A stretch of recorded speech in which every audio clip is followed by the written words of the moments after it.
Chapter: Evelyn Umbra's 3 Secrets. 1. She is hopelessly infatuated with James Potter. 2. She possesses the ability to manipulate plants. 3. She is aware of Voldemort's soul being torn apart. James Potter. I shall reiterate. I would rather date a giant squid than spend even a second with you. Lily Evans's voice resonated through the hall, nearly shattering the glass with its intensity. Her cheeks flushed crimson, almost blending with her fiery hair with a sudden motion. She seized the Advanced Transfiguration Guide from the table, the spine snapping shut with a resounding thud. Before she strode away without a backward glance, Mary and Marlene exchanged a resigned glance, their lips twitching as if they were stifling laughter. Moments later, they hurriedly grabbed their bags and dashed after her. James stood rooted to the spot, a picture of despondency. Even his usually exuberant black hair seemed to droop.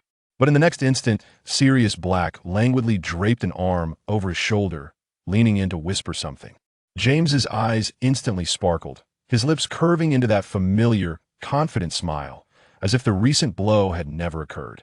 Evelyn sat at the far end of the Slytherin table, leisurely slicing a piece of apple pie, a faint smile gracing her lips. After all, nothing is more delightful than witnessing the object of one's affection being publicly rejected by the girl of his dreams. Evelyn Umbra's infatuation with James Potter is her first secret that it was merely a month ago that she came to this realization. In truth, the discovery unfolded with astonishing rapidity that it was during a Quidditch match, Gryffindor versus Slytherin. Evelyn had always held little interest in Quidditch to her. The sight of 14 individuals racing on broomsticks for 2 balls hardly constituted refined entertainment. Yet that day, she inexplicably abandoned her plan to tend to the venomous tentacula in the greenhouse. Drawn instead by the raucous cheers emanating from the pitch, she was utterly oblivious to the rules. But that did not hinder her from recognizing that James Potter was the most dazzling presence on the field. He moved like a golden whirlwind, weaving through Slytherin's defenses with brilliance and tenacity. The Slytherin keeper's futile attempts to thwart his fierce assaults were in vain. With each goal, the stands erupted in deafening shrieks, while James merely tossed his sweat-drenched hair and laughed with unrestrained exuberance. Ultimately, despite Regulus Black capturing the golden snitch, Gryffindor triumphed with an overwhelming score. It was all thanks to James Potter, who had single-handedly dismantled Slytherin's defense.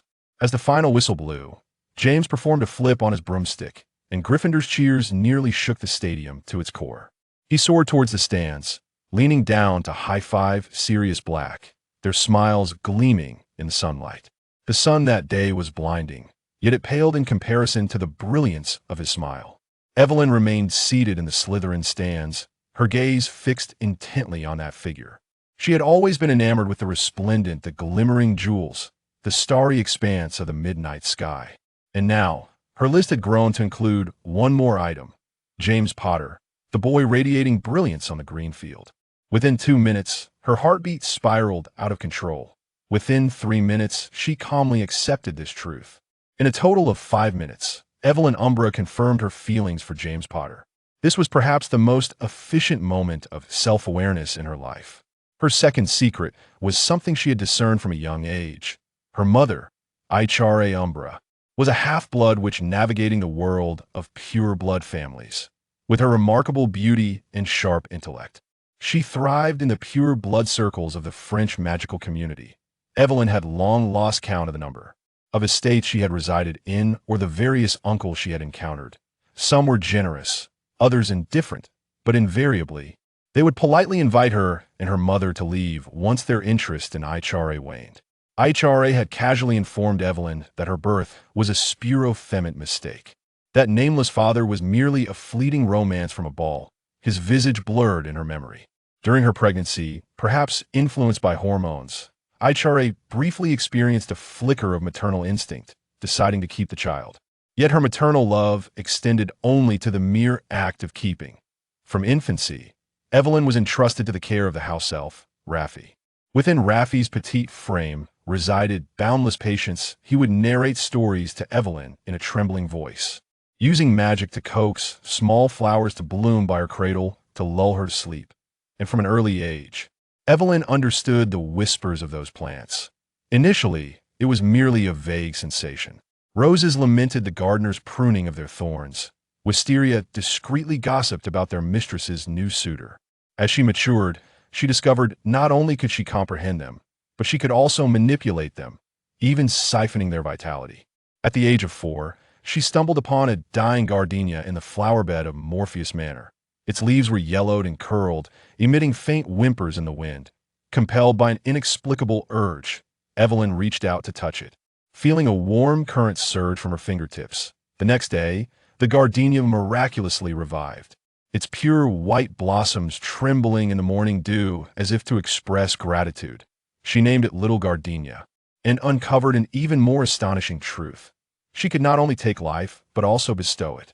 Raffi would often stroke her hair with his wrinkled hands, proclaiming it a gift from Merlin, for Evelyn was the most precious little lady. Yet, deep down, Evelyn understood that she was considered precious only in Raffi's eyes. Her mother, she was a burden. To the children of pure-blood families, she was an illegitimate wildling. Fortunately, it was precisely due to this neglect and exclusion that her secret remained intact. Apart from Raffi, no one knew she could hear the grievances of ancient trees, nor had anyone witnessed her rejuvenating withered roses in the palm of her hand. This was a blessing, for being different often entails danger, and this ability, in the end, unexpectedly saved her.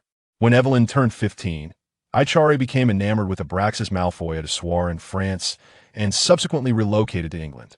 With him, to be honest, Evelyn was indifferent. She had long grown accustomed to following her mother from one pureblood estate to another. This was merely a move farther afield, to a country embroiled in political turmoil.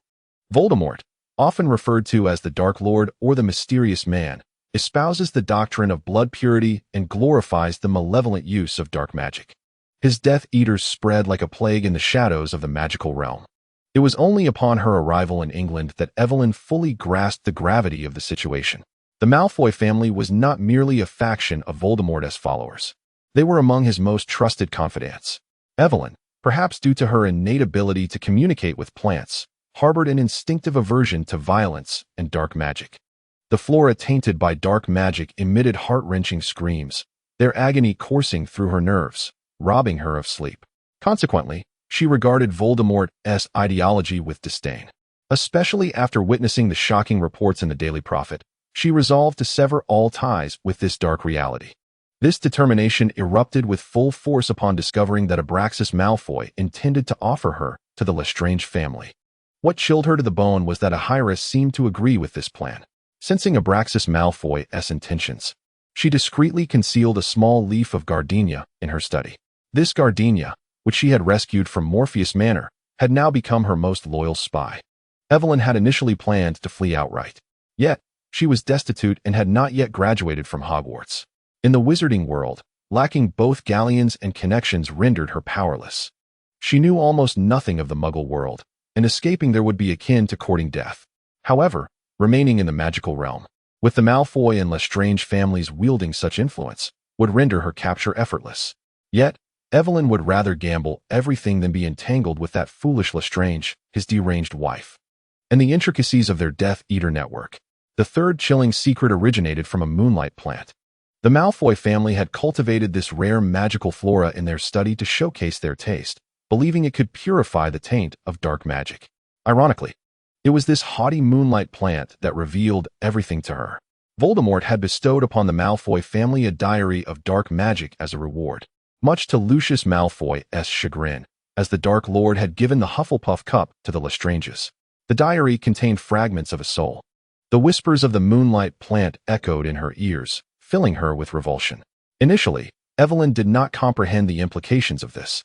It was not until she arrived at Hogwarts and scoured nearly every tome in the restricted section that she found the answer in the tattered pages of Revealing Dark Magic. Horcrux. The word crashed over her like a bucket of ice water. Voldemort was not merely a madman. He was an absolute monstrosity, having torn his own soul apart and sealed the fragments within those precious objects to evade death. The Golden Cup of Hufflepuff is likely among them. This firmly solidified her stance. Regardless, she must position herself against Voldemort or flee far away. Yet the question remains, as the Dark Lord's power expands, can she truly escape? I hear his entanglement with the Malfoy family resembles a tightening web, and she herself is about to become the 34th gift from Abraxas Malfoy to Bellatrix Lestrange. Eternally ensnared in this shadow, Evelyn Umbridge resolved to wager everything. Upon realizing her affection for James Potter, she promptly began to gather every piece of information about him. The Potter family is one of the oldest pure-blood families in Britain, immensely wealthy, yet staunchly aligned with the pro-Muggle faction. More importantly, they openly oppose Voldemort's pure-blood supremacy ideology. And James himself is famously known at Hogwarts as a protector of Muggle heritage. He perfectly fulfills all her desires, wealthy enough to challenge the Malfoy and Lestrange families, steadfast in his opposition to Voldemort, and most crucially, she is enamored with him. Evelyn had never experienced such intense feelings before, so much so that each serendipitous encounter with him in the corridors made her heart skip a beat. She would intentionally take longer routes just to catch another glimpse of him, finding even his childish pranks endearingly charming. She yearned for him. More precisely, she aimed to make James Potter fall in love with her. However, reality soon dealt her a harsh blow. James Potter had been pursuing Lily Evans for 3 long years, and the entire Hogwarts community was well aware of his unwavering devotion. The roses he secretly transfigured in Transfiguration class, his public confession after Quidditch victories, and even his persistence despite Lily's clear rejections showcased his determination. Each time Evelyn witnessed the fervor in James's gaze directed at Lily, a sharp pang of jealousy pierced her heart. The object of her desire was casually discarded by another, as if it were merely a pebble by the roadside. This envy nearly consumed her. Yet, Evelyn Umbridge was never one to surrender easily. She was determined to make James Potter willingly succumb to her. Chapter 2. I will make him fall for me. The cold stone walls permeated with the unique chill of the dungeon. Even the flickering flames in the fireplace could not dispel the dampness that seeped into the very bones of the Slytherin common room. 2 4-poster beds stood opposite each other, one empty, its curtains neatly tied back, while the other was piled high with a heavy dark green velvet quilt, revealing only a few strands of silver hair and a floating tome titled Advanced Charms. Evelyn curled up within her blankets, the tip of her wand glowing faintly as she cast a warming charm upon herself once more. Salazar Slytherin undoubtedly placed an everlasting frost charm beneath the Slytherin dungeon. She mused bitterly. As a 5th-grade transfer student without a roommate, her solitude became her only solace. At least she did not have to feign sleep while secretly conversing with her beloved gardenia in the dead of night, nor explain why the gardenia on her bedside table would gently brush her cheek with its leaves during her nightmares.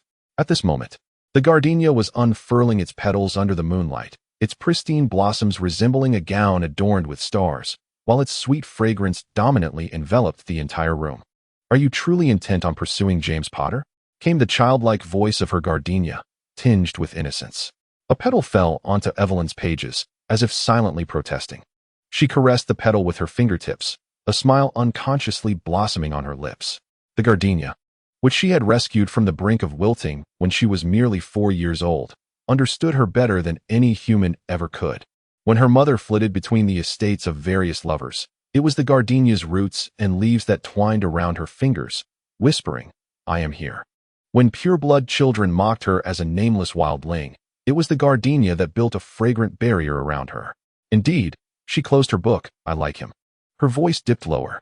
If the title of Mrs. Potter could spare us from a life of flight, it is worth a try. That Potter should have knelt before you on the very first day to confess his feelings. The gardenia shook with indignation, shaking off a few droplets of dew. My dear Evelyn is more radiant than the moonlight in the Forbidden Forest. How dare he not pursue you? Evelyn's fingertips entwined a strand of silvery hair, shimmering like pearls in the candlelight. She gazed at her reflection in the bedside mirror. Her pale complexion, sharp gray eyes, and that signature silver hair reminiscent of moonlight. My appearance hardly qualifies as an advantage, she sighed softly, her fingers absently twirling the ends of her hair. Nonsense. The gardenia quivered with excitement, its entire form shaking, droplets cascading down. Those young ladies at Moss Manor would crowd around me, merely to elicit compliments about their beauty compared to flowers. Yet they are not even worthy of a single strand of your hair. Evelyn's fingers paused on her cheek. The gardenia spoke the truth. She had inherited the captivating beauty of her mother, Ichare, perhaps even surpassing it. That alluring beauty, tinged with danger, resembled a poisoned silver vessel. compelling Abraxas Malfoy to consider her a worthy gift. But then, the image of Lily Evans, that Gryffindor girl, flickered in her mind, ablaze like a fire. With her red hair and green eyes, she shone like a beacon amidst the crowd. James likely favored such sunlit girls. A rustling sound emanated from the pot. The gardenia's leaves drooped dejectedly. That doesn't matter. But soon, it straightened its stem, attempting to sound cheerful. We could go to Albania. I've heard their forests are perfect for magical plants. I could manage with less fertilizer, truly. A wave of emotion surged through Evelyn, and she sat up abruptly. Her fingers tenderly gliding over each leaf of the gardenia, a faint green glow emanating from her fingertips, bestowing a touch of vitality upon her well-meaning but somewhat foolish companion. Silly, Evelyn chuckled lightly, a flicker of fire igniting in her gray eyes as she stroked her icy silver hair. How could I let you fall to such depths? Even if he currently harbors affections for Lily Evans, I shall ensure that he succumbs to my allure. Xiaoji's petals unfurled suddenly. Then what shall you do? The first step, she smirked, was to engrave the name Evelyn Umbridge into his mind. Chapter 3. Deliberate Chaos. In herbology class, Evelyn delicately held a few emerald leaves of gardenia, which were naturally shed by Xiaoji. As a part of Xiaoji, these leaves retained a subtle connection to her essence, allowing Xiaoji to perceive surrounding sounds within a certain range. Since discovering Abraxas Malfoy's scheme, she had hidden a leaf in the crevice behind his studies bookshelf and another in the nightstand of Ihira's bedroom, facilitating Xiaoji's eavesdropping on crucial conversations. Now, she intended to employ a similar tactic by discreetly placing a leaf on either James or Sirius Black to momentarily track their movements. The fifth-year herbology class was a joint session between Gryffindor and Slytherin. This lesson focused on the biting cabbage from China, a plant that caused Evelyn considerable distress. Although she could communicate with plants, these eastern varieties evidently struggled with English, speaking with a heavy accent that made comprehension particularly arduous. Could you assist me in creating some chaos? During a moment when Professor Sprout had turned her back, a faint green glow flickered at Evelyn's fingertips. She fixated on the biting cabbage in James and Sirius's possession, silently issuing her request. This notorious species, known for its ferocity, exhibited an unexpected gentleness towards Evelyn. The cabbage curiously rustled its leaves. What's the matter, Evelyn? Did those two boys vex you? No. Evelyn's ears flushed slightly. I fancy the one on your right. The disheveled boy with glasses, and wished to find an opportunity to engage with him. Oh my. Our Evelyn is experiencing the stirrings of young love. The cabbage quivered with excitement. We must assist her. Wait, we? Before Evelyn could process this, the cabbage suddenly called out in a language she could not comprehend, addressing its kin throughout the greenhouse. Listen up, everyone. This lovely girl has taken a shine to that bespectacled lad. Let us lend her a hand. In an instant, all the Chinese biting cabbages ceased their previous actions and responded in unison. Understood. Understood. What followed was a meticulously orchestrated chaos that erupted within the greenhouse. The once docile biting cabbages collectively revolted, baring their sharp teeth and lunging at the students. Terrified students cast their plants aside, yet these furious cabbages continued their pursuit, bounding after the fleeing pupils. Due to Professor Sprout's concerns about potential harm to her cherished plants, the use of wands was strictly prohibited in herbology class. Consequently, both Slytherin and Gryffindor students found themselves helpless, scrambling to evade the ferocious plants.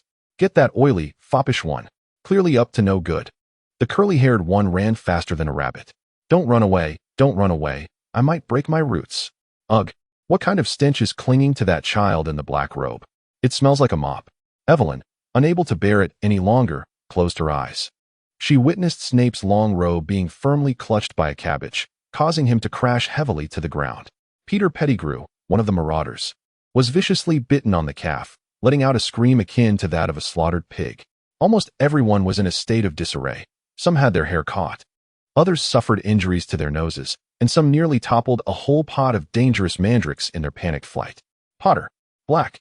Lily's furious voice rang out clearly amidst the chaos. Is this yet another mischief of yours? We truly did not do anything, Lily. James protested, his voice tinged with grievance.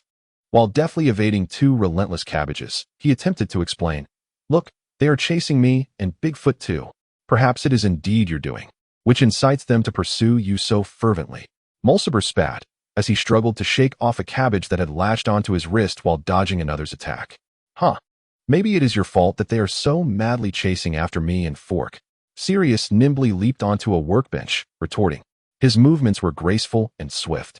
Yet his shirt sleeve was still torn by a particularly ferocious cabbage. Screams echoed throughout the greenhouse, and Professor Sprout was in a state of panic. Drenched in sweat as she wielded her wand, trying to regain control of the situation. In the midst of the turmoil, Slytherin's Electo Caro noticed the unscathed Evelyn and immediately shrieked, "Why are they not attacking you?" Upon hearing this, a biting cabbage immediately changed direction, lunging at Evelyn. "Sorry, sister, but the show must be complete." It pretended to snarl, while in a language only she could comprehend, it explained, "Do not panic, step back." Evelyn deftly sidestepped, responding with her mind, "It's all right, I understand." "Evelyn," the cabbage reminded in broken English, "go there, and I guarantee you will bump into that handsome fellow." Indeed, within moments, Evelyn felt her back collide with a warm, solid body. She feigned stumbling, allowing herself to fall backward, landing perfectly in the arms of the just-turned James Potter. Seizing the moment of contact, she skillfully tucked a leaf of the gardenia into his robe pocket. James had been entirely focused on evading a frenzied biting cabbage when he suddenly felt someone crash into him. Instinctively, he turned, only to see a silver-haired girl, enveloped in an unusual fragrance, tumble into his embrace. Almost immediately, the girl seemed startled, swiftly stepping back, her waist colliding heavily with the sharp edge of a workbench, draining the color from her already pale face. The exquisite gardenia earrings dangling from her earlobes swayed gently with her movements. And it was only then that James realized the delightful aroma had been that of the gardenias. As the girl lifted her head, revealing her tear-filled eyes, he was astonished to discover that her irises were a pale gray, reminiscent of Sirius. "I'm sorry," she said, her voice slightly hoarse, one hand cradling her aching side. "I didn't mean to bump into you. I didn't notice you were behind me." Before James could respond, the silver-haired girl had already turned and hurried away. Sirius nimbly sidled up to James, his black hair tousled from the earlier commotion.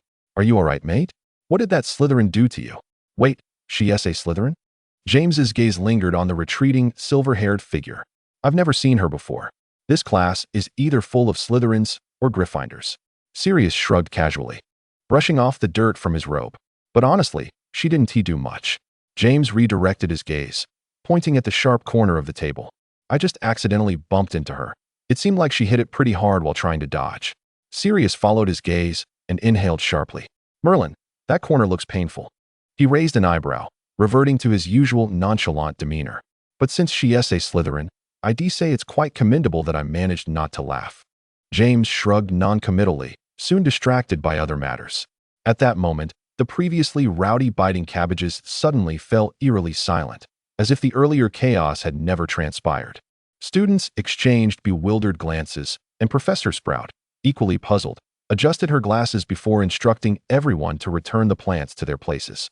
Each student gingerly cradled a cabbage, fearful of another potential attack. "That will be all for today," Professor Sprout said, wiping the sweat from her brow. "Everyone can head back to rest." She drew her wand, carefully examining each of the suddenly abnormal plants.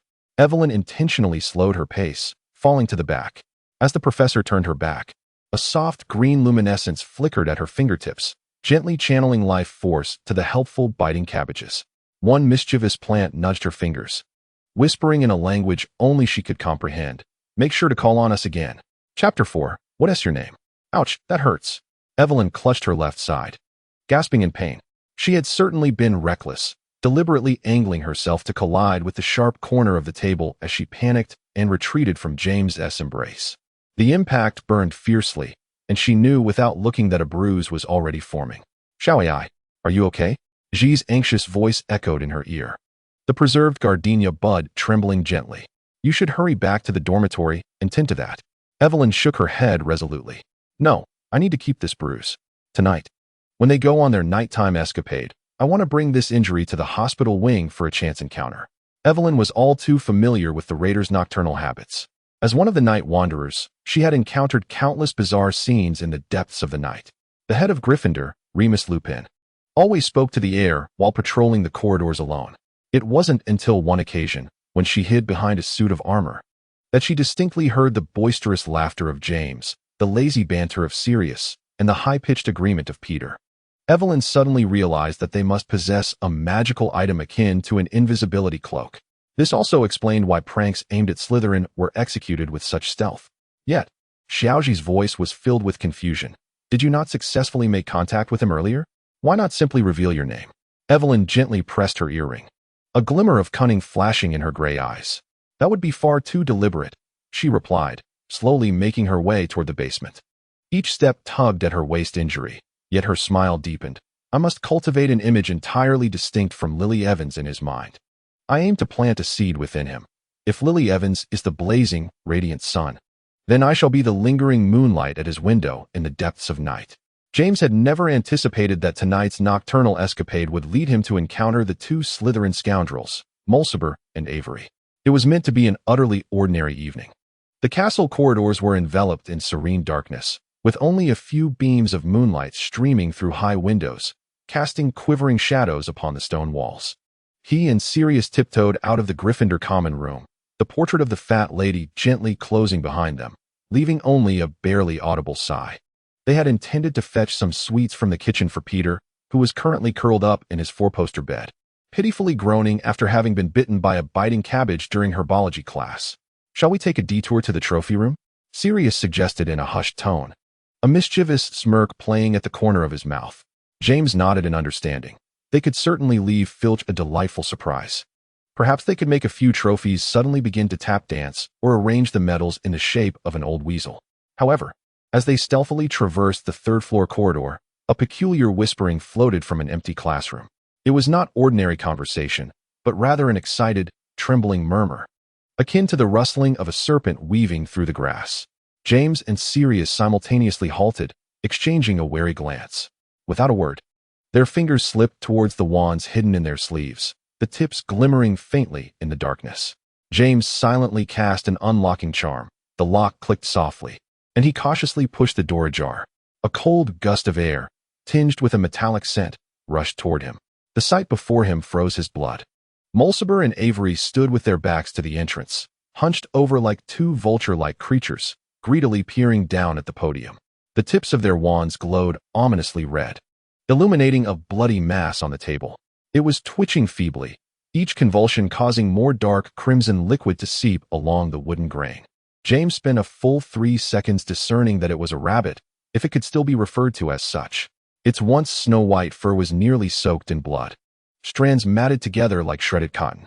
One ear twisted at an unnatural angle, the outline of fractured cartilage visible beneath the skin. Its chest heaved weakly, each breath accompanied by faint, dying spasms.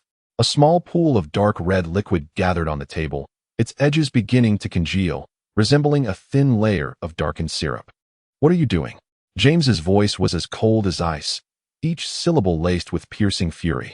Two Slytherins abruptly turned, their faces frozen in a twisted, almost frenzied excitement. The wide arc of their grins and the unnatural brightness of their eyes suggested they had just derived pleasure from some cruel game. Yet, this exhilaration crumbled into sudden terror upon glimpsing the intruder. Disarm. Two crimson beams of magic erupted almost simultaneously from their wands, James and Sirius' coordination flawless. As if mirrored, the red light struck precisely at the wands held by Mulciber and Avery, causing them to leap from their fingers as if seared by fire. Are you practicing dark magic on a rabbit? Sirius's voice was terrifyingly deep, his gray eyes narrowing dangerously, the shadows cast by his lashes sharpening his gaze. He leapt forward, catching the two floating wands as if intercepting a thief. Mulciber's mouth twisted into a provocative grin, revealing uneven teeth. None of your business, he drawled, his voice sticky like spider silk tainted with decay. However, Avery nervously tugged at his sleeve, his Adam's apple bobbing. His gaze darted between the wands and James, beads of sweat forming on his forehead, glistening in the dim light. Still so arrogant without your wands. James sneered coldly, flicking his wrist sharply, the wand tip slicing through the air with a fierce silver light. Levitation. The two Slytherins screamed as they were yanked into the air, as if caught by invisible hooks. Their robes billowed around them, obscuring their heads and revealing pale, frail calves, with dried blood still clinging to Mulciber's ankle and his socks bunched at his ankles like shed snake skins. James strode towards the podium with an unusual gentleness. He carefully cradled the barely alive rabbit, his fingertips instantly feeling its sticky warmth. Blood rapidly soaked through the front of his robe, spreading a darker stain across the already deep red fabric. Sirius coolly observed the two suspended figures struggling in vain, weighing his wand in his hand before crossing his arms. Snap! The crisp sound of breaking wood echoed sharply in the silent classroom. The two wands shattered into 4 pieces in his grasp, splinters cascading down. Mulciber's voice emerged from beneath the inverted robes, muffled yet seething with indignation. "You will regret this. I shall ensure it." Sirius mockingly interrupted him, flicking his fingers nonchalantly to toss a broken wand onto the flapping edge of his opponent's robe, reminding others to ensure their trousers were properly worn before issuing threats. With a graceful turn, he left, his robe slicing through the air behind him in a sharp arc. James, clutching a bloodied rabbit, followed suit but halted abruptly at the door. "If I catch you using dark magic again," he said, his profile slightly turned. "Next time it won't just be the wand that breaks." The tip of James's wand trembled as a flurry of healing spells rushed from his lips. "Heal as before. Restore swiftly."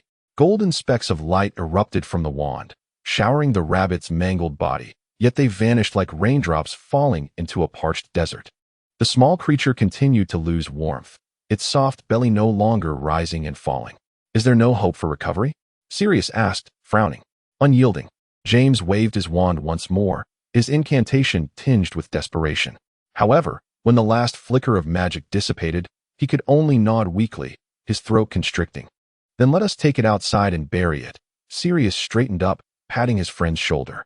His voice was notably subdued, a smoldering anger flickering in his gray eyes.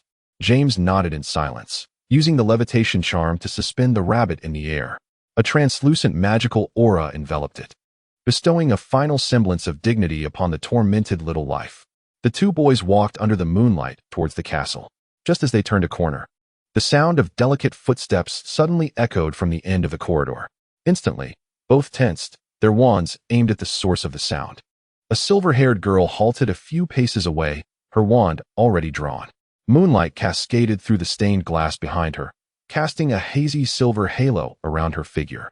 Evelyn's pupils constricted slightly as her gaze shifted from the two alert boys to the bloodied mass floating in midair. Although Xiaoji had already informed her of the events through eavesdropping, witnessing the horrifying scene firsthand caused her breath to catch. Evelyn had merely intended to orchestrate a simple encounter. She had not anticipated that James would remember her from just one meeting. Yet, it seemed Merlin had taken a particular interest in her, transforming this ordinary night into something so dramatic. "It's you?" James squinted, lowering his wand slightly.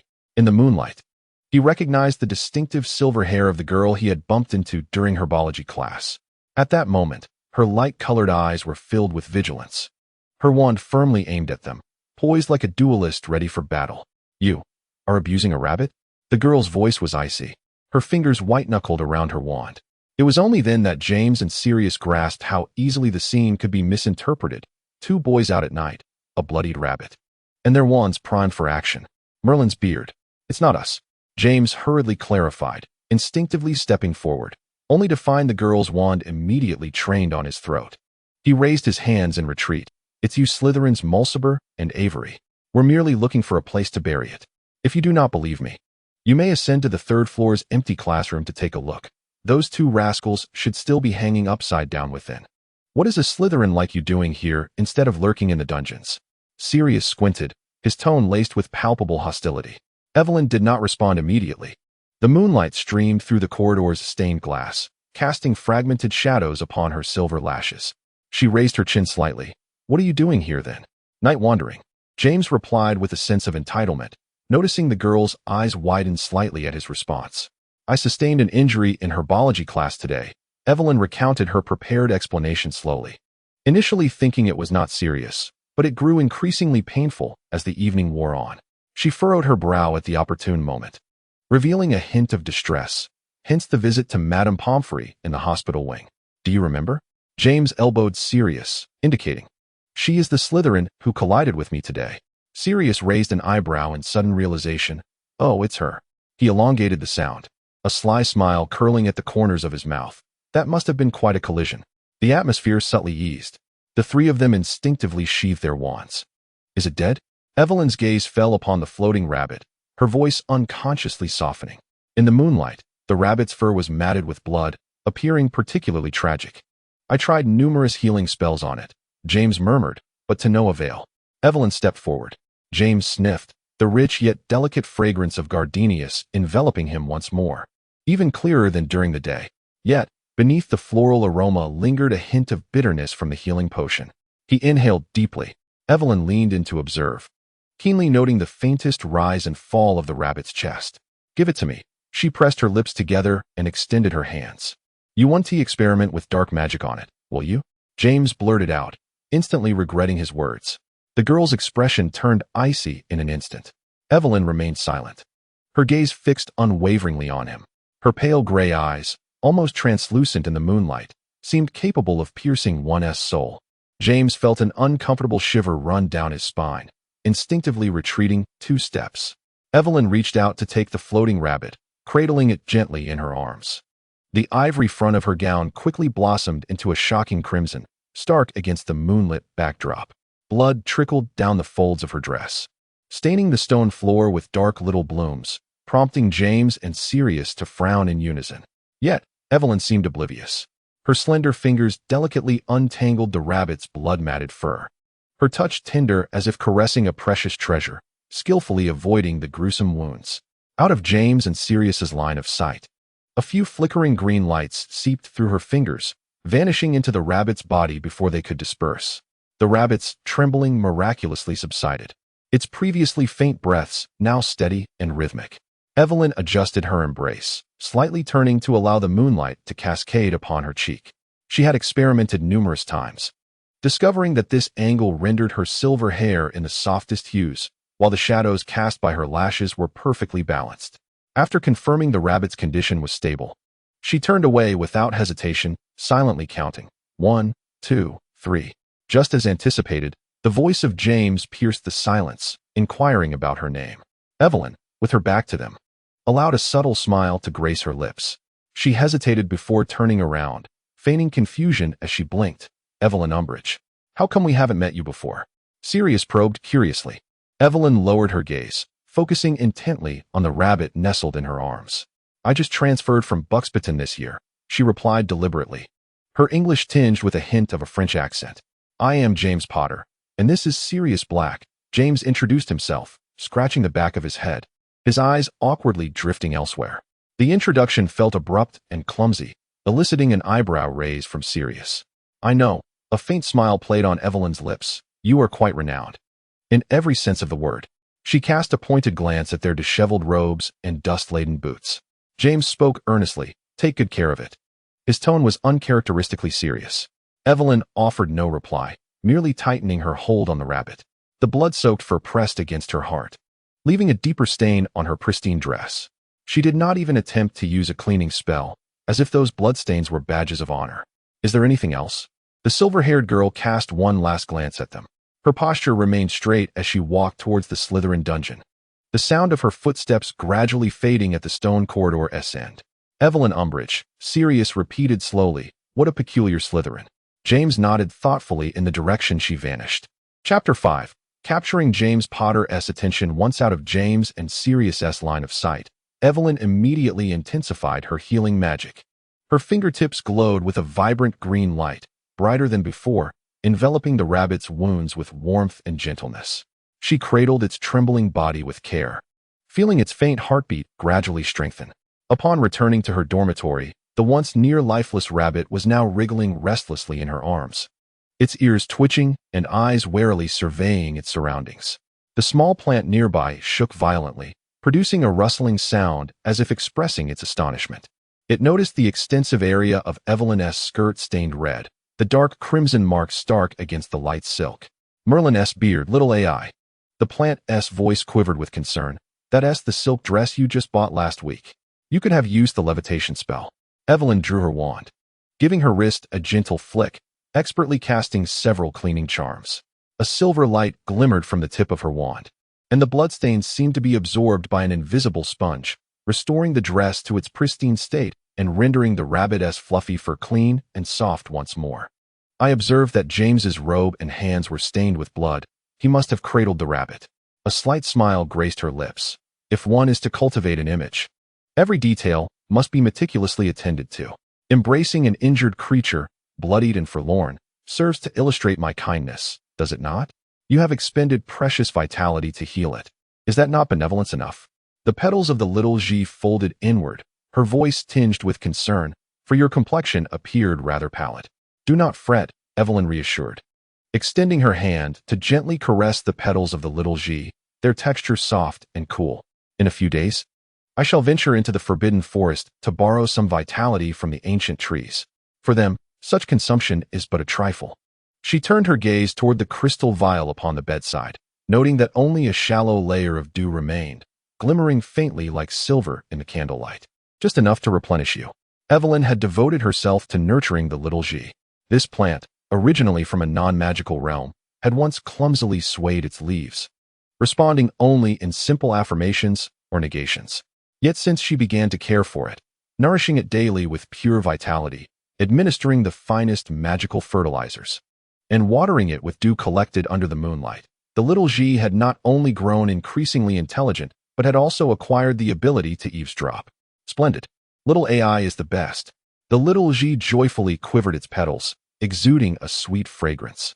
It noticed the rabbit stealthily inching towards the dangling tassels of the bed curtains. Do you intend to keep this little troublemaker? Of course, Evelyn replied, lifting the rabbit by the scruff of its neck, watching as its limbs dangled helplessly, its ruby-like eyes blinking innocently, while its short tail quivered nervously. After all, it was a crucial prop in her pursuit of James Potter. She turned to the little G, lightly tapping its leaves with her fingertip, her tone growing serious. When I am not present, I shall ensure it is securely confined, never allowing it the opportunity to approach you.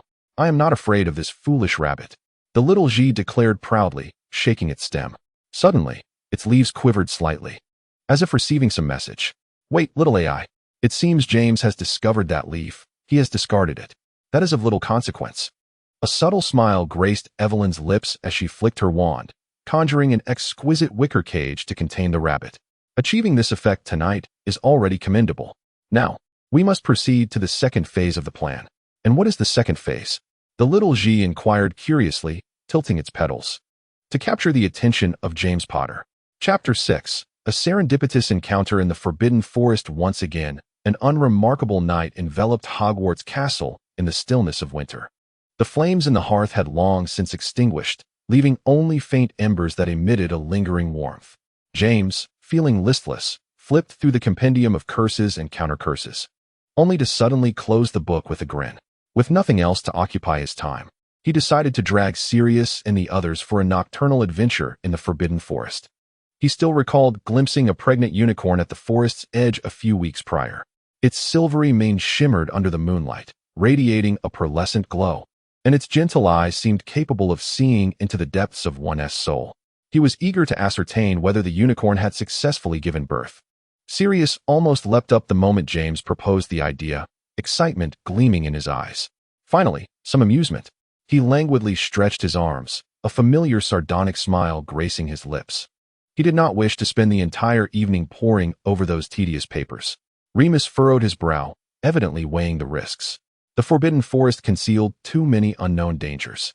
Yet the allure of the unicorn was simply irresistible. Ultimately, he sighed softly and nodded in agreement. As for Peter, he was already content to be in the company of James and the others. He clutched the edge of his robe tightly, striving to mask his anxiety, though his round, glistening eyes betrayed him. The snow from a few days prior had yet to fully melt, leaving a thin layer of frost upon the ground of the Forbidden Forest, which crunched softly underfoot. The cold wind howled through the bare branches, emitting a low lament, as if some unknown creature lurked in the shadows, observing them. The tree's shadows swayed in the dim light of their wands, casting distorted shapes that rendered the already eerie forest even more bizarre. James and Sirius led the way, while Peter pressed himself against Remus, his teeth chattering uncontrollably. I heard there are acromantulas in the Forbidden Forest, he stammered, his voice barely above a whisper. Don't listen to Hagrid's nonsense, Sirius scoffed, his tone nonchalant as ever. Weren't we running around in the Forbidden Forest during the full moon with Moony? You weren't scared then, were you? But there was the moon, Peter countered quietly, a note of indignation in his voice. Under normal circumstances, he would never dare to challenge Sirius. But fear had evidently overtaken his reason. James glanced back at him, then turned his gaze towards the depths of the shadowy forest. The clearing where they had last seen the unicorn was now desolate, with only a few chewed grass stems to attest to the presence of life. He hesitated, scratching his head. If Wormtail is this frightened, perhaps we should head back, he suggested, a hint of regret in his tone. Just as Sirius was about to retort, a subtle yet distinct rustling sound emerged from the nearby underbrush, piercing the silence of the forbidden forest with its harshness. The four boys tensed instantly, their wands raised in unison, the tips of their wands flickering wildly in the darkness. Peter's face drained of color, his legs trembling, nearly buckling beneath him. The footsteps drew closer, each step echoing like a tread upon taut nerves. James fixed his gaze on the source of the sound, his throat tightening as he gripped his wand even more firmly. His mind raced with possibilities. What spell should he employ? A stunning spell? Or should he resort to a barrier charm? Sirius subtly stepped forward, aligning himself beside James. Remus instinctively positioned himself in front of Peter. A pair of hands, pale to the point of transparency, parted the underbrush ahead. Immediately, strands of silvery hair cascaded through the foliage, shimmering softly in the darkness, reminiscent of a waterfall solidified from moonlight. Finally, a delicate face, porcelain-like in its beauty, emerged, and beneath her pale lashes, her light gray eyes widened slightly in astonishment. "Wingba?" James exclaimed, his voice hoarse from the tension that had just relaxed. It was then he realized a cold sweat had formed on his back. Evelyn, evidently startled as well, took a sudden step back, her silver hair swaying gently with the motion. Yet, unbeknownst to the intruders, the plants of the forbidden forest were whispering excitedly among themselves, their leaves rustling and vines swaying, each eager to boast about the girl. "Evelyn, I told you they were over here. That Potter is quite brave, but that mouse-like fellow, Merlin, his fear nearly suffocates me. If you ask me, that black beside you is far more deserving. How handsome he is." Evelyn blinked rapidly, attempting to block out the irritating voices. She lifted her chin, deliberately feigning surprise. "What are you doing here? What are you doing here?" Sirius retorted, though his previously tense shoulders had relaxed. "Can't you tell? Night roaming," she replied, striding towards the gnarled roots of a nearby tree, the moonlight tracing her slender waist as she bent down. When she straightened up, her fingertips held a dainty crystal vial, within which a glowing liquid swirled gently with her movements. James's gaze followed the vial, unable to suppress his curiosity as he stepped closer. "What is that?" "Dew," Evelyn paused. "What do you collect dew for?" Remus inquired, his eyes fixed on the vial. "To nurture flowers." Evelyn tilted her head slightly, her silver hair cascading down her shoulder, gently dancing in the night breeze. "My gardenias are quite delicate."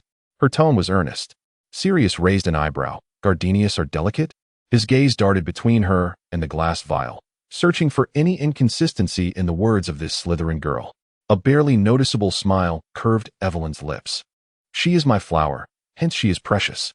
Just as she turned to leave, James recalled something and reached out to stop her. "Wait, what about the rabbit?" A triumphant smile blossomed within Evelyn. Little Gardenia whispered excitedly in her ear, "You're amazing, little AI.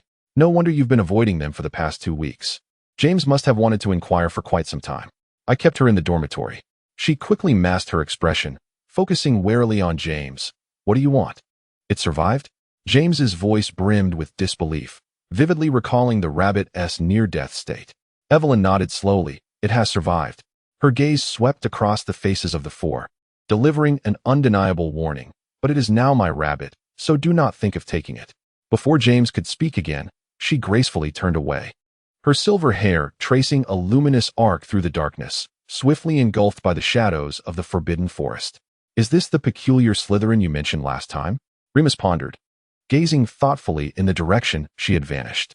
"Doesn't she find it strange?" Sirius, crossing his arms with a playful smirk, remarked on the oddity of someone braving the forbidden forest alone at such an hour to collect dew, especially when she managed to keep that rabbit alive. He turned to James. "You should know how many healing spells you cast back then, all in vain." Suddenly, Peter interjected with his shrill voice. "Is it possible that the rabbit never lived at all? Perhaps she is simply too embarrassed to admit it, deceiving you all?" His beady eyes darted nervously in the darkness. James furrowed his brow. "It's not entirely out of the question." His gaze lingered on the direction Evelyn had disappeared, a sense of inexplicable melancholy rising within him. Evelyn's fingertips brushed against the gardenia earring adorning her earlobe, a faint smile gracing her lips. The delicate voice of the little gardenia emerged from the blossom, mimicking the perplexed banter of the Marauders with remarkable precision. Of course, they would remain oblivious to the moment she turned, deliberately allowing a gardenia leaf to slip from her sleeve, now resting quietly upon the moist moss of the forbidden forest. That Peter Pettigrew is truly insufferable. The little gardenia huffed in her ear, its petals trembling in indignation at his audacity to question her. Evelyn chuckled softly, shaking her head. Doubt is indeed a good thing. Her voice was as gentle as the night breeze. It is through skepticism that one may come to realize their errors, and when they discover they have wronged me, the sweetness of their guilt will be all the more profound. She carefully stowed the glass vial into her dragonhide pocket, her fingers grazing over several other equally exquisite containers within, already filled with dew. It's time to return, she whispered to her earring. I shall come again tomorrow to continue. The little gardenia's voice was sweet as honey, its petals affectionately brushing against her earlobe. Chapter 7. The unicorn James found himself increasingly catching glimpses of that silver-haired figure in the most unexpected places. In the library, the Great Hall, and even while taking a shortcut through the 7th-floor corridor, he would spot her hurriedly turning a corner, clutching a stack of books. This compelled him to reflect. Had he been so preoccupied with pursuing Lily's fiery red hair and the Marauders' antics that he had entirely overlooked the presence of others? Or had this Slytherin girl, Umber, truly become omnipresent? Umber's life seemed almost transparently simple. Aside from her punctual attendance in every class, she quietly occupied the far end of the Slytherin table during meals. Occasionally, when James lingered in the library waiting for Lily, he would find her curled up alone at the far corner of an oak table, her silver hair aglow in the flickering candlelight, the quill scratching softly against the parchment. Pausing now and then to thoughtfully nibble the pen's nib, she appeared to have no friends. One afternoon, as James once again encountered Umber outside the potions classroom, organizing her belongings alone, this thought crystallized in his mind. She was always solitary, much like the ancient portraits in the corridors of Hogwarts that went unnoticed. Yet, this seemed hardly surprising. As a transfer student who appeared in the 5th grade, she was unfortunately sorted into Slytherin, a house that placed immense value on bloodlines. And her surname was evidently not among the Sacred 28. In an era where Voldemort's influence was growing increasingly rampant and blood purity rhetoric was at its peak, it was entirely understandable that no one in Slytherin wished to associate with a mysterious witch of dubious lineage. Moreover, James recalled their few brief encounters. Umbridge's gray eyes were perpetually as cold as the frozen depths of the Black Lake, and she was miserly with her words, reluctant to offer even an extra syllable when answering questions.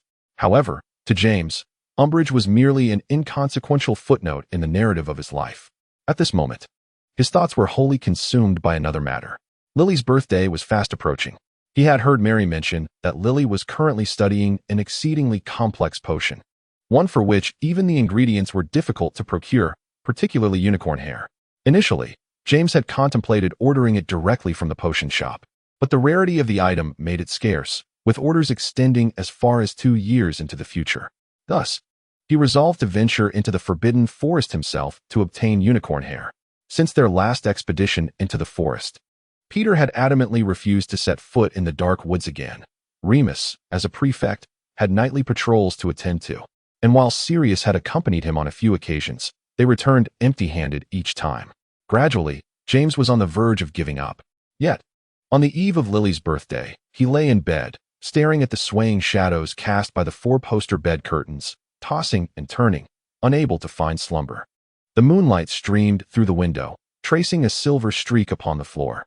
Perhaps one more attempt? Sirius in the adjacent bed had already succumbed to slumber, his breathing long and steady. James suddenly sat up, slipping quietly from his bed. The dormitory was so silent that he could hear the rhythm of his own heartbeat. He held his breath, tiptoeing out, vanishing into the inky darkness of the corridor. James was not prepared to encounter Umbridge once more in the Forbidden Forest. The moonlight filtered through the dense canopy, casting fragmented silver flakes upon the leaf-strewn ground. The girl's white dress stood out starkly against the somber forest backdrop, resembling a fallen flake of snow. She was pressed closely against an ancient oak, peering out with half her face, intently gazing ahead, barely breathing. Umbridge, James whispered, calling her name almost inaudibly. The girl flinched like a startled rabbit, and as she turned, the hem of her dress brushed against the underbrush, producing a faint rustling sound. Her eyes widened in the moonlight, pupils constricted, and a fleeting expression of genuine terror crossed her pale face. She clutched the fabric at her chest tightly, her knuckles whitening, as if she were on the verge of screaming. Yet, she quickly bit her lip hard, covering her mouth with her palm. She shot him an indignant glare, her gray eyes burning with silent reproach, before raising a slender finger to her lips, signaling for him to be silent. "What are you doing here?" Umbridge mouthed, her brow furrowed. "Looking for unicorns," James silently responded, shrugging his shoulders. Umbra cast a peculiar glance at him, suddenly grasping his wrist. James felt a shiver run through his skin, ignited by her icy fingertips. He had never experienced such contact with any girl before. Her grip, though gentle, was insistent, compelling James to follow her lead as he leaned against the sturdy trunk of a tree. His shoulder brushed against her arm, and he could detect the rich yet pleasant scent of gardenia wafting from her hair. Umbra gestured towards a moonlit clearing in the woods, and as James followed her gaze, his breath caught in his throat. There lay the pregnant unicorn, curled upon a bed of hay, its silvery coat drenched in sweat, its abdomen heaving violently, each contraction accompanied by a low, tremulous wail. Its eyes glistened with moisture, tiny tears clinging to its lashes, shimmering like fragments of diamond in the moonlight. James's heart tightened sharply, and he instinctively turned to Umbra. Her profile appeared strikingly pale in the shadows, her lashes drooping, her gray eyes filled with profound concern. "How long has it been?" he silently mouthed. Umbra's lips had barely moved since 10 o'clock last night. Her voice was as faint as a wisp of smoke. 6 hours had passed. Just as James was about to offer words of comfort, the unicorn emitted a heart-wrenching cry that pierced the night sky, startling the ravens roosting in the treetops nearby. In that moment, a small, slimy, blood-stained figure slid from the mother's body, glimmering like a pearl under the moonlight. The newborn unicorn quivered weakly, its slender legs unable to support its fragile frame. The mother struggled to reach her offspring, but could only lower her neck in helplessness, her silvery mane matted with dirt and dead leaves. Her moist eyes brimmed with sorrow, each breath accompanied by a quivering whimper. James felt a tightness in his throat, poised to speak, when he noticed Umbra already lifting her skirt and stepping forward. Her movements were devoid of hesitation, leaving James momentarily stunned before he hurried to keep pace. The crisp sound of dry twigs crunching beneath his boots startled the mother unicorn, who suddenly raised her head, her glass-like pupils constricting in alarm. "Put down your wand," Umbra whispered, her voice as soft as leaves touching the ground. James watched as she slowly bent down, placing her wand on the earth. He immediately followed suit. Umbra cautiously inched closer, each step reducing the rustling of fallen leaves to a whisper. As her shadow finally enveloped the unicorn, the spiraling horn gleamed with a menacing light. Yet, Umbra merely knelt on one knee, her right hand hovering 3 inches from the unicorn's forehead. Time seemed to freeze. James observed the moonlight casting fragmented shadows upon Umbra's lashes, witnessing the gradual calming of the unicorn's flared nostrils. At last, the sharpness of the horn slowly dulled, transforming into a gentle touch akin to moonlight. Umbra's tensed shoulders finally relaxed. Swiftly, she turned to retrieve her wand, unhesitatingly waving it towards her skirt. "Disintegrate." As the incantation resonated softly, the snow-white velvet disintegrated like withering petals, revealing her delicate legs. The moonlight bestowed a pearlescent glow upon her skin, the faint blue veins at her ankles barely discernible. James's ears instantly flushed crimson, and he turned his face away sharply, his gaze fixed intently on the swaying shadows of the trees in the distance. His throat bobbed awkwardly, and even his breath became cautious. "What are you daydreaming about? Come help."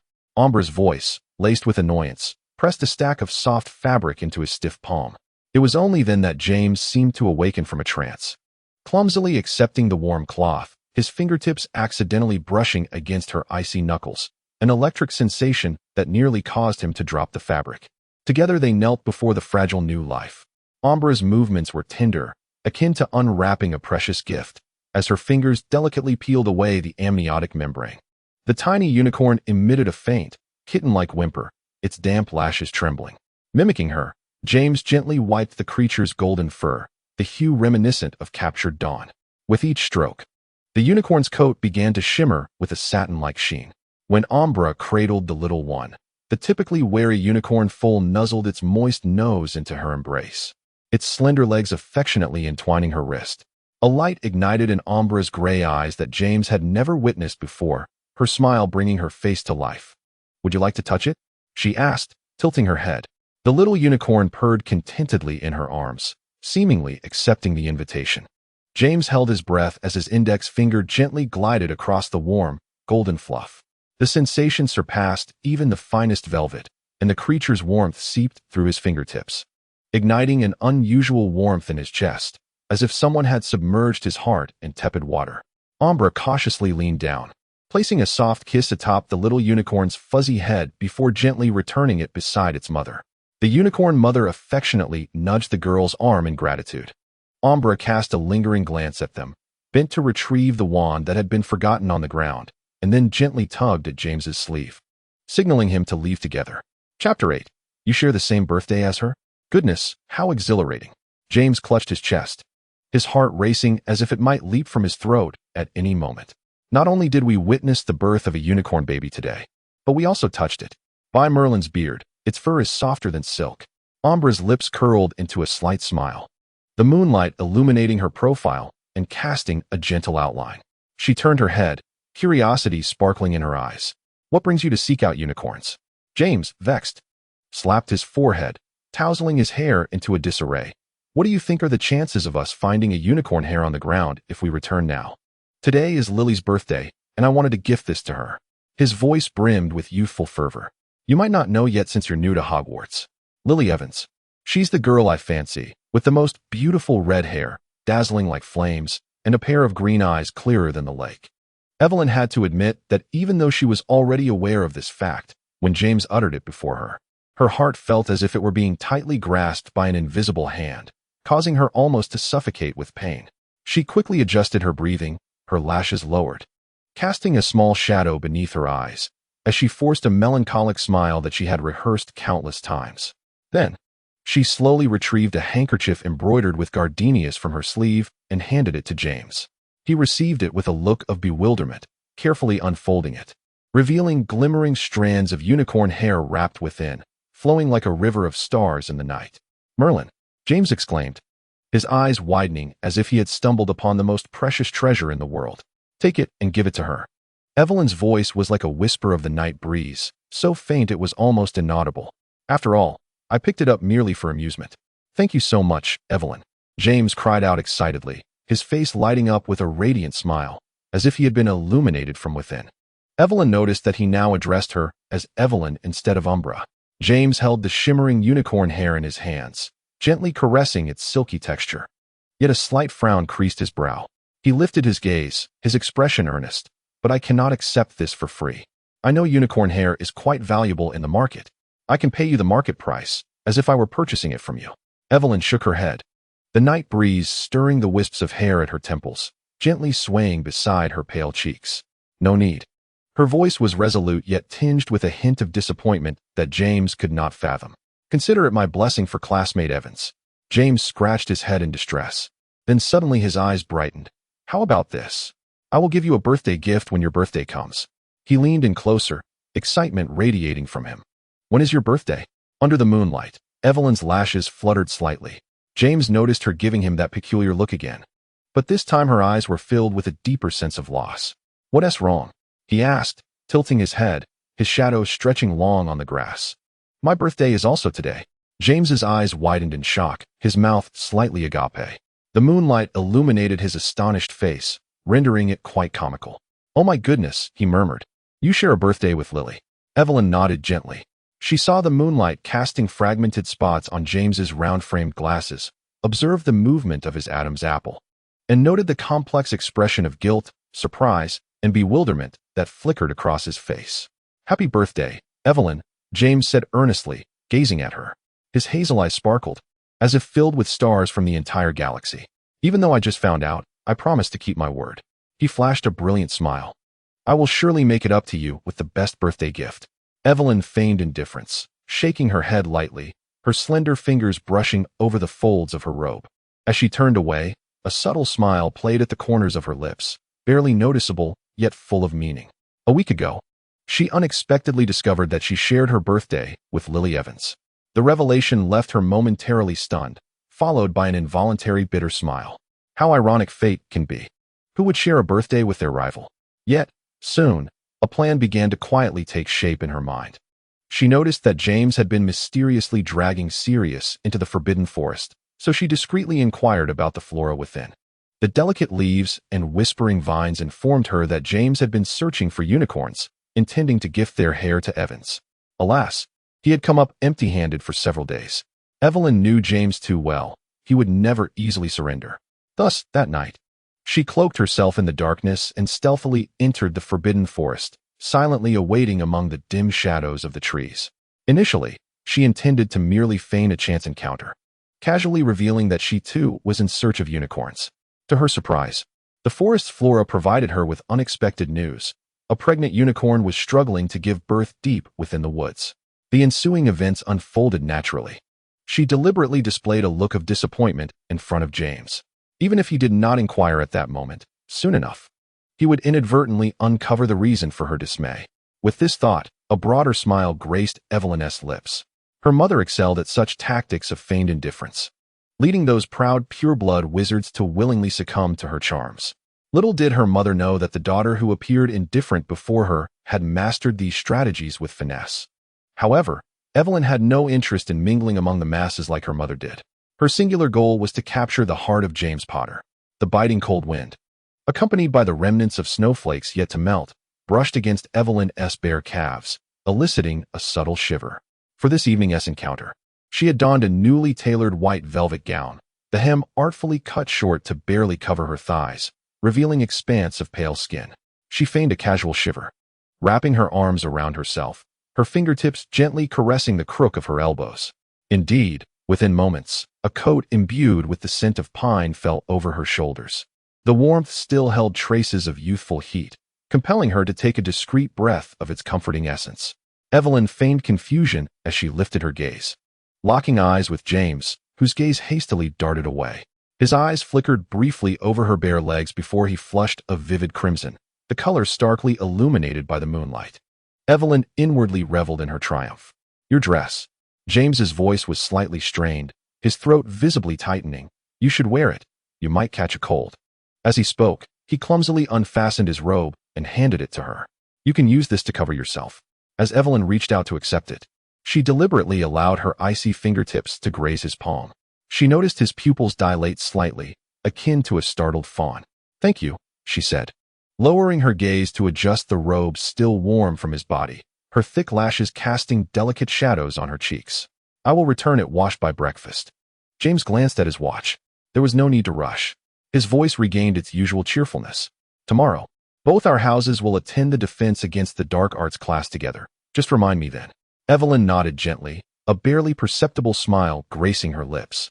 The two treaded back to the castle along the moonlit gravel path, James's peripheral vision occasionally darting towards his robe, only to avert quickly as if it had burned him.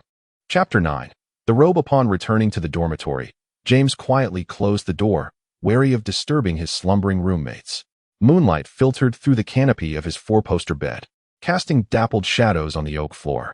He cautiously retrieved Evelyn's handkerchief and from the depths of his drawer, produced a dark red velvet box, gently placing within it a few shimmering strands of unicorn hair. Perhaps it was a trick of the light, but those fine hairs seemed to absorb the sweet fragrance of gardenia that lingered on the handkerchief. A glance at the alarm clock on the bedside table revealed the hour to be 4 in the morning, allowing him 4 more hours of sleep. Rubbing his tired eyes, James began to undress. As he removed his sweater and was about to unfasten the button of his jeans, his fingertips unexpectedly brushed against a foreign, bulging object in his pocket. Upon pulling it out, he discovered a fragment of soft fabric, the remnant of Evelyn's skirt. Under the moonlight, the edges of the cloth were uneven and stained with dried blood, remnants from tending to a small unicorn. As James's fingers caressed the fabric, he was abruptly reminded of the swaying hem of the skirt in the Forbidden Forest, revealing those strikingly alluring legs, delicate lines, porcelain skin, and knees tinged with a faint blush from the cold wind. He suddenly pressed his burning face into his hands, his throat tightening uncomfortably. Merlin's beard, he muttered under his breath, shaking his head vigorously, slapping his cheeks with his palms and taking several deep breaths to steady his racing heart. After a prolonged silence, James finally drew his wand and whispered softly to the fabric, clean and new. The bloodstains gradually faded, restoring the cloth to its original off-white hue. Yet it still retained the scents of night, dew, and gardenia. He placed it alongside the handkerchief on his bedside table, where the moonlight bestowed a gentle silver lining upon them. Tomorrow, he reminded himself, he must remember to return it to her. As he lay down, an inexplicable urge compelled him to glance once more at the fabric of the skirt before he drew the curtains shut. How did it go? Smoothly? Evelyn inquired eagerly as she pushed open the dormitory door, her little gardenia plant on the bedside table quivering in anticipation. Though the plant could hear their entire conversation through the earrings, it could not quell its yearning to hear the tale recounted by Evelyn's own lips. Even better than expected, Evelyn replied, a smile dancing on her lips as she gently closed the door. It felt as though Merlin himself had handed me the Felix Felicis. She removed her dew-soaked outerwear, settling beside the four-poster bed, recounting every detail of the evening with delightful enthusiasm. James's flushed ears, the slight tremor in his hands as he offered her the outerwear, and those hazel eyes that always unconsciously followed her in the moonlight were all vivid in her memory. In conclusion, she retrieved the thick coat still imbued with the scent of pine and her robe, gently unfurling it under the moon's glow. Little gardenia, would you do me a favor? Let these garments absorb your fragrance, subtle and elusive, ideally lingering until the end of the term, impervious to laundering. Envelop me in it. Little gardenia excitedly shed a few petals, and the scent immediately filled the room. I want that Potter to think of you the moment he puts on the clothes. Even catching a whiff of the gardenia aroma during Quidditch practice, Evelyn tenderly caressed her emerald leaves, her fingertips glowing with a gentle green luminescence. As vitality infused her, the branches of the little gardenia visibly unfurled, with a few pearl-like buds emerging on the newly sprouted shoots.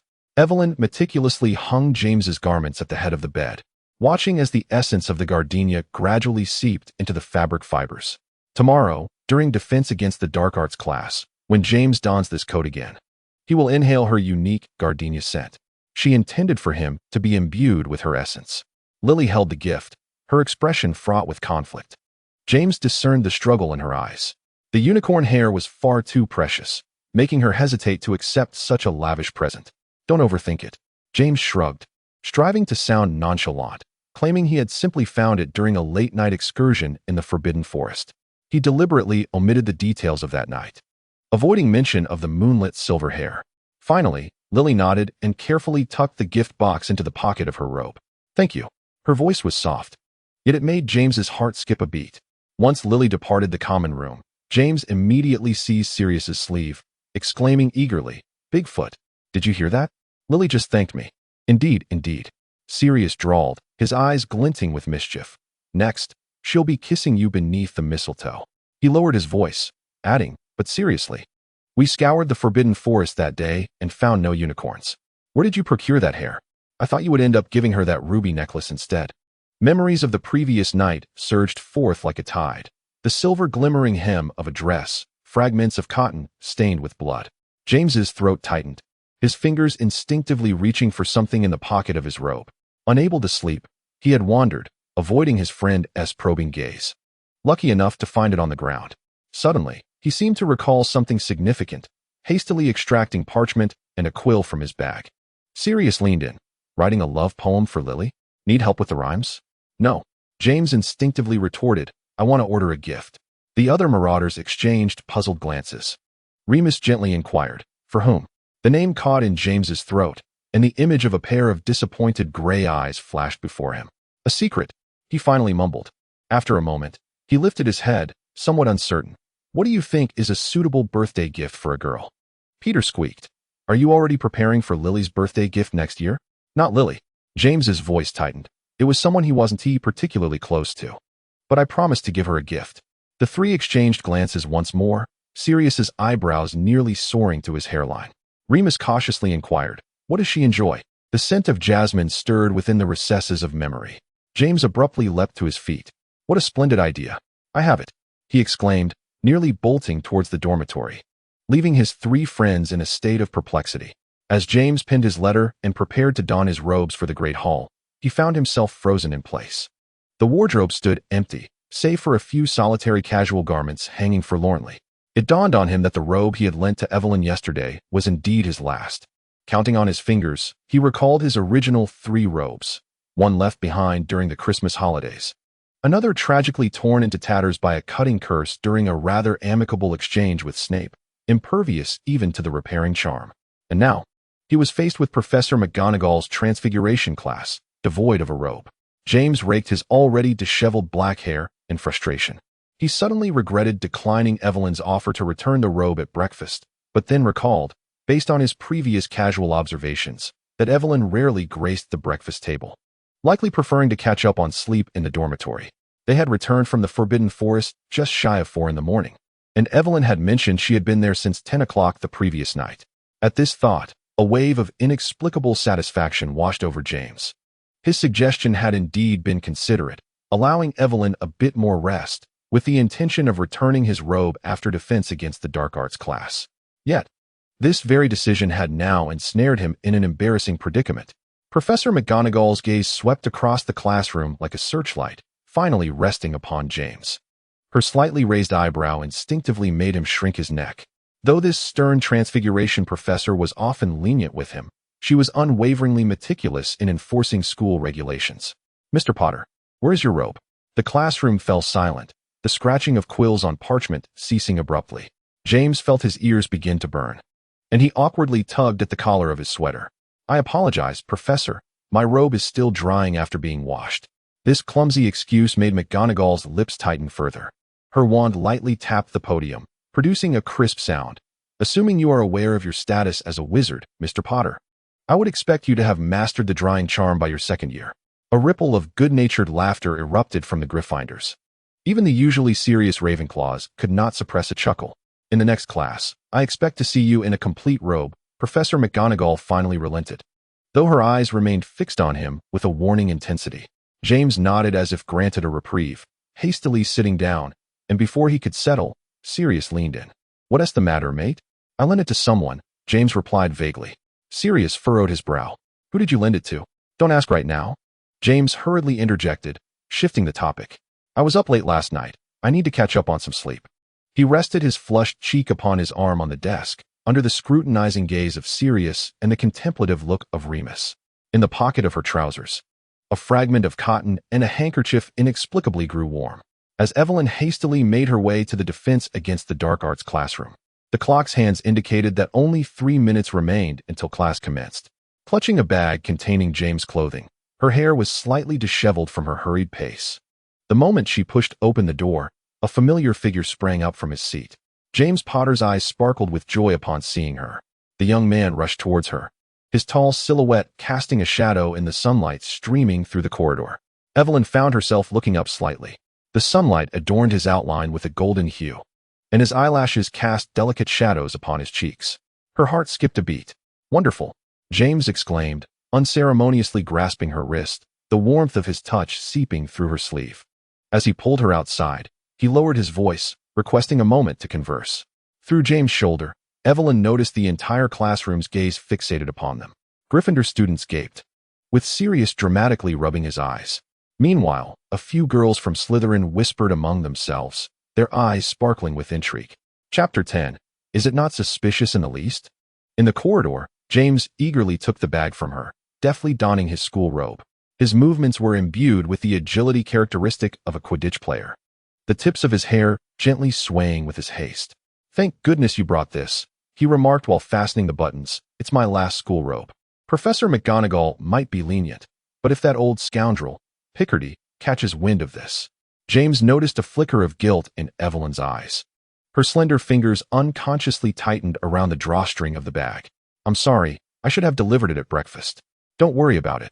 James quickly waved his hand dismissively, the morning light dancing upon his tousled hair. "I know you seldom have breakfast in the Great Hall, and you were up so late in the Forbidden Forest last night." The moment the words left his mouth, he froze, his tongue seemingly glued in place. "Merlin," he lamented internally. That sounded utterly stalker-like. "What I meant was..." He stammered, "I wanted to ask you about that rabbit, but I never seemed to catch you at breakfast." His voice dwindled, fading into a near whisper. Evelyn's wary expression gradually softened. Little Flower is doing well, she replied succinctly, then furrowed her brow, reaching to pluck a white tuft of fur from his shoulder. Sunlight filtered through the corridor's stained glass, rendering the delicate fur almost transparent. It's Little Flower's fur, she explained. It might have rolled on your robe this morning. As her fingertips brushed against his shoulder, James felt as if he had been petrified. You really brought it back to life, he murmured. Memories of Peter's words in the forbidden forest surfacing in his mind. Evelyn tilted her head, her silver hair cascading down her shoulder. Didn't I tell you? James awkwardly took a half-step back. You named the white rabbit Little Flower, he stated dryly, attempting to shift the topic. Is there a problem? Evelyn arched an eyebrow. I have a fondness for flowers and plants. After a brief pause, she added, if you wish to see it, I can bring it out another day. It should take a liking to you. After all, you saved it. James was momentarily taken aback, and the sunlight inexplicably became blindingly bright. He felt a peculiar fluttering in his chest expanding, his lips involuntarily curling upwards. Sure. Mr. Porter. Professor Pickardy's dark voice suddenly erupted from behind him. The class is about to begin. Kindly return to the classroom with your little girlfriend. James's face instantly flushed crimson, the heat of blood rushing to his ears rendering him nearly deaf to the sound of his own heartbeat. Just as he was about to protest, Evelyn's icy voice interjected. He is not my boyfriend, Professor Pickardy. Pickardy's lips twisted into a mocking curve. Humph, indeed, of course not. His gaze slithered over Evelyn like a serpent's tongue. You are a perfect mold of your mother, both equally insipid. James's voice rose sharply, his fists clenched at his sides. He noticed Evelyn's complexion turn ashen, her slender fingers digging painfully into her palms. She appeared drained of all strength, yet stubbornly held her back straight. Pickardy seemed to realize his faux pas. Clearing his throat to mask the awkwardness, get inside for class, he commanded darkly, his black robes swirling behind him like ominous waves. James's gaze remained fixated on Evelyn. Her erect posture resembled a taut string, as if it could snap at any moment. Sunlight filtered through the high windows, casting mottled shadows upon her, rendering her figure even more fragile. So you lent your robes to Umbridge? Sirius inquired in a hushed tone, his eyes filled with curiosity. What exactly were you up to? I ran into her in the Forbidden Forest last night, James replied absently, his eyes still following Evelyn's trembling fingertips. Her skirt got torn by a branch. This clumsy lie elicited a raised eyebrow from Sirius. Then why were you so hesitant earlier? He pressed on relentlessly. James, feeling agitated, raked his fingers through his hair. After all, she is a Slytherin. His voice dwindled to a whisper. I don't want others to think I'm getting too close to Slytherin. Remus chuckled softly, tapping his fingers lightly on the table. So you dragged her out in front of the whole class, and then returned suddenly wearing damp robes. Does that not appear suspicious at all? James furrowed his brow, realizing he had not considered the implications. His mind had been solely occupied with retrieving his robes from that accursed werewolf expert, who had discerned Remus's identity within the first week of school and had since targeted them relentlessly. Will it seem strange? James asked quietly, a wave of unease washing over him. Three heads nodded in unison. Oh no, James groaned, covering his face. Evelyn will surely despise me. Reflecting on their recent encounters, he recalled how the silver-haired girl would become defensive at the slightest misstep. If she were to learn that her actions might be misconstrued, I think you should worry more about whether Lily might misunderstand, Sirius suggested with a mischievous grin, narrowing his eyes. Wait, when did you start addressing her as Professor? James pretended not to hear the question, his gaze unconsciously drifting towards Lily. She was intently taking notes, her red hair shimmering in the sunlight like a blazing fire. In fact, Rhyme gently interjected, I believe Lily may not care at all. Chapter 11 revealed that he was mistaken. Lily certainly would care.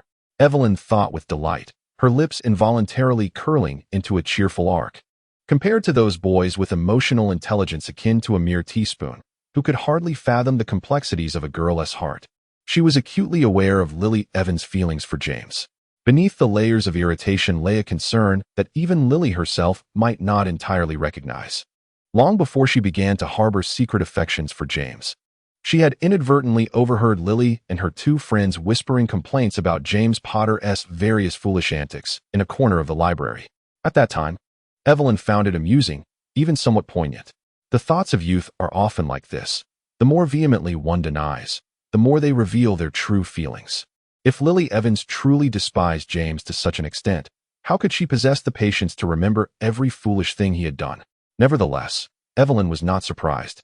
After all, who could remain indifferent after being wholeheartedly pursued by a radiant son like James Potter for 3 years? She firmly believed that had she not intervened, it would have taken at most another year, or perhaps merely half a year, for Lily to completely succumb and agree to his advances. She felt an intense envy towards Lily Evans, an envy that left her heart heavy. The red-haired girl effortlessly commanded all of James' fervent attention over the past 3 years, every heartbeat quickening in her presence, along with that gentle smile that would forever remain exclusive to Lily. She recalled the way James looked at Lily, his gaze so focused as if the entire world revolved solely around her, each flutter of her eyelashes filled with joy. Evelyn lowered her eyes, gently biting her lower lip. She truly liked James Potter, to the extent that even his earnest attempts to love another left her feeling both bitter and captivated. She was certainly aware of how easily James' recent actions could be misconstrued. The warmth of his urgent grasp on her wrist, his eyes sparkling in the sunlight, anyone observing would undoubtedly think twice. Yet, she chose to feign ignorance, allowing him to lead her out of the classroom before all curious eyes, as if he were displaying a prized possession. Indeed, when they returned to the classroom in succession, she keenly caught the glance that Lily Evans directed towards her. In those emerald eyes flickered a complex array of emotions: confusion, displeasure, and a hint of subtle vigilance. A wave of secret satisfaction surged within Evelyn. Countless times, she had suffered due to Lily's presence, and now she finally had the opportunity to let Lily experience a taste of the same. This vindictive pleasure felt like a small cluster of flames, quietly igniting within her heart. Evelyn slightly raised her chin, her cold gaze fixed upon Picardy at the podium. The professor of defense against the dark arts, in his youth, journeyed to France and fervently pursued his mother, Ihira, only to be met with a stinging rejection in front of many witnesses. Since her enrollment, Picardy's eyes, concealed behind glasses, have sought opportunities to torment her like a venomous serpent in the classroom. Yet, she could never comprehend why even James and his companions became targets of Picardy's scorn. The humiliation inflicted by Picardy was indeed unexpected, yet to her, it was merely a familiar refrain.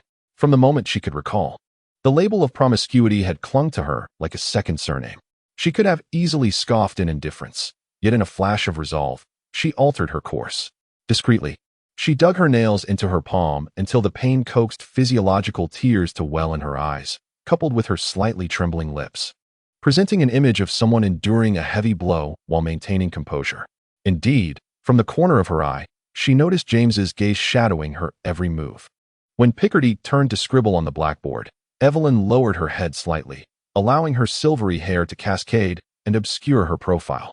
She bit her trembling lower lip, and 2 tears fell precisely onto the parchment spread before her. As the moisture spread, she heard the faint rustle of a chair in the back row.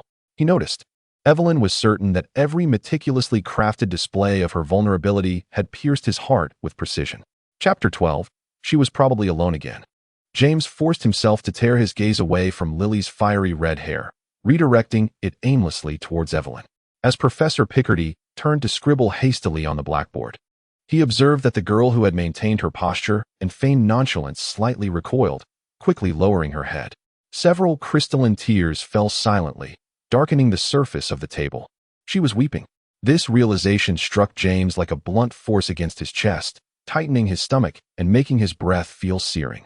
He believed that Evelyn's suffering at the hands of Picardy was entirely due to his reckless decision to pull her from the classroom. Those cruel words, those veiled taunts, should never have been aimed at her. He couldn't help but ponder that had Evelyn been the only one standing in the corridor, that malevolent professor might not have cast her a second glance. After all, Picardy's malice had always been directed towards him. When the class bell rang, Evelyn began to gather her books, her fingers trembling slightly, still marked by unshed tears. Almost haphazardly, she stuffed her books into her bag and hurriedly departed. James immediately rose to pursue her. "Wait." Sirius grasped the corner of his robe. "Where are you going?" James opened his mouth to respond, yet his gaze remained fixed on Evelyn's retreating silhouette disappearing through the door. Remus reminded him, "Don't forget we promised to go to Hogsmeade. Lily's birthday party still needs butterbeer." James cast one last glance at the door. Evelyn still held herself upright, but the glimmer of moisture in her eyes as she turned away pierced James's heart deeply.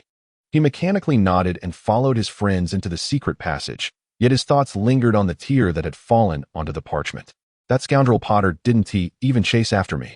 Xiaoji's voice drifted through her gardenia earrings, the petals quivering with indignation beside Evelyn's ear. Xiaoyi, you're so heartbroken. Evelyn gently caressed the earrings, her fingertips brushing against the cool petals. I never expected him to follow. A faint smile graced her lips. Didn't you hear Lupin say? They're off to Hogsmeade to procure something for Evans. But I sense he has developed a fondness for you, Xiaoji murmured. A hint of dissatisfaction in her tone, the flower's stamen exuding a delicate fragrance. Fondness. Perhaps, Evelyn replied, absently twirling a strand of silver hair. Yet, how could such affection, born of sympathy and intrigue, ever compare to the fervent devotion he had shown for 3 years? So what shall we do next? Xiaoji's petals curled up in distress. Didn't I place a petal of yours in the pocket of his robe? Evelyn said. You must listen in on him closely. Tonight's party will surely be lively. Let us see if we can orchestrate a chance encounter between Mr. Potter and a lonely, sorrowful Evelyn, who has no one to celebrate her birthday with. Evelyn's figure melted into the shadows. Only the gardenia on her earrings continued to glow softly, like an eye peering through the darkness. James emerged from the Honeydukes, burdened by the weight of butterbeer, when he suddenly froze in his tracks. The memory of Evelyn's handkerchief and the crumpled fabric of her skirt, still nestled in his pocket, surged to the forefront of his mind. The scene from Defense Against the Dark Arts replayed vividly. The girl's lashes were adorned with tears, refracting shards of light in the sun. This image rendered the fabric in his pocket scorching hot, as if it bore the weight of 1,000 pounds, pressing heavily on his chest. As he made his way back to the castle, his thoughts were further tangled by another realization. They returned from Hogsmeade just in time for lunch, and he saw Evelyn hurrying alone into the great hall, hastily grabbing a pie from the Slytherin table before turning to leave. Her silhouette appeared strikingly frail amidst the bustling crowd, like a fallen leaf. It was always like this, attending classes alone, dining alone, walking the corridors alone, even on her birthday. James involuntarily began to compare. Lily's birthday was filled with laughter from the break of dawn. The common room overflowed with gifts, and during breakfast, students from various houses flocked to offer their well wishes.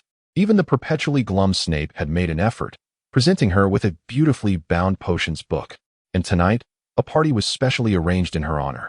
Would anyone celebrate Evelyn's birthday? The thought lingered in James's mind, refusing to dissipate.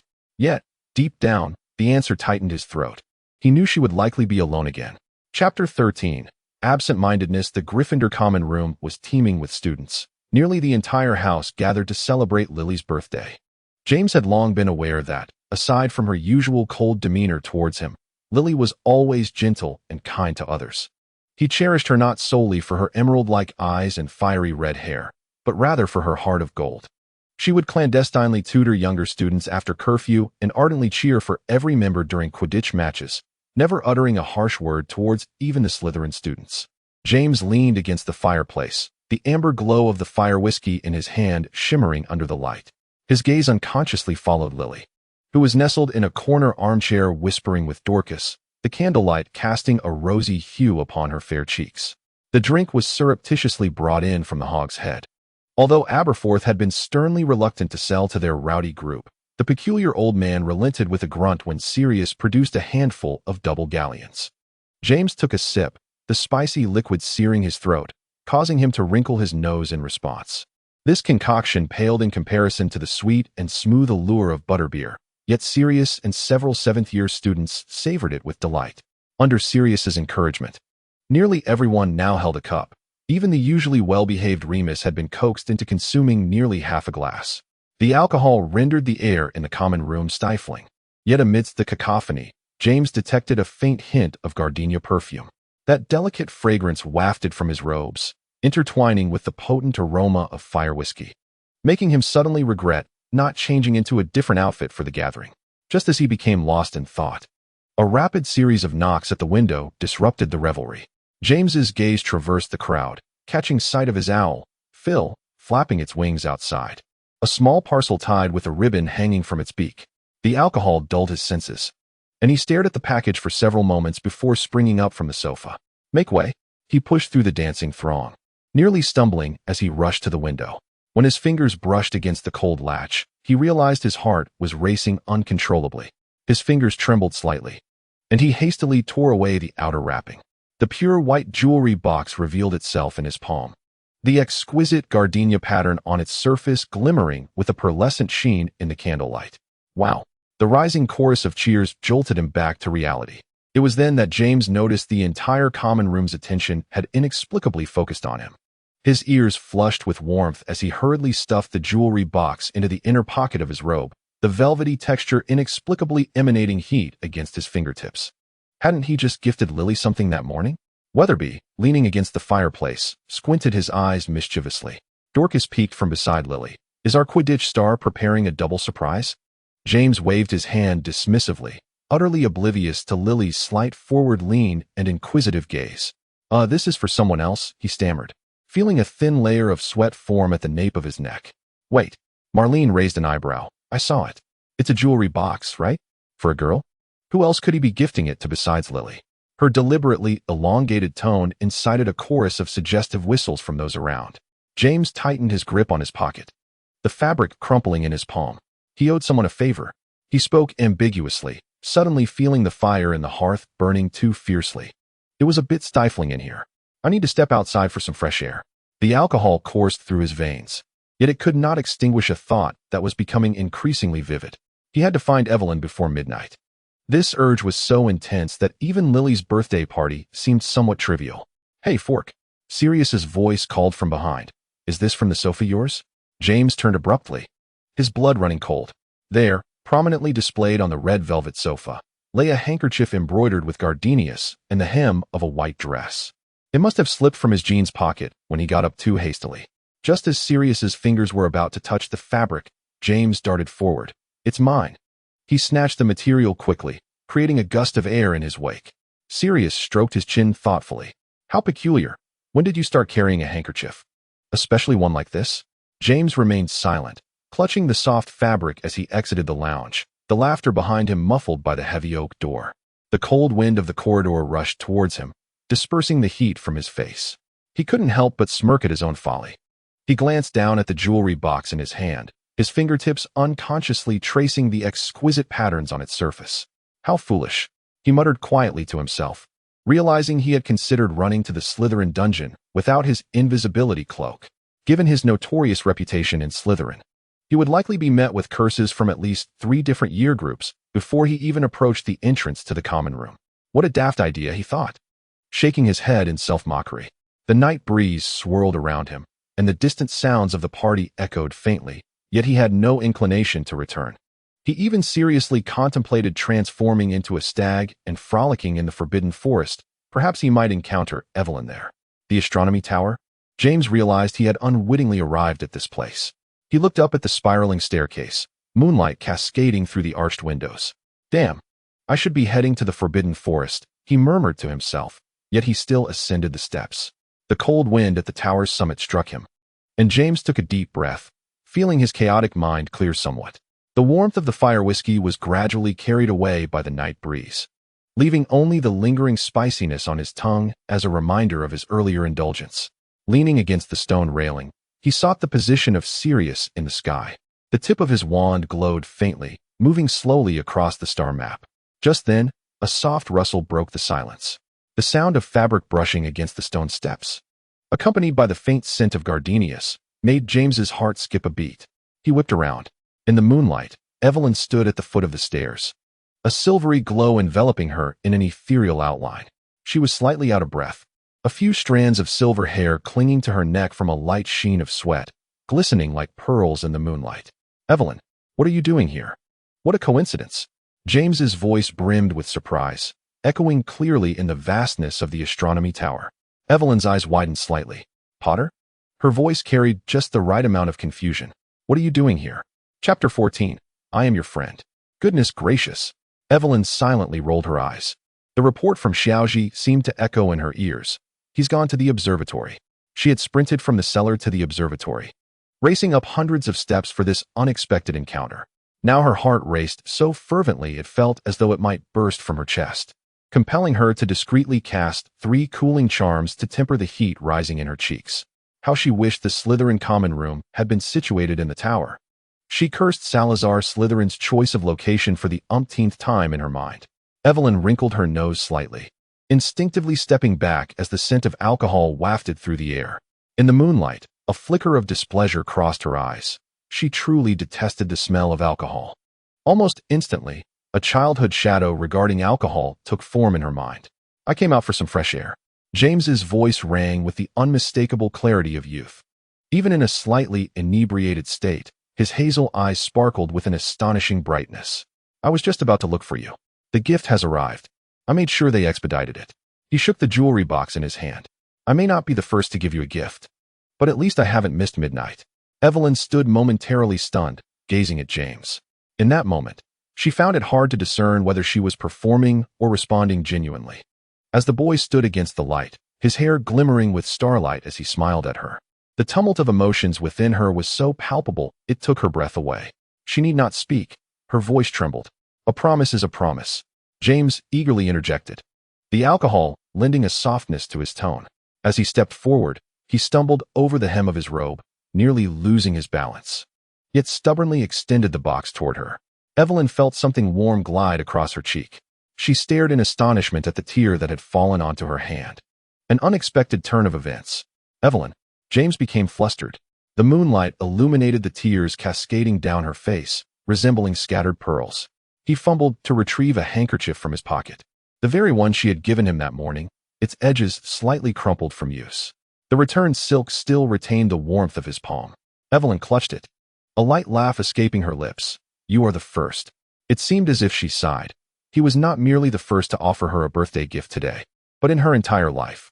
James's expression was akin to a blow to the chest, his astonishment rendered starkly clear in the moonlight, even revealing the tremor in his Adam's apple. I have no friends. Evelyn lowered her gaze, tracing the patterns on the jewelry box, an action that spared her the need to meet his eyes. Her father had never appeared, and her mother had never cared for her. In that moment, Evelyn realized that confessing these truths before James was far more challenging than she had anticipated. Watching the forlorn expression on her face, James felt as though his heart was being gripped by an invisible hand. He nearly blurted out, "Who says you have no friends? I am your friend." The night breeze suddenly grew tumultuous, and Evelyn looked up sharply, her gray eyes rippling in the moonlight. Tears clung to her eyelashes, trembling gently with each blink, reminiscent of morning dew suspended on petals. It was only then that James realized the weight of his words, a flush creeping to the nape of his neck. However, Evelyn's subsequent remarks swiftly diverted his attention. She furrowed her brow, stating, "But I am a Slytherin, and you are a Gryffindor. Even I, a recent transfer, am aware that students from these two houses cannot be friends." Nonsense. James's voice echoed through the tower. Lily and that insufferable Snevelis seemed to get along quite well. Noticing the look of confusion on Evelyn's face, he hastily clarified, "I mean Severus Snape from your house." Evelyn cast her eyes downward, still hesitant. "But I know you all despise Slytherins." Yet, from her uncertain tone, James discerned an unspoken yearning.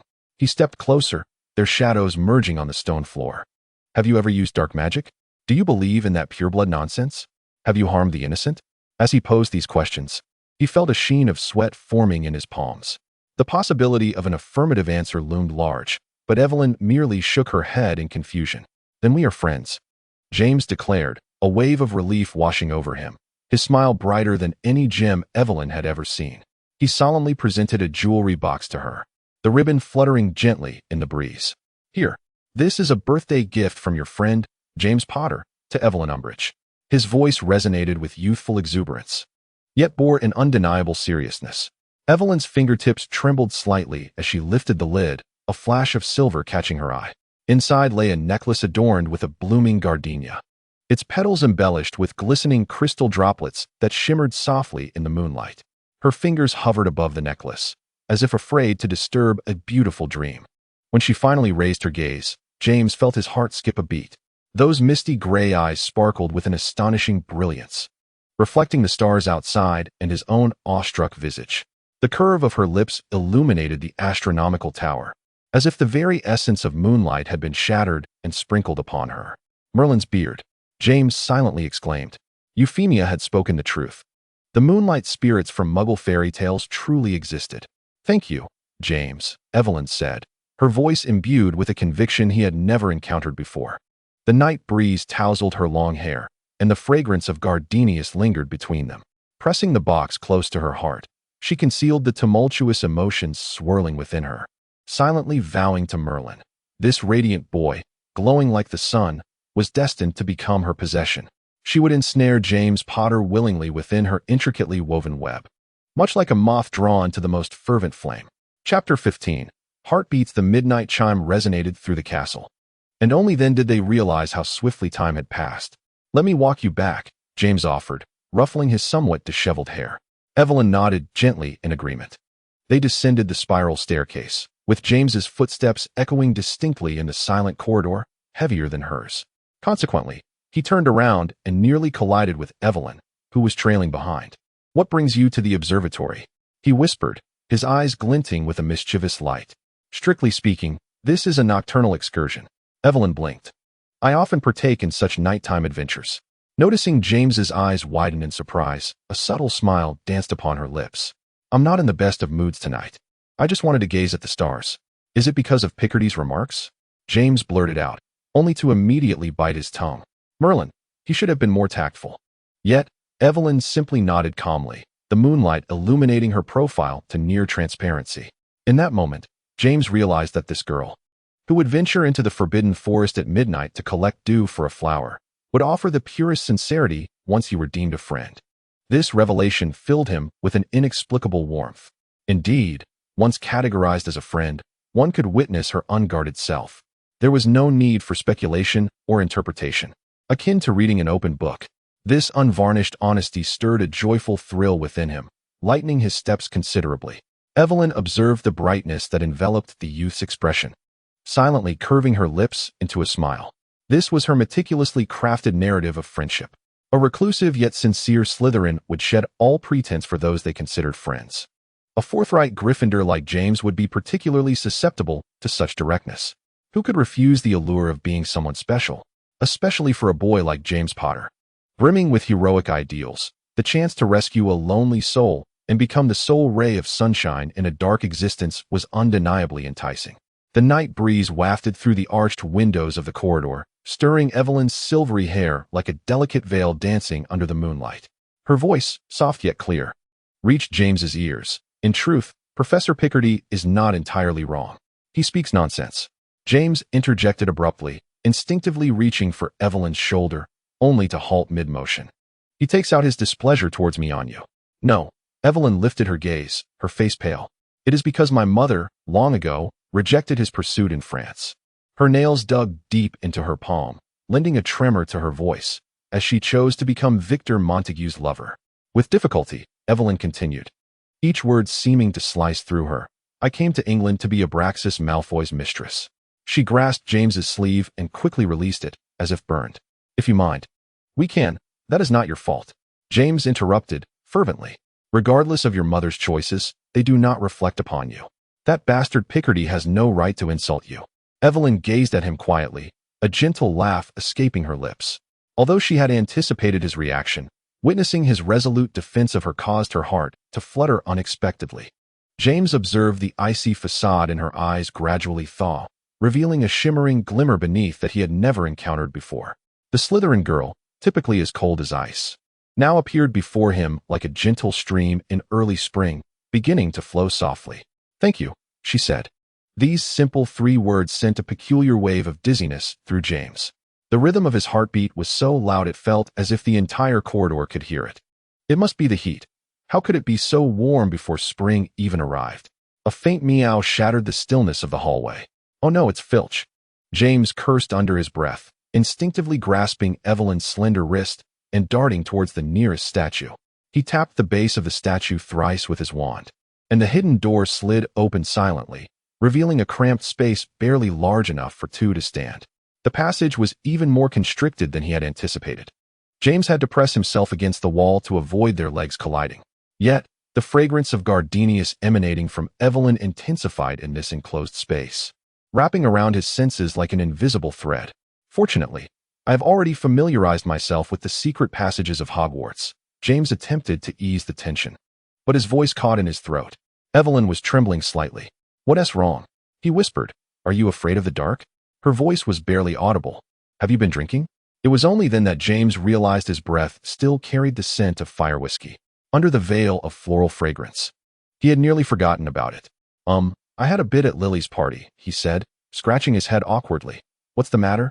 Upon hearing his words, Evelyn curled up tighter, resembling a frightened young creature. I swear I'm not drunk. James hurriedly clarified. I would never do anything disrespectful. My mother, Evelyn said. Her voice strained, has had a difficult time. She has lived in many pure-blood families' estates. Some wizards can become quite frightening after drinking. She hugged herself more tightly. They can say terrible things. James felt a leaden weight settle in his stomach. He recalled the veiled reports he had read in the Daily Prophet during his second year about certain private parties hosted by pure-blood families. At that time, his father had been so enraged he burned the newspaper to ashes. He wondered if Evelyn had to witness such things throughout her childhood. I'm sorry, James expressed, guilt washing over him. It's all right, Evelyn murmured softly. No, James insisted firmly, his eyes shining with an unusual brightness in the darkness. I will not touch a drop of alcohol in your presence again. Evelyn nodded gently. A beam of moonlight illuminated the fleeting curve of her lips, revealing a triumphant smile. Outside the secret passage, Filch's footsteps gradually faded away. Yet, within this confined space, the heartbeat of two young souls grew increasingly distinct. Chapter 16. Guilt and Possession. James Potter lay in bed, tossing and turning, the canopy of his four-poster swaying slightly with his movements. Evelyn's silver-tinged gray eyes, glimmering in the moonlight, and her voice, trembling as she had said, "You are my first friend," repeatedly flashed through his mind. Merlin S. Beard. He silently screamed within, his fingers instinctively tightening around the sheets. I have actually become friends with Evelyn Umbridge. This realization compelled him to turn again, the bed creaking softly beneath him. He recalled the words he once uttered to Lily, which Gryffindor would befriend a Slytherin. Now, that phrase struck him like a boomerang, landing harshly against his face. James irritably ran his fingers through his hair. At the time he spoke those words, he was indeed envious of Snape's closeness to Lily. But a more significant reason lay in the increasingly reckless behavior of Slytherins since the rise of the Dark Lord. He had witnessed Slytherin students casting curses on Muggle-born students in the corridors and had more than once stumbled upon them practicing dark magic in abandoned classrooms. A wave of heaviness filled his chest. After he informed Lily about Snape's studies in dark magic, they had a fierce argument. Yet, unbeknownst to him, Snevelis had charmed her into forgiveness. But James would wager on his broomstick that Snevelis was still secretly dabbling in dark magic. However, Evelyn was different. He murmured to himself, conjuring an image of the silver-haired girl tenderly cradling an injured rabbit. She could wait 6 hours in the Forbidden Forest for a unicorn to give birth, and without hesitation, ruin her skirt to wipe the blood from a young unicorn. Moreover, he had never seen her employ dark magic. She was a kind-hearted Slytherin. The moment this thought surfaced, James couldn't help but curse aloud. Bloody hell. Am I actually describing a Slytherin as kind-hearted? Bloody hell. Sirius's voice came from the opposite bed, followed by a pillow accurately striking James in the face. In the middle of the night, and you're off running laps on the Quidditch pitch, or casting a silencing charm, Remus sleepily added. James grumbled as he drew his wand and casually cast the silencing charm. Then he abruptly sat up straight, shouting within the magical barrier, Merlin, I have actually become friends with Evelyn. Merlin, I have finally become friends with James Potter. Evelyn's fingertips gently caressed the end of her quill, a faint smile gracing her lips as she deftly inscribed a line on the yellowed parchment, the ink spreading like a shackle being erased. What an arduous journey. Almost an entire month. The petals of the jasmine trembled softly, a hint of excitement in their tone. However, she suddenly hesitated, the flower's course slightly retracting. Why don't you let James announce to others that you are friends? Evelyn's fingers paused, the quill's tip lightly tapping the paper, leaving a tiny ink blot. Firstly, she said slowly, I present myself as a cold, reclusive Slytherin in front of him. How could I suddenly demand that he proclaim to the whole school that we are friends? That would be utterly inconsistent with my persona. Her voice lowered. Moreover, you know well how poor the relationship is between Gryffindor and Slytherin. If the Slytherins discover my friendship with James, I fear I won't even be able to enter the common room. Well, the jasmine's voice grew subdued, the floral scent fading slightly. Do you plan to remain his secret friend indefinitely? That seems quite unfair to you. Although I am not particularly fond of Potter, he is indeed your first friend. Certainly not. I do not fear becoming the target of scorn. If one is to gamble, one must wager everything. Yet, she elongated her tone. For when this matter is revealed to others, it must possess sufficient drama, ideally to evoke a sense of guilt in James. Why do you always wish for him to feel guilt? Xiaoji asked, shaking her leaves in confusion. Evelyn's gaze darkened slightly. Because individuals like James, who have basked in the sunlight since childhood, brim with a sense of justice, optimism, and nonchalance. Guilt is a rare emotion for him. Her voice was soft, almost a whisper. Only guilt can pierce his heart like a thorn, ensuring that thoughts of me linger in his mind constantly. Is it not a form of affection to be moved by pity? Xiaoji fell silent for a moment, the fragrance of flowers gradually enveloping the air, akin to a silent sigh. Moreover, the conversation overheard during defense against the dark arts flashed through her mind. James had lied to Sirius, concealing the origin of the unicorn hair and failing to disclose the events of that night. Who claimed that James lacked possessiveness? A smile broke upon her lips. For after all, she was his only exclusive friend, and coincidentally, he was hers as well. Chapter 17. Ripple's forming a friendship with Evelyn proved unexpectedly effortless. She never demanded anything from him, nor did she seek him out deliberately. In fact, most of the time, James almost began to question whether they shared a true friendship. It was only in her biology class or after defense against the dark arts, as she meticulously organized her textbooks, that a faint smile would grace her lips upon catching sight of him. In those moments, James could be certain of their bond. For the otherwise aloof Evelyn would reveal a genuine smile solely for him. Yet, James felt an inexplicable disquiet. He had assumed that once they became friends, Evelyn would no longer be solitary. Yet she still sat alone at the edge of the Slytherin table, quietly finishing every meal. She continued to traverse the corridors with her books in solitude, remaining silent in class, as if separated from the world by an invisible barrier. This inexplicably left him feeling frustrated. Hey, sharp-tongued fork. Sirius jabbed him in the ribs with his elbow, interrupting his reverie. You haven't asked your Lily to Hogsmeade this week. With the joy from last week's birthday gift, you must seize the opportunity. It was then that James suddenly recalled this matter. With a flick of his wand, several pristine lilies blossomed into existence, unfurling their petals in the morning light. He leaned closer to Lily, presenting his brightest smile. Lily, would you care to join me for a trip to Hogsmeade this weekend? The whispers in the hall fell into a momentary hush. James felt countless gazes converge upon him. This scene had become a weekly spectacle. Someone at the Gryffindor table made a face at him. A few giggles erupted from Ravenclaw, and even Professor McGonagall at the staff table adjusted her glasses, feigning ignorance. All awaited Lily Evans's response, as if anticipating a play with an all-too-familiar conclusion. With each rejection, the entire auditorium erupted in a chorus of good-natured laughter, as if it were merely another harmless school farce. Indeed, Lily wrinkled her nose and resolutely shook her head. No, Potter, I will not accompany you to Hogsmeade. A familiar wave of disappointment washed over James, but he quickly flicked his hair, suppressing that emotion. What must he do to earn even a fleeting glance from Lily Evans? Yet, in the next moment, he straightened his back. He, James Potter, was never one to concede defeat easily. One day, he would have Lily willingly entwining her arm with his as they strolled into Madame Putafoot's tea house. He lifted his gaze, and laughter echoed around him. The Ravenclaw girls whispered behind their hands, while a few Hufflepuff boys exchanged knowing glances with him. James instinctively turned towards the Slytherin table. Snape was glaring at him, a sardonic smile curling his lips, his eyes glinting with schadenfreude. As his gaze continued to wander, it met a pair of gray eyes at the far end of the table.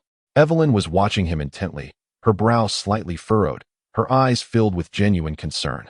Unlike the others who reveled in the spectacle, there was no mockery or pity in her gaze, only sincere care.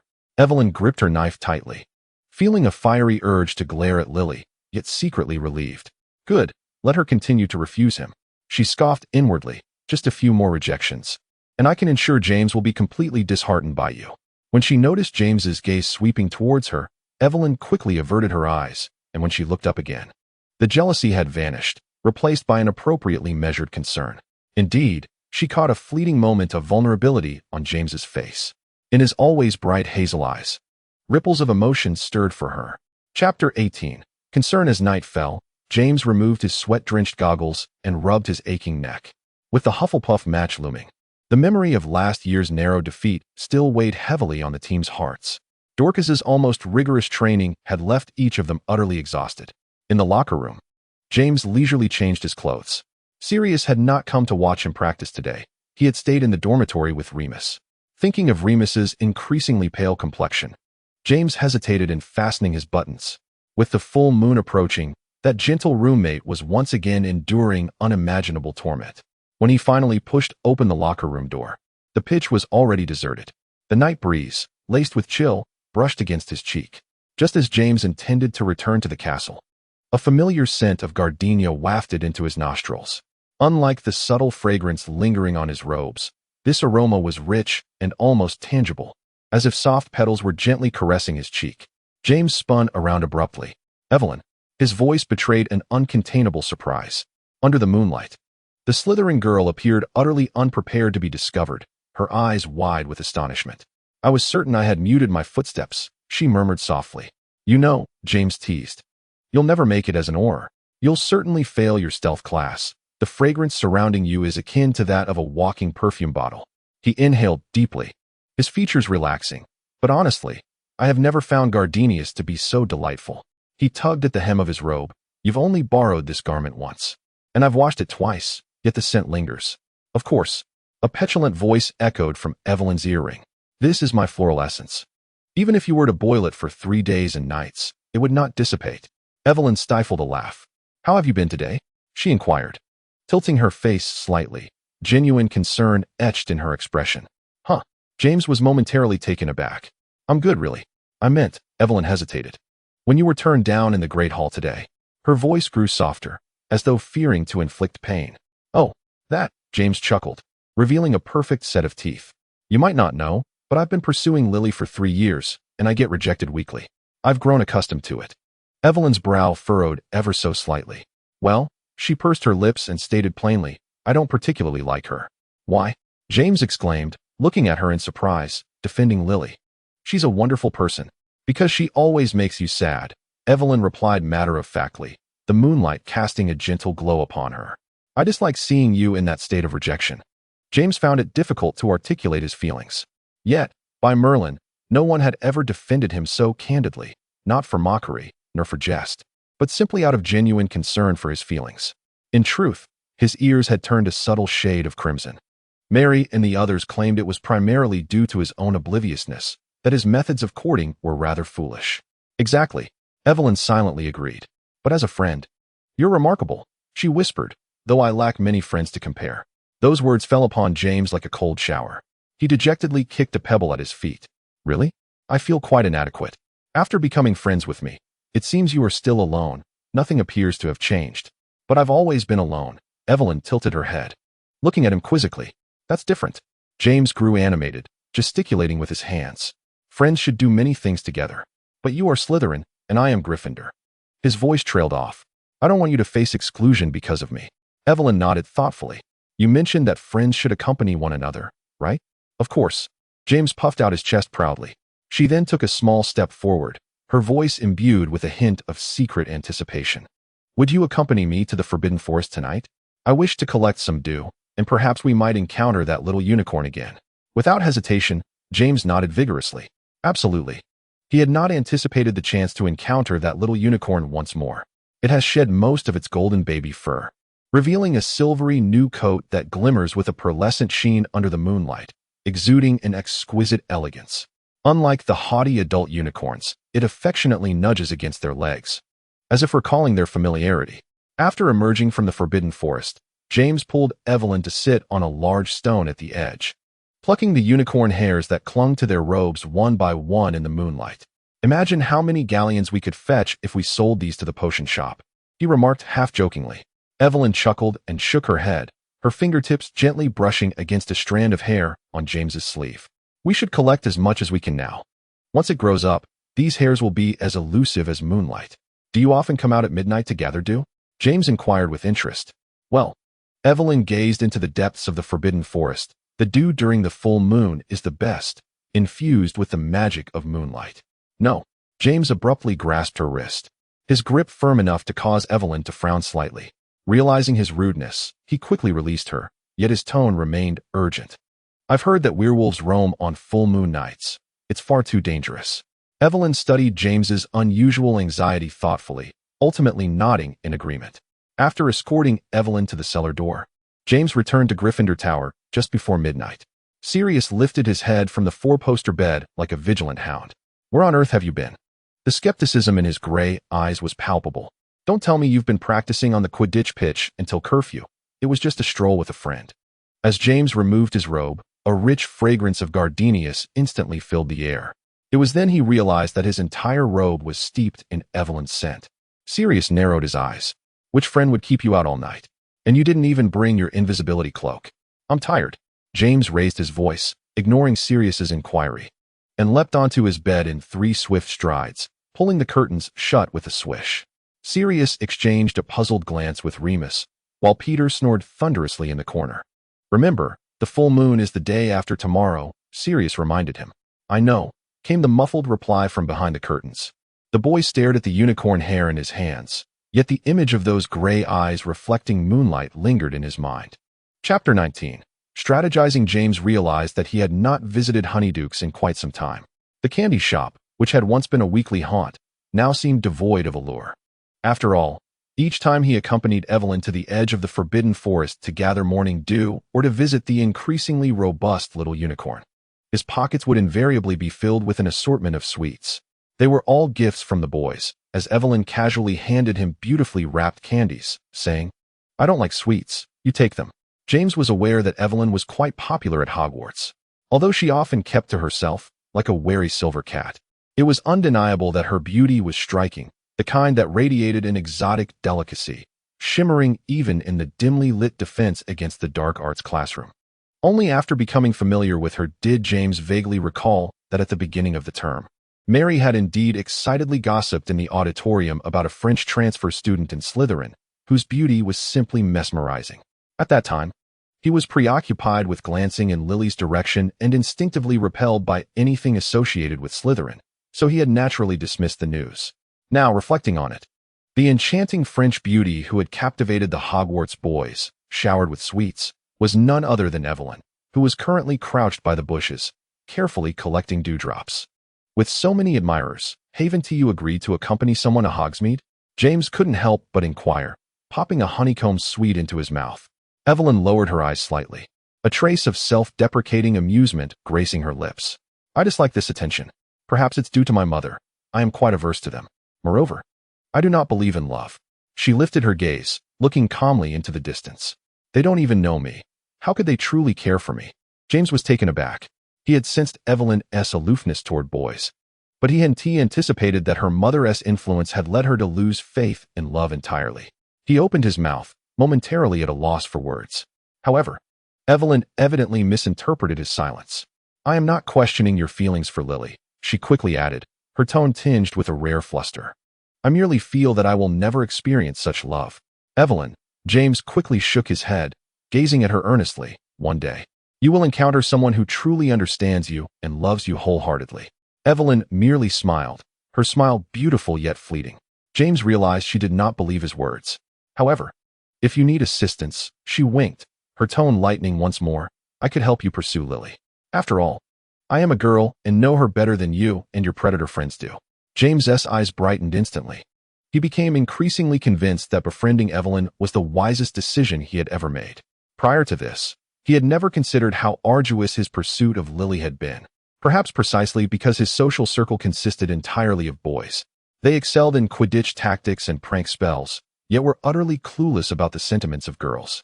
Now, thanks to Evelyn's simple suggestion, he had engaged in a genuinely delightful 15-minute conversation with Lily. Evelyn's method was remarkably straightforward.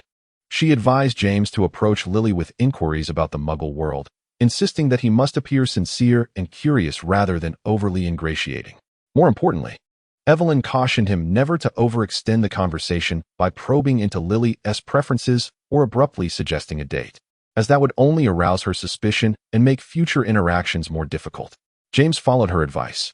When he intercepted Lily in the library, earnestly posing a few questions and thanking her politely before turning to leave, he noticed a flicker of surprise on her face, quickly replaced by a gentle smile. Her eyes devoid of the usual wariness. James would wager that this is undoubtedly the friendliest Lily has ever been towards him since the beginning of their school journey. Evelyn. His voice echoed from the edge of the forbidden forest, brimming with uncontainable excitement. He strode over, his robe billowing in the wind, his face alight with pure joy. My conversation with Lily today flowed remarkably well, he exclaimed breathlessly, his eyes shining with an astonishing brightness. I've never talked to her for so long. And she didn't roll her eyes even once. Evelyn, observing his childlike exuberance, couldn't help but smile. She remained silent, gently handing over the small flower she cradled in her arms. The little creature had been exceptionally well cared for by Evelyn, now rounder than when they first met. Its fluffy fur glistening warmly in the evening light. It lazily yawned and nestled into James's embrace. Instinctively, he rubbed his cheek against its soft coat, his smile deepening. You know, Evelyn said softly, almost to herself, there's a book in the Muggle world called Pride and Prejudice. She paused, the protagonist of the story. One must let go of pride, while the other must relinquish prejudice, much like you and Lily. But I'm not proud at all towards Lily. James furrowed his brow, perplexed as he tousled his already messy hair. Evelyn shot him a sidelong glance, her eyebrows slightly raised. But you are rather haughty towards her friends. Are you referring to the snotty one? James wrinkled his nose instinctively, a hint of distaste in his tone. That's simply because he, perhaps, Evelyn gently interrupted. You could start by not calling him the snotty one. James opened his mouth as if to retort, but ultimately just pouted, reluctantly nodding in agreement. Why on earth are you encouraging Potter to pursue Evans? Upon returning to the dormitory, Xiaoji flailed its leaves in indignation, questioning him. Evelyn leaned casually against the four-poster bed, her fingertips lightly brushing over Xiaoji's slightly trembling petals. Of course, it's to convince him that my feelings towards him are purely platonic. What could be more convincing than actively assisting him in courting his heart's desire? But what if he actually succeeds in winning over Evans? That won't happen. Evelyn chuckled lightly. As long as Snape remains by Lily's side. She elongated her tone suggestively. Do you truly believe our dear Mr. Potter could ever tolerate the snotty one for the sake of love? Xiaoji finally relaxed, rubbing its leaf edges against Evelyn's fingertips, emitting a satisfied murmur from within its bud. Chapter 20. Marked on the eve of the full moon, a damp mist enveloped the forbidden forest. Evelyn and James treaded upon the creaking dry branches, making their way along the path they had long since become familiar with, prepared to visit the little unicorn once more. Since giving birth, the unicorn mother seemed in no rush to migrate, choosing instead to linger with her offspring in that glade within the woods. Evelyn felt no concern that they would disappear. Even if they did migrate, she had her ways of encountering them once again. The little unicorn had grown significantly since their last encounter. The golden full hair that once covered its body had entirely shed, replaced now by a silvery mane. Unlike other wary unicorns, this one exhibited an extraordinary affection for Evelyn and James, even trotting a few steps towards them when they approached.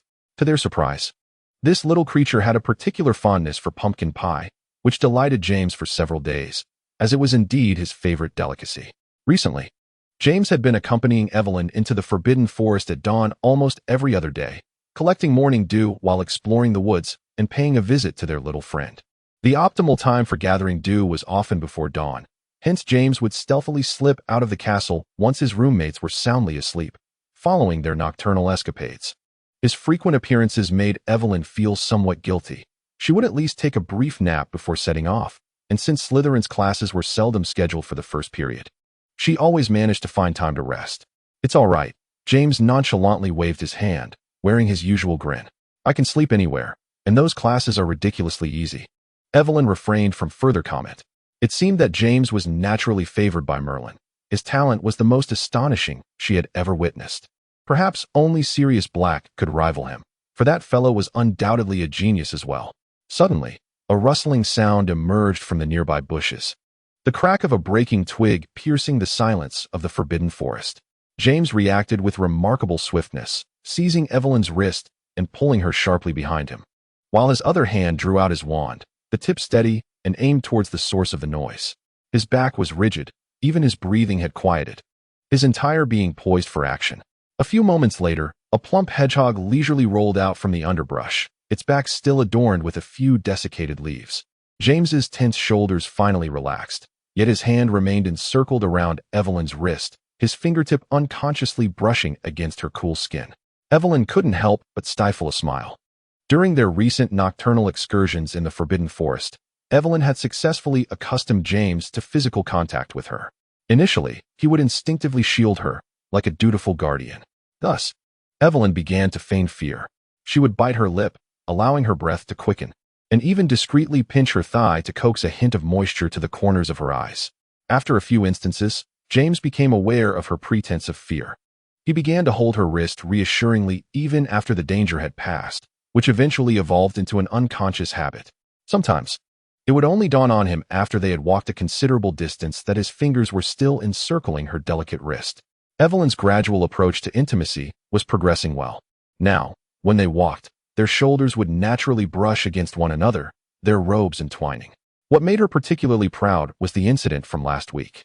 From a distance, James had spotted her, his hand instinctively rising, yet it froze in midair just before making contact.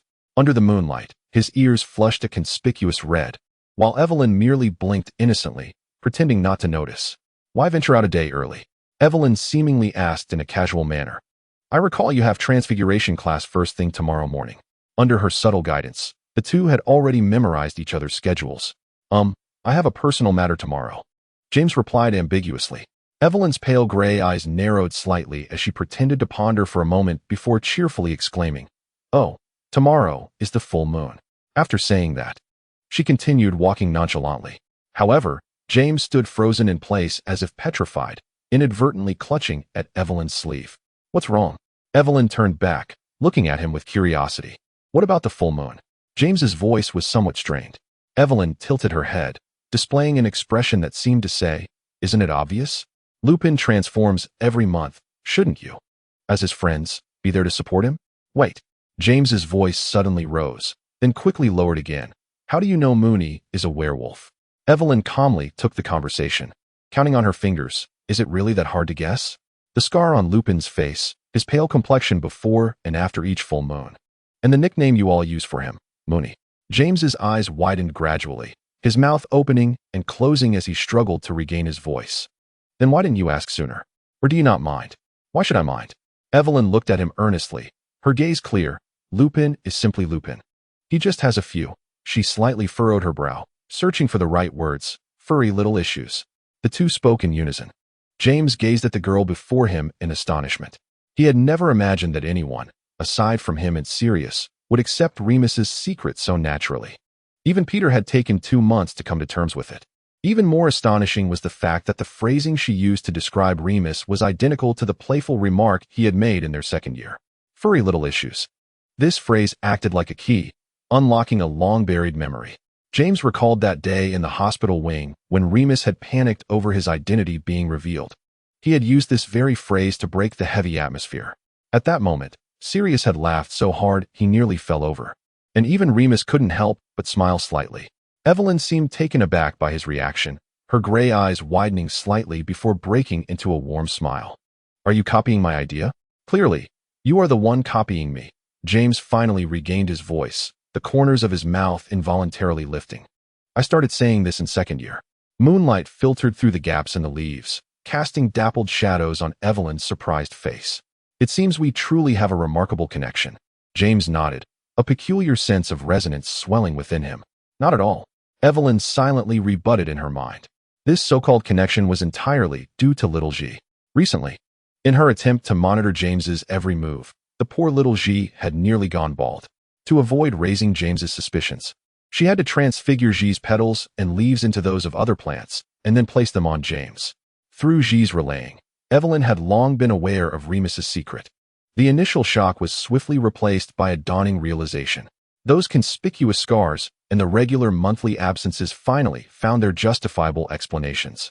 However, what took her by surprise was another revelation. The 3 fifth-grade boys surrounding Remus had astonishingly mastered the art of becoming animagi.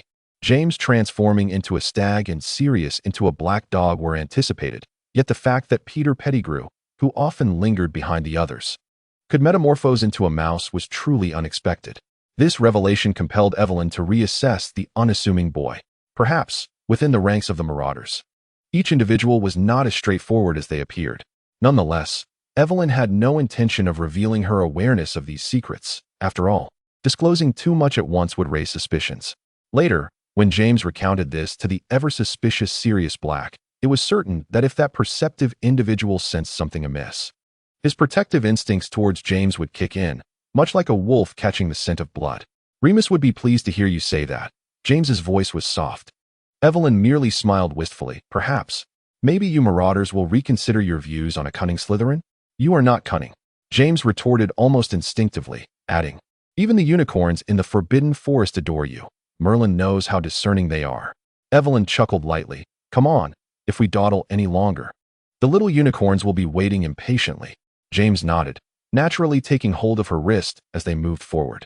Evelyn lowered her gaze, her eyes resting on the boy's slender fingers. A warm sensation radiated from her wrist as his thumb unconsciously brushed against her pulse. Look, James, she mused inwardly. You have grown accustomed to my scent, my warmth, my little quirks, and my presence in your life. Evelyn subtly inched closer, the hem of her robe brushing against his. The wand concealed within her sleeve stirred slightly, and 2 drops of shimmering floral dew quietly fell onto the corner of James's robe, spreading softly. Evelyn gazed at the boy's profile, bathed in moonlight, a satisfied smile curving her eyes. One day, your robe will be infused with my essence. Your parchment will bear the fragrance of my flowers, and even the tip of your soaring broom will carry my mark. One day, whenever anyone catches the scent of gardenias, they will know you are mine. Chapter 21. A hint during breakfast. Marlene McKinnon abruptly halted her spreading of jam on toast, her nostrils flaring slightly. Her gaze, filled with suspicion, landed on James. Merlin's beard. James, when did you start wearing perfume? Huh. James, who was in the midst of devouring his 3rd slice of pumpkin pie, nearly choked, hastily gulping down some pumpkin juice before mumbling, what would I wear perfume for? Mary McDonald immediately leaned in. I've been meaning to say, there's been a particularly pleasant scent around you lately. She winked conspiratorially. Could it be that you spritzed some on to win Lily's favor? I thought you had switched to a new shower gel. Raising his head from the pages of the Daily Prophet, Remus joined the discussion. Sirius, playfully hooking his arm around James's neck from behind, leaned in closer and teased. Merlin, you didn't change your shampoo, just to impress Lily, did you? Who would have thought our sharp-tongued friend has such refined taste? It was then that James realized the scent wafting through the air was the fragrance of gardenias. A lingering aroma he had likely absorbed from spending time with Evelyn. The crisp yet sweet scent clung to his robes and hair, as if enchanted by a permanent sticking charm. Strangely, he found himself rather enjoying this elusive fragrance. In England, gardenias were a rare sight, let alone a magical perfume with such a scent, which explained why his friends were baffled by its origin. Well, Sirius has a point, I suppose. James scratched the back of his head. What brand of shampoo is it? Mary's eyes sparkled with curiosity, eager to know more. It's simply enchanting. I must buy 10 bottles. James's throat tightened as his mind raced. Actually, it's a new product from my father's laboratory, still in the testing phase. He blurted out, quickly invoking the name of Fremont, the owner of the largest shampoo manufacturing company in the wizarding world. The excuse was seamless, convincing everyone. Mary let out a disappointed "oh," then perked up. You must tell me the moment it's released. I want to be the first customer. James nodded absently, gulping down a generous mouthful of pumpkin juice. He couldn't quite grasp why the cool liquid sliding down his throat failed to quell the heat rising to his ears. Out of the corner of his eye, he caught sight of a silver-haired figure at the end of the Slytherin table, partially illuminated by the morning light. James had to admit, he felt a pang of disappointment when Evelyn initially hesitated to reveal their friendship to anyone.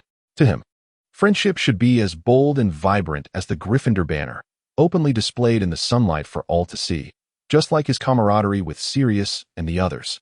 However, he soon came to understand Evelyn's concerns and did not hesitate to stand by her side. She was a Slytherin, and he, James Potter, happened to be one of the most despised individuals in Slytherin House. Being friends with a Gryffindor was already audacious enough. Being friends with him? That was a blatant provocation to the entire Slytherin House. Thus, they became clandestine friends, carefully evading all prying eyes, as if their friendship were a fragile flame, easily extinguished by a sudden gust of wind.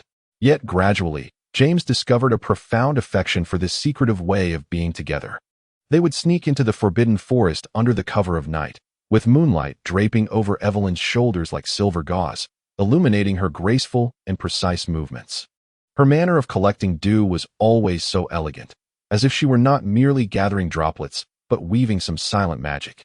At times, they would wander along the winding paths to visit a small unicorn, sharing a slice of pumpkin pie. Initially, Evelyn would scrunch her nose in distaste, but ultimately, she would succumb to James's triumphant grin. As time passed, not only did the little unicorn develop a fondness for the sweet aroma of pumpkin pie, but Evelyn too found her taste swayed by him. James wished for such days to endure indefinitely, so that he could monopolize Evelyn's friendship, forever being her one and only, her most cherished companion, perhaps even the first friend in her life. Each time he contemplated these titles, a peculiar warmth surged within his chest, akin to his heart being gently immersed in a pool of warm water, an inexplicable sense of fulfillment coursing through his entire being. This possessiveness felt foreign to him, yet it soared uncontrollably like a kite severed from its string. However, gradually, a thread of unease began to weave itself into James's thoughts. Was he being too selfish? Should he encourage Evelyn to forge more friendships? Had his yearning for her become unhealthily intense? These thoughts pricked at him like tiny thorns, rendering him restless. At last, James hesitantly spoke up. To his surprise, Evelyn merely blinked slowly, her expression serene as if it were a matter of course. "It's perfectly normal," she remarked nonchalantly, "for possessiveness to exist in friendship." James was taken aback. "Moreover," she continued, "I have no desire to befriend others.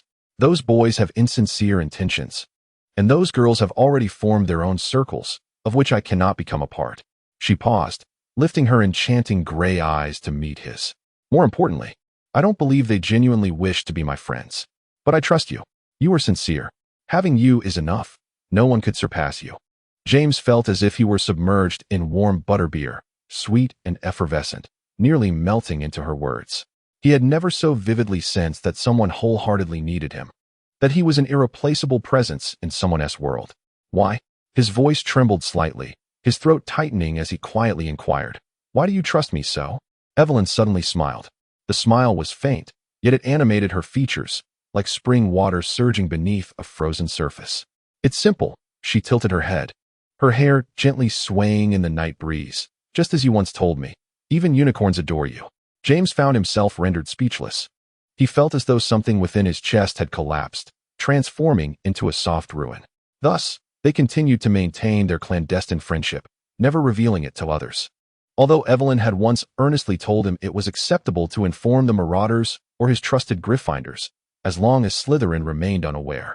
Yet James remained tight-lipped, resolutely deciding to guard this secret forever, aspiring to be the sole possessor of Evelyn's unique friendship. Until that Valentine's Day, overwhelmed with pink satin ribbons and heart-shaped balloons. Truth be told, James felt all of this could be blamed on Gilderoy Lockhart, the self-absorbed third year from Ravenclaw. Chapter 22. The Valentine's Incident. The Great Hall of Hogwarts has been transformed into a resplendent sea of pink, with enchanted heart-shaped balloons gently floating beneath the ceiling, occasionally showering the space with shimmering heart-shaped confetti. As breakfast unfolds, students eagerly exchange Valentine's gifts, while owls flit overhead, delivering perfumed love letters. The Gryffindor table is laden with chocolates, and before Sirius lies a veritable mountain of gifts. As he is universally recognized as the most handsome and eligible bachelor in the school, garnering the most affection each year. Neatly arranged before Remus are several exquisitely wrapped boxes of chocolates, all gifted by James. Without hesitation, James pushes his heap of chocolates towards Peter and carefully retrieves a dark red velvet box from within his robes. This is the fruit of his labor after 2 sleepless nights. Upon Evelyn's suggestion, he opted not for the best-selling heart-shaped chocolates from Honeydukes, but instead surreptitiously ventured into the kitchen with Sirius and the others, awkwardly crafting this box of handmade chocolates under the watchful eyes of the house elves. Surely this time it would succeed? Sirius languidly rests his chin on his hand, observing as James nervously adjusts his collar and strides towards Lily. However, no Potter. Lily's fiery red hair gleams like flames in the morning light, but her tone is as frigid as ice. "How many times must I tell you? I will not accept your Valentine's gift." She casts a glance at the beautifully wrapped chocolates, especially after you just teased Severus in the library. Dejected, James returns to his seat, the Marauders offering a chorus of consolation. "At least this time it wasn't he thrown in the trash," Remus gently remarks. "If you ask me, you should change your target." Sirius casually unwraps a chocolate and pops it into his mouth, like that Ravenclaw who always stares at you. James absently agrees, his gaze inadvertently drifting towards the Slytherin table. He had hoped to find solace in Evelyn's gray eyes, only to discover that she herself was overwhelmed. Her corner of the hall transformed into the most boisterous gathering. Boys from all houses surrounded her, akin to a pack of eager hounds vying for scraps, each presenting beautifully wrapped chocolates, glittering love letters, and even a few extravagant roses that seemed particularly lavish in the winter chill. Gryffindor's Weasley and Fenwick are also among the throng, their faces adorned with rare, awkward smiles. James has long been aware of the many admirers Evelyn attracts. She is indeed strikingly beautiful, with silver hair that flows like moonlit satin, her aloof demeanor adding an air of unattainability. While he often indulged in the sweets given to her by others, it is only at this moment that he truly grasps the extent of her popularity. "I can't believe I've become friends with such a girl," he muses, a peculiar pang of bitterness rising in his throat. This year, Slytherin's Umbridge has certainly eclipsed even Sirius in the realm of admiration. Mary has evidently taken note of the commotion as well. The French transfer student, beautiful, mysterious, and academically exceptional, maintains a cold demeanor that only intensifies the allure of conquest. Marlin smacked her lips and added with a meaningful tone that it was as if she had struck at the Achilles heel of all the boys. The term desire to conquer made James furrow his brow. He felt an inexplicable aversion to such a description, as if Evelyn were a commodity waiting to be bartered, or a trophy to showcase their allure. He knew that this was precisely what Evelyn detested the most. How had Weasley and Fenwick also gathered around? Sirius languidly propped his chin on his hand and raised an eyebrow, noting that he was a Slytherin. Mary exaggeratedly rolled her eyes, exclaiming that beauty knew no house boundaries. Moreover, they had discussed Umbridge since her arrival at school. She lowered her voice and added mysteriously that not only they, but many others suspected her of having Veela blood. "You know, she was so exquisitely beautiful that she seemed almost unreal. Not everyone was superficial." Sirius pointed at James, saying, "Look, our mate remains steadfastly loyal to Lily, neither sending chocolates to Umbridge nor crowding around her like a gaggle of lustful peacocks." At this, Lily rolled her eyes, while Marlin and Mary stifled their laughter behind their hands. "Indeed, it was a pity that his Lily still rejected both his chocolates and love letters," Marlin remarked. James, feeling somewhat guilty, took a large gulp of pumpkin juice, the sweet, cloying taste spreading across his tongue. He had indeed not given Evelyn any chocolates, for she had always loathed sweets. Yet, just the previous night, at the edge of the Forbidden Forest, Evelyn had handed him a beautifully wrapped box of French chocolates, a symbol of friendship. She had emphasized that presenting it not on Valentine's Day meant it bore no special significance. This chocolate now lay quietly in the inner pocket of his robe, unlike the gifts from other girls that were carelessly tossed to Peter. Chapter 23. The Valentine's Incident. A burst of laughter erupted from the far end of the Great Hall. James looked up to see that although Evelyn wore a polite smile, he could tell from her expression that her patience was nearing its breaking point. He would wager his Nimbus 1001 that at least 4/5 of the boys fawning over her didn't even have their names remembered by her. Those fervent gazes and meticulously prepared gifts must have seemed far less interesting to her than the withered branches and leaves of the Forbidden Forest. Especially when they approached her with a mindset of conquest, Evelyn surely felt nothing but repulsion. James's fingertips lightly tapped the table, a flurry of plans racing through his mind to rescue her. Perhaps he could feign spilling a cup of pumpkin juice to create a distraction, or have Peter secretly cast a farting jinx. Just then, a flurry of flapping wings erupted from outside the hall, like an unexpected storm. Hundreds of owls surged through the door, the gust from their wings toppling several goblets, pumpkin juice spilling across the tablecloth. Each owl clutched a letter in its beak, the pristine white envelopes gleaming under the candlelight. The entire hall fell silent, all eyes widening in astonishment. Even more astonishing was the remarkable uniformity of this army of owls. They flew in unison towards the Ravenclaw table, landing accurately in front of a boy with golden curls. Gilderoy Lockhart sat upright, a deliberately practiced, radiant smile gracing his face. James should have anticipated this. This narcissist had been seeking attention in various flamboyant ways since the day he enrolled. He had submitted articles to the school newspaper boasting of inventing new spells, and even declared in potions class that he would create the Philosopher's Stone before graduation, only to blow the cauldron to smithereens. Merlin's beard. Sirius whistled, casually intercepting 2 letters that floated past him. He broke the wax seal and immediately grimaced. The handwriting was identical, merely signed differently. Your devoted admirer, Maggie, and forever enchanted by you, Doris. He shook the parchment. This fool couldn't he even be bothered to forge a different handwriting. The truth spread like wildfire. Muffled laughter rippled from the Hufflepuff table to the Slytherin corner, where several seventh-year students whispered conspiratorially at a volume loud enough for the entire hall to hear. I heard he spent 10 galleons renting owls. No, it was 20, and promised to pamper each bird. Lockhart's ears turned as red as a boiled lobster, yet he held his chin high, exaggeratedly accepting each letter. James thought the spectacle had subsided, yet it was evidently far from over.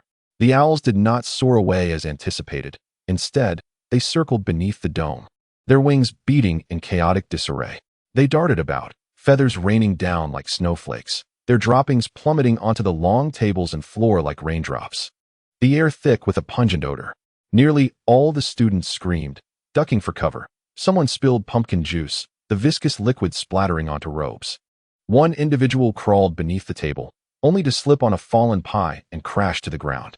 James nimbly sidestepped a diving snowy owl, its sharp talons grazing the tips of his hair. He deftly leapt aside, his gaze cutting through the frenzied crowd to rest upon Evelyn. She stood frozen, her delicate fingers helplessly clutching her sleeves, her light lashes fluttering slightly, her eyes brimming with despair. Fortunately, she was positioned in a secluded corner, momentarily spared from the owl's wrath. Let us run. Our next class is Defense Against the Dark Arts. We can head straight to the classroom, Remus suggested loudly, using his textbook to fend off a swooping barn owl. Sirius and Lily nodded in agreement, quickly gathering their scattered bags. Forks, what are you dawdling for?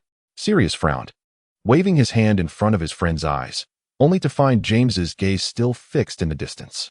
James snapped back to reality, his long fingers tugging off the red and gold Gryffindor tie and thrusting it into Sirius's hand. Bigfoot, hold this for me. See you outside the hall. Before Sirius could respond, James had bolted out like a streak of lightning, heading towards the Umbra they had just been discussing. The helplessness in Evelyn's eyes felt like a blunt knife, piercing deeply into James's chest. He felt an unprecedented surge of protectiveness coursing through his veins, instantly shattering all rational thought. His mind was a blank canvas as he mechanically tore off the Gryffindor tie that would unveil his identity, shoving it haphazardly into Sirius's hands before dashing towards Evelyn without a backward glance. Behind him, he could hear the bewildered shouts of Sirius and Remus, with Peter's voice cracking in alarm, yet those sounds seemed to filter through a thick layer of frosted glass. At that moment, his world was populated solely by the figure standing helplessly in the corner. Chapter 24. The Valentine's Day incident. The Great Hall was already in disarray. Students fled like startled gnomes, overturned plates clattering against the stone floor, while pumpkin juice spread sticky orange stains across the tiles. No one noticed the dark-haired boy sprinting against the tide. Evelyn was utterly dazed. Having spent too late a night with James in the Forbidden Forest, and now faced with the rare occurrence of an early class, her head felt as though it were filled with heavy mud, her thoughts sluggish to the point of near paralysis. As she dragged her weary body into the hall, she was met by a throng of boys from various houses. They seemed to have coordinated, each bearing meticulously chosen letters, their colognes mingling into an almost suffocating bouquet. She found herself encircled, dizzy to the point that even breathing became laborious. Before she could fully regain her senses, chaos erupted around her. The boys, seemingly frightened by something, clutched their heads and fled in all directions. Evelyn stumbled back, her back pressed against the cold stone wall, bewildered as she watched the owl feathers swirling about the hall. And, oh my, were those droppings? They fell like miniature bombs from the sky, landing on tables, the floor, and even in the hair of some unfortunate boy. Evelyn. A familiar voice broke through the din, and she dazedly lifted her gaze to see James's anxious face before her. She blinked her stinging eyes, questioning whether she was hallucinating. Yet instinctively, a smile crept onto her lips. However, before she could utter a word, James seized her wrist firmly. The warmth of his palm seeped through her skin into her veins, the grip resolute and almost irresistible as he pulled her towards the exit of the hall. Run. Evelyn relinquished all thought. Her world shrank to the cluster of dark hair before her. They flowed like raven feathers as they ran, sunlight gilding the strands with a shimmering edge. James's hand held her wrist with an intensity that bordered on painful, yet it was strangely reassuring. As if he intended to drag her through the entirety of Hogwarts, through all the dawns and dusks of the seasons. The wind rushed past her ears, carrying with it a familiar scent, the crispness of pine mingled with the gardenia fragrance she had deliberately left on James. He guided her through the flurry of feathers and sunlight, his body warmth searing her pulse through their joined skin. In Evelyn's mind, one thought remained. This is James Potter, the James Potter of Evelyn Umber. James gazed at the unguarded smile blooming on the girl's face, one that was meant solely for him, and felt as though something had gently nudged his heart. Moments ago, she had been as frigid as ice in the presence of her admirers. Yet now she smiled at him with a softness that melted his heart into a warm puddle, nearly overflowing. However, this was not the time for sentimentality. He could only grip her wrist more firmly, urging her to dash toward the exit of the hall. As they ran, his fingertips inadvertently brushed against her delicate skin, allowing him to distinctly feel the slender bone of her wrist. Strangely, his ears began to flush with warmth. Evelyn followed him obediently, her hair fluttering gracefully in the wind. Glancing sideways, he noticed her still wearing a dazed expression, her eyes wide like a startled fawn. This sight was irresistibly charming, prompting James to involuntarily smile. How delightful, he mused, as his thoughts paused momentarily. Friends, a voice in his heart interjected, yet the hand that grasped hers tightened instinctively. Chapter 25. What is their relationship? Sirius and his companions could only watch as James rushed like a gust of wind to the perpetually frigid Umbra. Even more astonishing was the sight of the girl, who had never deigned to acknowledge her suitors, whose light gray eyes melted into spring waters at the mere sight of James, her lips curving into a soft smile that could eclipse the sun. In that moment, they suddenly grasped the fervent desire for conquest that drove those boys mad. Observing a beautiful girl, akin to a distant flower, who let down her guard solely in front of you, was a secret satisfaction that could easily inflate one's ego. But in the next instant, they keenly realized a more significant truth. James and Umbra not only knew each other, but shared a profound bond. The familiarity with which James addressed Evelyn, and the fluidity of his grip on her wrist, suggested that this was a dance he had performed countless times before. The echo of "Run Fast" still reverberated in the air as he pulled Umbra towards the grand entrance of the hall, like two comets in pursuit of one another. Sirius and the others exchanged bewildered glances, recognizing the same confusion in each other's eyes. With no time to ponder further, they instinctively pursued them. Morning light filtered through stained glass, casting mottled shadows on the stone floor, while the sound of their footsteps echoed through the empty corridor. "Traitor Fork!" Sirius growled through clenched teeth, his dark curls wildly swirling as he ran. Mary, breathless, kept pace. "What is happening? He actually knows Umbra? You all didn't he know?" Sirius exclaimed incredulously. "Clearly, our dear Fork has kept even his best friend in the dark," remarked Rhymes, his voice gentle yet contemplative. Malin squinted, her gaze piercing as she focused on the two synchronized figures ahead. What is their relationship?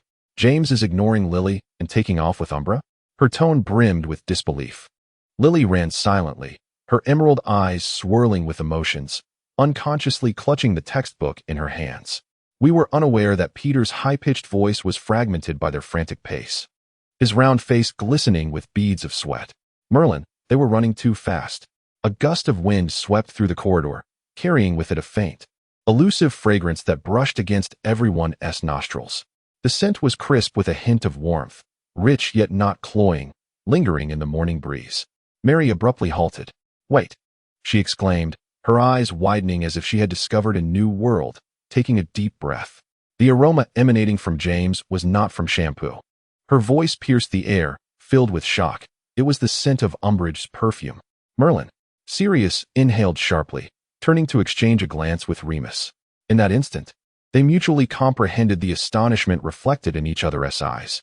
Marilyn raised an eyebrow, suggesting, to what extent must one be familiar to have the other's fragrance cling to them? The atmosphere grew quiet. Everyone instinctively slowed their pace, their gazes fixed intently on the two distant figures ahead. The pair continued their reckless sprint until they finally halted at the door of the Defense Against the Dark Arts classroom.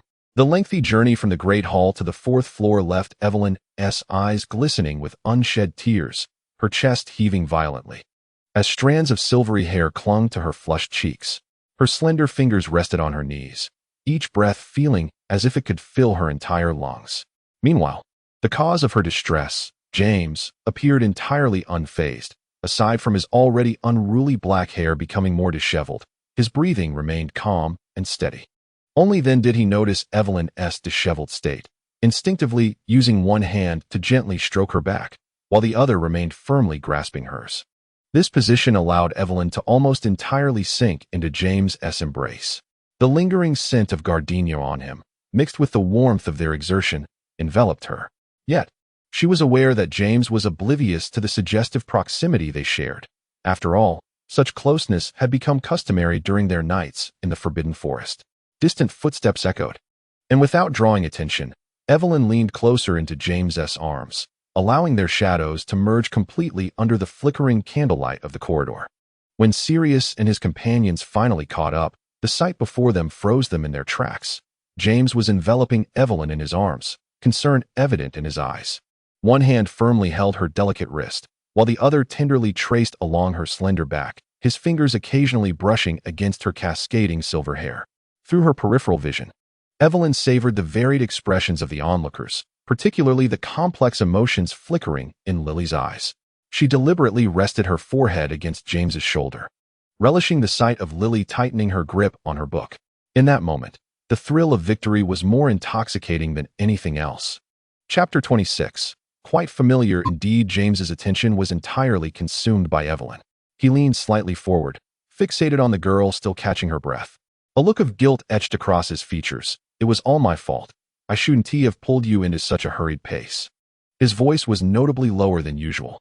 Are you feeling any better now? Evelyn took a deep breath, attempting to calm her racing heart. She lifted her gaze, locking eyes with James. What on earth transpired in the hall? She inquired softly, her voice trembling slightly from the remnants of breathlessness. It's all that fool Lockhart's fault. James scoffed with an eye roll, indignantly mocking. That narcissist sent himself hundreds of owls delivering love letters, and the flock went completely haywire. Evelyn wrinkled her nose in distaste, as if she could still catch a whiff of feathers and droppings lingering in the air. I won't be dining in the hall for the next 3 days. That's fine, James replied without a moment's hesitation, gently brushing aside a silver strand of hair that had fallen against her neck. I can take you to the kitchen to find some house elves. His gaze momentarily drifted over her slender waist. Wait, did you not eat anything this morning? Evelyn felt the stares of Sirius and the others behind her growing increasingly intense, especially as James's fingers grazed her hair. She could almost hear their collective intake of breath. It's nothing, she replied, subtly shifting to create a bit of distance. I'm not hungry. James furrowed his brow, his lips parting as if he wished to argue further. At that moment, Sirius deliberately cleared his throat, his voice acting like an invisible spell, freezing James in place. He mechanically turned around, his neck muscles taut with tension. Sirius was arching an eyebrow at him, fingers playfully fiddling with his Gryffindor tie. Care to explain? Sirius's voice dripped with honeyed sweetness. You seem quite familiar with Miss Umbridge. He elongated the last word deliberately. Frustrated, James slapped his forehead and leaned closer to Evelyn. Merlin, I didn't mean to. He whispered, his throat tightening nervously. I completely blanked and forgot to keep this from the others. Evelyn's gaze swept over Sirius and his group. It's all right. I told you it was fine to tell them. As long as no one informed Slytherin. Just then, Mary leaned out from behind Remus, her eyes narrowing like a spotlight fixed on James's hand. What exactly is your relationship? James suddenly realized his palm was still firmly clasped around Evelyn's wrist, and he jerked his hand back as if burned. There, on Evelyn's pale skin, were distinct red marks left by his fingers, glaring against her porcelain complexion. Friends, Evelyn interjected as James struggled to articulate his thoughts. Her tone was remarkably calm, yet it sent James's heart racing. My only friend. This declaration struck James like a ray of sunlight piercing through his chest. His lips curled into an uncontrollable smile. Brilliant, yet somewhat foolish. My only friend, Evelyn Umbridge solemnly proclaimed before Sirius and the others. Marin stared at James in disbelief. You actually have a friend from Slytherin? Her voice pitched higher in surprise. I remember last year you said Lily and Snape were just like. James interrupted Mary without a moment's hesitation. Porter. Lily's exclamation reverberated against the stone walls. Angrily, she demanded, on what grounds do you treat her differently? It's all Slytherin. James stood his ground, retorting, at least Evelyn does not discriminate against wizards of Muggle descent. nor does she obsess over the study of dark magic. Lily's voice dwindled. Severus does not discriminate against blood status. That is only because he himself is half-blood, James blurted out, failing to notice Lily's expression. He looked at them and cautioned. You mustn't tell anyone that Evelyn is my friend. I do not want her ostracized by Slytherins. Evelyn had stepped aside during their conversation, leaning against the doorframe with her arms crossed, her fingers lightly tapping a rhythm in the crook of her arm, quietly observing the unfolding drama. Though she had not anticipated being revealed in such a manner, watching James advocate for her, his eyes alight with fervor as he spoke. The tension in his jawline when countering Lily, and even that clumsy yet sincere defense stirred something within her. Let us enter, she finally spoke, a restrained smile gracing her lips. I would prefer not to encounter Professor Picardy outside the classroom again. James's expression darkened instantaneously, evidently recalling the last time Picardy had made their lives difficult. He shot a warning glare at Sirius, who still wished to speak, and pushed open the classroom door. As Evelyn approached her usual seat and opened her textbook, a strand of silver hair fell onto the parchment, perfectly concealing the upward curve of her lips. A searing gaze bore into her back, Sirius's inquisitive scrutiny, Remus's contemplative stare, and Lily's complex expression. Meanwhile, the gardenia petals hidden in James's pocket began to warm, echoing the hushed voices of the boys. Chapter 27. She is truly wonderful. Confess. How did you become friends with Umbridge? Sirius exclaimed as he took his seat, throwing an arm around James's shoulder and lowering his voice, persistently pressing for answers. It was that day in the Forbidden Forest. We found a connection and became friends. James replied, straightening his posture and fabricating a solemn narrative.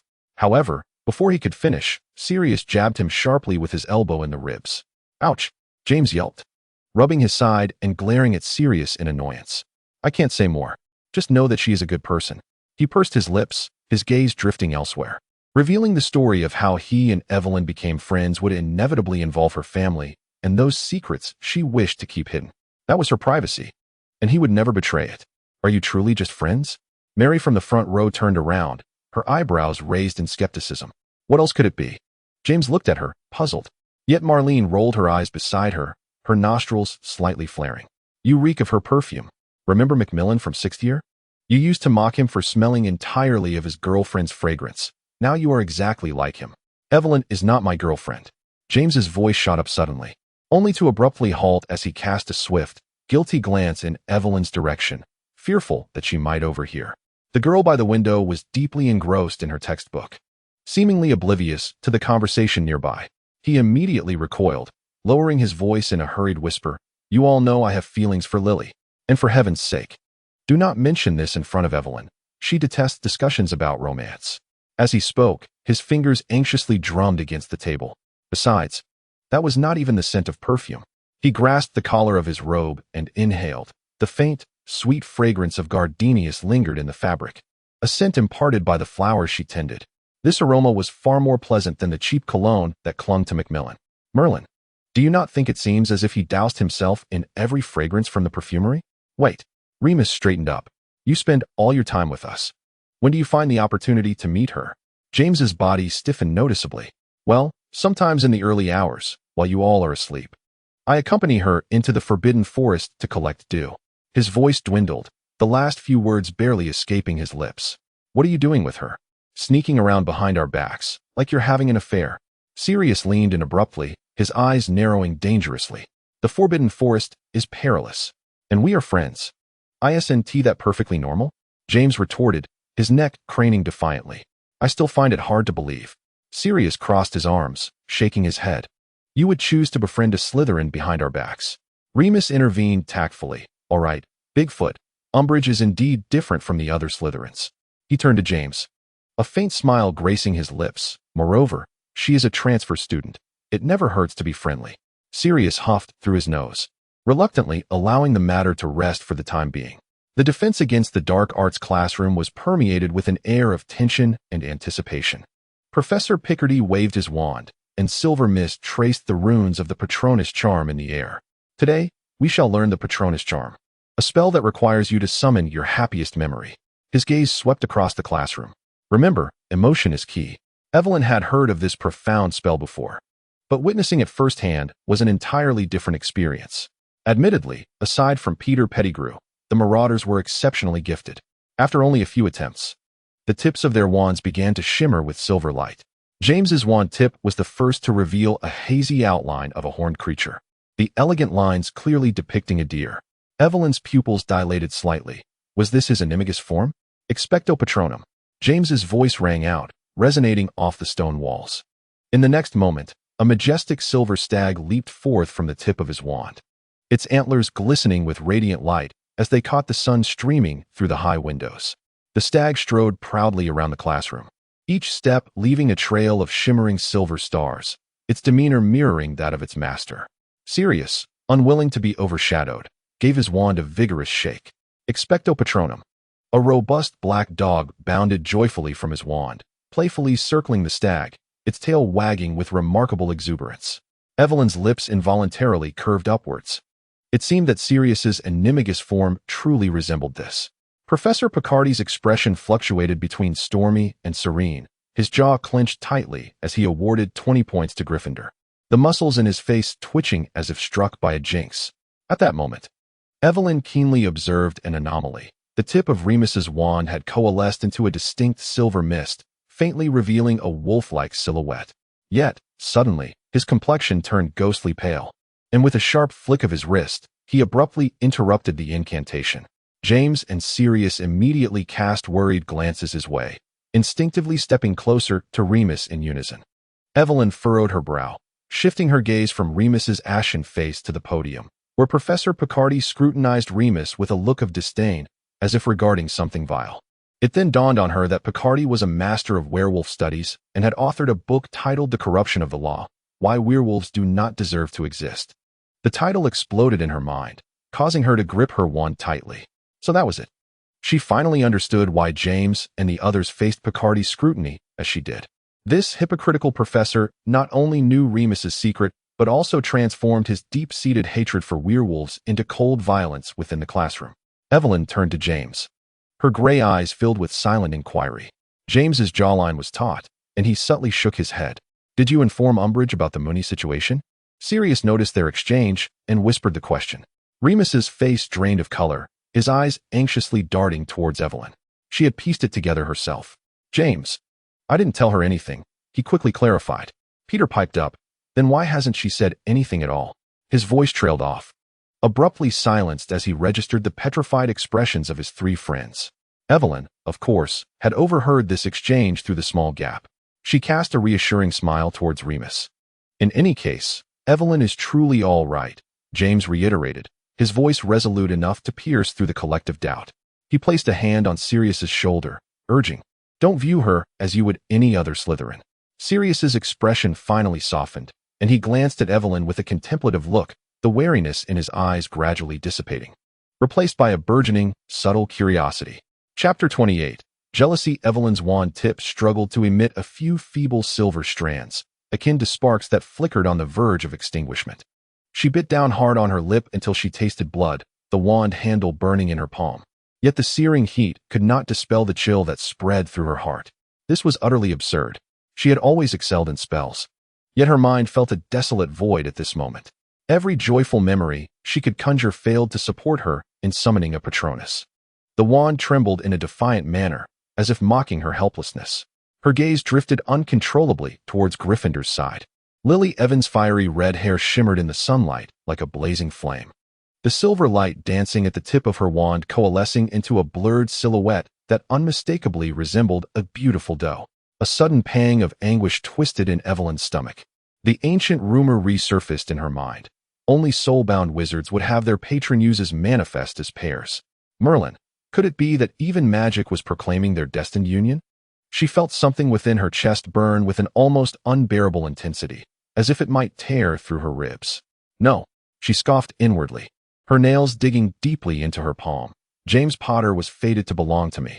A sudden wave of dizziness caused her to stagger, nearly colliding with the corner of the classroom, her back hitting the rough stone wall with a thud. The icy touch seeped through her thin school robe, yet it paled in comparison to the bone-chilling cold that spread from within her heart. Hey, Fork, Sirius gently prodded James, a mischievous glint in his eye. I think Lily's Patronus is also a doe. His voice was low, but it could not conceal his eagerness to witness the unfolding drama. James adjusted his crooked round glasses, narrowing his eyes as he focused intently on the distant silver silhouette of the Patronus. Is it? He hesitated, biting his lower lip. But it doesn't he appear to have antlers? Remus' voice chimed in from behind them, laced with good-natured teasing. Normally, do not have antlers. A knowing smile crept upon his lips. If it truly is a doe, then you and Lily's Patronus are indeed a match made in heaven. In an instant, James' eyes lit up, his mouth curving into an uncontrollable grin. He was undoubtedly aware of what a matching Patronus signified. Lily, too, seemed to grasp the implication. Her pale cheeks suddenly flushed with the hues of dawn. She shot James an annoyed glare, turning away, refusing to meet his gaze. James, reveling in his newfound realization, momentarily lost his focus, only to be halted by the sight of Evelyn. At that moment, she had her head bowed, her silver hair cascading like a waterfall, obscuring half of her pale face. Her delicate fingers clutched her wand tightly, knuckles pale and trembling slightly in the air. After a brief moment, she weakly moved to the corner of the classroom, the chorus of laughter around her seemingly irrelevant, as if she existed in an entirely different realm. Remus was bent over, one hand steadying Peter's wrist, patiently correcting his posture. Lifted a bit higher. Yes, just like that. Relax your wrist, don't be too stiff. Sirius lounged lazily against the desk, intrigued for a while, but soon noticed that James' gaze was fixed firmly on a particular corner of the classroom. Strangely, it was not where Lily was, as she was engrossed in conversation with Mary McDonald, right beside Remus and Peter. What is he looking at? Sirius wondered aloud as he approached, following his friend's line of sight. In the dim corner, Evelyn Umbra leaned weakly against the cold stone wall. Her silver hair appeared almost translucent in the light, her skin so pale that faint blue veins were visible beneath the surface, rendering her like a forgotten statue. Incongruous amidst the surrounding clamor. I think Evelyn is feeling unwell. James's voice betrayed an unmistakable concern, his brow furrowed tightly. Sirius observed him closely. It seemed like hypoglycemia. He concluded. Merlin. James suddenly slapped his forehead, realizing that he had dragged her to class without her having breakfast this morning. His tone was laden with self-reproach. I knew I should have brought her some food before class. He turned to Sirius, his fingers anxiously tapping his wand. Her eating habits have always been irregular. She is prone to low blood sugar. Did you bring any sweets? Sirius shrugged. No. The chocolate I had this morning fell all over the ground when I was escaping the Great Hall. James frowned, as if recalling something, and rummaged through his bag, finally producing a box wrapped in dark red satin ribbon. It was the very box of chocolates that Lily had rejected, and the meticulously tied ribbon was now somewhat loosened. Isn't this the box you intended for Lily? Don't you have any other chocolates? Sirius raised an eyebrow. James hesitated for a moment. He actually had a bar of chocolate tucked inside his robe, a gift from Evelyn the night before. However, he hadn't considered retrieving that bar, nor did he wish to do so. After all, it would be inappropriate to offer Evelyn the chocolate that had been given to him by her. I don't have any others. I gave the rest to Peter this morning, and Lily didn't accept this one. James's voice carried a hint of disappointment, though it felt somewhat inappropriate to present someone else's chocolate to Evelyn. He paused, then decisively tore open the packaging, the exquisite paper crinkling with a crisp sound. But he had to act swiftly. The noise caught the attention of several nearby Gryffindors. Mary and Marlene exchanged glances, both raising their eyebrows in unison. Lily bit her lip, unconsciously tightening her grip on her sleeve.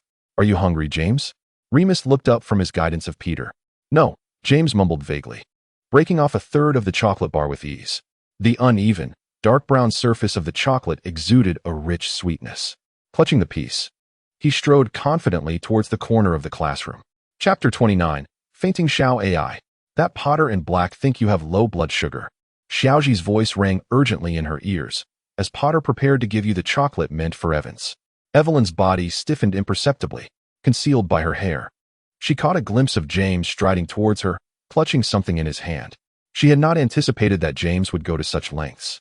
However, since they believed it to be low blood sugar, Evelyn pinched her thigh fiercely beneath her robe, the pain instantly welling tears in her eyes. She leaned more heavily against the cold stone wall, and when James was 3 steps away, she suddenly tilted weakly to the side. James, nearing quickly, noticed Evelyn's complexion had turned even paler, her entire being seeming to sag as if her bones had been drawn out. In a swift motion, he dashed forward, catching her shoulders just before she would have fallen to the ground. Evelyn. James knelt on one knee, allowing her back to rest within the curve of his arm. The dim light in the corner perfectly concealed this small commotion. He gently shook the person in his embrace. Is it low blood sugar? Evelyn lowered her head, seemingly summoning all her strength to offer a slight nod, her long eyelashes casting fragile shadows on her pale cheeks. James immediately broke the chocolate in his hand into small pieces. Holding a piece between his fingers, he brought it to her lips. The chocolate quivering slightly at his fingertips. Open your mouth. A warm breath brushed against his fingers. James felt Evelyn's lips gently envelop the chocolate. The soft and moist sensation barely grazing his fingertips, igniting a surge of warmth that spread from the roots of his ears. He felt as if he had been petrified, his entire being flushed with embarrassment. Evelyn chuckled to herself, precisely timing her movements, and slowly lifted her head. Her long eyelashes fluttered as she feigned the appearance of just recovering from low blood sugar. James. Her voice, though weak, carried a perfectly timed note of gratitude.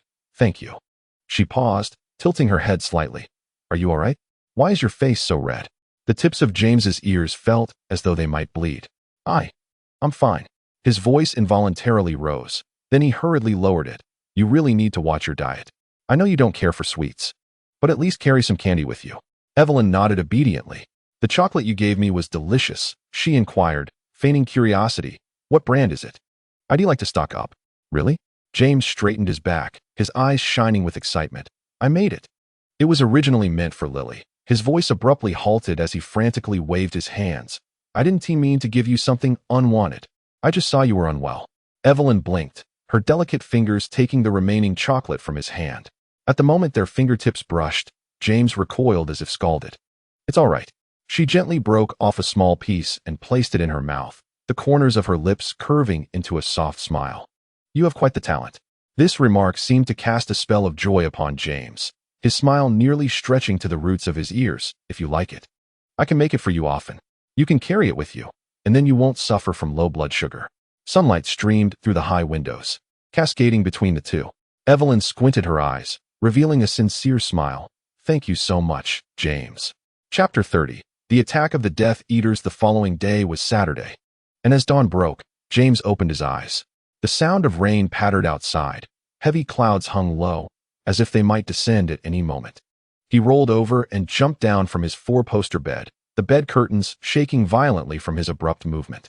Today was the Quidditch match between Hufflepuff and Gryffindor, and he certainly did not want to miss any preparation time due to lingering in bed. In the Great Hall, the towering ceiling was magically simulated to resemble a gray, rainy day, the flickering light of the candles swaying in the humid air, reflecting off the silverware on the long tables, casting a cold gleam. Dorcas sat not far from him, arms crossed, her sharp gaze fixed intently on Weasley. The latter pinched his nose, struggling to swallow half a bottle of viscous stimulant.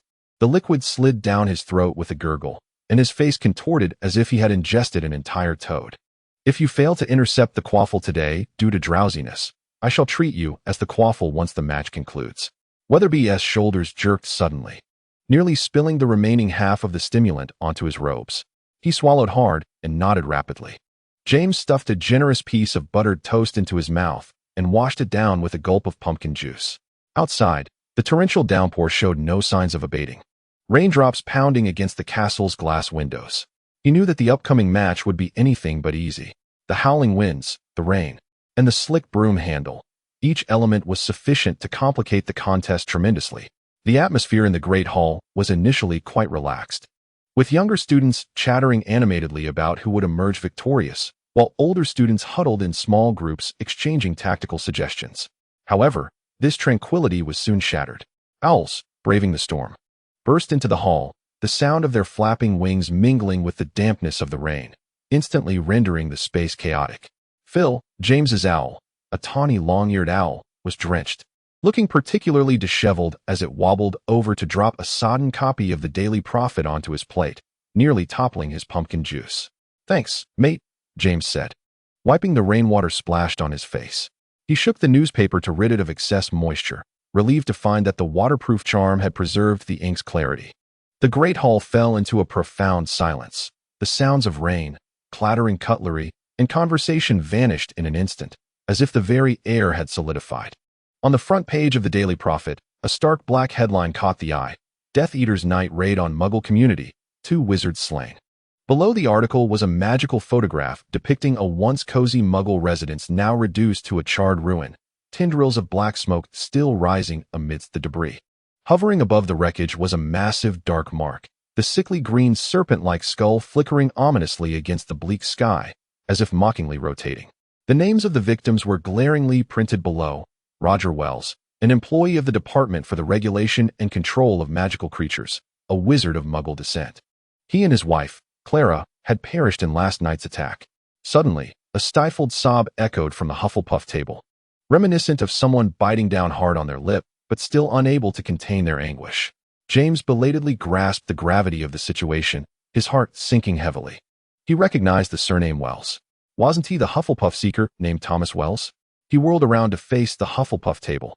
Thomas Wells sat there, frozen, his hands gripping the edges of the newspaper tightly, his complexion draining visibly of color, his lips trembling yet producing no sound. In the next moment, his knees buckled, and he collapsed heavily to the ground, his shoulders shaking violently, as if every bone in his body had been wrenched away in an instant. Thomas. Amelia Bones dashed forward, her head girl badge askew as she ran. She grasped his shoulder, preventing him from completely collapsing.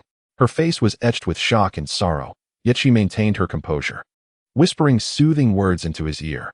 2 towering Hufflepuff boys quickly approached, each supporting Thomas's arms in an effort to steady him.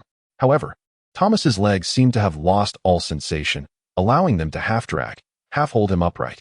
At the teacher's table, Professor Sprout abruptly rose, stumbling down the steps, a strand of gray-white hair escaping from her bun, tears pooling in her eyes, oblivious to her robes snagging on a chair. Thomas Wells, the boy who was usually warm and gentle, had completely broken down. Heart-wrenching sobs erupted from his throat, echoing through the silent hall. "Oh, poor child." Professor Sprout choked as she enveloped Thomas in her arms, gently stroking his head. With the support of those around him, Thomas was slowly led away from the hall, his back hunched, as if crushed by an invisible weight, each step unsteady. Chapter 31. The Assault of the Death Eaters. The grand doors closed, leaving the hall enveloped in an eerie silence. Everyone stood frozen in place. Even their breathing became cautious. The sound of rain intensified outside, with distant thunder rumbling ominously. James stared blankly in the direction Thomas had departed, his ears buzzing, thoughts swirling and fragmented. It was not until he heard Mary's stifled sobs beside him that he snapped back to reality.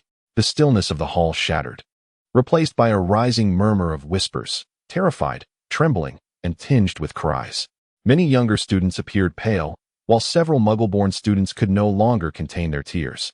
Mary was among them. Lily held her tightly, her once fiery red hair now dulled, losing its luster in the dim candlelight. Marlene sat beside Mary, gently brushing her arm, offering soft words of comfort, though her own lips trembled slightly. "Who will be next?" Mary's voice was barely audible, yet it cut through James's heart like a dull blade. This time it was the Wells family. Who will it be next? Whose parents? Whose siblings? Her voice faltered, unable to voice the most dreadful possibility. A chill crept over James. He was acutely aware that Voldemort and his followers had begun to instill terror. But prior attacks had always been veiled, at most resulting in victims being sent to St. Mungo's, leaving behind some semblance of plausible deniability. But this time was different. This was blatant murder, an unabashed declaration of war. The abstract concept of death had been cruelly materialized just a few seats away. "It will be all right," Sirius suddenly spoke, his voice low yet resolute. James turned to find his friend's face clouded with darkness, his gaze fixed intently on the Slytherin table. Following his gaze, James beheld Regulus. He sat quietly among a throng of Slytherins, his face betraying no emotion. Regulus seemed to sense his brother's scrutiny. He merely turned his head slightly, casting a dispassionate glance in this direction before returning his attention elsewhere, as though what he saw was merely air. Such a calm, yet almost callous reaction twisted James's stomach with anguish. This was the Death Eater he admired. This was the Dark Lord to whom he pledged his loyalty. Sirius uttered these words through clenched teeth, his fork warping in his palm. "What shall we do?" Mary's voice trembled as she gripped Lily's hand tightly. James rose to his feet, oblivious to the pumpkin juice cup that toppled over in the wake of his robes. The orange-yellow liquid spread across the table. "Nothing will happen. I swear I will protect you all." Remus reached out to right the fallen cup, using his wand to gently clean the stain with a flick. His voice was more hoarse than usual. The prefects will surely intensify the night patrols. Moreover, he looked up towards the empty seat of Dumbledore at the staff table. Hogwarts has a headmaster. This is the safest place. Peter huddled at the edge of the bench, his lips quivering incessantly. A peculiar expression crossed his pale face, a mixture of fear and hidden relief. Yet, at that moment, no one noticed the small boy's odd demeanor. But what about after graduation? Mary lifted her gaze. Will Voldemort cease his killings simply because we graduate from Hogwarts? Her voice grew increasingly shrill. My parents are muggles. They have no idea what transpires in the wizarding world. We will resist. James's voice echoed throughout the hall, drawing the attention of those around him. This was no mere ideological conflict. It was a slaughter. He surveyed his friends, his eyes ablaze with righteous fury, and we shall not be the only ones to rise. Marlene thumped her wand heavily upon the table, equally resolute. Mary, I swear by Merlin's name, we will not allow these executioners to roam free. Every life is worthy of protection. Lily, who had remained silent, finally spoke. Why is it the Wells family? Her eyes brimmed with confusion and anguish. Sirius scoffed. I know the reason. Roger Wells published an open letter in the Daily Prophet last year, denouncing Voldemort's pure-blood ideology. His lips twisted into a sardonic curve. My dear cousin Bellatrix wore an expression akin to someone who had found dung in her pudding when she mentioned it at a family gathering. The group fell into silence, the air thick with the surrounding whispers of terror. This is, an elongated, sharp voice pierced through from the Slytherin table. Did you see? This is the fate that befalls those who defy the Dark Lord. Rabaston Lestrange rose slowly. A nauseating grin plastered across his face. All mudbloods and traitors shall meet this end. Naturally, that includes you self-righteous fools. He deliberately raised his voice, his tone laced with malice. Not erupted into a harsh, mocking laugh, joined by Avery and Mulciber, who, like a pack of hyenas savoring the scent of blood, brazenly displayed their fangs. James felt his blood boil in an instant. He clenched his wand tightly, his knuckles cracking audibly. Yet, before he could act, Sirius beside him sprang into action, a blinding red light shooting forth from the tip of his wand. Lestrange hastily dodged, the spell grazing his ear and shattering the goblets on the long table behind him. Black, petrify all bats. He screamed hysterically, drawing his wand. But James's spell preempted his, striking him first. The entire hall erupted into chaos. Hufflepuff students retreated in panic, screams erupted from the Ravenclaw table, and a flurry of spells clashed between the Gryffindor and Slytherin tables. James witnessed a second-year student toppled by the reverberating spell, textbooks scattering across the floor. Stop, everyone. Cease at once. Professor McGonagall's voice thundered, piercing through the tumult. With a flick of her wand, all flying spells froze mid-air, suspended like fireworks caught in time. She strode forward swiftly. Mr. Lestrange, her voice was icily sharp. You incited panic and insulted your fellow students. Slytherin loses 50 points. 2 months of detention. Her gaze softened slightly upon turning to Sirius, but remained stern. Mr. Black, initiating a magical attack. Gryffindor loses 50 points and receives 1 month of detention. With a gentle tap of her wand, a lengthy parchment scroll unfurled in the air. All students involved in this altercation shall lose 10 points each and submit an 8-inch essay to their respective heads of house by next Monday. James slowly returned his wand to his robes, his gaze inadvertently drifting toward the Slytherin table.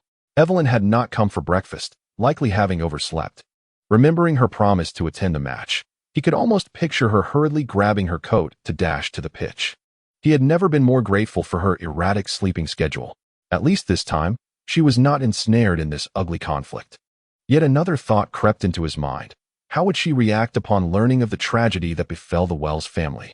The relentless storm outside continued to rage, the raindrops hammering against the glass like countless tiny jeers. The candle flames in the hall flickered uneasily, casting wavering shadows upon every face, silently etching fear into the gaps where gazes met. Chapter 32. Embrace. Evelyn had to concede that she learned of the Wells family's tragedy far earlier than James and the others. At 3 a.m, Hogwarts Castle lay shrouded in deep night. Evelyn curled up in her 4-poster bed, caught in a shallow slumber. Suddenly, the gardenia at her bedside began to shake violently, its leaves slapping against the bedpost with a frantic rhythm. Little AI, The voice of the gardenia rang with unprecedented alarm. "Wake up quickly. Something terrible has happened." Evelyn jolted awake, her gray eyes narrowing in the darkness. Instinctively, she drew her wand from beneath her pillow, its tip carving a silver arc through the night. "What is happening?" Her voice, rendered husky by sleep, nevertheless resonated with alertness. Each leaf of the gardenia quivered softly, the buds tightly closed. "I had just eavesdropped on Lucius Malfoy himself, through the leaves you left behind in the Malfoy study." As he confirmed that Roger Wells and his wife had been murdered. "Wells." Evelyn's voice caught in her throat, her wand clattering onto the bed. "Yes." The leaves of the gardenia curled inward. It was said to be retaliation for Wells's public opposition to the Dark Lord. Evelyn's breath quickened. The surname Wells surfaced in her mind. Though typically indifferent to others, just days prior, while gathering dew in the Forbidden Forest, James had mentioned him. Thomas Wells. The Hufflepuff seeker with golden hair possessed commendable flying skills. Could Roger Wells be his relative? Evelyn inhaled deeply, extending her trembling fingers to touch the leaves of the gardenia. Sensing her unease, the plant unfurled its branches, its tender leaves enveloping her cold fingers like a warm palm, droplets of dew oozing from the buds. "Gardenia." Evelyn's voice was barely a whisper, but imbued with unprecedented resolve. "We must rid ourselves of the Malfoy family, these madmen, and Voldemort." Her throat tightened, the last word almost a hiss. The gardenia offered no reply, merely exuding an even richer fragrance. The sweet aroma permeated the dormitory, contrasting sharply with the chill wafting in from outside. Beneath the moonlight, Evelyn caught a glimpse of her shadow trembling on the wall, resembling a bird trapped in confinement. As she arrived at the entrance to the Great Hall, she stumbled upon the chaotic aftermath. The air was still thick with lingering magical residue. Tendrils of smoke swirling beneath the dome. Students from the Slytherin and Gryffindor long tables reluctantly retracted their wands, some sleeves still sparking with embers, their faces adorned with color. She observed a seventh-year Slytherin girl furiously scrubbing at her hair, now vibrant pink, while across from her, a tall Gryffindor boy clutched his bleeding nose, cursing. Scanning the hall, Evelyn noted that the brawl primarily involved upper-year students, yet alarmingly, a couple of younger ones were also mixed in. Their youthful faces bore an incongruous malice. A second-year Slytherin boy excitedly brandished his wand, as if he had merely engaged in a thrilling game. Evelyn's stomach tightened. At this moment, they were merely engaged in a seemingly harmless scuffle across the long tables, at worst sending someone to the hospital wing. Yet in a few years, these wand-wielding youths would confront each other on a real battlefield. By then, every clash would result in either death or injury. She could almost envision that sixth-year student now spreading butter on bread, potentially casting a killing curse on a former classmate in some dark alley in the future. Voldemort's ambition was glaringly evident. The already turbulent waters of the British magical community were becoming increasingly agitated. Evelyn smirked wryly. She never regarded herself as an idealist, let alone an embodiment of justice. Were she still in Busbaton, France, she might have merely sighed at such matters before continuing to savor her croissant. Yet, the reality was that she had become ensnared in the quagmire of turmoil and now had to devise a means of extricating herself. Professor McGonagall announced the cancellation of the upcoming Quidditch match. Hufflepuff opted to forfeit outright, as Wells was in no condition to participate, and the other students lacked the enthusiasm to watch the game. The Gryffindors did not exhibit any joy at their opponent's withdrawal. In truth, apart from the occasional whispers emanating from the Slytherin table, the entire hall was shrouded in a stifling atmosphere of low pressure. Ravenclaw's students silently flipped through their books, while the Hufflepuff table barely saw any movement of cutlery. Even the usually boisterous Gryffindors mechanically chewed their food, their gazes vacantly fixed ahead. Evelyn struggled to swallow half a bowl of oatmeal, her brow furrowed as the oppressive air in the hall weighed heavily upon her chest. Instinctively, she glanced towards the Gryffindor table in search of a familiar figure, only to unexpectedly lock eyes with James, who was casting a similar gaze in her direction. His disheveled black hair stood on end, his glasses askew on his nose, and there appeared to be a bruise at the corner of his eye, likely from a spell gone awry. Evelyn cautiously surveyed her surroundings, ensuring no Slytherin students were observing them, before carefully mouthing the words, "Let's step outside to talk." James gave a nearly imperceptible nod, the corners of his mouth curving into a reassuring smile. Evelyn rose first, navigating through the noisy hall and turning into a seldom-trodden corridor. Soon, familiar footsteps echoed behind her. Are you all right? They both asked in unison, then paused in surprise. James couldn't help but chuckle, a smile that accentuated the bruise at the corner of his eye. I'm quite well, he replied, running a hand through his tousled hair. Having just had a scuffle due to that scoundrel Lestrange's nonsense. It's nothing serious, just that Sirius received a month of detention. He shrugged. Remus and I will certainly keep him company. You know, the Marauders never operate alone.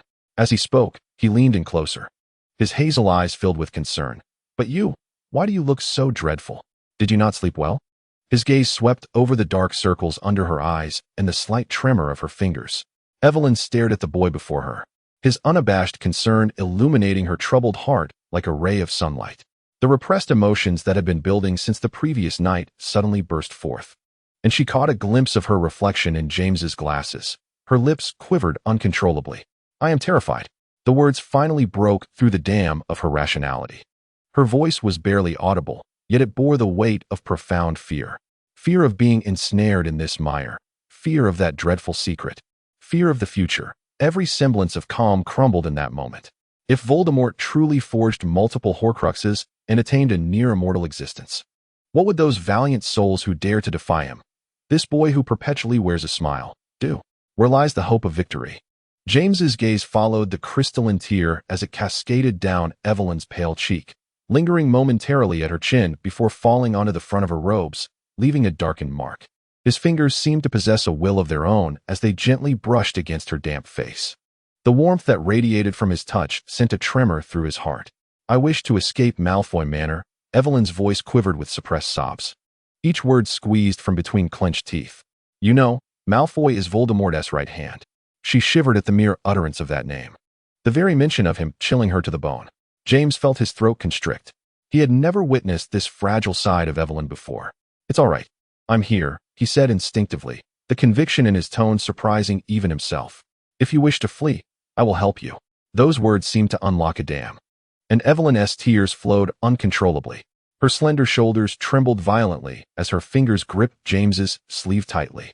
James's mind was a blank canvas, yet his body acted before thought could catch up. He stepped forward, clumsily enveloping the weeping Slytherin girl in his embrace. He felt her body stiffen momentarily before surrendering to the comforting weight of his arms. Evelyn buried her face in his shoulder, inhaling the mingled scents of pine and gardenia. James's embrace was adorably awkward, one hand rigidly patting her back while the other fumbled through her hair. Strangely, this clumsy gesture of consolation began to quell her panic. As her sobs softened, Evelyn realized she did not wish for this embrace to end. She subtly smiled, deliberately emitting a few soft gasps. Indeed, James's arms tightened around her, and he instinctively began to sway gently. Evelyn took a quiet breath, etching this warm sensation into her memory. Who could foresee what tomorrow would bring? For now, at least, she could pretend that this corridor and this embrace were all that existed. Chapter 33. Tutoring. Evelyn stood in the corner of the classroom, her nails digging deeply into her palms. At the tip of Lily Evans's wand, an elegant doe sprang forth, its silvery form gracefully twirling in the sunlight. James's face instantly brightened, his hazel eyes sparkling with starry wonder as they followed Lily's figure without blinking. The Gryffindors erupted into a chorus of cheers. Evelyn's wand emitted a strained clicking sound in her grasp, and she feared she might snap it. It was only when she caught a glimpse of Snape, lurking in the shadows with greasy black hair obscuring his eyes, that she sensed a bittersweet balance. For his gaze was fixed on Lily, filled with a twisted jealousy. Another Slytherin enamored with Gryffindor. This realization brought a smile to her lips. Yet they felt too heavy to lift. The classroom shimmered with silver light as more and more students successfully conjured their patron uses. However, Evelyn's wand tip could only emit wisps of thin silver mist, mirroring her fragmented emotions at that moment. Lily's doe once again swept past her, stunningly beautiful. She understood that this lesson did not require a complete mastery of the Patronus charm, yet the wave of frustration surged over her. Charms had always been her forte, and now even this last remnant of pride seemed to elude her. What of those things that were never meant for her? Like James. Evelyn. James's voice unexpectedly resonated beside her, filled with a familiar warmth. Do you need help with your studies? Startled, Evelyn looked up at him, bewildered.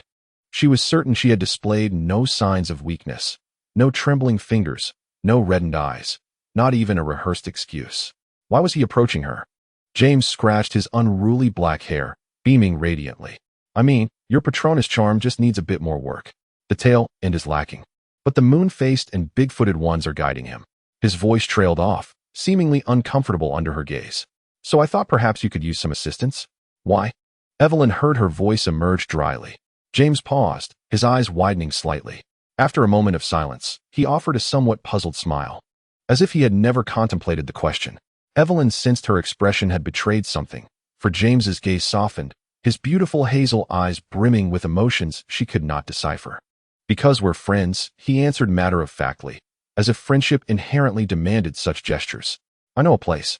He lowered his voice conspiratorially, leaning closer. On the 4th floor, there's a sealed passageway, spacious enough for practice. The area behind the tapestry was even more expansive than she had imagined. As James waved his wand, torches along the walls ignited sequentially, their orange flames dancing upon the stone, illuminating this forgotten space. Dust particles swirled in the beams of light, and scattered mannequins lay on the ground, remnants of transformation charm practice, one frozen in a comical pose as if struck by a jinx. We often practice here, James proclaimed proudly, kicking aside an empty dung bomb box, given their frequent interactions with Slytherin. Evelyn's fingertips brushed against the carvings on the stone wall, where a crooked inscription declared the territory of the Marauders, accompanied by a tongue-sticking-out face. All right. James turned, twirling his wand deftly in hand.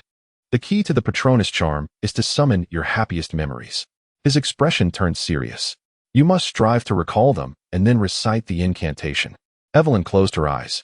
She recalled the trembling petals of the first bloom of the gardenia, the sight of James's hair flying as he scored on the Quidditch pitch, and the way the moonlight enveloped him when he said they were friends. Yet, the wand tip merely released a few wisps of thin silver mist, dissipating into the air like a sigh. Perhaps we could exchange it for a more joyful memory? James suggested encouragingly. This is my happiest one, Evelyn replied, pursing her lips and lowering her gaze. James's eyes widened, his unruly hair standing on end. You have already used your happiest memory? His tone was akin to someone who had just learned that another had never tasted a chocolate frog. Upon receiving an affirmative response, James's expression grew exceedingly complex. In the next moment, warm fingers grasped her wrist. Evelyn looked up in surprise, meeting his sparkling eyes. Let us go, James exclaimed, pulling her towards the exit. I will take you to create new joyful memories right now. His palm was warm and dry, holding her tightly, as if he would never let go. Before they departed, James hurried back to the dormitory, returning with his Firebolt 1001 cradled in his arms and a cloak draped over his shoulder. He had even brought Evelyn a thick woolen coat, deep crimson and adorned with the Gryffindor emblem, one he often wore. Look, James proudly revealed the invisibility cloak, the silvery gray fabric flowing like water in the firelight. He looked at Evelyn with anticipation, only to be met with a serene smile. Aren't you surprised? He asked, a hint of frustration in his voice. He often saw Lupin talking to the air during their nighttime escapades. Evelyn's fingertips delicately brushed the edge of the cloak. It was during a time near the library when I heard your laughter that I guessed you must possess some sort of invisibility device. Merlin, you are also a master of nocturnal adventures. James exclaimed excitedly. We never noticed you. When I first arrived, I enjoyed exploring the castle, Evelyn said, adjusting her coat and inhaling the faint scent of pine. Later, I found the Forbidden Forest to be far more intriguing. The Sorting Hat must have made an error. James insisted. You clearly possess the courage to belong in Gryffindor. Chapter 34. Joyful Memories. Why do we need to bring a broom and the invisibility cloak to Hogsmeade? Evelyn asked, puzzled, furrowing her brow.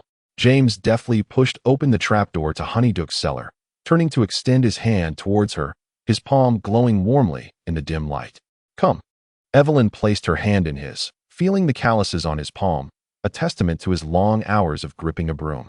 With a gentle tug, James hoisted her up. Who said we are going to Hogsmeade? He leaned in, playfully winking. I'm taking you to the Muggle world. The Muggle world? Evelyn's voice trembled slightly with surprise, unconsciously clutching at James's sleeve. Yes, my happiest memories were created there. He shrugged, his smile broad and exuberant. Evelyn bit her lip. But if we go to the Muggle world, I still want to be able to cast the Patronus charm. James's expression turned serious as he gently held her shoulders, his hazel eyes clear and soft. Listen, the Patronus charm is not the crux of the matter. What truly matters is that my friend, Evelyn Umber, deserves to have genuine happy memories. Evelyn felt her heart skip a beat. James' South's eyes were so close, and within them, there was only her. In that moment, she realized that even without the Quidditch match, she was destined to be captivated by this boy. Much like a moth drawn to a flame or a sunflower perpetually following the sun. Merlin, Evelyn silently cursed, at such a close distance. Will he hear the thunderous beating of my heart? While Evelyn was still lost in thought, James had already taken her by the hand and led her out of the honeydukes. A gentle breeze caressed her cheeks, carrying the distinctive chill of early spring. She felt a weight in her pocket, 2 pieces of chocolate simply wrapped in parchment, the corners marked with traces of melting. I made these myself, James remarked over his shoulder, to prevent you from suffering low blood sugar. The cool touch of the broomstick brought Evelyn back to reality. She obediently mounted it, watching as James unfurled the invisibility cloak. The silvery fabric cascaded down like water, enveloping the two of them in a private sanctuary. Now the Muggles can't see us. James's voice echoed from the front, brimming with undeniable pride. His back appeared particularly broad beneath the cloak, the robes bearing the scent of grass and sunlight. Leaning forward, Evelyn let her warm breath deliberately brush against James's ear. May I hold onto your waist? She softened her tone, allowing each word to flutter like a feather. I'm afraid I might fall. Evelyn was pleased to see James's body stiffen abruptly. Even in the dimness of the cloak, she could clearly see his earlobes flush crimson, reminiscent of ripe cherries. Why yes, you may. James's voice was slightly strained. Evelyn wagered that this meticulously planned boy had never anticipated that sharing a broom would be such an intimate experience. Pretending to be oblivious, she slowly leaned closer.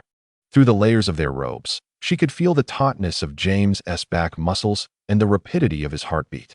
Wrapping her arms around his waist, her fingertips inadvertently brushed against his sensitive skin, causing him to involuntarily straighten his back. Just as James opened his mouth to say something, Evelyn suddenly drew nearer. Her laughter rang like a string of silver bells, infused with a joy he had never heard before. Future Quidditch World Cup champion. Her breath whispered against the nape of his neck, just don't let me fall off the broom today. All the words he intended to say flew out of the window, and James smiled, his voice laced with confidence. Of course, Miss Evelyn. At your service. The broom lifted into the air, the wind slipping through the cloak's seams, bringing a refreshing coolness. Yet James felt an increasing warmth radiating from his back. Perhaps it was an illusion, but Evelyn seemed to be closer than ever. He inhaled deeply, surrounded by the fragrance of gardenias. Under the cover of the invisibility cloak, their figures glided through the English sky. James could feel Evelyn's heartbeat resonating through their pressed backs, gradually synchronizing with his own. Evelyn had not expected James to bring her to a Muggle amusement park. She gazed at the dazzling Muggle amusement park before her, where the vibrant neon lights flickered against the night sky, and the faint melody of a carousel intertwined with the excited screams of visitors on a roller coaster, creating an everlasting dream. Welcome to my fountain of joy, James exclaimed, opening his arms wide. As they mingled with the crowd, James skillfully procured 2 all-access passes. Evelyn curiously observed her surroundings. The cotton candy machine puffed out fluffy clouds, plush toys swayed at the air gun booth, and the sweet aroma of popcorn wafted through the air. Everything felt astonishingly novel to her. The first attraction, James exclaimed, pulling her towards an oddly shaped long vehicle, promising it would make her forget all her worries. As the roller coaster ascended to its peak, Evelyn instinctively dug her fingers into James's arm. In the moment of freefall, the sensation of weightlessness nearly halted her heart, the rushing wind roaring in her ears, yet unable to drown out the boy's joyous laughter beside her. Her silver hair danced wildly in the breeze, and to her surprise, she found herself screaming and laughing along. Just as James had said, all her troubles seemed to be left behind on the tracks. They indulged in friendly competition at the shooting booth, shared ice cream of various flavors, and even pretended to be frightened in the haunted house, acting like 2 ordinary Muggle youths. For the final attraction, James led Evelyn to a spacious lawn, where a gathering of Muggles had already formed, their faces alight with anticipation. The night breeze brushed against the grass tips, carrying the sweet scents of fresh grass and popcorn. Before Evelyn could finish her thought, James gently secured her head, his warm palm carefully turning her face towards the night sky. 3, 2, 1. With his countdown, the first golden spark pierced the darkness. Immediately, countless brilliant fireworks erupted overhead, resembling a vibrant meteor shower. purple irises, golden sunflowers, and silver waterfalls. Each firework mirrored in Evelyn's wide gray eyes, casting her pupils in dreamlike hues. James's voice broke through the bursts of fireworks, close as if he were whispering in her ear. "You can make a wish, Evelyn." Obediently, she closed her eyes, feeling James's fingers lightly resting in her hair, the fragrance of gardenias mingling with the pine scent from the boy in the night breeze. "I wish," she softly uttered, her voice drowned by the roar of a new round of fireworks, "to forever preserve this moment of joy, James Potter." James burst into the common room, his cheeks still flushed with excitement as he pushed aside the portrait of the fat lady. He bounded into the lounge, nearly toppling the candy box on the coffee table in his haste. "We did it. Evelyn succeeded," he eagerly announced, his voice brimming with uncontainable delight. Sirius lounged lazily in an armchair, raising an eyebrow at the news. To James's surprise, Lily was also present, seated by the fireplace, perusing her potions textbook. "Hey, Lily." James's voice unconsciously softened, receiving a familiar eye roll in response. Yet, he merely smiled broadly. "Merlin's rotten socks." Sirius wrinkled his nose and sniffed. "You didn't stay with that Slytherin lady until curfew, did you?" James tilted his head, feigning nonchalance. "Sort of, but you wouldn't believe it." His voice rose, brimming with pride. "Evelyn's Patronus is a particularly beautiful unicorn. More beautiful than your stag?" Mary peeked out from behind her book, a teasing smile playing on her lips. James nodded emphatically, his expression resolute. "It is the most exquisite creature in the world." Sirius looked as if he had witnessed a giant troll waltzing. "Merlin, has my deer fork finally been swapped?" "You'll know when you see it." James rolled his eyes, unable to conceal the smile tugging at the corners of his mouth. Chapter 35. Sirius's doubt. The first to notice something amiss with James was Sirius. Although his unruly hair continued to stand defiantly, and his robes remained perpetually disheveled, certain subtle changes did not escape Sirius's keen gaze. James still spoke of Lily daily, yet gradually, Evelyn's name began to surface more frequently in his conversations. Ever since they discovered James and Evelyn's friendship, he had grown so nonchalant about sneaking out at night that he no longer bothered to fabricate excuses, striding boldly out of the dormitory in the early hours. Moreover, the rabbit they had rescued from Morsaber began to make frequent appearances in their dormitory. "Evelyn says Little Flower needs to bask in the sun occasionally," James remarked, placing the fluffy creature on the windowsill, where sunlight bathed its snowy fur in a delicate halo. "I wonder if any sunlight can rival that of the Gryffindor Tower?" Sirius leaned against the headboard, absent-mindedly toying with a cufflink, raising an eyebrow at the mention of Little Flower. "Honestly, I have reservations about Evelyn's naming abilities." What aroused Sirius's suspicion even further was the increasingly potent scent of gardenias surrounding James. Each time he pushed open the dormitory door, that sweet fragrance would waft into the room with his movements. At this rate, Sirius grabbed a pillow and hurled it at James, without us saying a word. "Just flaunt that scent in front of the Slytherins, and they'll deduce that you and Evelyn are well acquainted. Or they might ask you about your perfume brand," Remus interjected, lifting his head from his book. "In fact, Fenwick has already noticed. He thinks you share a perfume with Evelyn." Too shy to ask directly, "He has been probing me instead." "Is there?" James wrinkled his nose, looking down to sniff at his sleeve, confusion etched on his face. "But I don't think it's that noticeable." Sirius had indeed entertained the notion that Evelyn might harbor special feelings for James, yet he swiftly extinguished that thought. She acted far too naturally, even going so far as to earnestly advise James on how to better pursue Lily. Under Evelyn's suggestion, the relationship between James and Lily has indeed experienced a subtle improvement, as James is now occasionally capable of engaging in friendly exchanges with Lily. One evening, Sirius, observing James conversing with Lily, muttered, "Do we truly lack understanding in the art of courting women?" Peter, standing nearby, nodded in agreement, while Remus thoughtfully closed his book. However, Sirius gradually began to perceive another anomaly. James's attitude towards Lily seemed to have shifted. Previously, after each rejection from Lily, James would appear utterly dejected, as if his spirit had been siphoned away, his countenance clouded with melancholy. Yet now, when Lily once again declined his advances, James merely shrugged. Sirius keenly noted that after being rejected, James's gaze would unconsciously drift towards Evelyn, imbued with a certain secret expectation. During these moments, Evelyn would often furrow her brow slightly, her light lashes casting a delicate shadow upon her cheek, her lips involuntarily pressed together, appearing more discontent than James himself. Typically, that evening, James would vanish early, only to return near dawn.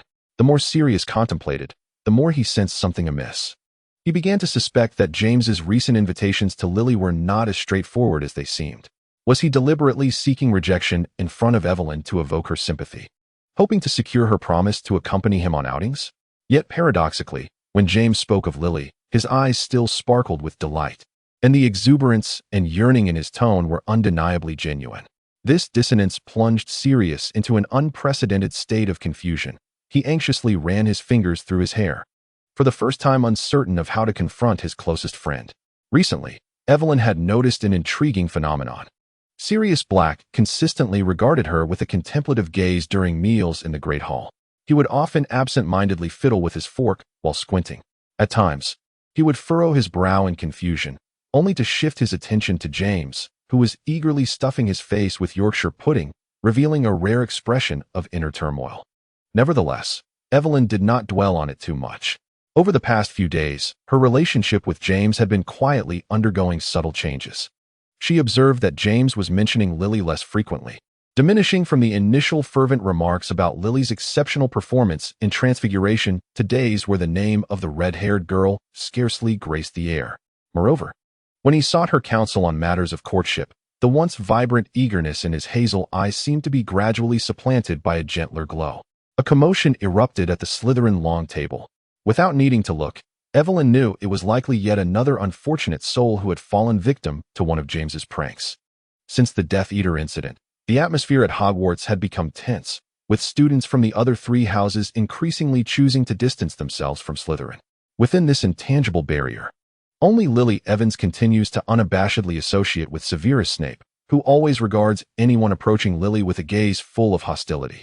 Contemplating this, Evelyn cast a glance toward the Gryffindor long table, observing the red-haired girl engrossed in writing something on parchment. Even though the girl was her rival, Evelyn couldn't help but admire her courage. Do not indulge in creamy soup tonight. As dusk approached, Sirius intercepted her in the empty corridor, whispering a warning. Unless you wish to endure a week with an owl's head. He added, James has training tonight. I was asked to convey this. Once more, the bustling hall echoed with laughter and chatter. Candle flames flickered against the dome, casting a warm golden hue over the four house tables. The full moon from the prior night had just waned, and Remus, pale-faced, had taken a leave of absence, while Peter kindly stayed behind in the dormitory with him. With two fewer companions, the Gryffindor table felt considerably emptier. Evelyn's gaze fell upon the steaming creamy soup not far away, its thick surface gleaming enticingly. At that moment, an impulsive desire surged within her. Under the startled gaze of James and the raised eyebrow of Sirius, Evelyn gracefully lifted a silver ladle and filled her bowl generously. The soup exuded a rich aroma of cream, and as she stirred it gently, she noticed some suspicious silver powder swirling within. James's complexion turned ashen instantaneously. He instinctively began to rise, only to be restrained by Sirius, who bore a complex expression of both concern and confusion. His lips moved as if to utter something, yet he remained fixated on Evelyn's slender fingers. Just as Evelyn was about to take a spoonful, hesitating whether to truly taste it, a sudden outburst of screams erupted around her. She turned to see the horrified faces of several Slytherin students undergoing a grotesque transformation. One boy's nose elongated and sharpened, sprouting trembling whiskers, while a nearby girl gasped in terror as her lips hardened into a curved beak. Merlin, Evelyn whispered, her spoon suspended in midair. The boy with the rodent-like nose frantically touched his face, while the girl with the beak had already fled the hall in tears. She lowered her gaze to her own bubbling soup and then glanced at the comical misfortunes of her unfortunate classmates, silently placing her spoon back into the bowl. Chapter 36. Misunderstanding. Evelyn had envisioned numerous scenarios in which Sirius would confront her about James or Lily would finally confess her feelings, prompting a direct confrontation. However, she never anticipated that standing before her, with gray eyes strikingly reminiscent of Sirius S, was none other than Regulus Black. The candlelight of the corridor cast flickering shadows on his sharply defined profile, accentuating the resemblance he bore to his elder brother. Evelyn scrutinized him with a composed demeanor. Regulus stood with an erect posture, his black school robe meticulously fastened at the collar. Even the silver cufflinks gleamed with a cold brilliance. starkly contrasting with Sirius's carefree and unrestrained demeanor. "Is there something you need, Black?" she inquired, slightly raising her chin as she regarded Regulus, who was deliberately blocking her path. The gardenia earrings dangling from her earlobes trembled gently, and the small voice of Xiaoji whispered in her ear, "At this hour. Blocking someone? Surely he doesn't intend to confess his feelings to you?" Regulus did not respond immediately, his gaze lingering on her face as if assessing something. Finally, he spoke softly, his voice more youthful than Sirius's. "Can we talk?" Evelyn raised an eyebrow and followed him into a secluded corner. "Are you in a relationship with Sirius?" "What?" Xiaoji's shriek nearly pierced her eardrums. A wave of dizziness washed over Evelyn, forcing her to steady herself against the wall. The cold touch of the marble assured her that she had not misheard. "With whom?" Her voice quivered slightly with shock. Regulus's expression grew even more serious. He took a step forward, the sound of his polished shoes echoing on the tiled floor. "No need to deny it," he stated. "I've noticed that Sirius has been watching you closely lately." He paused. "A few days ago, as I passed through the corridor, I saw him corner you for a conversation. You were quite close." Regulus's voice resounded clearly in the empty hallway. "And that prank the other night, it must have been in the creamy soup, right?" He appeared particularly concerned when he saw you about to take a bite. Evelyn scoffed inwardly. "Concerned for me?" More like he feared James would reprimand him for not giving a timely warning. Regulus pressed his lips together and continued, "Although I am unaware of how you two met, I have conducted some inquiries regarding you, Miss Umbridge." His voice carried an undeniable authority. "Sirius is typically brusque with girls. I do not comprehend how you have managed to capture his attention. However, if you intend to follow in your mother's footsteps, do not set your sights on Sirius and the Black family." A wave of absurd anger surged within Evelyn. She lifted her chin slightly, allowing him to perceive the derision in her gaze. "I was unaware that young Mr. Black held such concern for his brother," she replied, her voice soft yet devoid of warmth. "Even though I've only recently transferred, I am well aware of the dynamics between the two of you." Describing it as poor would be a compliment. Regulus's expression faltered for a brief moment. He lowered his gaze. "He is, after all, a Black." Evelyn stepped forward, her voice laced with unmasked fury. "You deliberately obstructed my path today, solely to inform me of your inquiries into my background, humiliate me, and then warn me to keep my distance from Sirius?" Unbeknownst to her, her wand had found its way to Regulus's chest, the tip pressing against his robe, allowing her to feel the rapid beating of his heart. Regulus did not flinch. He lifted his gray eyes, which held a hint of compassion. "Mother will never permit Sirius to marry the illegitimate daughter of a Malfoy." The air seemed to freeze at that moment. Evelyn's laughter shattered the silence. A sound crisp yet frigid, reminiscent of ice shards cracking in the winter chill. "How utterly self-deluded, Mr. Black," she remarked, slowly retracting her wand and resolutely turning away, her voice laced with fury.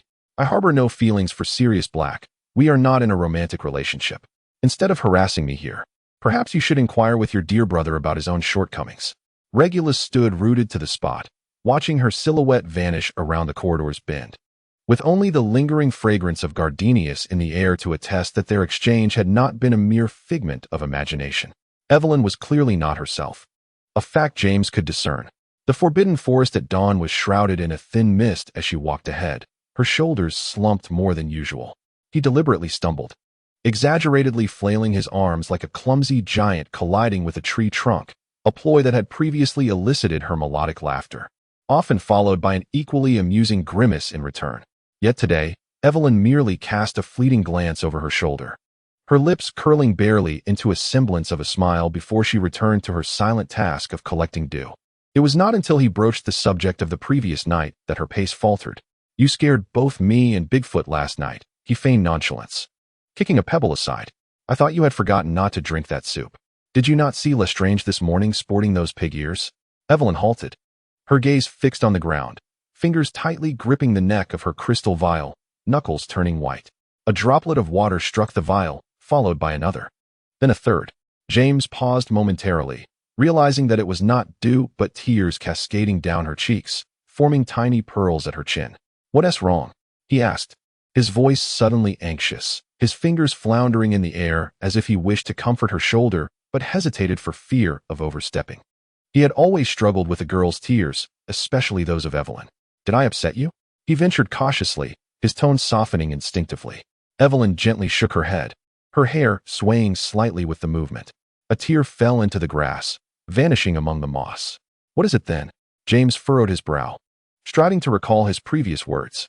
His boots crunched over the dry twigs on the ground, producing a brittle sound. Is it Bigfoot? He queried tentatively. Evelyn's lashes fluttered. When she lifted her gaze, her pale gray eyes resembled the overcast London sky, hazy and damp. James, compelled by an unknown impulse, raised his hand and softly brushed his shirt cuff against her cheek. The cotton absorbed her tears, leaving dark traces upon the fabric. It's not that, she murmured hoarsely. It's about his brother, Regulus. James immediately tensed, his tone stiffening. What did he do? Evelyn's lips drained of color as she spoke, each word a struggle. He believes I am romantically involved with Sirius. He wants me to recognize my identity, to tell me that I shouldn't impose my mother's ideals on a Sirius and the Black family. James's expression darkened considerably, his brow furrowing deeply, a vein throbbing at his temple. He knew how much Evelyn despised being associated with her mother, let alone subjected to such an insulting insinuation. At present, these filthy speculations have been brazenly hurled at her, especially considering her lack of any meaningful connection with Sirius. Has Regulus Black's mind been kicked by a giant? He suppresses his fury, his voice uncontrollably escalating. Who does he think he is to dictate terms? What have I done wrong? Evelyn's voice quivers with confusion and hurt. I am not even acquainted with them. James observes her pale countenance, apprehensive that she might collapse at any moment. Her shoulders tremble violently, tears cascading down her cheeks. As if unable to contain herself any longer, Evelyn bursts into tears, tightly wrapping her arms around herself. James hesitates for a moment, stepping forward cautiously. He extends his hand gently, creating a space for her to push away if she wishes. He remains indecisive, but Evelyn suddenly throws herself into his embrace. Burying her face in his chest, James gradually tightens his arms around her, feeling her tears soak through his shirt, their heat akin to that of a branding iron. Chapter 37. Confrontation. James forcefully flings open the door, the oak crashing against the wall with a resounding thud. His breath comes in quick gasps, his dark hair disheveled by the night wind, and the hem of his robe still damp with dew from the forbidden forest's edge. As he storms into the Gryffindor common room, enveloped in a tempest of rage. You're back so early today? Remus looks up in surprise. They have long been accustomed to James accompanying Evelyn to the forbidden forest to collect dew, typically returning only in the dead of night. Today, James had even ventured into the forest after a midnight escapade with Sirius and Peter, so he should still be there at this hour. Ordinarily, Sirius and the others would have already retired for the night. However, it is Saturday, and the three of them, on rare occasion, have stayed up a little late, lounging in the common room's armchairs, engrossed in a game of wizard's chess. None expected James to storm in with such fury at this hour. James strides directly to Sirius, his chest heaving, eyes ablaze with suppressed anger. Sirius, who had been lounging nonchalantly in his chair, raises an eyebrow at the sight, his long fingers holding a chess piece suspended in midair. What is wrong with Regulus Black? James grits his teeth. Sirius's expression instantly turns cold. As he slowly places the chess piece down, a flicker of alertness crossing his eyes. What is the matter? He inexplicably approached Evelyn and spouted a bunch of nonsensical accusations. James gestures animatedly. What on earth makes your brother believe that you and Evelyn are romantically involved? He even said something about recognizing one's identity, warning Evelyn not to play tricks on the Black family. His voice suddenly rises. He humiliated her. What? Sirius abruptly stands, the chair scraping loudly against the floor. His face darkens ominously. What does it have to do with Umbridge? We haven't even spoken in public. No one would know we are acquainted. God knows what is swirling in your dear brother's mind. James sneers, his fists clenched white with rage. If he were not your brother, I would have already stormed into the Slytherin dormitory to curse him. Sirius's gaze was dim, his jawline taut with tension. I shall inquire tomorrow, he assured. What did you do yesterday? Sirius intercepted Regulus beneath the stone corridor outside the potions classroom. He was somewhat taken aback to find young Barty Crouch standing beside Regulus, who was scrutinizing Sirius with vigilant pale eyes. Sirius raised an eyebrow, unaware of the closeness that had developed between his brother and the son of the Crouch family. Regulus cast him a cold glance, a flicker of impatience in his eyes. He murmured a few words to Barty, who nodded and, as he departed, shot a warning look at Sirius. Regulus tugged at Sirius's sleeve, drawing him into a secluded corner away from the throng. The torches on the stone walls cast flickering shadows above them, while the distant sound of students bustling toward classrooms echoed in the air. "Did Umbridge report you?" Regulus's voice dripped with sarcasm. "I assumed she said it was none of your concern. We hardly have a connection," Sirius exclaimed incredulously, his eyes wide with disbelief. "What on earth led you to such a ludicrous conclusion?" "You frequently observed her in the Great Hall," Regulus calmly enumerated, his long fingers curling one by one. "I saw you two quite close in the corridor the other night, not to mention your group as pranks. She always managed to evade them effortlessly." He paused. "And at dinner that day, when she nearly consumed that bewitched soup, you looked as if you might leap from the bench in anxiety." Sirius rolled his eyes, opening his mouth to retort when Regulus raised a hand to silence him. "It appears you are quite fond of her," Regulus's tone sharpened. "You never sought me out at school before, yet today you come to confront me on her behalf. I know not what means she employed. Surely she has mastered her mother's methods to perfection. But Mother would absolutely disapprove of your association with a girl like her." Sirius froze, instinctively grasping Regulus's wrist. "Wait, what does her mother have to do with this? Seems she hasn't confided in you." Regulus arched an eyebrow, revealing a look that bordered on pity. "The reason she transferred from Beauxbatons to Hogwarts is that her mother became the mistress of Abraxas Malfoy." "What?" Sirius's pupils dilated sharply, and he soon grasped the implication, a cold smirk curling at his lips. No wonder James had been so furious last night. He must have known this all along. "Did you speak of this to Umbridge yesterday?" Sirius narrowed his eyes, his voice low yet laced with menace. Regulus nodded slightly, his chin jutting with a haughty line. Behind him, a portrait of a medieval witch on the stone wall covered her mouth with a handkerchief, observing the brothers' confrontation with keen interest. "I warn you," Sirius stepped closer. "Immediately apologize to her, and keep your distance. I hardly know Umbridge. My observations of her stem from her friendship with James. It was mere curiosity. Regarding the incident in the corridor where you encountered Sirius," he abruptly gestured with his hand, "I was merely relaying a message from James, who had Quidditch practice that day." Regulus's expression finally revealed a crack, as he took a couple of steps back, shaking his head in disbelief. "Potter? He is befriending a Slytherin? This matter must not be disclosed." Each word from Sirius bore the weight of a serious admonition, as if tempered with ice. James harbored a fierce protective instinct for Umbridge, and he would not hesitate to unleash a bat bogey hex upon you. Should you dare to provoke Umbridge again, I assure you I will stand by, applauding when he comes to settle the score with you. With that, Sirius turned and strode away. Regulus remained rooted to the spot, his expression a tapestry of complex emotions. Chapter 38. An unexpected turn in light of the tragic events at the Thomas household. Hufflepuff forfeited the Quidditch match, thereby declaring Gryffindor the victor. However, the Gryffindor players felt that such a victory lacked honor. Following a proposal from Dorcas, they conferred with the captains of Ravenclaw and Hufflepuff, ultimately securing the professor's consent to reschedule the matches. Gryffindor would first face Ravenclaw, while the match against Hufflepuff would be postponed. On the day of the match, sunlight bathed the Quidditch pitch, and a gentle breeze swept through the stands, igniting waves of exuberant cheers. Evelyn sat in the Slytherin section, her gaze involuntarily tracking James as he darted across the field on his broomstick. The red and gold team robes billowed in the wind, and each precise throw elicited thunderous applause. Yet this time, after scoring a spectacular goal, James not only waved to the Gryffindor supporters, but also cast a swift, almost imperceptible glance towards the Slytherin side. Though fleeting, this gaze was noticed by some. "What is that Potter always looking over here for?" Mulciber grumbled. His face darkened with displeasure. What else could it be? Just the boastfulness of a narcissist, not sneered, his eyes filled with disdain. Evelyn remained quietly seated, unresponsive. Yet she sensed Regulus's gaze upon her from a distance, laden with complexity. Not long ago, Regulus had once again intercepted her, murmuring an apology. Evelyn had silently walked away, offering no reply. She was not surprised by his attempt at contrition. She never doubted that James would seek retribution on her behalf. With each of James's goals, the score gap widened. As the match neared its conclusion, Gryffindor's advantage became insurmountable.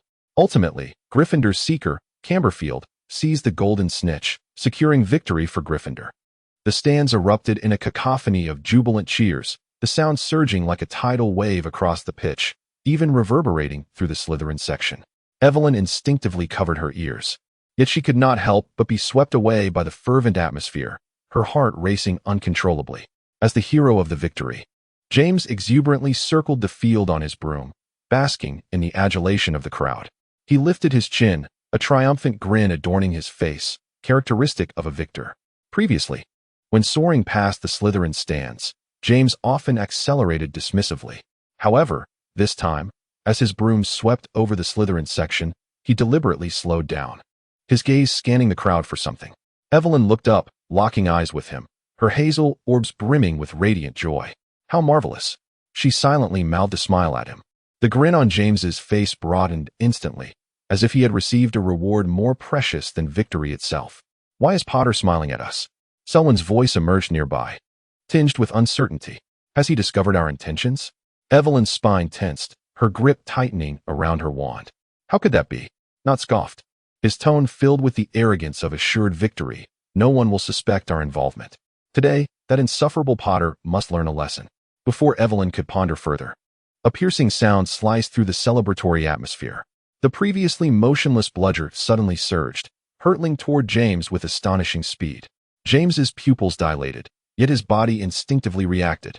He sharply lowered the broomstick, executing a fluid roll as the bludger whizzed past his hair, the gust of wind tousling his locks. Just as Evelyn's heart settled, she saw the bludger abruptly pivot in midair, ferociously lunging at James once more.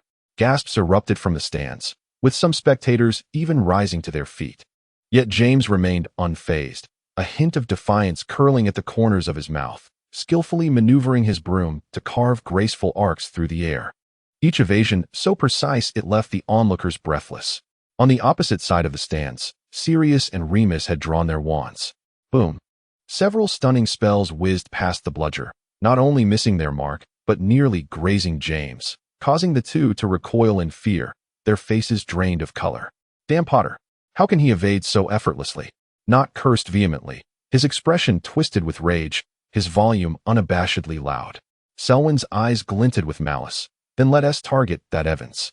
Potter is always hovering around her. ISNT? Evelyn felt her blood run cold, the turn of events transpiring too swiftly for her to react. The rogue bludger came to an eerie halt midair, then redirected itself, whistling toward the position of Lily Evans. Bang! A muffled thud reverberated, causing Evelyn's heart to momentarily cease. However, it was not Lily Evans who was struck. In a heartbeat, James dashed in like lightning, positioning himself in front of Lily. Time seemed to slow, and Evelyn vividly witnessed the agony etched on James's brow at the moment of impact, his body contorted by the force, the broom spiraling away and plummeting to the ground, and his hand reaching desperately for his wand, only to grasp at nothingness. No, a flurry of cushioning charms erupted in silver light. Yet they could not entirely negate the force of the fall. James's body crashed heavily to the ground, producing a sound that sent shudders through all who heard it. The stands erupted with a cacophony of screams. Evelyn's nails dug deeply into her palm, her wand trembling violently. Fury coursed through her veins like venom, and she could even hear the pounding of her own temples. Throughout her life, aside from little G, she had never dared to truly possess anything. Yet James was different, the boy who smiled at her with reckless abandon, the one who embraced her and clumsily comforted her like a little son, had long been marked as her own. Little AI, calm down. The rapid sway of her earrings brought G's voice like a bucket of cold water. Acting now would expose them. There would be ample time for revenge later. In the center of the arena, Sirius and the others knelt beside James as Professor McGonagall's healing spell blossomed upon him. Yet James lay still, unmoving, the blood at his temple glistening painfully in the sunlight. She had never loathed the color red so much. Chapter 39. A visit as consciousness returned. The first sensation James experienced was an excruciating, tearing pain throughout his body. Every nerve screamed in protest, particularly the dull ache emanating from his chest, which compelled him to groan softly. James, are you awake? Can you hear me? Sirius's voice was tinged with anxiety and urgency. James struggled, slowly opening his eyes, the sudden brightness blurring his vision into a haze of light. He fought to focus, and Sirius's concerned face gradually came into view. By Merlin's beard. Upon seeing James's eyes open, Sirius exhaled in relief. Madame Pomfrey said if you didn't wake before sunset, we would have to send you off to St. Mungo's. I see no need for that. James cracked his parched lips, managing a faint smile. I have great faith in Madame Pomfrey's skills. He attempted to raise his hand, but was interrupted by a sharp pain in his ribs, distorting his expression. Remus immediately offered him a cup of warm water, his brow furrowed. "Don't move. You've broken 4 ribs, sustained a shattered scapula, and your spleen is also damaged." He paused, his voice dropping lower. Madame Pomfrey said she would need to administer essence of bone, but with injuries this severe, you may have to stay in the hospital wing for a while. Just as James was about to respond, a familiar shade of red entered his line of sight. Lily stood at the foot of his bed, her emerald eyes filled with remorse. "James, thank you this time. If you hadn't taken that hit, it would be me lying here now. I'm truly sorry." "Don't apologize," James interjected hastily, which caused him to wince in pain again. "That rogue ball was aimed at me. I don't know why it suddenly veered towards you. If anyone should apologize, it's me. Someone definitely tampered with it." Sirius said darkly, "It was not and Selwyn who did it. I was sitting right next to them and overheard their conversation." A familiar voice emerged from the doorway of the medical wing. James turned sharply, an action that made his vision momentarily darken. A sharp stab of pain shooting through his fractured ribs, cold sweat instantly soaking his back. Yet, the pain was swiftly overshadowed by a surge of joy. Evelyn's complexion turned ashen the moment she laid eyes on him. She hurried over, and Lames kindly made space for her. James noticed her fingers hanging at her side, trembling slightly, and her gray eyes glistened with unshed tears, her lower lip bitten until it turned white. "I'm fine, it doesn't hurt." He instinctively offered a reassuring smile, but the effort contorted his features, pulling at his wounds. These words seemed to trigger something within her. Tears welled up in Evelyn's eyes and rolled down her pale cheeks. Her voice quivered with indignation. "You lie here immobile, your face paler than a ghost, and the slightest exertion draws cold sweat. You call this fine? You call this not hurting?" James was taken aback. He had never witnessed Evelyn in such a state. Observing her furrowed brow, born from worry, his first thought was whether this was the first time Evelyn was genuinely angry with him. Yet, beneath her anger lay an inexplicable vulnerability that stirred a peculiar ache in his heart, momentarily overshadowing his physical pain. "I truly am fine," James weakly reiterated.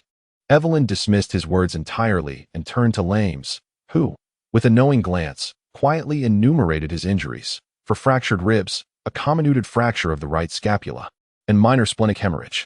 With each detail revealed, Evelyn's breath quickened. She whipped her head around to glare at James, who responded with a sheepish smile. The loose collar of James's hospital gown exposed a corner of the bandage, and Evelyn felt a sudden flush of heat. She turned her face away, wiping her eyes vigorously with her sleeve. Memories flooded her mind.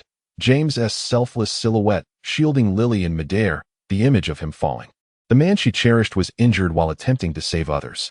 Evelyn felt she should be angry or envious, yet seeing James in pain, witnessing his ghostly pallor, only filled her with sorrow. A flicker of anger arose, not for any other reason but due to his suffering. "It's time for the bone marrow tonic." Madame Pomfrey approached with a vial of potion, raising an eyebrow in surprise upon seeing Evelyn. "Mr. Potter, your circle of acquaintances is broader than I imagined." James stared at the viscous potion, his expression bleaker than when he was initially injured. "Can I not drink it?" His voice was laced with evident reluctance. Sirius exchanged knowing glances with the others. This was not James's first injury, and each time, be it a cold or a wound, he would find ways to evade potions. "I'm sorry, but I'm afraid it's necessary," Madame Pomfrey replied promptly, pouring some potion with unwavering resolve. "To ensure its efficacy, I purposely omitted any flavoring. Once consumed, you will feel your bones regrowing. The sensation may be quite unpleasant." James's face fell even further. "Then I'll drink it later." "Come on, Fork." Sirius rolled his eyes. "You've used that excuse since second year. Besides, this is in front of your lily flower. Summon some Gryffindor courage." "Indeed, James." Peter chimed in softly. "How can you recover without drinking the potion?" Lily gently urged, "Please drink up. The sooner you recover, the sooner you can leave the medical wing." Marlene and Mary nodded in agreement. Yet, the collective encouragement only ignited a rebellious spirit within James. He opened his mouth, ready to retort, when his gaze inadvertently fell upon Evelyn. She stood there quietly, her eyes cast down upon him. At that moment, her beautiful eyes were veiled with a layer of mist, shimmering with delicate light. The dull ache in James's chest intensified. Inevitably, he recalled how, since becoming friends with Evelyn, she seemed to have shed tears numerous times. The last occasion had been particularly heart-wrenching, Though it was spurred by Regulus's words, he bore some responsibility. He should not have allowed Sirius to relay the message. What difference did it make if Quidditch practice began a bit later? Now, once again, her eyes were reddened because of him lying in a hospital bed. A wave of inexplicable annoyance surged within James's chest, more unbearable than the pain of a broken bone.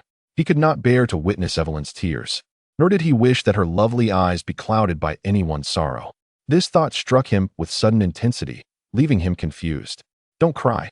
I will drink it," he blurted out, surprised by his own words. He obediently consumed the potion handed to him by Madame Pomfrey, the viscous liquid sliding down his throat, bearing an unpleasant bitterness and a burning discomfort. James grimaced, ready to complain when a piece of chocolate was pressed against his lips. He obediently opened his mouth and accepted the chocolate. The awkward position of eating it while lying down caused his lips to inadvertently brush against Evelyn's fingertips, and that fleeting sensation made his heart skip a beat. The warmth of his lips met the coolness of her fingers, igniting a flush upon James's face. He suddenly recalled how he had carefully fed her chocolate during their defense against the dark arts class when she had suffered from low blood sugar. Now, the roles had curiously reversed. He discreetly glanced up at Evelyn, observing that her expression was tranquil, her previously tense shoulders finally relaxing, the corners of her mouth even lifting into a faint smile. It seemed her comfort stemmed from his compliance in drinking the potion. This realization filled James with a sense of contentment, one even stronger than the satisfaction of intercepting a bludger for Lily. As this thought emerged, he hurriedly suppressed it within the depths of his mind, feeling a sense of panic wash over him. It must be a delusion. Surely the effects of the potion were clouding his judgment, James reassured himself. Yet, the lingering sweetness of the chocolate remained, as did the warmth of Evelyn's fingertips, stubbornly etched in his memory. Chapter 40. Something feels off. Remus sensed that something was amiss. He was aware that James had been growing increasingly close to that new friend. Umbridge appeared to be quite agreeable, quiet, polite, soft-spoken. Even Sirius had gradually diminished his complaints about her. Yet, Remus still felt that something was not right. He understood James. James has always harbored a disdain for potions, not merely due to their unpleasant flavor, but rather because of his innate rebelliousness and instinctive aversion to being commanded. Thus, when the others began to urge him to consume the potion, Remus chose to remain silent. He intended to employ his usual tactic, waiting until James was thoroughly exasperated by the persistent coaxing before stepping in to gently persuade him with kind words. This method had proven effective in the past. However, this time, the plan fell apart. Before the others could even utter a few encouraging words, James almost immediately interjected, "Don't cry. I will drink it." Remus was taken aback. Cry? Who was crying? Was it Lily? He instinctively glanced at James, only to find him fixated on Umbridge. Following his gaze, Remus saw Umbridge with her eyes downcast, her expression soft and fragile, as if she were struggling to suppress some emotion. Her face bore no tears, yet it was more poignant than any display of weeping. Without uttering a single word, she had compelled James to cooperate willingly. Remus's first thought was one of admiration. His second thought was that this was utterly absurd. His third thought was a fleeting urge to confront James. His fourth thought was that next time James refused to drink the potion, he would summon Umbridge to reprimand him. As these thoughts raced through his mind, Remus realized that the situation was far more intricate than he had assumed. James was inherently reluctant to concede. Even in the face of Lily, he seldom truly bowed his head. He had often advised James that if he were merely a tad more courteous to Snape, perhaps Lily would not disregard him so readily and might even agree to go on a date with him. But James, as always, wore an expression of feigned compliance while remaining indifferent at heart. Like Sirius, he was a born proud soul. The more he was pressured, the more obstinate he became. The more one sought to humble him, the more resolutely he resisted.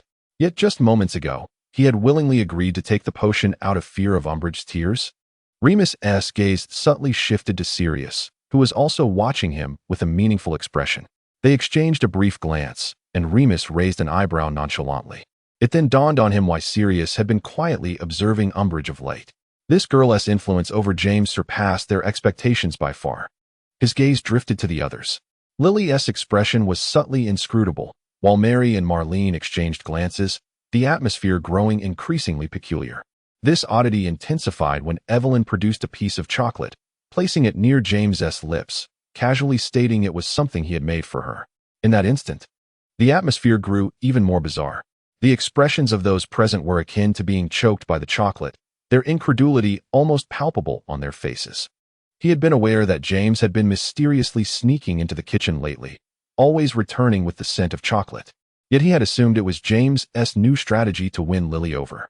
Remus couldn't help but scrutinize Umbridge once more. Her tone had been so natural, devoid of any pretense, and she had not cast any expectant glances at anyone. She simply gazed quietly at James, her expression filled with concern and focus. It was neither a display of affection nor a boastful show. James Rames let out a quiet sigh. Well, he had to admit that there was something a bit amiss about him. Chapter 41. Secret Sirius was taken aback to encounter Umbridge in the medical wing in the dead of night. "What are you doing here?" he asked, a hint of wariness in his voice. "I couldn't sleep, so I came to see James." Evelyn averted her gaze, her eyes darting. In the moonlight, Sirius could discern her face, pale and drained, her expression weary as if she might faint at any moment. "Are you certain you're here to see James?" "I think you ought to find Madame Pomfrey first," Sirius suggested with a humanitarian spirit. "I'm fine," Evelyn smiled faintly, shaking her head gently. "Really, I'm fine." With that, she turned to leave. "Little A, you expended so much vitality to save James. He must know." A voice murmured in her ear, sounding quite indignant. Yet Evelyn appeared troubled. "I'm not sure. I hadn't planned on letting him know. If he were to ask, I couldn't possibly explain. I absolutely cannot reveal my abilities." The jasmine flower on her earring swayed gently. "That's all right, little A. Just hurry to the Forbidden Forest and find some ancient trees. You need to replenish your vitality." Evelyn nodded, her steps heavy with fatigue as she made her way toward the darkened woods. The following morning, James awoke, astonished to find that the excruciating pain from the previous day had nearly vanished, leaving only a lingering sense of soreness. He moved his shoulders, incredulous as he stared at Sirius, who was peeling an apple by the bedside. Goodness, when did Madame Pomfrey's medical skills become so remarkable? Didn't she say I would need to lie down for several days? Sirius calmly sliced off a piece of apple, ignoring James's gaping mouth, and contemplatively placed the fruit in his own mouth. "How do you feel?" James rolled his eyes and snatched the remaining apple. "Quite well, just a bit sore. There's no need for me to remain in this dreadful place." Sirius regarded him thoughtfully. "I suspect it isn't Madame Pomfrey's doing. It's Umbridge." "Evelyn?" James inquired immediately. "Last night, as I returned from the kitchen, I happened to see her exiting the medical wing, looking frightfully pale. Yet you slept soundly." Now appearing as if nothing had happened, Sirius narrowed his eyes. "Her complexion was poor." James seized upon the key point. Sirius, with a look of disdain, reclaimed the apple from James's grasp. "After all I've said, that's the only thing you heard?" James cleared his throat, feeling a bit guilty. "Truth be told, I've long suspected Evelyn harbors secrets. When little Flora had her incident, despite my numerous healing spells, it was she who saved her. But everyone has their own secrets. Just as I haven't told her about the matter with the pointed fork." Sirius paused in silence before nodding. "Regardless, she hasn't harmed you, so what does it matter?" "She would never harm me," James grinned, but then his expression turned serious as he asked, "How bad did she look?" Sirius stared at him for a few seconds before silently pulling the blanket up to cover James's face. "Her complexion was poor. What more is there to say?" James emerged from the hospital wing, vibrant and full of life, under Madame Pomfrey's astonished and heartfelt gaze. "Youth indeed possesses an extraordinary capacity for recovery," she mused, shaking her head in wonder. That very evening, James, filled with impatience, ventured into the Forbidden Forest, yet he found no trace of Evelyn. He could not help but recall Sirius's words, a wave of concern washing over him. "What brings you back?" Sirius inquired, watching him rush into the dormitory. As James rummaged for his invisibility cloak, he replied dismissively, "I'm off to Slytherin to find Evelyn." Sirius looked at him, exasperation etched on his face, as he dashed out once more. Chapter 42. Exposure. Evelyn swore that although she had envisioned countless dramatic scenarios in her mind for revealing her friendship with James Potter to Slytherin, she never anticipated that reality would unfold in such an absurd and cruel manner. After finally completing her lengthy potion class essay, a sharp pang gripped her stomach. The clock struck 11, and only a few feeble flames flickered in the common room fireplace. Taking advantage of her proximity, she decided to venture into the kitchen for a bite to eat, without even donning her school robe. The corridor was ominously silent, save for the faint echo of her dragon-hide boots against the stone floor. As she passed by an abandoned cellar, a muffled sound of despair seeped through the door's crack.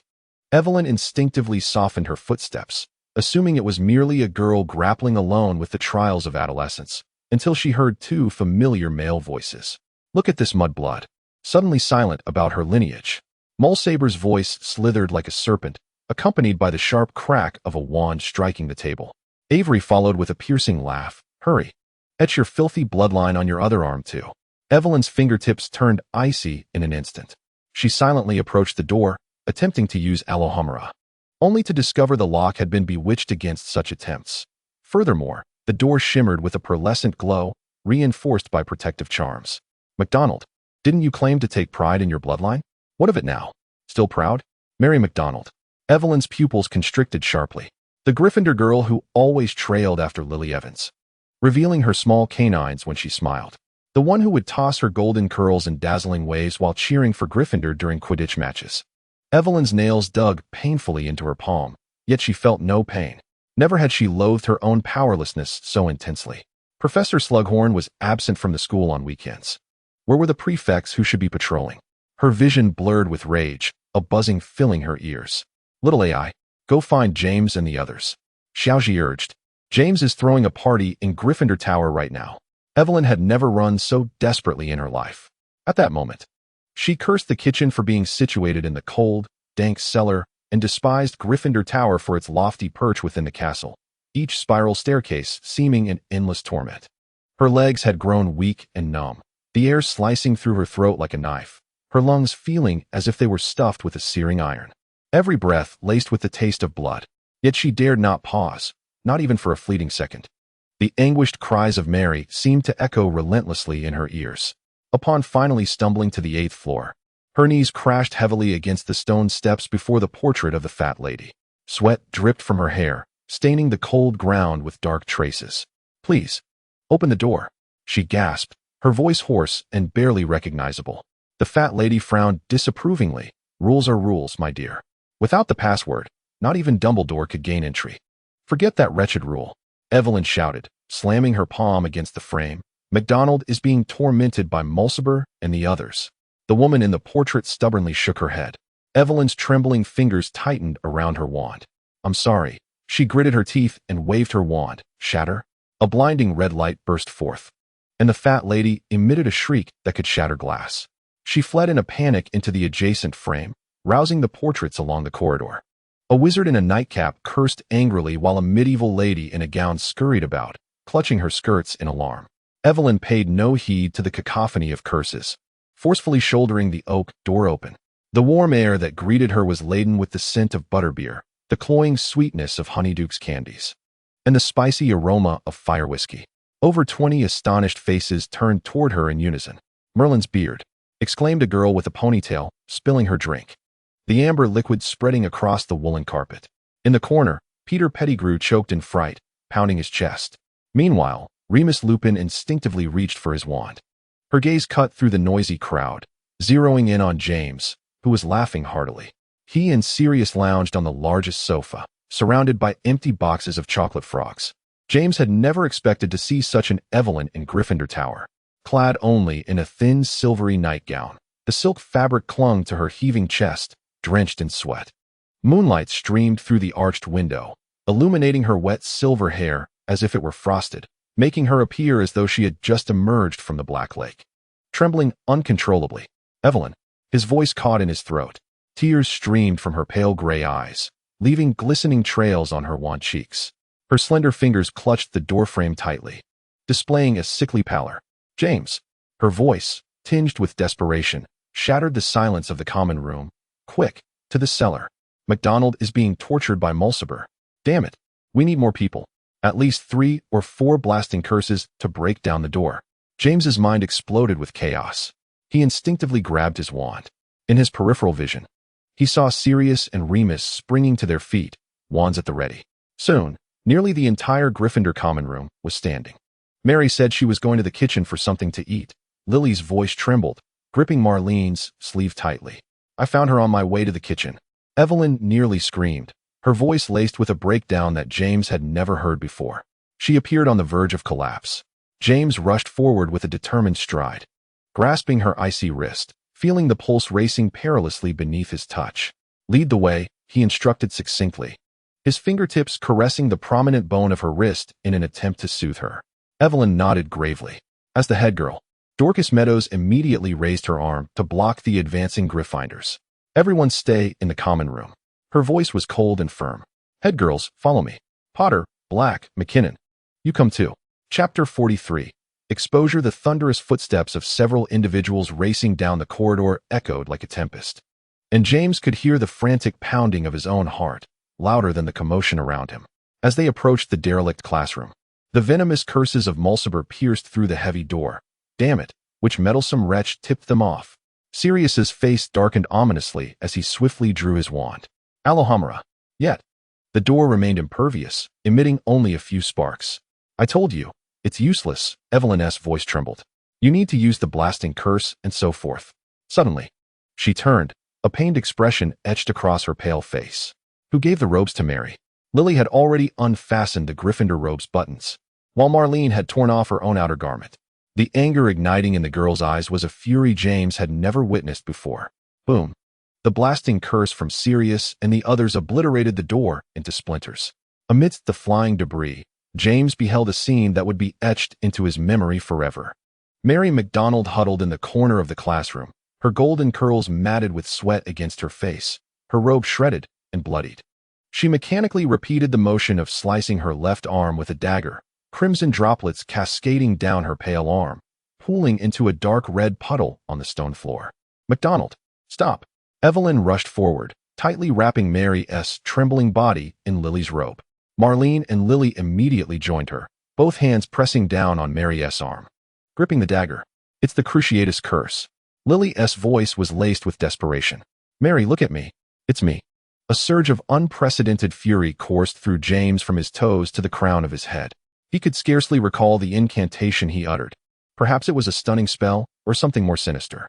Two beams of red light streaked through the air, and Mulciber and Avery crumpled like rag dolls into the ruins of the lectern. With the incapacitation of Mulciber and Avery, Mary finally broke free from the grip of the curse, her cries tearing from the depths of her soul. She clung tightly to Evelyn, as if grasping at the last vestige of hope.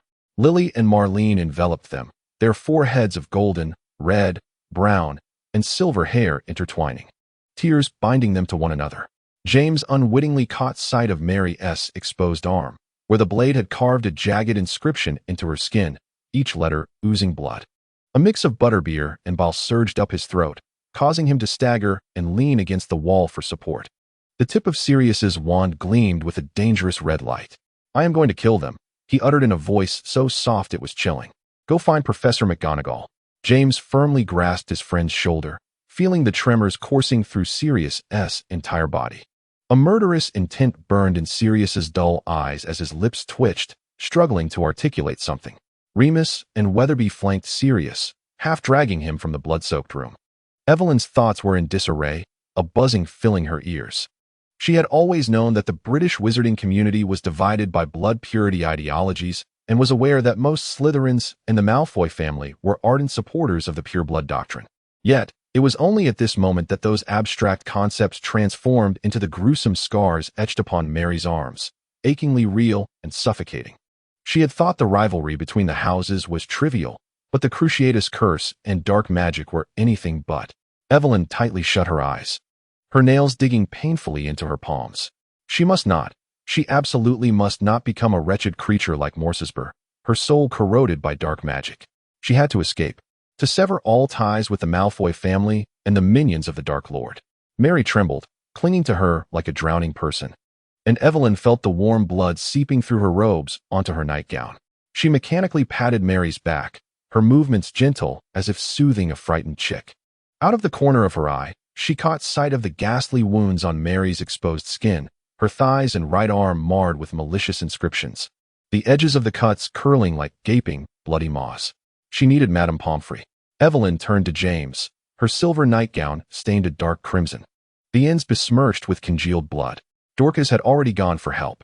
James's voice was taut, yet he struggled to offer Evelyn a reassuring expression. At that moment, a rustling sound emerged from the rubble. Avery struggled to lift his head, his twisted face smeared with blood and malice. You traitorous bitch. It was you who squealed. He spat. Just wait and see. A spell burst forth from the tip of James's wand like lightning, sending Avery's head crashing back to the ground. James's chest heaved violently, his inner fury seemingly on the verge of igniting into an inferno that would consume everything in its path.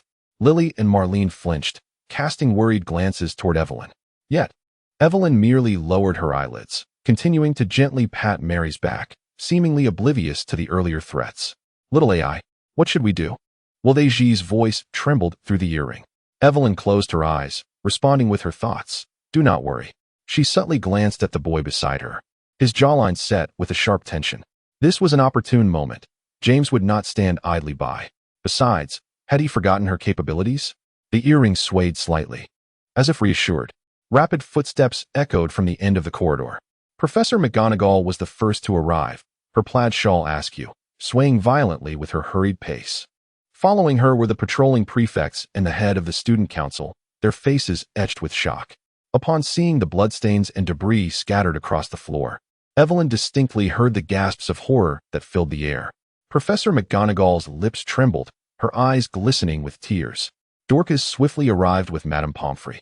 With graceful and gentle movements, Madame Pomfrey administered a bottle of sedative to Mary, then employed a levitation charm to transfer her onto a stretcher. Lily and Marlene followed Madame Pomfrey like shadows, their sobs unceasing. Almost the moment Mary was taken away, Evelyn felt a wave of dizziness wash over her. Her knees buckled, and she feared she would collapse, but James's warm arms caught her securely, allowing herself to lean into this solid embrace. Evelyn sensed James stiffen for an instant before he cautiously adjusted his position, making her more comfortable. Meanwhile, Professor McGonagall had bound Mulsaber and Avery with magical ropes, rendering them like two turkeys awaiting slaughter. Avery's golden hair was matted with dust and blood, while Mulsaber squirmed in reluctant defiance, akin to a dying serpent. I have already informed Professor Dumbledore. McGonagall's voice sounded more aged than usual. This matter will be thoroughly investigated. She removed her glasses to wipe them, and Evelyn noticed the moisture glistening in the corners of her wrinkled eyes. You all, Professor McGonagall's gaze swept across the crowd, softening noticeably upon reaching Evelyn. Clean yourselves up and rest early, Miss Umbridge. She paused, her tone imbued with rare gentleness. Today, thanks to you, Gryffindor will remember your bravery. Evelyn managed a faint smile, gently shaking her head. I'm sorry, Professor. I damaged the fat lady's portrait. That is of little consequence. McGonagall waved her hand dismissively, compared to what you achieved tonight. Her voice caught slightly, and she then firmly tugged the magical ropes, hastening the two Slytherins away. After Professor McGonagall and the prefects departed, the stone chamber was left in shards and heavy silence. Sirius remained at the door, his long fingers tightly gripping his wand, knuckles pale. The firelight cast shifting shadows across his handsome profile, his gray eyes glinting with frost.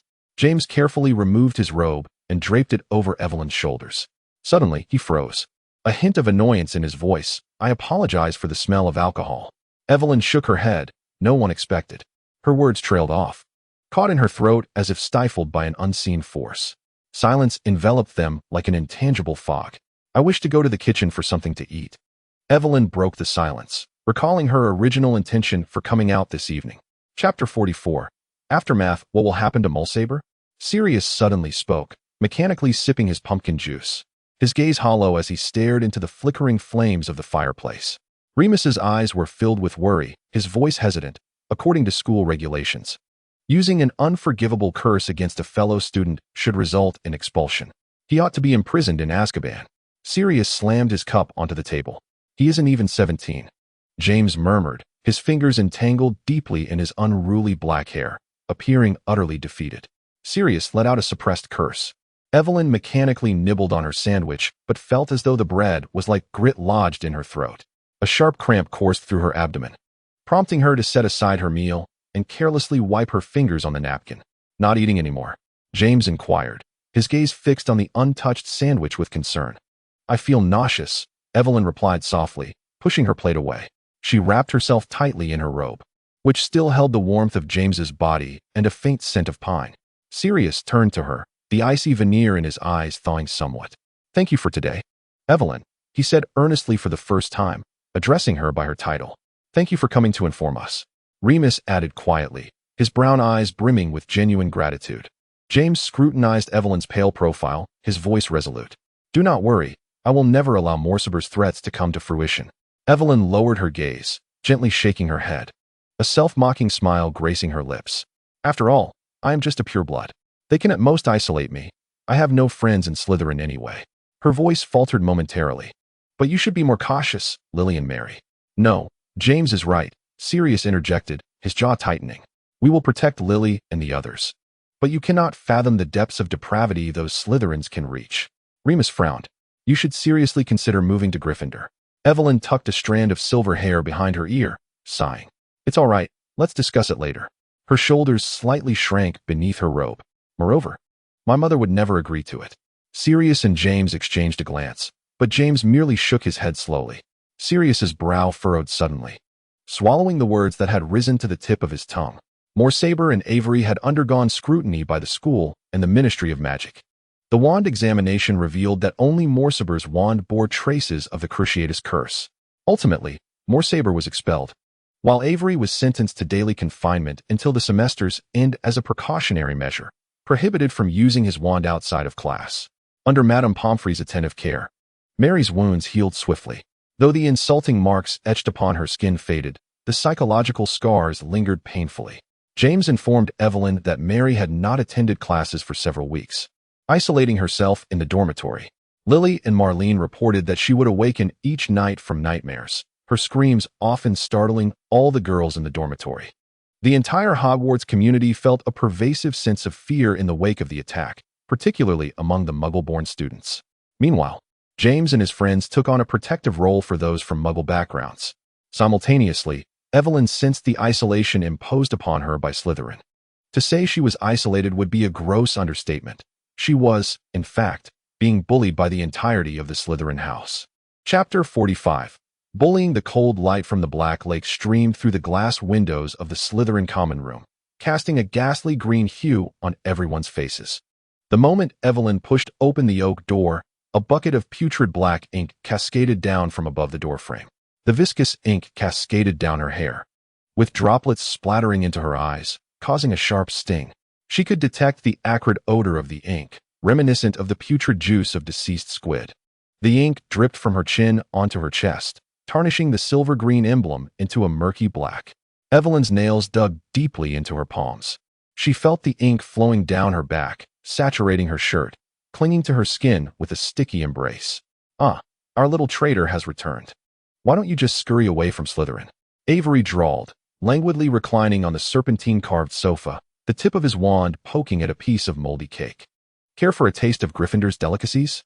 The common room erupted with a cacophony of derisive laughter. Selwyn, a fifth year, deliberately stuck out his foot as she passed, causing Evelyn to stumble, sending ink flying from her hair, splattering hideous black blooms onto the carpet. Look, she can't even walk properly. A seventh-year girl pinched her nose in mockery. I suppose she's learned all that from those mudbloods? In the fireplace, green flames leapt high, casting distorted shadows of everyone upon the stone walls, resembling a horde of clawing monsters. I wager 10 galleons, Avery announced to those around him, that by tomorrow, she'll be weeping and begging Professor McGonagall to transfer her. He lowered his voice, laced with derision, or perhaps she'll run to her Potter to complain. A fresh wave of malicious laughter followed. Someone conjured a few skunks with their wand, pursuing her and nipping at the hem of her robes. Evelyn quickened her pace, ink dripping with each hurried step, leaving a winding stain on the silver-green carpet. They are utterly intolerable, little G exclaimed, her leaves rustling in agitation. Evelyn calmly waved her wand, a cleansing light sweeping across her ink-stained robes. It's quite normal, she stated, her voice steady. To them, I am merely a traitor to Slytherin. A snitch. She walked slowly toward the bathroom, the steam from the bath gradually enveloping her, obscuring the faintest hint of a smile at the corners of her lips. Are we to simply swallow our anger? Little G protested. Of course not. I never swallowed my anger as a child, let alone now. Evelyn submerged herself in the warm water, her voice softening in the steam, yet this presented a splendid opportunity to garner sympathy from James and his friends. She lifted her damp arm, watching the droplets cascade from her fingertips. Compared to reporting, it would be far more poignant for James and his friends to learn of her plight through others, deepening their guilt. Pausing, Evelyn recalled the letter from Ihira sent a couple of days ago, detailing Abraxas Malfoy's dissatisfaction with her performance. Ihira was struggling, and if she were to resist now to end this bullying, it would only infuriate her further. She would want someone else to put an end to it. Little AI and Little G's voices quivered with emotion. It's all right. I have long known I cannot rely on her. Just like before, we must depend on ourselves. This time, I hope James will not let me down. Once I enact this wretched scheme of sympathy, not one of them shall escape, especially Selwyn and Not. Old grievances and new. We shall settle the score together. Evelyn closed her eyes and gradually sank into the water. The liquid enveloped her face, and the air in her lungs diminished little by little. She hoped that after suffocation, she might be reborn. Evelyn maintained an outward calmness, continuing her interactions with James without a word about the bullying she endured. She simply began to reduce her food intake, making her already slender figure appear even more fragile, with faint shadows under her eyes.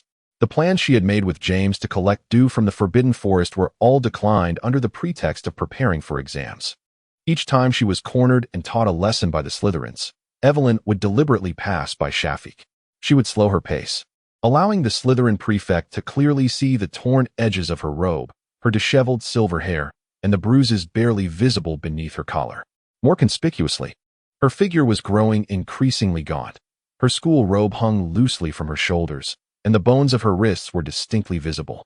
One day after defense against the dark arts class, Evelyn accidentally stumbled in front of Shafik and, taking the opportunity to brace herself against his desk, discreetly slipped a leaf from her small G into the compartment of Shafik's bag.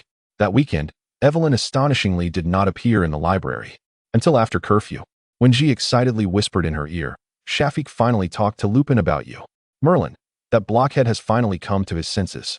When James did not see Evelyn in the library that day, a flicker of unease crossed his mind, but it was quickly overshadowed by other matters. Since the incident with Mary, Evelyn's situation among the Slytherins seemed to remain unchanged, at least on the surface. They all believed her claims of mere isolation. After all, she had always been a solitary individual. Recently, James had been focusing his attention on Mary and Lily. Mary's mental state had been deteriorating, and Lily, being of Muggle descent, faced increasingly severe discrimination. What infuriated James even more was that, despite Mulciber's expulsion, attacks on Muggle-born students had only intensified. It was not until tonight, when Remus returned to the dormitory looking pale, that James sensed something was amiss. "Moony, what's wrong?" Sirius was the first to notice Remus's unusual demeanor, sitting up in bed. Peter also poked his head out from behind the bed curtains. Remus did not respond immediately, but looked at James with a gaze that made his heart tighten. "What happened?" James's voice involuntarily rose. "Another Muggle-born student was attacked?" Remus shook his head, his voice subdued. "Today, during patrol, Slytherin Prefect Shafik told me." He took a deep breath.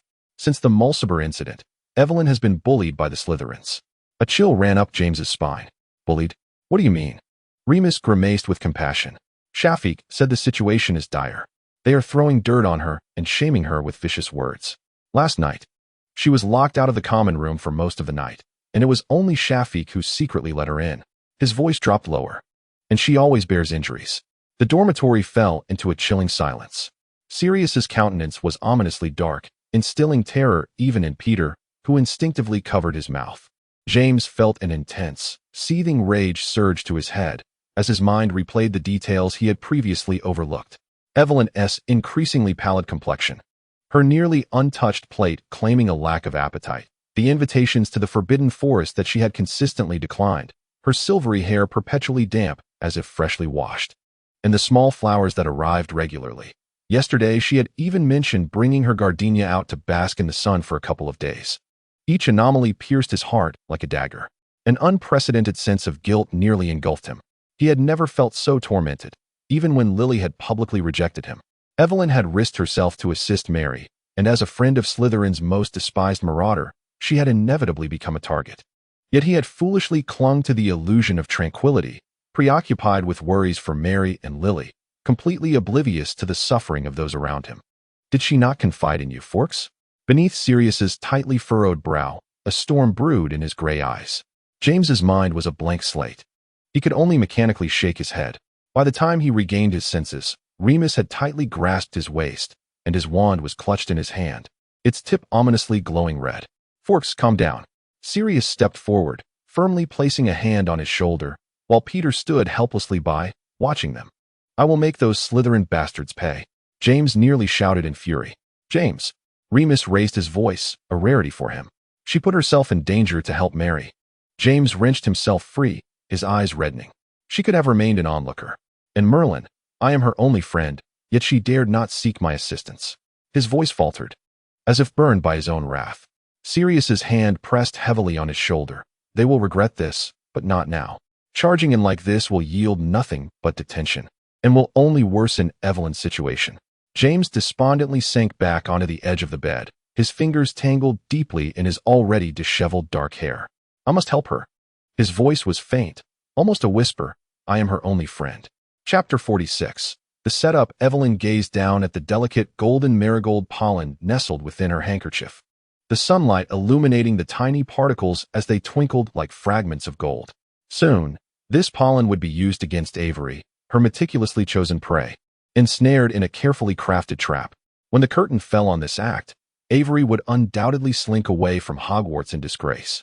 At breakfast today, Evelyn for the first time did not choose a seat near the entrance. Instead, she made her way to the farthest depths of the hall. As she passed Avery, her shoulders instinctively shrank, as if fearful of his presence, or perhaps pressed down by some invisible weight.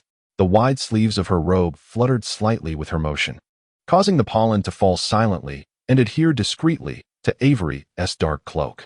Through her peripheral vision, she could distinctly see James's hand gripping his wand tightly, the veins on his forehead bulging. Indeed, as soon as she took her seat, James and Sirius abruptly rose, while Avery's words were swifter than their movements. Umbridge, how dare you show your face at breakfast? Avery's voice was like a venomous blade, asserting that perhaps the kitchen scraps would be more fitting for her. His malice was unabashed, intentionally amplified to ensure each word struck sharply in the ears of everyone present. Evelyn's fingers momentarily stiffened. She was aware that this pollen could magnify the malevolence within hearts, yet she had not anticipated such a potent effect. Her extensive search in the depths of the Forbidden Forest last night, nearly sleepless, had not been in vain. Avery's remarks were indeed vicious, but to her, this level of humiliation paled in comparison to the mockery she had endured from a certain French family's house elf. She hesitated for only a moment. The next, her hand, concealed beneath the long table, fiercely pinched her thigh. A sharp pain surged like electricity along her spine, and a wave of heat filled her eyes. She clenched her teeth, resolutely staving off the tears that threatened to spill. The air in the hall seemed to solidify. All conversations and the clattering of cutlery ceased abruptly, as countless pairs of eyes turned in unison towards the Slytherin table. A look of astonishment spread across many Slytherin faces. They were accustomed to bullying the weak from the shadows, but had never imagined that someone would, like Avery, tear off the facade in front of so many. Nott abruptly seized Avery's sleeve, a warning laced in his hushed tone. Have you lost your mind? Don't forget you're still under observation. I will make that fool pay dearly. Little G's venomous whisper reached Evelyn's ears, igniting a flicker of heat in her heart. Before Evelyn could soothe her, a dull thud erupted as James's fist crashed into Avery's cheekbone, the force so great that it sent Avery's head reeling to the side. A collective gasp filled the hall, as if every throat had been simultaneously constricted. What did you just say? James inquired slowly, each word taut with fury. Avery wiped the blood from the corner of his mouth, a grotesque smile spreading across his face. What's wrong, Potter? Feeling protective of her? What kind of potion has she fed you to make you so loyal? Or his gaze maliciously flicked between the two. Have you already been together? Each word was like a poisoned needle, stabbing deep into James's nerves. His temples throbbed, and Evelyn's pale visage and hunched shoulders flashed before his eyes. She had not even protested, as if she were all too accustomed to such indignities. Guilt and rage surged within him like a tide, dimming his vision at the edges. Nott and others abruptly stood, wands raised menacingly at James and his companions. Let him go. Sirius let out a cold laugh, steadfastly pointing his wand at them.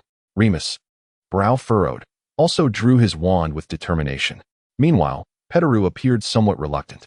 At that moment, several students from the Gryffindor table stood up, wands aimed directly at Nott and his group. Evelyn was astonished to discover that Lily Evans was among them.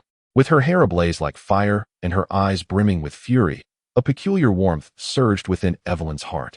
She had never anticipated that this girl, whom she secretly regarded as a rival, would stand up for her.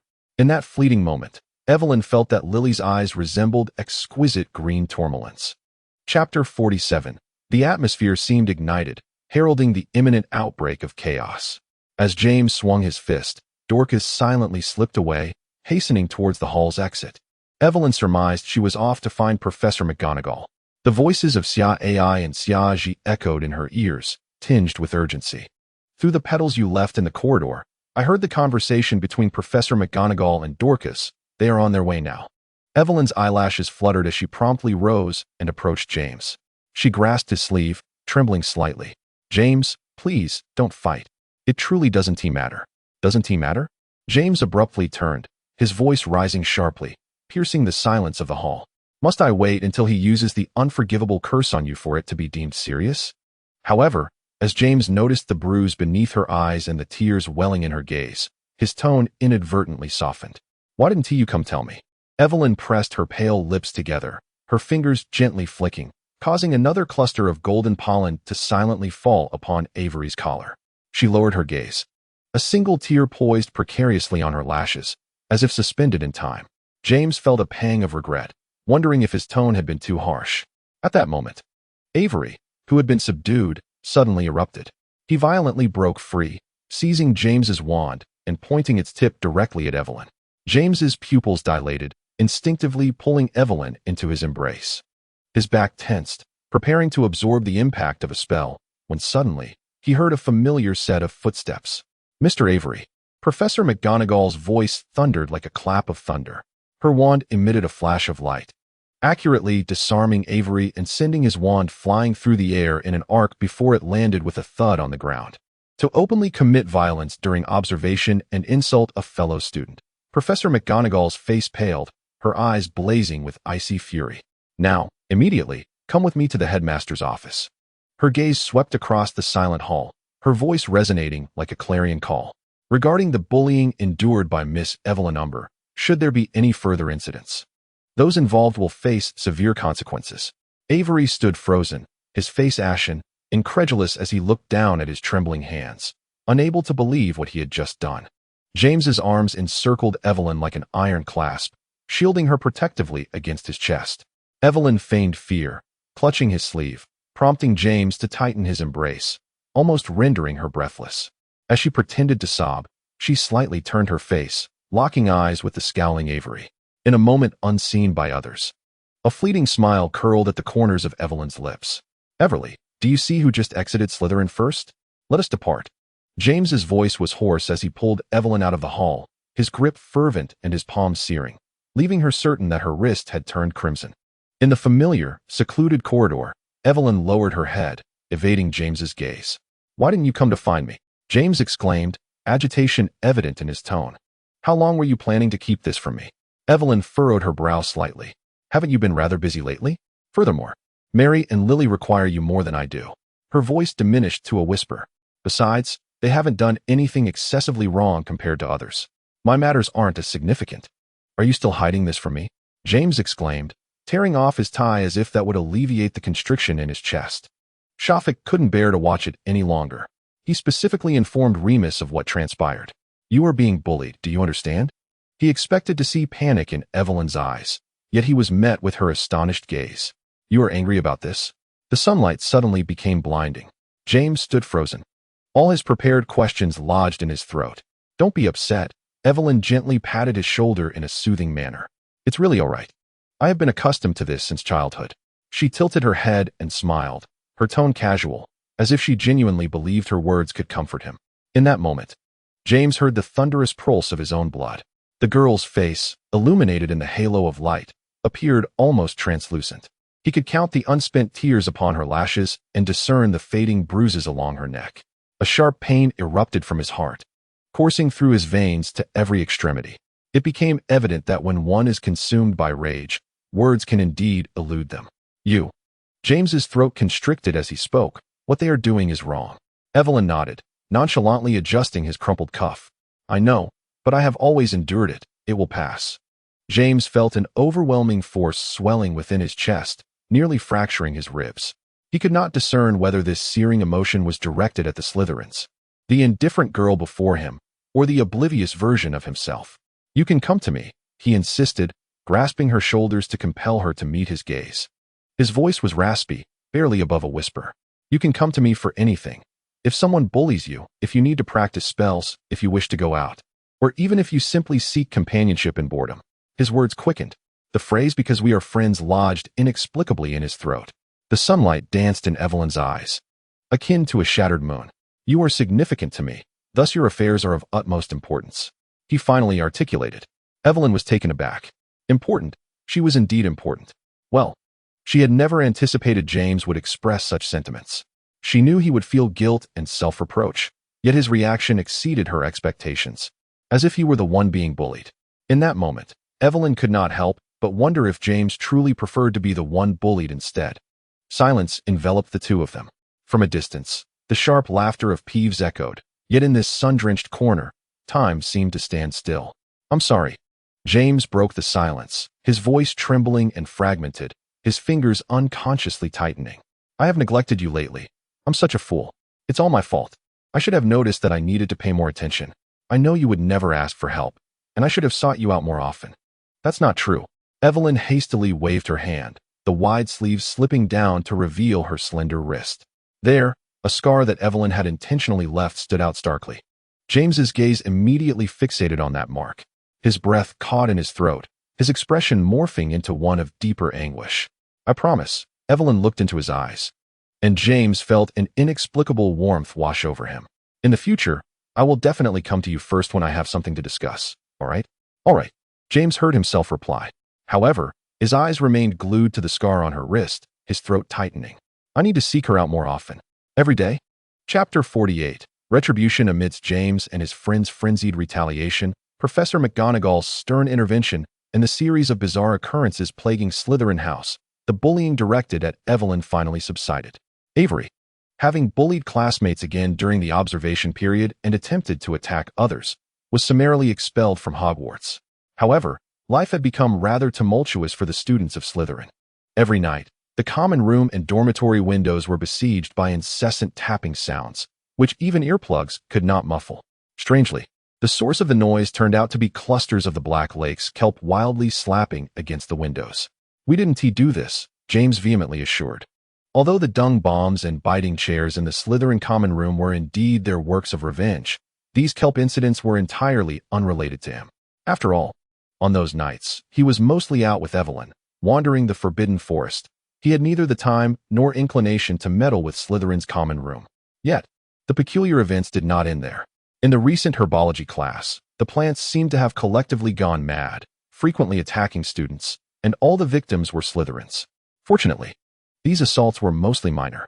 Some were chased around the classroom by biting cabbages, others were sprayed with gooey slime. And the most severe cases involved only a few scratches and swollen faces, easily remedied with a flick of Madame Pomfrey's wand. Until that practical class on Devil's Snare. In class, students were grouped to learn how to care for this dangerous plant. Naturally, James was paired with Evelyn, a fact already accepted by Sirius and the others. Ever since the conflict in the Great Hall, James's protective instincts had swelled immensely. Aware that everyone knew he and Evelyn were friends, he not only brazenly sought her companionship, but also began accompanying her to classes, sometimes with Sirius and the others in tow. During the joint herbology and defense against the dark arts lessons, James directly partnered with Evelyn in practice. At this moment, he leaned against the workbench in the greenhouse, observing her deftly repotting the Devil's Snare and pruning its leaves. Her movements flowed like water, and as her fingertips gently brushed against the withered yellow leaves, her expression was one of focused tenderness. James suddenly realized that she exhibited far more patience with these plants than she did with most humans. This thought elicited an involuntary chuckle from him. What is the matter? Evelyn raised her head, looking at him with a hint of curiosity. Sunlight streamed through the greenhouse glass, illuminating her profile, and her gaze towards him was equally soft and clear. James instinctively reached out to pluck a green leaf that clung to her sleeve. It's nothing. I merely think these plants must adore you. Isn't that a given? The Devil's Snare in Evelyn's hands curled up in dissatisfaction. Hey, don't let him touch me. Last time he pulled me too hard. It hurt. The corners of Evelyn's lips lifted slightly. I suppose they prefer me over you. James nodded without hesitation. At that moment, A heart-wrenching scream erupted from the direction of Nott and Selwyn. The entire greenhouse fell silent for a second, and everyone turned in unison to look. The previously quiet and coiled devil's snare suddenly lashed out. Thick vines shot forth like lightning, wrapping around Nott's neck and leaving a gruesome red mark, while others constricted around his waist, nearly breaking him in half. Meanwhile, Selwyn fared worse, his entire face ensnared by the devil's snare, only able to emit suffocating whimpers through the gaps. By Merlin S. Beard. Professor Sprout turned pale, hastily waving her wand. Several beams of curse-breaking light flashed, and the two finally fell to the ground, freed from the grasp of the devil's snare. But it was too late. Their faces were an unnatural shade of bluish-purple. Their lips blackened, and their bare skin was riddled with festering boils. The greenhouse descended into chaos. Evelyn pretended to cover her mouth in alarm, yet her eyes sparkled with interest as she watched the scene unfold. Nott and Selwyn truly deserved whatever harm came their way. "Hey, did we do well?" A devil's snare gleefully boasted. "Absolutely splendid. Truly remarkable," Evelyn praised earnestly. The devil's snare clearly swelled with pride from her commendation, its tone rising. "Heh, I can do even better. I'll lend a hand to you and your Potter." Before Evelyn could react, a vine of the devil's snare shot out from the shadows, aiming directly for her throat. Instinctively, she attempted to evade, but in the next instant, James yanked her behind him protectively. "Wow, this Potter is quite quick on the uptake," the devil's snare muttered. Soon after, another vine joined the fray, slicing through the air like a whip, sweeping towards them.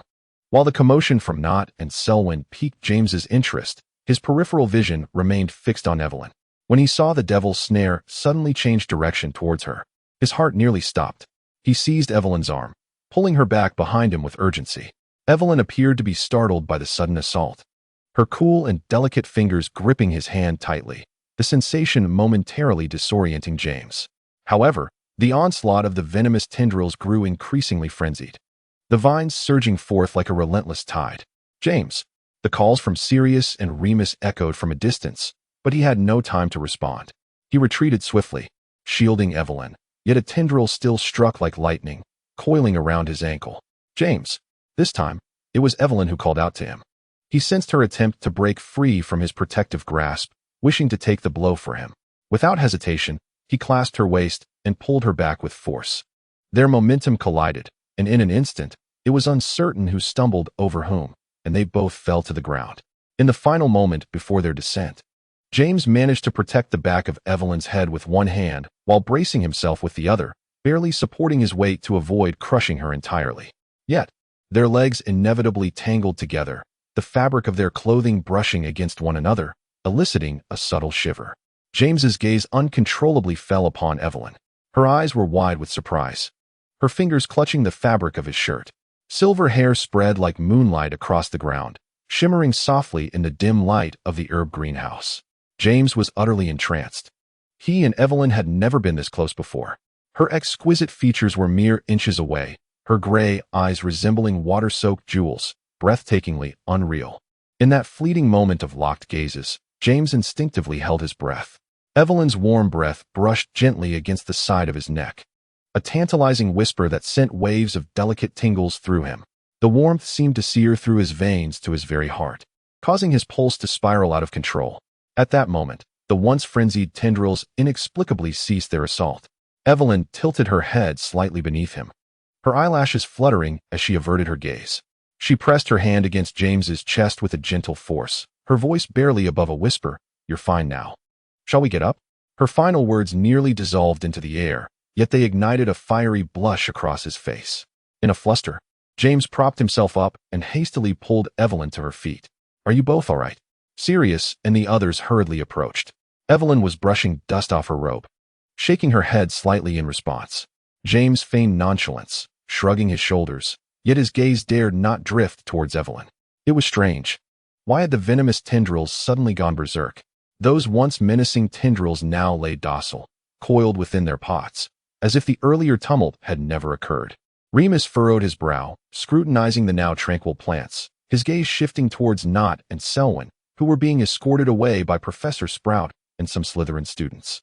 He was certain that, given the toxicity of the tendrils, those two would likely find themselves confined to the infirmary for at least a week. Chapter 49. Invitation with the OWL's examination looming, James took the initiative to assist Evelyn in her studies of history of magic. For Evelyn, this was undoubtedly the most challenging subject. She had never been fond of those tedious historical events, and the differences between British and French magical history made her feel particularly out of place.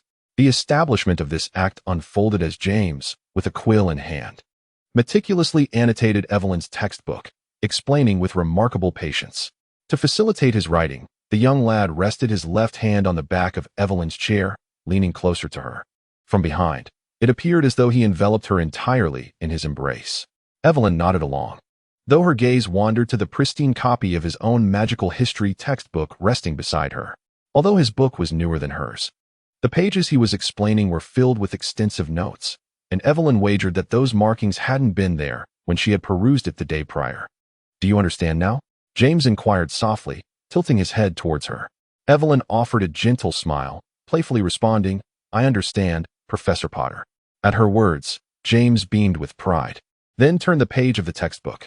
"How have you and Lily been lately?" She seized the moment while he was flipping through the book. Just 2 days prior, the rift between Lily Evans and Severus Snape had become the talk of Hogwarts among students.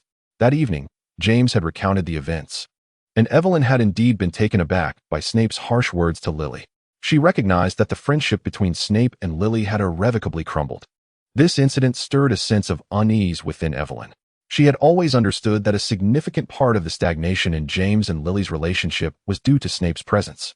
However, now that Lily and Snape had completely severed ties, her anxiety began to mount. She was aware that she held a unique place in James's heart, yet she remained uncertain of her significance in his eyes. Moreover, she pondered whether James might embark on a new fervent pursuit now that Lily and Snape had parted ways. "It's still the same as before," James casually remarked as he circled a passage in the textbook, "but we're all heading to Hogsmeade together this week." Evelyn's body tensed momentarily. "Did Lily agree to go with you?" James appeared somewhat perplexed before bursting into realization and laughter. "No, it's not just the two of us. Many will be joining. Sirius, Mary, and others will be going as well. This Saturday is my birthday, and Padfoot suggested I use that as an excuse to invite Lily and take Mary out for some fresh air." Evelyn blinked, the surge of panic and jealousy in her heart subsiding somewhat. "You will come, won't you?" James leaned in closer, and Evelyn could almost feel his breath. "Don't spend Saturday holed up in the library studying. I've already helped you catch up this week, so you have plenty of time to keep me company." His gaze was filled with anticipation. Evelyn raised an eyebrow, teasingly remarking, "I wondered why Professor Potter was so eager this week. It turns out it was for this." James nodded without hesitation, his expression somewhat pitiful. "So will you come?" Evelyn hesitated for a moment, but before she could utter a word, James seemed to sense her reluctance and promptly interjected. "Everyone at Hogwarts is already aware that you are my friend, and ever since the incident with Mulciber, Mary and the others have taken quite a liking to you. Mary has been plagued by nightmares lately. For her sake, you should really go." Evelyn chuckled softly. "So, are you saying I have no choice but to attend?" James beamed with a radiant smile. "Then I shall take it as your agreement. I will pick you up on Saturday morning." Evelyn nodded and returned her gaze to her History of Magic textbook, swallowing back the question of where they would meet. Chapter 50. Arrogance and Compromise. Sirius had always known that, to some extent, James was not a particularly attentive person. This was evident during his pursuit of Lily. Initially, James was completely oblivious to the fact that Lily's unfriendliness stemmed from the presence of Snovellis. He believed that his affection for Lily and his disdain for Snovellis were two distinct matters, thus naturally assuming that Lily should hold the same perspective. Sirius had to admit that this was indeed a rather amusing viewpoint, and as James's friend, he unwaveringly supported him. However, in this matter, James was certainly deserving of Lily's contemptuous label. Sirius felt that James had not been wronged. When James first began to pursue Lily, the very next day after confirming his feelings for her, he confidently presented her with an extravagant bouquet of red roses. Sirius genuinely thought that James had quickly gathered information about Lily's preferences. To his astonishment, it turned out that not only did Lily dislike roses, but she was also allergic to them. Watching Mary and the others hastily escort Lily to the hospital wing, Sirius found himself at a loss for words regarding James for the first time. He remained silent for a long while before asking, "Why did you give her red roses? Do you truly like her? Or have you perhaps confused hatred with affection?" James, feeling guilty yet entirely unperturbed, replied, Isn't it true that all girls love red roses? It was then that Sirius realized a significant truth. James possessed an inherent arrogance when it came to matters of love. His understanding of love was a one-way street. He claimed to care for Lily yet refused to show even a modicum of kindness towards Novellis. He professed his affection for Lily, but made no effort to truly understand her preferences. Mary had once confided in him, lamenting that James's clumsiness and struggles in pursuing Lily were not due to a mere teaspoon of emotion, but rather stemmed from his arrogance, his intrinsic unwillingness to yield or compromise. However, it seemed that James had undergone some change. Over the years, he had gradually come to recognize his misconceptions about pursuit and love, and he was making small adjustments for Lily's sake. Nevertheless, he now appeared to be quite different. "Are you certain you wish to wear that coat?" Sirius intercepted James, who was about to rush out the door, pointing at his outerwear. It was the end of March. Although the weather remained chilly, James typically would not don such a somewhat heavy cashmere coat. He often donned merely a shirt or a long-sleeved muggle garment, then cast a warming charm. James glanced down at his white cashmere coat. "Is it not appealing?" "It looks rather splendid," Sirius nodded, noting that the coat's design was quite commendable, seemingly a recent purchase of James. Indeed, he had acquired a number of attractive coats lately, and they appeared quite warm as well, Sirius subtly reminded him. However, James seemed oblivious to the hint, simply flashing a smile. Then it settled. He then hastened out the door. Sirius rolled his eyes, fully aware that James was on his way to fetch Evelyn. He could not fathom why James, who could easily inform her that they would convene in the Great Hall that morning, felt the need to traverse from Gryffindor Tower to the dungeons to escort her, only to journey to the hall together. As they made their way toward Hogsmeade, Sirius finally understood why James was so insistent on wearing that white coat. Evelyn was clad in a long dress that, although lovely, seemed somewhat insubstantial for late March. A brisk wind swept by, causing even Sirius to instinctively huddle his neck, while Evelyn hugged her arms tightly. Just as Sirius contemplated politely offering her a warming charm, a white coat was draped over her shoulders. James's coat. "I told you, you would be cold dressed like that," James remarked, as though he had anticipated this all along. "But it looks lovely like this." Evelyn frowned at James. "Indeed. Yet you look splendid as well." "I specifically chose the white coat to complement your dress today," James replied, nodding, his demeanor suggesting he was accustomed to such exchanges. Evelyn examined the coat she now wore with satisfaction gleaming in her eyes. "This is indeed quite beautiful." James smiled with pride, observing their familiar interaction.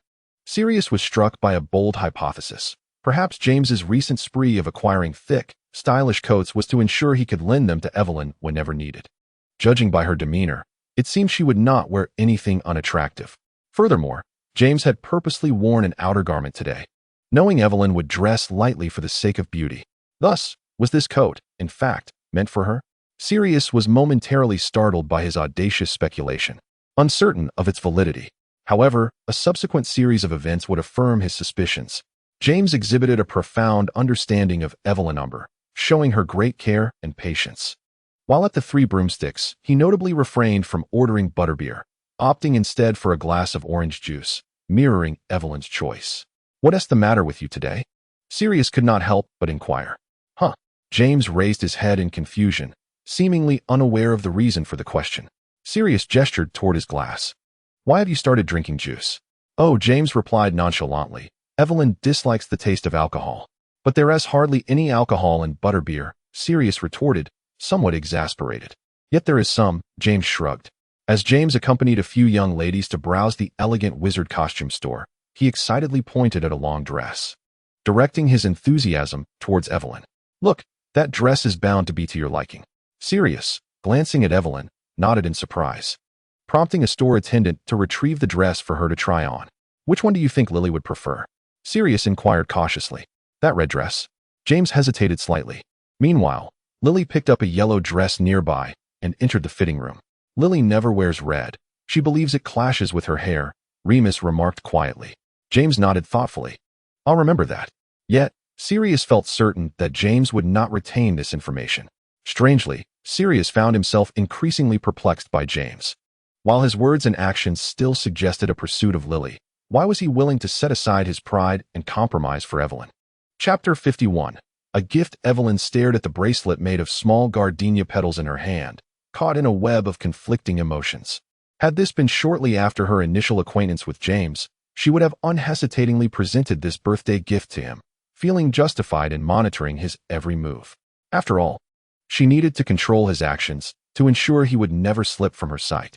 Yet now, her fingers hovered in midair, hesitating to place the bracelet in the gift box. She was, astonishingly, hesitant. This realization left her momentarily stunned.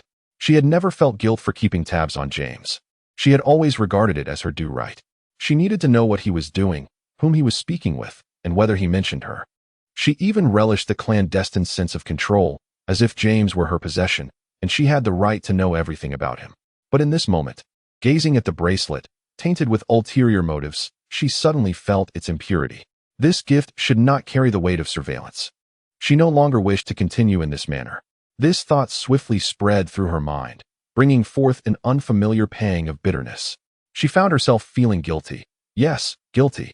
Guilty towards James, towards herself, and towards this distorted, almost pathological possessiveness. The scene from that day flashed through Evelyn's mind.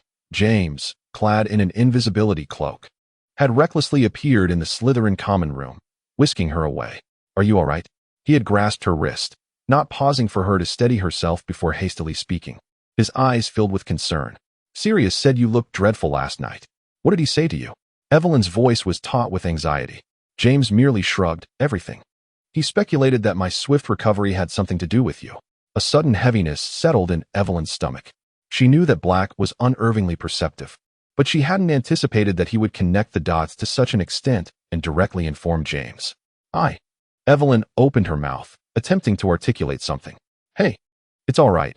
James stepped closer, his breath brushing against her nose. "Everyone has their secrets. If you don't wish to share, you never have to." His smile was so radiant that it nearly pierced her eyes. The shadows of the cellar corridor twisted behind him into a blurred backdrop, as if the entire world was yielding to his presence. "Why?" Evelyn questioned, perplexed. "Because I trust you," he replied with an air of certainty, as though declaring a simple truth. "You would never harm me. As for secrets, that is your choice." James had long grown accustomed to Evelyn's peculiar inquiries. What seemed self-evident to him often transformed into a riddle requiring repeated clarification in her eyes. Yet, strangely, he never found it tiresome.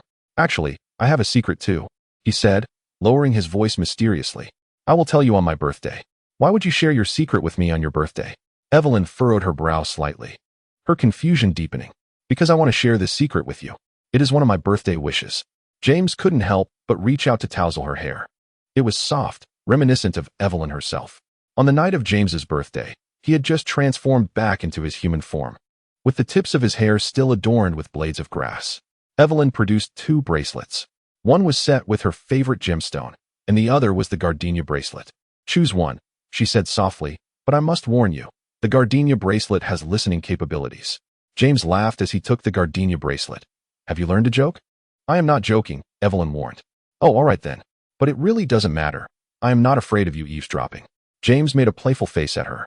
"Why didn't you choose the expensive gemstone?" Evelyn paused before asking. "This bracelet is made from the petals of that gardenia you cherish, right? Your willingness to transform its petals into a bracelet for me shows how much you care." James shook the bracelet and unhesitatingly donned it. "That gemstone is also my favorite." Evelyn gazed into his eyes. "It won't always be, for I will gift you a new gemstone later. I believe the gemstone I choose will become your favorite," James declared earnestly. Evelyn slowly nodded and suddenly laughed. "I suppose that is true." James's smile instantly became more brilliant. Evelyn never doubted it. Since James Potter had audaciously become her favorite presents, everything he gifted her would undoubtedly dominate her list of most cherished items. Chapter 52. Wedding news I hear is to marry Malfoy. Evelyn was taken aback that little G would divulge such news to her. Leaning against the cushion, she closed her eyes in anguish. Ahira was evidently quite capable, managing to win over Abraxas Malfoy despite her half-blood status. Evelyn understood that this was largely because the Malfoy family had already secured a pureblood heir, coupled with the assurances of a union between Lucius and the Black family. At this stage, as long as the new spouse was not of Muggle descent, those antiquated purebloods would likely turn a blind eye. "Little AI, what should I do?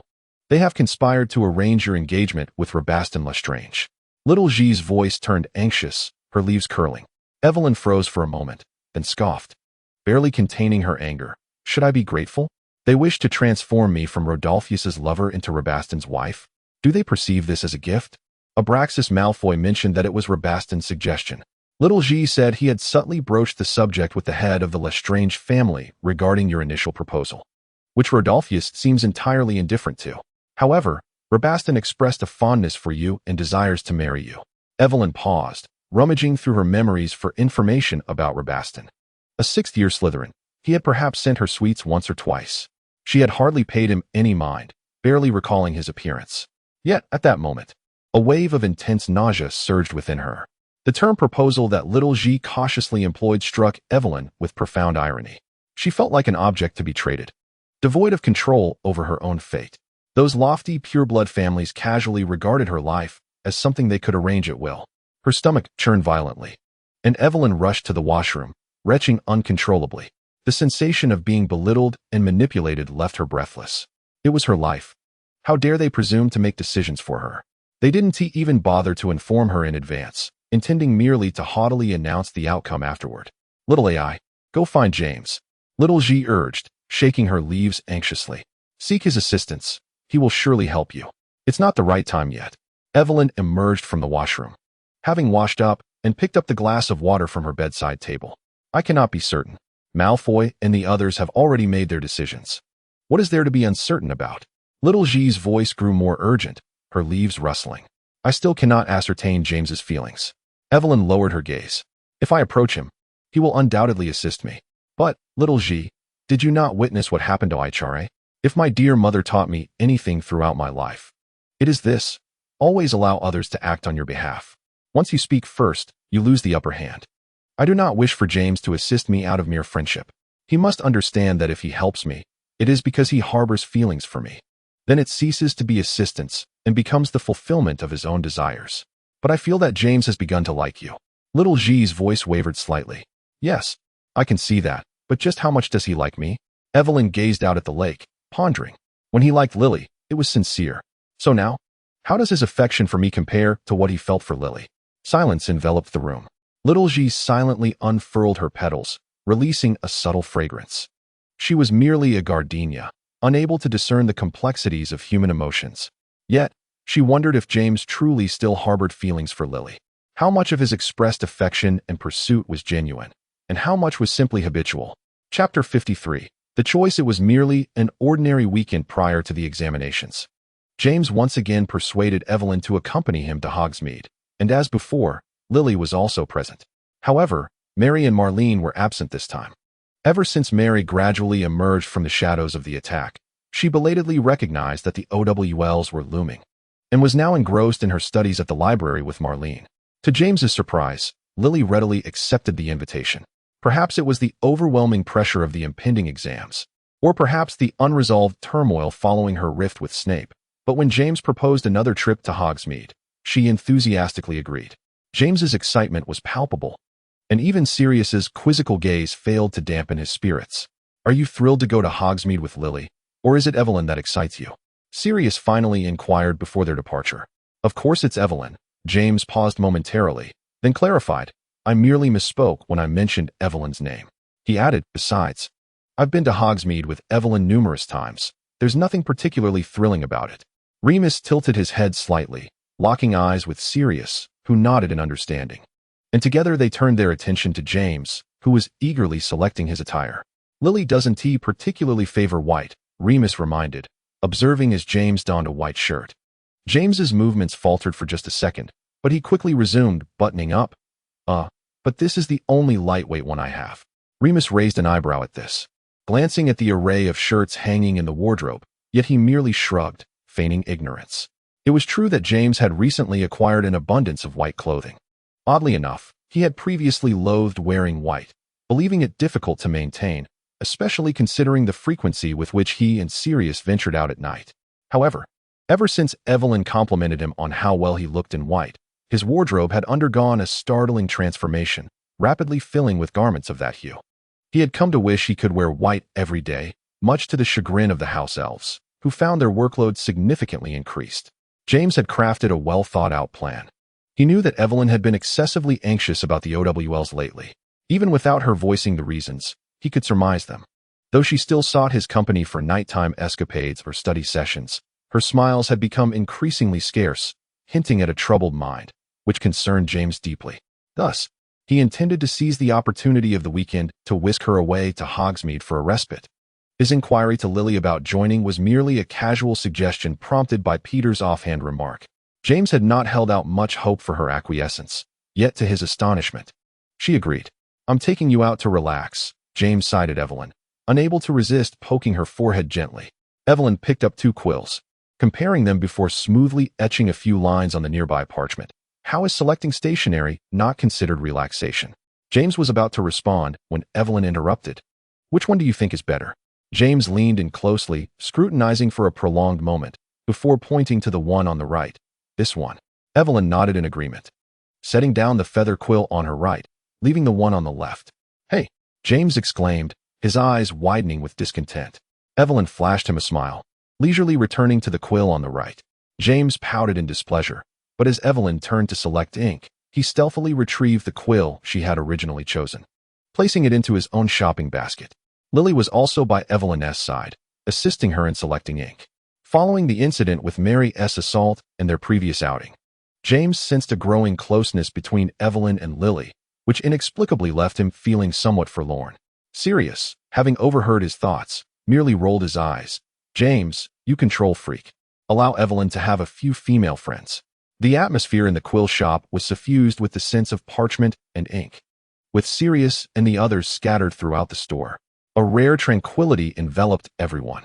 Even with the OWLs looming ominously, this moment felt particularly delightful. Suddenly, a deafening explosion erupted, causing the entire shop to tremble and all motion ceased. Instinctively, James drew his wand, exchanging a knowing glance with Sirius, and both rushed toward the entrance. As they swung open the door, the scene before them froze their blood. Outside was chaos. Panic and screams filled the air as numerous students fled in terror. Many shopkeepers and wizards residing in Hogsmeade emerged from their establishments, their faces pale and filled with dread as they gazed in a singular direction. James and Sirius followed their gaze. A ghastly green dark mark loomed ominously in the sky, exuding a nauseating chill. "Death Eaters have attacked Hogsmeade," a voice shouted, and the once paralyzed wizards became frantic. In an instant, figures cloaked in black and wearing masks surged from all directions, casting spells from their wands toward the surrounding wizards. Some attempted to disapparate to safety, only to despairingly realize that Hogsmeade had been ensnared by an anti-disapparation jinx. The shrieks intensified, mingled with cries for help and muttered curses. James instinctively sidestepped, narrowly avoiding a green flash that hurtled toward him. The curse struck a wizard not far behind, who gasped in shock, and the next moment, collapsed silently. He was dead. This thought consumed James's mind. It was the killing curse, snatching a life before his eyes. Sirius was shouting something in his ear, but his voice sounded muffled, as if filtered through a thick pane of glass, rendering James unable to discern the words. Yet, his legs moved on their own accord, racing toward the direction Sirius pointed. The quill shop. Oh, right, Evelyn and the others were still inside. Evelyn. This name echoed in his mind, dispelling all distractions. He had to get her out. He had to ensure the safety of all his friends. Spells flew wildly through the streets, and several beams of red light struck the exterior walls of the shop, sending shards of brick and stone cascading like rain. When James and Sirius burst into the quill shop, he found Evelyn standing alongside Lily, both gripping their wands tightly. Remus stood beside them, his eyes vigilant, while Peter appeared utterly terrified, trembling uncontrollably. Upon seeing James and the others, he rushed towards them as if clinging to a lifeline. Death Eaters were attacking Hogsmeade. James nearly shouted this alarming revelation. The faces of Remus and the others turned ashen in an instant. James's gaze fixed intently on Evelyn. He had never seen her so frightened. "Do not be afraid," he exclaimed, his voice trembling despite his attempt at reassurance. Death was imminent. Just moments ago, the killing curse had narrowly missed him, claiming another vibrant life. Now, he had to protect those before him. "What should we do?" Peter cried out in a high-pitched voice. The answer came in the form of a deafening crack. James looked up, his eyes widening as he narrowly dodged a falling stone from the roof. "James!" Multiple voices called out in unison. Remus had even rushed over, only halting his advance when he confirmed James was unharmed. Yet, a greater disaster loomed. The ceiling beams emitted a foreboding groan, teetering ominously above Evelyn and Lily's heads. James felt his heart race to a painful cadence. This was not the scattered debris he had previously dodged. It was an entire ceiling on the verge of collapse. In a flash, a multitude of thoughts raced through his mind. The tip of his wand began to glow, the shield charm at the ready. He knew that once the shield charm was extended, it would be futile against such a heavy ceiling. It could only be cast above one person's head, potentially shielding them from the impending stone. He found himself at a crossroads. James was uncertain of his own thoughts. He had 1,000 reasons to choose to save Lily. He cherished her. He had pursued her for 3 years, and if he saved her now, their relationship would surely improve. Lily was closer to him. The spell would reach her faster. Moreover, Evelyn's wand had already begun to move. She seemed capable of saving herself. Yet, James realized he had no justification to convince himself not to save Evelyn. The mere thought of Evelyn being struck by that stone sent waves of anguish through his heart. The shield charm enveloped Evelyn's head even faster than James anticipated. Almost simultaneously, another shield appeared above Lily, conjured by Sirius. James exchanged a fleeting glance with Sirius through the swirling smoke. Sirius's eyes were filled with an array of complex emotions that James could not decipher amidst the chaos. He gazed at Evelyn with almost greedy urgency, searching every inch of her being until he confirmed she was safe. Then, their eyes met. Evelyn's gaze held an overwhelming depth of emotion. Moved, shocked, and incredulous, she felt that she should not be the one chosen by him. Strangely, James's heart ached even more. Chapter 54. The choice. Sirius Black had always believed himself to be the one who understood James the most, even more than Euphemia and Fremont. After all, they shared an extraordinary bond. Ever since they met at the beginning of the school year, he and James had been inseparable, closely intertwined for nearly 5 years. It was as if the ceiling was about to collapse. Sirius noted this moment. James's wand was already brewing a shield charm, and Sirius was acutely aware of it. He understood that James could undoubtedly discern that he could only save one person. Who would he choose? This thought struck Sirius like a bolt of lightning. For the first time in his life, he wavered in his judgment. Sirius faced a choice.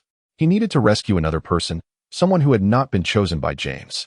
Almost simultaneously, Sirius raised his wand. By all logic, he should save Evelyn.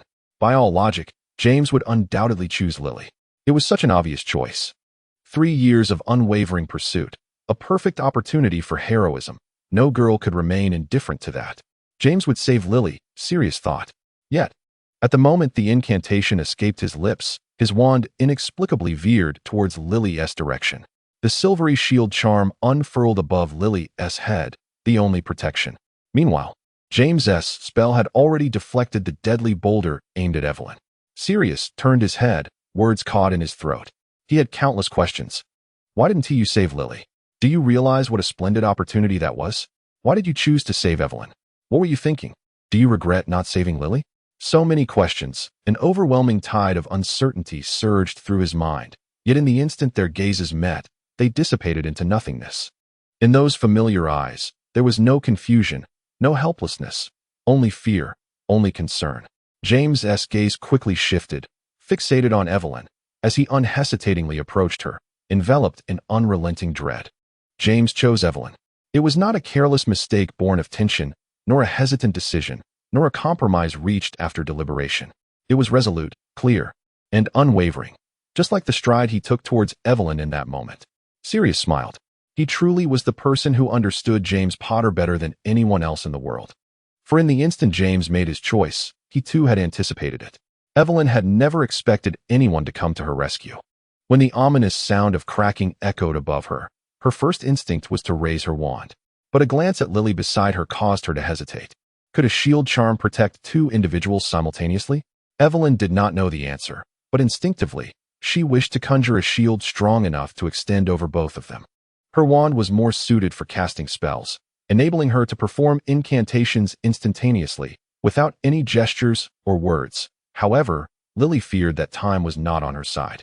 "Don't mind me, save yourself," Evelyn heard Lily shout at her. She froze for a moment, a wave of bitterness inexplicably welling up in her eyes. Yet, it was precisely this fleeting moment of distraction that caused her to miss the optimal moment to cast her spell. Gritting her teeth, Evelyn initially intended to shield Lily with her own body, knowing she could heal herself with her abilities. However, she soon realized that 2 protective spells had been conjured above her and Lily. In disbelief, Evelyn turned to locate the source of the incantation. It was James. The shield above Lily was cast by Sirius. This must be an illusion. Perhaps she had been struck and was now teetering on the brink of death, weaving a beautiful dream. But then she locked eyes with James. His hazel eyes were warm, brimming with concern, reminiscent of dappled sunlight filtering through leaves on a spring day. Oh, it was real, not a figment of her imagination. James had chosen her. This singular thought consumed Evelyn's mind. She had been chosen. Had she truly been chosen? The hesitation and unease that surged within her after hearing the news of Ihira's engagement rapidly dissipated. All her doubts and insecurities of late, all the tentative schemes she had been contemplating, became utterly meaningless. She was certain. Evelyn Umber was resolute in the knowledge that she was the one James Potter had steadfastly chosen. Evelyn Umber was assured that James Potter had developed feelings for her. What a relief. No longer did she need to speculate or entice his affections, nor did she need to lie awake at night comparing herself to Lily. Evelyn stood frozen in place, watching as James strode confidently toward her. Each step was decisive, each gaze unwaveringly fixed upon her, as if in that moment she was the sole object worthy of his attention. A pang of emotion tightened in her chest, her eyes grew warm, and the urge to cry intensified. In an uncharacteristic moment, Evelyn wondered if she had become overly emotional since meeting James. Yet, as he approached her, she instinctively lifted a smile. He replied with a tremulous voice, "Did you know you almost scared me to death?" James was oblivious to why Evelyn smiled. He only knew that he had been terrified, more so than when he had narrowly escaped the killing curse. Evelyn, too, was puzzled by James's fear. Had she not emerged victorious? She had won his gaze, his choice, and that fervent heart. Chapter 55. Helplessness. The feather quill shop crumbled behind them, wooden beams and bricks crashing to the ground, sending up a choking cloud of dust.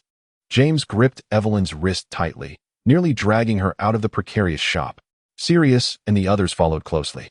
The streets of Hogsmeade lay in disarray. Many wizards were sprawled across the pavement, some groaning in agony, while others lay completely still. Blood meandered through the crevices of cobblestones, resembling dark crimson streams. Fortunately, with the OWL's examinations approaching, there were few students in Hogsmeade, which could be considered a stroke of luck amidst the misfortune. "Look out!" James's fingers tightened, his voice hoarse with urgency. "We must hurry back to the castle."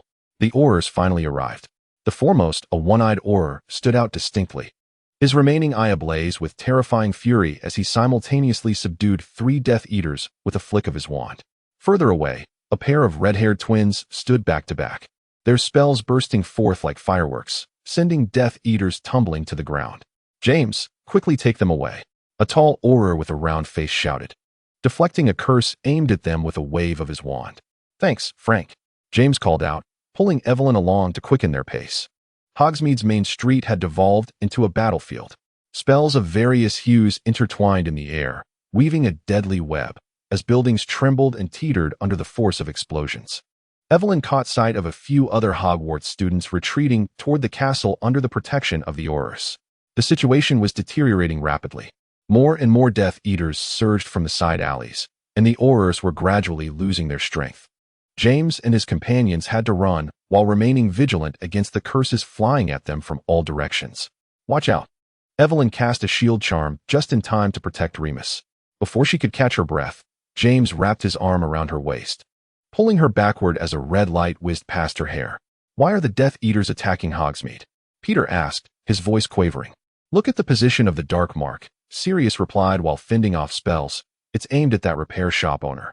He often openly opposes the Dark Lord at the Hog's Head." Peter's sobs grew louder. Lily muttered an incantation under her breath, intercepting a green light with a blasting curse. Evelyn was almost certain it was a killing curse. The flash of green momentarily disoriented her.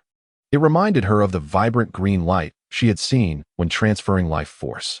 She could not comprehend how a color so full of vitality and hope could so easily extinguish another's life. A heart-wrenching scream pierced the air nearby. Evelyn turned towards the sound, witnessing a wizard curled on the ground, convulsing violently, his face contorted beyond recognition. "That's the Cruciatus curse," James's voice was taut. His palm slid down her arm, finally clasping her hand tightly. "Don't be afraid. I'm here. Just hold on a little longer. We will be safe soon." Fewer spells ahead. We need to move, Remus urged. Just as they prepared to break through, James caught a glimpse of a green light streaking through the air, aimed directly at Evelyn. It was in her blind spot. Almost instantaneously, James cast a shield charm to protect her, followed closely by another.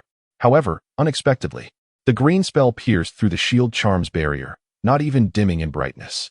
James's heart stopped abruptly. The visage of the unfamiliar wizard who had just fallen to the ground due to the curse flashed through his mind, only to swiftly morph into Evelyn's pale face. Without hesitation, James took a step back, turning to envelop Evelyn in his arms, discarding his wand, and instead, firmly covering her eyes with his hand. In the next moment, the anticipated pain arrived, followed by a chaotic darkness. Just before James completely lost consciousness, he seemed to hear Evelyn softly utter his name in confusion. Evelyn felt James cast a shield charm, while Lily, standing beside her, almost simultaneously added another. She paid it no mind. They had already conjured numerous shield charms along their journey to fend off curses. 2 shield charms were ample. Yet, just then, James's figure loomed over her. And before she could discern his expression, the world around her plunged into a warm darkness. His palm rested upon her eyes. James. The shouts of Sirius and Remus. Peter's scream and Lily's exclamation echoed behind Evelyn. Her heart sank heavily, an ominous premonition coiling around her mind like a venomous serpent. It couldn't be, Evelyn thought. There were 2 shield charms. James would not shield her with his body. In the next instant, a muffled groan escaped James's lips, resonating in Evelyn's ears. The sound was faint, yet it felt deafening to her. She sensed her entire body trembling. Fear gripped her. James, Evelyn whispered, yearning for his response. She longed to hear him reassure her with his familiar smile, telling her not to fear because he was there. What answered her was the sudden weight upon her shoulder and the returning light. James.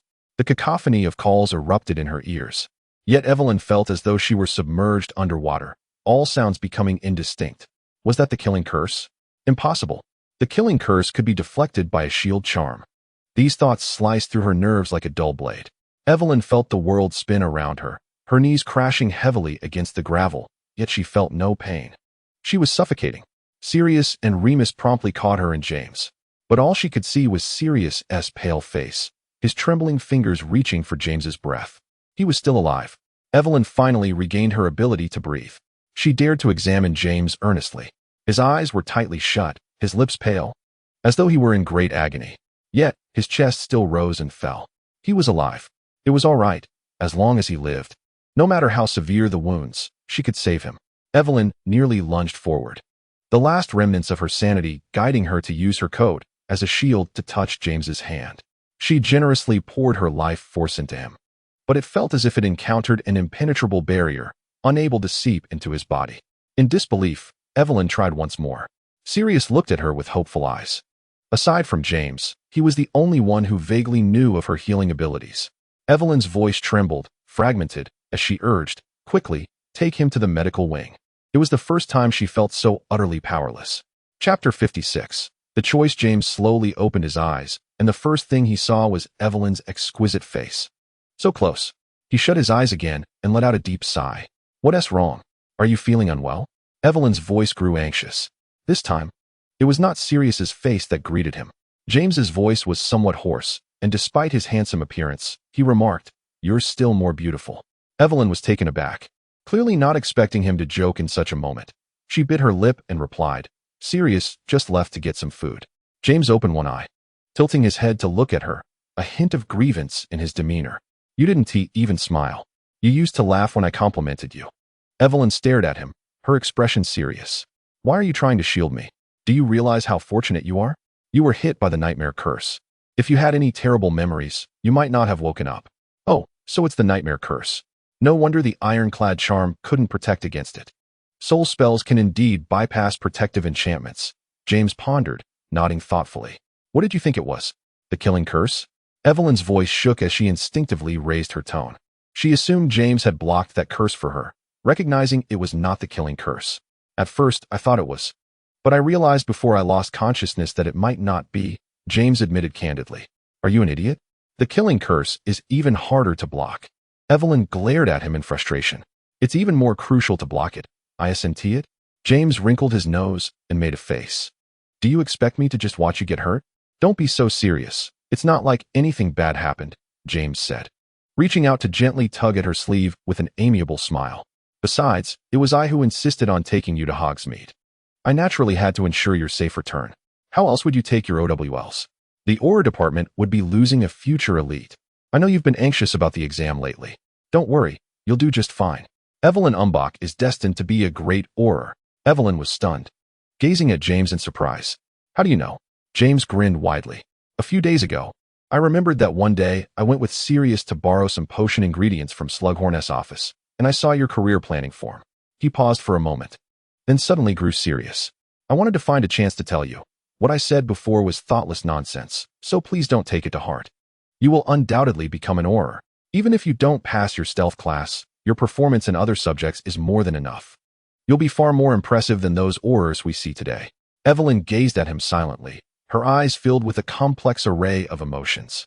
During James's unconsciousness, she had sat in silence with Sirius, waiting and praying for him to wake up soon. The damage inflicted by soul spells could not be remedied merely by vitality. His inner life force was abundant, yet her sole source of pride was of no aid to him. The experiences of that day felt like a brutal baptism. She had witnessed the fragility and struggle of too many lives and understood that, today, they were merely fortunate. That green light was not a death curse. But what of the next time? The time after that?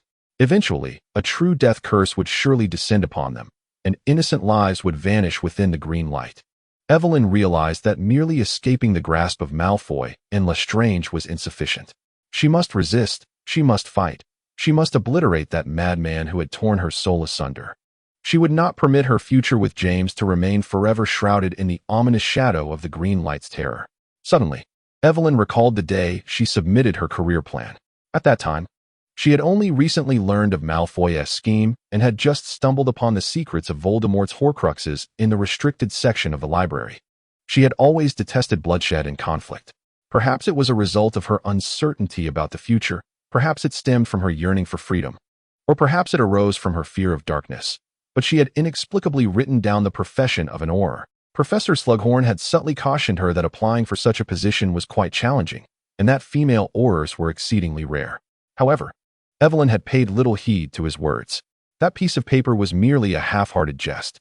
According to her previous intentions, if fortune smiled upon her, she would likely flee into obscurity with little G. If luck were to abandon her, she would seize an opportunity to drag that fool Rodolphus Lestrange to his demise alongside her. Yet today, someone had taken her whimsical dream seriously and cherished it as a treasure. Here, your quill, James said, producing a feather quill from his pocket and offering it to her. It was the very one she had later returned, the one on the left. Did I not choose the one you suggested, the one on the right? Evelyn asked, furrowing her brow in confusion as she gazed at James. He smiled with pride, as if performing a magic trick, and pulled out another quill from his pocket. I also brought you this one. You may choose whichever you prefer, or even take them all. The boy's hazel eyes sparkled, and in them, Evelyn could discern nothing but sincerity and joy. He spoke without pretense, without artifice. Evelyn cast her gaze downward, knowing that she had fallen in love with James. It was love, no longer merely a fondness born of twisted possessiveness. She accepted the quill, embracing the choice he had offered her.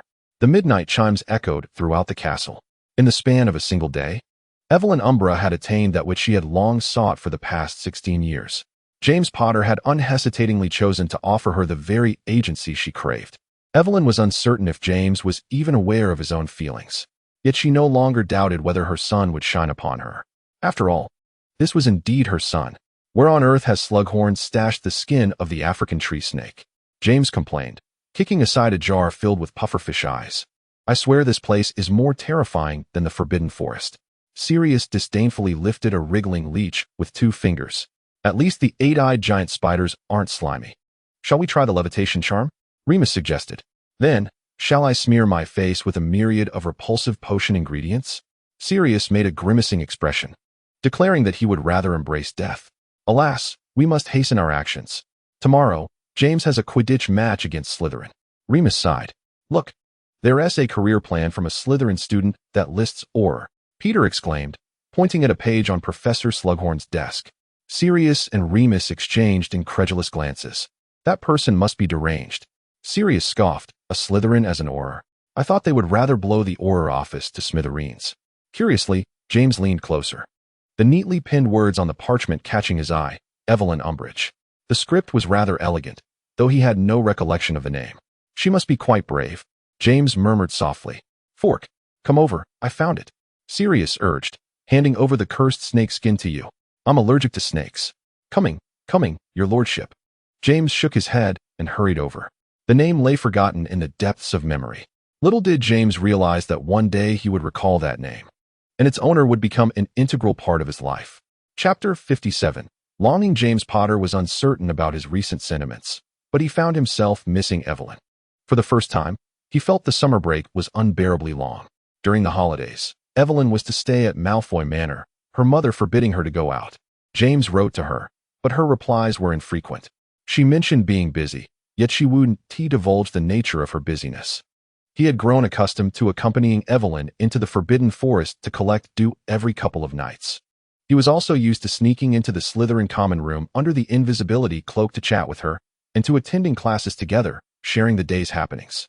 He missed the attentive glimmer in Evelyn's eyes when she listened to him, the frequent smiles she bestowed upon him, and the everyday moments she shared with him. Although her life had been rather monotonous before, it changed with his presence. James relished occupying a significant space in Evelyn's life. Reflecting on this, James sighed, burying his face in the collar of his school robe. Fortunately, the fragrance of gardenias still lingered, providing him with a psychological comfort that Evelyn was still near him. He fiddled with the bracelet Evelyn had given him, suddenly recalling her mention of its eavesdropping capabilities. James was unsure if this was a jest, but he was indifferent. He felt no aspect of his life was off-limits to Evelyn. She knew everything about him. Yet now, he found himself hoping more than ever that this was not a mere joke. Perhaps, through this, he could convey his longing to her, for inexplicable reasons. He felt a twinge of embarrassment in admitting to her in a letter just how much he missed her. I miss you so much, Evelyn, James whispered softly, pressing the bracelet to his lips.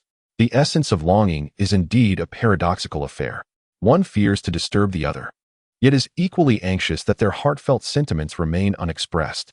There exists a shyness in confession and a yearning for the other to perceive the unspoken emotions that linger in silence. After articulating his thoughts, James, feeling somewhat defeated, pat his face and raked his fingers through his hair, feeling utterly foolish. He was ensnared by an absurd hope, yearning for Evelyn to be attuned to his every word, for that would at least signify that she too was missing him, wouldn't it? Outside, the rain began to pour, cascading like a waterfall. The droplets traced their way down the glass, transforming the world into a blurred watercolor painting. James languidly reclined in his armchair, fiddling with a bracelet, his gaze fixed upon the window. In such dreadful weather, he found himself murmuring to himself as he stared outside. The sound of the rain was deafening, drowning out even the flapping of an owl's wings. Evelyn's response would surely not arrive today. How frustrating. In agony, James grabbed a cushion to muffle his face. He began to ponder whether he should seek a therapist at St. Mungo's. Was he unwell? Why did his mind seem consumed solely by thoughts of Evelyn? Even though he had exchanged correspondence addresses with Lily before the summer, he found himself devoid of the inclination to write to her now. Just then, a rapid series of knocks echoed through the house. James, feeling a surge of alertness, leapt from his chair. Euphemia and Fremont had gone out, leaving him alone. Recently, news of Death Eater attacks on Muggle-born wizards had become all too common. Although James was aware that his family was pure blood, Fremont had always dismissed Voldemort's recruitment with disdain and often provided assistance to Muggle-borns. Could this be an attack? Do Death Eaters knock before committing murder? Another flurry of knocks sounded at the door. James, it's me. In an instant, James rushed to the door and flung it open. It was Evelyn. Amidst the curtain of rain, her figure swayed precariously, her silver hair plastered against her pale cheeks, her eyes glistening red as they met his. The silver gown she wore clung to her form, drenched, and James could hardly muster the courtesy to avert his gaze, for her dress was nearly saturated with blood. She was supporting someone, Sirius. He appeared pale, his eyes tightly shut, his head drooping to one side.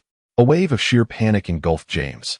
He immediately dashed to the other side of Sirius, assisting Evelyn in holding him up. What happened? There was a gathering at the Malfoy estate, and the Blacks were present.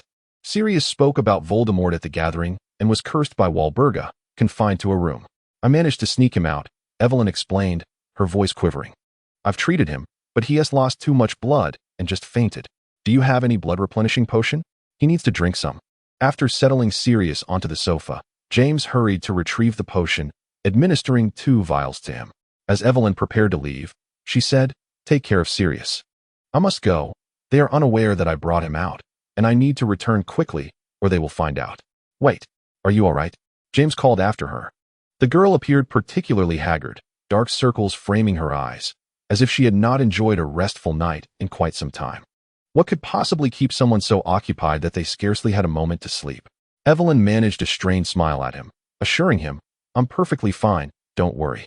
After uttering these words, she turned to leave but paused, glancing back at James. "May I have a hug? I've been feeling a bit weary." Without a moment's hesitation, James opened his arms wide. Evelyn immediately fell into his embrace, her hands clutching the fabric of his shirt tightly. The moment their skin made contact, James felt an involuntary shiver run through him. The backless gown Evelyn wore allowed his arms to rest directly against her spine, though the temperature was not particularly high. It felt almost scalding, threatening to melt him away. He cautiously encircled her, yet could not help but brush against her delicate skin. Evelyn buried her face deeply into his shoulder, her warm breath seeping through the thin fabric, igniting his skin. James inhaled deeply, finally catching the genuine scent of gardenias emanating from Evelyn, a fragrance far more authentic than any lingering traces on her clothes. Whether it was merely a figment of his imagination, he felt a warm liquid seeping into his skin. Before he could process this sensation, Evelyn lifted her head, smiling at him, as if the earlier dampness had been nothing more than a trick of his mind. James gazed into Evelyn's gray eyes, the most beautiful he had ever seen, and he longed for her gaze, which he had not felt upon him for what seemed like an eternity. He had thought of little else. Almost entranced, James lowered his head slightly, contemplating kissing her forehead. The suddenness of this thought startled him, leaving him frozen in place. At that moment, Evelyn gently withdrew from his embrace, taking away all warmth. An inexplicable sense of loss washed over James. "I have to go," Evelyn said softly. He nodded, somewhat sullenly. "Take care. We'll see each other at school. If anyone gives you a hard time, just come find me." Evelyn smiled and nodded in agreement. James stood rooted to the spot, watching as she opened the door. She was about to depart. An unnameable impulse surged within him. "Wait." James blurted out, "Little AI.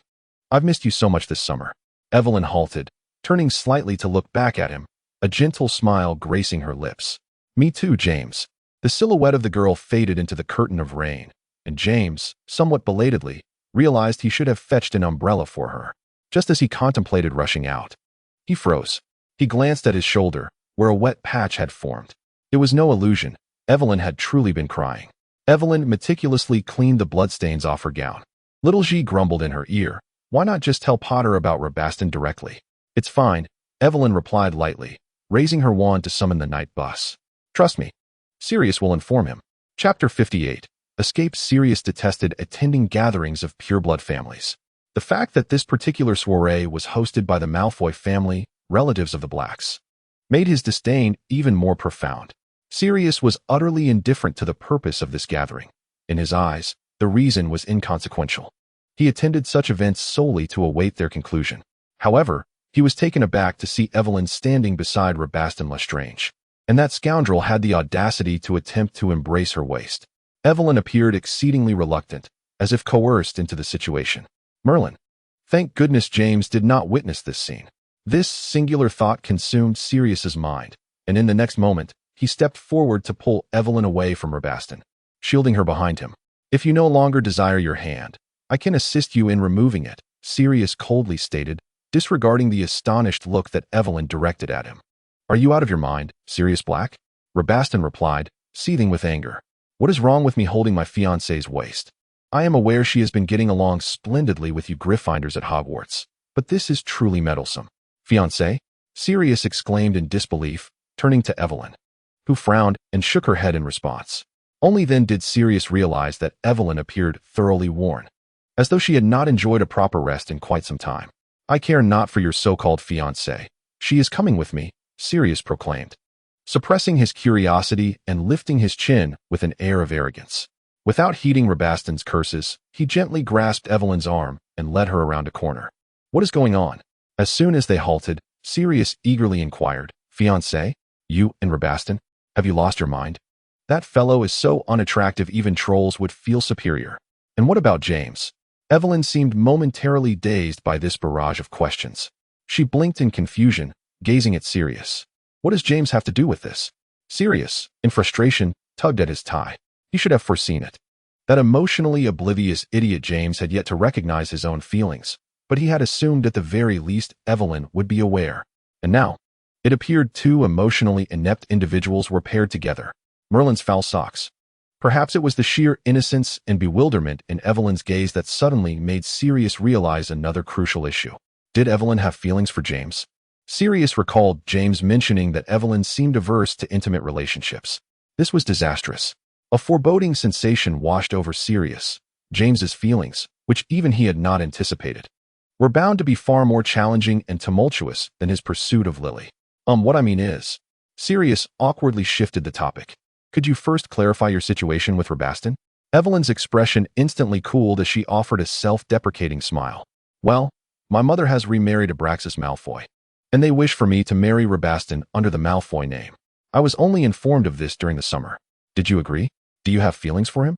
Sirius leaned forward, anxiety creeping into his voice. Do you think I have a choice in the matter? Evelyn looked at Sirius, tears welling in her eyes. Does James know? Sirius fell silent for a moment before posing the question. I have yet to disclose this to him.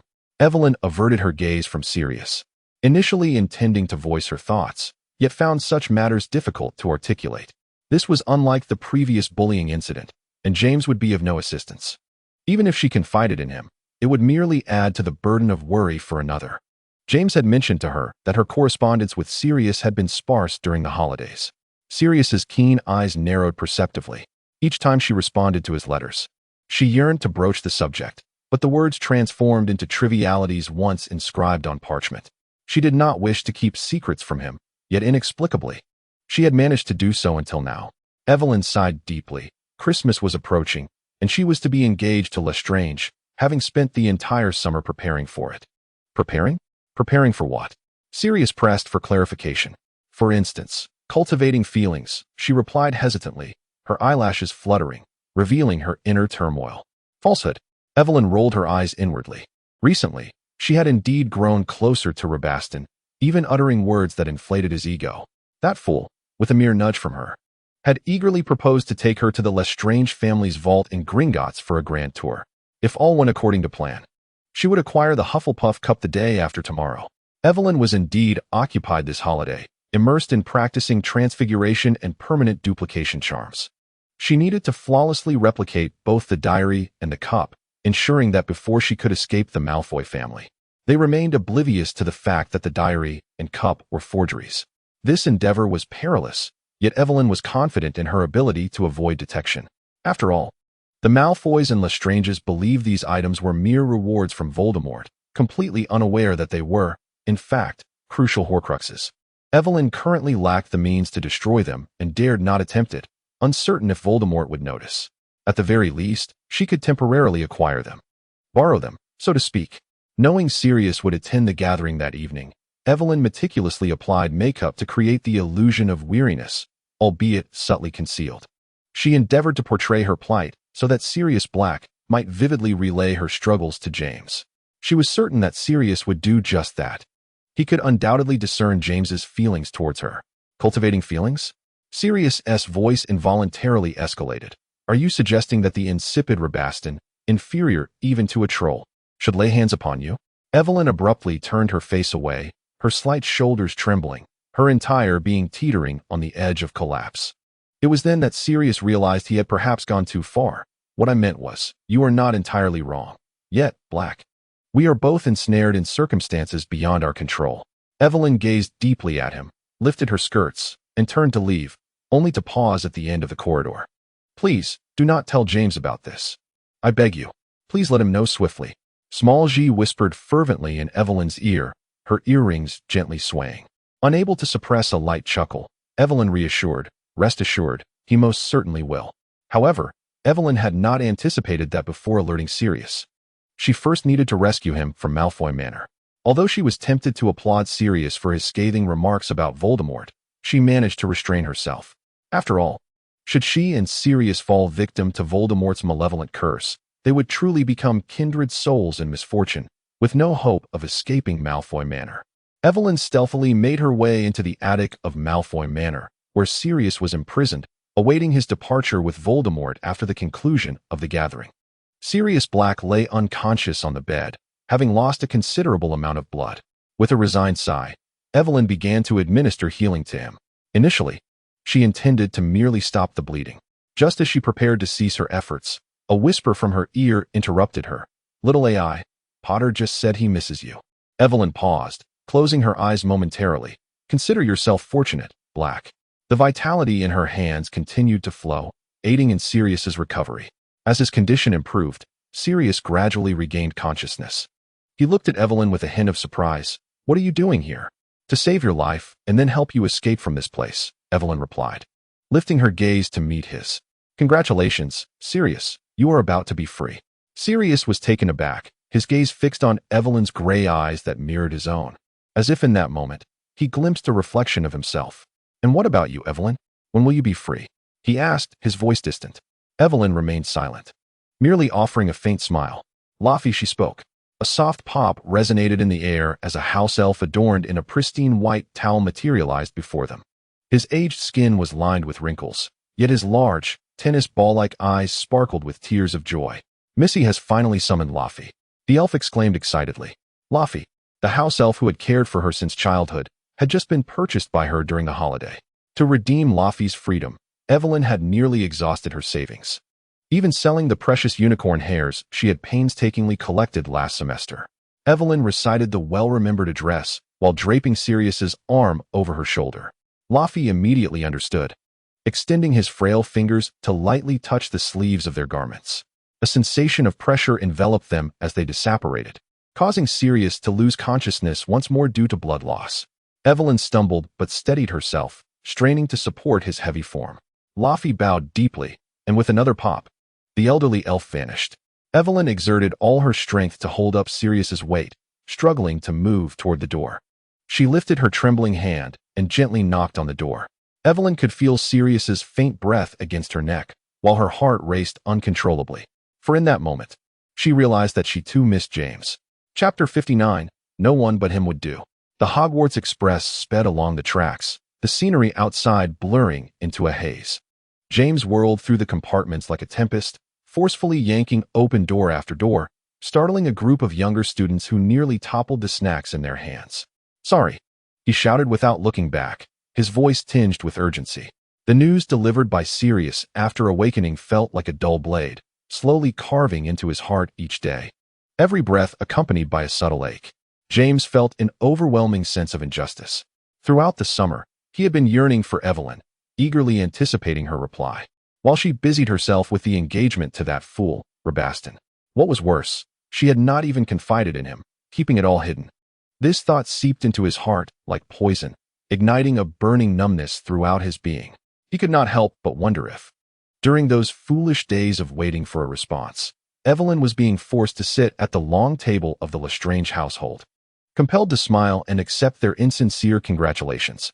Or worse still, had she gradually come to accept it all? Cultivating feelings. Just the thought of that phrase made James want to shatter the carriage's window. All his anger was directed at Rabaston. That damned fellow, how dare he? Did he even deserve her? But what tormented him most was that, after finally mustering the courage to write to Evelyn, she had simply ignored him, completely disregarded him. In the final week of the holiday, he felt as if he were trapped in a labyrinth with no exit, every second an agonizing ordeal. He pondered incessantly, questioning whether he had said something wrong, if he had been too pushy. Yet, what had he done wrong? He merely wanted to help her. Finally, the school year commenced, and James could no longer contain himself. He had to find Evelyn, had to confront her in person to understand why she had kept him in the dark, why she had not replied, why she was avoiding him. Wasn't she supposed to reach out to him for assistance in times of need? She clearly did not wish to marry Rabaston, so why not come to him? Meanwhile, Sirius, observing his agitation, sleeplessness, and incessant pacing during that final week, merely raised an eyebrow and asked him with an almost cold calmness, "Why do you care so much about this? Even if you are her friend, matters of marriage are not your responsibility." This remark struck James like a blunt force, leaving him momentarily breathless. He glared at Sirius, finding him utterly incomprehensible. What the hell are you talking about? James ground his teeth. I am her friend. Her affairs are my affairs. If she is to marry. His voice faltered, his throat tightening. If she were to marry, it should be he who safeguards her, should it not? His chaotic thoughts were abruptly interrupted by a cacophony of laughter. As he approached the next compartment, before even pushing the door open, he heard Rabaston Lestrange's repugnant, self-satisfied voice from within. Just wait. Once I marry Umbridge, I'll make her kneel and apologize to Morsley and Avery. Rabaston's tone stretched out, making James feel nauseous. In that moment, his blood ran cold, then boiled furiously. Please, Merlin. He fervently prayed in his heart, willing to trade the entire Potter family fortune. He simply implored that Evelyn was not inside, that she would not hear such words. He abruptly flung open the compartment door, his gaze frantically scanning the space, yet she was absent. The tautness in his nerves suddenly relaxed, only to be swiftly replaced by a surge of fury that erupted like molten lava. A blasting curse, laden with hatred, surged towards Rabaston, following closely behind James. Sirius almost instinctively brandished his wand upon hearing those words. At the very moment James unleashed the blasting curse towards Rabaston, Sirius erected a shield charm to deflect Nate's slicing spell. James trembled with rage, a feeling he had never experienced so intensely before. He would have preferred those venomous insults to be directed at himself, for at least he could retaliate without hesitation, at least he would remain indifferent. Instead, he felt his heart being ground by a dull pain. Rabaston had no time to evade. The blasting curse struck him squarely, sending him crashing against the compartment wall, his forehead splitting open with a ghastly wound from which blood poured, rendering him unconscious. The Slytherins in the compartment erupted into chaos. One of them bolted out, shouting, "Murder! Potter has killed!" A duel of spells erupted within the narrow confines of the carriage, the magic illuminating the space in a dazzling web. Sirius's shield charm danced almost like an illusion, but some spells still managed to slip through. A slicing curse pierced through the gaps in the protection, sharply grazing James's arm, instantly soaking his shirt sleeve in crimson. "Stop it!" Two furious voices roared simultaneously. Shafiq and Lems fired their spells almost in unison, creating barriers that forcibly separated the combatants. Yet James was consumed by bloodlust, panting heavily, his wand unwaveringly pointed towards Rabaston's direction. In the next moment, a cold hand grasped his wrist. "James!" It was Evelyn. Her fingertips trembled slightly, her voice soft yet unexpectedly extinguishing his boiling rage. He turned sharply, meeting her gaze. She looked even thinner than a week ago, her complexion pale to the point of translucence, faint shadows darkening her eyes. All the grievances and repressed anger that had tormented him dissipated in that instant. Evelyn was here. This realization sent a heavy thud through James's heart, rendering all his summer-long longing and pain insignificant. He hardly noticed that he had retracted his wand, instinctively grasping her fingers instead. It was as though holding her would erase all the terrible events that had transpired. "Will you listen to me?" The questions he had rehearsed countless times in his mind, filled with anger and grievance, ultimately manifested as this whispered inquiry. His voice was hoarse, tinged with tentative hope. Evelyn averted her gaze. When James looked at her, his eyes seemed to plead, as if he wished to lay bare his heart for her inspection, imbued with a near humble yearning. She could not withstand such a gaze. A pang of guilt washed over Evelyn. She shouldn't have been hiding from him on the train. She tugged at him. "Come with me." James remained rooted, stubbornly refusing to move. "I'll bandage your wound. You're hurt." Evelyn sighed and met his gaze once more, seeing him remain motionless. Evelyn pressed her lips together and formed the words silently. "Come talk to me? I miss you." At last, James stirred, allowing her to lead him into the vacant compartment next door. The moment the door closed, he spoke up immediately. "Why didn't you tell me about Rabaston? Didn't you say I could be there for you in anything?" His voice trembled slightly. "It's different, James. You can't help me with this." Evelyn shook her head, looking at him with the innocence of a child who couldn't comprehend. "This is a matter between the Malfoys and the Lestranges. You're not equipped to assist," James retorted, his agitation rising. "How can you say I can't help? You could escape just like Sirius did. I could shelter Sirius. And I could." He abruptly choked on his words, hurriedly amending. "No, not shelter you, but invite you to stay. That's not the same. You and Sirius are friends." Evelyn frowned. "But we are friends too." James was baffled. "Yet our genders are different." Evelyn's voice rose sharply. Even if others know we are friends, if I run away after getting engaged and go to your house, they will surely think there is something more between us. James was left utterly speechless, his mouth agape, but no sound escaping. He had never considered it from this perspective. The compartment fell silent, the only sound being the mingling of their breaths.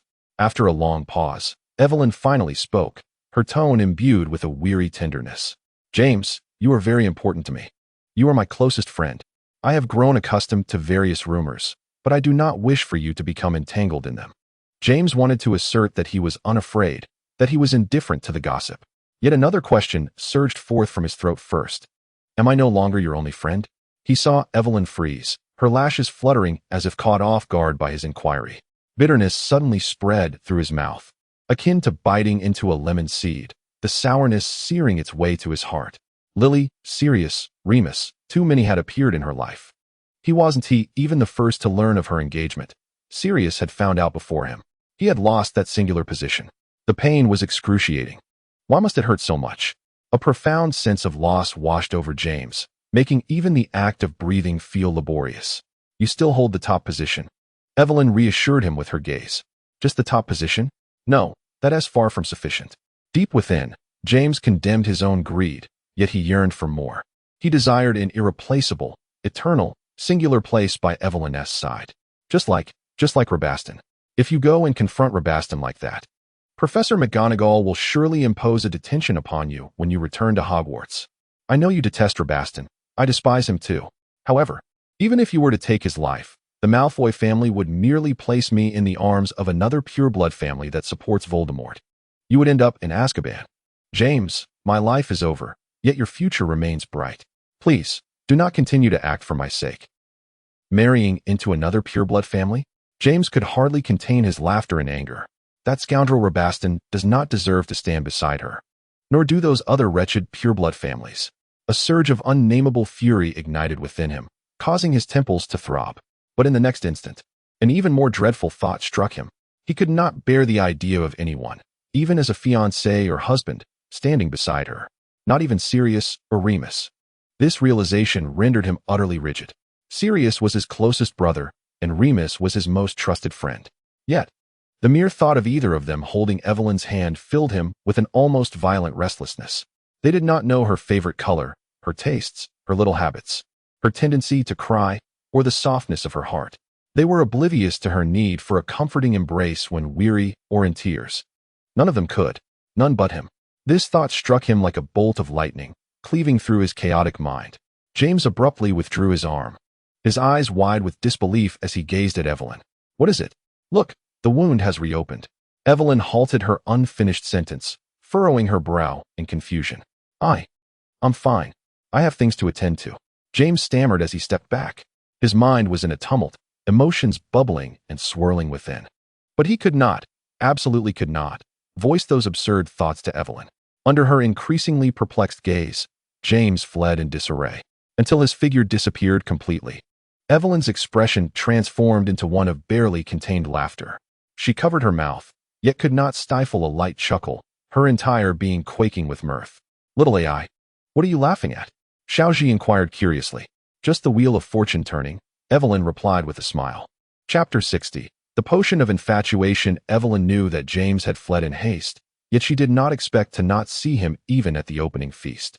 Rabaston was sent to the infirmary upon arriving at school, and James was promptly sentenced to a month of detention as the term began.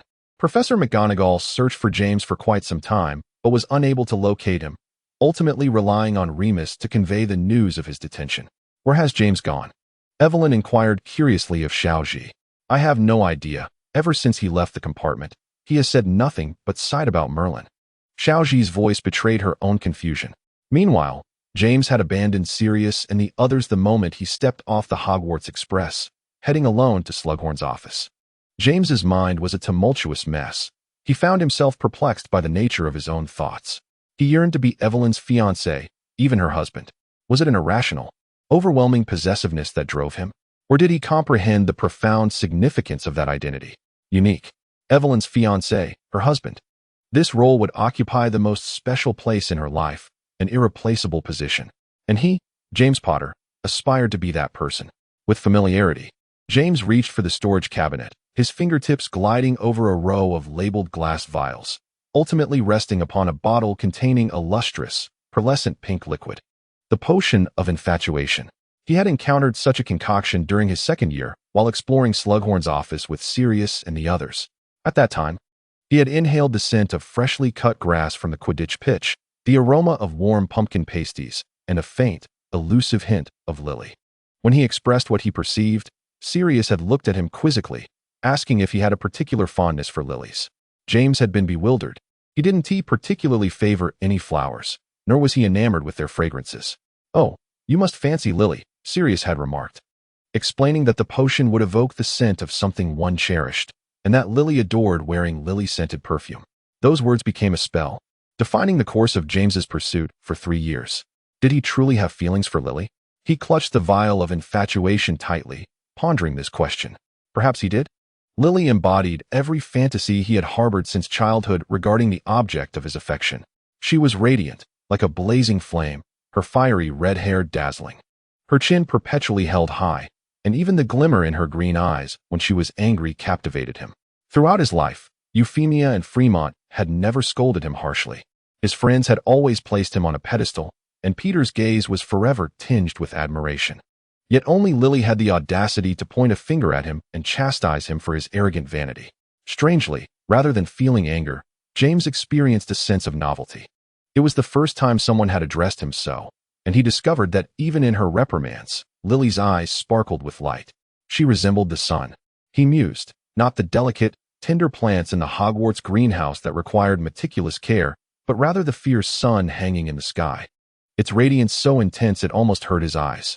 And he, James Potter, was inherently drawn to all things bright and dazzling. He relished the feeling. It resonated with his essence. Similar souls easily fall in love. He recalled reading somewhere, a phrase he had etched into his memory. Lily's tenacity, her sense of justice, her unwavering stance served as a mirror, reflecting his own soul. He pursued Lily for 3 years, often feeling despondent. He understood that the majority of the obstacles lay within him, yet he was unable and unwilling to change. He could invite Lily to Hogsmeade time and again, could apologize and plead for her forgiveness repeatedly. However, when it comes to Snape, he cannot afford to yield. Remus expressed his bewilderment at this notion, pondering why one cannot concede in the pursuit of something. After all, it is not an act of defiance.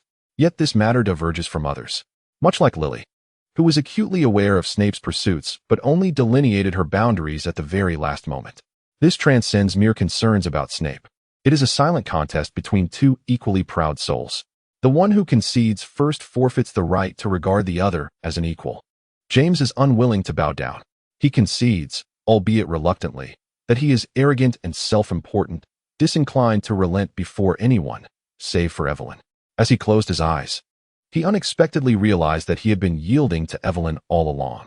He had once boasted that he would not befriend any Slytherin. He had sworn that no one would compel him to take potions. He could not abide his friends harboring secrets from him. He had genuinely recoiled from embracing others. He had once obliterated the kitchen, let alone attempt to make chocolate.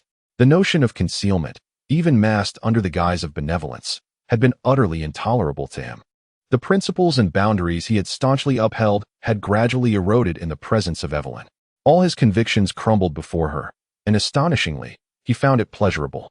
For he could not bear to see her cry, to witness her disappointment, nor could he allow even a single desire of hers to go unfulfilled. He wished for her to always wear a smile. This sentiment stands in stark contrast to his feelings for Lily. Lily radiated like a blazing sun, while Evelyn was akin to the moonlight of a tranquil night, having subtly seeped into every fiber of his being. Is this affection? They are dissimilar, their tastes and habits diverging widely. Evelyn is indeed beautiful, yet she often exudes a quietude. She is as serene as a gardenia, while he is the perpetual tempest.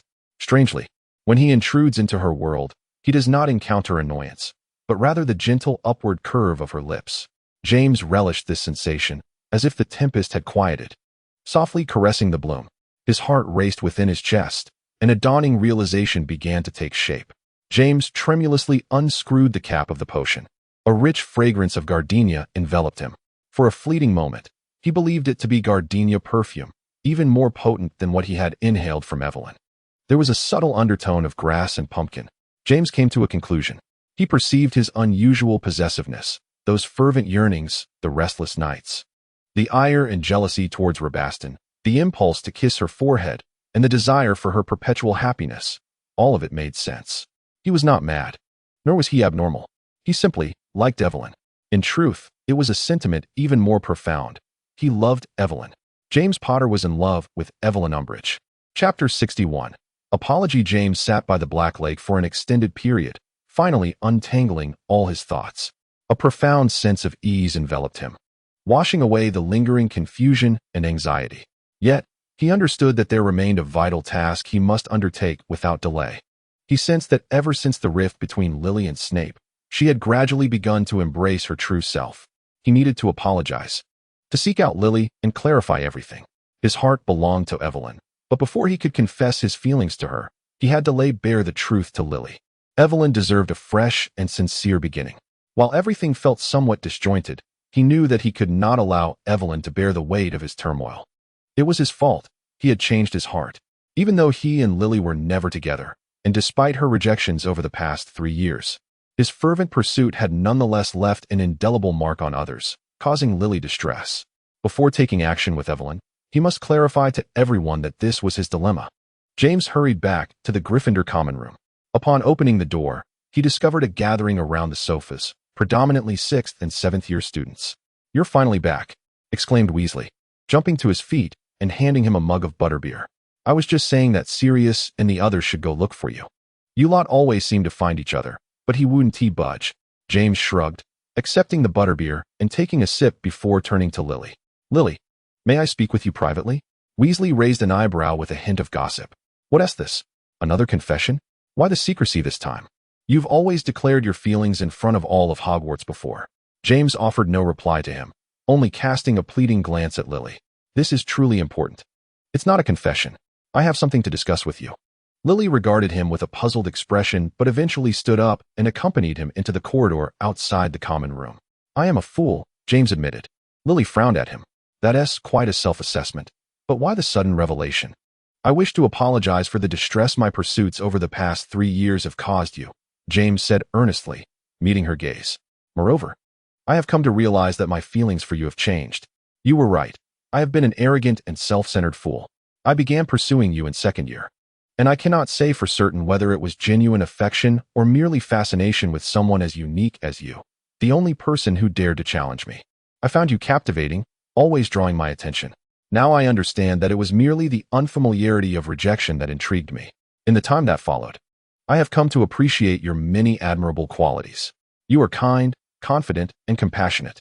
Though I harbor disdain for Snape, I still admire the way you stand by him. Your loyalty to your friends adds to your remarkable charm.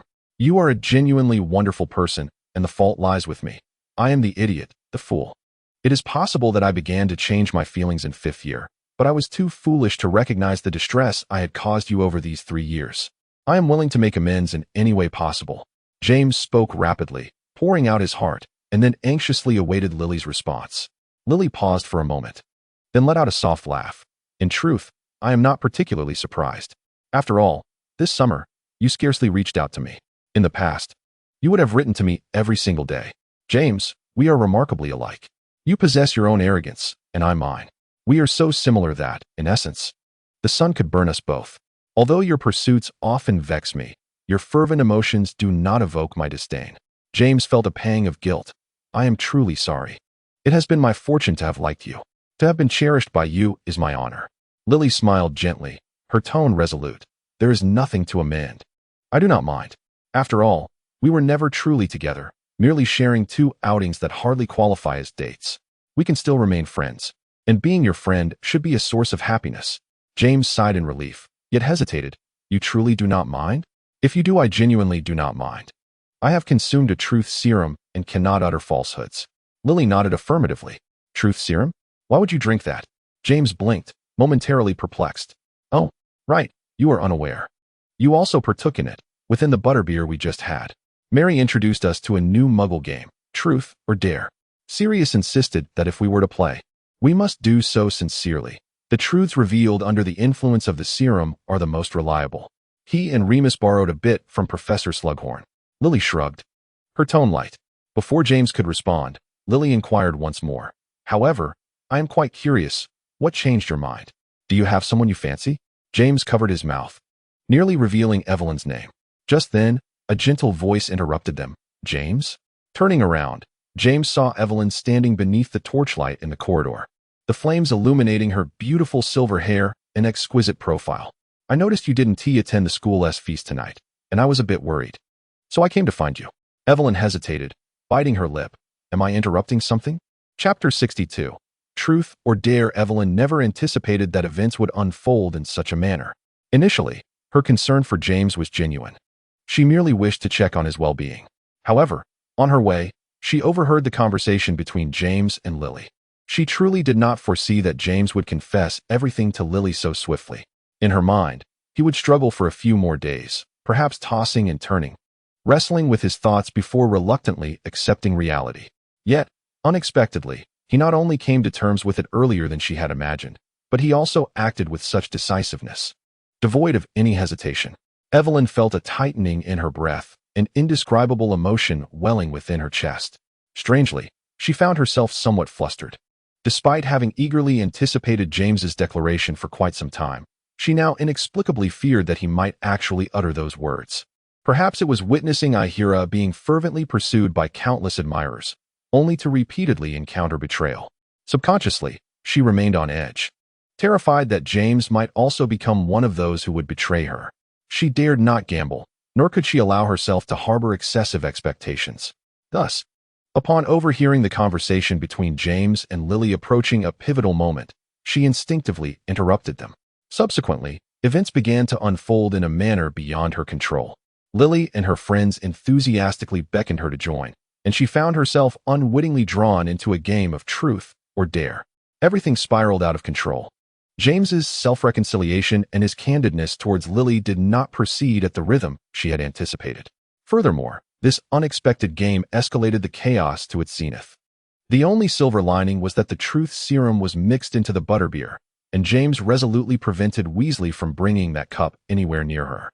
At the onset of the game, Evelyn did not feel anxious. The initial rounds of truth and dare were mild to the point of tedium. Someone was asked to mimic Professor Flitwick's teaching style, while another was compelled to confess to covertly copying Lily's homework in potions class. The atmosphere was light and jovial until the second and third participants stood up, hand in hand, and gazed into each other's eyes for a minute. Mary announced loudly, her voice laced with excitement at the unfolding spectacle. It was Lily and James who had been chosen. In an instant, the Gryffindor common room erupted into a cacophony. Brown and Weasley exaggeratedly whistled, their sharp sounds nearly piercing the eardrums. Peter grinned broadly, his hands turning crimson from clapping. Mary laughed uncontrollably, her hairband swaying with her movements.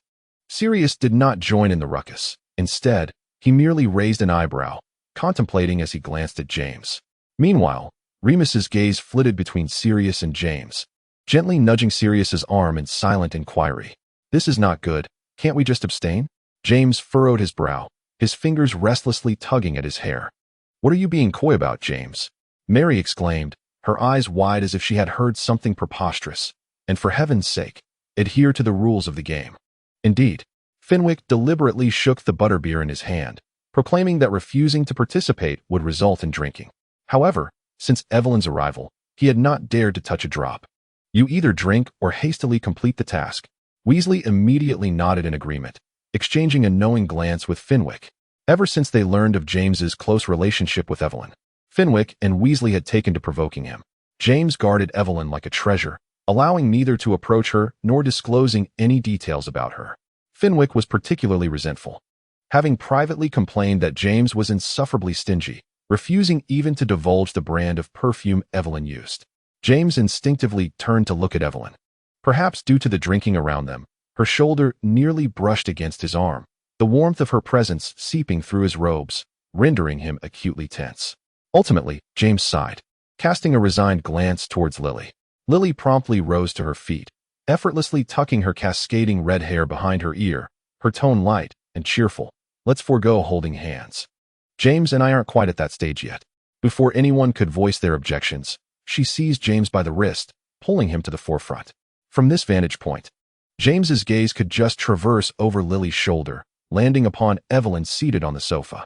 She had her head bowed, not directing her attention toward them, her fingers absent-mindedly toying with the necklace around her neck, his birthday gift to her. Evelyn's fingertips entwined with the chain, gently teasing it, allowing it to slip from her fingers only to be lifted once more. Somehow, each delicate motion of hers felt like a feather, brushing lightly against his heart. James felt a warmth enveloping him. He swallowed hard, his fingers unconsciously grazing the bracelet on his wrist. 30 seconds left, Gary Jones elongated his voice, laced with a teasing mirth. Upon hearing this, Evelyn finally lifted her gaze. Unexpectedly, her eyes collided with James's fervent stare. Her eyelashes fluttered slightly. Instinctively, she wished to look away, yet paused at the last moment. Do not shy away, she admonished herself silently. To retreat would only reveal my insecurities. She mustered a calm expression to meet his gaze, striving to maintain an air of composure. Yet, James's scrutiny intensified. His eyes, usually filled with mirth, now focused with an intensity that nearly took her breath away. A sudden recollection of James's words to Lily surfaced in her mind, along with memories of his longing confessions to the bracelet during the holiday, and her own deliberate week of silence that had left him both displeased and pitifully anxious. A warmth began to spread from the nape of her neck, swiftly enveloping her ears. In a flurry, Evelyn raised her hand, feigning a need to adjust her earrings to mask the flush that had crept up to her ears.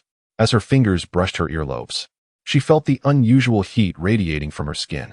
Ultimately, she offered James a smile, hoping it appeared sufficiently genuine, rather than the chaotic blend of anxiety and sweetness she felt within. James's radiant smile emerged in tandem with the countdown's conclusion. He did not move immediately, instead remaining transfixed, gazing at Evelyn, his hazel eyes brimming with unguarded affection. In that crowded public lounge, it seemed that only her presence occupied his vision. She was his entire universe in that moment. Hey, it's over. Mary playfully nudged his shoulder. Lily has already returned to her seat. And you're still here grinning like a fool? Weren't you just trying to avoid this? Evelyn hastily lowered her head, concealing the smile that had graced her lips. She pretended to adjust her skirt, her heart racing as if it might leap from her chest. In that lengthy yet fleeting minute of eye contact, James had gazed at Evelyn for 30 seconds, their souls resonating for another 30, and he had been smitten with her for a full 60 seconds. Chapter 63. Truth or Dare. This daring adventure marked a significant expansion of the game's boundaries. The ensuing tasks grew increasingly audacious, and the questions became ever more piercing and explicit as the temperature in the lounge seemed to rise in tandem with the boys' heightened emotions. Number 7 and Number 2. Share this long strip of candy, announced Marlene. The candy in her hand was deliberately stretched into a lengthy strip, glimmering with an ambiguous pink hue under the candlelight. Wow. The entire lounge erupted in a frenzy, with whistles and cheers resonating throughout. Sirius furrowed his brow as he flipped over his Number 7 card, while Evelyn's movements appeared momentarily rigid before she slowly raised her Number 2 card. James abruptly turned his head, his gaze nearly burning a hole through Sirius, his lips moving as though he wished to speak. Sirius rolled his eyes at him and tossed his card onto the table, declaring, "I forfeit. I'll drink instead." As he spoke, his fingers had already grasped a glass of alcohol. And what about Evelyn? Marlene persistently turned her attention to Evelyn. Sirius straightened his posture, his brow furrowed. Doesn't Team I forfeit mean she's exempt as well? You each play for yourselves, Mary interjected, shrugging nonchalantly, her gaze flitting among the others. Since Evelyn isn't drinking, how about she shares the candy with Number 6? Who is Number 6? James confirmed once more, his card in hand, and then raised his hand eagerly. I am. Sirius finally relaxed his tense shoulders, swallowing back the words that nearly escaped him. She forfeits too. I'll drink for her. Leaning back against the sofa, a knowing smile crept onto his lips as he took a sip from his glass. Are you not forfeiting? Fenwick teased, poking James in the ribs. James proudly lifted his chin. No, didn't you say if I forfeit, I have to drink? I'm not drinking. He shook his card and turned to Evelyn, his voice laced with cautious inquiry. Do you mind? If you do, you can forfeit, and let Sirius drink for you. Sirius, grinding his teeth beside him, muttered, Thanks a lot for your generosity. Evelyn smiled softly. It's fine. I can't evade every task. As the candy melted on her tongue, the sweet frosting dissolved, only to be swiftly replaced by a hidden sourness. James had always despised sour flavors. He needed to add 6 spoons of sugar, even to pumpkin juice. However, in this moment, that tangy taste transformed into a thrilling sensation that quickened his heartbeat. This piece of candy seemed exceptionally delectable. He silently resolved to visit the Honey Duke tomorrow to purchase all of this candy. As the candy grew shorter, their proximity increased. Evelyn seemed to struggle to reach it. She leaned slightly forward, her hand pushing out, her fingers inadvertently brushing against the knuckles of James. In that instant, James felt a surge of tiny electric currents radiating from the point of contact throughout his body. In a moment of impulsiveness, he gently pressed his index finger against her pinky, caressing it. This bold gesture startled even James himself. He nervously stole glances at Evelyn's reaction, only to find her seemingly oblivious, her focus unwavering on the dwindling candy. Their breaths drew nearer, gradually intertwining, warm exhalations circulating between them. As only a tiny remnant of the candy remained, Evelyn paused. Her lashes trembled anxiously, evidently unprepared for the game to take such an intimate turn. James lifted his gaze, only to collide with her flustered eyes, which brimmed with uncertainty and cast a silent plea for help his way. Deep down, James wished to prolong this moment, even if just for a few more seconds. Yet, witnessing her disoriented expression, he could not bear to complicate her discomfort. In a spontaneous gesture, James leaned forward. Their noses grazed lightly, mingling the sweet scent of candy between them. In the next heartbeat, he decisively bit through the final segment of candy, swiftly withdrawing. Well, I suppose that counts as finished. I accidentally broke it. He feigned nonchalance, shrugging as he fumbled to produce a tissue for Evelyn. Spit it out. I thought you didn't like candy. Evelyn made no move to take the tissue. Instead, she gazed into James's twinkling eyes, smiled, and drew the last morsel of candy into her mouth. It's quite tasty, she remarked. To James, her voice resembled melting honey. His gaze involuntarily fell upon her glistening lips, and he quickly averted his eyes. All right then, I'll reluctantly let you pass, Mary declared with a touch of grace. The subsequent games veered into madness. Lily and Rames danced their tango with a blend of elegance and absurdity, her feet repeatedly landing on Rames's, who maintained a gentle smile throughout. Sirius grumbled as he hoisted James onto his shoulders for squats, each descent accompanied by a curse directed at the game's inventor. Peter and Gary Jones performed A Midsummer Night's Dream using a voice-altering spell, portraying the Fairy Queen as a hiccuping toad. The Truth or Dare segment stirred a flurry of revelations. Mary was compelled to list an extensive roster of ex-boyfriends, while Marlene blushed and confessed her secret affection for the Defense Against the Dark Arts teacher from 4th grade. When the spotlight fell on Evelyn, someone jokingly inquired about any romantic dates in France. She gently shook her head in denial. I suppose my first date would be considered with Rabastin Lestrange. Curiosity sparked in many eyes, and an immediate hush enveloped the room. Evelyn's smile faltered slightly as she inhaled deeply, Rabastin Lestrange. In fact, we are set to be engaged over the Christmas holidays. Amidst the shocked gazes, she quietly added, but I doubt I can invite any of you. You know how the Lestrange family is. To be honest, I have little say in the matter. James's countenance darkened, tension coiling tightly within him. The flames of jealousy threatened to consume his mind. Hearing Evelyn acknowledge her relationship with that scoundrel Rabastin filled him with an unprecedented sense of grievance and fury. The Gryffindors exchanged glances, and Lily anxiously grasped Evelyn's hand. All right, let us not dwell on the unpleasantness. Let us continue, Evelyn said, smiling as she deftly shifted the topic. Marlene cooperatively dealt the cards once more. This time, it's my turn to ask a question, Lily exclaimed, raising her hand with excitement. Question 5. Is there anyone here that you have a crush on? James silently turned his card over. Oh dear, that's not a very good question. Everyone knows that James likes you. Walker shook his head, a hint of disappointment in his voice. I haven't told you all yet. Just now, I went out with James, and he told me that he no longer has feelings for me and apologized. We are now purely friends, Lily clarified, blinking innocently. What? Almost everyone, aside from the two involved and Sirius, questioned in unison. Evelyn feigned surprise as she looked at James. Note his seat here. James took a truth potion. And I have also taken one, so I cannot lie, Lily stated with a serene expression. Before the others could bombard them with inquiries, James interjected. Yes, there is someone I like here. His voice was remarkably resolute.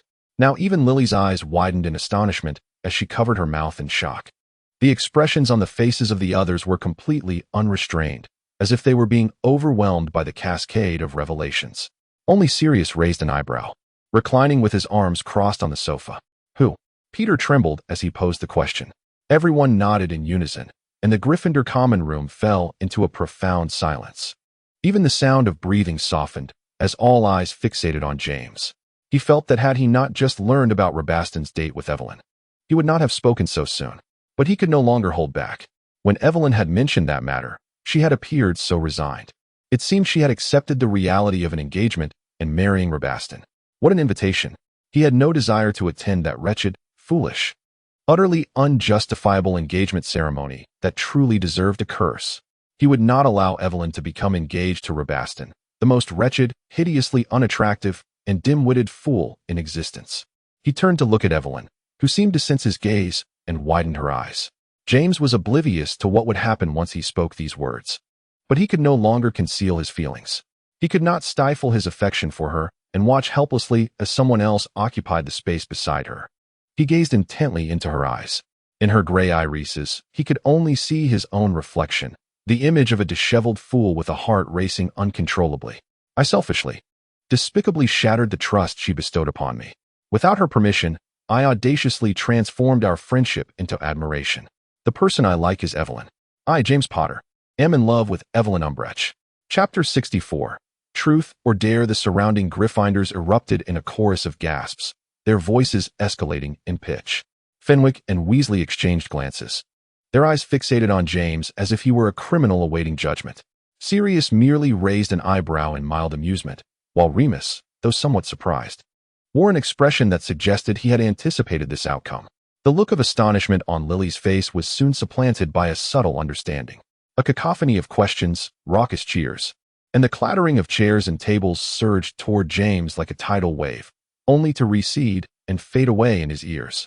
In his mind, in his gaze, there remained only Evelyn. James held his breath, his eyes locked on her, his heartbeat reverberating in his ears. Suddenly, he realized that he might have genuinely frightened her. Evelyn's mind was a whirlwind, a buzzing in her ears amplifying even the sound of her own heartbeat. When Lily posed that question, directed at James, Evelyn had felt a premonition. Yet, she had not anticipated that as events unfolded in this manner, she would find herself utterly flustered. The sweet fulfillment she had longed for collided with an unexpected wave of panic, intertwining like two tumultuous tides within her chest. She had envisioned this moment countless times, meticulously planning every detail, but when it finally arrived, fear overtook her. It was not an act, it was genuine trepidation. Her first instinct was to flee. Evelyn had already risen, instinctively wishing to escape. Yet, in that instant, she met James's gaze.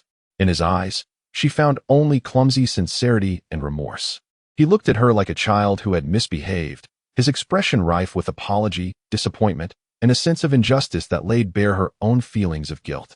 He pressed his lips tightly together, remaining still, seemingly rooted in place, as if any movement might send her running for good. He feared he might frighten her. Evelyn's heart softened. The urge to flee quietly dissipated. The jealousy that had ignited within her ebbed away, leaving James with nothing but regret and remorse.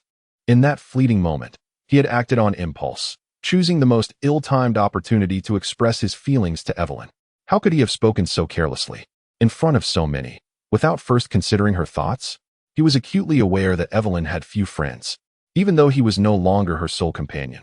She had promised on the train that he was her first. He knew well that Evelyn preferred to remain low-key and was always particularly cautious in intimate relationships. Yet, in front of all those witnesses, he had recklessly cornered her. How selfish could he be to act in such a manner? Guilt, regret, and heartache nearly hollowed him out. When he saw Evelyn abruptly rise, it felt as though his heart had been struck with a fierce blow. Would she leave now and never speak to him again? He instinctively wanted to rush after her, but forced himself to remain in place. He did not afford her the opportunity to choose whether or not to listen. At the very least, he should have allowed her to decide if she wished to confront him at that moment. Yet, miraculously, Evelyn did not flee. She appeared as though she might escape, but for reasons unknown, she halted. It seemed she was wrestling with her emotions, caught in hesitation, and then she finally spoke softly. "James, shall we step outside to talk?" James sprang to his feet almost instantaneously, nodding fervently, rendered speechless as he focused intently on matching her pace.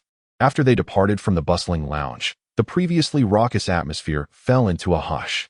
After a brief silence, Lime spoke gently. James truly harbors feelings for her.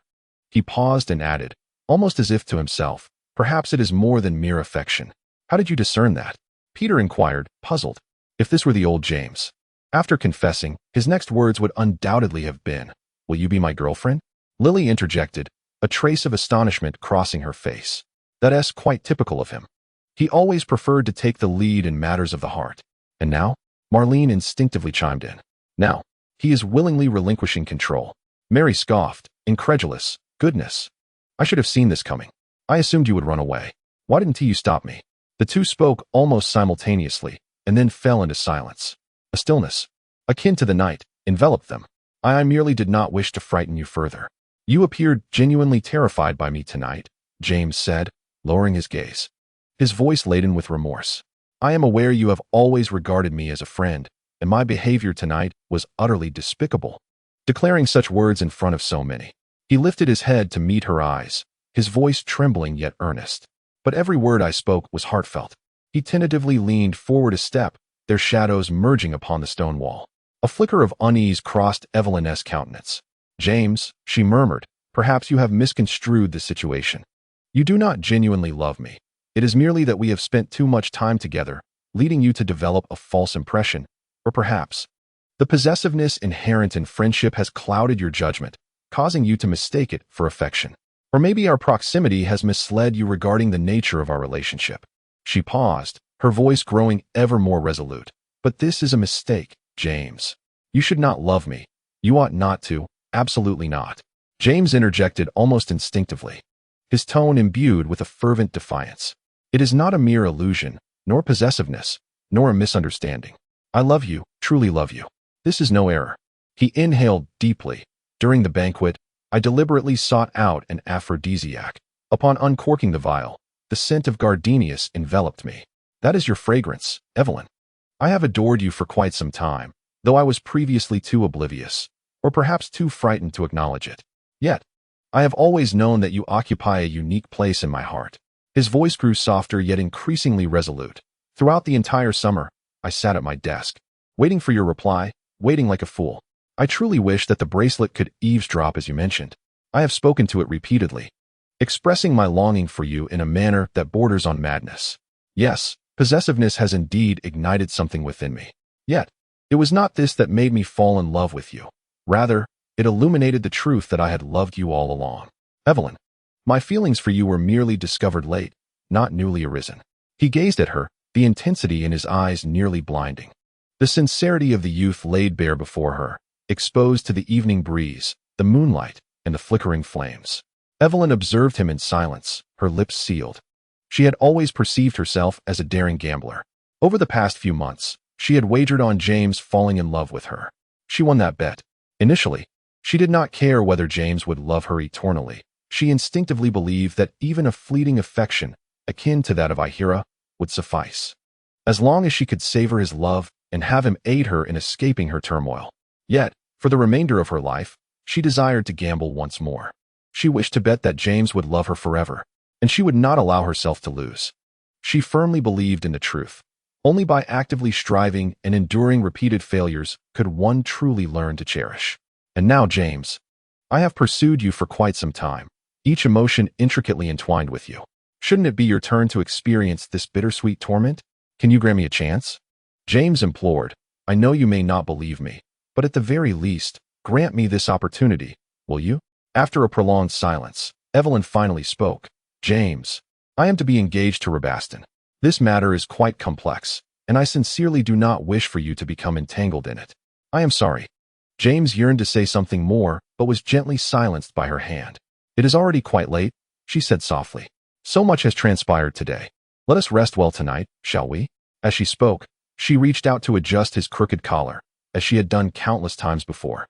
However, the moment her fingers brushed against the fabric, Evelyn's motion halted. A flicker of confusion crossed her gaze, and then she quietly withdrew her hand. James felt as though his heart had been cleft open by a dull blade. I must return as well. Evelyn smiled gently, yet her smile bore a hint of estrangement. I shall escort you, James said eagerly. Evelyn simply shook her head resolutely. Her figure gradually receded at the end of the corridor, and as she approached the corner, James could not restrain himself from calling out, "Good night, Evelyn. Until tomorrow." She paused momentarily, not looking back. "Good night, James." Chapter 65. The plea in the ensuing 2 days. Coinciding with the weekend, Evelyn began to avoid James, remaining in her dormitory throughout the day, relying on Raffi to bring her meals. One reason was her uncertainty regarding whether James would be waiting in the Slytherin common room. Another reason was her discovery of a diary stolen from the Malfoy family study, which contained some rather intriguing conversational features. She had not anticipated that Voldemort had begun creating Horcruxes so early, nor that his true name was Tom Riddle. The fragment of the soul sealed within the diary remained oblivious to the fact that Evelyn had unraveled the true purpose of the notebook. In a bid to conceal her identity, she disguised herself as a third-year Ravenclaw girl. Undoubtedly, Voldemort possessed a remarkable talent for manipulating hearts, a trait that even his 16-year-old soul fragment had inherited. However, it was evident that 16-year-old Evelyn was equally adept at swaying emotions. Consequently, she managed to extract considerable information, including the fact that this madman had an affinity for the number 7. Boldly, Evelyn speculated that Voldemort intended to create 7 Horcruxes. Among these 7, there was a strong possibility that treasures left by the founders of the other 3 houses would be included, especially since Hufflepuff's Golden Cup had already fallen into malevolent hands. 2 fleeting days passed. The moment Evelyn stepped out of the common room, she found herself cornered at the doorway. James stood there, his eyes slightly reddened, as if he had endured sleepless nights. He appeared weary and haggard, yet upon seeing her, his eyes ignited with a spark. A pang of guilt tightened in Evelyn's chest. "Where have you been?" His voice was hoarse, laced with a wounded plea. "You've been avoiding me, haven't you?" James did not wish to pressure Evelyn. He wanted her to choose whether she wished to see him. Yet, he had not anticipated that she would evade him for a full 2 days. Each moment during that time felt like torment for James. He worried that Evelyn might no longer want to associate with him. He found himself genuinely envious of the flowers and the plants, as they were at least able to remain in her presence.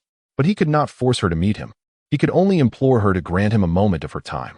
Evelyn turned her head, striving to maintain her composure. "James, I may not have expressed myself clearly last time. I see you merely as a friend." She gently shifted aside, attempting to evade his penetrating gaze, yet still felt his disappointment wash over her like a tide. "But now, you are unwilling to see even a friend," James pressed, trying to meet her eyes. "Are you angry with me? If you want to hit me or scold me, that is fine too. Please, just don't hide from me any longer, all right? Recently, I've had to prepare for my engagement, and I've been with Lebaston these past few days, so it's best if we avoid seeing each other for now." Evelyn frowned, unable to meet his gaze. James was taken aback. Since the day they became friends, she had never spoken to him with such coldness. "Lebaston, that damned Lebaston," he thought bitterly. "So you no longer care for me?" he asked softly, as if forcing himself to bear the answer. Evelyn glanced at him for a fleeting moment. Her lips moved as if to speak, yet ultimately, she offered no denial or explanation, merely tightening her lips in silence. In that instant, James glimpsed a flicker of hope. "I care about you." Evelyn's voice was somewhat hoarse. "You are my friend, my first friend." The word first pierced through James's heart like a dagger. First friend.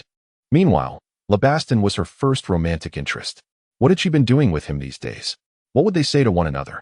James dared not contemplate the answers. He could have recounted the words he overheard on the train to her, unveiling the true nature of Lebaston. Yet, he feared it would sadden her, that she might not believe him, that she could misconstrue his intentions as jealousy. Most of all, he dreaded the thought that even if she were to know, she would silently accept it. James's emotions were on the brink of collapse, tears swirling in his eyes, ultimately cascading down his cheeks. He turned his face, attempting to conceal it all, when he felt a cool, gentle hand brush against his cheek. "Do not cry." Evelyn's expression was imbued with an unprecedented sense of guilt, her eyes brimming with compassion. James grasped her hand tightly, as if seizing his final lifeline. "Can you not try to like me?" he implored softly. "Please. Even just a little. I truly like you. I deeply love you." She hesitated, faltering in her response. James clenched his teeth, softly inquiring. "That day you wanted to escape, why did you ultimately stay?" He gazed at her, yearning for even the slightest reply. After a moment of silence, Evelyn spoke slowly.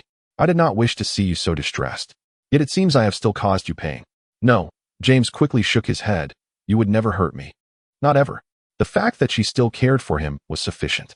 All the remaining sorrow, longing, and heartache were his burdens to bear. As long as she was willing to engage with him, as long as she did not remain as cold as she had moments ago, making him feel insignificant in her heart, that was enough. Even if Evelyn did not yet harbor feelings for him, he believed that one day she would.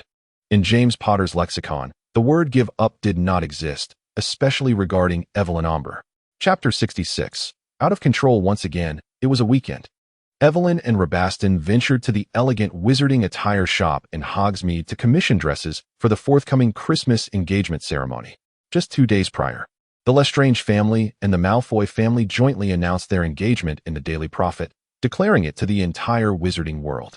The moment James laid eyes on the newspaper, he was so incensed that he knocked over an entire bottle of pumpkin juice. Aside from a few Gryffindors who had played games with him that day, no one understood the true reason behind his outburst. To spare Evelyn any discomfort, James solemnly requested everyone not to disclose his feelings for her. During this time, James and Evelyn continued their tenuous connection, occasionally venturing into the Forbidden Forest together to gather dew, reminiscent of their former camaraderie. Yet, James sadly noticed that Evelyn had grown significantly more distant. It felt as though a thin veil separated them. He could see her silhouette, but could no longer draw near. What do you think of this fabric color? Rabaston held up a piece of pristine white fabric. Shall we create matching white dresses? Evelyn furrowed her brow slightly, pretending to deliberate seriously for a moment, then casually glanced at a piece of dark green fabric beside her. Perhaps we should opt for dark green instead. I am not particularly fond of white. Dark green would suit the Slytherin aesthetic quite well. Rabaston cast a skeptical glance at her. But you never wear dark green, do you? Evelyn responded with a perfectly measured smile.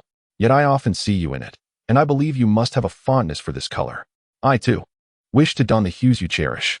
Upon hearing this, Rabaston's expression immediately softened, revealing a smug sense of satisfaction. He arrogantly nodded and instructed the shopkeeper. Then dark green it is. Evelyn offered him a gentle smile, though inwardly, she rolled her eyes. She had anticipated this weekend to be an exceedingly dull affair, merely a routine obligation to tolerate the foolishness of Rabaston. However, she did not foresee being abruptly halted by Sirius at the entrance of the common room. Sirius? She paused, momentarily taken aback, but he interrupted her before she could speak. Evelyn, come quickly to the infirmary. James has been injured. Sirius appeared particularly anxious, his brow furrowed and his gaze troubled. Evelyn's heart sank. Without time for further inquiry, she instinctively quickened her pace to keep up with him. How did he get hurt? During this afternoon's Quidditch practice, he was struck by a bludger and fell from his broom. Evelyn halted, a thought racing through her mind. Is it Selwyn, and not again? I suspect Rabaston even more. Sirius's voice faltered slightly as he cleared his throat unnaturally. I saw him near the pitch this afternoon. He might be looking to retaliate for what James did on the Hogwarts Express. A wave of anxiety flooded over Evelyn, nearly suffocating her.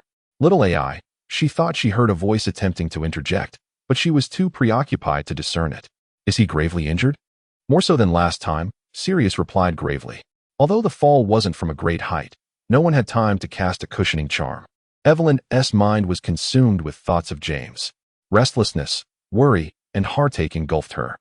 She could no longer recall how many times she had internally cursed the taste of Slytherin in such matters. The path to the infirmary felt interminably long.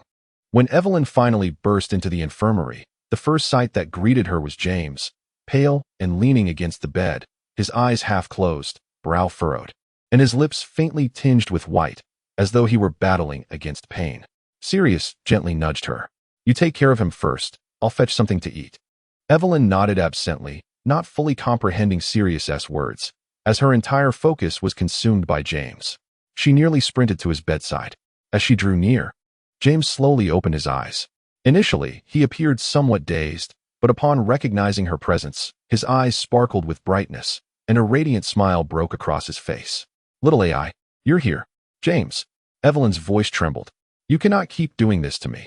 You cannot keep ending up in the infirmary, allowing me to witness you in pain time and again. Her words were almost accusatory, yet James simply gazed at her, his smile unwavering. Little AI, it has been so long since I have looked at you this closely. How can you still smile? Evelyn's shoulders slumped weakly as Sirius remarked that it was Rabastin who had laid hands on her during her training. Just as he spoke, Evelyn abruptly halted. Little AI. The voice of Xiaoji echoed in her ears. Didn't you spend the entire afternoon with Rabastin? The air suddenly thickened with tension. No, it wasn't Rabastin. It was Selwyn. James's expression visibly stiffened, his gaze evasive. Evelyn regarded him, pressing her lips together. But this afternoon, Selwyn was with us as well. She recalled the hesitation in Sirius's voice. Overwhelmed by panic, she hadn't processed the logic of the situation. James averted his gaze, guilt evident in his demeanor. Evelyn, incensed by her absurd speculations, let out a laugh filled with disbelief and anger. James Potter, don't tell me you fell off your broom of your own accord. Did you even bother to coordinate your story with Sirius? Are you angry? James chuckled awkwardly, cautiously studying her expression. Of course I am. Evelyn shot to her feet, her voice sharp and heated. Have you lost your mind? Do you have any idea that you could have seriously hurt yourself? She faltered, her eyes stinging, her heart constricted. I won tea. I'm quite sturdy, James hastily assured, attempting to mask the dull ache of his injury with a smile, though insecurity flickered in his eyes. Evelyn felt her emotions ignite, a fierce flame threatening to consume her. She had never been this angry. Her worry had set ablaze her ire. Her rationality was nearly incinerated, leaving her with the primal instinct to turn and flee. The moment she moved, James urgently called after her, "Don't go." He reached out to grasp her, but winced in pain, drawing in a sharp breath. Evelyn remained resolute, afraid that if she glanced back at him, she would succumb to tears or shouts. I just wanted you to notice me. James's voice resonated behind her, low, trembling, fragmented, like a moth drawn to flame. Little AI, don't leave, I beg you. Evelyn quickened her pace. You're deceiving me, James nearly shouted, his voice choked. Didn't you say you cared about me? Evelyn halted, slowly turning around. Of course I care about you. Her voice trembled uncontrollably. Otherwise, why would I be angry? You cannot harm your own body like this. James lowered his head, avoiding her gaze. I saw you with Rabastin today, selecting formal wear, he murmured, as if lamenting or punishing himself. You chose. Why do you like seeing him in white? Evelyn was taken aback. Her eyes fell upon James's pallid face. His eyes were red-rimmed. His lips quivered slightly from pain, and his hazel eyes glistened, fixed on her with an expression full of pleading and helplessness. It was as if he awaited her verdict on his fate. In that moment, Evelyn's heart shattered. She had never seen James in such a light. No longer vibrant. No longer proud and radiant. It seemed all brilliance had dimmed because of her. Regret washed over her. This was not what she had desired. She did not wish for James to become this way. She could not comprehend why James had transformed. He had not been like this when he pursued Lily. He was her son, meant to hang high in the sky, fervent and radiant, prompting all to gaze upwards in admiration. If even the sun no longer shone brightly, from where would her light emanate? Chapter 67. For my despicable self, James could scarcely believe his ears. He was on the verge of giving up. He had witnessed Evelyn smile so tenderly at Rabastin, watched as Rabastin proudly tossed the white fabric to the shopkeeper, and noted that she did not intervene. In that moment, James felt an overwhelming urge to set the entire shop ablaze. How could she? How could she do this? She had declined his invitation merely to spend the weekend with Rabastin? Had she not professed her care for him? Why, then, could she not see him trailing behind her? Why did she smile so gently at Rabastin? Why did she share the special moments, the uniqueness of their bond, with him? The flames of jealousy consumed James inch by inch, his rationality scorched to mere impulse and grievance. He sensed the traces of his presence in Evelyn's life being gradually erased, replaced. Rabastin was usurping his place, brazenly and unabashedly. Thus, during Quidditch practice, as the bludger roared towards him, he remained still.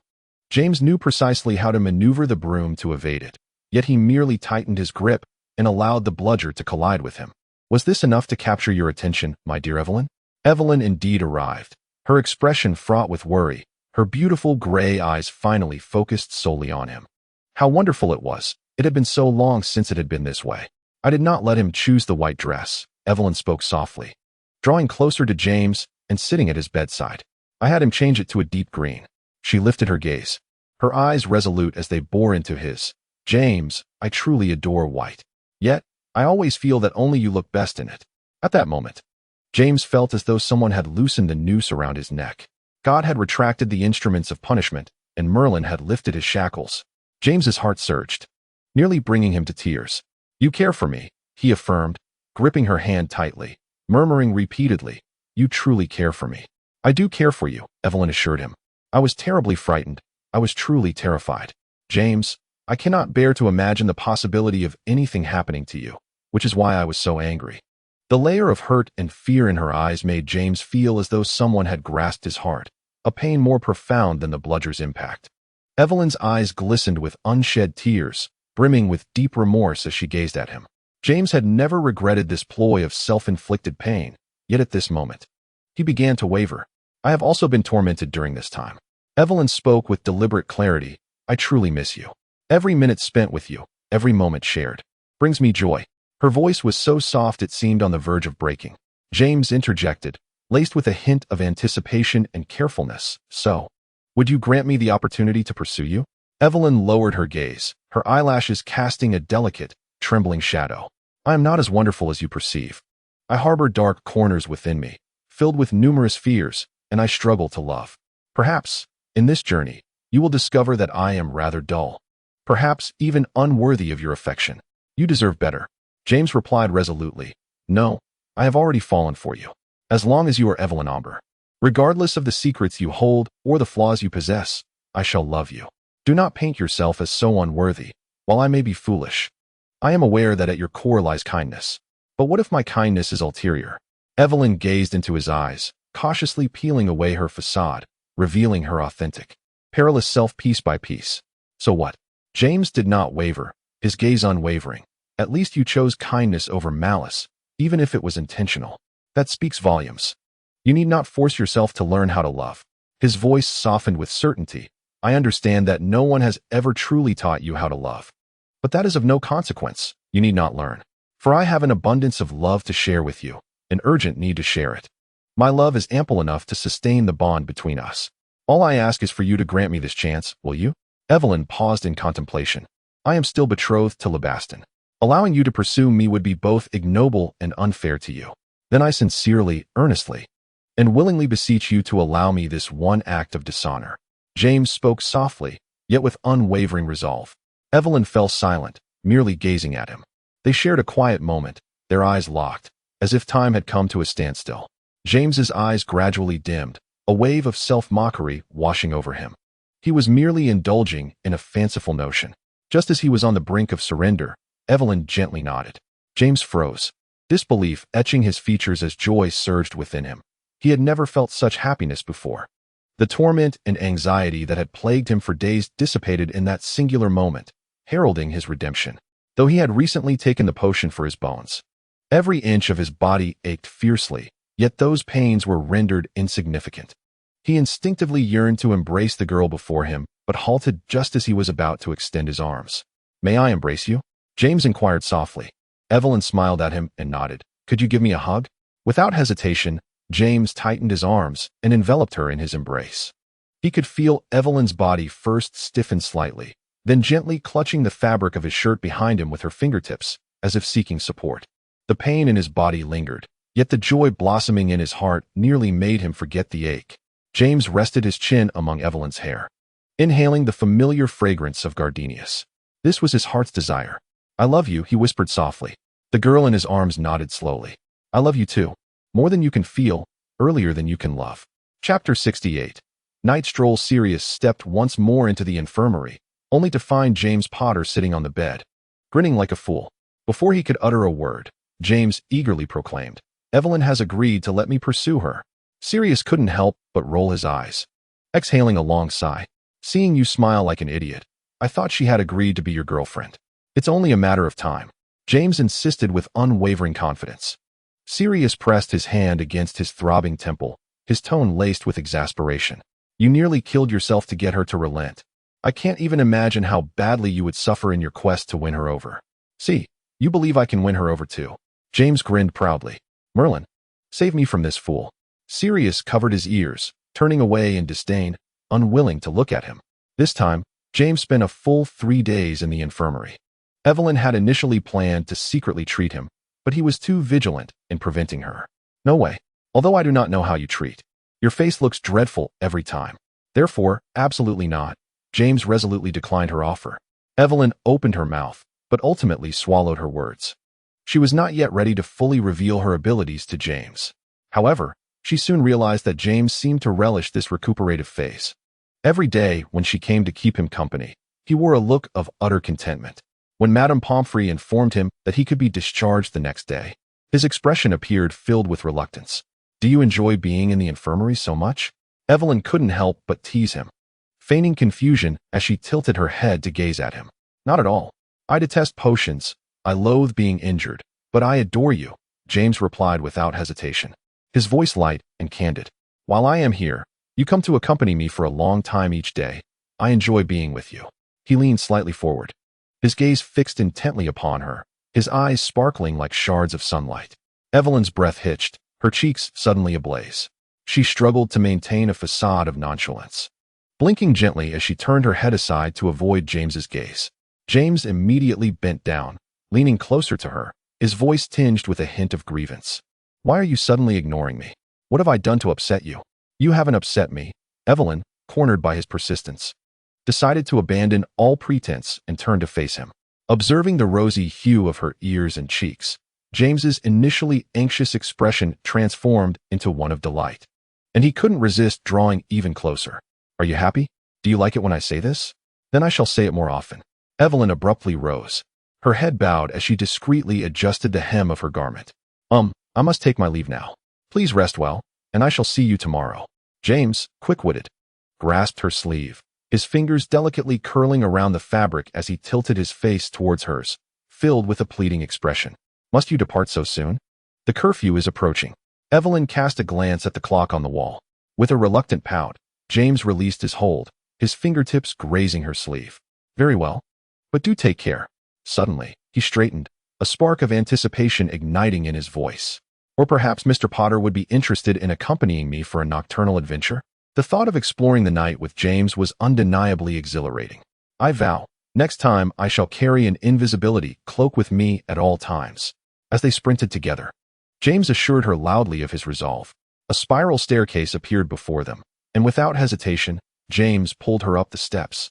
Behind them, the frustrated curses of Filch and the sharp cries of Madame Loris echoed ominously. Evelyn was nearly out of breath, relying heavily on James to propel her forward. "Are you all right? Your injury?" "I'm fine. Madame Pomfrey said I could be discharged tomorrow," James replied, his breathing steady and his tone buoyant.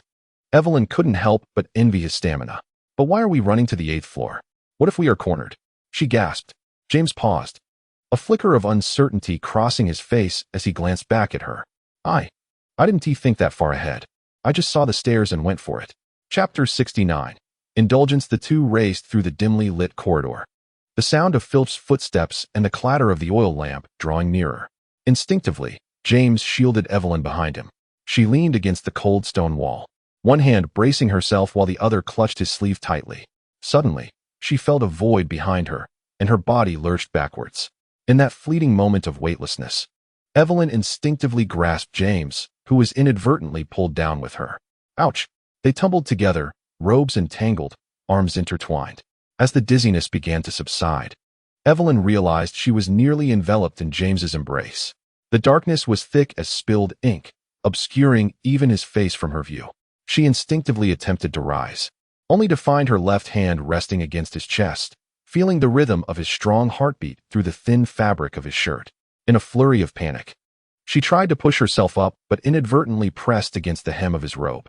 Their limbs were still tangled, and in their struggle, they only drew closer together. Wait. James's voice sounded tense in the darkness, and Evelyn, unable to see him, could only discern his position by his voice. "Could you perhaps shift your leg a little?" His voice stuttered slightly, as if he were striving to restrain something within. Evelyn's cheeks flushed instantly, and she hurriedly complied. "Is it better now?" she whispered. "Yes," James responded softly in turn. In the pitch-black darkness, Evelyn could distinctly feel the warmth of James's breath against her neck. Each exhale felt like a smoldering ember grazing her skin. It reminded her of the time they had accidentally tumbled in the herbology greenhouse, though they had not been this close then. This time, the proximity was unsettling.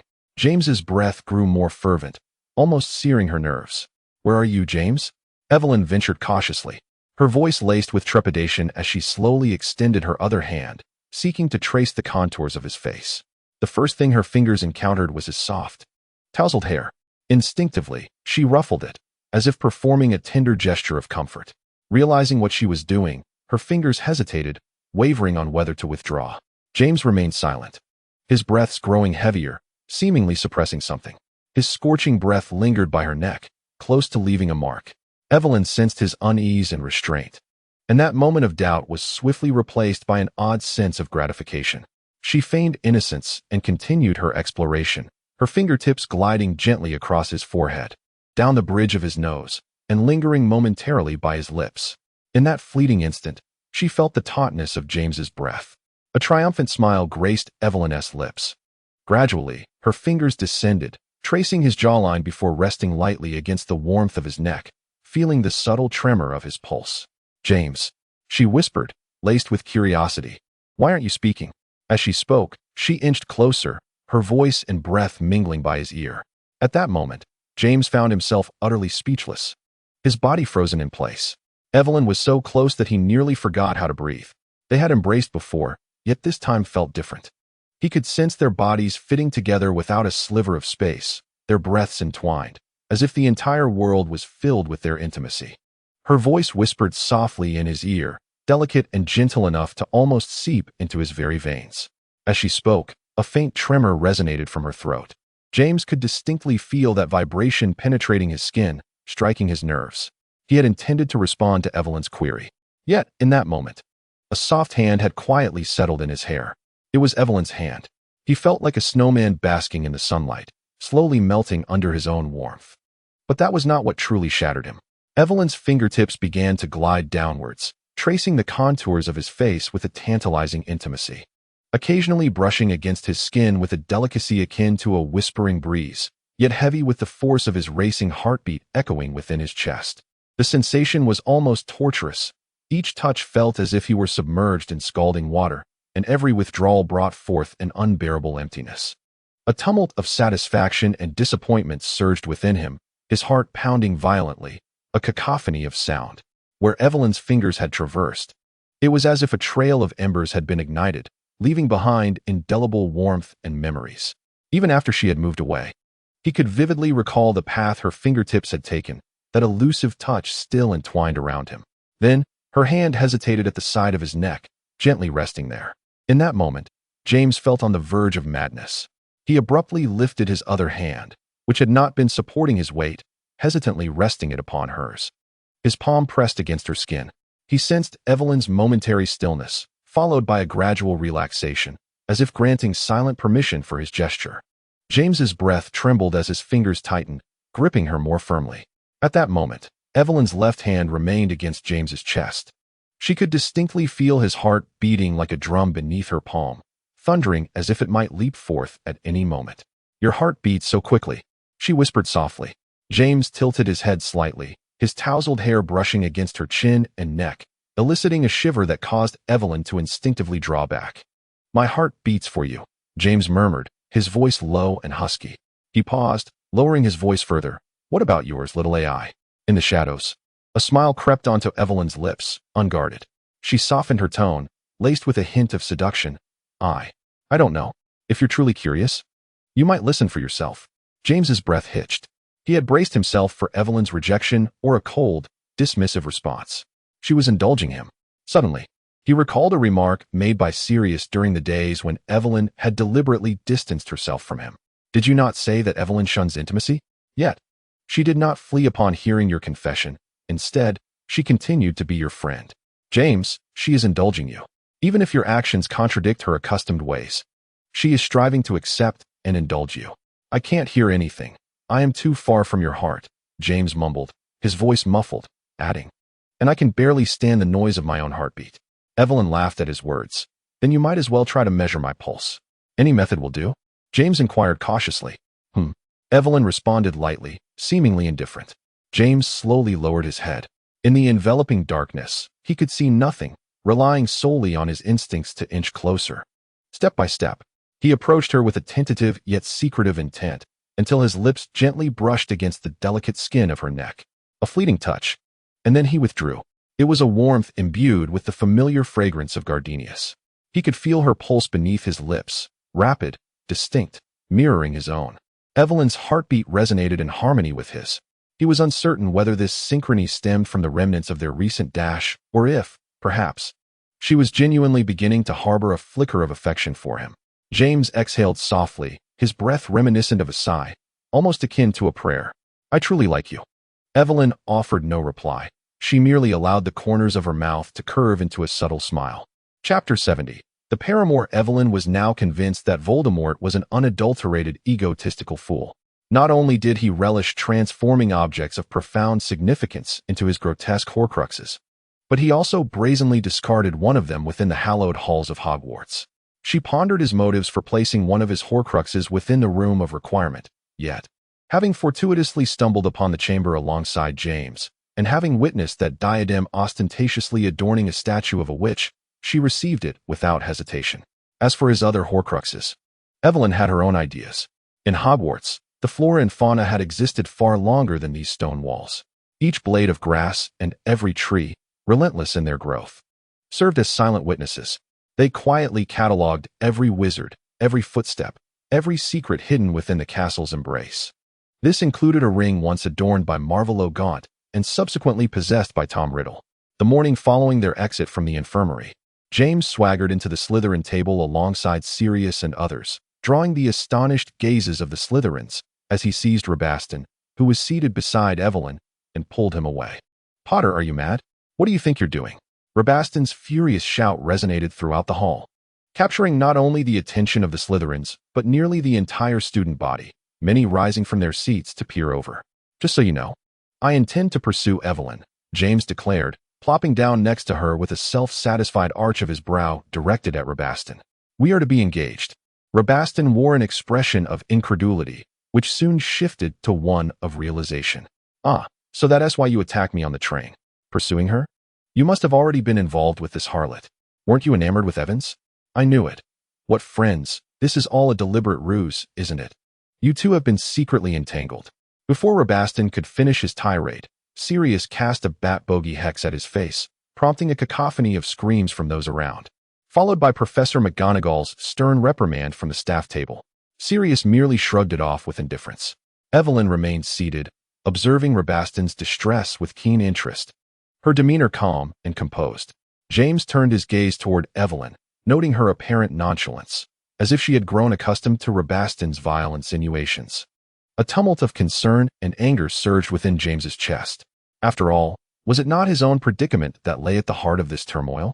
Evelyn had always regarded him as a friend. It was he who had changed his heart, crossing the delicate line he had initially tested without regard.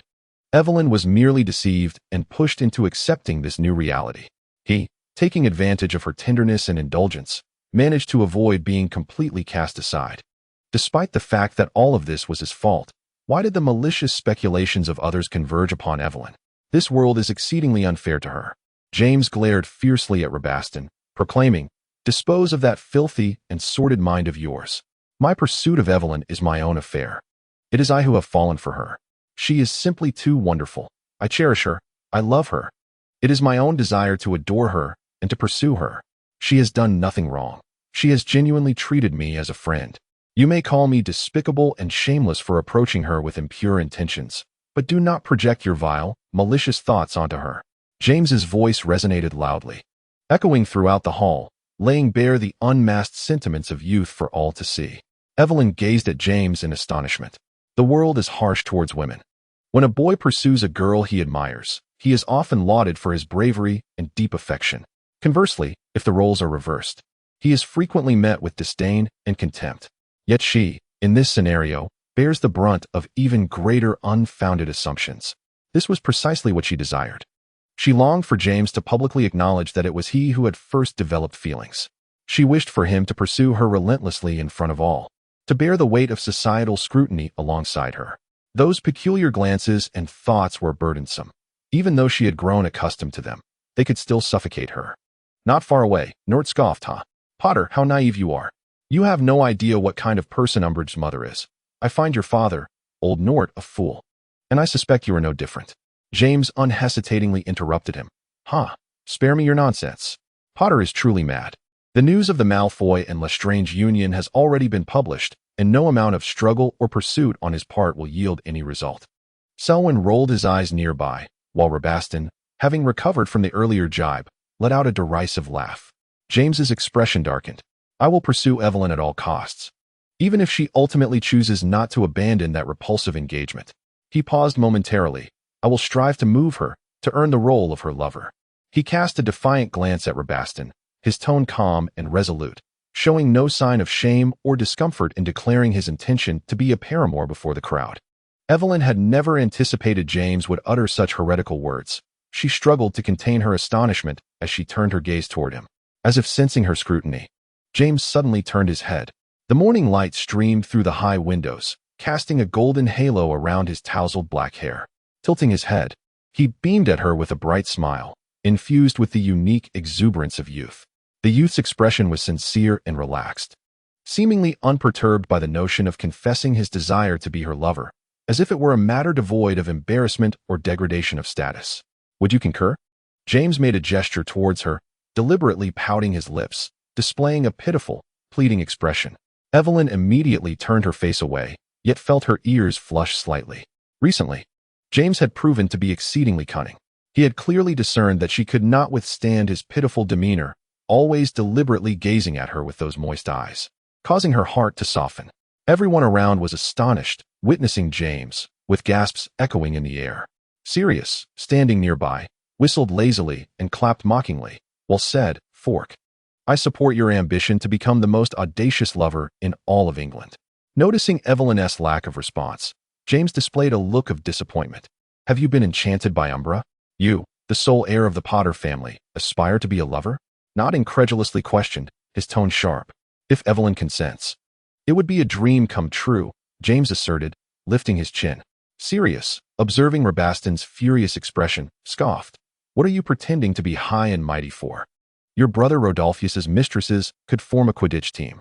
With James's qualities, being Evelyn's lover would be a fortune for you.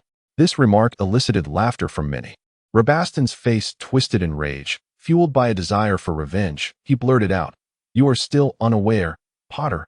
Umbra will not relinquish her engagement to me. For without marrying me, she..."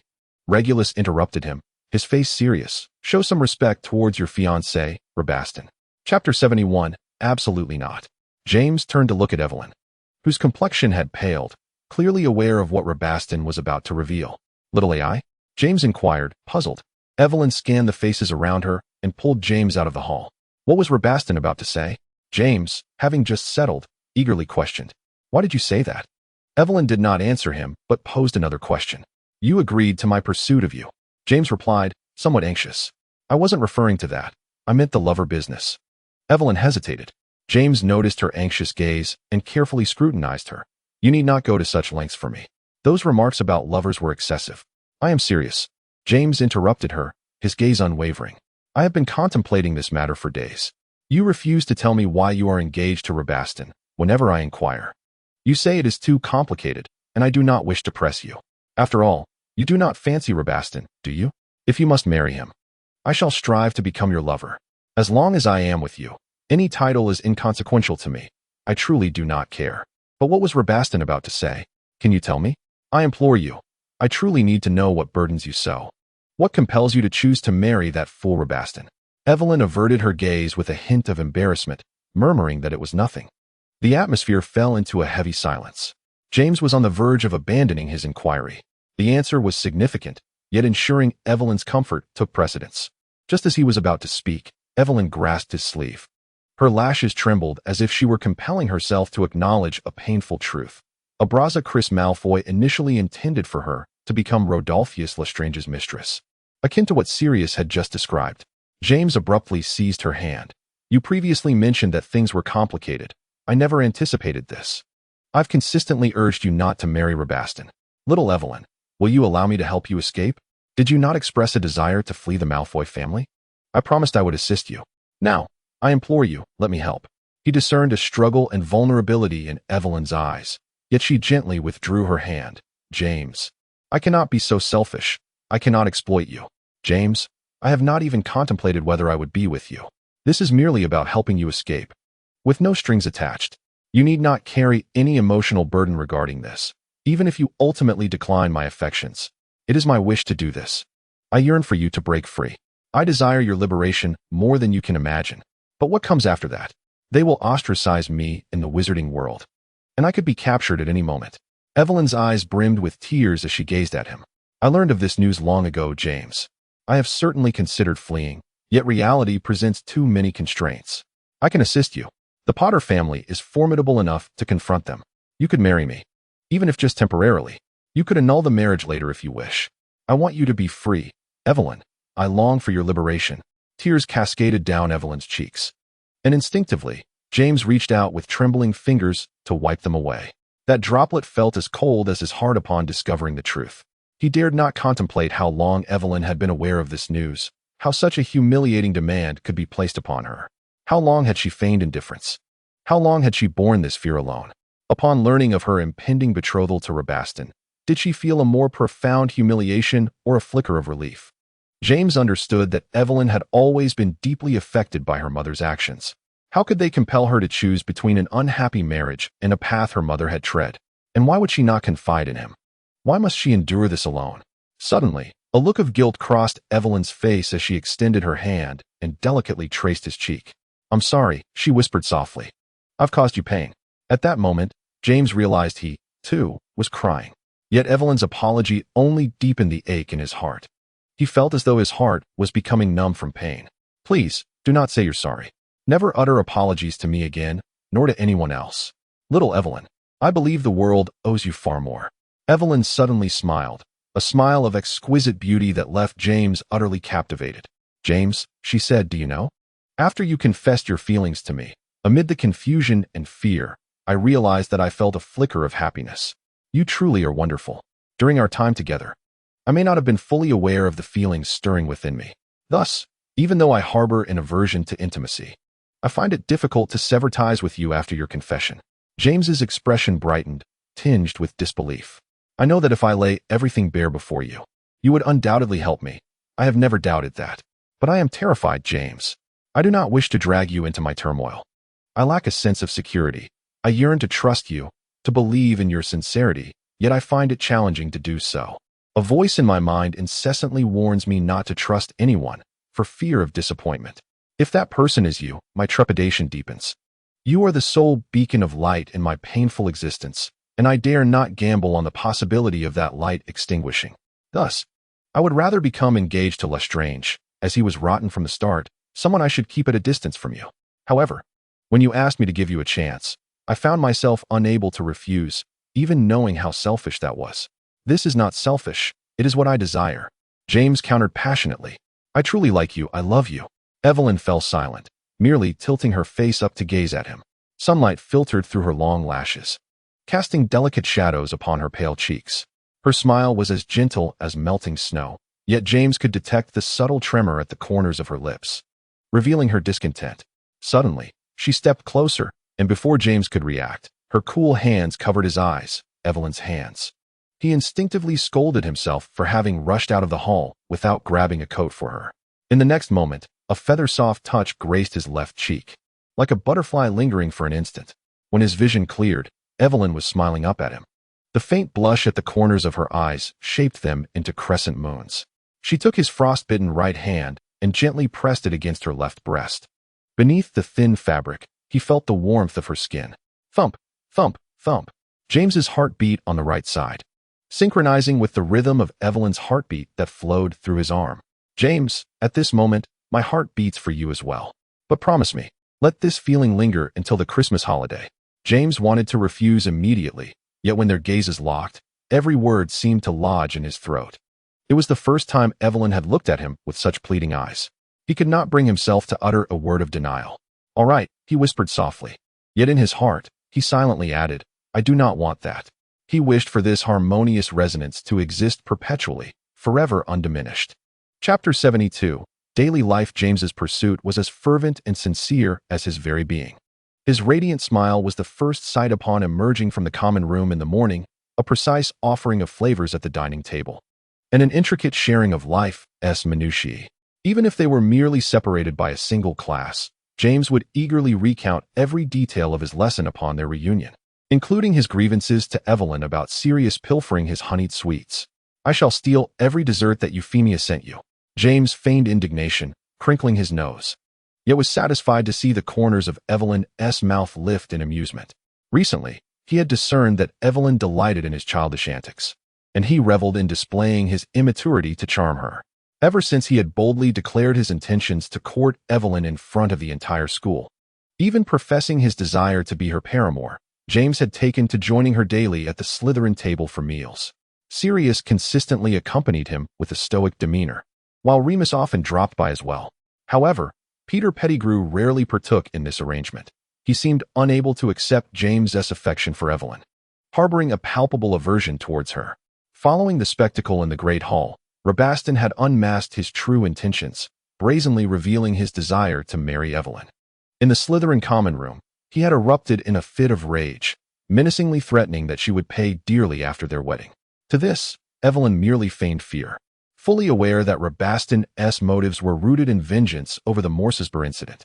Regardless of how terrifying his threats might appear, she remained unperturbed. After all, 4 of the Horcruxes he relied upon had already fallen into her possession. Evelyn was uncertain whether Voldemort had indeed crafted all 7 Horcruxes, but she was confident that Slytherin's locket was among them, and the Gryffindor sword likely met a similar fate.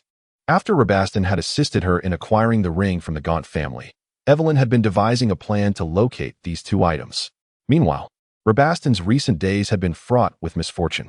The day after he threatened Evelyn, he was unexpectedly attacked and spent a week in the hospital wing, still oblivious to the identity of his assailant. Upon his eventual release, he was again unfortunate enough to be assaulted by a frenzied bloodroot during care of magical creatures class, earning yet another stay in the hospital wing. Ihara had penned a letter to Evelyn as a warning following the events involving James, but she had responded with but a single line. "We are not responsible for one another. Let us head to the Gryffindor table for lunch," Evelyn suggested, tugging at James's sleeve. "It's sunny there, and I wish to bask in the warmth." James nodded eagerly in agreement. Sirius sighed deeply, casually grabbing a pumpkin juice and taking a hearty swig. "Thank you, Evelyn. At last, I am spared from dining with that band of trolls today." Evelyn felt a twinge of guilt. "You needn't accompany me. I am perfectly fine on my own." Sirius made a gesture for a pause and pointed at James, who was grinning brightly beside Evelyn. "Let that fool keep you company. Otherwise, he might go mad." James nodded in agreement and skillfully served a spoonful of stew to Evelyn. "Wait, I'm a bit confused. Are you currently pursuing Evelyn, or are you 2 already together?" Mary observed them for a moment before raising her hand to inquire. Forks secretly wished for the latter, but unfortunately, he was still in the initial phase. Remus shook his head. "From the way you interact, I thought you were already an item," Marlene remarked, somewhat astonished. "That's just Evelyn's good temper. She can tolerate him hovering around all day." "In reality, I believe she is quite exasperated," Sirius intentionally stated. This earned James an angry glare. Immediately, James turned to Evelyn, pleadingly blinking at her. "Do I annoy you, little AI?"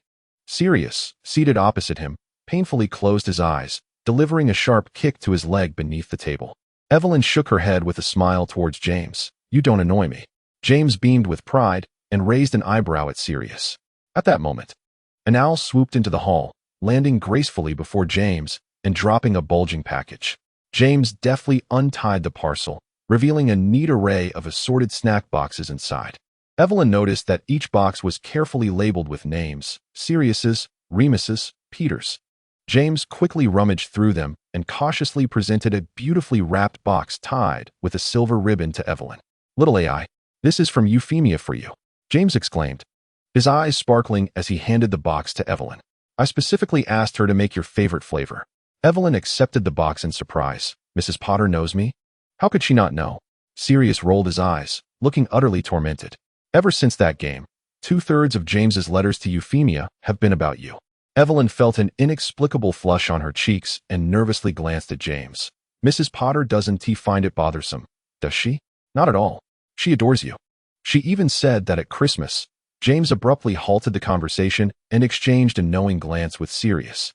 Sirius tactfully diverted Evelyn's attention. "Moreover, Euphemia was the first to hear James's grand ambitions of becoming your lover." Evelyn froze, her hand poised to sip pumpkin juice, trembling uncontrollably. then looked at James in disbelief. Euphemia said she would lend me the card she has from the Muggle beauty salon. She mentioned that if you want to seduce someone, you must take good care of yourself. As James spoke, he touched his own face, nodding seriously. After a brief moment of shock, Evelyn burst into laughter. It's fine, she said softly, pursing her lips. I think you could entice me even without any upkeep. James's face instantly lit up. Chapter 73. The Christmas invitation. Do you think it looks good? Evelyn twirled around. The sunlight danced upon her silver-green gown, accentuating the intricate embroidery. She had come to Hogsmeade today specifically to collect her engagement dress, which had already been crafted. Rabaston still lay in the infirmary, leaving Evelyn feeling quite at ease. Beautiful. James begrudgingly nodded, forcing a smile that barely masked his discontent. Evelyn paused, observing the conflicted expression on James's face. Torn between his inner turmoil and the obligation to compliment her, she felt a twinge of sympathy. If you dislike it, you could simply say so. I don't like it. James immediately shed his pretense, his eyes betraying a sense of grievance. His gaze lingered on her, his voice dropping to a whisper. Of course I don't like it. This isn't what we agreed upon. Though you look lovely in it, I simply do not like it. Evelyn blinked, averting her gaze from James's reproachful look. I'm saddened by this. James leaned closer, his eyes drooping. I am genuinely, truly, exceedingly sad. Evelyn found herself at a loss under his intense scrutiny. What should we do then? Let us have a matching set for you. James's eyes sparkled with anticipation, as if he had been waiting for her to utter those words. Noticing her frown, he quickly donned a sorrowful expression. I implore you. Even if it's just a dream, let there be something to remember. Please, allow me to have this as a keepsake. Evelyn reluctantly nodded. We'll need white fabric. James promptly addressed the shopkeeper, gesturing towards the sample Rabaston had previously chosen. I'll take that one. James had been busy planning a wedding. Oh no. Rather a disruption of an engagement.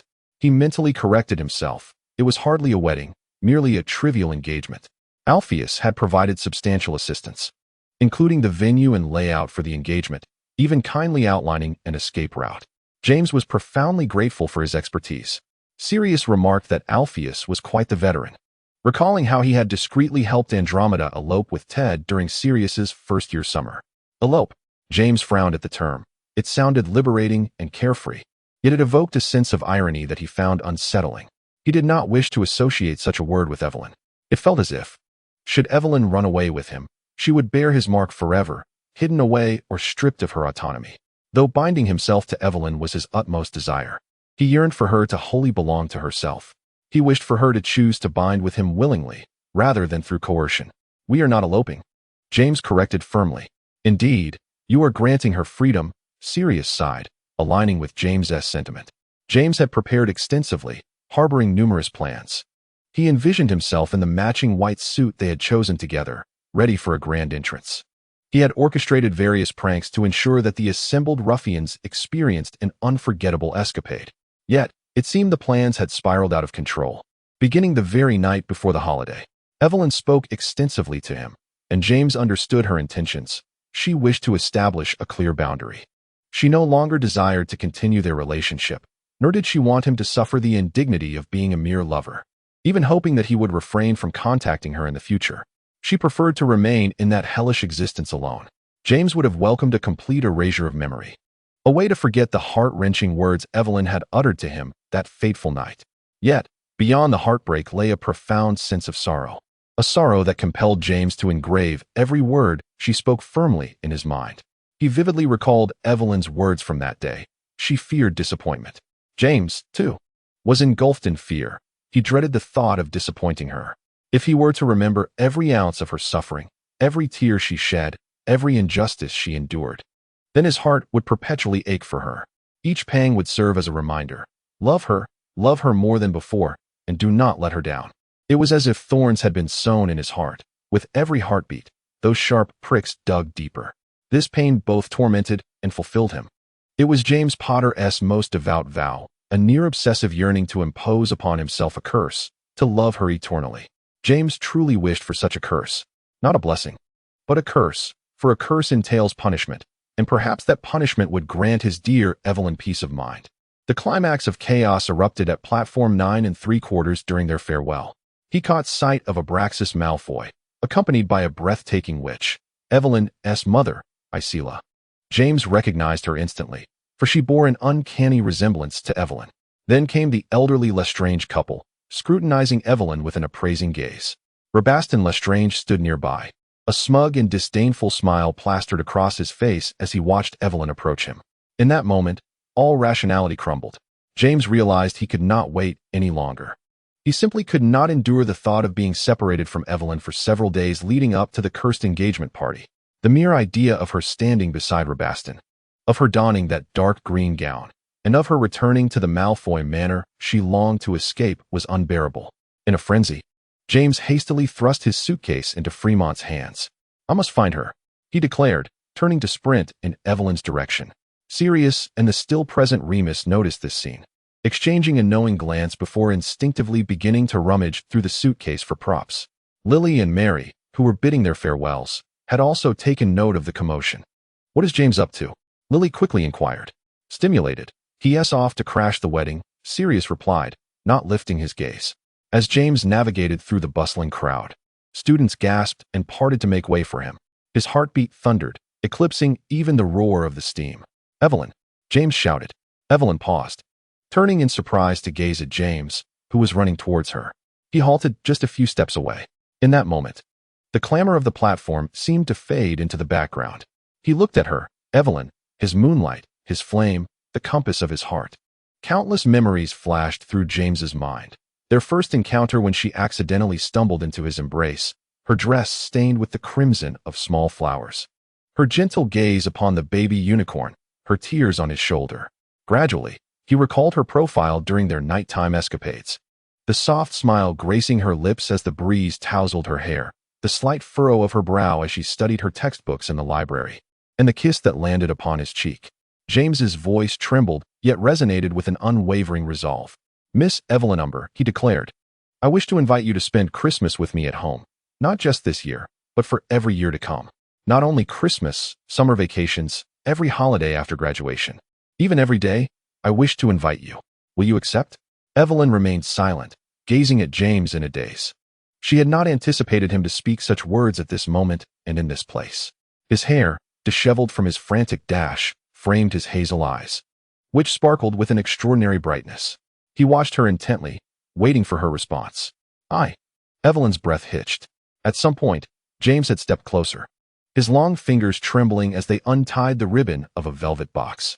He slowly opened it to reveal an exquisite dagger, its hilt adorned with red gemstones and engraved with jasmine flowers, resting serenely within the box. James solemnly presented the box to Evelyn. "This dagger is one of the Christmas gifts I wish to bestow upon you, custom made a month ago by a fairy. You once told me you did not wish to be disappointed, and I share that sentiment. However, Evelyn, the future is uncertain, and I understand that this is a source of your fear. If I were to disappoint you, to cause you sorrow or unhappiness, you may use this dagger to pierce my heart. The fairy has cast a spell upon it, rendering me unable to resist. Remember, my heart lies on the right side. Do not hesitate, do not linger, do not harbor a shred of pity. For today, the 16-year-old James Potter stands before you, offering his request and eternal consent. Evelyn, you need only to be the flame. I willingly choose to be the moth drawn to it." With trembling hands, Evelyn accepted the box and lifted her gaze to James. He, the person she cherished most in this world, was presenting her with his love and loyalty. "I wish to use this dagger as an invitation, humbly requesting you to come home with me to celebrate Christmas." "In what capacity?" Evelyn softly inquired. James was taken aback. He had not anticipated such a question. Yet, he was unaware of the answer she sought. "Any capacity will suffice, friend, esteemed guest." Evelyn stepped closer, grasping the collar of James's shirt and gently tugging him downwards. "Bend a little, for my shoes are not heeled today." James remained somewhat dazed, yet instinctively bent down at Evelyn's words. A kiss graced his lips, an experience unlike any he had ever known, so soft and tender. "Perhaps it is best to embrace the role of your girlfriend, Mr. James Potter?" Chapter 74. Welcome home. James could scarcely believe his ears. He gazed incredulously at Evelyn, confirming, "Are you truly willing to be my girlfriend, little AI?" Evelyn chuckled softly and nodded, glancing back at the furious approach of Malfoy and Lestrange. "However, I suppose we ought to leave this place first." In response to Evelyn's words, a series of explosions erupted nearby. Rabaston let out an angry curse as a projectile landed squarely on him, releasing a noxious stench that permeated the air. This was soon followed by rising smoke and chaotic fireworks. I knew you two were together, but James, could you kindly move your legs and hurry up with your girlfriend? Sirius's voice rang out, tinged with exasperation. James winked at Evelyn, gripping her hand tightly as they dashed towards Euphemia and the others. Evelyn couldn't help but recall that Valentine's Day when James had similarly led her away from chaos, though back then, he had firmly held her wrist, and now. He clasped her hand. She instinctively adjusted her grip. James paused for a moment, and in the next, their fingers were interlocked.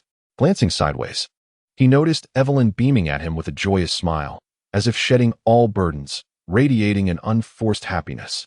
We must continue like this, James silently vowed. Oh Merlin, please let us never part, and may my little AI remain this joyful forever. Euphemia and Fremont promptly transported the trio back to the Potter household, while Remus was also whisked home by Mr. Lupin. Before the disorientation of apparition had fully dissipated, Evelyn found herself enveloped in a warm embrace. James held her tightly, burying his face in her shoulder, his disheveled hair tickling her cheek, his arms constricting around her almost to the point of breathlessness. You agreed. His voice was muffled against her collar, yet the pitch rose in exuberance. You said yes to being my girlfriend. Evelyn's heart was struck by his unrestrained joy. She smiled and reciprocated the embrace, gently patting his back. Ahem, Sirius cleared his throat. Congratulations. Though I must say, I did not expect you to be so open about dating in front of your parents. Evelyn froze, abruptly breaking free from James's grasp, her fingers hurriedly taming her tousled hair. She then raised her eyes to meet the smiling faces of Euphemia and Fremont standing nearby. Mr. Potter, Mrs. Potter, greetings. The neglected James emitted a puppy-like whimper. Evelyn, I've longed to meet you, Euphemia said affectionately, pulling her into a warm embrace. James, my dear, must be quite the handful for you. Evelyn shook her head, only then realizing the nickname Euphemia had just used. Jamie? Evelyn tilted her head towards James, observing with interest the flush that crept over the boy's face. James covered his forehead, wailing in a tone of betrayal. Mother, how could you call me that in front of Evelyn? What of it, little Jamie? Sirius chimed in with a mischievous grin. Sis is right, it doesn't matter. After all, Evelyn will find out sooner or later. Fremont nodded in agreement. Sis. Evelyn raised an eyebrow, glancing at Sirius. The gleeful expression on Sirius's face instantly vanished, replaced by a resentful glance at Fremont, followed by a sharp glare at the self-satisfied James. Regardless, thank you for coming here, and welcome home, Euphemia said with a smile, wrapping her arm around Evelyn's shoulder as she pushed open the grand doors of the Potter estate. The word home resonated deeply within Evelyn. Throughout her previously wandering life, no one had ever uttered such a word to her. Yet, as Evelyn turned to look at James, he was currently engaged in a conversation with Sirius, their arms slung over each other's shoulders. Upon noticing Evelyn's gaze, he broke into a wide grin and hurried over. Mother, you need to make Evelyn feel welcomed. But don't scare her, he muttered to Euphemia. Evelyn smiled softly. Perhaps, in the future, she could indeed build a home with James. If that home included James, it would surely be a wonderful place. Chapter 75. The Christmas holidays. Evelyn had always known that IHRA was quite capable. She was not surprised that IHRA managed to escape, especially given her possession of a precious key that unlocked doors across nations. However, she had not anticipated that IHRA would abscond with such a significant fortune from the Malfoy family. Xiaoji recounted every furious word spoken by Abraxas Malfoy in the study to Evelyn. What are you laughing at? James stood at the door, lightly tapping on her room's entrance. Laughing? Weren't you warned by Euphemia to refrain from coming to my room so often, Jamie? Evelyn tilted her head, regarding him. Strictly speaking, I am currently standing at your door, James replied, blinking innocently. Shall I invite you in? Evelyn's tone was light and cheerful. For a fleeting moment, she felt as though she were tempting a kitten with a piece of fish. Never mind, that might not be appropriate, James hesitated. Evelyn raised an eyebrow and leisurely strolled to the door, leaning against the frame as she watched him. James's gaze immediately latched onto her, unblinking. The warm glow of the light enveloped his eyes, reminiscent of melted toffee. Outside, snowflakes drifted gently, their descent tinted orange by the streetlights. And a sense of warmth and contentment welled up within Evelyn. What are you looking at? Evelyn reached out, grasping the cuff of James's white sweater, playfully fiddling with it. her fingertips occasionally brushing against the skin of his wrist. "Looking at you," James replied, allowing her to play with his sleeve, even leaning closer to facilitate her movements. "You are quite beautiful."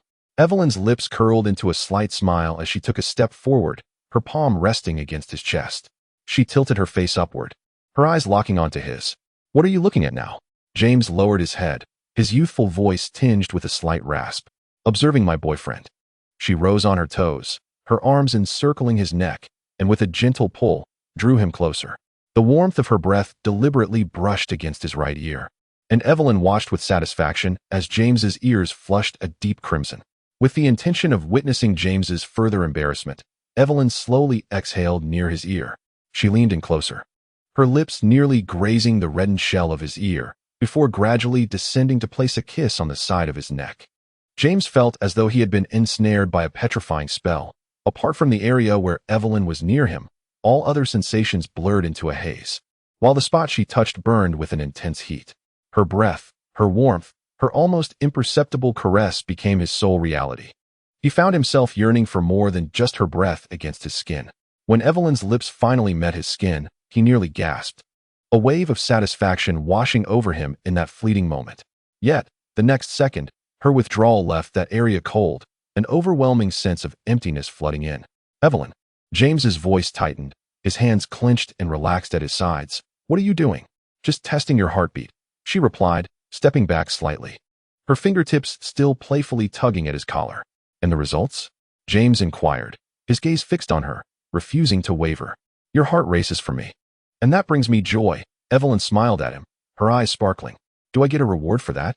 James gently nudged her forehead with the tip of his finger. Evelyn remained silent, merely gazing at him with a smile. "May I kiss you?"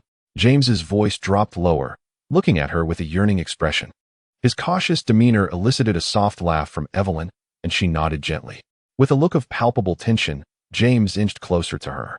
Evelyn suddenly wondered if James had appeared just as anxious during that encounter at the wish-granting house. His fingers unconsciously twisted a strand of Evelyn's hair that hung by her ear, his movements somewhat stiff yet reluctant to let go. He swallowed hard, mustering the courage to lower his head slightly. His lips hovered an inch from hers, lingering without advancing further. Evelyn did not shy away. Instead, she softly closed her eyes. Their breaths began to intertwine, and James's lips hovered at the corner of her mouth, landing a kiss that bore no aggression, almost reverential, as gentle as a breeze gliding across a lake. His breath quickened, his eyelashes fluttered, as if that single point of contact had drained him of all his courage, both cherished and solemn. Evelyn found herself enchanted by this side of James. She adored his inquiries before every touch, appreciated his restraint, admired his respect for her, and cherished the way he willingly surrendered the reins of their emotions to her.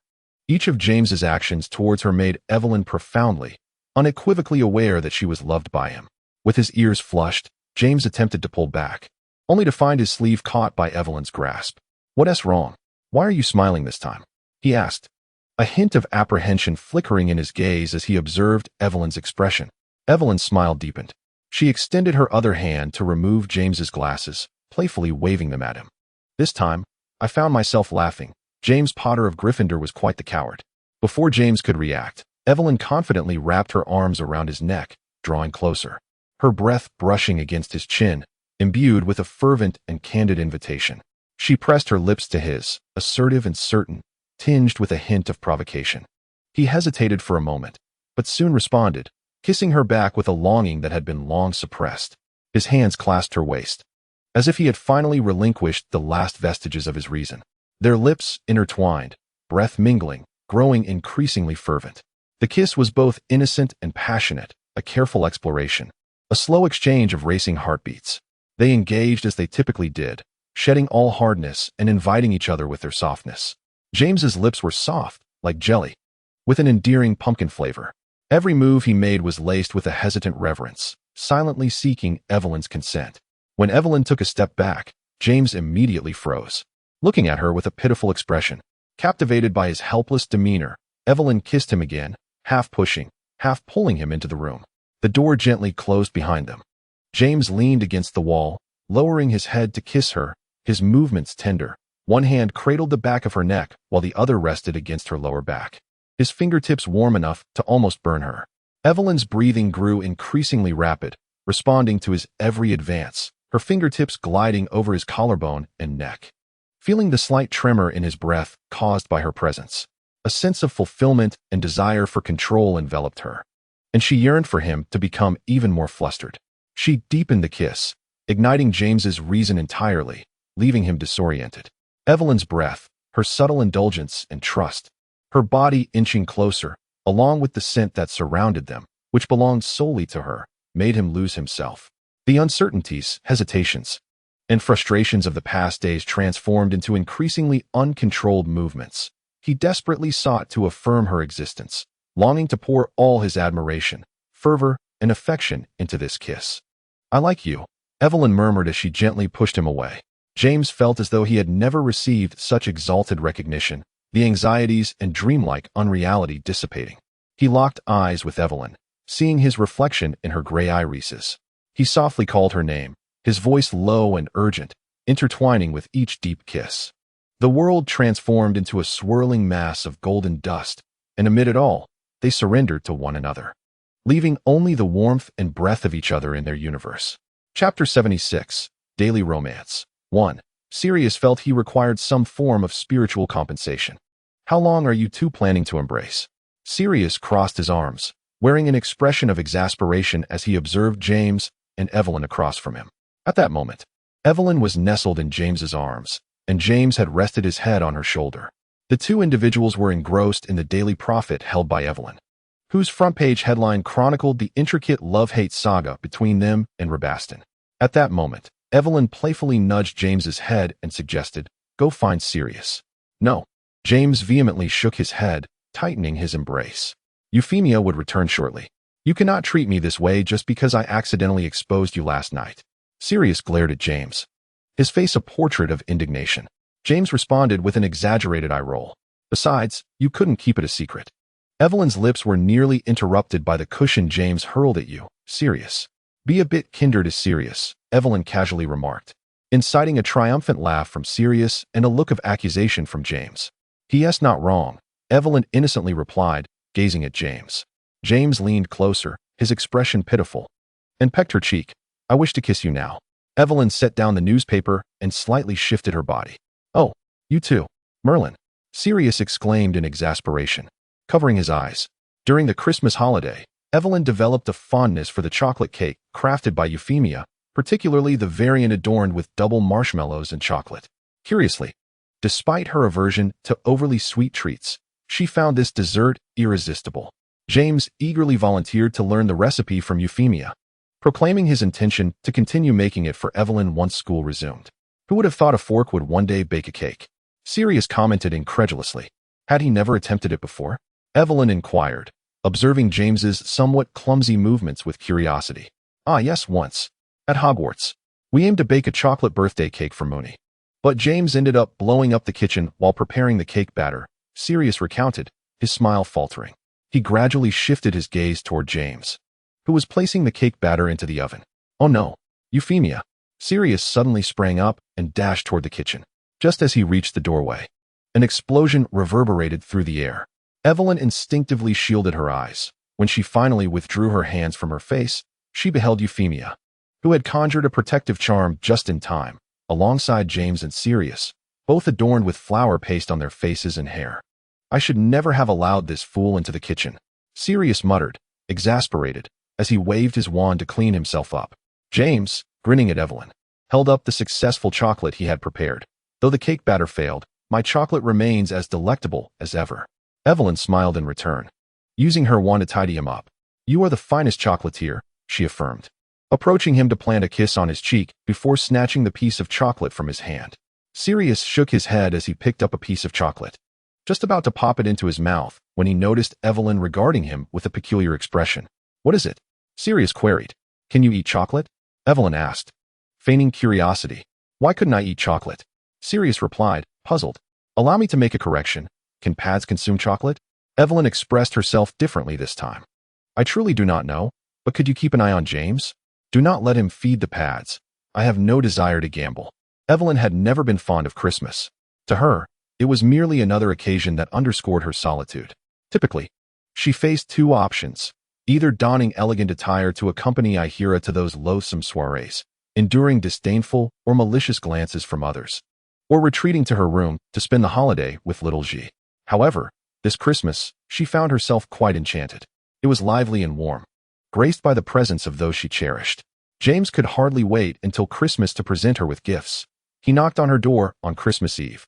Evelyn swore she had not intentionally loosened her robe, but upon witnessing James's wandering gaze, she instinctively tugged at the collar, revealing her collarbone.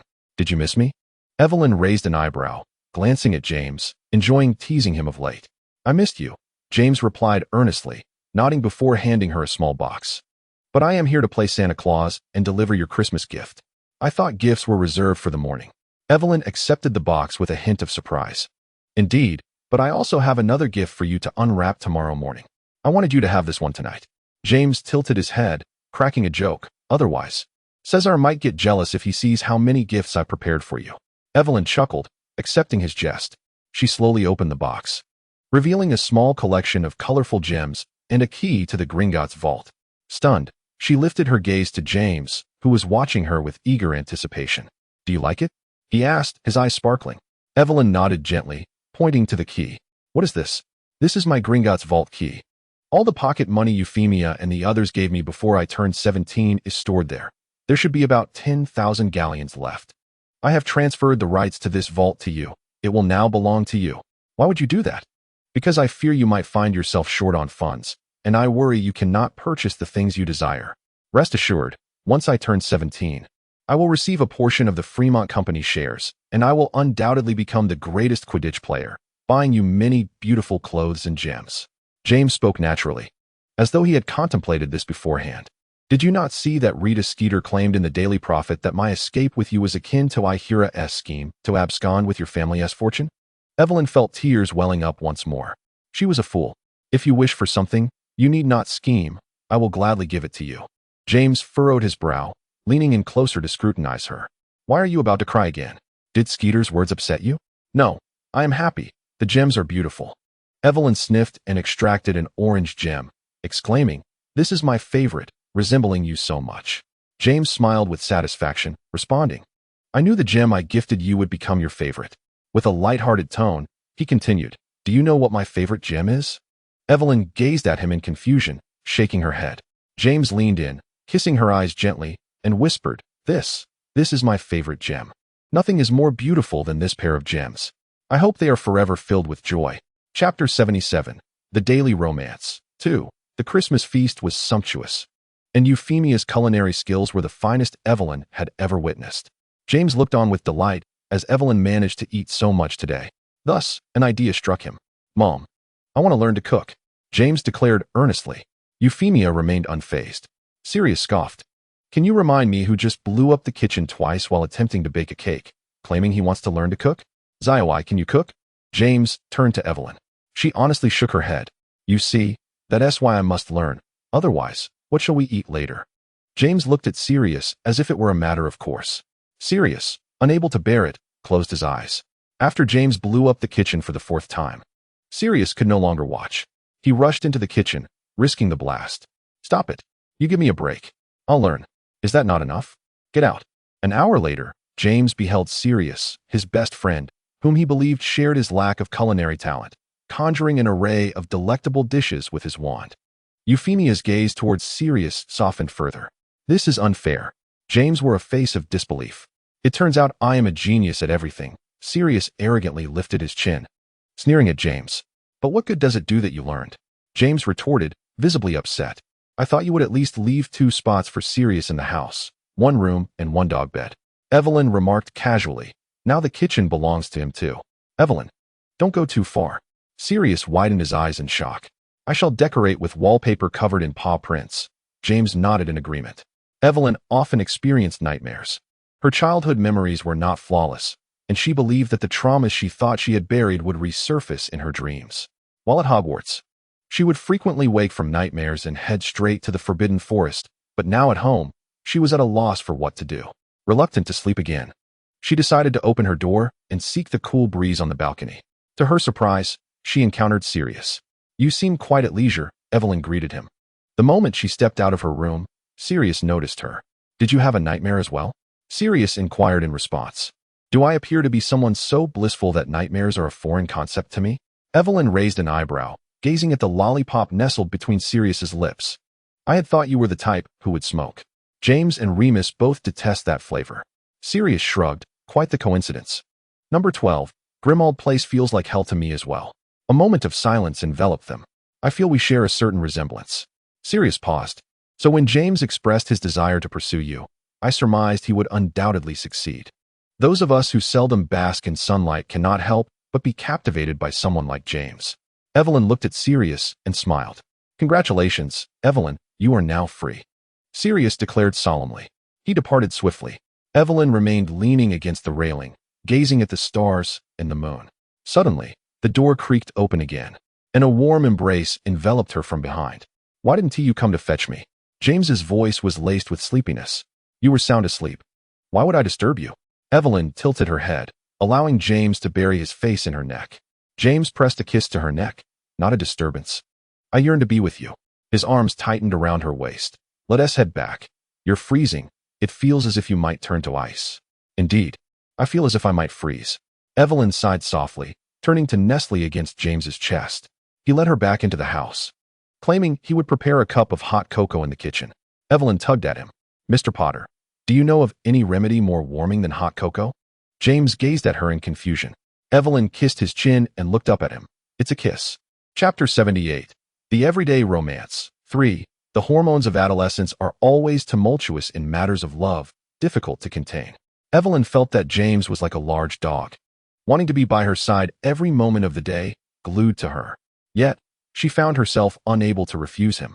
Every time he feigned disappointment while gazing at her, her conscience would chastise her.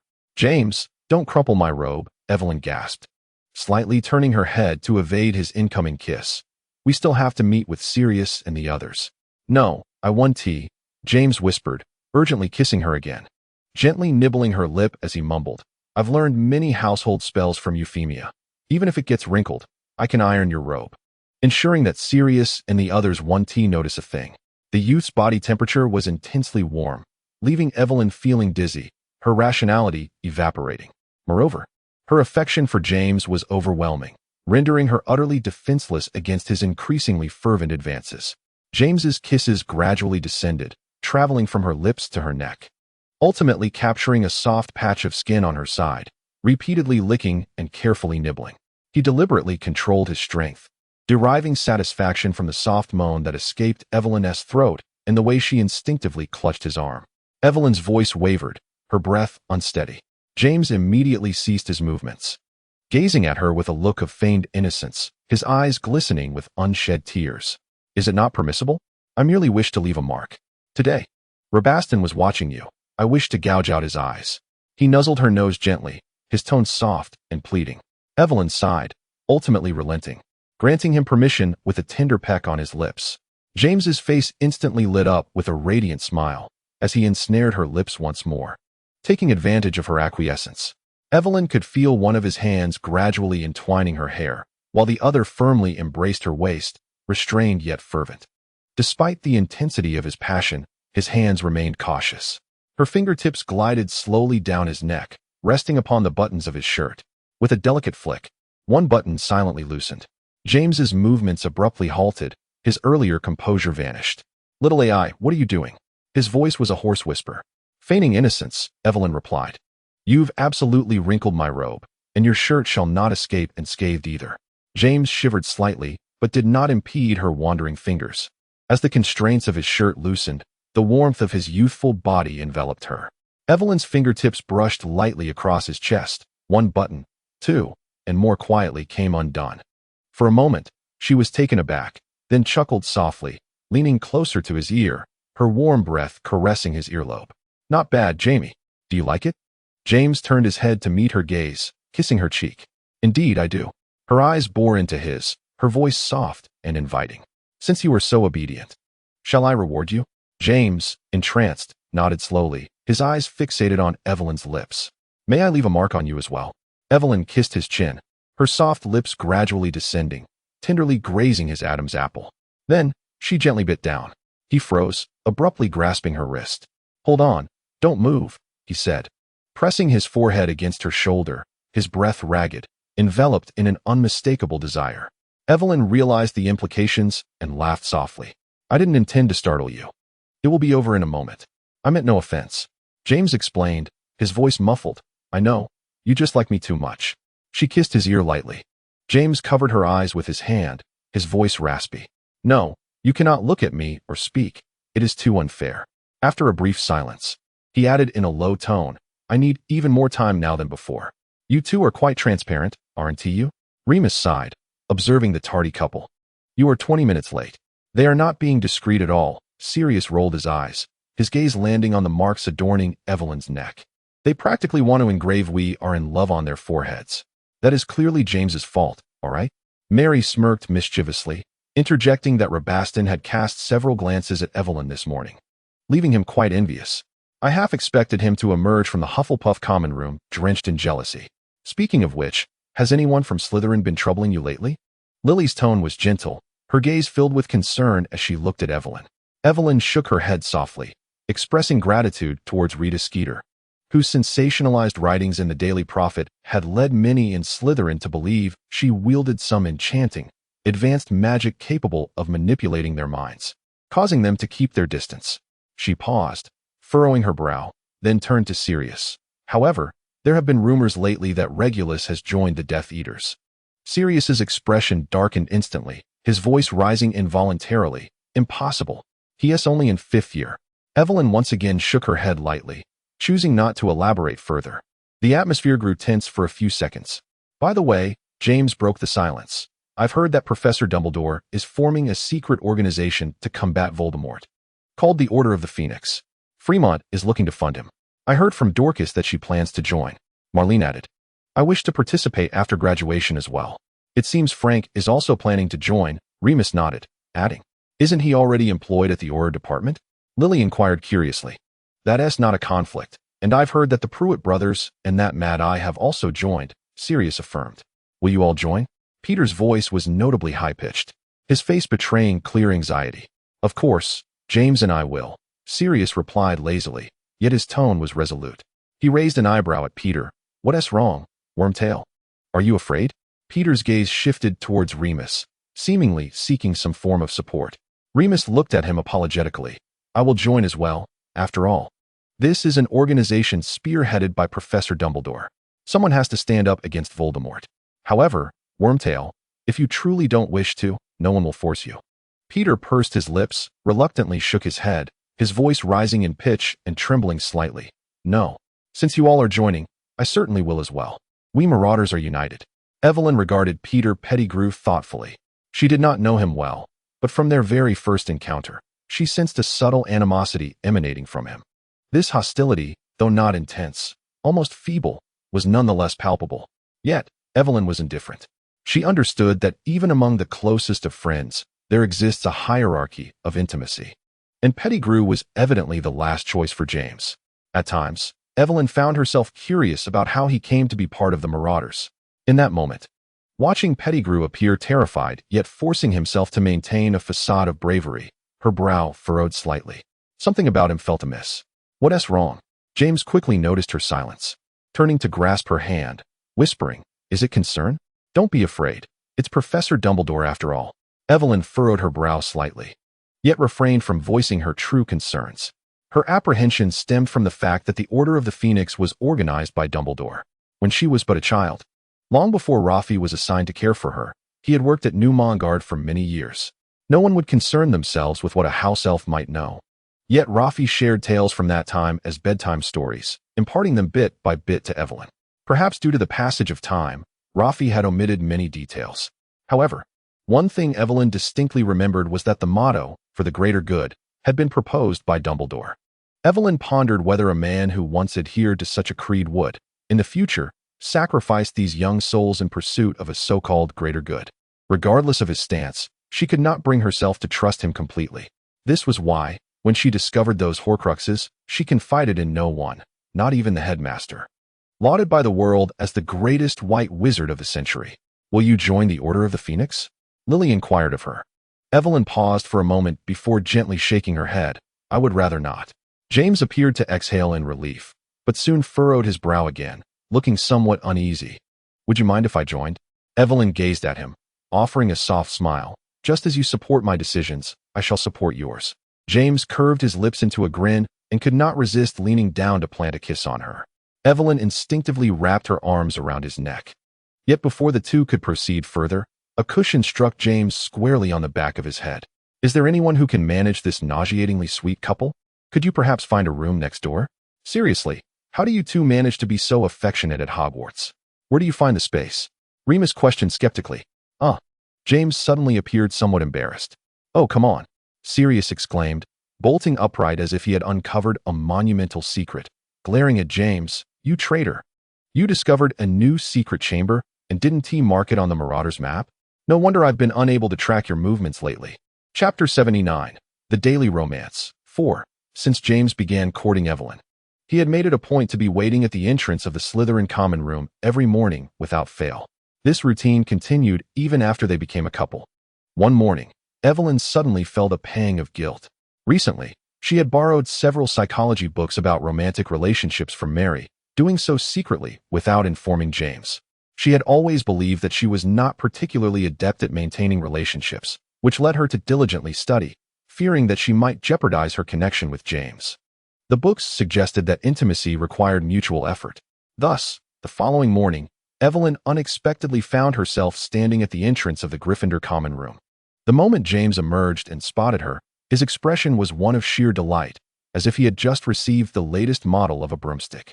What initially began as a mere experiment for Evelyn soon spiraled into an unusual rivalry between the two, as they found themselves entangled in a peculiar competition of early rising. They commenced a contest to see who could awaken first and wait for the other. By the fifth day, James had advanced his rising time to 6 o'clock in the morning. In this romance, the excessively sweet competition first weighed heavily on Sirius and Remus. For heaven's sake, regardless of the playful antics you're engaged in, please, just stop. Sirius slammed his palm on the Gryffindor table, his face etched with despair. James, you leave for class at 6 for a 9 o'clock lecture? You start your morning routine at 5. I implore you, spare us normal folks. We genuinely need sleep. Remus, who was seated nearby, nodded vigorously, dark circles under his eyes betraying his exhaustion. But I cast the silencing charm, James replied innocently. Didn't you hear me tidying up? You set a dozen alarms. Sirius's eyes twitched, a murderous glint flashing across his features. Do you truly believe the silencing charm can overpower them? He turned to Evelyn, who sat beside James. I beg you, my lady, please get some rest. Just a little more sleep would be a rescue for us. Evelyn smiled apologetically and nodded slightly.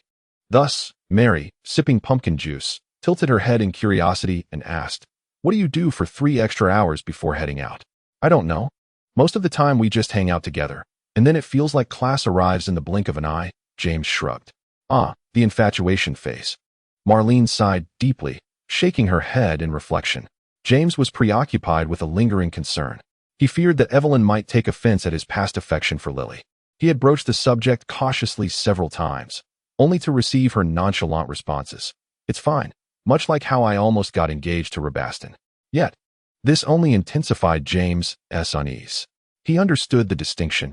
He had truly been enamored with Lily, pursuing her for several years, while Rabaston had never truly captured Evelyn's heart. This imbalance filled him with guilt.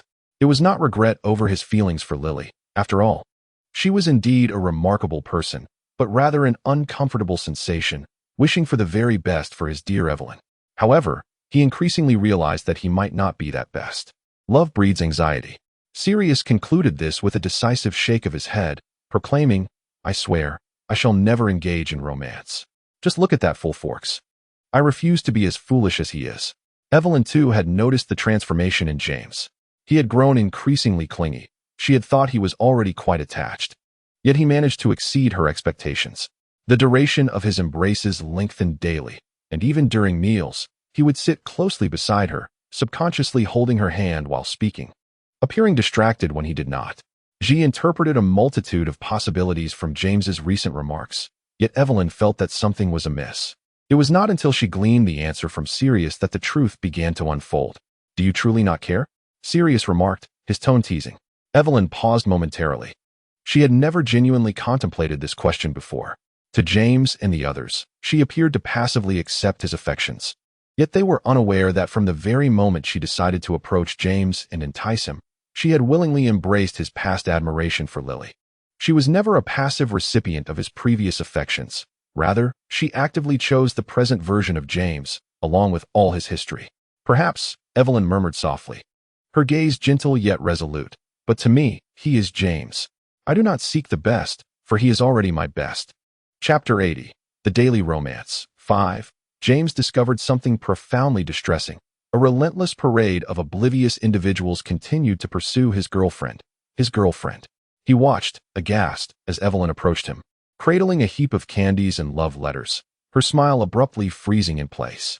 I didn't intend to collect these, but they just thrust them into my arms and ran off. She chuckled apologetically, leaning closer to peck him on the cheek in reassurance. I swear, I didn't even remember what they looked like. She tilted her head, adding, except for that one fellow with the neon green hair. James's expression fell, as if he might weep at any moment. I don't understand, he exclaimed, pacing back and forth in their dormitory, his frustration causing him to tousle his hair.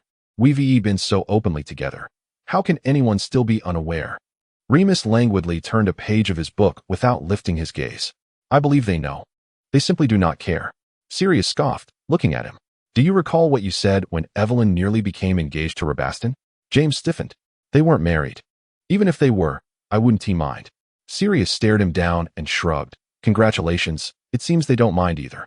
But now James cared, deeply. He even contemplated purchasing a choker emblazoned with Evelyn's name.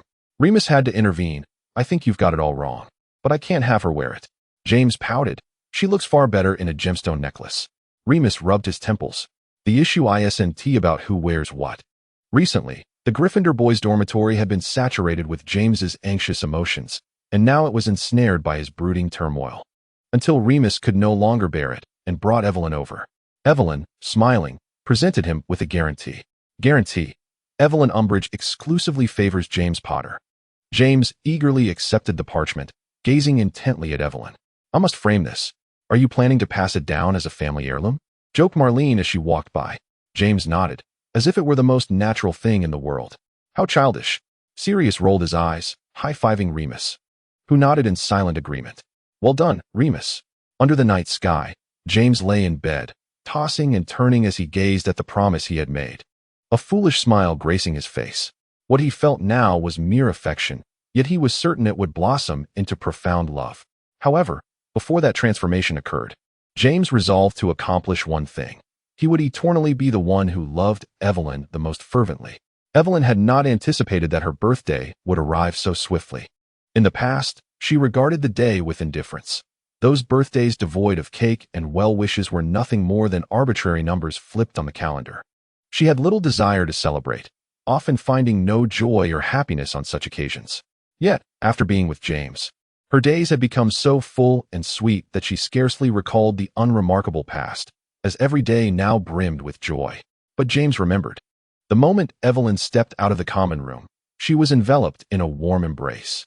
Without a word, James took her hand and led her away from the Forbidden Forest. Surprised, Evelyn questioned, "Aren't we supposed to collect dew from the Forbidden Forest? Follow me first." "We can go later," James replied, enchanted by her bewildered expression, stealing a kiss upon her cheek. As the door to the room of requirement slowly opened, a treasure trove of beautifully wrapped gifts emerged, resembling a miniature castle. Stunned, Evelyn allowed James to guide her before the array of presents. "These are your birthday gifts. One for your first birthday, another for your second, your 14th, and your 17th. Happy birthday." James gently enveloped her from behind, whispering in her ear, "Miss Evelyn, may I, through these 17 gifts, partake in your past 17 years and receive a pass for the 18th? My life before meeting you was far from splendid." "You need not be involved," Evelyn murmured, her gaze cast downward. "But that is your life, intertwined with you. I yearn to leave some marks upon it," James insisted, bending down to meet her line of sight. Evelyn realized that he always approached her this way, when she evaded his gaze. He did not force her to meet his eyes, but instead lowered himself to enter her view. "Those days were a tangled mess," Evelyn softly confessed. "I have missed the chance to help you untangle it, but whenever you find yourself ensnared by this chaos, I can be the one to help you pull apart the threads or simply act like a fool to bring a smile to your face. James's gaze remained unwavering. Suddenly, Evelyn laughed. In the years gone by, she had crumbled countless times, each occasion forcing her to crouch down and painstakingly piece together the fragments. And now, her beloved had burst in with glue, earnestly vowing to assist her in this tedious process of mending. Leaning in, Evelyn pressed a kiss to James's lips. "Mr. Potter, I have decided to grant you a permanent pass. That is unacceptable." James nuzzled against her, declaring that the pass for his 19th year was something he must earn on his own. She could not grant him passage merely due to a fleeting moment of emotion. Upon discovering Evelyn's birthday, Sirius suddenly understood. "I knew something was off with you that day. You even dashed out from Lily's birthday party. Wasn't that gift due to a favor you owed someone?" Remus raised an eyebrow at James, saying, "I've never seen someone win over a girl with a favor before." "Enough of that. Remember to wish little AI a happy birthday." James rolled his eyes and added, "But don't say it before me. I want to be the first. No one can surpass you. After all, we don't intend to go looking for her at the stroke of midnight," Sirius remarked, somewhat exasperated. "If we really did that, we might inexplicably find ourselves tossed aside by a deer in the dead of night." Remus chuckled, recalling how Rabaston Lestrange had been inexplicably attacked by a deer a few days prior. "Do you have any idea why?" "I believe it must have been a dashing, valiant deer, ridding the world of evildoers." James nodded in agreement. "Happy birthday, Evelyn," she whispered amidst kisses, gently pushing him away with her fingertips against his chest. Only then did James realize the clock had struck midnight, and his birthday had quietly arrived. A joyful smile spread across his face, his eyes sparkling. "Little AI, you were the first to wish me a happy birthday this year." Evelyn's lips curled up involuntarily as she leaned in for a kiss. Such fervent warmth from Evelyn was indeed rare. James held his breath, allowing her to take the lead of the kiss as she settled onto his lap. Suddenly, Evelyn slowed her pace, her kisses becoming tender as she lightly brushed her lips against him before withdrawing slowly. James assumed she was tired and instinctively reached out to caress her back, only to be met with a warm, delicate sensation, not the familiar fabric of a shirt. Shocked, he widened his eyes, turning his head sharply and tightly closing his eyes, his ears flushing crimson. "Little AI, what are you doing?" he stammered. "Why aren't you looking at me? Am I not appealing?"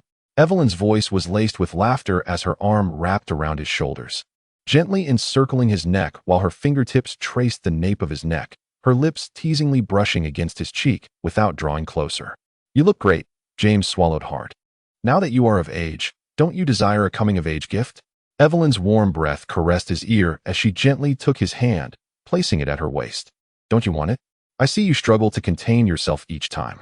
James finally turned to face her, his eyes swirling with desire yet remaining clear as he replied, "I do want it, but it cannot be forced. I don't want you to act on my desires." He cradled her face, his thumb softly caressing her cheek.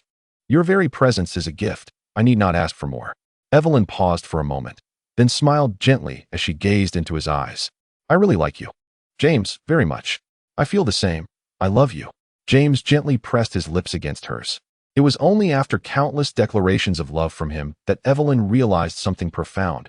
She had never uttered the words "I love you" to James. It was not due to a lack of affection. On the contrary, her heart ached with love. Yet, whenever those three words danced on her tongue, they would awkwardly transform into the simpler "I like you." "I love you" felt utterly foreign to her. Before meeting James, no one had ever taught her how to articulate such a phrase. Nevertheless, James remained ever patient.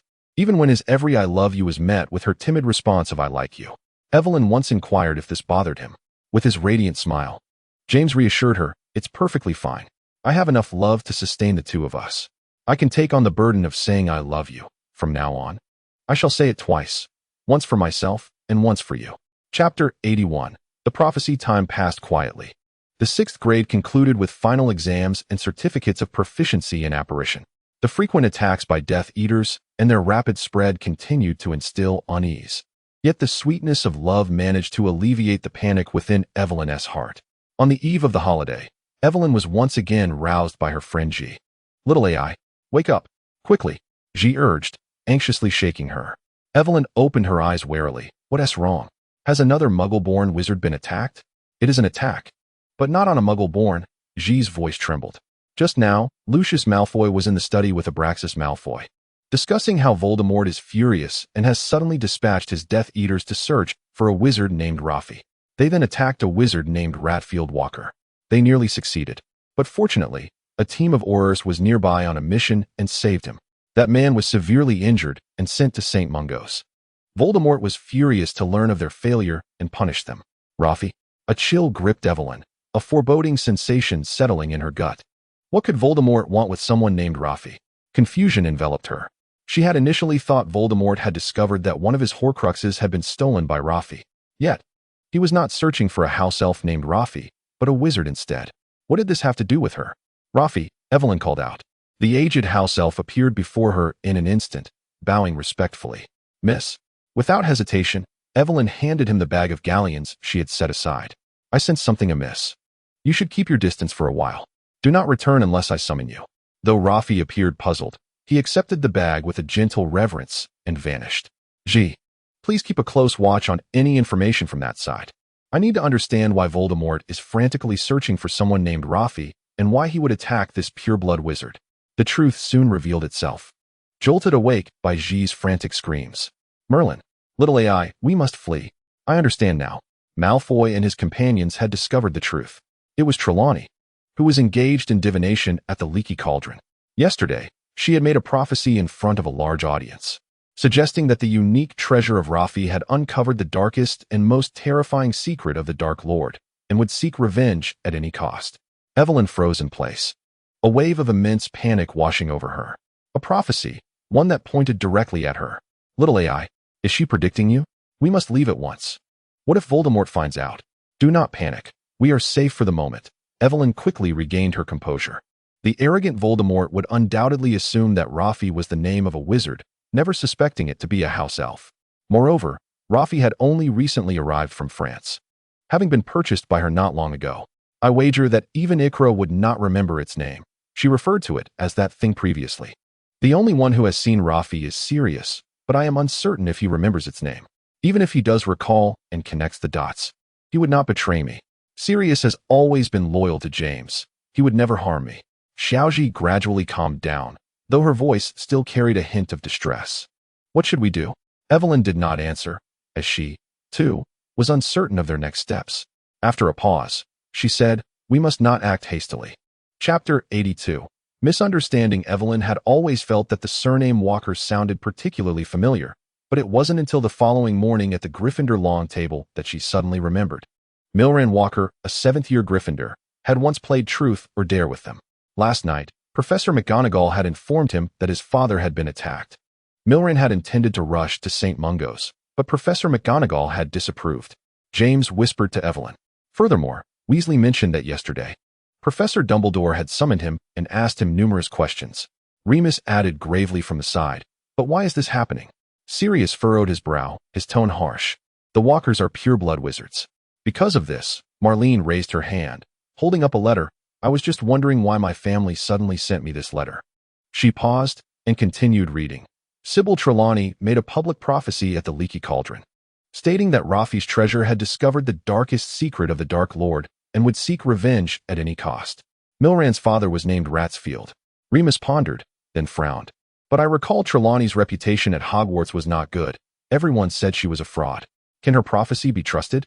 James rolled his eyes. In my first year, she predicted I would die by a mouse. What kind of respectable wizard could be killed by a mouse? Those present at the time claimed Trelawney's demeanor was completely different. Yet Voldemort believed her prophecy nonetheless. Otherwise, he would not have sent Death Eaters to attack Ratsfield. Marlene's tone was somber. Laphicyrus furrowed his brow, a look of confusion crossing his face. Why does this name seem so familiar? It feels as though I have heard it somewhere before. By the way, why are there so many people gathered in the auditorium? A hint of unease laced Mary's voice as her gaze involuntarily darted around. Following her line of sight, Evelyn discovered many faces that were not unfamiliar to her. Those individuals had been present during the attack on Hogsmeade. Frank, Diggory, Emmeline, and Dorcas Slitherus, who squinted as he slowly counted. Were they Aurors or members of the Order of the Phoenix? What brought them to Hogwarts? Evelyn observed that, although these individuals were scattered throughout the various corners of the hall, their eyes intermittently swept toward the Gryffindor table, and it could be said that their gaze was almost fixated on Milran Walker. A sense of rigidity coursed through Evelyn's body, and her heart sank as an unsettling feeling rapidly spread within her. The treasure of Laffy's. A fleeting thought crossed her mind. Perhaps they had discovered that Ratsfield Walker was unaware of the situation and began to speculate that Milran was indeed the treasure foretold. After all, the term treasure referring to his son Milran did not seem out of place. Lily appeared to have had a similar realization. Do you think they might believe that Laffy's treasure refers to Milran? Are they here to protect him? Is it because he might be attacked by Death Eaters? Mary inquired softly, her words laden with uncertainty. Silence enveloped them as the atmosphere grew increasingly heavy. A throbbing headache assailed Evelyn as her thoughts tangled into chaos. She could not allow things to continue this way. She had to take action. She could not remain a passive observer. The attack on Ratsfield was her fault. He had borne the brunt of the unwarranted disaster for her. She could not permit Milran to become ensnared in this turmoil, to become the next target, even if it meant standing before Voldemort and confronting the threat of death. She could not let others bear this risk for her. This was her destiny, and she could not allow anyone to take her place. It would be too unfair to them. Evelyn's heart raced slightly. She needed to find Dumbledore. She had to hand over the Horcrux to him. Regardless of her reservations about him, Dumbledore's capabilities were beyond question, and at this moment, she had no alternative. Where was Professor Dumbledore? If they were to protect Milran, why was he not present? Evelyn's gaze instinctively swept toward the staff table, yet Dumbledore was conspicuously absent. Milran has a brother who works at the Maurice family's alchemical factory in France. I recall he returned to England for a couple of months not long ago, Remus remarked. Could it be that Dumbledore went to protect him? James seemed to grasp the implications. Indeed, compared to a student, Milran's brother was far more likely to be the one capable of unraveling Voldemort's secrets. No wonder only a few Aurors and members of the Order had arrived. Marlin appeared to breathe a sigh of relief, seemingly sharing Dumbledore's perspective. They must have redirected most of their forces to safeguard Milran's brother. Evelyn's anxiety deepened, and James quickly noticed her shifting emotions. Little AI, what troubles you? James inquired softly, his eyes filled with concern. Evelyn managed a faint smile and shook her head. She wished to shield James from the sordid details. The less he knew, the safer he would be. James did not press further, assuming her unease stemmed solely from the prophecy and the attack. He gently lowered his head and kissed her forehead, reassuring her, "Do not be afraid. I am here." Chapter 83. She wanted to say I love you. The Hogwarts Express sped along the tracks, the scenery outside blurring into a swift retreat. Aurors and members of the Order surrounded the compartment where Walker was situated, creating an impenetrable barrier. Ever since learning of the prophecy, Mary had appeared anxious, and the others shared her unease, prompting James and the others to huddle together. The atmosphere in the compartment was palpably heavy. Surely, Death Eaters won't ambush the train? Mary asked nervously, her voice trembling. Certainly not, Lily whispered in comfort, though her face betrayed her own fear. It was evident she was not entirely convinced. Due to a lack of seats, Evelyn decided to sit on James's lap. He effortlessly supported her, his arms encircling her waist, while Evelyn nestled quietly against him, silent. You are unusually quiet today, James remarked, turning his head, his lips brushing against her ear as he murmured, "Do not fear. Everything will be fine. We are almost at the station. Euphemia and Fremont will meet us there. The Potter residence is fortified with numerous protective charms." Evelyn clutched his robes tightly, her voice barely audible. "When will Headmaster Dumbledore return?" James hesitated for a moment, but replied softly, "I am unsure, but once Milran's brother is safe, he should come back." He raised his hand, gently stroking her back. "Do not worry. I will keep you safe." Evelyn did not respond. Instead, she looked up and placed a kiss at the corner of his lips. "Promise me, you must prioritize your own safety first." James felt his heart soften, and as she withdrew, he leaned in to kiss her again. This kiss was tender and lingering, imbued with a sense of reassurance. Yet it also served as a silent vow. "Little AI, I love you. I love you." The whistle blew as the train approached the station, the noise deafening. Evelyn opened her mouth, but the sound of the whistle drowned her out. "What?" James leaned closer, gazing intently at her. Evelyn seemed to have made a decision. Just about to speak, boom. The sudden explosion interrupted her words. The entire compartment shook violently, a shockwave enveloping them with a cacophony of sound and force. Instinctively, James pulled Evelyn into his embrace, shielding her with his body. Shattered glass rained down like hail, and darkness enveloped the compartment in an instant. Peter Pettigrew screamed.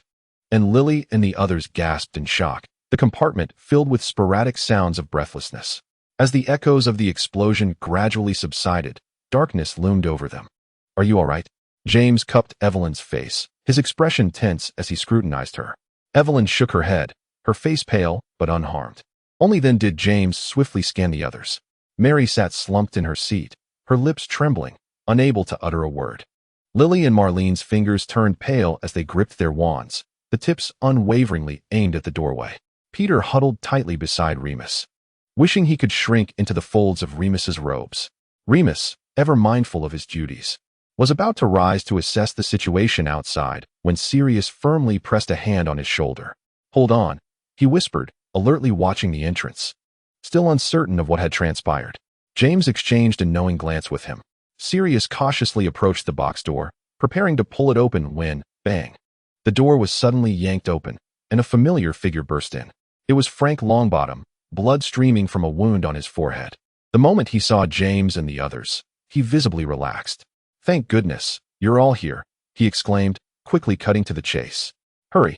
Several Slytherin students have teamed up with Death Eaters to detonate explosives and halt the train. They've also set up anti-apparition charms around here. We can't escape.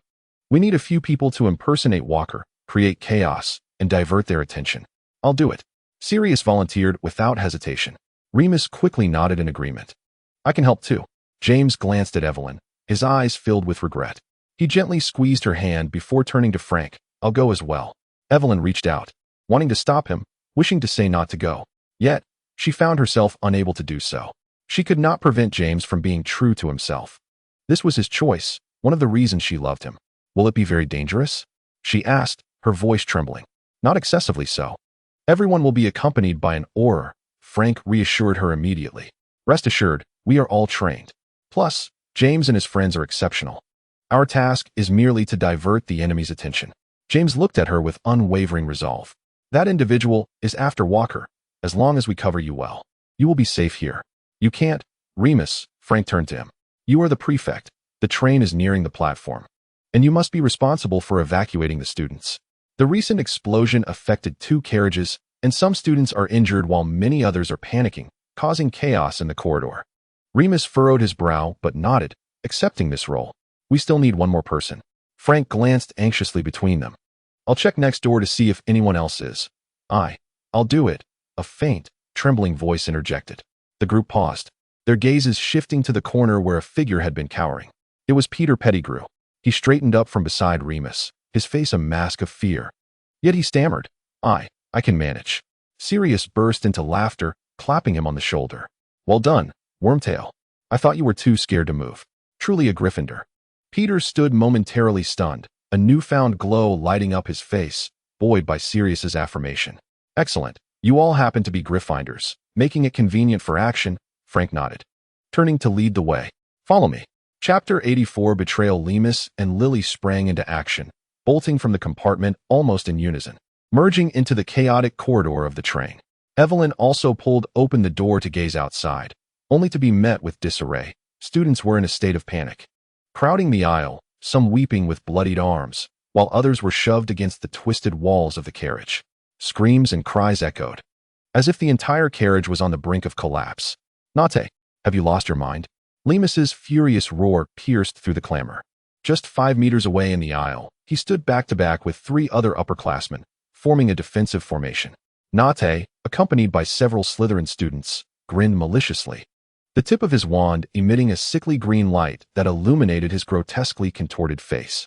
"How dare you use the unforgivable curse?" another upperclassman shouted through clenched teeth. In response, Nate's maniacal laughter rang out. "Crucio, Protego." Lily's shield charm barely deflected the curse, a burst of red light exploding across the ceiling of the carriage. Evelyn silently slipped out of the compartment.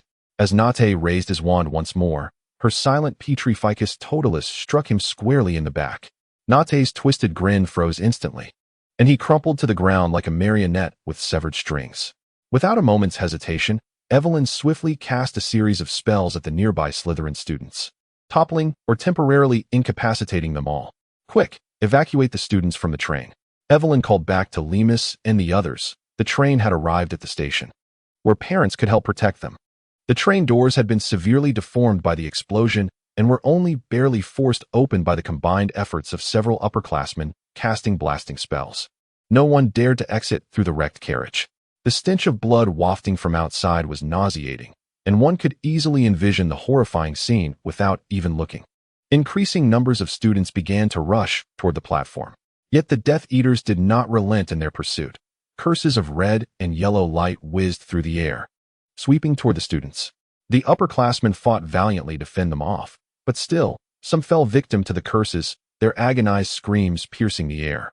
Why are there so many Death Eaters? Where are the Aurors? Aren't they supposed to protect us?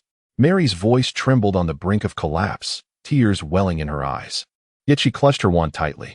There aren't enough Aurors. They're also distracted protecting Walker and James. Lemus replied loudly, his voice tinged with urgency and fatigue. Where are the parents? The explosion was so loud, they must have heard it. Why hasn't anyone come for us? Marlene shouted, panic lacing her tone. No one answered. But soon enough, they would learn the grim truth. At the front of the station, a group of students found themselves trapped at the edge of the platform, without a single parent in sight. What is happening? Lemus rushed to the forefront, shouting at the upperclassmen guarding the exit. A Ravenclaw upperclassman slammed his fist against the platform wall leading to the outside, his face a mask of rage and despair. Damn it! Those Death Eaters had it all planned. He spat. They sealed the entrances to the platform. Parents can't get in, and we can't get out. Evelyn felt as though she were ensnared in an interminable nightmare from which she could never awaken. She longed to open her eyes and discover, as in times past, that it was merely an irritating dream. Then James would hold her close, gently caressing her hair, whispering time and again in her ear, I love you. Yet this time, she could not awaken. The shattered train, the trapped platform, the malicious curses flying about, and the uncertainty surrounding James's fate were all too real. The cries and screams overwhelmed her reason like a relentless tide. One thought consumed her. She needed to return. She must find James. Lily reached out in an attempt to stop her, and Remus called her name from behind, but Evelyn paid no heed. She dashed against the flow of the crowd as if possessed, until a pair of hands obstructed her path. Where are you going? It was Sirius. His face smeared with blood, wounds oozing slowly, his clothes torn and tattered as if he had escaped from the depths of hell. Close behind him were Emmeline Vance, Millicent Bulstrode, and Dorcas Meadows, each panting and wearing expressions of horror. Sirius. Evelyn grasped his arm, her voice trembling. Where's James? Did he not return with you? Sirius's eyes instantly reddened, his teeth clenched as he growled, I will kill Peter Pettigrew. That damn coward. He betrayed Walker to save his own skin. His voice grew hoarse, nearly a roar. James sensed something was amiss. He took Walker's place and was taken by those Death Eaters. Evelyn felt as though all her strength had been drained from her, her body swaying precariously. In the next moment, Remus, Lily, and Marlene rushed to support her, but her legs felt too weak to bear her weight. She opened her mouth but could produce no sound, feeling as if a heavy stone pressed down upon her chest, suffocating her.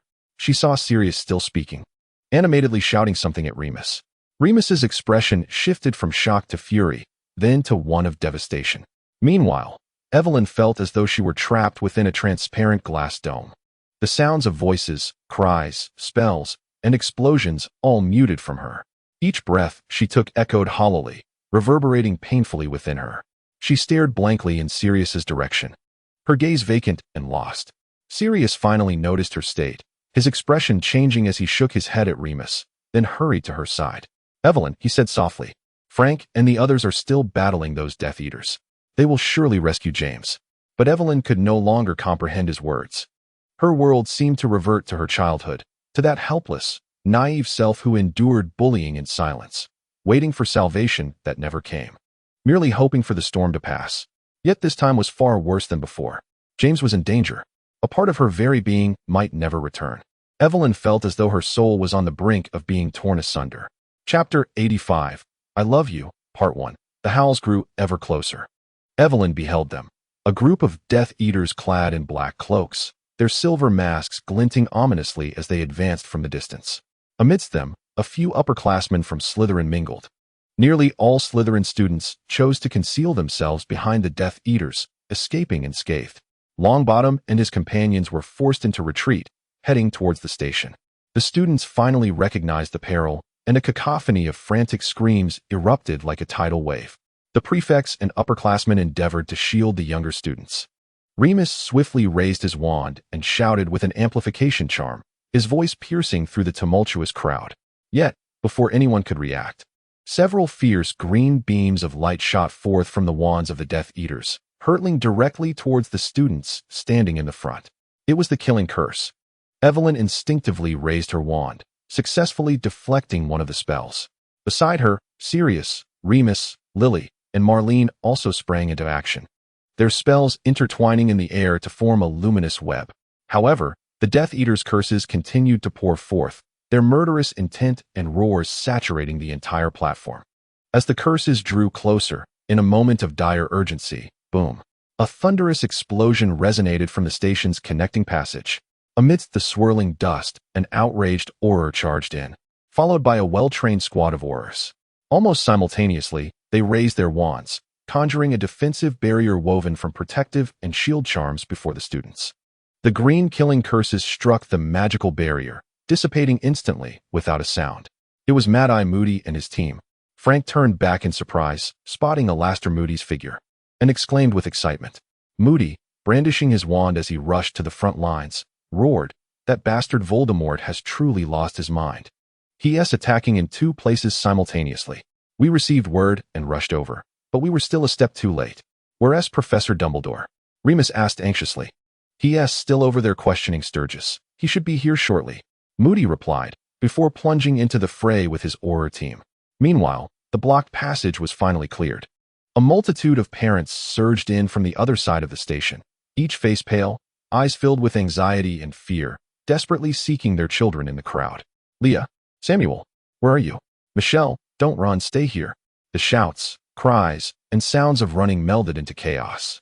The Muggle parents had already been rendered speechless by the distant magical duel, bewilderedly pulling their children backward. But the influx of people had compressed the passage so tightly that retreat was impossible. Evelyn scanned the crowd and spotted Euphemia and Fremont. They rushed towards her through the turmoil, their faces marked by panic. Upon seeing her and Sirius, they hurried over, embracing them tightly. "Little AI, seize."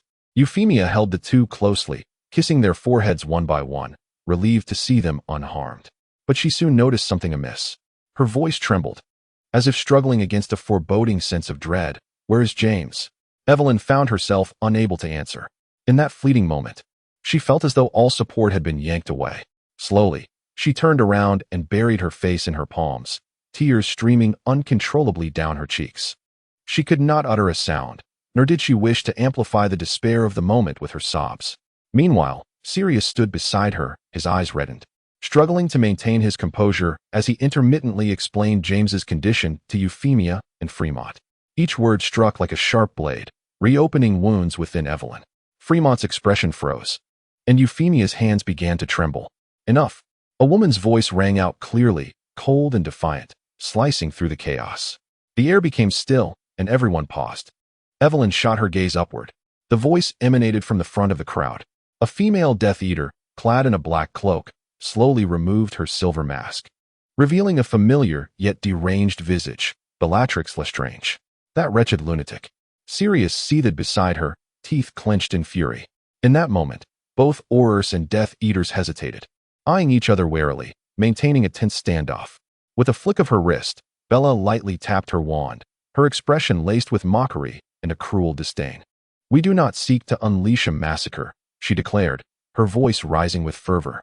"After all, the Dark Lord has proclaimed that every pure-blood wizarding lineage should be cherished." She paused, a chilling smile gracing her lips. "But you lot," she surveyed the crowd slowly, "are utterly lacking in tact. We merely desire Milland Walker. Surrender him to us, and we shall spare you. Not a chance." Fabian Pruitt stepped forward, sneering. "That fool Voldemort must be in a frenzy over his secrets being exposed." Bella's expression twisted in an instant. "Silence," she shouted, furiously brandishing her wand, unleashing a green light towards Fabian. Bang! Gideon intervened just in time, deflecting the lethal curse. The standoff deepened once more, but before anyone could react, a figure was yanked from the Death Eater's midst. A collective tension gripped the crowd. It was James Potter. He was dragged by Rodolphus Lestrange, resembling a lifeless doll. His head hung low, devoid of strength, his face marred with blood, droplets falling from his chin to stain the ground. His wizarding robe was tattered beyond recognition, and his white shirt had turned crimson. Evelyn stood frozen, even forgetting how to breathe. Could a person bleed so profusely? Her eyes fixated on James's chest, desperately searching for any hint of a rise, however faint. This reckless boy Rodolphus grinned, exposing yellowed teeth as he dragged James forward a few steps. He sought to take the place of that fellow walker. And now he's receiving a lesson, he scoffed, casting a disdainful glance at the crowd. The scion of the Potter family possesses quite the audacity, stealing my brother's fiancée and now attempting to deceive us? He elongated his tone, his voice dripping with seduction. Aren't you always singing praises of justice and sacrifice? For the sake of a friend, he has transformed into this state. You wouldn't just stand by and watch him perish here, would you? Before he could finish, Bella interjected, her laughter growing increasingly maniacal. Hand over Walker, and you can take back Potter. That dear Pettigrew informed us that the Potter family is indeed a benefactor of the Order of the Phoenix. She cast a malicious glance at Euphemia and Fremont, who were nearby, their faces etched with terror. Potter couple, do you truly wish to witness your son die here? The crowd's fury was barely contained, the atmosphere charged and tense. Suddenly, Melando Walker, shielded by Dorcas and Emmeline, began to struggle violently. Let me through. His voice was choked with pain and despair. I need to go and bring James back. You're out of your mind, Dorcas exclaimed, tears brimming in her eyes. Dorcas, I am not mad. Melando's voice trembled, yet resonated with unwavering resolve. No matter what they suspect me of or the damned prophecy that haunts me, I truly know nothing. They have taken me, and I might be returned. He glanced at James, who lay nearby, barely clinging to life, his teeth chattering. James became like this for my sake. I cannot allow him to die in my stead. This is my fate. If anyone is to perish, it should be me. No, Emmeline abruptly interrupted. Your father knows nothing either. They interrogated him for so long and extracted nothing, yet they still intend to kill him. It was sheer chance that we stumbled upon him and rescued him. Her voice quivered. Do you think you are luckier than your father? Do you believe that once you pass through their grasp, they will let you go? If you fall into their hands, it is a certain death. Chapter 86. I Love You. Part 2. Let me take his place. A clear, resolute female voice broke through the discord. Everyone paused, their gazes shifting in unison towards the source of the voice. A silver figure stepped slowly into the battlefield's center. It was Evelyn Umbridge. She stood tall between the Death Eaters and the Aurors, her expression calm, yet her eyes betrayed lingering redness. You have mistaken the wrong person, she spoke. Her voice not loud, yet each word resonated with clarity and strength. The Walker family is not the one foretold in the prophecy. Huh? Lucius Malfoy scoffed derisively from the side. Umbridge, do you intend to deceive us like your boyfriend did? Others may be oblivious, but I know quite well that your family possesses no law fight. If anything, it is merely your father, whose name is barely remembered. Yet he has never even laid eyes on you. You do not truly believe yourself to be his prized possession, do you? The Death Eaters erupted into cruel laughter, mocking and relishing in the sadistic pleasure of the cat and mouse game. Amidst the agony and confusion, James heard that familiar voice. It was Evelyn. He struggled to lift his head, the warm blood trickling down his brow into his eyes, staining his vision a dark crimson. Through his blurred sight, he perceived her figure, along with Euphemia, Fremont, and Sirius nearby. Evelyn stood between the two opposing sides. He longed to shout, urging her to retreat, to return, to have Euphemia hastily escort her away. He struggled to scream, but the blood surging in his throat caused him to cough violently, each jagged rib piercing into his lungs with every spasm. At the moment she heard James cough, all of Evelyn's reason dissolved into an overwhelming tide of agony. The wounds that traversed his body felt as though they had been etched into her own, each one tearing at her very soul. The Death Eaters, spurred on by Malfoy's taunts, erupted into mocking laughter, while the figures at Hogwarts and the Aurors remained silent, watching her with concern. No one believed her, except for Sirius. His eyes widened in realization as the name Raffi surfaced from his memory. It was that house elf, Evelyn's house elf. The absurdity and irony of the moment nearly made Sirius burst into laughter. Voldemort and his Death Eaters, along with all of them, presumed Raffi to be some powerful or clever wizard. Yet, no one contemplated that Raffi was merely an elderly house elf, draped in a tea towel, who affectionately and respectfully addressed Evelyn as Missy. Just as the Death Eaters continued their ridicule of Evelyn, Moody sprang into action. A disarming spell shot forth, striking the still grasping Rodolphus Lestrange. Startled, Lestrange stumbled back. James's body jolted violently, breaking free from his captor, and he staggered forward. James! Evelyn immediately rushed to catch him, wrapping her arms around his nearly collapsing form. His weight bore down on her, blood staining her clothing. Almost simultaneously, the Aurors, spurred by Moody's strike, swiftly retaliated. A flurry of spells erupted, igniting a second round of chaos. Bellatrix screamed, unleashing a torrent of frenzied curses. The battle erupted once more, spells weaving through the air, dazzling yet deadly. In a flash, a red curse hurtled towards James. As Evelyn turned, James was struck, his scream piercing the battlefield. James! Evelyn cradled him, falling to her knees. His anguished cry sent Evelyn's heart into a tailspin. She clung desperately to his convulsing body, her fingertips acutely aware of every muscle twitching within him. Scalding tears fell onto James's bloodied face, mingling with the crimson. With a fierce gaze, she lifted her eyes towards the source of the incoming spell. It was Rabastan Lestrange, his face twisted in malice as he watched them. Feeling pity now? Rabastan sneered. I certainly didn't hold back when I first captured him. Enraged, Evelyn raised her wand, but before she could act, a resounding boom echoed as Rabastan's shoulder erupted in a spray of blood. Sirius's blasting curse had struck him true. Quick, get James out of here, he shouted to Evelyn. Then without hesitation, he plunged back into the fray. Remus and Lily followed suit, joining the Aurors in their confrontation against the Death Eaters. You children stay back, Moody shouted amidst the turmoil. This is no place for you to practice spells. Mind your own business, you madman, Sirius roared in response, unleashing a slicing spell that surged toward Bellatrix. The flames of battle raged. Euphemia and Fremont rushed forward, striving to assist Evelyn in supporting James. Yet, Evelyn remained frozen, paralyzed in place. James, writhing in agony from the piercing curse, managed to rest his head upon Evelyn's shoulder, but he could not suppress his convulsions. Little AI, do not cry. I love you. I am fine. I just feel a bit of pain. Little AI, you must be happy for me. James's voice trailed off, and the head that had leaned against her side ceased its movement. What terrified her most was the absence of the breath he had been exhaling against her neck. What is happening? Everyone around Evelyn sensed the disquiet. Her fingertips trembled as she slowly reached toward his neck, attempting to find a pulse. None. She touched again, met with the same cold, deathly silence. No. Euphemia, standing nearby, instantly grasped the gravity of the situation. She emitted a short, heart-wrenching wail and lunged toward them.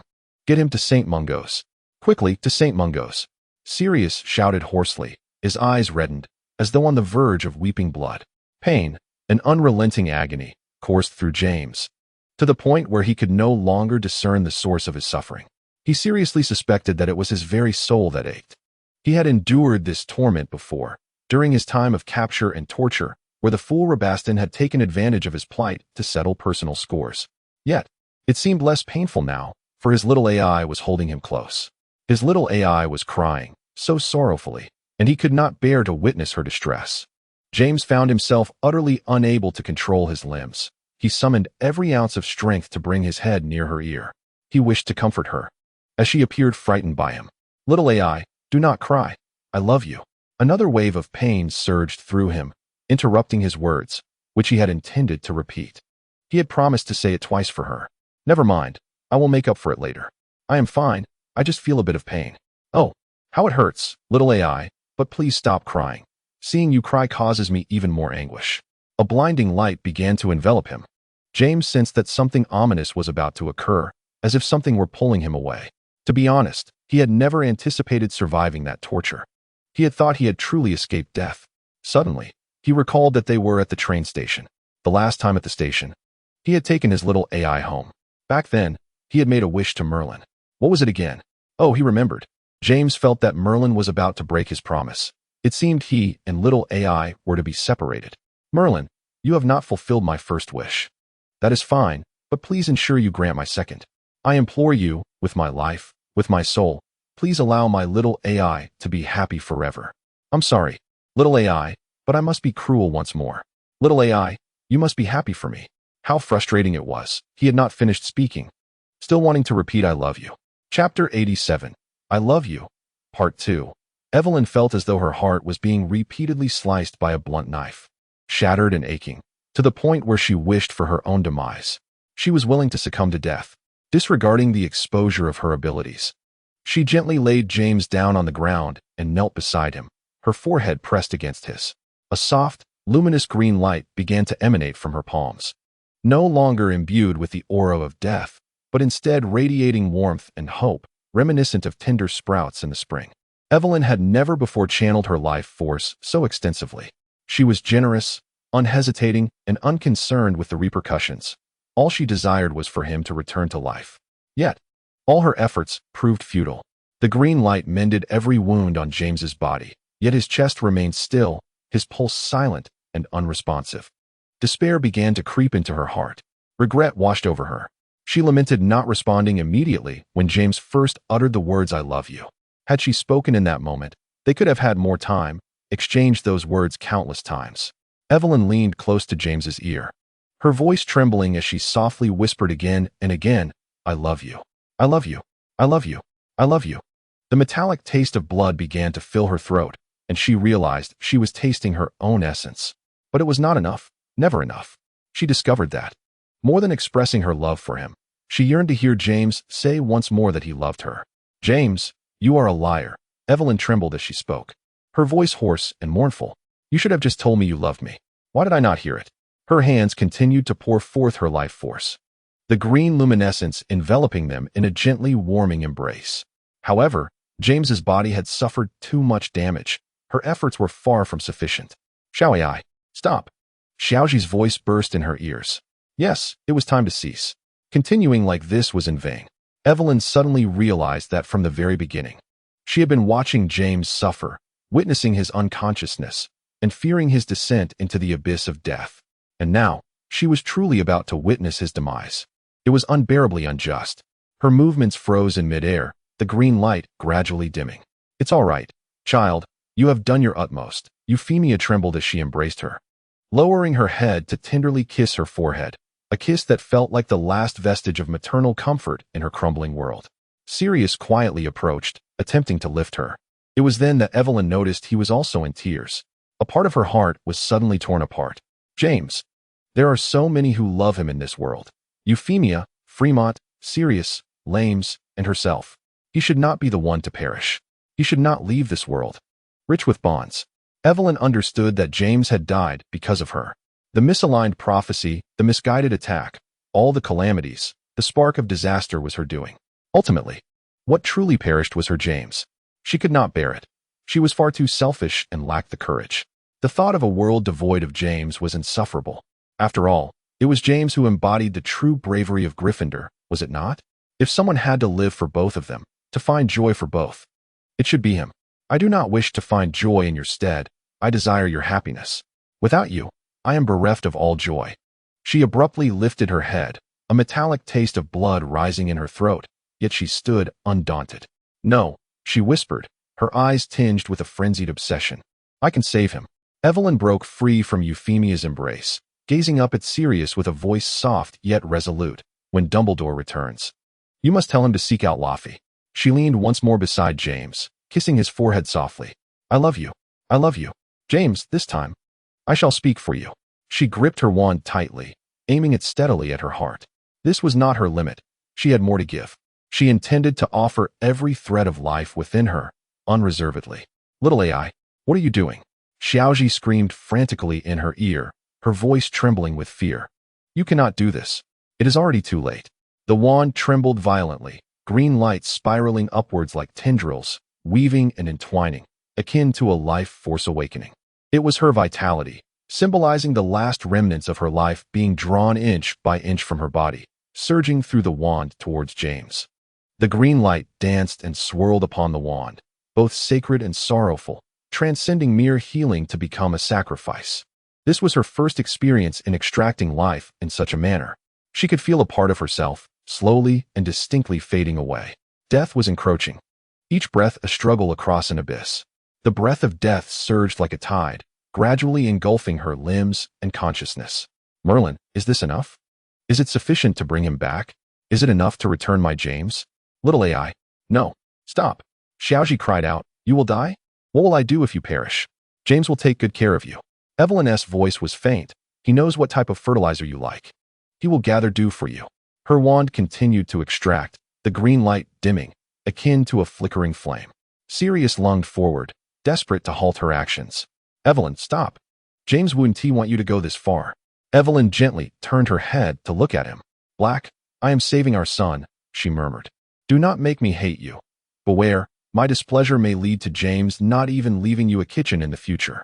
She smiled, tender yet weary. Sirius paused, his eyes reddening, yet he still reached out, unwilling to give up. "Then you must live to hate me." Evelyn smiled again, a fleeting yet tranquil expression. Enough. His momentary hesitation was already sufficient, for she could feel no trace of vitality remaining within her. She released her wand, infusing the last wisp of green into James's body, then collapsed against him, her ear pressed tightly to his right chest. The rhythmic thump of his heartbeat echoed softly, faint yet undeniably alive. Evelyn's eyes widened as tears welled up. He lived. Laffy had once told her that before death, one would see a white light. Perhaps the spirits of departed loved ones coming to greet them. If not, it would signify a lonely demise, and even in reincarnation, one would remain solitary. As a child, Evelyn had always feared this notion, convinced she would die alone, ushering in a similarly desolate next life. She slowly closed her eyes. There was no white light, nor was there James. Only darkness enveloped her. Yet, she managed a slight smile. She was no longer afraid. How wonderful it was that James had survived. "James Potter, I love you." Just before her consciousness faded entirely, Evelyn heard a heart-wrenching cry of a phoenix tearing through the heavens. A warm droplet fell silently upon her lips. Chapter 88. The Godfather. Sirius could hardly believe that James had met such an end. A vague memory surfaced of their first year, when James had earnestly proclaimed he would live to be 200 years old. 200, James. Do you grasp the enormity of that? You haven't even fulfilled a fraction of it. Sirius struggled to accept that the figure before him was indeed James. He bore little resemblance to the friend he once knew. How could he be marred by such horrific wounds? Had he not worn a white shirt today? When had it transformed into crimson? A wave of disorientation washed over him, rendering him oblivious to Bella's lethal curse aimed at him. "Be careful," Moody bellowed, shoving him aside with force. The usually stern Auror, upon witnessing the scene before him, fell unusually silent, merely casting a protective charm over them. Sirius had always known Evelyn possessed some form of healing ability, yet this was the first time he witnessed it firsthand. A radiant green light emanated from her hands, flowing like a gentle stream, entirely directed into James's body. He could see the ghastly wounds on James's face and body gradually healing. He held his breath, his gaze fixed intently on James's chest, desperately searching for the slightest hint of movement. Yet, there was none. "I love you," Sirius heard Evelyn whisper into James's ear. Suddenly, he recalled a night when James had burst into the dormitory, excitement radiating from him as he said, "Evelyn told me today that she is not very good at saying I love you, and she asked if I minded that she had never said it before." Sirius rolled his eyes. "And so? Is that worth such elation? She wants to express it. She simply struggles to voice it." James had nodded earnestly, grinning like a fool, convinced it meant she loved him, and that one day she would articulate it. "Moreover, I have always excelled at coaxing those who find it difficult to express love to finally speak it. You are the quintessential example," he had boasted proudly, his self-satisfied demeanor utterly infuriating. Sirius's expression stiffened. "When did I ever say that?" "You did," James affirmed. "At the start of 5th grade, you were drunk, hugging the three of us in the dorm and declaring your love for us." "Absolutely not," Sirius vehemently countered. "I can testify to that," Remus quietly added. "You said you loved us so much you would willingly go to Azkaban for us." "I did not," Sirius exclaimed, flinging the door open in frustration. Sirius watched as Evelyn leaned close to James, whispering "I love you" over and over, her fists clenched. "James, I've heard that the last sense to fade before death is hearing. Did you hear her? Did you hear her say 'I love you' repeatedly?" There was blood in her voice. It was futile. Sirius could see the green light in Evelyn's hand growing fainter, her complexion nearly translucent. She had exerted all her strength. Euphemia approached, offering her quiet comfort. Sirius was unwilling to accept the reality, but if James truly was gone, he at least had to ensure Evelyn was cared for, right? He stepped forward to assist her, but heard her, as if imparting her final wishes, softly say, When Dumbledore returns, tell him to find Rafi. Sirius froze, unable to react, as he saw Evelyn slowly raise her wand, aiming it at her heart. For a moment, he thought she intended to take her own life. In the next second, he comprehended her intent. He had never witnessed such a pure and intense green. It was so untainted, it seemed almost sacred. Even from a distance, Sirius could feel the overwhelming vitality it contained. Gentle, fervent, a near-burning devotion. She was prepared to sacrifice herself. Sirius had never been troubled by his acute sensitivity, but in this moment, he loathed it. He could distinctly sense the light in Evelyn's eyes slowly dimming, the green glow of her wand fading bit by bit, irreversibly disappearing. He was astonished by his lack of hesitation, instinctively wanting to rush forward to stop her. James was the most significant person in his life. He should naturally choose for James to survive. Yet he knew all too well that if James awakened to find that Evelyn had given her life for him, he would be inconsolable.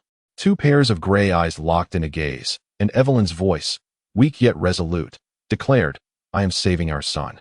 But Evelyn, even if the sun rises again, if it no longer shines, if it is no longer bright, is it still the sun you love? Sirius was still a moment too late. Evelyn collapsed against James's chest, a serene and contented smile gracing her lips. Sirius clearly saw James's once still chest finally begin to rise and fall again. Meanwhile, Evelyn's pulse gradually faded beneath his fingertips. Sirius wanted to scream. He wanted to shout and question her. How was he supposed to face James now? How could he tell James that his life had blossomed anew, rooted in Evelyn's death?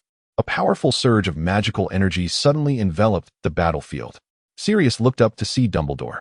A magnificent golden-red phoenix descended from the heavens, landing beside Evelyn with a mournful cry. It lowered its head, and a single crystalline tear fell upon Evelyn's lips. Sirius sensed her pulse beginning to beat steadily once more. He collapsed to the ground, gazing up at Euphemia and Fremont, whose eyes were red-rimmed, and finally allowed a relaxed smile to grace his lips. Euphemia, as if liberated by a decree, knelt on the ground with a thud, breaking into heartfelt sobs. Fremont rushed forward, eager to escort them to the hospital. Sirius stood in stunned silence, momentarily lost in thought. In his reverie, he suddenly envisioned a future where he would not only possess 3 locations in the Potter household, but also a game room. Oh, and he must become the godfather of their children before Remus. Chapter 89. Rediscovering what death feels like. Evelyn had never pondered this question. Frankly, in her understanding, death should be a release, certainly not accompanied by aches that rendered her unable to lift even a finger. Moreover, whether she had ascended to heaven or descended to hell, was this cacophonous environment truly normal? Gradually, consciousness began to surface, and the sounds around her became clearer. Was that Sirius? And James? A jolt of surprise coursed through her, and she abruptly opened her eyes to meet a pair of familiar hazel ones. Please don't tell me you're dead too. Evelyn's voice trembled in panic. I saved you, after all. The hazel eyes glistened with unshed tears, as if a mere word could unleash a flood. Don't provoke him any further. He has been anxious for 2 days, Sirius's voice interjected, tinged with resignation. Congratulations, Miss Evelyn, you are still alive. Little AI, you're awake? A voice filled with tears reached her ears. Thank Merlin, Dumbledore's phoenix saved you. You've been unconscious for 2 full days. Evelyn was momentarily taken aback, slowly turning to regard James once more. The youth appeared utterly exhausted, dark circles under his eyes and his cheeks noticeably gaunt. Yet, his eyes remained captivating, brimming with surprise, guilt, and a hint of disbelief. I love you, Evelyn declared with a smile before he could speak.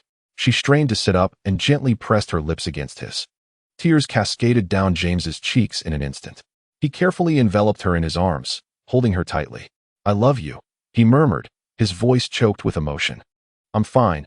I survived, Evelyn whispered reassuringly. Most importantly, you're alive.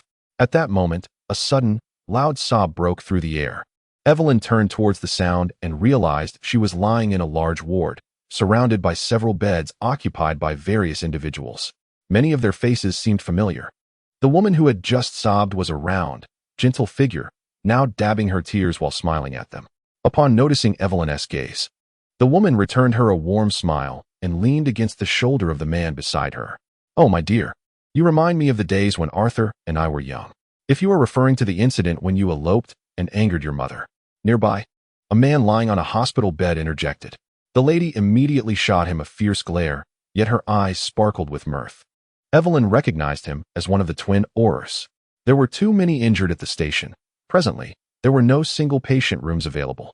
James gently squeezed her hand, whispering in explanation that this ward housed mostly injured Aurors and members of the Order of the Phoenix. Evelyn paused, following his gaze to a boy lying on a bed not far away. He had his eyes closed, his complexion pale, and a bandage wrapped around his forehead. "Walker?" she exclaimed, somewhat surprised. How could he have been injured? He was struck during the evacuation. Although he is not in life-threatening danger, he has been intermittently unconscious for 2 days.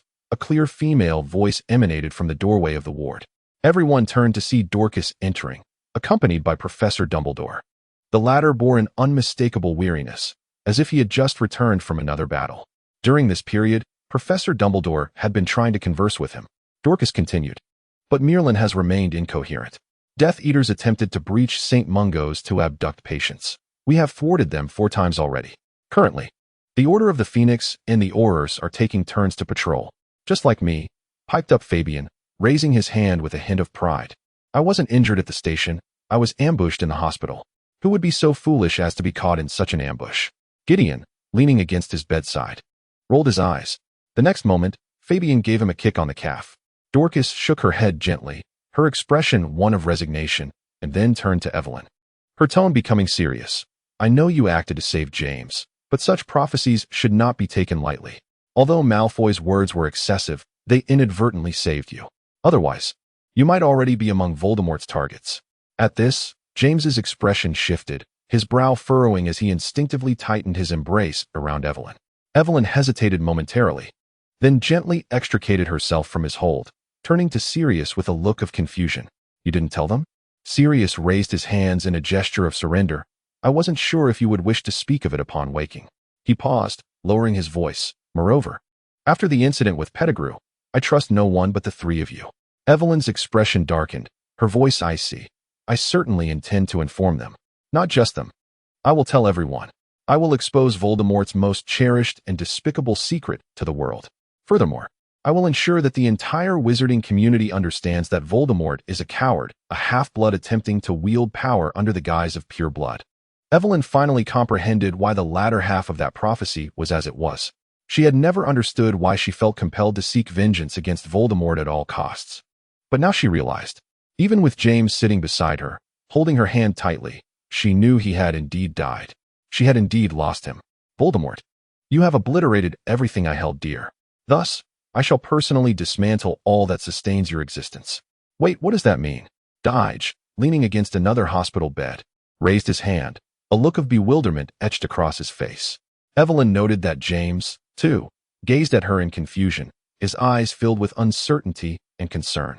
She tenderly kissed the corner of his lips, then turned her gaze to the opposite side of the room, where Dumbledore watched with an expression of perplexity and speculation. Ladies and gentlemen, as I have stated, the prophecy does not point to the Walker family. Evelyn addressed all present.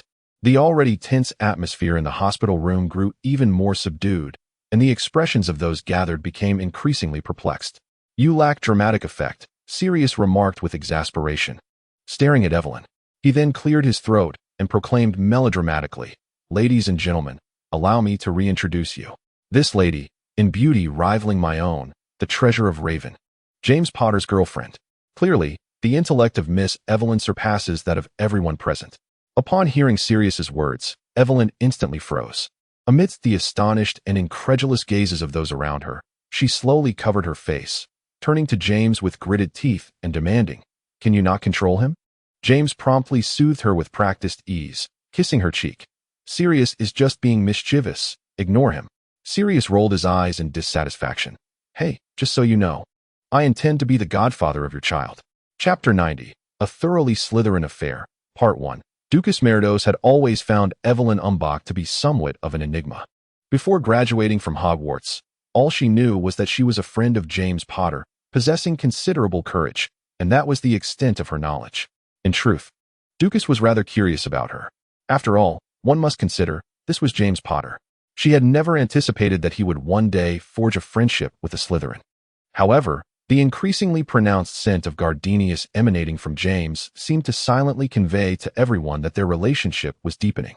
After graduation, Ducas maintained contact with Lily and others. Thus, she intermittently heard tales of James and Evelyn, including the sensational station incident.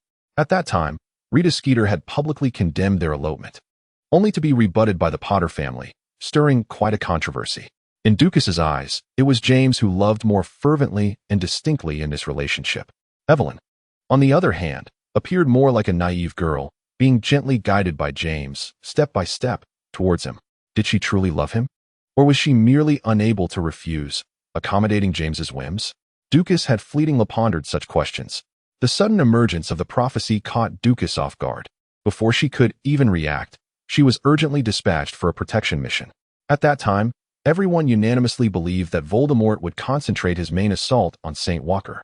Even Headmaster Dumbledore personally traveled to France to ensure his protection and assist in his evacuation. Yet, they were all mistaken.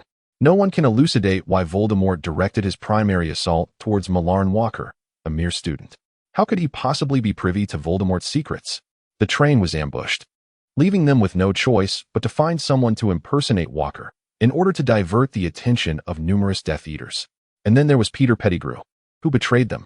In a state of shock and despair, James had scarcely time to respond before he stepped forward to take the place of the true Walker. Sirius attempted to rush forward to replace him, yet James immobilized him with a Petrificus Totalis. Before departing, James left behind a single plea: please, take care of Evelyn. Dorcas turned to Moody, aware that even this cold, iron-hearted Auror was touched in that moment. She had hoped that perhaps things might not turn out too dire. After all, James was still alive. But in the next instant, Euphemia's heart-wrenching cries and Evelyn's desperate lunge towards James left Dorcas frozen in place. James was dead. Dorcas had contemplated her own mortality, the deaths of members of the Order, and the demise of Aurors, but she had never envisioned it would be James. Then, she witnessed a scene that would forever be etched in her memory. That green light was exquisite, hauntingly beautiful. It was unlike the cold, brutal green of killing curses on the battlefield. This green light was infused with emotion, love, obsession, all of Evelyn's tenderness and madness. Merlin, spare them any further torment. Dorcas silently prayed, yearning for a miracle. She understood that she was not the only one praying on that battlefield. Later, she realized that everyone was hoping for James's survival. Yet no one dared to be certain, except for Evelyn Ombach. Dorcas was uncertain how she managed it, but she recognized that within this bond, there were two souls who loved with profound intensity. Ultimately, James awakened before Evelyn did. Dorcas witnessed him crumble in realization of the truth. To be honest, it was the first time she had ever seen James weep. In her recollection, James had never shed a tear, even after sustaining multiple injuries during Quidditch matches. Yet there he was, curled within Euphemia's embrace, crying to the point of near unconsciousness. In the following 2 days, whenever Dorcas entered the infirmary, she would find James steadfastly at Evelyn's bedside, gazing at her without a hint of movement. Occasionally, he would reach out to gently touch her pulse at her neck, as if needing to repeatedly confirm that she was still alive, that she truly remained with them. Sirius remained by his side, tense, his expression filled with concern. Euphemia and Fremont often visited as well, bringing food and supplies for them. Dorcas sincerely hoped that Evelyn would awaken soon and then forever depart from this war. Even though she had never truly known Evelyn, she was aware that the girl's previous life had not been easy. She was not one destined for the battlefield. She was gentle and restrained. Dorcas wished for her to be free from wounds, sorrow, and the ravages of war. Is this not the very essence of Dorcas's joining the Phoenix Society? Not solely for the next generation, but equally for the current one. She relinquished comfort to empower more girls to choose ease for themselves, so that more among them would not be compelled to live in sacrifice. She sincerely hopes that among that group of girls, there will be an Evelyn Umbridge. Chapter 91, The Utterly Slytherin, Part 2. It was not only Dorcas. Nearly everyone present could scarcely believe their ears. All eyes converged upon Evelyn, filled with shock and disbelief. Dorcas felt as if her mind had been shattered, a deafening buzz ringing in her ears. Could it be true? Is it Evelyn, the one referred to in the prophecy as the treasure of Rafe? But how could she possibly know Voldemort's secret? Evelyn had already extricated herself from the awkwardness created by Sirius moments prior, her gaze coolly scanning the assembly. Her tone icy. It is a Horcrux. What? What is that? A Horcrux? What exactly is a Horcrux? Questions surged like waves from the crowd, even Moody furrowing his brow. Only Dumbledore remained silent. Dorcas sensed that Headmaster Dumbledore must know something, or at least have some suspicions. Evelyn began to elucidate. Her voice steady yet laced with sarcasm. It is a profoundly malevolent dark magic. That madman Voldemort rips apart his soul through murder and conceals pieces of it in objects. As long as a fragment of his soul exists, he cannot die. He seeks to achieve immortality through this means. As she uttered the word immortality, her tone dripped with disdain. In that moment, Dorcas finally comprehended why Voldemort was so terrified of secrets being revealed. This was not an ordinary secret. It was the key to his continued existence and his ability to resurrect repeatedly. Voldemort must have meticulously concealed this secret, and yet Evelyn had managed to uncover it. I am quite astonished that you have discovered his secret, Miss Umbridge. Dumbledore finally spoke, his tone intricate. Clearly, you are a remarkably clever witch. However, I am also curious. He paused, fixing his gaze upon Evelyn. Since you are aware of this, why did you not seek our assistance? Why choose to conceal it? Evelyn met his gaze unflinchingly, and Dorcas sensed she was even testing Headmaster Dumbledore. Because I feared that you would abandon me for the greater good. The air fell silent in an instant, as if all sound had been siphoned away. Dorcas felt a jolt of shock. How dare she speak to Headmaster Dumbledore in such a manner? Fabian broke the silence, furrowing his brow in confusion and a hint of anger.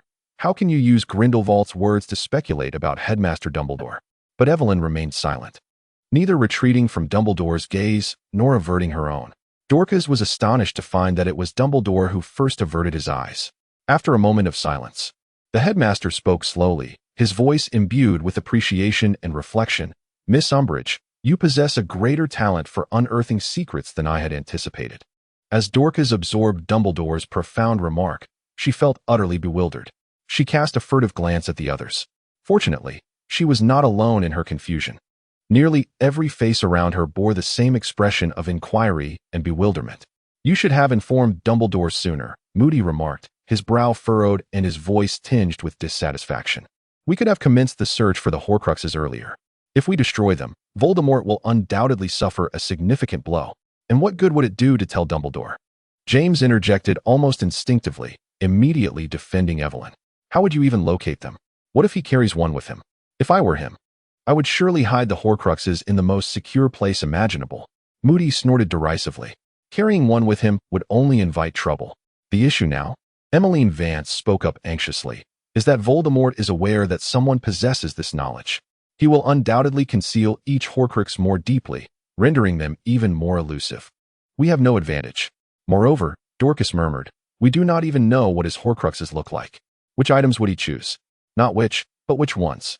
His diary from school, the diadem of Ravenclaw, the cup of Hufflepuff, the ring of the Gaunt family. I suspect he harbors an obsession with the number 7. Likely creating 7 Horcruxes or dividing his soul into 7 parts. I now fear that Slytherin's locket and Gryffindor's sword may also fall victim to his malice. At this juncture, Gideon and Diggory could no longer contain their expletives. Frank and Alice wore ashen expressions.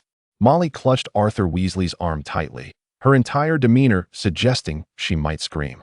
Every face reflected a blend of incredulous despair and tension. As for Dorcas, she felt a wave of dizziness wash over her, her thoughts drifting like a tide. And the surrounding gasps seemed to echo from a great distance until Dumbledore spoke. The sword of Gryffindor is in my possession. I am certain it has not been made into a Horcrux. Moody regarded Evelyn with skepticism. You wouldn't happen to know where these Horcruxes are hidden, would you? I might have even pilfered one of his Horcruxes, she replied nonchalantly, a bit perilous, but evidently, he and his minions are not particularly astute. Silence fell over the group. Dorcas gazed at the calm-faced girl before her, whose tone was utterly self-assured, leaving her utterly speechless. She suddenly recalled her previous gentle assessment of Evelyn. Now, she wished to retract that statement with fervor. Clearly, this was a bold Gryffindor. Why had the Sorting Hat placed her in Slytherin? Evelyn looked at them with a radiant and lovely smile. I do not know whether he possesses any other Horcruxes, nor their exact locations. However, why don't we destroy his Horcruxes and take a photograph for posterity, perhaps even notify Voldemort? If he has other Horcruxes, he will surely rush to confirm, perhaps even carrying them, and will inevitably reveal a flaw. If he does not, then all the better. I truly hope he is driven to despair. An eerie silence enveloped the room. At that moment, Dorcas incongruously thought, well, Evelyn Umbridge is entirely a Slytherin. An unequivocal Slytherin. Chapter 92. Sleeping on the ground, come on. Move a little to the right. No, no, a tad to the left. Miss Evelyn, could you slightly tilt your head outward to showcase your lovely visage? No, no, your hand needs to be positioned higher. It exudes more grandeur when wielding the sword. Why not don a red outfit? That would be utterly splendid. Can you refrain from imposing your dismal Gryffindor aesthetic onto Evelyn? Indeed, do not criticize little Evelyn's attire. I was the one who helped her select it. I strongly suggest that Evelyn consider a boyfriend with a superior sense of style. I concur. Potter's taste reached its zenith when he began courting such a beautiful young lady. Weasley, your silence would be greatly appreciated. Evelyn, unable to bear it any longer, closed her eyes and disregarded the cacophony of opinions around her, decisively swinging her sword down upon the Hufflepuff's golden cup. A cloud of dark mist erupted forth, and without flinching, Evelyn struck again, dispersing it with her blade. Alice, ever reliable, quickly pressed the shutter button as Weasley and James argued. Weasley rushed over to confirm the shot, then gave Evelyn a thumbs up, exclaiming, "Well done, truly impressive. Weasley, you are here to assist your mother with photography. Do remember your responsibilities," Moody remarked, rolling his eyes from the sidelines. At last it was over. Evelyn sighed deeply, reflecting that she had never felt so fatigued even while stealing Horcruxes. Gideon Pruitt approached to admire the photos, exclaiming, "These images will elevate you to the top of Voldemort's most wanted list. The Death Eaters will surely seek you out. Actually, I am more curious about how Malfoy and Lestrange will fare.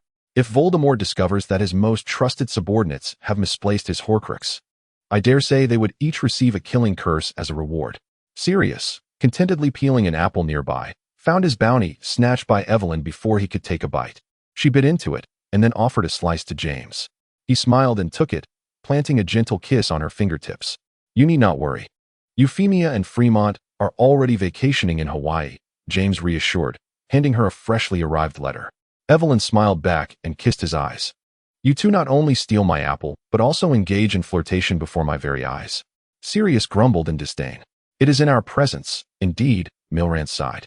"I am still a patient here. Could you consider my feelings?" Frank Longbottom approached, chuckling as he patted James on the shoulder. "Are you ready? If so, we shall transfer you to the safe house. After tomorrow's Daily Prophet is published, the Death Eaters will undoubtedly be on the hunt." The safe house, concealed in the deepest valleys of the Snowdonia Mountains in Wales, was a secret estate passed down through generations of the Longbottom family. Not just Evelyn and her companions, but members of the Order and Aurors frequently resided there to ensure their safety. Upon emerging from the bathroom, Evelyn was surprised to find James seated on her room's sofa. Thing was amiss. His gaze intently fixed upon her. His hair still damp, a disheveled blanket and a pillow lay scattered beside him, as if he had rushed over immediately after a shower. The moment he caught sight of Evelyn, James's face instantly brightened. He reached out, gently encircling her waist, burying his face against her abdomen. Evelyn exuded warmth, mingling with the fragrant steam of gardenias. Suddenly, James realized how long it had been since they had shared such tranquil moments together, awakening a profound longing within him. He nuzzled against Evelyn, then tilted his head back, ensuring that his expression appeared as pitiful as possible. "May I sleep on the floor in your room tonight?" Evelyn lowered her gaze to him, and James could feel her look beginning to soften. "Why would you want to sleep on the floor?" she inquired. "My bed is uncomfortable," James mumbled. Evelyn remained puzzled. "Sleeping on the floor is comfortable? I just spilled water on my bed, and it's wet. I can't sleep there," he explained, slowly blinking at Evelyn in an attempt to convey his innocence. For a moment, Evelyn fell silent, her expression growing more perplexed. James seemed to realize how foolish his excuse was, feeling a twinge of frustration as he buried his face once more against her. "I just want to be closer to you. I need to hear your heartbeat or your breathing to fall asleep." His voice was muffled and tinged with unease. And he quietly added, "Please, Evelyn." Her heart melted in an instant. After a prolonged silence without a response from Evelyn, feeling somewhat defeated, James was about to plead once more when he noticed Evelyn begin to move. She gently cradled his face in her hands and smiled at him. "Mr. James Potter, there is a way for you to be closer. Would you like to try?" Before James could respond, Evelyn had already straddled his lap and kissed him directly. Her kiss was tender yet fervent. Though he did not fully comprehend what Evelyn meant, he instinctively kissed her back. This was the first time since their parting at the station that they had been so close. The intertwining fears of separation and the thrill of reunion mingled with unspoken emotions. Fear, anticipation, and audacity were all released within that kiss. Their movements grew increasingly unrestrained, desperately entwining, gradually transgressing boundaries. James allowed Evelyn to tug at his shirt, her slender, soft fingers acting with reckless abandon. He clung to the last vestiges of reason, tightly embracing her, his hands slowly caressing her neck, hesitant to touch the increasingly loose robe that enveloped her. He sensed a pause in Evelyn's movements, followed by her slowly pulling away. A rustling sound of fabric followed, and James opened his eyes in shock. Before he could make a move, Evelyn kissed him again. Their bare skin pressed closely together, igniting something where they touched, a flame creeping along his spine, gradually consuming his rationality. Hesitantly, James let his hand rest at Evelyn's waist, his fingertips gently exploring the warm, soft skin. Evelyn's body slightly stiffened, yet she tenderly pressed her lips to his, resting her forehead against his as their breaths intertwined. Their gazes locked, and James cautiously studied her expression, unwilling to impose any semblance of force. "It's all right," Evelyn said in a hushed tone. For a fleeting moment, James trembled at the sound of her voice. "If it's you, then yes, James." Evelyn's arms gently wrapped around James's neck, blurring the last remnants of distance between them. "At this moment, I wish to possess you entirely." James's breath caught in his throat. Then, unable to restrain himself any longer, he fervently kissed her with utmost reverence. Delicate, scattered kisses fell upon Evelyn, varying in intensity, each one a testament to their longing, tender, fervent, and insatiable. Their movements grew increasingly fervent with every kiss and gasp, as the waves enveloped them in a whirlpool of passion. Perhaps it was the intensity of their kisses or the searing emotion in James's gaze that left Evelyn feeling slightly breathless. Everything around her became hazy, as if shrouded in a thin mist. Her world narrowed to the hazel depths of James's eyes, which remained fixed upon her, serene yet fervent. Desire, admiration, fervor, and longing danced in a delicate balance. The tumultuous winds pressed in, testing and approaching his gardenia. His gardenia was exquisite, pure white and plump, its petals delicate and breathtaking. As the winds surged forward, the flower trembled, swaying and yielding, inviting temptation. Then, the wind whispered to the bloom, enticingly murmuring in his ear, "Mr. Potter, will you be sleeping in my bed or on the sofa tonight?" Chapter 93. A friend of Laffy, an enjoyable evening? Dorcas raised an eyebrow. Casting a significant glance at James by the dining table, her gaze unabashedly landing on the marks adorning his neck. James's face flushed crimson, and he cleared his throat several times, attempting to mask his expression by reaching for the pumpkin juice. "Next time, could you perhaps remember to cast a silencing charm?" Sirius sighed in exasperation while cutting into his fried egg. "After all, I reside in this house too. Are we not of any use?" James's eyes widened in horror as he looked at him. Sirius grinned smugly. "Just teasing you." James rolled his eyes and playfully punched his shoulder. "And what of Evelyn? Is she not joining us for breakfast?" Amelini inquired with concern. "She is still asleep. I'll bring her something later," James shrugged. "No need. I'm up," came a sleepy voice from the staircase. Evelyn rubbed her eyes and descended leisurely, taking a seat beside James. As soon as she settled, a sudden silence enveloped the room. Confused, Evelyn turned to James, only to find his face flushed and his gaze filled with guilt. "What is the matter with you?" Evelyn arched an eyebrow. Sirius cleared his throat, gesturing toward her neck with a restrained smirk. Puzzled, Evelyn transformed a fork into a small mirror, glanced at her reflection, and her face immediately turned crimson. "James, are you a dog?" Dorcas swore that she harbored no intention of scolding him. Her curiosity was purely innocent. "Please, do not insult the lovely dog," Sirius interjected before James could speak. "So, is it your turn to be on duty today?" James hastily redirected the conversation. The inquiry seemed quite natural. Evelyn chuckled softly, but kindly continued. "Indeed, everyone else is outside monitoring the movements of the Death Eaters and Voldemort. To be frank, we all feel that the hope of uncovering any leads is rather slim. However, there are whispers circulating that you are the chosen one."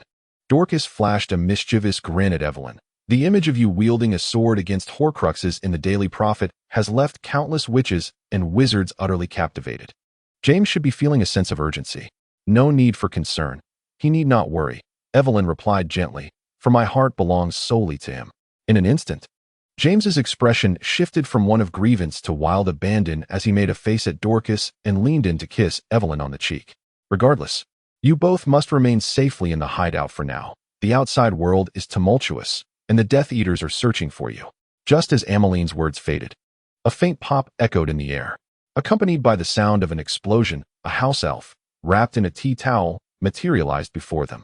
Dorcas and Evelyn instantly drew their wands, poised to attack, yet halted their movements at Evelyn's command. "Raffi, what brings you here?" Evelyn asked, her eyes filled with concern as she stepped forward. Raffi's round, teary eyes were brimming with distress. Missy told Raffi to stay away. "Raffi is a bad elf for not listening. It's all right. Truly, I bear you no ill will," Evelyn reassured him, squatting down to embrace the creature, her tone soothing. "I command you not to blame yourself. Now, tell me what has transpired? Why have you come to find me?" Raffi sniffled. "Missy is the kindest and most powerful witch Raffi has ever met. Raffi has a selfish request. May I ask Missy to save Raffi's friend's young master?" Evelyn strained to piece together his disjointed words. "I did not know you had a friend?" "Raffi had a friend named Creature when he was young." "What did you say?" Sirius suddenly stood up, his expression turning grave. "Creature? The creature from the Black family?" Raffi nodded emphatically. James's complexion paled. "Then his young master is Regulus Black," Raffi whispered. Chapter 94. Delaying the exam. Sirius was on the brink of madness. James could tell at a glance. He understood Sirius all too well. Even though they appeared to be at odds with one another, and despite Sirius's disconnection from the Black family and Regulus's allegiance to the Death Eaters, he still cared deeply for Regulus. So deeply, in fact, that he rushed to rescue him without fully grasping the situation or discerning the potential danger. In hindsight, it was fortunate for his reckless determination. Otherwise, by the time they arrived, they might have returned with nothing but a lifeless body. Sirius felt as though he owed Evelyn 3 lives, one for James, one for Regulus, and one for himself. As he cradled the unconscious Rael, transported back to the safe house by the shifting specter of Laffy, he could hardly maintain his footing. He distinctly sensed Regulus's breaths growing increasingly shallow, his complexion turning ashen. Fortunately, Evelyn took over Rael from his arms. Her miraculous healing magic, a wonder that no amount of galleons from the Black family could procure, forcefully snatched the fool back from the clutches of death. Sirius felt a surge of anger rising within him. He wanted to curse Regulus and himself, but more than anything, he yearned to annihilate Voldemort. After all, wasn't he at that damned scoundrel and his absurd pure-blood ideology that had brought him and Regulus to this dire state? Creature stood by Regulus's bedside, weeping and incessantly muttering his gratitude towards Evelyn, a noise that pained Sirius's head. Yet, he found himself refraining from silencing Creature. Those incessant murmurs provided him with a tangible reminder. Rael was still alive. He had survived. James approached him, placing a comforting hand on his shoulder, his tone gentle. Observing him tremble as he poured a glass of fire whiskey, Sirius managed a strained smile. James always knew precisely what he needed to hear. Always knew how to pull him back from the brink of despair. "I will kill that bastard Voldemort." Sirius gritted his teeth, his voice icy. "You will?" James nodded affirmatively, assured that, according to Creature's description, the locket box was likely the last Horcrux. He instinctively glanced at the locket box resting on the table. "Once we destroy it, Voldemort will revert to being an ordinary man, and we shall not hesitate to slay him." When Regulus awoke, he thought he was still ensnared in a dream. What? Bewildered? Or disappointed that Haven T turned into a corpse? Evelyn teased, raising an eyebrow at him. "How am I still alive?" he asked, bewildered. "Your brother, my boyfriend, and the members of the Order of the Phoenix pulled you from the depths of that lake," Evelyn replied, gesturing nonchalantly. Regulus followed her finger to see Sirius and James not far away, still trying to grasp the situation. "How did you know?" "Wait, is Sirius drinking?" "In broad daylight." "Why is he drinking?" "Well, he thought you were dead. So, evidently, he is celebrating." Evelyn rolled her eyes, deeply skeptical of Regulus's mental faculties after his ordeal in the lake. Sirius, noticing the commotion, nearly overturned his glass as he rushed over. Evelyn stepped back, allowing space for the brothers. The sound of knocking echoed throughout the living room, accompanied by the voices of Dorcas and Emmeline confirming identities. They had informed the other members of the Order before embarking on their rescue mission, and now they were arriving in waves. James leisurely walked over to Evelyn, wrapping his arms around her waist and planting a gentle kiss by her ear. What are you thinking about? Evelyn gazed out at the sunlight beyond the window and suddenly smiled. I was contemplating whether this war could conclude by the end of this holiday. She paused, turning to face James. Otherwise, I fear it might impede my NEWT's exams next semester. James, for a moment, fell silent, merely planting another kiss upon her lips before whispering with a light-hearted chuckle, "Trust me, even without your NEWT's results, the Ministry of Magic would eagerly seek your appointment as an Auror." Chapter 95. Always welcome through Regulus's account. Evelyn gradually grasped the tumultuous journey of Voldemort's psyche. Voldemort was acutely aware that someone had discovered his secret. In his perception and conjecture, the most likely to uncover it were the Wook family, particularly the diadem concealed within the Room of Requirement. Consequently, he dispatched a legion of Death Eaters to assault Milran. Furthermore, he summoned Creature from the Black family to serve as a test subject, scrutinizing and testing the security of his locket's location. The locket's unscathed condition allowed Voldemort to relax his vigilance to some extent, and he was cognizant that he had not experienced the agony typically associated with the destruction of a Horcrux. However, he did not anticipate Creature's escape, who relayed everything to Regulus, leading Regulus to deduce the truth behind his secret based on the prophecy. Reflecting on the events, Regulus couldn't help but feel fortunate. He had already substituted the locket before Voldemort had seen the prophet's article. Upon viewing the photograph in the Daily Prophet, Voldemort belatedly realized that 4 of his Horcruxes had been destroyed.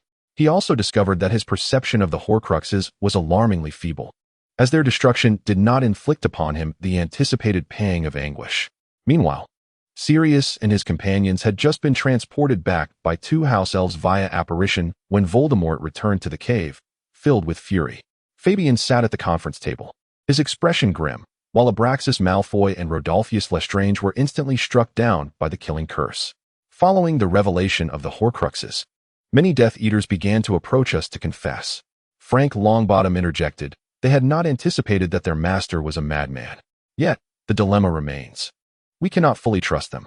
He paused, his brow furrowed, for no one knew whether they were genuinely defecting or merely seeking intelligence. Our numbers are still insufficient. We can. Sirius interjected, exchanging a meaningful glance with James. We, Remus, Lily, and Dorcas, have fought side by side at the station. We trust one another. There will be no repeat of the betrayal by Peter. Evelyn observed that when Peter's name was mentioned, James momentarily stiffened. Sirius noticed as well, casting a silent glance his way, his eyes reflecting subtle concern. That is not permissible, Professor McGonagall frowned, her tone brooking no argument. You are still children. Evelyn was taken aback by Professor McGonagall's presence in the safe house. She had never imagined that McGonagall was also a member of the Order of the Phoenix. You have not undergone adequate training. Edgar Bones shook his head. But we fought at the station without training and did remarkably well, Sirius retorted defiantly. I can too, Evelyn asserted, only to be met with a chorus of disapproval. You are merely heading into battle to meet your demise, Moody frowned. Voldemort will undoubtedly prioritize you. But this also means he will concentrate most of his attention on me. Isn't that just convenient for an ambush? Evelyn's tone was calm, as though she had anticipated everything.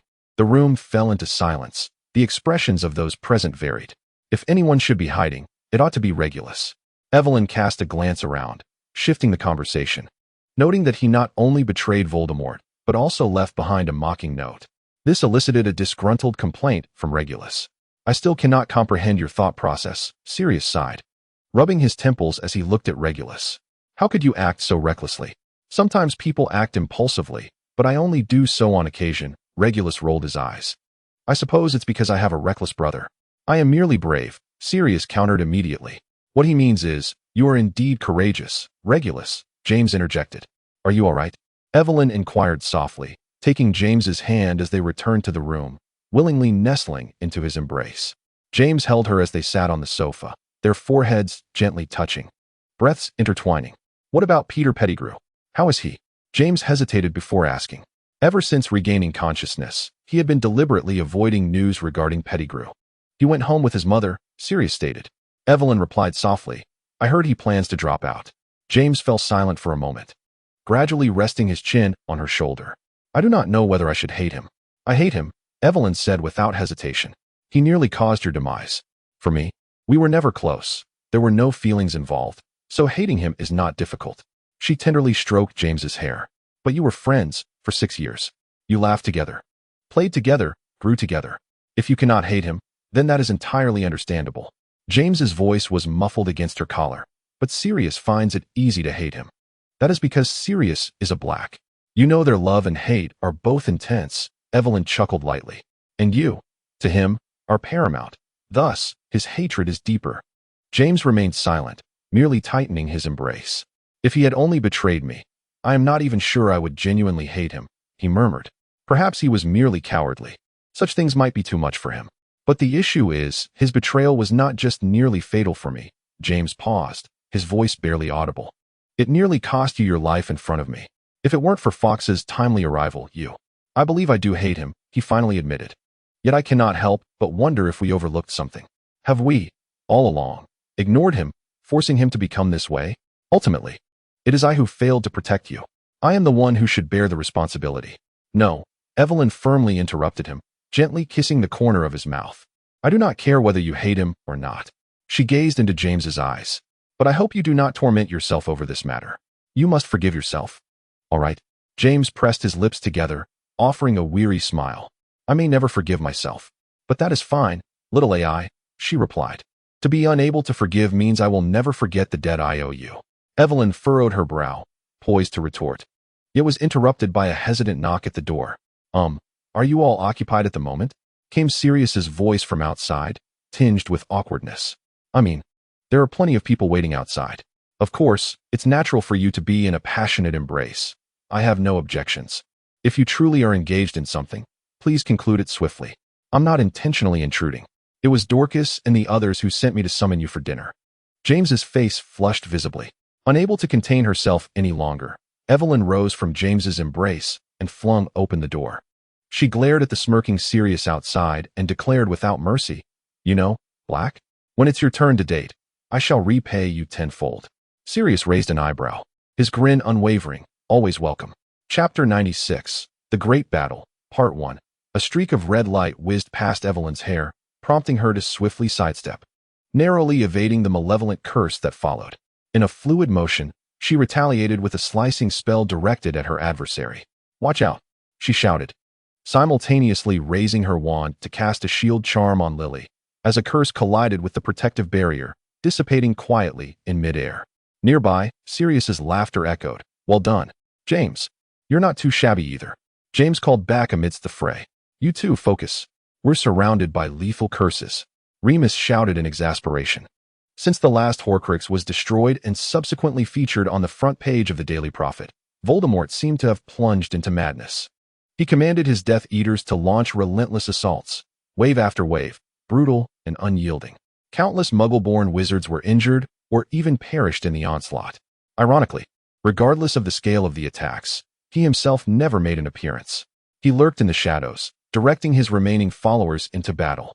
Minister of Magic Harold Mincham, known for his sternness, initiated a thorough purge against the Death Eaters.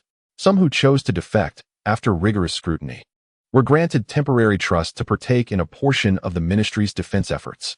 However, more betrayers seem to have been thoroughly intimidated by Voldemort's wrath, fleeing under cover of night, disappearing without a trace. To Evelyn's astonishment, Lucius Malfoy and Bellatrix Lestrange remained loyal to Voldemort. Whether Lucius held any genuine allegiance, she was uncertain. Yet as for Bella, Sirius scoffed, she is nothing short of a lunatic. Her marriage to Lestrange was merely in obedience to her master's command. She cares not for that man's well-being. She acts as Voldemort's most devoted hound. The conflict grew increasingly ferocious. Even Regulus's Dark Mark could no longer accurately detect Voldemort's movements. Blood, screams, and spells intertwined with each ambush, casting a shadow of terror over the entire wizarding world. Evelyn understood that further delay was untenable. Voldemort's hatred would spill over into the entire magical community, and with each passing day, more innocents would die. She could no longer bear to witness the streets drenched in blood, nor allow her conscience to sink any further into despair. Thus, she took the initiative, proposing to use herself as bait to draw out Voldemort and engage him in their final confrontation. She was convinced that Voldemort harbored an intense hatred for her, despising her for unveiling the truth and for destroying the Horcruxes. He would undoubtedly be compelled to confront her personally. Had Voldemort made his appearance? Evelyn heard Fabian softly inquiring with Moody. Soon, Moody replied in a grave tone, indicating that he had seen someone fleeing with a clear objective. He paused momentarily, lowering his voice further. Headmaster Dumbledore is nearby. As soon as Voldemort appears, he will reveal himself. This battle had been meticulously orchestrated. They intentionally displayed weaknesses to mislead the Death Eaters into believing that Evelyn and her companions were being secretly relocated. Just as anticipated, the moment she revealed herself, a swarm of Death Eaters lunged at her with frenzied aggression. Simultaneously, several figures immediately disapparated, evidently to relay information. Step back. James had somehow approached Evelyn and yanked her backward just in time to evade a swiftly cast leglocker curse. At that very moment, a commotion erupted among the Death Eaters as dark mist billowed forth. Voldemort astonishingly materialized at the center of the battlefield. Upon his arrival, those Death Eaters still engaged in combat immediately retreated, forming a line around him. This was the first time Evelyn truly faced Voldemort. She had rehearsed this day in countless nightmares, confronting Voldemort across a chasm, his crimson eyes, like venomous serpents, fixated on her, rendering her immobile, breathless.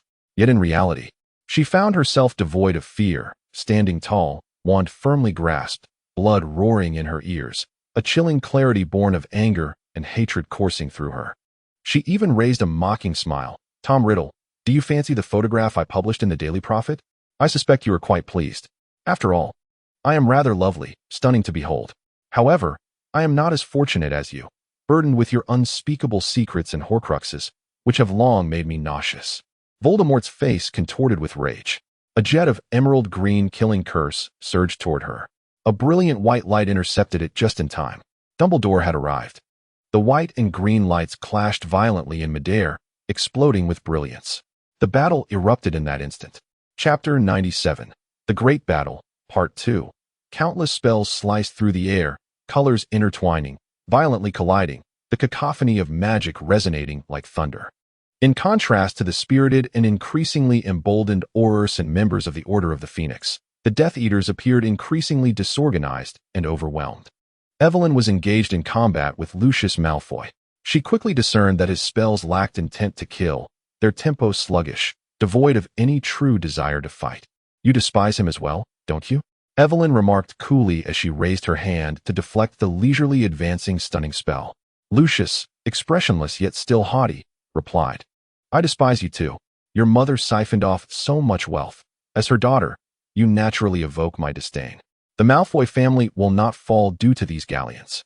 Moreover, you know better than anyone that Voldemort's time is nearing its end." Evelyn spoke with an air of nonchalance, yet her words cut like a blade. The Malfoy family had served him faithfully, yet what was the cost in galleons? The return he offered you was the murder of your father. Lucius's complexion shifted dramatically, his already pale face turning an ashen gray. Recently, Death Eaters had been defecting one after another, and the Aurors uncovered layer upon layer of betrayal, with only a scant few managing to escape punishment.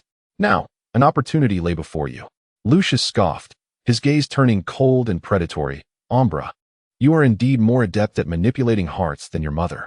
Everyone believes Potter is relentlessly pursuing you. But is the one who can unveil the Dark Lord's secrets truly being led by him step by step? Does Potter know this side of you?" Evelyn smiled.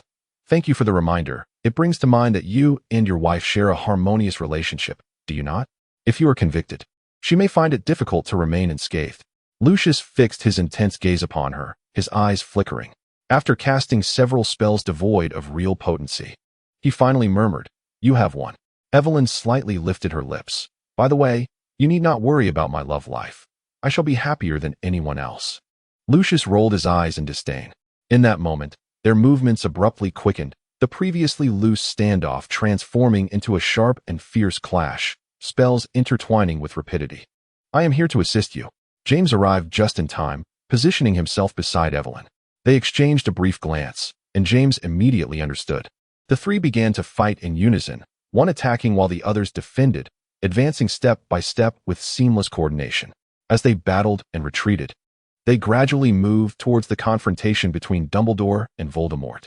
Upon nearing Voldemort, Evelyn did not hesitate to twist her wand, abruptly redirecting her attack towards him. She was acutely aware that Voldemort had certainly seen this strike, yet he remained motionless. In that very instant, Lucius Malfoy, who had been entangled with James, suddenly halted, bracing himself to absorb the cutting curse. He tumbled to the ground in a disheveled manner, breaking free from James and lunging towards Voldemort, intercepting the attack with his own body. "Master, be careful," Lucius shouted. A sinister smile crept onto Voldemort's lips, a strange satisfaction manifesting on his face as he continued to engage Dumbledore, still taking the time to command. "Well done, Lucius, far superior to your father." Lucius bowed his head in respectful acknowledgement before rejoining the fray.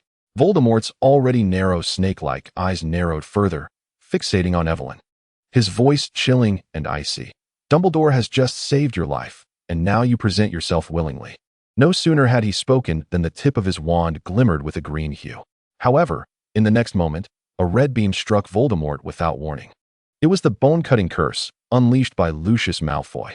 Voldemort let out a piercing scream, astonished as he turned, the green light in his hand not yet fully formed, when a torrent of spells surged towards him from all directions.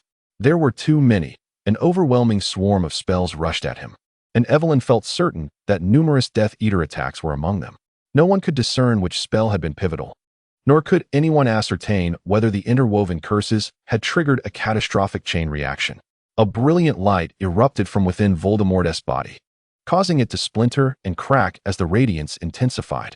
Accompanied by a peculiar and piercing sonic boom, he disintegrated into a cloud of dust, vanishing into thin air in an instant. A deathly silence enveloped the scene. Everyone stood transfixed, gazing at the empty space where the ashes fell, as if the very air had solidified. "Malfoy, you wretched traitor!" Bellatrix's scream shattered the stillness of the night, a heart-wrenching, hysterical wail. Nearby, Sirius could no longer contain his disdain and rolled his eyes before casting a petrifying spell that struck true. Caught completely off guard, Bella froze in place, her face contorted in an exaggerated expression of rage. "Please, make sure she is sent to Azkaban immediately to receive the kiss of the Dementor," Sirius implored, turning to Moody with a desperate expression. It seemed that Sirius would henceforth have to become a law-abiding citizen. Remus chuckled teasingly.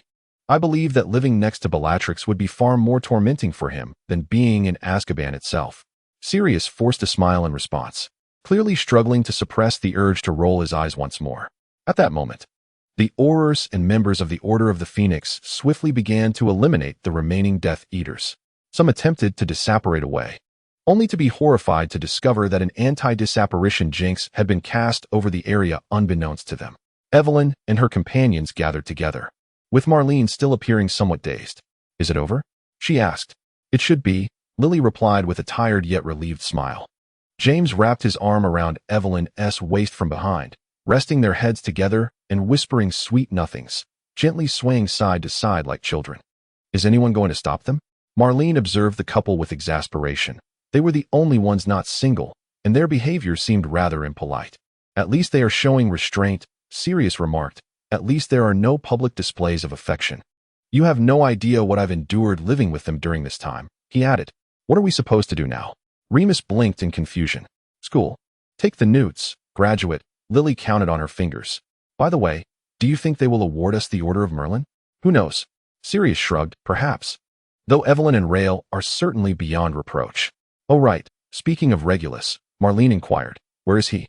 "I bound him before I left. Currently, he is being watched by Rafe," Sirius replied with a hint of pride. "You didn't think to find creature?" Remus raised an eyebrow. "Unless I wish to see Rael on the battlefield or to collect a heap of house elf brain matter," Sirius grimaced in distaste. He inadvertently glanced beside him, letting out a yelp. "Oh no, they've started making out." Marlene thoughtfully stroked her chin. "I have a new plan." All eyes, except James and Evelyn turned to her. "I've decided to start a romance." "Then I shall sign Remus up as well." Sirius grinned mischievously. "I believe he could use a love interest too." Chapter 98, Daily Life. 1. James had just come to the realization that 7th grade had been the most effortless year since his arrival at Hogwarts. With the shadow of war dissipated and the fear of Voldemort extinguished, the animosity between Gryffindor and Slytherin had significantly diminished, largely attributed to Evelyn's presence alongside Regulus. However, it was primarily Evelyn who stood as a warrior untainted by a dark past, having acquired 4 of Voldemort's Horcruxes. The Ministry of Magic and the Daily Prophet had been fervently promoting her, Even pureblood families were investing heavily in her public image in an attempt to rehabilitate Slytherin's tarnished reputation. At this rate, I suggest you consider running for Minister of Magic. Mary remarked, you would undoubtedly be elected unanimously. Minister of Magic? My recent interactions with those at the ministry have revealed a plethora of flaws within the wizarding world. The order there resembles a sieve. Evelyn rolled her eyes. I've done some research, and I believe the wizarding community should adopt the legal system of muggles. After graduation, I intend to pursue a law degree at a Muggle university and subsequently dedicate myself to the Department of Magical Law Enforcement at the ministry. Lily appeared to have a well-defined plan. Well, the wizarding world might just be salvaged, with our student council president taking the initiative. Marlene teased. By the way, Professor McGonagall mentioned that in a few days, a transfer student from Durmstrang named Sally Caitlin will be arriving. Lily suddenly recalled. Why does that name sound so familiar? Sirius propped his chin on his hand, feigning contemplation. Oh, I remember now. Regulus mentioned to me a couple of days ago that the ministry intended to auction off the Gaunt Mansion to raise galleons for reconstruction. But they discovered a new name associated with the property, Sally Caitlin. James had recently been experiencing a headache due to Euphemia and Fremont's absence from home. To be precise, they had fallen in love with a life of travel. Judging by the letter received yesterday, they had already arrived in New York, with Fremont expressing his intent to visit an old friend. Consequently, James found himself forced to divert some of his time away from his romance with Evelyn to tend to the affairs of the Potter family, which greatly displeased him. So, if Euphemia and Fremont are not returning home, where shall we celebrate Christmas? Sirius was once again munching on an apple. Why do you love apples so much? Evelyn queried with curiosity. I find apples rather unremarkable as fruits. Sirius shrugged. I've loved them since childhood. Sirius was not at all picky with his food. He would consume practically anything, even broccoli. James sighed in contemplation. So, what shall we do for Christmas? Sirius redirected the conversation back on track. Let us celebrate on our own. Remus, would you like to join us this year? My parents want to be home, so we would have plenty of freedom. James looked over at Remus. Oh, no thanks. My mother insists that I return home this year. That new Caitlin will be there too. My mother seems to know her. Remus hesitated. But isn't your mother a muggle? Evelyn inquired, perplexed. Remus shrugged. Yes, who knows? As the 7th grade drew to a close, everyone became engrossed in preparations for examinations and future employment. Evelyn, having distinguished herself in the recent conflict, received an invitation for training from the Auror department, while James seized the opportunity during the Easter holiday to pass the tryouts for the Montrose Magpies. So, one of you will become an Auror, relentlessly pursuing dark wizards, while the other will be a Quidditch player, chasing after the elusive Quaffle. Sirius raised an eyebrow at James, wondering if their relationship might face a period of stagnation. James, on the verge of stepping out for a date with Evelyn, paused at the mention of a stagnation. Remus explained that Sirius implied their infrequent meetings could lead to a waning of their affection. However, I find it odd, Remus continued, that given the depth of your feelings and your personality, you have not yet proposed to Evelyn. James furrowed his brow in silence, acutely aware of Evelyn's apprehensions regarding marriage and parenthood, even though she had never voiced them aloud. Each time Sirius jokingly mentioned wanting to be a godfather, Evelyn would instinctively evade the topic. When Mary and the others jested about them marrying right after graduation, Evelyn's laughter always seemed forced. James had once felt disheartened by this. Having grown up in a blissful household, where Euphemia and Fremont instilled in him a longing for marriage and family. Yet, he soon comprehended why Evelyn harbored such aversion to these concepts. She feared repeating the tragic fate of Ihira. He vividly recalled how Evelyn had once half-jokingly remarked that he was the first to profess his love for her. His astonished expression must have prompted her to add that Rafe never dared to express love, while Ihira's affection for him had only manifested during her pregnancies. Subsequently, James had cautioned Sirius and Mary to refrain from mentioning related topics in Evelyn's presence. He understood that his dear Evelyn was a sensitive soul. Although she might appear indifferent at times, her heart remained tender and intricate. He resolved to fill the void of love in her life, assuming the roles of lover, family member, and friend, vowing never to let go and to remain together for a lifetime. Evelyn had never realized how conflicted she was until now. She found herself ensnared in a dilemma. She loved James. If she were to marry, he would be the only one for her. Yet, she was deeply afraid, uncertain if she was ready to embrace the commitment of marriage. She yearned for James to bear her mark eternally, while simultaneously fearing the constraints that marriage might impose. Evelyn was convinced that James longed for marriage. She had anticipated he would propose before graduation, perhaps even at the graduation ball in front of everyone. But he did not.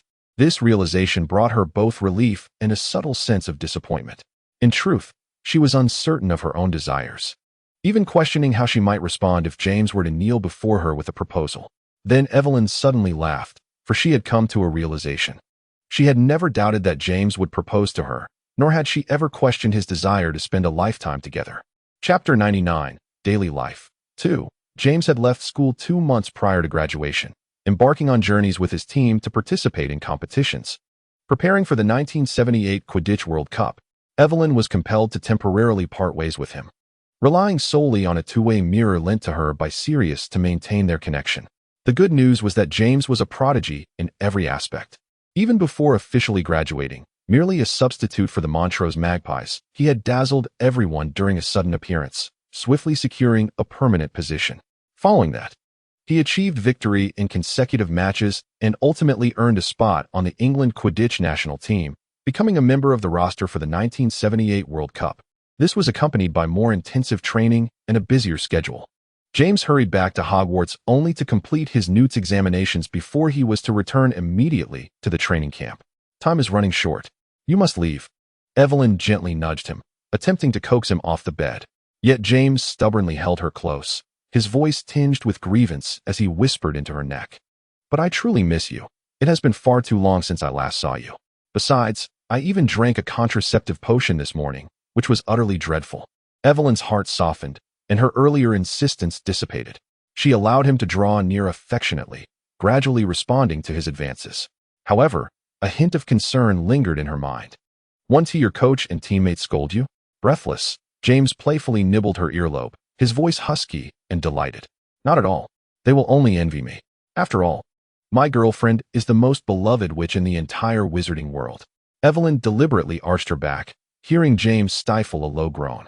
A smile graced her lips as she seized the moment to lean closer and retort softly, I believe my boyfriend will soon be just as famous. She paused, her voice gentle yet teasing. How about the champion of the 1978 Quidditch World Cup? Evelyn's words came to fruition.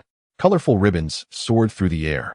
The entire Quidditch stadium erupted in jubilation, resoundingly chanting James's name. Evelyn suddenly recalled the day she realized her feelings for him. Yet now, the arena was larger. The voices calling his name multiplied, and yet his gaze remained solely fixed on her. James soared on his broom, exuberantly circling the field, a radiant smile illuminating his face. He was full of vigor, akin to the very embodiment of light. Soon, he abruptly turned towards the family section of the stands. Sirius and Remus could hardly contain their excitement, exchanging high-fives with him, their laughter unrestrained and joyous. Evelyn watched them, a gentle smile gracing her lips. Just as she locked eyes with James, he tilted his head at her, a glint of mischief in his gaze. Before she could comprehend his intention, in the next moment, he swept her off her feet, safely placing her on his broom. Ah! She exclaimed in surprise, but James's arms held her firmly, without a hint of unsteadiness. Are you out of your mind? Evelyn clutched his arm tightly, caught between laughter and tears. You should be parading around the field with the Quidditch trophy right now. The sudden surge of cheers and screams from the audience filled her ears. But I have a more significant honor to showcase, James replied, his laughter exuberant and sweet. After speaking, he pressed a gentle kiss to her ear. Yet, he did not pull away. Instead, he rested his head on her shoulder, whispering softly, I won the championship today. I know, Evelyn chuckled softly. You are remarkable, Mr. Potter. I am so proud of you. I've recently earned quite a bit on my own. He continued. I've received numerous beautiful gems lately. She nestled against him, her tone tender. Euphemia plans to purchase another house in Godric's Hollow.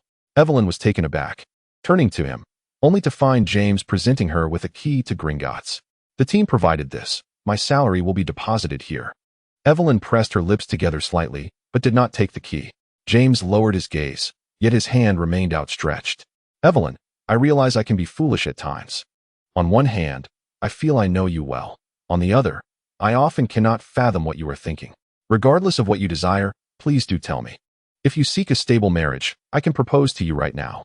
If you view marriage as a constraint, we can simply be in a lifelong romance.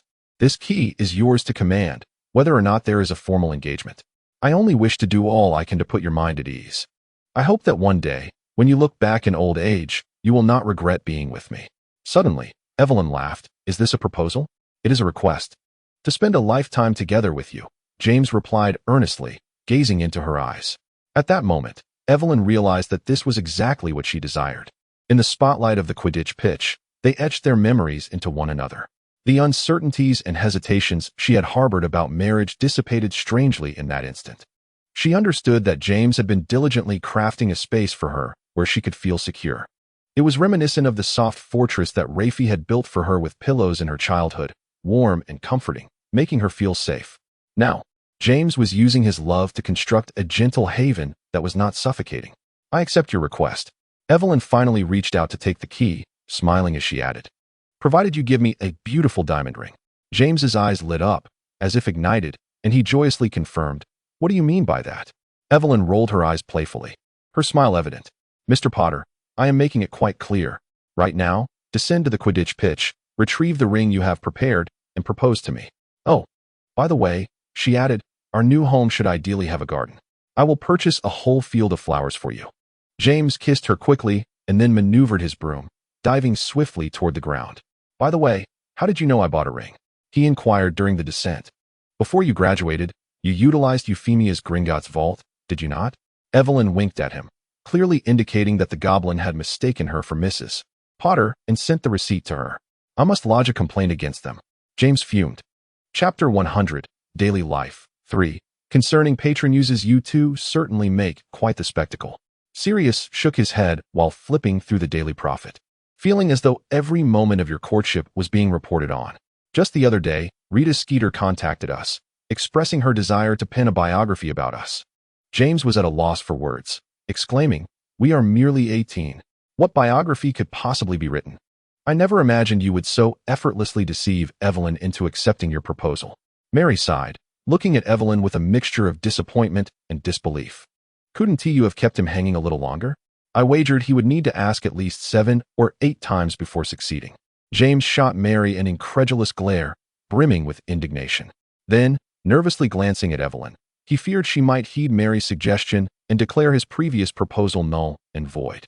Evelyn smiled warmly at him, leaning in to plant a gentle kiss on the corner of his mouth. "But I cannot bear to part with you." Seizing the moment, James wrapped his arms around her and raised an eyebrow at Mary. "By the way, when is Lily arriving?" Remus inquired. "Isn't her registration today still ongoing?" "I am uncertain. Perhaps I should inquire with a Patronus?" James immediately suggested. No sooner had he spoken than he waved his wand. A flash of silver light erupted, and a proud, elegant unicorn burst forth from the tip of his wand, graceful and spirited. However, before he could send it off with a message, the door swung open. As Lily entered, she nearly collided with the oncoming unicorn. "James Potter," Lily exclaimed, utterly exasperated. "Could you possibly refrain from flaunting your Patronus? It has been an entire week. I swear, we all know your Patronus has transformed into a unicorn. He is entirely riding on Evelyn's coattails. Otherwise, how could his Patronus have become so stunning?" Marlene chimed in. James took Marlene's words as a compliment, nodding in agreement. "Indeed, little AI's Patronus is quite beautiful. There is no hope for you." Sirius rolled his eyes, turning to Lily. "Why are you so late? Was your university registration not smooth?" "It went rather well," Lily nodded, her face suspiciously flushed. "You are blushing. What happened?" Mary immediately called her out. "I met a muggle in the same field as mine. He seems quite nice." Lily hesitated. The group stared at her intently. Lily's expression turned somewhat exasperated as she confessed. "I exchanged contact information with him. He mentioned he is from America and isn't familiar with England, asking if I could show him around." The group remained silent, their gazes intensifying. I agreed. "Oh," everyone let out a meaningful gasp. "Wasn't it I who said I wanted to be in a relationship?" Marlene protested, disgruntled that everyone else seemed to be dating. "It's all right. You still have Remus and Sirius to keep you company," Mary consoled. No. Our moon face has been experiencing some issues lately as well," Sirius said with a mischievous grin, in the midst of the prying gazes of onlookers. Limes maintained an unflinching demeanor as he forced a smile and then delivered a sharp jab to Sirius. The latter gasped in pain. Evelyn received a task concerning the prohibition of the misuse of Muggle artifacts, which had been transferred to the Aura department. To be precise, it wasn't so much that she was assigned the task. Rather, upon spotting it on the task list, she unhesitatingly seized it, her speed prompting even Moody to raise an eyebrow. Her fellow Aura, Marlene, cast a look of schadenfreude in her direction. "I request to have Marlene accompany me," Evelyn said with a ruthless smile towards her, then turned to Moody. Marlene's grin instantly froze. "What are you all planning to do?" After Evelyn apparat to the scene, she promptly struck her wand against the heads of a dog and a deer. The two animals instantly transformed back into their human forms. "Could you possibly use the disillusionment charm?" she scolded. "Riding a motorcycle in broad daylight is one thing, but at least conceal yourselves. Not only did you fail to hide, but the Muggle Artifact Misuse Department sent someone to apprehend you, and you chose to turn into animagi and collide with them." James, far from feeling ashamed, looked at her with bright eyes, and then the task would be transferred to the Aura department, right? "Indeed," Evelyn replied. "I unscrupulously snatched the task and dragged Marlene into it." Marlene feigned a smile. "I actually didn't want to help you cover up the evidence. Where are your wands? Gentlemen, is casting a disillusionment charm too troublesome?" This isn't solely for James. Sirius lazily leaned against the motorcycle, arms crossed. "Evelyn, you've been working overtime in the Aura department these past few days. Our poor little Jamie is lovesick. We can't truly break the law, so we must create a bit of chaos for the Muggle Artifact Department to ensure they willingly hand over the task to you." At that moment, James had already wrapped his arms around Evelyn in a pitiful manner, nuzzling against her. "I finally have a break, and you're busy. How unfortunate we are." "I don't see any issue with Evelyn," Sirius interjected sarcastically. James shot him a glare, his expression turning even more woeful. "Should I resign? Can I apply to be your assistant with Mad Eye?" Evelyn had recently developed some resistance to James's pitiful expressions. She shook her finger at him. "No, Mad Eye wouldn't agree. Besides, you retiring at your peak? I don't want our home overwhelmed by letters from your fans." James, somewhat melancholic, decided to vent his unfulfilled grievances on the Ministry of Magic. "Let us go," he said, planting a gentle kiss on Evelyn's lips before waving goodbye to Sirius. "We'll head out first." "Where are you going?" Evelyn asked, a sense of foreboding creeping in. "I'm going home with Sirius to make dinner. Is it all right if we return home early tonight?" James replied, winking playfully at Evelyn. Before Evelyn could inquire further, James continued. "Lily is on a date at the cafe at the end of that street with her Muggle classmate. We've already discovered his name, Helga Blom." Before he had even finished speaking, Evelyn had already turned on her heel and strode purposefully towards the cafe. Marlene, quick-witted as ever, immediately summoned her Patronus to contact Mary, then hastily pursued her. "Going home to prepare dinner?" Sirius raised an eyebrow at James. "No, we are heading to the Ministry of Magic to file a complaint against Harold Mincham. The workload for the Aura department is overwhelming." James smirked, adding, "And perhaps we can toss in a couple of dung bombs as well. Then let us hasten. We must conclude this before Evelyn and Marlene return to their duties." Sirius promptly revved up the motorcycle.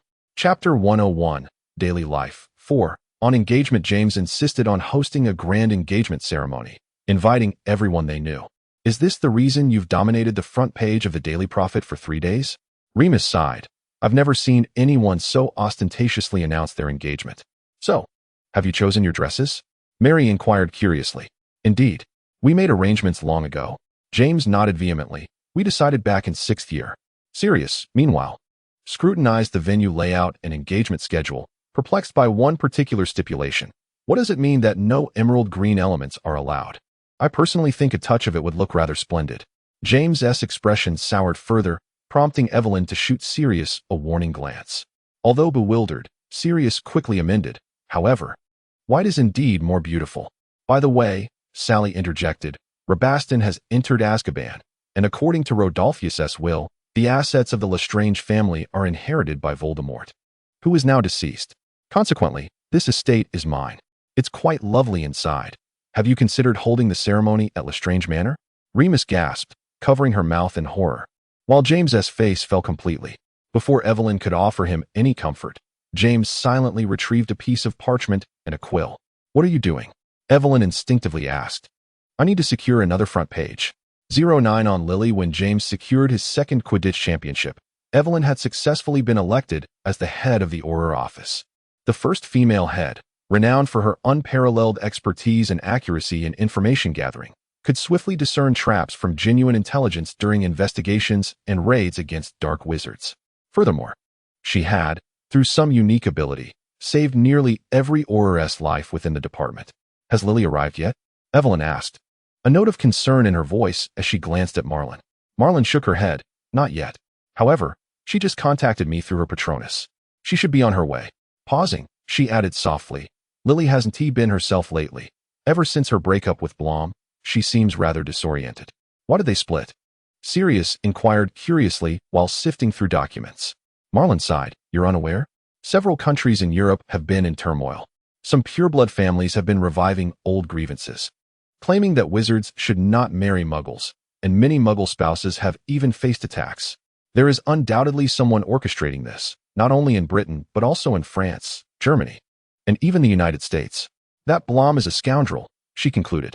On the day Lily prepared to end her relationship, that cad preemptively declared his intentions, expressing his inability to accept a long-distance romance and his decision to return to America. Mary cursed under her breath, lamenting the wretched man who had never even considered staying in England for Lily, nor inquired if she would accompany him back to the States. Recently, we must suppress these matters. It has been mere years since Voldemort's demise, and those pureblood families, having just regained their composure, are already stirring again. Evelyn's tone turned frigid. Rail will assist. Sirius shrugged. If Lily doesn't arrive soon, the meeting will commence. I am perplexed by the American ministry's insistence on orchestrating a magical competition in collaboration with Europe. Mary complained as she stood. I must descend to welcome them.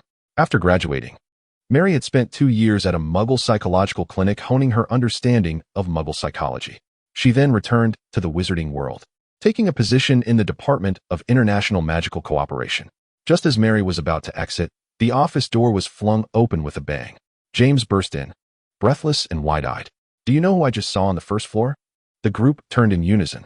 Lily, James exclaimed, nearly leaping with excitement. And her boyfriend. No, her ex-boyfriend. That Blom. They are facing off in the lobby. They were all taken aback. Blom, adorned with the emblem of the American Ministry of Magic, had come along with the group. He was a wizard.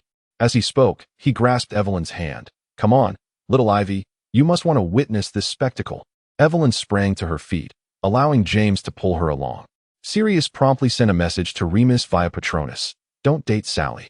You two must come to the ministry. It's urgent. He hesitated for a moment before summoning his Patronus again. Ibra? If you happen to be bored, would you care to join us at the ministry for some entertainment? Chapter 102, Daily Life. 5. About maternal love. Evelyn had never envisioned herself as a mother. To be precise, she was terrified of the prospect of motherhood. Even after marrying James, that fear had not abated. She often recalled what Igra had once said. She was a momentary lapse in judgment, and her arrival into this world was merely the result of Igra experiencing a fleeting, illusory affection during pregnancy, influenced by hormones. Evelyn had never truly felt her mother's love. Thus, she struggled to comprehend how to love others as a mother. She could not help but wonder, if she were to have a child, would she fare worse than Igra? Would her own offspring be more pitiable than she had been? It's all right. You have James, Sirius reassured her without hesitation, his tone light. He nodded towards James, who was nearby, playfully entertaining Neville and laughing like a child. James is a natural father. His words carried a conviction that bordered on envy. Evelyn smiled, firmly believing in his words. She loved Lucia, the child who inherited her silver hair and gray eyes, the miracle born of magic and alchemy shared between her and James, a child who had nearly depleted a significant portion of the Potter family's gold. Lucia was not conceived within the sanctity of her womb. Her body had not undergone the baptism of hormones nor the profound bond of 10 months of gestation. Yet, the moment Evelyn laid eyes upon Lucia, she knew she loved her. In that instant, tears streamed down her face, seemingly unceasing. James held her close, whispering gentle reassurances for what felt like an eternity. For the first time, Evelyn truly believed that she possessed the capacity to be a mother, and she felt an overwhelming sense of gratitude. She could embrace the identity of a mother and love a life wholeheartedly, rather than push it away, deny it, or trample it underfoot. She finally comprehended that the words spoken by IHRA were merely self-deceptive excuses. She had simply never loved her. Regarding sweet nothings, Lucia was a little imp adept at flattery. Evelyn watched intently as Lucia earnestly charmed Sirius into purchasing a jewel that appeared to possess significant value. Sirius, amused, readily retrieved his wallet, paying with remarkable ease. "You mustn't tell me that Lucia has already been included in your inheritance list," Evelyn gestured towards Ibra. Ibra abruptly turned to her, his expression somewhat uneasy. "Has Sirius already informed you?" "What?" Evelyn's eyes widened, her expression frozen. Before she could inquire further, Lucia dashed towards her, leaping into her embrace. "Mommy!" Evelyn crouched down to hold her, and in the next moment, Lucia thrust the jewel into her hands. "For you." Her eyes sparkled. "It's prettier than the ones Jamie gave you. The most beautiful." "Call him Daddy," James interjected, exasperated yet accustomed to correcting her. Lucia scrunched her nose, resolutely shaking her head. Ever since she turned 2, Lucia had ceased calling James Daddy. When she first learned to speak, nearly everyone around her encouraged her to call him that, with Sirius being the most excessive. Before her second birthday, Lucia was engulfed in confusion, failing to comprehend why so many were calling her Daddy. Did they truly know who she was referring to? Thus, once she could fluently articulate everyone's names, she decisively announced she would no longer use Daddy. "Sia, that jewel was clearly purchased by me." Sirius feigned a wounded expression as he approached her. "It should be considered a gift to Evelyn." "What you bought for me is mine," Lucia asserted with unwavering certainty, nodding. She then solemnly returned the jewel to Evelyn's hands. "For Mommy, from Sia." She pointed at herself, then at Evelyn. "It's from Sia."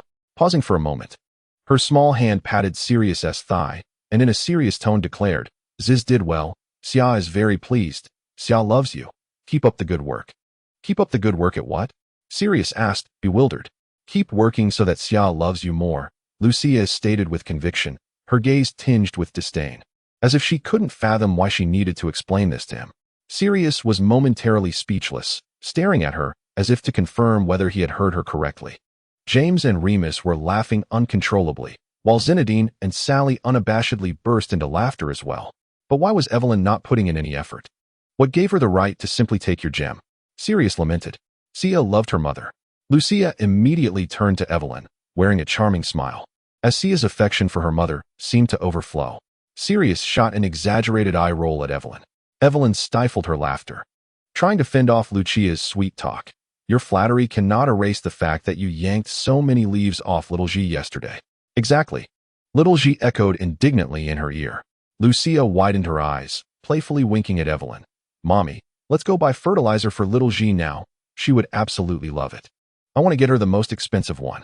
I truly adore her, and I promise to pluck fewer leaves next time. Why don't we just forgive Sia? She simply loves me too much," Little G encouraged in Evelyn's ear.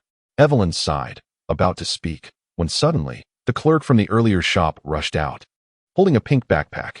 "Sir, you forgot your daughter's backpack." The air froze for a moment.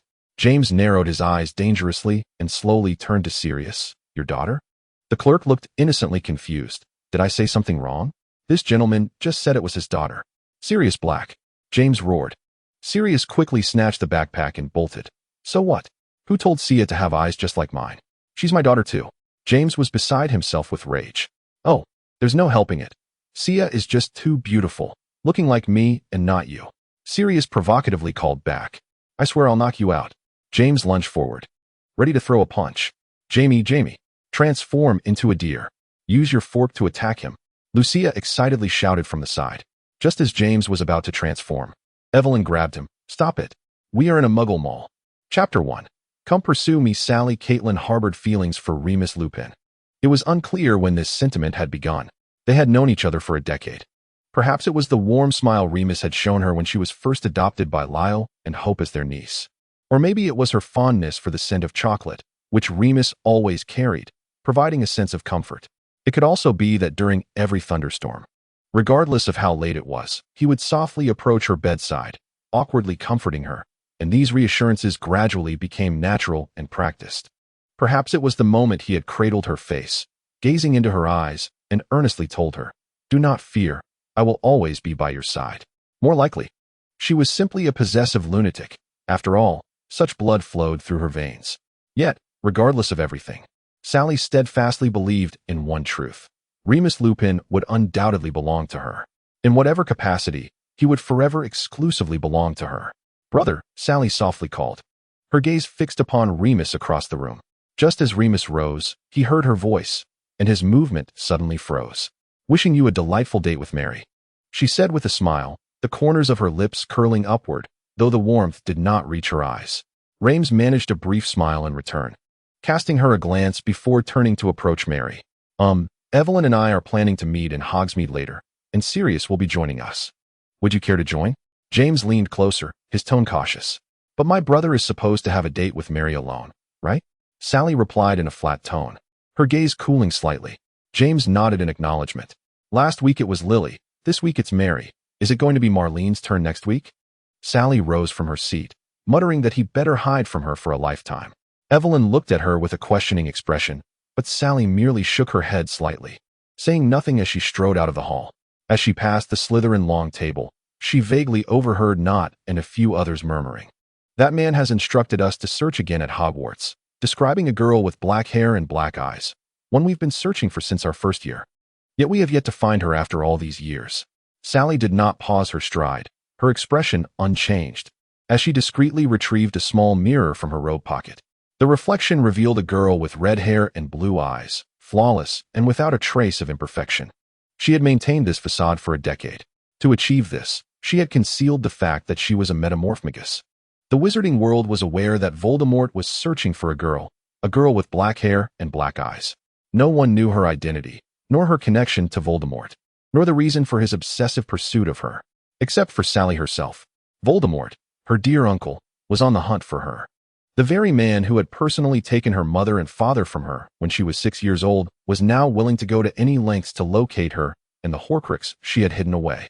Sally walked straight to the edge of the Black Lake, its surface as tranquil as a mirror, with a gentle breeze stirring ripples across the water.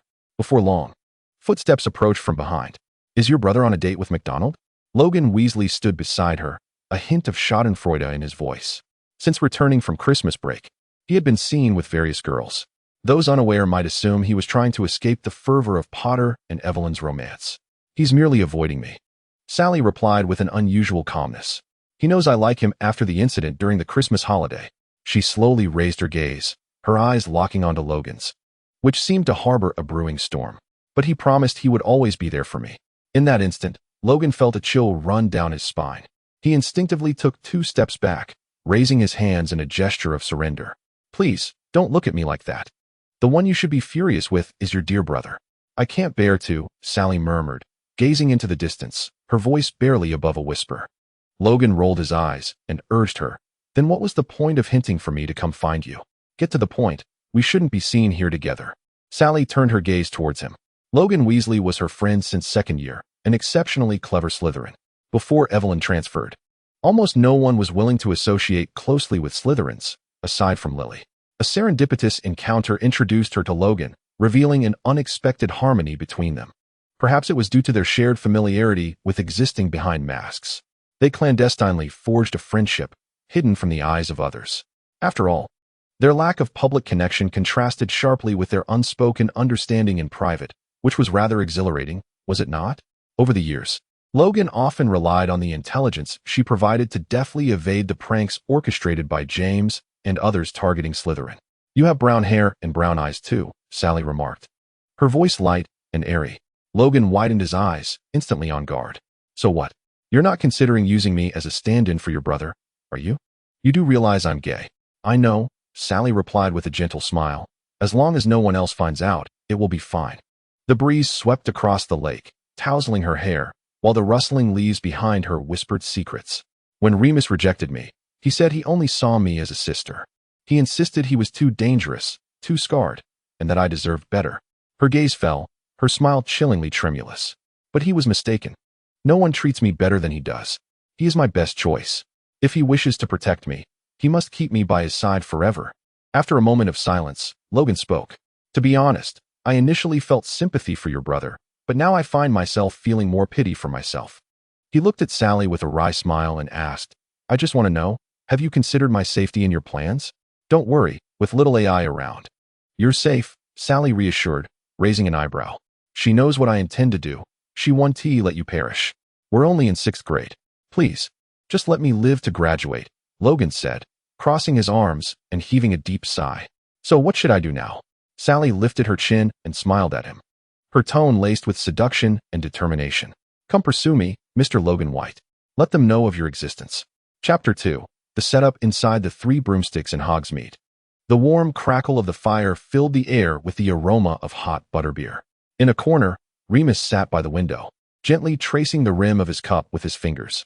Thank you for helping me out this time, he said apologetically, offering a smile to Mary across from him as he pushed a densely written notebook toward her. Mary flipped through a few pages, letting out a resigned sigh. Sally is going to hate me. She won tea.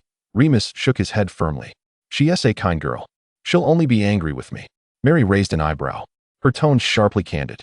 Avoiding her like this is futile, Remus. The more you don't reject her, the more she will believe there's still hope. If you truly care for her, you must be resolute and disillusion her. But Remus's thoughts had already wandered far away. He truly could not comprehend how matters had escalated to this point. Sally, his sister, had consumed too much eggnog during the Christmas holidays and, on a hazy and chaotic night, confessed her feelings to him. At that moment, Remus found it utterly absurd, almost believing he had misheard. He had always regarded her as a sister, never harboring any feelings that transcended familial ties. Yet, as the initial shock dissipated, it was replaced by a profound sense of guilt. Had he uttered an inappropriate remark? Had his actions been excessively indulgent? Had he inadvertently conveyed some erroneous signal?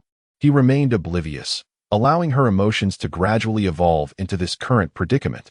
A deep sense of frustration enveloped him. Perhaps he was not a worthy brother at all. Originally, Remus had no intention of divulging Sally's drunken confession to anyone. He merely wished to quietly distance himself from her, hoping to steer their relationship back onto a conventional sibling path. However, his plans crumbled in the face of an unexpected inquiry. That day, Sirius casually asked at the breakfast table, "What's going on between you two? Are you having a spat?" Before Remus could respond, Sally had already spoken up. She casually remarked, "He has been avoiding me ever since I confessed my feelings." The air around the dining table froze momentarily. From that day forth, the entire Gryffindor house was aware of the situation. Throughout their lives, Remus had unhesitatingly granted Sally whatever she desired. Yet, this time, it was different. He was a werewolf, an entity that did not belong to the realm of ordinary humans. The Ministry of Magic did not even regard him as a person, merely labeling him as a dangerous magical creature. Sally, however, was his younger sister whom he desperately sought to protect, a child he had cherished since her infancy. He had no right to claim her affections. He felt unworthy. She ought to love someone truly gentle, pure, and harmless, someone who could stand openly in the sunlight without instilling fear during every full moon. He was not that person, nor did he deserve to be. His body bore the scars of past wounds, concealing too much darkness and despair. If he could not even control his own life, how could he entrust someone else with their happiness? Furthermore, Sally was still so young. She could not distinguish between possessiveness, dependence, and love. She had merely grown accustomed to his presence, mistaking it for romantic feelings. Remus closed his eyes, a dull ache forming within him. He did not wish to hurt her, to see her cry, or to shatter her heart over this matter. Yet Mary was right. He must sever the misguided notions she harbored about him. He was her brother, and he had to take responsibility for her. He would rather have her experience momentary sadness than allow her to indulge in a future built upon an unreciprocated fantasy. "What's wrong, Remus?" James's voice broke through his tumultuous thoughts, pulling him back to reality. He turned to see Evelyn's complex gaze locking onto his. Her eyes flickered uncertainly, as if she had something to say yet was weighing her words. "Recently," Evelyn hesitantly began, "a Slytherin boy in our year keeps asking me about Sally." "Why?" Remus straightened in his seat, his brow furrowing tightly. "What does he want?" "I've observed him over the past few days." She paused, her tone uncertain. "And I think he might like Sally." "A Slytherin?" Sirius's expression tensed, his elbows resting on the table. "What is his name?" "Logan Wet. I am acquainted with this individual, though not intimately." Remus inquired further, "Do you know his character?" "I believe he does not strike me as a malevolent person." Evelyn hesitated slightly. "Are there any good souls in Slytherin apart from Evelyn?" Sirius rolled his eyes. "I don't think we need to be overly concerned," James shrugged, attempting to lighten the mood. "Sally has never been particularly fond of Slytherin. Even if that Weasley is indeed pursuing her, she would never acquiesce. Moreover, she is not inclined to." Mid-sentence, he abruptly realized something, halting his words, his tone faltering as he turned to Remus, his face betraying a profound embarrassment. Remus merely offered a wry smile. I actually wish you would take an interest in someone else. I sensed Evelyn's voice had softened. Perhaps that Logan Weasley truly could be the one. She did not elaborate, merely lowering her head, lost in thought. Xiaoji, what are Sally and the others up to?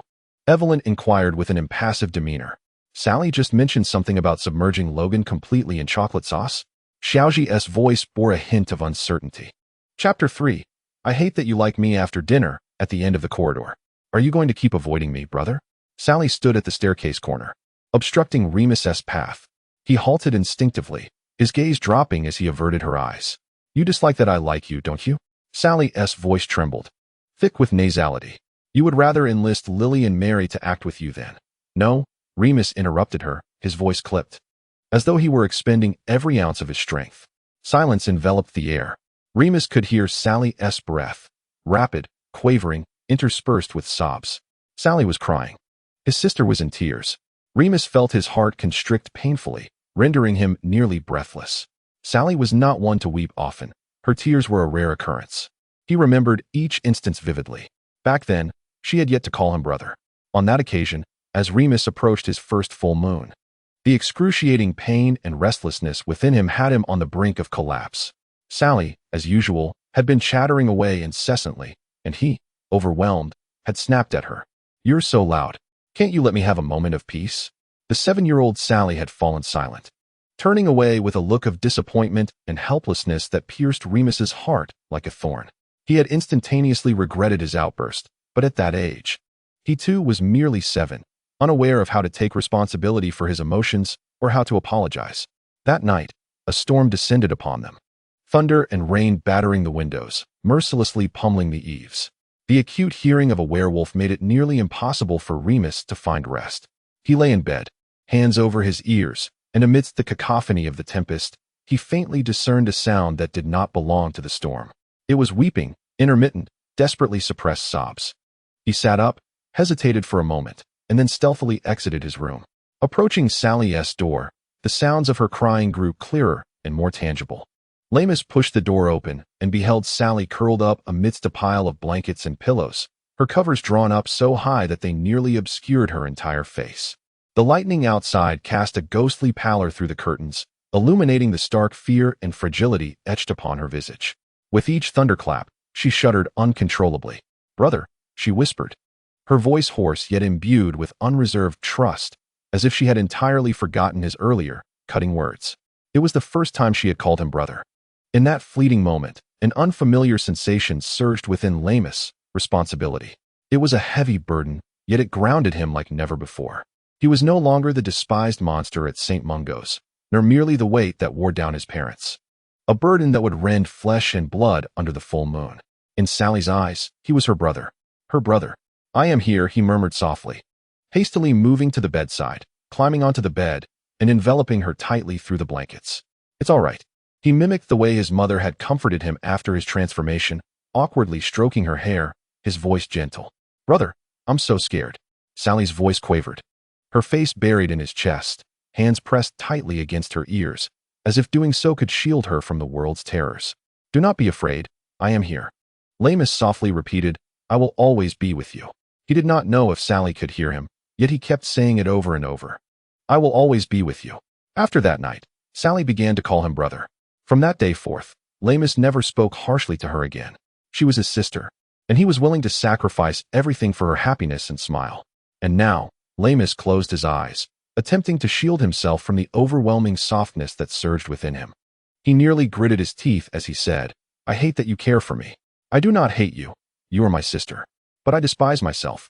He struggled to articulate each word. I am a loathsome werewolf. You should not waste such pure feelings on me. Stop saying that.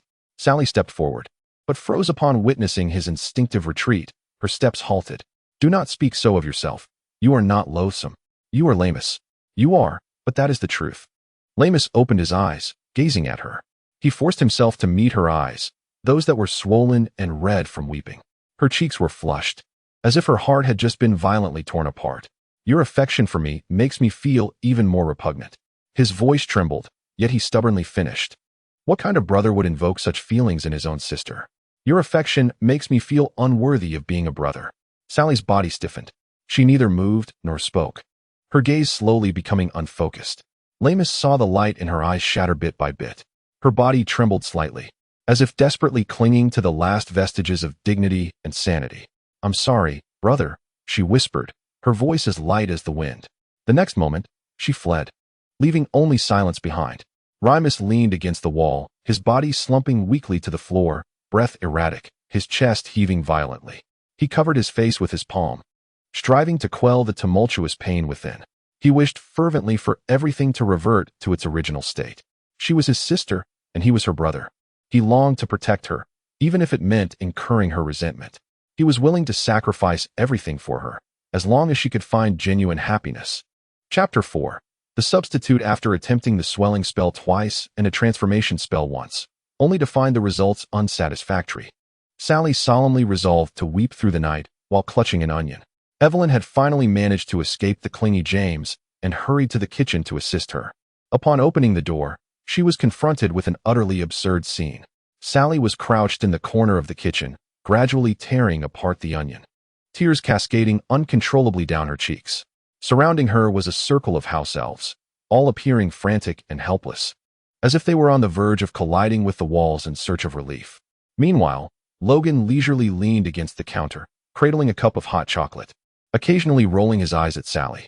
Evelyn was momentarily taken aback by the sight, instinctively attempting to retreat, only to be halted by Logan's voice. "Don't go," he said with a tone of deep lament. "You, on the other hand, have spent the entire day cozying up with your dear Potter while I am left here to endure this mental torment. Do you have any idea that she threatened to submerge me in chocolate sauce this afternoon? By Merlin, I despise chocolate." Evelyn remained silent for a couple of seconds, eyeing the cup in his hands. "So what are you doing now?" "Being thoroughly sabotaged by my best friend," Logan replied, his expression devoid of emotion as he stared into the dark liquid, as if it were a deadly poison. "I'm preparing for tomorrow when I confront her, bringing along the strong scent of natural chocolate. This is already my 5th cup." Evelyn hesitated before speaking. "I have a very realistic chocolate-scented perfume." Logan's pupils dilated, as if struck by lightning. "Why didn't you mention that earlier?" Before Evelyn could respond, a fragmented voice emerged from the corner. "You wouldn't happen to know how to make one's eyes naturally swell as if they had cried all night, would you?" Evelyn fell silent once more, then nodded. In an instant, Sally discarded the onion and launched herself in her direction, while the house elves behind her collectively exhaled in relief, their expressions transforming as if a great weight had been lifted. Evelyn suddenly felt an extraordinary sense of satisfaction. She must have accumulated an abundance of good deeds in Merlin's ledger. At this moment, her name must be shining with resplendent gold in that record. Remus immediately discerned that Sally had not rested well. Her eyes were swollen and red, as if soaked repeatedly in tears, her lips chapped, her complexion pale. She appeared utterly exhausted, as though the night's weeping had drained her of all strength. A dull ache throbbed in Remus's chest. The realization that he was the architect of her distress intensified that pain, deeper and heavier, as if someone were slowly grinding away at his flesh with a rusted blade. Yet, he could not comfort her. He could not display even a hint of hesitation or softness.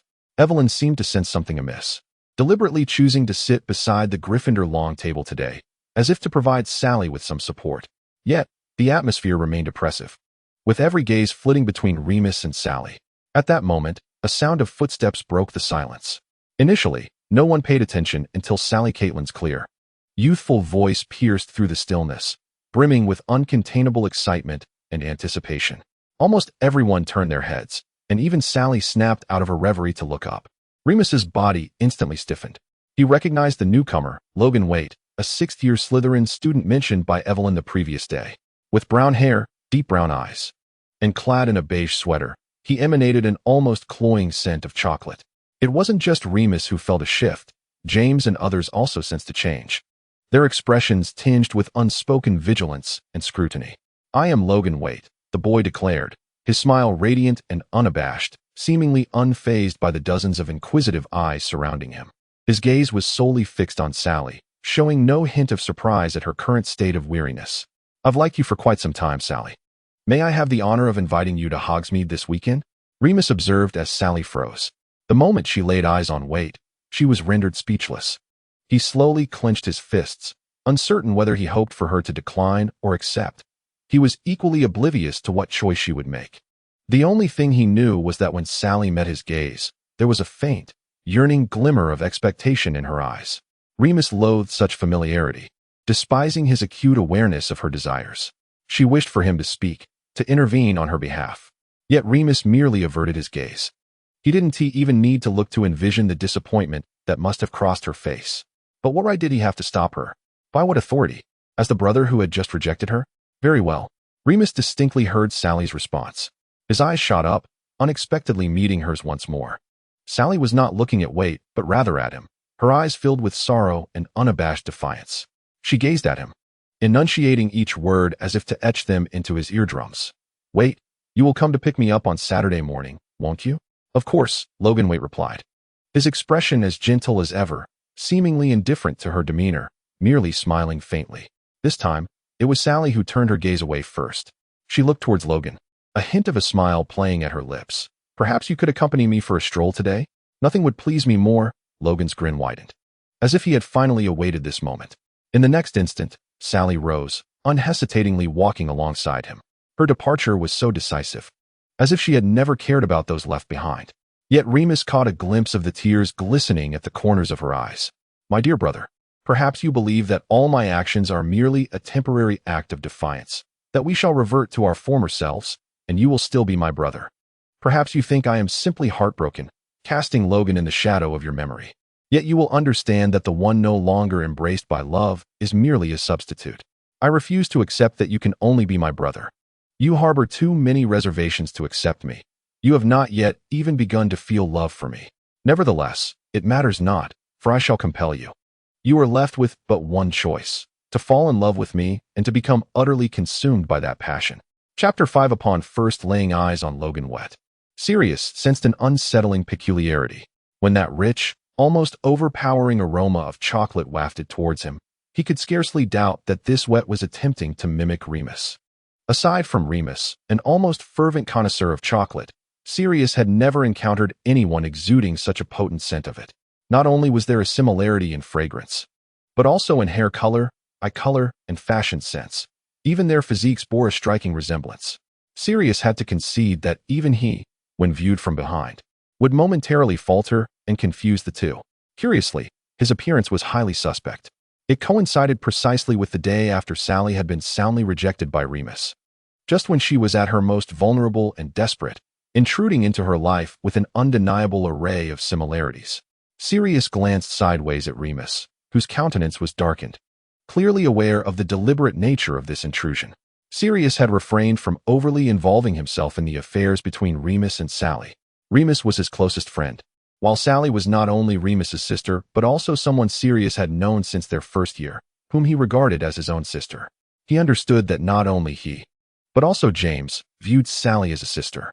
Therefore, he could comprehend Remus's emotional resistance towards her. Sirius chose to remain taciturn regarding Remus's stance. It was Remus's conviction. Remus had always been stubborn, appearing gentle, yet clinging to an unshakable set of values. Even though they had all learned to become animagi for him and roamed the forbidden forest with him during the full moon, he remained ensnared in self-doubt and self-loathing, repeatedly cautioning them to exercise caution before each full moon. How much more so for Sally? Sirius had witnessed firsthand over the past 6 years Remus's affection and tolerance for Sally, which seemed to have no limits. Even though Remus and Sally were not related by blood, Sirius still believed Remus to be a commendable brother, far more so than himself. Ultimately, Sally did leave with Logan Wet. Yet the atmosphere among the group did not ease in the slightest. I feel something is amiss. Evelyn hesitated, her expression grave. When that Logan Wet inquired about me, he did not dress in such a style, nor did he carry such a heavy scent of chocolate. Yet I assure you, I said nothing to him. Sirius's suspicion of Logan Wet deepened instantaneously. Why did you not stop Sally? James frowned at Remus. That Wet fellow is clearly being deliberate. By what right should I intervene? Remus retorted, irritatedly averting his gaze, appearing somewhat distressed. Certainly by the right of a brother. James shot back, though he fell silent under a significant glance from Evelyn. Regardless, I shall discreetly follow her this Saturday. I am quite uneasy. James turned to Evelyn, seeking her thoughts. Evelyn nodded gently. I shall accompany you. I will go too. Sirius declared without hesitation, "There is something decidedly peculiar about Logan W.E." Evelyn then turned to Remus, her tone tender and empathetic. "Remus, although I am closer to Sally, I can understand your concerns. Our intentions are simply to protect Sally from harm. After all, it is evident to us all that Logan is imitating you. Rest assured, we will take good care of her." Remus fell silent for a moment, ultimately shaking his head and murmuring, "No, I will join you on Saturday as well. James, could you lend me the invisibility cloak?" Chapter 6. I long to see you on Saturday. In Hogsmeade Village, the snow by the streets was soft, and the air was infused with the delightful aromas of candy and hot cocoa.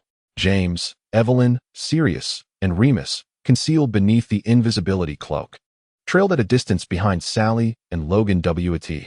Sally walked slowly, her expression distant. Logan occasionally spoke to her, but she merely responded with a faint now and then, her gaze wandering. Yet, Logan seemed oblivious, seamlessly shifting topics with a warm and patient demeanor. James was certain that Sally had not noticed them, but Logan had undoubtedly seen them, even raising an eyebrow in their direction with a hint of provocation. Initially, James felt reassured. He could tell that Sally did not harbor much fondness for this individual, trusting that she could discern the differences between W and Remus. However, this confidence waned when they entered Honeydukes. Logan, who had been 2 paces behind Sally, suddenly quickened his stride just before the entrance, deftly maneuvering past her side.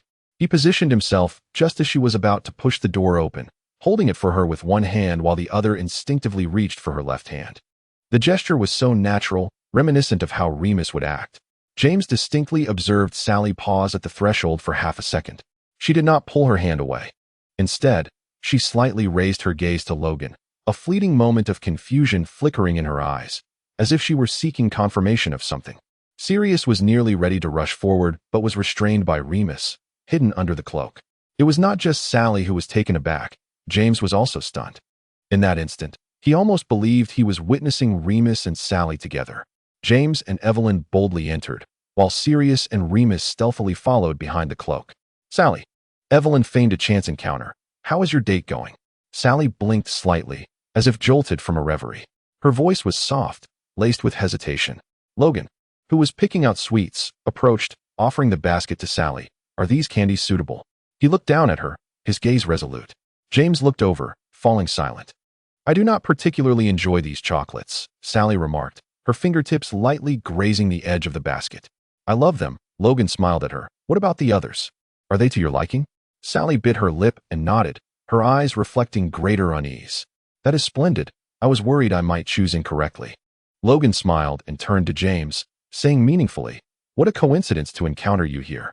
Surely, you wouldn't also happen to show up at the same place where we are having lunch soon?" "Who knows?" James shrugged, his tone indifferent. "There are hardly any places in Hogsmeade for lunch." "Stop pretending. I know you've been following us," Logan bluntly revealed. Sally's gaze fell on James, a hint of surprise in her eyes. James did not flinch. "We were concerned you might encounter someone with ulterior motives." Sally's eyes immediately darted away, searching anxiously around them. James knew whom she was looking for. Just as he hesitated to speak, Logan interjected, "I am merely sincere in my feelings for her, nothing more."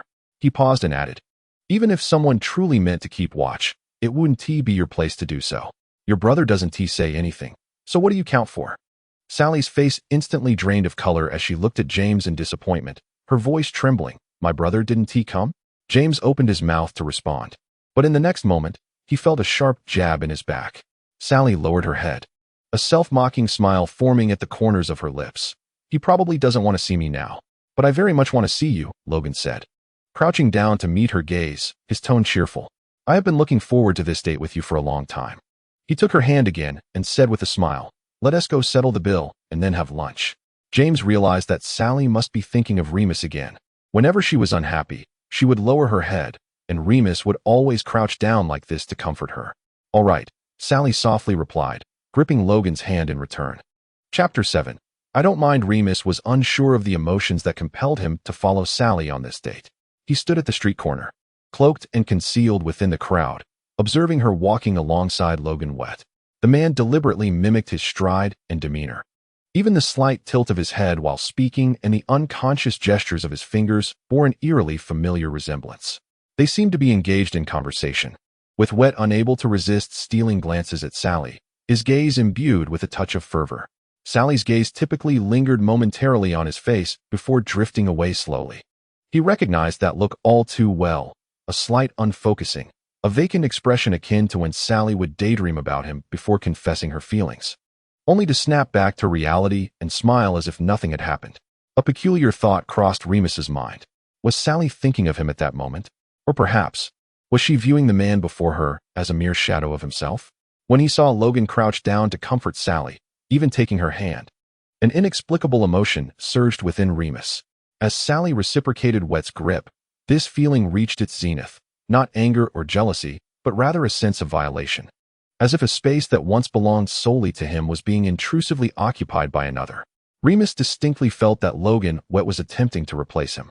Sally was acutely aware of the direction in which Remus was seated, and as soon as Evelyn entered the restaurant, she cast a knowing glance her way. In light of this, Sally deliberately chose a position that would allow Remus and the others to observe her with ease. "What are you thinking?" Remus saw Logan lean in closer to Sally, whispering softly in her ear, his demeanor intentionally intimate. Remus was certain that Wade had done this on purpose, deliberately directing his breath to tickle Sally's ear, thereby capturing her attention. And indeed, he succeeded, for Sally's ears were notoriously sensitive, turning crimson at the slightest touch. As expected, Sally snapped back to reality and shook her head at him. Unperturbed by her cool response, Wade merely smiled good-naturedly. "Is there anything in the dishes I just ordered that you dislike?" Remus observed as Sally instinctively recoiled slightly, his brow furrowing in concern. He understood that she was beginning to feel uncomfortable. She had never been accustomed to such proximity with strangers. "I can tell you are imitating him today," Sally spoke softly.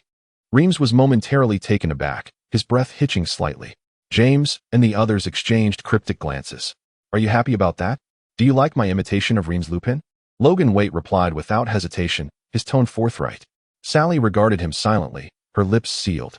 "Or perhaps, let me rephrase the question, do you think I resemble him?" Logan tilted his head towards Sally with a smile. "I believe I do, considering you seemed lost in thought about me several times today. Why are you doing this?" Sally asked, her brow furrowed in confusion. "Because I know you would like it. I understand that the reason you agreed to go out with me is that I am mimicking him." The smile on Logan's face deepened, his gaze unwaveringly fixed on Sally. "That day, I inadvertently overheard your argument with Lupin. I realized you have feelings for him. To be honest, it saddened me, for I have liked you for quite some time. However, it is also good news." Logan gradually closed the distance between them, consuming the space Sally had intentionally created. To an onlooker, they appeared intimately connected. Remus felt a tightening in his chest. A sudden thought struck him. If someone were to witness this moment, would they genuinely believe the two were together? "Sally, look at me. I share his hair color and eye color. See, I have successfully imitated him today. He has rejected you, but I implore you to accept me. You may treat me as him. I do not mind, as long as you grant me a chance.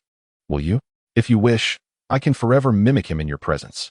Sally stared at him, transfixed. "Why?" "Because I adore you. I adore you immensely.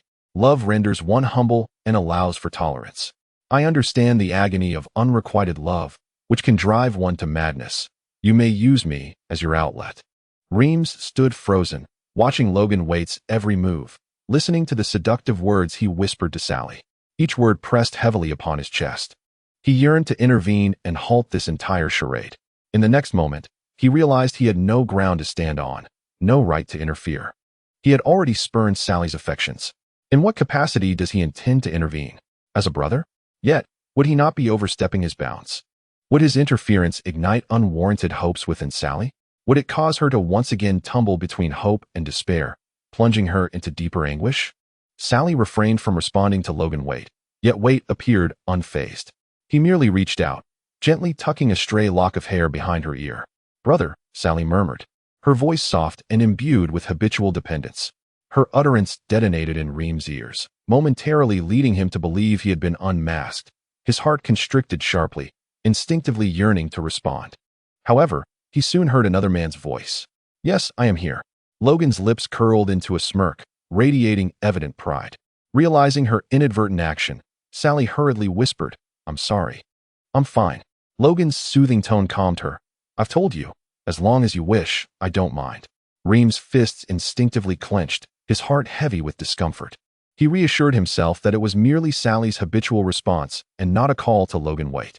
She had simply mistaken Logan for him. Yet, the dull ache in his chest remained unassuaged. He was reluctant to acknowledge that it was jealousy and anger. "So, are you happy today?" Logan inquired once more. "Will I have another opportunity to invite you out?" Sally gazed at him, as if resolutely deciding something. She smiled gently. "Of course, I'm quite happy today." Chapter 8. The performance. Logan noticed Sally's hands gripping the knife and fork tightly. He glanced at her from the side, a flicker of concern flashing in his eyes. Yet he maintained a facade of ease, continuing to engage her with a smile. He believed that today's performance had been executed sufficiently well. The provocative lines, perfectly timed tone, every detail adhered to their plan. However, the outcome evidently fell short of Sally's expectations. According to their original design, their act should have compelled Reams to step forward and thwart Sally. Yet, nothing transpired. From James and the others' perspective, Sally had begun to respond to Logan, even revealing a genuine smile. That smile was soft, bright, and radiated joy. Yet, Logan knew all too well that it was a harbinger of Sally's impending madness. Before every calamity befell her, she would wear such a smile. To Logan, Sally was a cold individual. On the surface, she appeared warm and kind, seemingly sincere towards anyone. Yet, in truth, she cared for no one. Logan was certain that her willingness to befriend him was merely for amusement. The only exception was Reams. Even a passing derogatory remark from Slytherin would elicit a merciless retaliation from her. Logan had lost count of how many times he had witnessed her deftly placing a serpent into some Slytherin's dormitory. Once, he could not help but ask, "Are you truly a Gryffindor? The Gryffindor renowned for bravery and integrity? What was the Sorting Hat thinking when it placed you there?" Sally merely smiled, her tone casual. "Because my brother is in Gryffindor, I threatened the Sorting Hat that if it did not place me there, the corridors of Hogwarts would be teeming with serpents." Logan did not doubt the veracity of her words. "And I am undeniably brave and upright," she added with a raised eyebrow. Logan harbored doubts regarding the truth of this statement, but considering her audacity in handling so many snakes unarmed, he wisely chose silence. He perceived Sally as the kind of person reckless enough to disregard the consequences. Yet, when it came to Remus, she was meticulous in her considerations. Logan found himself perplexed by the allure that Remus possessed, which held Sally so steadfastly devoted. Was it merely because he was her nominal brother? At that moment, Sally turned to him, a slight smile gracing her lips. Her eyebrow arched meaningfully as her fingers casually brushed over her own lips. Logan's smile faltered for a brief moment. He had prepared himself for this performance, yet he had not anticipated it would commence prematurely. He was now wholly certain that Remus would undoubtedly intervene, though he was uncertain whether he would emerge unscathed. Remus noticed Sally gently set down her utensils, as if declaring the conclusion of her meal. He breathed a quiet sigh of relief. This date, which had nearly suffocated him, was finally approaching its end. He had resolved that once Sally returned, he would seek Logan for a private conversation. However, the next scene left him momentarily breathless.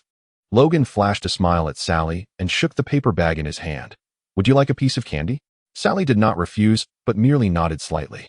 Logan reached into the bag and retrieved a piece of candy, the packaging unfamiliar to Remus, likely a new offering from Honeydukes.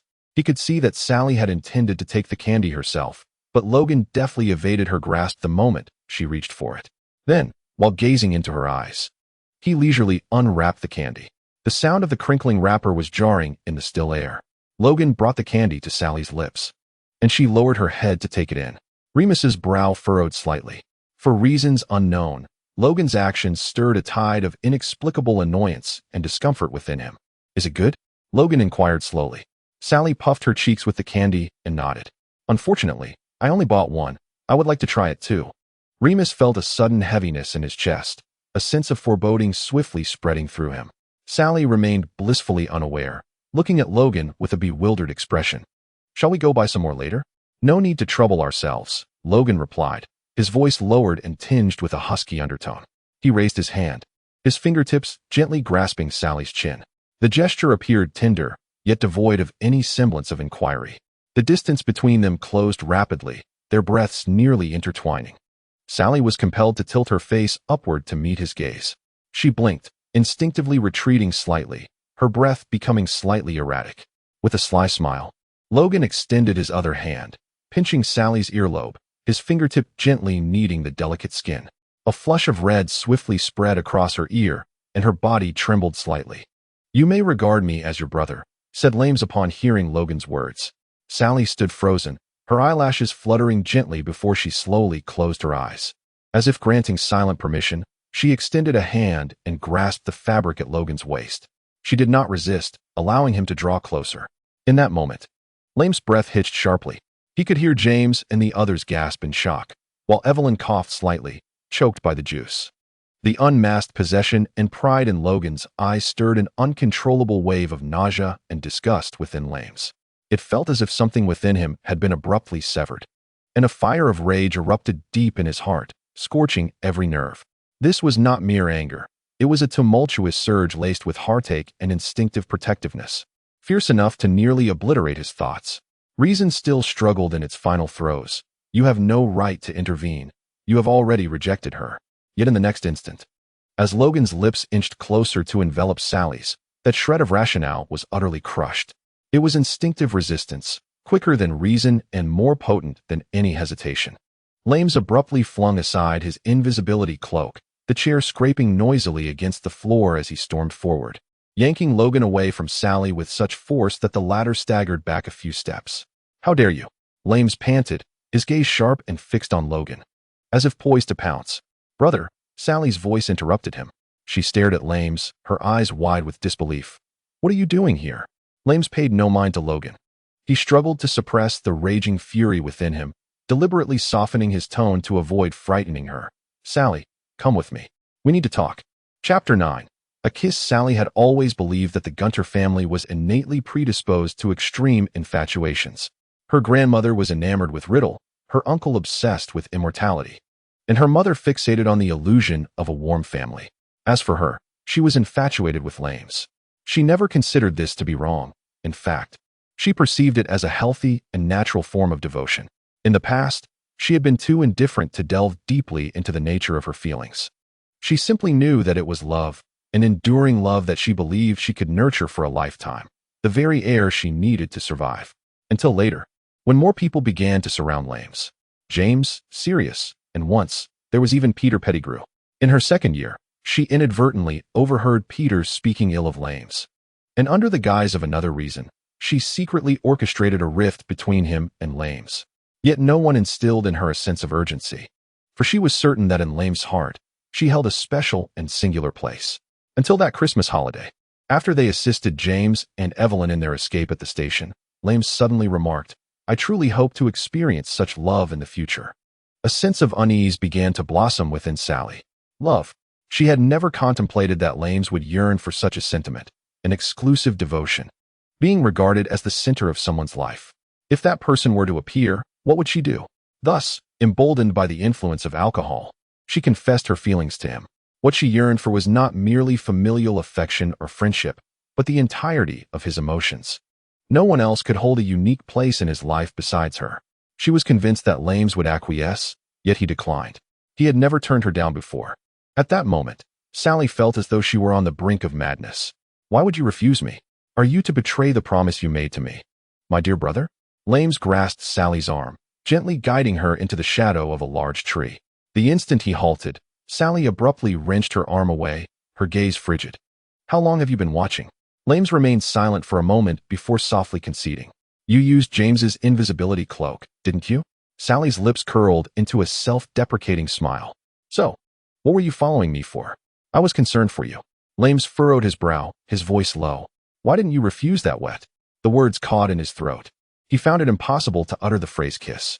Sally took a deliberate step closer, and Lames noticed the glimmer of unshed tears in her eyes. "Then why didn't you stop me from the beginning? Why did you wait until the end to intervene? Why didn't I refuse him?" Sally seemed to be speaking to herself, for he was like you, someone I couldn't refuse. Lames' breath hitched noticeably. "You cannot do this." "Then accept me," Sally said, raising her chin defiantly. She pressed closer, her voice gritted. "Dare you claim that upon hearing my conversation with Wet, your heart remained unmoved? Dare you say that when you saw him about to kiss me, you felt no anger, no jealousy?" Lames averted his gaze, his throat constricting. "I was merely angry at how he treated you. But that is what dating is. That is what romance entails." Sally's tone was laced with provocation. "Must you be upset with every man who kisses me? This is different." Lame's tone sharpened. He has no respect for you. His words trailed off as Sally's lips met his. She rose on her toes, her arms wrapping around Lame's neck, pulling him down forcefully. Lames was momentarily taken aback, his pupils dilating as a chill and softness enveloped his lips. In the next instant, a sharp sensation surged forth as Sally began to torment his mouth. Her kiss was anything but skilled. Rather, it was awkward and clumsy, yet Lame sensed that she was unleashing all her emotions through this kiss. It felt like punishment, yet also coercion, as she emitted soft muffled sounds between their lips. He instinctively wanted to push her away, but before he could act, her threatening whisper reached his ears. "Kiss me, or I shall return to wet to complete that kiss." Her words struck Lame's heart, rendering his hand, which had intended to push her away, frozen in midair. Seizing the opportunity, Sally climbed onto him, her legs wrapping around his waist without hesitation, her weight pressing down on him like she often did in her childhood. Lames was compelled to support her legs, staggering as he pressed her against the tree trunk. His palm rested upon her thigh, her body pressed closely against his, and Limes could feel the warmth radiating through the fabric of her clothing. Leaves fell softly around them, leaving only the sound of their breaths and heartbeats in the air. Limes was uncertain if he was truly responding to her. Perhaps he initially sought merely to rescue his own pitiful lips. Yet, unbeknownst to him, his movements became slow and hesitant. The girl before him entwined him like a vine. Her fingertips glided down the nape of his neck, their cool touch deliberately coaxing his nerves toward a state of disarray. An atmosphere of ambiguity seeped into the crevices of reason, intertwining pain with softness. Amidst the pain, he began to crave that softness. This sensation was foreign to him. Pain was a frequent visitor in Lime's life. Yet, with each onset and cessation of pain, he was met with sharp claws and the unforgiving hardness of the wooden floor. In this moment, however, he encountered a different texture, warm, delicate, and utterly enticing. Then, a chilling liquid suddenly fell upon his lips, a faint salty taste infiltrating his senses. Limes froze, struggling to create a slight distance. Tears cascaded down her cheeks. Yet she refused to release him. Had he been the cause of her tears lately? Why was she crying again? Lime's voice unwittingly carried a note of tenderness, entirely forgetting the highly ambiguous nature of their current position. "It hurts me to kiss you." Sally, feeling wronged, covered her mouth and implored, "Brother, please help me."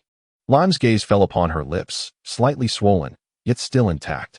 Had he glanced into a mirror at that moment, he would have discovered that his own lips were stained with blood. Furrowing his brow, he reached out to touch her lips, only to be seized by Sally, her eyes sparkling with anticipation. "Brother, do you like it? This is my first kiss." Limes was taken aback.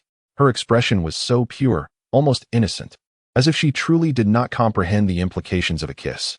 It was only now that he realized what he had done. He had kissed her, failing to reject her in time, and even reciprocated the kiss.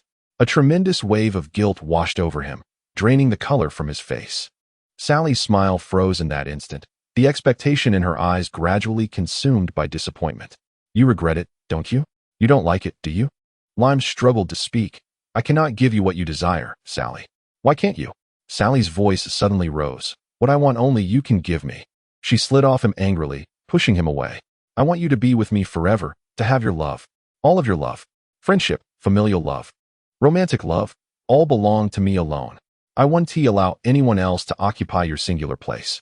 Limes was taken aback, murmuring, "If you want, I can remain unmarried and unattached, solely by your side. But you cannot, Sally. You should find someone truly worthy of your love. I am too dangerous. I am a werewolf, and I could harm you.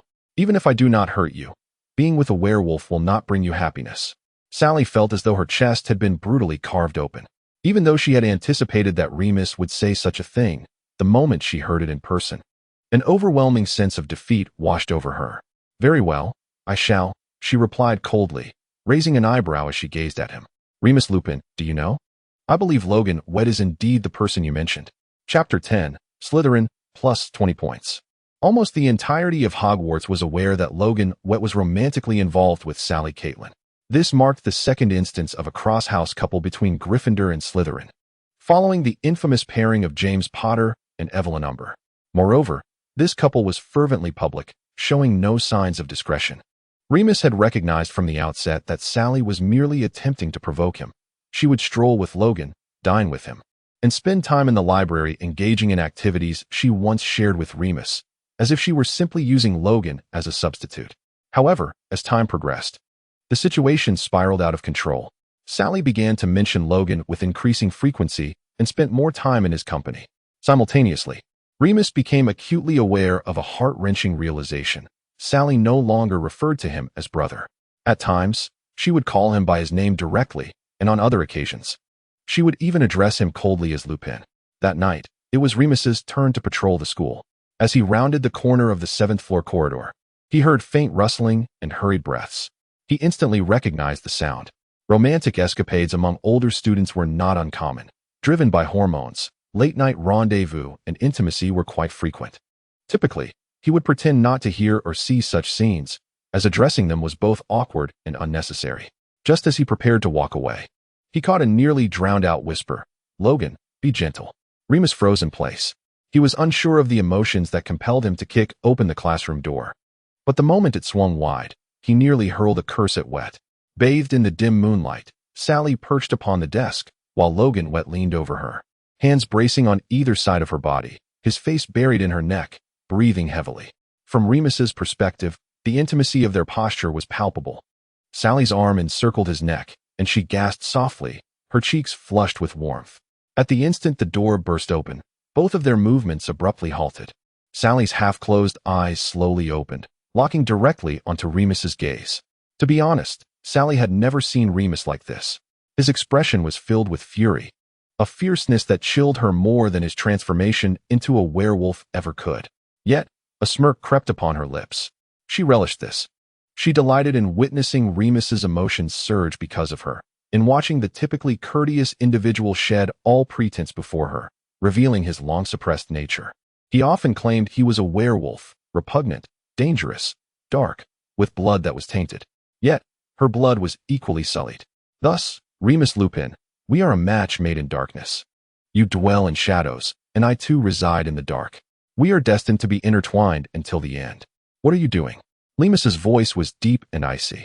He felt an uncontrollable surge of anger rising within him. Logan slowly turned around, raising an eyebrow with a smirk. Can't you tell, Professor Lupin? With Logan's cover gone, Sally's appearance was suddenly laid bare before Remus. The top few buttons of her shirt hung loosely, as if roughly torn open, exposing large patches of her pale skin. With a few conspicuous red marks standing out starkly, Remus clenched his hand tightly, the tip of his wand sparking with small flames. Just as he was about to act, Sally abruptly stepped in front of Logan.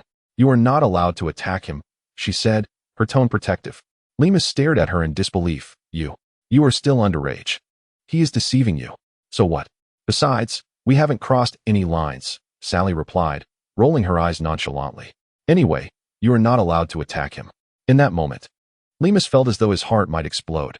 You should be in the dormitory sleeping, he said, his voice trembling. Logan, however, chuckled lightly from the side, resting his chin on Sally's shoulder, casually gazing at Remus. I assume you've seen more than just us, right? I never heard that Professor Lupin would concern himself with such matters.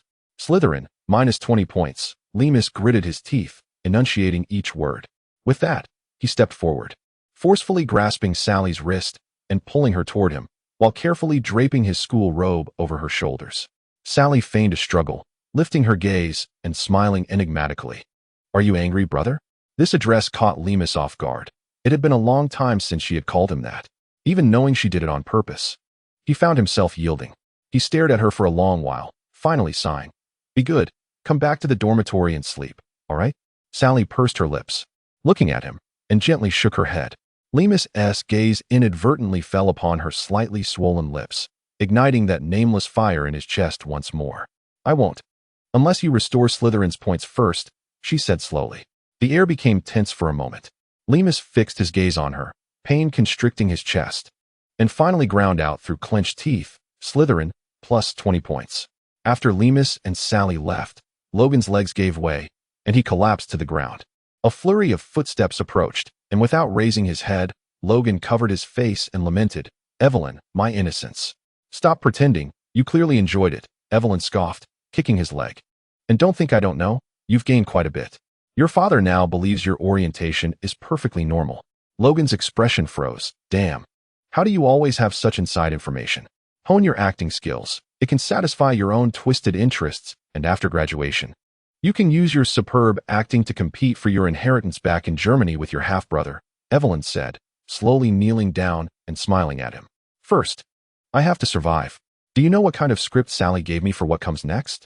Just surviving Remus Lupin is a feat, let alone your boyfriend and Blake acting swiftly. Evelyn patted his shoulder sympathetically. Good luck. Rest assured, I shall not allow your demise. Chapter 11. Completely replacing you. James had always struggled to comprehend why Remus would rebuff Sally. To him, Remus's reasons for refusal seemed utterly feeble. As for Remus's sensitive and insecure thoughts, James often found himself impulsively wishing to confront him, to erase all those unnecessary worries from his mind. A werewolf, after all, was merely a somewhat furry dilemma. This predicament would, at most, lead Remus to prefer running alongside them in the forbidden forest during the full moon. But it would not strip him of his capacity to love and be loved. Moreover, James had never doubted that Remus would ultimately end up with Sally. For Remus Lupin could never truly turn down Sally Caitlin. He would repeatedly compromise his principles for her sake and would never bear to see her in distress. James even believed that if Sally merely pressed him a little, Remus would undoubtedly acquiesce. However, the situation had shifted. It appeared that Sally was genuinely contemplating a change of affections. That evening, while James and Sirius were huddled in the common room completing their assignments, they heard the door swing open forcefully. Accompanying it was Sally's voice, laced with anger. I am currently in a relationship with Logan. It is none of your concern. Mind your own business, Remus Lupin. In the next instant, she stormed into the common room and ascended the staircase to the girls' dormitory, draped in a robe that unmistakably belonged to Remus. James recognized it immediately. Heavy footsteps echoed from the entrance, and Remus entered with a grave expression. What happened? Sirius inquired first. I saw Sally with Logan during my patrol today, Remus replied, his voice low and vague, yet James understood him all too well. In his heart, James did not perceive Logan as a threat. He believed that, to some extent, Logan was merely a stand-in for Remus.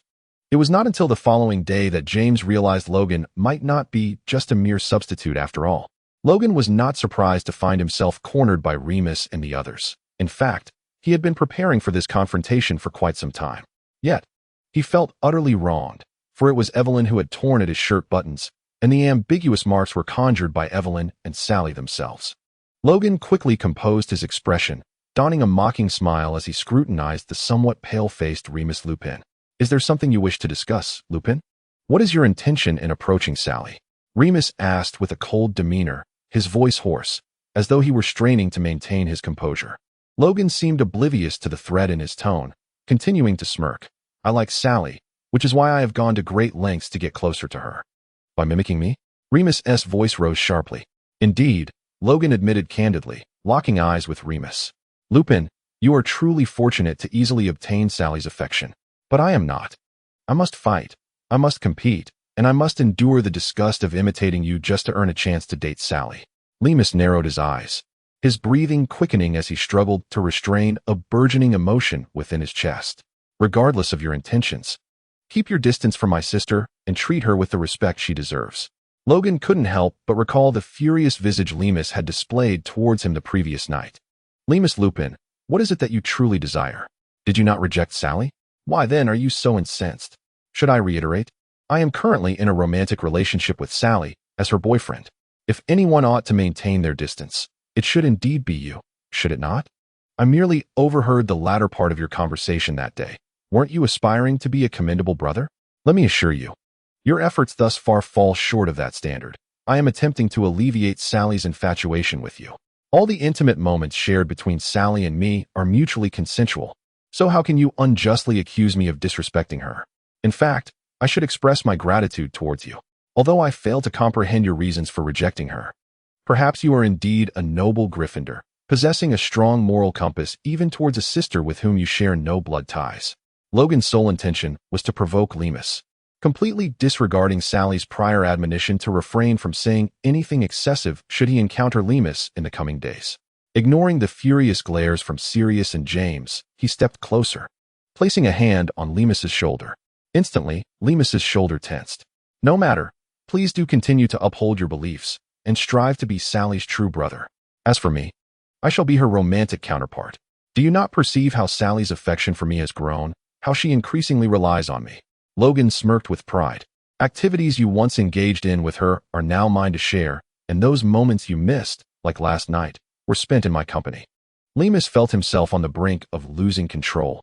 Tonight marked the full moon, and the agony coursing through him rendered him particularly irritable. He sensed that even before his transformation, he was being dominated by the wolf within, and he yearned to obliterate everything in his path. Observing Lemus's unraveling state, Logan chuckled with satisfaction, patting his clenched fists. Do not be so furious, for I implore you, do not lay a hand on me. Sally would be heartbroken. Leaning in close to Lemus's ear, Logan whispered, even if you were to appear as a mere substitute in Sally's life, I would ultimately, completely, replace you.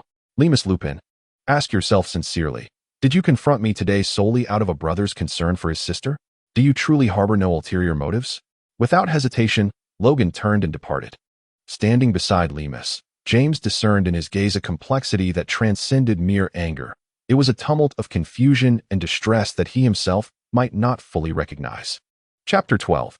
The Python. At this moment, Sally truly wished she could vanish. She should have warned Logan to steer clear of Lemus recently, ideally avoiding him altogether. It was not merely a matter of choosing her words carefully, but rather, saying not a single word more. It had been far too long since she had witnessed Lemus endure such torment during his transformation. This night, the werewolf did not charge into the forbidden forest as was customary. Instead, it seemed intent on tearing apart everything in sight, particularly himself. Even the majestic black dog and the towering stag could not subdue him. Sally transformed into a diminutive insect, curling up in the shadows. Her eyes wide as she witnessed the werewolf's razor-sharp claws carve deep, bone-revealing gashes into her form. The metallic scent of blood was almost suffocating, though the pain was excruciating. She would have preferred these wounds to manifest upon her own body. From a young age, she had borne witness to Remus's transformations. In her childhood, she often seized the opportunity to slip into the basement where he transformed, seeking solace in his company while Hop and Lyle were distracted. Her intentions were pure.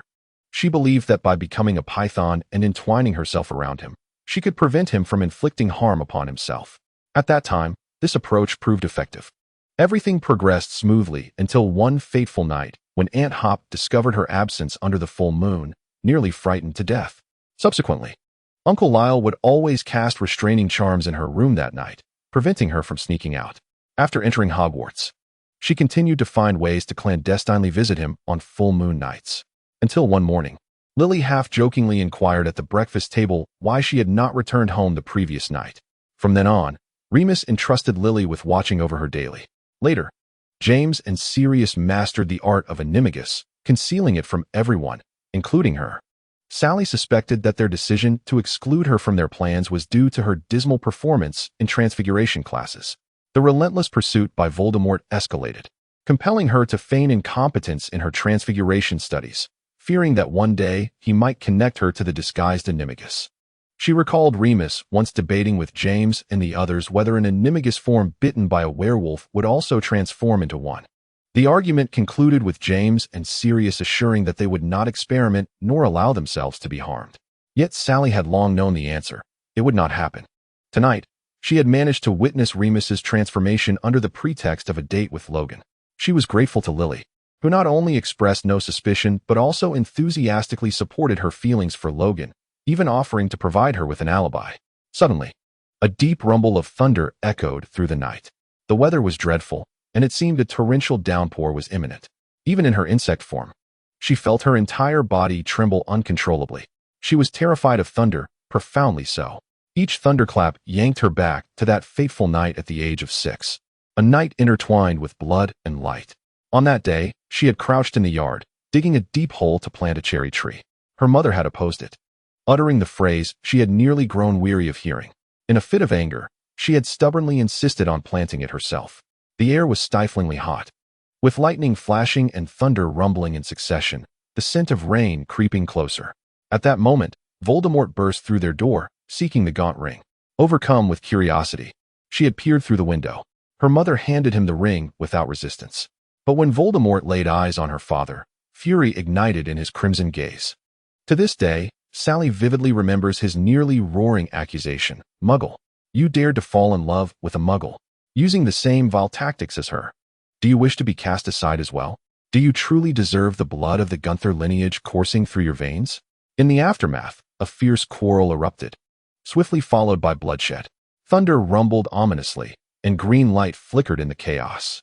The first to perish was not her mother, but rather her father, who had always shielded her mother. He dashed forward, positioning himself before her, unable to utter a single word. The anguished screams and furious roars of her mother soon followed, as green and red lights frantically intertwined within the confines of their home. As lightning flashed and thunder cracked, Sally found herself engulfed in a void of confusion. When clarity returned, torrential rain began to pour down relentlessly through the curtain of rain and glass. She could only see her mother cradling her father's lifeless body on the ground, while Voldemort lay unconscious nearby. Compelled by an unseen force, she entered the house, crouched down, and removed a ring from him, also discovering an aged notebook, a cup, and a pendant box. She remained unaware of their significance, yet sensed that these items must hold great importance, as they were kept close to him.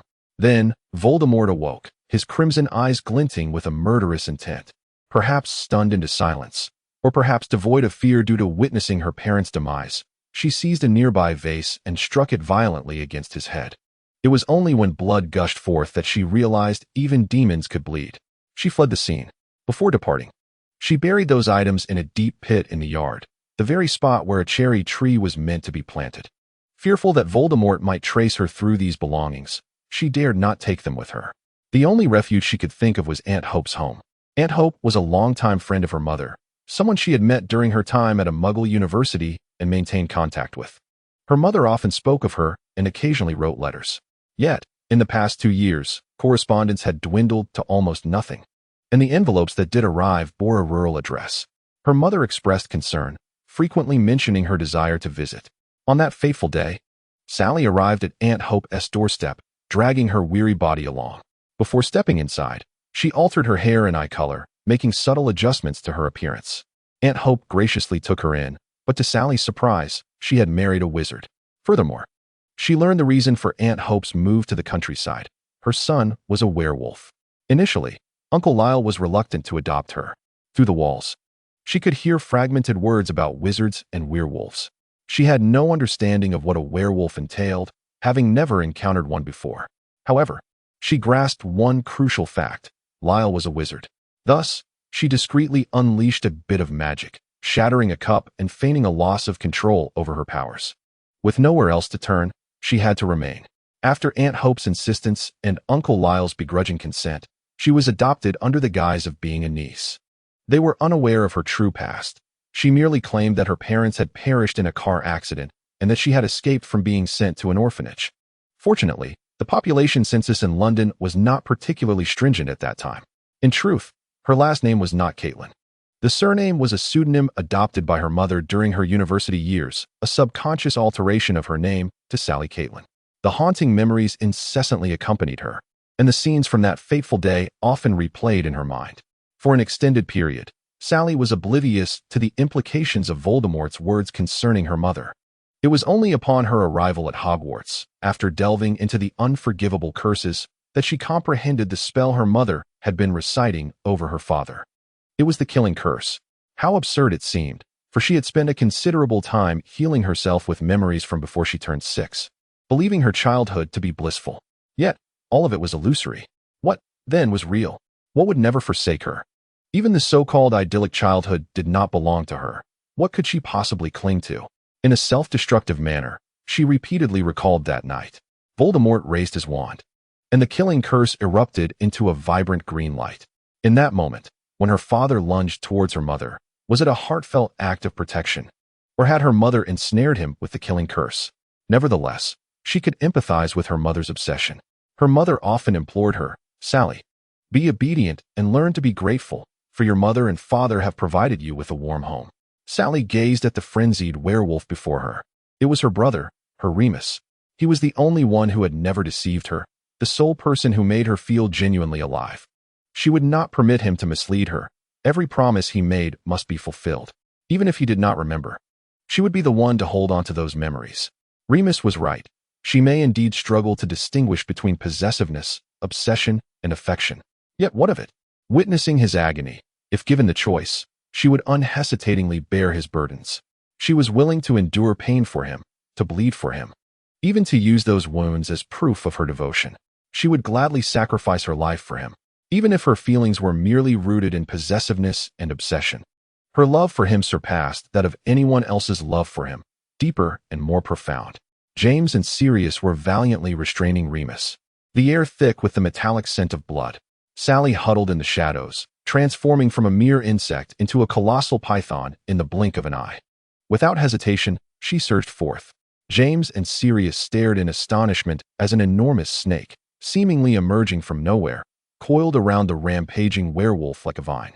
The werewolf's fangs and claws repeatedly tore into her scales and flesh, blood raining down like a deluge. Yet the python did not relent. It tightened its grip, rendering the werewolf incapable of inflicting further harm. Even in his stag form, James recalled Remus's words from long ago. As a child, I vaguely remember being ensnared by a small python in my werewolf form. I know it's impossible, yet curiously, as long as that memory existed, I would wake the next day with hardly a scratch. Sirius proposed another possibility. Perhaps during those instances, you were suppressing the wolf within, leading to that sensation of being bound. Both Remus and James accepted his conjecture. Yet now, James began to sense that Remus's memory was not a mere figment of imagination, but rather a genuine occurrence. Sally was tightly entwined with Remus, feeling his teeth and claws repeatedly sinking into her flesh. The pain seared like flames, yet within her heart, more pronounced than the agony, was a sense of fulfillment. She could feel Remus's blood coursing through him, while her own blood gushed uncontrollably. Brother, look. Even before you were aware, our blood had already mingled together. Much like us, indistinguishable and inseparable. Chapter 13, Self-Punishment Loss of Control. Remus could distinctly sense his own spiraling descent into chaos. Never before had he yearned to attack someone as fiercely as he did at this moment. He longed to lash out at Logan Wet. Perhaps it was the full moon that night, stirring the wolf within him that had long been simmering in the shadows. The wolf's fangs and claws scraped beneath his skin, urging him to pounce and rend the person before him to shreds. Yet he could not. He absolutely must not. Remus forced himself to inhale deeply, suppressing the growl that threatened to rise in his throat. He was well aware that he could not allow his emotions to spiral out of control. In his childhood, his mother often remarked that he was a rather temperamental child. Unlike his father, who was gentle, even as an infant, if his mother took away a toy, he would clutch her hair and refuse to let go. When denied what he desired, he would cry unabashedly, causing a commotion. But everything changed after that fateful night. Ever since he was bitten, after witnessing the disdain, disgust, and undeniable fear in the eyes of the healers at St. Mungo's, he began to master the art of concealment. He had to bury his anger deep within. After all, in the eyes of others, he was already perceived as a dangerous and cruel beast. He could only be gentle, only be amicable, only be magnanimous. Only in this way could others temporarily forget that he was a werewolf, or at least be willing to pretend to forget. He must not harm another. While James could attack Rabastan out of anger in pursuit of Evelyn, and be deemed passionate and protective of his beloved, Remus Lupin could not. No matter the justification. Should he strike, those who knew his secret would label him as a dangerous, uncontrollable werewolf in their hearts. Even worse, he had no legitimate reason to confront Logan. For Logan was right.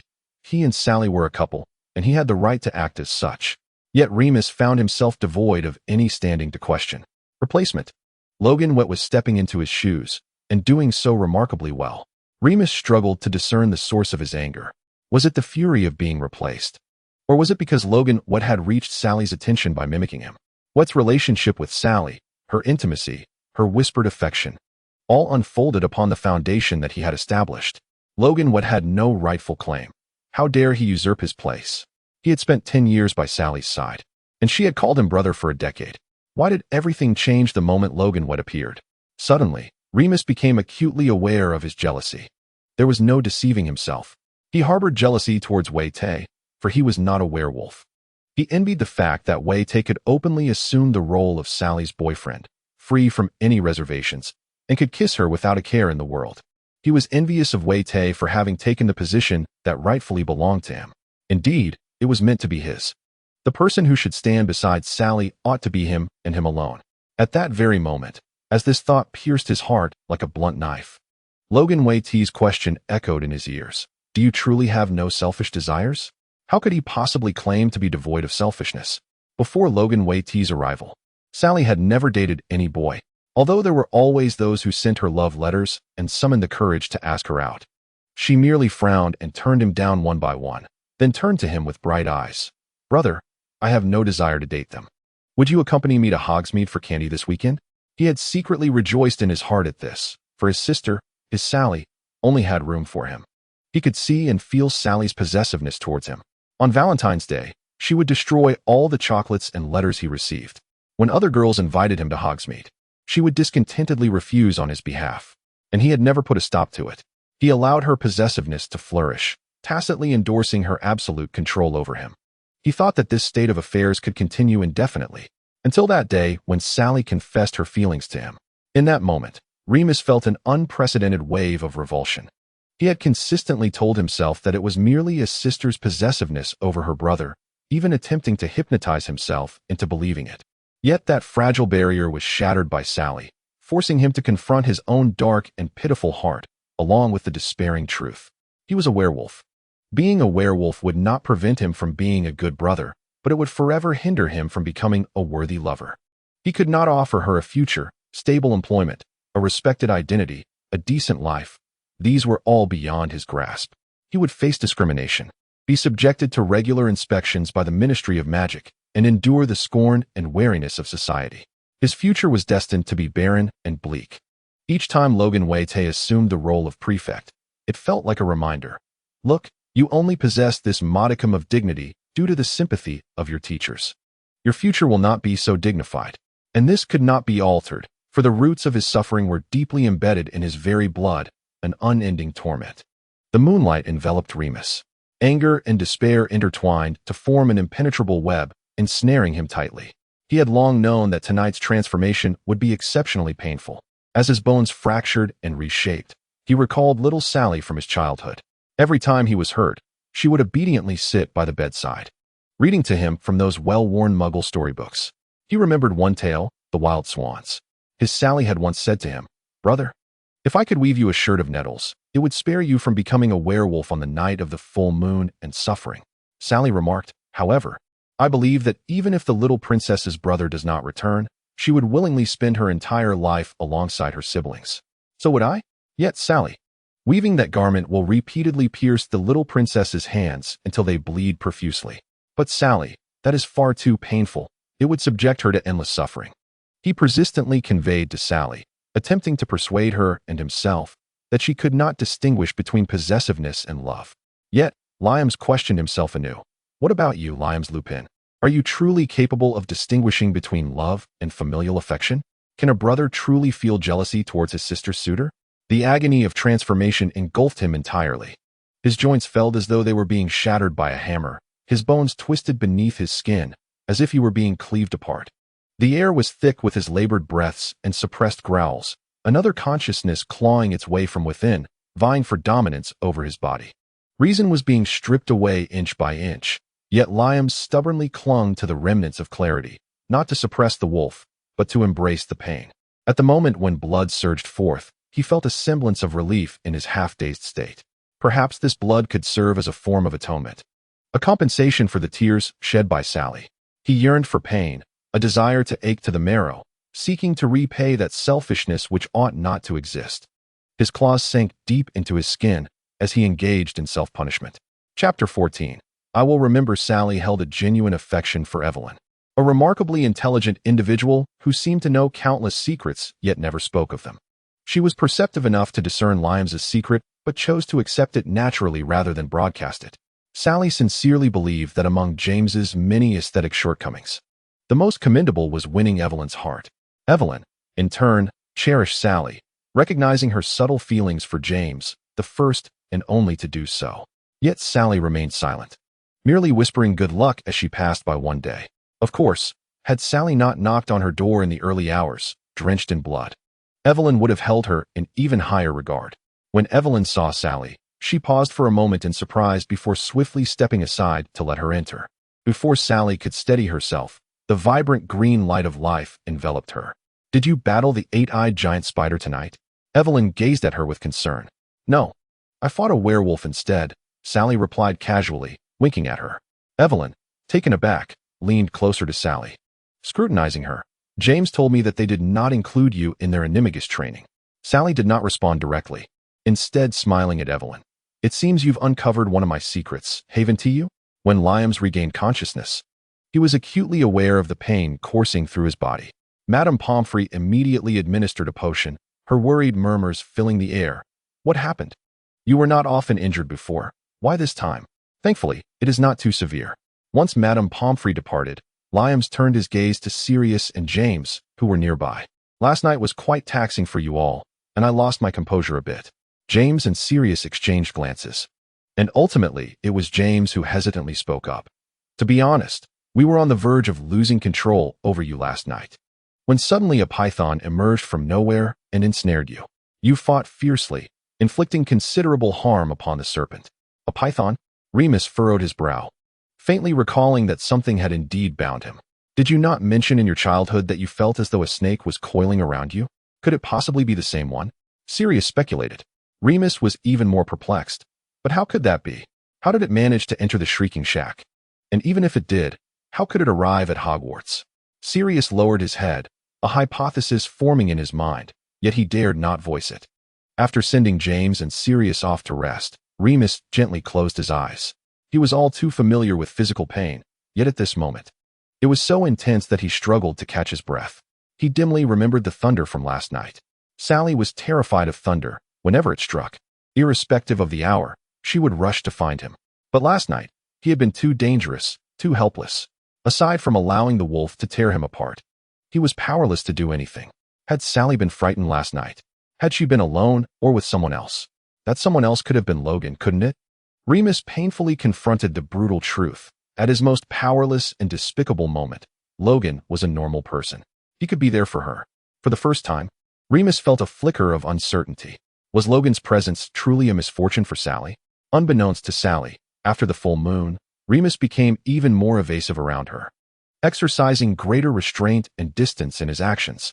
He no longer prevented her from going out with Logan. Logan shook his head as he commented to her. Are you sure your plan isn't flawed? You two now resemble siblings, albeit the kind that aren't on good terms. Perhaps I will interact similarly with my own brother. Sally was bewildered by the source of the issue, but was certain that Remus's thoughts had taken a strange turn. Her plan must continue. She would compel him, force him to love her, to confess his love for her. During dinner at the Gryffindor table, Evelyn feigned casual interest, asking, "Where is Sally? Isn't she joining us for dinner?" She had been inseparable from Logan lately and had yet to arrive. Lily cautiously glanced at Remus. Mary and Marlene exchanged knowing looks. Remus, with his head lowered, seemed engrossed in cutting into a bloodied steak, seemingly oblivious to his surroundings. However, Evelyn noticed the veins on his hands had begun to surface. "May I join you at the Gryffindor long table for dinner?" A male voice inquired. Evelyn turned to see Logan affectionately wrapping his arm around Sally's waist, speaking to her in such close proximity that they almost seemed to meld into one another. While everyone else saw two intimate lovers, Evelyn discreetly rolled her eyes. She had an idea. Perhaps next time she could take a compound potion for a performance. It was evident that Logan was clearly addicted to acting. Remus scrutinized Sally. Her lips were swollen, and a crimson mark adorned the side of her snow-white neck, entirely exposed. It was apparent to everyone what had just transpired. Sally held Logan's hand as they arrived late, taking their seats next to Evelyn. Coincidentally, Logan sat directly across from Remus. As soon as he settled in, Logan flashed a smile at Remus, saying, "Long time no see, Remus." Remus found that smile glaring and provocative, causing the veins on his forehead to throb and a headache to build. Anger surged within him, but he swiftly suppressed it. Why so late for dinner? Remus directed his attention to Sally instead of Logan. He was unsure of his own feelings, although he knew the reason. He felt a self-destructive urge to extract another answer from Sally's lips. However, Sally remained silent, merely gazing at him. In contrast, Logan responded to Remus, pressing his thumb heavily against the mark on Sally's neck, making the red hue even more glaring. "Can't you tell?" Logan raised an eyebrow, casting a smug glance at Remus. Under Remus's gaze, Sally lowered her head, serving Logan a spoonful of black pudding. Remus could discern that Logan did not relish such food, yet it was to his own liking. Under the scrutiny of everyone, Logan frowned as he took a bite. When Sally turned to look at him, he instantly masked his discomfort with a smile, declaring, "Delicious." Sally nodded, pausing to scrutinize Logan's expression. "You don't like it, do you?" Logan chuckled softly, shaking his head. "No, I like it. As long as it's food you give me, I'll enjoy it." Sally hesitated for a moment, studying Logan closely before she replaced the plate in front of him. "I'm used to providing food without thought. If you don't like it, you needn't eat it. I'll remember for next time." Logan nodded, smiling gently, his expression reflecting a sense of fulfillment, as if the person he had long pursued had finally seen him. Yet Reams felt a bitter taste in his mouth, as if the food he chewed was akin to tasteless wax. He understood Sally all too well. He knew what it meant when she began to invest her feelings in someone, just like the countless times they had shared meals in the past. Sally had merely piled a few dishes on Logan's plate, none of which were to Logan's liking, but rather what she favored. This was the first time Sally had acknowledged Logan's preferences and made a promise. Reams knew this would not be the last instance. He longed to inquire what she intended to remember, Logan's preferences, and then forget about him. Chapter 15.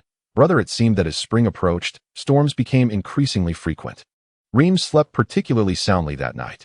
Shafiq had temporarily adjusted his patrol schedule, and he had already endured 2 consecutive days of full classes before his duty. As soon as the patrol concluded, he felt utterly drained, collapsing onto the bed and swiftly succumbing to slumber.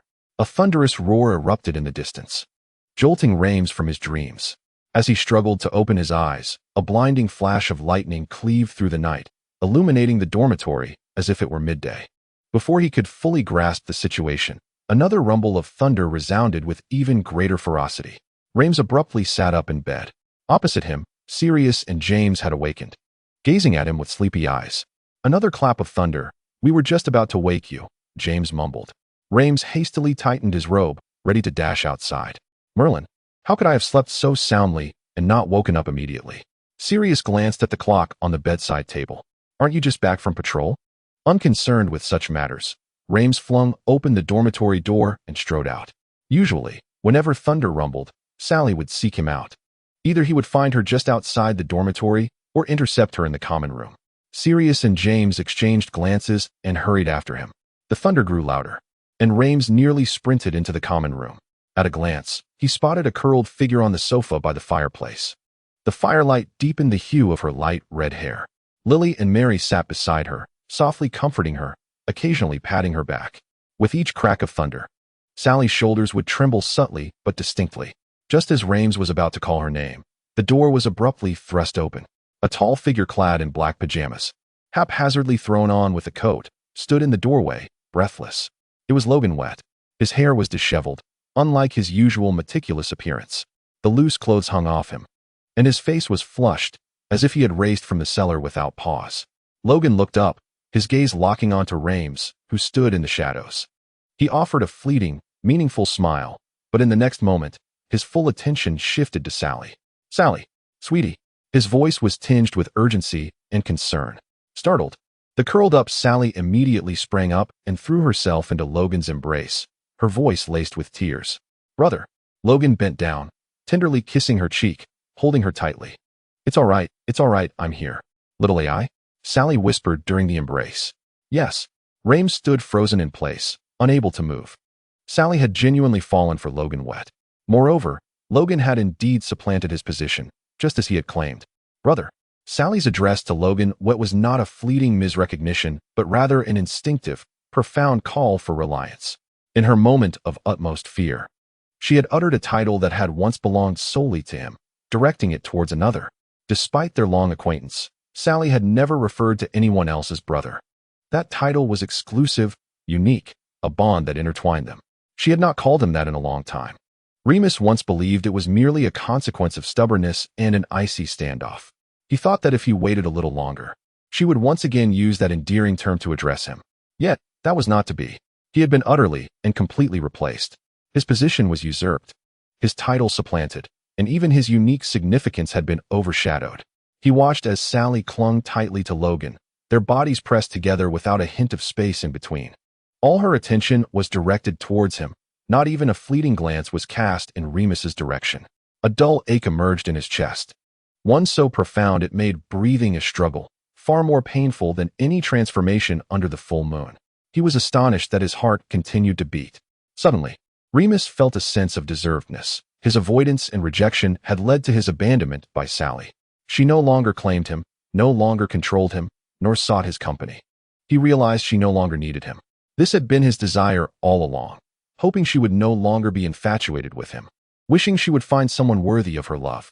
Yet, he did not anticipate that when this day arrived, he would find himself without an escape.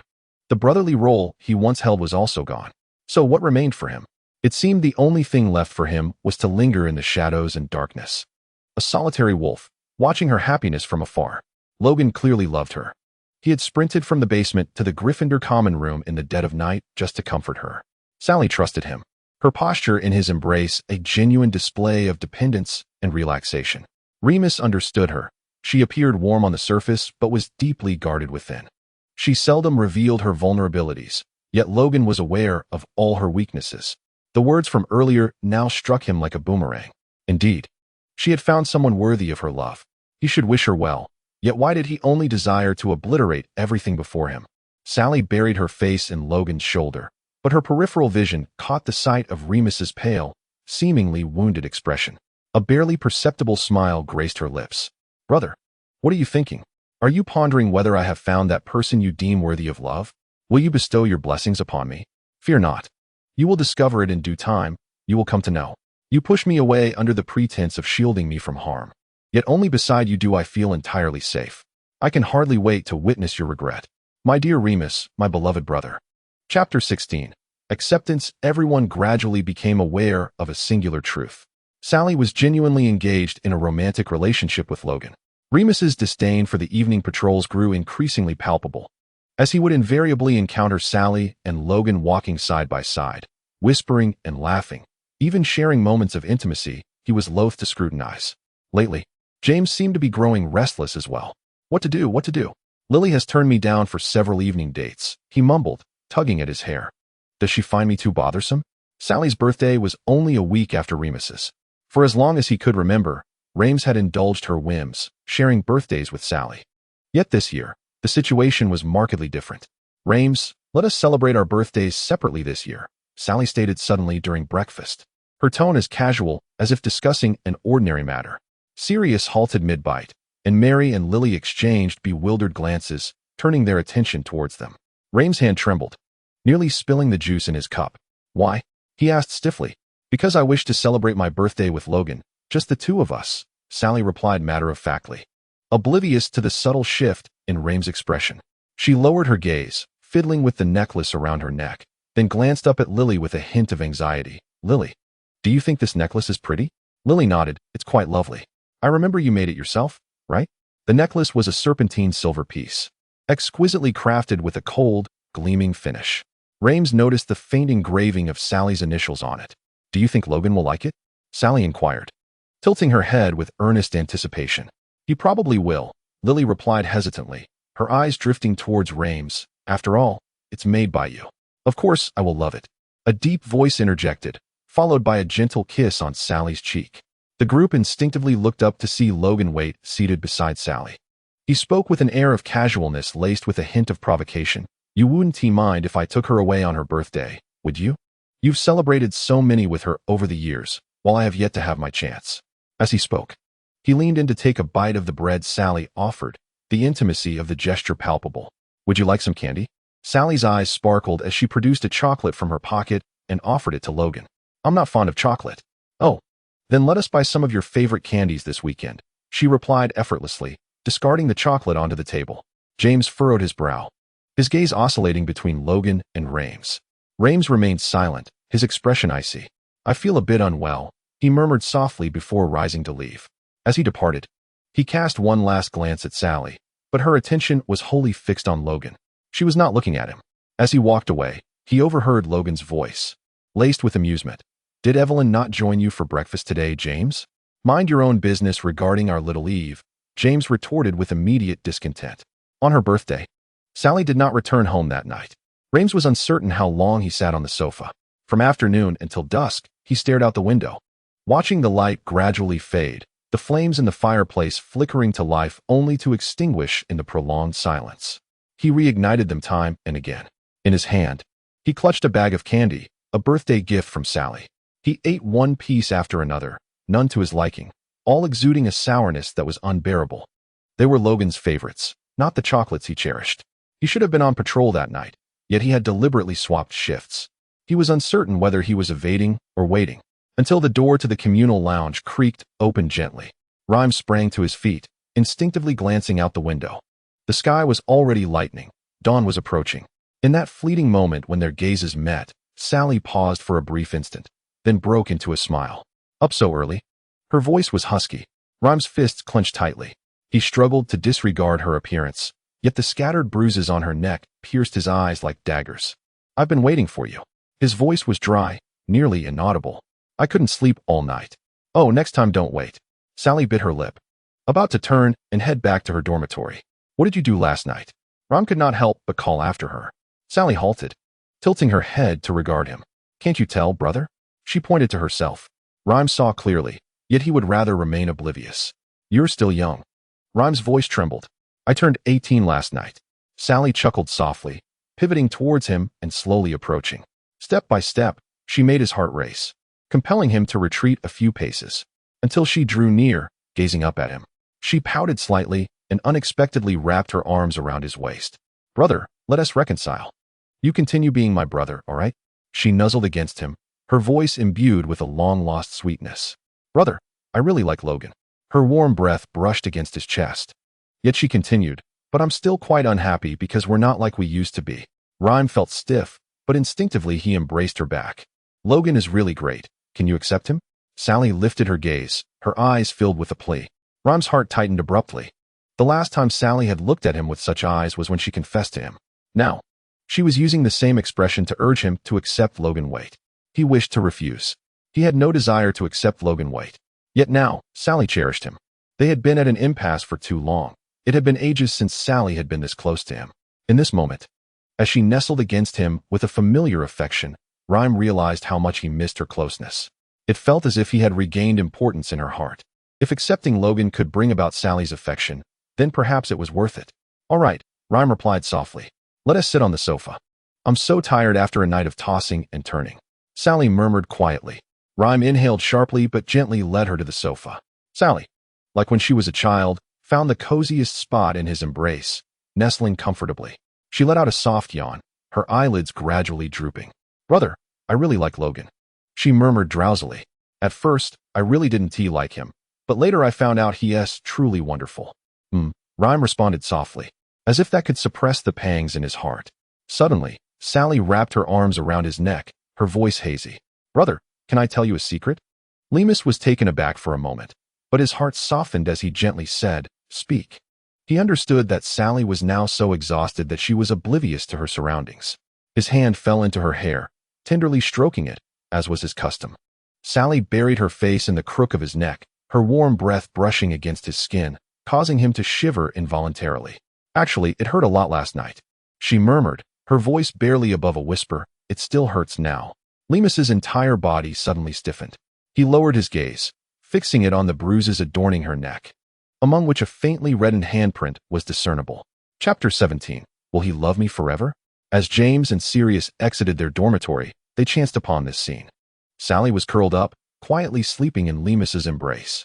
He draped his robe over her, embracing her in a manner that left him decidedly uncomfortable.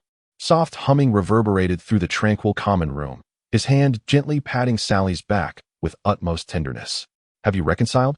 James inquired, rubbing his eyes, a hint of curiosity lacing his drowsy tone.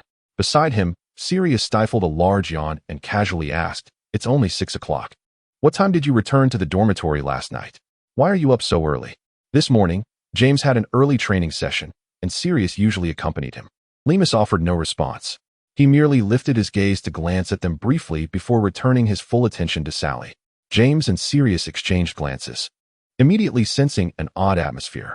Sirius furrowed his brow and stepped closer, his eyes widening as he noticed the marks on Sally's neck. As he attempted to speak, his voice faltered abruptly, and in the next instant, he had tightly gripped his wand. Was Sally willing? Or do I need to kill Wet? She really likes Wet. Lemus's voice emerged, rough and restrained, as if he were forcing himself to confess something. Sirius rolled his eyes and tugged at his shirt collar. All right, then I'll find time to eliminate him. Sally 1T find out. Sally has reconciled with me, Lemus stated coldly. She said she hopes I can accept Wet because she likes him very much. If you kill him, Sally will be heartbroken. He then turned to James, asking, James, can I speak to you privately? Sirius exhaled in irritation. Fork it over. I'll grab breakfast from the kitchen. See you on the Quidditch pitch. James blinked, increasingly perplexed. Lemus? What do you need to discuss? Lemus hesitated for a moment, his face taking on an expression of discomfort that was hard to articulate. I don't mean to offend. It's just that there's no one else I can ask. James was even more bewildered. Lemus's voice dropped to a near inaudible whisper. Do you feel pain? Evelyn. James froze for a moment, before realizing, his face flushing crimson. I wouldn't know. We Haven T. His stammering only deepened Lemus's somber expression. Once James left, awkwardly shuffling out, the common room fell silent once more. Lemus drew out his wand. Softly reciting a healing incantation, the white light gradually soothing the bruises on Sally's neck. He extended his hand, wishing to confirm that the marks had indeed faded. But in that instant, he was suddenly grasped tightly by an outstretched hand. He froze momentarily, lowering his gaze. Sally remained ensconced in slumber, her brow furrowed, murmuring softly. Rames leaned closer, attempting to discern her words. Logan, I truly like you. You are not Rames' substitute. Please, don't choke me.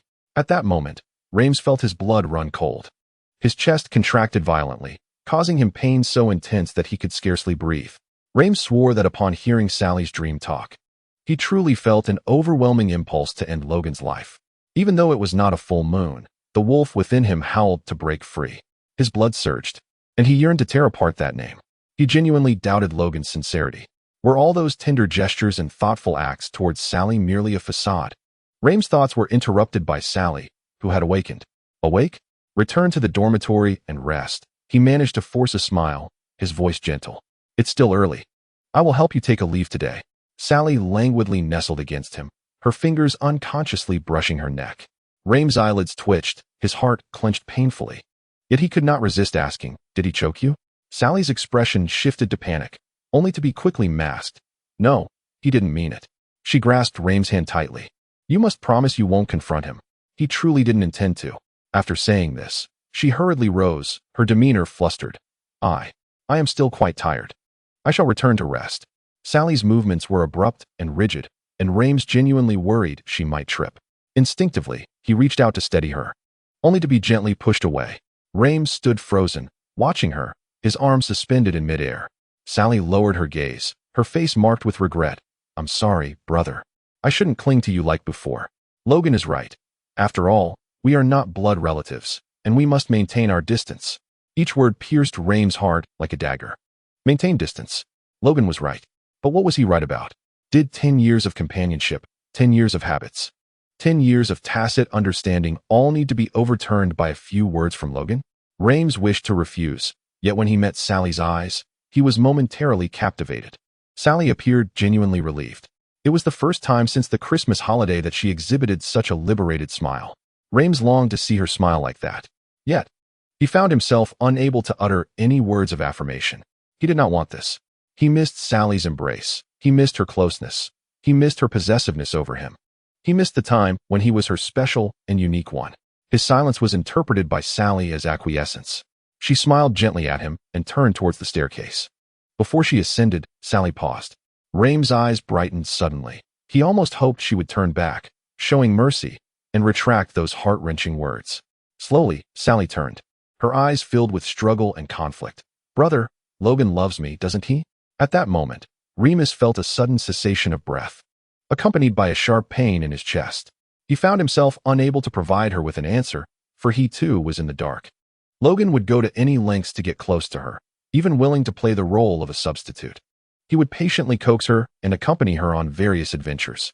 He would dash from the cellar to Gryffindor Tower in the dead of night, all for the sake of comforting her.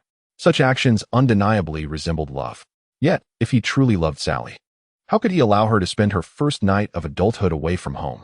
How could he leave marks upon her slender neck? How could he commit those acts that made Remus's heart ache with anger and turmoil at merely the thought? Remus was uncertain of what love ought to resemble. But one thing was abundantly clear to him.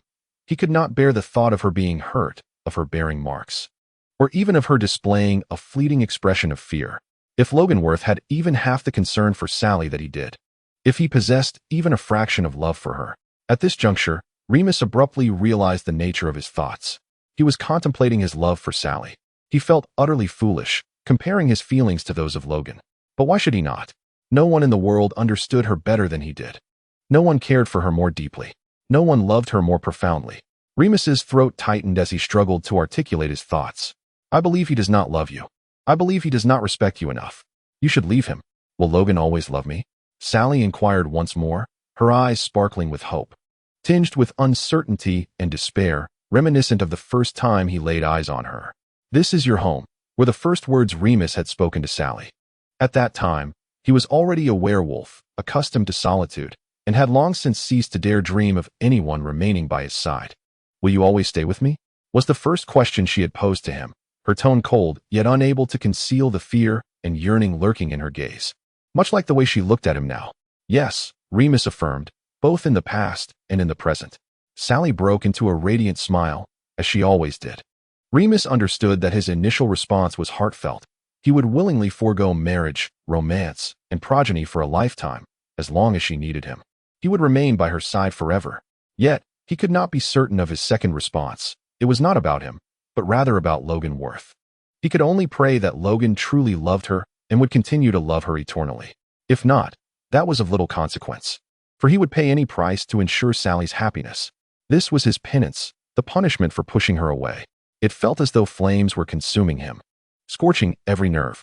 Yet, amidst the agony and torment, Remus found a twisted sense of relief, almost a secret and morbid satisfaction. It seemed that through self-inflicted punishment, he could prove his love for Sally. Loganworth, you must make her happy. Remus Lupin, you must make her happy. Chapter 18. The coldness Logan's indifference towards Sally is as palpable now as his previous concern once was. He perpetually conjures excuses, citing his recent busyness, fatigue, and the overwhelming reports bestowed upon him by his father. Remus has contemplated confronting Logan on multiple occasions, yet each time he is thwarted by Sally, who appears to possess unwavering faith in Logan's words, leaving Remus utterly powerless. Whenever Remus or Sirius intend to seek Logan's counsel, Sally grips Remus's hand tightly, her gaze fixed unwaveringly upon him, imbued with a blend of stubbornness and entreaty. During the day, Logan scarcely accompanies her, yet at night, Sally often vanishes without a trace. Remus is acutely aware that her nocturnal excursions rob him of restful slumber. What troubles him most is the expression that occasionally crosses her face before she departs, one not merely sweet, but tinged with a subtle hint of fear. He has attempted to follow her several times, only to inexplicably lose track of her. Thus, his resolve to reclaim the enchanted map confiscated by Filch intensifies. Despite the clouds of doubt that loom over him, Remus clings to a glimmer of hope. He has never experienced romance, and thus is unsure whether Logan and Sally's dynamic is deemed normal. Yet, he genuinely desires for their relationship to be so. He fervently wishes to shield Sally from harm. Remus prays to Merlin that Logan's excuses are indeed valid, that he is merely preoccupied and not deliberately neglecting Sally. This hope is shattered when Evelyn approaches him, appearing utterly worn and deprived of sleep. Remus senses something amiss. Evelyn hesitates before speaking. I have observed Sally and Logan's relationship for quite some time. Is it truly normal? Her words lay bare the doubts that have long resided in Remus's heart. And in that moment, he comprehends the unsettling truth. This is not normal. Sally has indeed transformed in ways that have not gone unnoticed by others, including James. At breakfast, seated at the Gryffindor table, Remus gently places a slice of apple pie on Sally's plate. Would you like some more? He suggests softly, his gaze anxiously resting on the untouched oatmeal before her. No, thank you, Sally replies, her complexion pale and her tone frigid. I am trying to lose weight. You? Lose weight? Mary cannot help but scrutinize her critically. Since the Christmas holidays, Sally has become alarmingly thin, her already delicate frame now appearing frightfully emaciated. Are you aiming to lose weight or to starve yourself? Sirius retorts mercilessly, narrowing his eyes as he sizes her up. Besides, why on earth would you want to lose weight? Unfazed by his interrogation, Sally merely pokes at the apple pie with her fork, nonchalantly stating, Logan prefers girls who are slimmer. Out of the corner of her eye, she notices Remus, unable to contain his frustration, closing his eyes and silently uttering a curse. A flicker of satisfaction wells up within her, though her face feigns a melancholic demeanor. Thus, I wish to become even slimmer. Sally is profoundly grateful that she possesses the ability to alter her appearance. In such moments, a mere alteration in one's appearance can sustain this facade of false thinness. Alas, poor Sally has recently been dragged out every night by her companion for late-night snacks. This is the grotesque aesthetic of Logan Wet. Remus murmured, his expression darkening, as he unceremoniously forked a piece of bacon onto Sally's plate. You must eat more. Otherwise, when you return home for the summer, your mother will be heartbroken to see you like this. Yet Sally shook her head, her demeanor resolute, pushing her plate further away. Remus furrowed his brow, about to speak again, but was interrupted by Evelyn. Her gaze fell squarely upon Sally's face, brimming with an unmistakable concern. Why hasn't Logan accompanied you lately? He's very busy, Sally replied softly, hesitating momentarily, too timid to meet her eyes. However, Remus could distinctly see her eyelids reddening as she spoke. After finishing her words, Sally blinked forcefully, as if trying to stifle the tears that threatened to spill. Sirius was already displaying signs of impatience, his gaze drifting past them, directly searching for Logan Wet at the Slytherin table. Sally was certain that if Logan appeared in the next moment, Sirius would unhesitatingly draw his wand, summoning him to his side with a binding spell. Meanwhile, Remus had abruptly risen to his feet. He loathed this feeling. In his friendship with James and Sirius, he had always been the one to temper their impulses. Yet at this moment, his rationality was gradually being eroded. Sally's emaciation, her uncertainty, her lack of confidence, her repeated retreats and grievances. Why should she endure this? What right did Logan would have to treat her in such a manner? What right did he have to mistreat someone he had cherished since childhood, who was more important to him than his own life? It was Logan who had painstakingly drawn near to Sally. It was Logan who had made her fall in love with him. So why? Why did he possess her yet fail to cherish her? Why could he remain indifferent to Sally's emotions? Remus noticed Sally looking at him with a hint of confusion, and he forced a smile. I just remembered that Professor McGonagall needs me for something. I must be on my way. Chapter 19. I am playing her in recent days. Logan had been particularly cautious when venturing outside. He was acutely aware that he could be subject to inexplicable attacks at any moment. This was not difficult to discern. Simply observing Evelyn's resolute refusal to continue impersonating him sufficed to illustrate the matter. Logan repeatedly felt grateful that he would soon return to Germany after graduation. Otherwise, he would spend the rest of his life living in fear for his safety. How did you manage that? I recall your transfiguration skills were rather poor. How is it that you suddenly excel at human transformation? Logan gazed at Sally in astonishment. At that moment, Sally had completely transformed her appearance. With golden hair and blue eyes, her features were exquisite, bearing no resemblance to her former self.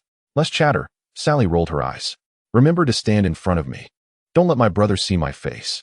Otherwise, if he investigates and discovers that this person doesn't exist, it would be troublesome. You will protect me. Won't you?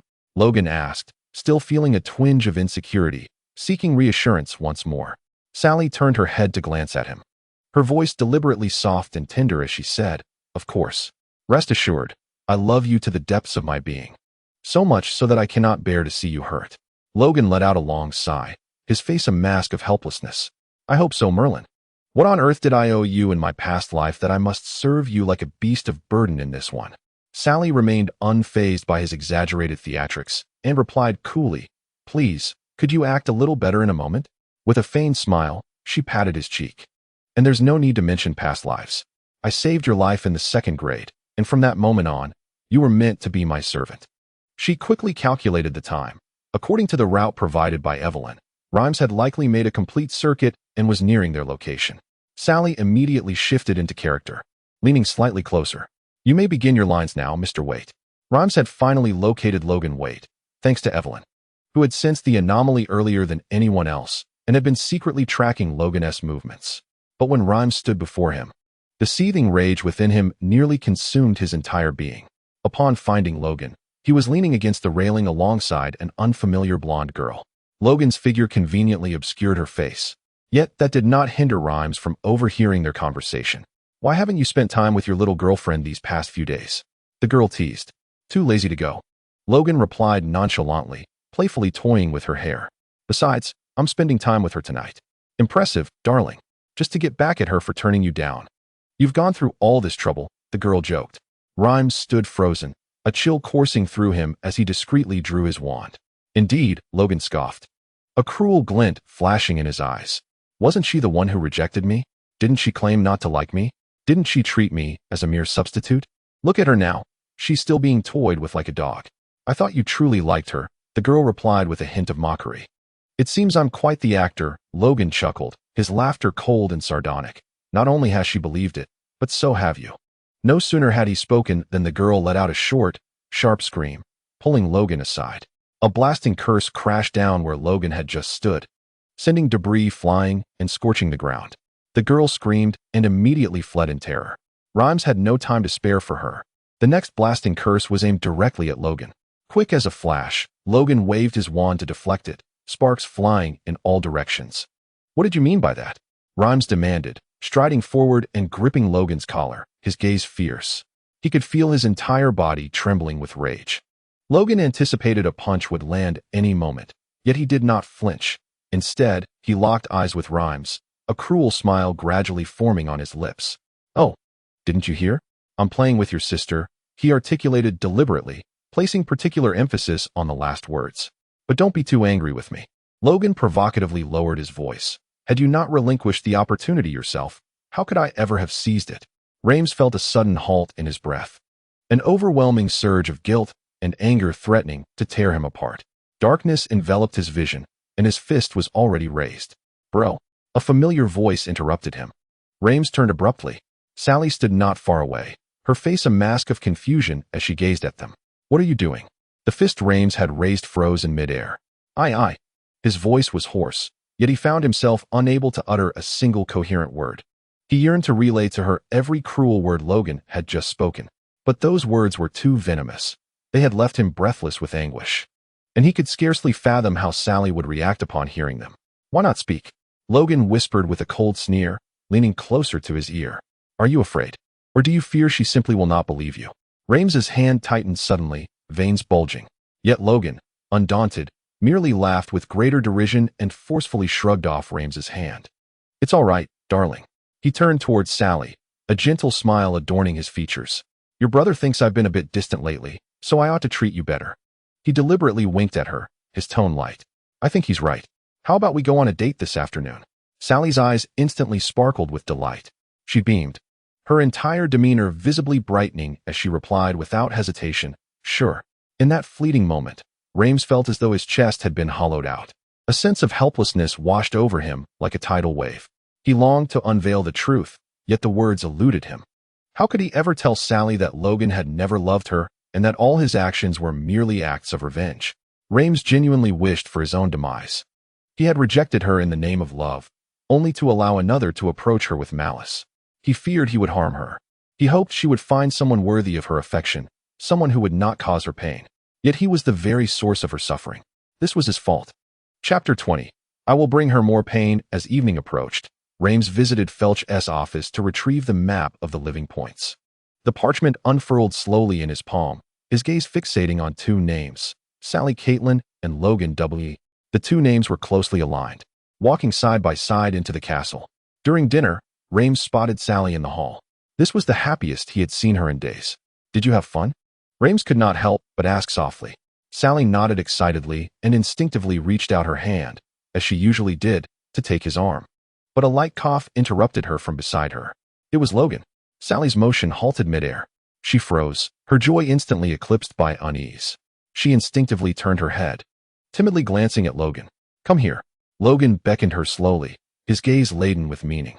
After a moment of hesitation, Sally obediently walked over. In the next second, Logan embraced her waist tightly, yet his eyes were fixed over her shoulder, directly locking onto Rhames's. Provocative, bare, and audacious. Remus clenched his fists in an instant. His usually gentle eyes were now devoid of warmth, replaced by an icy glare. Will you come to our usual place tonight? Logan whispered into Sally's ear, utterly unreserved, deliberately ensuring that every word reached Remus's ears. His tone was flippant, laced with a nauseating playfulness. Yet, Sally remained oblivious, simply nodding obediently.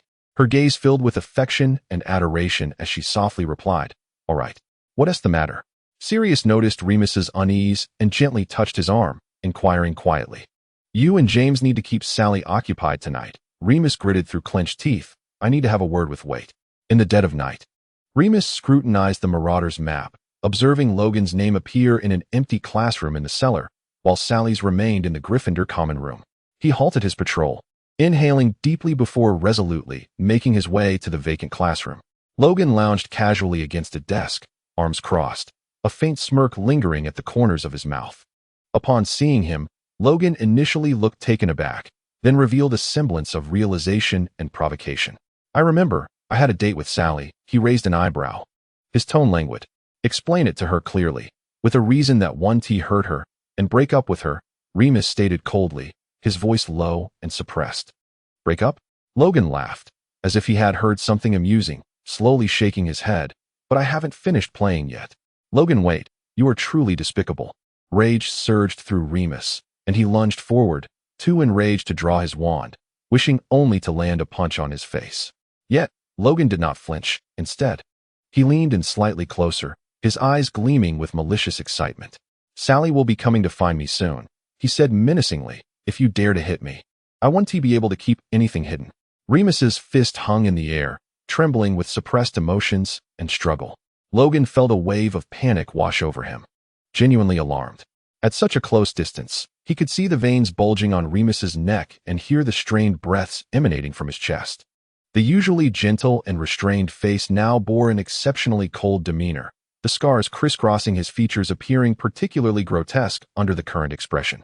Logan understood well that the mild-mannered gentleman before him had finally shed all pretense, exposing the deeply buried ferocity within. The only leverage he held was Sally, the one who could make Remus Lupin lose control in an instant, yet also the one who could compel him to halt at the brink of collapse. For a long time, Logan genuinely believed Remus regarded Sally merely as a sister. He initially harbored little hope for his plans regarding her, but since Sally desired it, he would play along. Yet, it now seemed that this Gryffindor prefect was not only deceiving himself, but was also adept at misleading others. He cared so deeply, loved profoundly, yet stubbornly refused to acknowledge it. Logan resolved to temporarily deviate from the script and push him further. Remus, noticing Logan's gaze upon him, suddenly broke into laughter. The laughter began as a mere whisper, gradually swelling into a crescendo, tinged with cruel mockery. Remus Lupin, he pronounced the name slowly. And I initially believed that Sally harbored unreciprocated feelings for you, but I was mistaken. It is evident that you deeply love her. He narrowed his eyes, brimming with malice. How does it feel now? Gazing at me, wielding your identity, seizing everything you have fought so fiercely to protect. Are you not nearly driven mad? Remus's hands were already clenched into fists, yet he remained frozen in place. Logan stepped closer, his voice low and venomous. In truth, I despise her. But I loathe you even more. In the past, her eyes were solely for you. She never remembered a single love letter I sent. And you? You effortlessly possess what I yearned for, but could not attain. He scoffed softly, jealousy flashing in his eyes. I yearn for Sally. And I also seek to exact revenge on her, as well as on you. Remus's breath hitched. Absurd, ironic. He even found it laughable at that moment. He had envied Logan wet countless times. Healthy, exceptional, not a werewolf, never posing a threat to her on a full moon, unbound by the identity of an older brother, free to pursue Sally without reservation.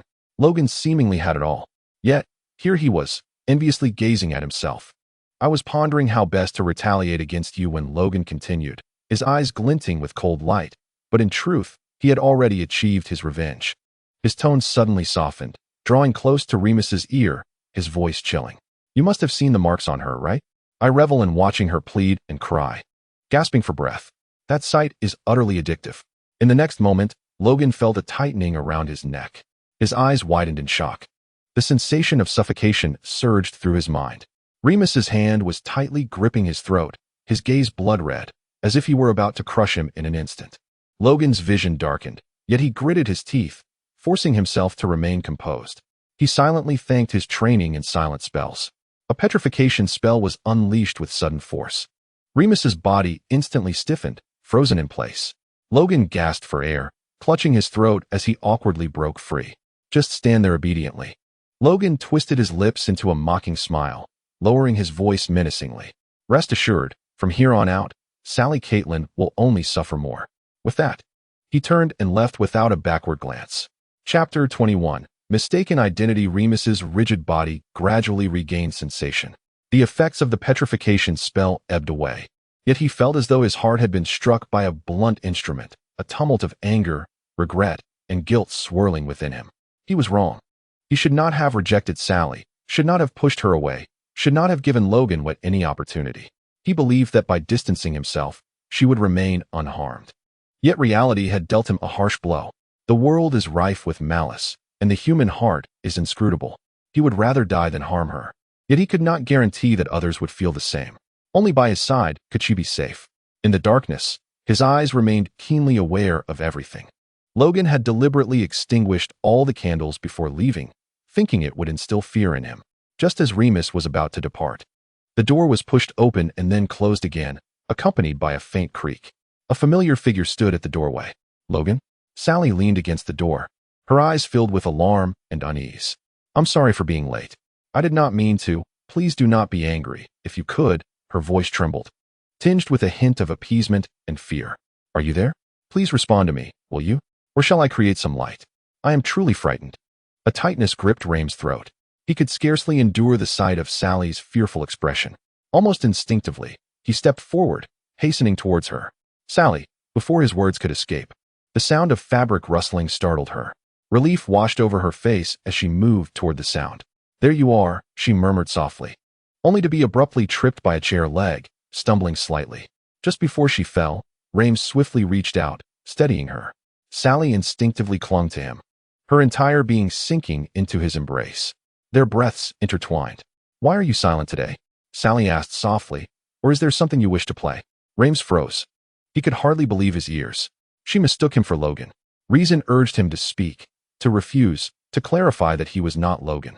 Just as he gathered himself to respond, Sally rose on her toes and gently pressed her lips against his. Rames was not unfamiliar with her kiss. The last time had been awkward, a clumsy outpouring of emotion. But now, this kiss bore an air of practiced attachment, a tender attempt at placation, imbued with an unsettling ambiguity. Jealousy and anxiety surged within him. Rames knew this should not transpire. He recognized the countless opportunities he had to voice his refusal. Yet, at that moment, he found himself ensnared by the darker thoughts lurking within. He envied her familiarity and intimacy with another. Rames did not respond, which only heightened Sally's unease. Her lips grazed his, a silent plea, mingled with trepidation. Do you not like it? Is it displeasing? Certainly not. Yet how could he embrace it? The conflict, anxiety, jealousy, and repression spiraled around him like a vortex. Rames swallowed hard. He should push her away. Yet that trembling question caused the most vulnerable part of his heart to crumble.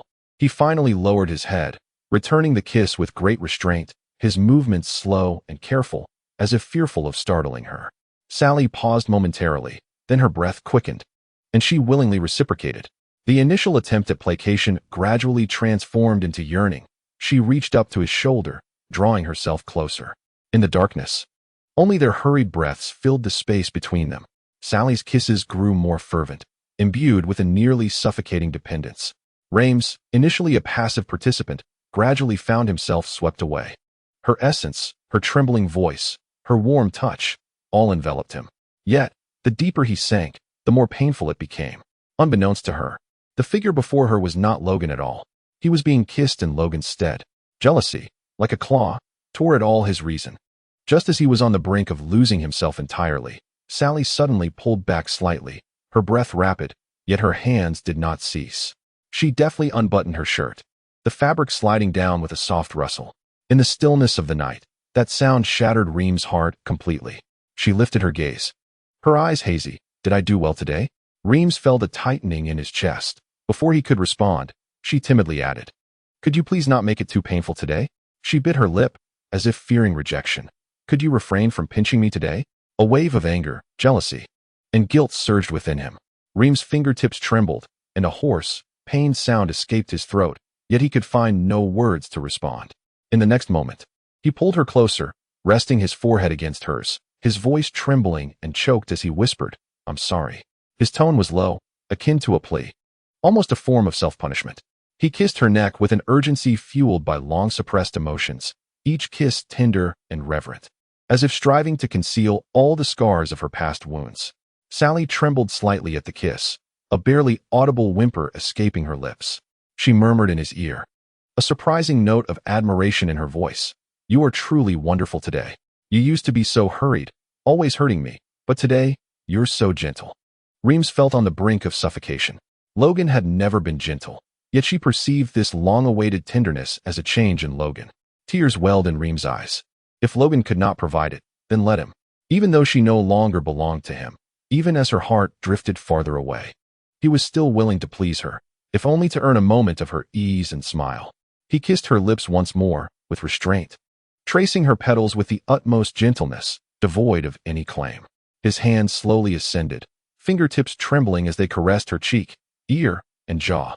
He did not stop, his lips leaving the corner of her mouth to travel down her chin and then to her neck, kissing softly, bit by bit, with an almost self-effacing eagerness. "Let me," he silently urged, the words nearly spilling forth, yet stifled. He was her brother, and so much more than that. Sally smiled gently, tentatively reaching out to touch Reams' face, only to be caught by him. "Are you afraid that the scars on your face will expose you, my brother? You're beginning to want to be a substitute for your substitute, aren't you? You're starting to go mad for me. I can feel it. You love me." Chapter 22. Confession. Sally gasped for breath, nearly overwhelmed by the kiss.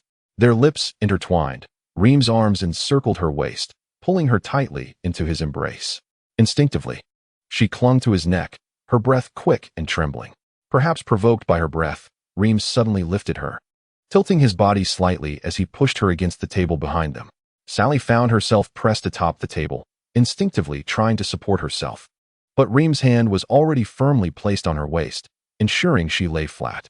The table was cold, yet Sally felt her entire body ablaze. Reams' lips traveled down, landing on her bare shoulder, collarbone, and even lower. Her body trembled lightly, fingers involuntarily gliding through his hair, breath coming in hurried gasps. Her hand traced down the side of his neck, slipping into the opening of his shirt.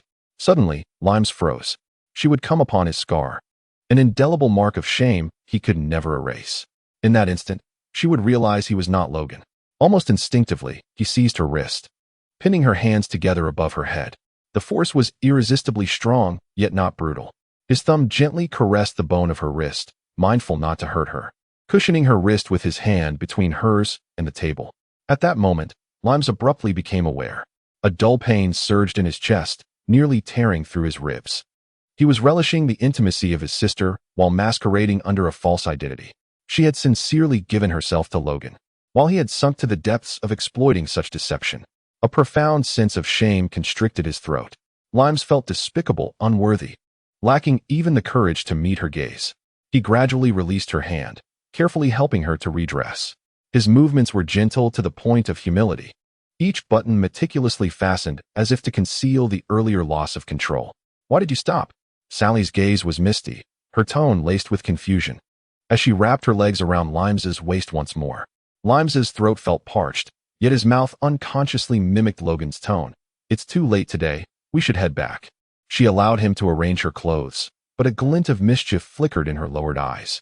When Limes's fingers departed from the final button, Sally suddenly lifted her head, leaning close to his ear, softly asking, "So, shall we continue here tomorrow?" Limes's breath caught. He knew he should refuse immediately, otherwise, he would only ensnare her further. Yet he was horrifically greedy, reluctant to push away this reliance. Deep down, he understood he was unworthy. He recognized this as disgraceful, as degradation, as an unforgivable betrayal. After a moment of silence, his expression darkened. "All right." Sally had just returned, and she seemed quite happy tonight. "What did you discuss with Logan W.T.?" As Limes entered the common room, Sirius lounged languidly on the sofa, seemingly waiting for him. "Where's James?" Limes instinctively diverted the topic. "Guess." Sirius rolled his eyes. Little AI has suddenly been paying him attention these days, and he immediately scurried over. Limes pursed his lips. "That's good. He's been rather resentful in the dorm lately." "Not as much as you," Sirius scoffed, his gaze laden with implication. "Enough of the small talk. Tell me, what did you actually discuss with W.T. tonight?" Limes fell silent for a moment, ultimately covering his face, his voice spilling through his fingers. "I deceived Sally. She thinks it was W.A.T." Sirius was taken aback. then abruptly sat up straight, his face a canvas of shock and anger as he cursed vehemently. "You've lost your mind. What was I supposed to do?" Lime shot back, his eyes bloodshot. "You don't know what that bastard W.E. said. He claimed he was with Sally solely for revenge. She means nothing to him." Sirius's expression gradually cooled, his gaze darkening. "Then he truly deserves it." Suddenly, Remus raised his eyes, infused with an almost pathological obsession. "Isn't that a given? You've loved her for over a decade." Sirius furrowed his brow in exasperation, but soon he froze, his brow twitching. "Wait, which kind of love?" Remus swallowed hard, hesitating for a moment before whispering. "I know I am not worthy of her. She deserves someone upright and flawless, not a werewolf. But Sirius, I can assure you of one thing. I would rather perish than harm her. But what about others? Who can guarantee their intentions?" His voice grew tinged with madness. "She is safest only when by my side." Sirius remained silent for a long time, gazing at him with a mixture of shock and complexity. "How did you and James develop such a penchant for stealing hearts?" Yet, in the end, he sighed. "But I support you. What do you plan to do? You must confess, after all." Remus painfully shut his eyes. "I cannot do it. Confession means revealing Logan's malice entirely. It would cause her immense suffering." Sirius wished to say more, but was interrupted by the sound of light footsteps. "Brother, are you done with your patrol?" Sally ran over with a smile, her wet hair cascading down, the black nightgown accentuating her porcelain skin. She unreservedly flung herself beside Remus, enveloped in the fragrance of her bath. Remus instinctively looked up, catching sight of the red marks on her neck, memories flooding his mind, and his throat tightened abruptly. He struggled to conceal his discomfort, smiling at Sally as she nestled against his shoulder. Naturally accepting the towel she offered, he patiently and gently dried her dripping hair. "Having a brother is wonderful," Sirius teased lazily from the sofa. "No need for drying spells when someone is always there to dry your hair." Sally's smile faltered slightly, her expression suddenly dimming. "Logan used to help me with that." The air grew heavy with tension. The smile on Sirius's face instantly froze. Sally turned her head slightly, looking at Remus, softly stating, "But I believe he will return to how he was before. I believe he is worthy of my love." Remus tightened his grip on the towel, then slowly relaxed it, his voice hoarse and low. "He will." Chapter 23, Entanglement. Logan. Sally joyfully leaped into his embrace. Remus instinctively held her tightly, expertly placing a gentle kiss on her cheek. "I won't be able to see you tomorrow." Sally looked up, her eyes filled with hesitation, as if fearing misunderstanding. Remus paused, suddenly recalling that tomorrow was his transformation day. He had completely forgotten. "It's all right." He forced himself to remain composed, relieved that Sally had spoken first. Otherwise, he would have struggled to concoct an excuse. However, Sally panicked, waving her hands urgently, speaking faster than usual. "I'm not going to meet anyone else. Really, it's not that. It's just, my brother hasn't been well lately, and I need to be with him." Her eyes glistened with unshed tears, desperately looking at Remus, fearful of his misinterpretation. "I only love you, truly." She almost helplessly assured him that her feelings for her brother had dissipated. Remus's smile froze instantly, his arms instinctively tightening. He clenched his teeth, his throat constricting as he struggled to suppress those inappropriate impulses. With great difficulty, he managed to curve his lips into a smile, his voice hoarse. "I love only you." Remus felt he had sunk to the lowest depths of depravity. Almost every night, he had to masquerade as Logan to meet Sally, and with each departure, he was filled with trepidation. Logan's so-called way of causing Sally pain was nothing more than indifference and distance. He could only weave layers of lies at night to excuse that coldness. He understood that these lies were fragile, shattering at the slightest touch. Once broken, he and Sally would plunge into an abyss from which there would be no return. Yet, recently, Sally had been smiling joyfully. She delighted in dragging him to Hogsmeade in the dead of night, enjoyed lying with him atop the astronomy tower counting stars, and relished refusing warming charms in the cold wind, merely to burrow into his embrace. Each moment pierced Remus's heart, for they had shared these experiences countless times before. However, now she was unwilling to share them with him, instead desiring Logan by her side. Intimacy often began only after the effects of the potion had faded. In the darkness, Sally would wholeheartedly nestle in his arms. Remus even felt relieved that the cloak of night concealed the truth, preventing her from discerning his true identity. He loathed touching her as Logan, yet had no other choice. It seemed Sally was also using this intimacy to affirm that Logan loved her, that he needed her. Remus comprehended Sally's lifelong lack of security. He had devoted himself to compensating for it over the years, but the emergence of Logan had effortlessly obliterated everything. "Do you love me?" After each kiss, Sally would softly inquire.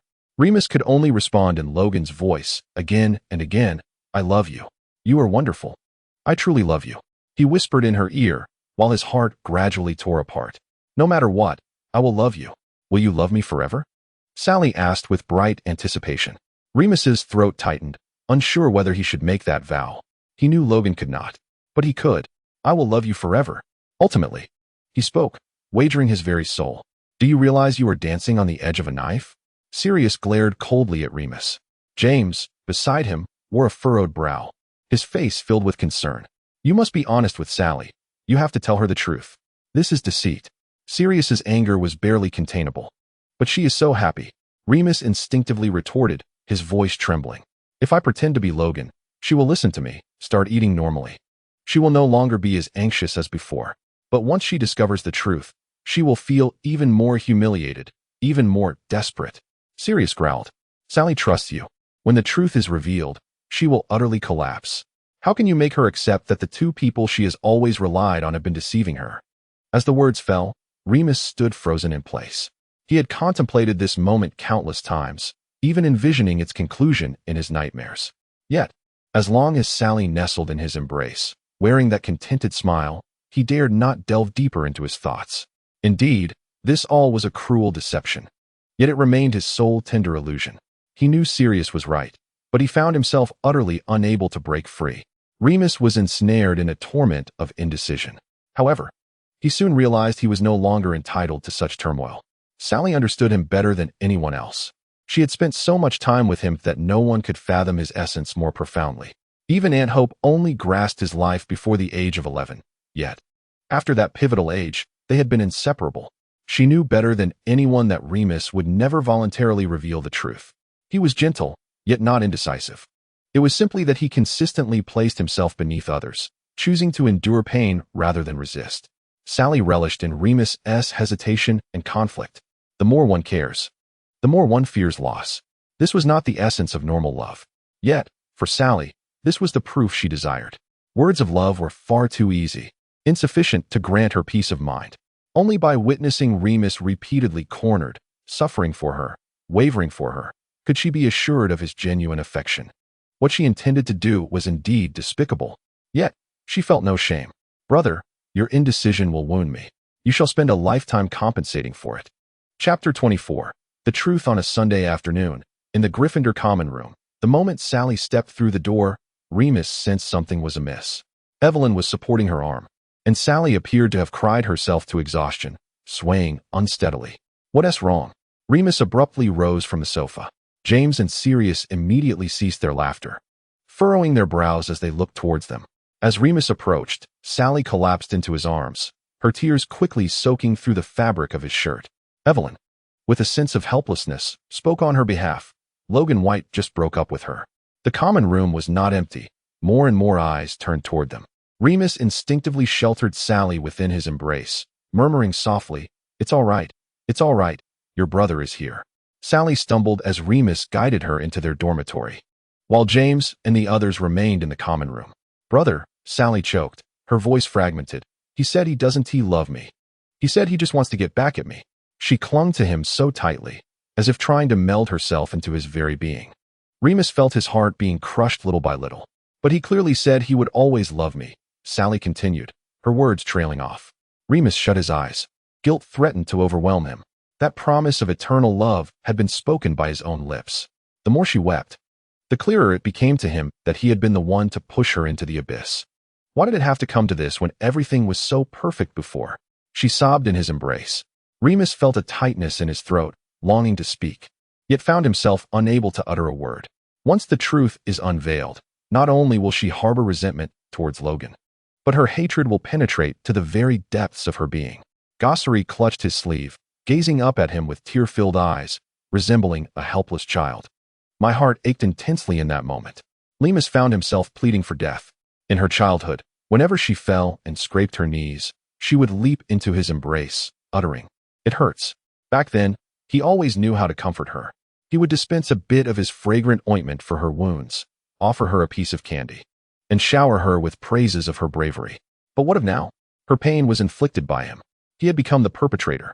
All he could do was hold her tightly, gently swaying her as in their childhood, soothing her tear-streaked hair. Guilt and anguish tore at him from within, as though he were being slowly disemboweled. Yet he understood all too well that once the truth was spoken, she would strip him of even the right to live. Sally curled up in his arms, her eyes swollen from crying, her voice trembling softly. "Brother, you have always been my greatest support. You could accomplish anything for me. Can you help me this time as well?" Lemus's heart lurched. She raised her face, her tear-brimmed eyes filled with dependence and innocence. Yet she uttered a request that nearly suffocated him. "Can you make him love me?" In that instant, it felt as though his chest was being violently torn apart. What she desired was not him. She longed for Logan. Sally's voice, raspy and unrecognizable, pleaded, "Don't say that." Yet she clung fiercely to his hand, her gaze filled with desperation and stubbornness. "Brother, you have always agreed to my wishes. Please, promise me this time too. He once said he would love me forever." Lemus crumbled entirely. He held her tightly, resting his forehead against her shoulder, his breath trembling. The words he had long suppressed surged forth from his throat, finally escaping his lips. "He never said that." Sally looked up, disbelief etched across her face, her eyes widening in shock as she attempted to break free from his embrace. But Lemus restrained her. He forced himself to meet her gaze, his voice hoarse, laced with frantic desire and despair. "It was I who said it. It was I who vowed to love you forever. It was I who loved only you." He felt himself spiraling into madness, yet he no longer cared. He could not bear her yearning for that scoundrel's affection. Let him come, even if it means bearing the weight of sin, even if I must kneel to atone. Sally froze, terror flickering in her eyes. "What are you saying?" For all this time, it had been he who accompanied her under the cover of night. Lemus clenched his jaw, tears streaming down his cheeks. "It was I who whispered love into your ear." The room fell into a profound silence, the only sound being their intertwined breaths. Sally trembled, her pallor stark. What are you saying, brother?" Her voice trembled with a kind of fractured panic, her struggles intensifying. Lemus gazed at her, his chest heaving violently. "I'm sorry," he murmured. He sensed a moment of rigidity and stillness in Sally's embrace. The next second, a resounding slap echoed through the air, infused with all the despair and fury she felt, landing harshly upon his face. Chapter 25. "I am his substitute." Lemus's head was violently turned to the side, a searing pain immediately engulfing his face, accompanied by a faint metallic taste of blood in his mouth. Yet, he did not shield his face. His arm remained tightly wrapped around Sally's waist. He feared that in a fit of anger, she might truly push him away and escape. He had an ominous premonition that if Sally were to flee this time, he would never be able to catch up with her again. Slowly, he turned his head to look at her, only to find Sally frozen in place, her hands suspended in the air, her gaze fixed intently on the spot where he had been struck. Her expression reflected both regret and compassion. She felt sorrow for him. A peculiar sense of satisfaction surged within Lemus's chest. At the very least, her initial reaction was not one of avoidance. Beneath her fury lay a deep-seated concern for him. "Does it hurt?" He gently grasped Sally's hand, which was slightly reddened. Furrowing his brow, he cradled her hand to his lips, softly blowing warm breath into her palm. Sally vowed that if this performance could not be abandoned midway, she would impulsively kiss him at that moment. She adored the way he appeared now, as if he would never leave her, holding on to her with unwavering tenacity. Yet, in the next moment, Lemus felt her hand suddenly withdraw. Instinctively, he looked up, first feeling a sense of loss, then panic. In the silence that ensued, Sally's eyes brimmed with tears once more. "So, the person who has been going out with me these past few nights, who has been intimate with me, is you?" Her voice trembled, each word laced with emotion. No longer filled with anger, her gaze was now utterly shattered. Lemus would rather she glare at him furiously, hitting and berating him. He could withstand her outbursts, but he could not bear to confront her heartbreak, because that was his doing. "Yes," he admitted softly. "When did it start?" Sally's body trembled slightly. "That night." Lemus's voice quivered as well. "The night you caught me standing with Logan. It was not him. It was me, Lemus Lupin." Sally suddenly cried out his name, her tears finally cascading down. "What was the purpose of your actions?" "To humiliate me." Her voice was sharp, each tear falling like a painful reminder. Lemus felt a sharp pang in his heart, instinctively reaching out to wipe her tears, but Sally abruptly turned her head away, rejecting him. How could I possibly humiliate you? Lemus's voice was urgent, trembling. I only knew he was not a good person. I never intended to impersonate him. Yet, Sally, you were genuinely happy at that moment. I couldn't bear to reveal those cruel truths to you. So you deceived me then? Sally whirled back around, her tear-streaked eyes locked onto his. Logan deceived me. And you deceived me, pretending to be him, claiming you would love me forever. That was not a deception. Lemus interrupted, stepping forward abruptly. Sally instinctively wanted to retreat, but his arm remained tightly around her waist, preventing her escape. It was then that Lemus realized how close they were. With the slightest inclination, he could easily kiss her. That was not a deception. His voice was deep and hoarse, his gaze firmly locked onto Sally's eyes. This time, he showed no sign of retreat. I love you, and I will love you forever.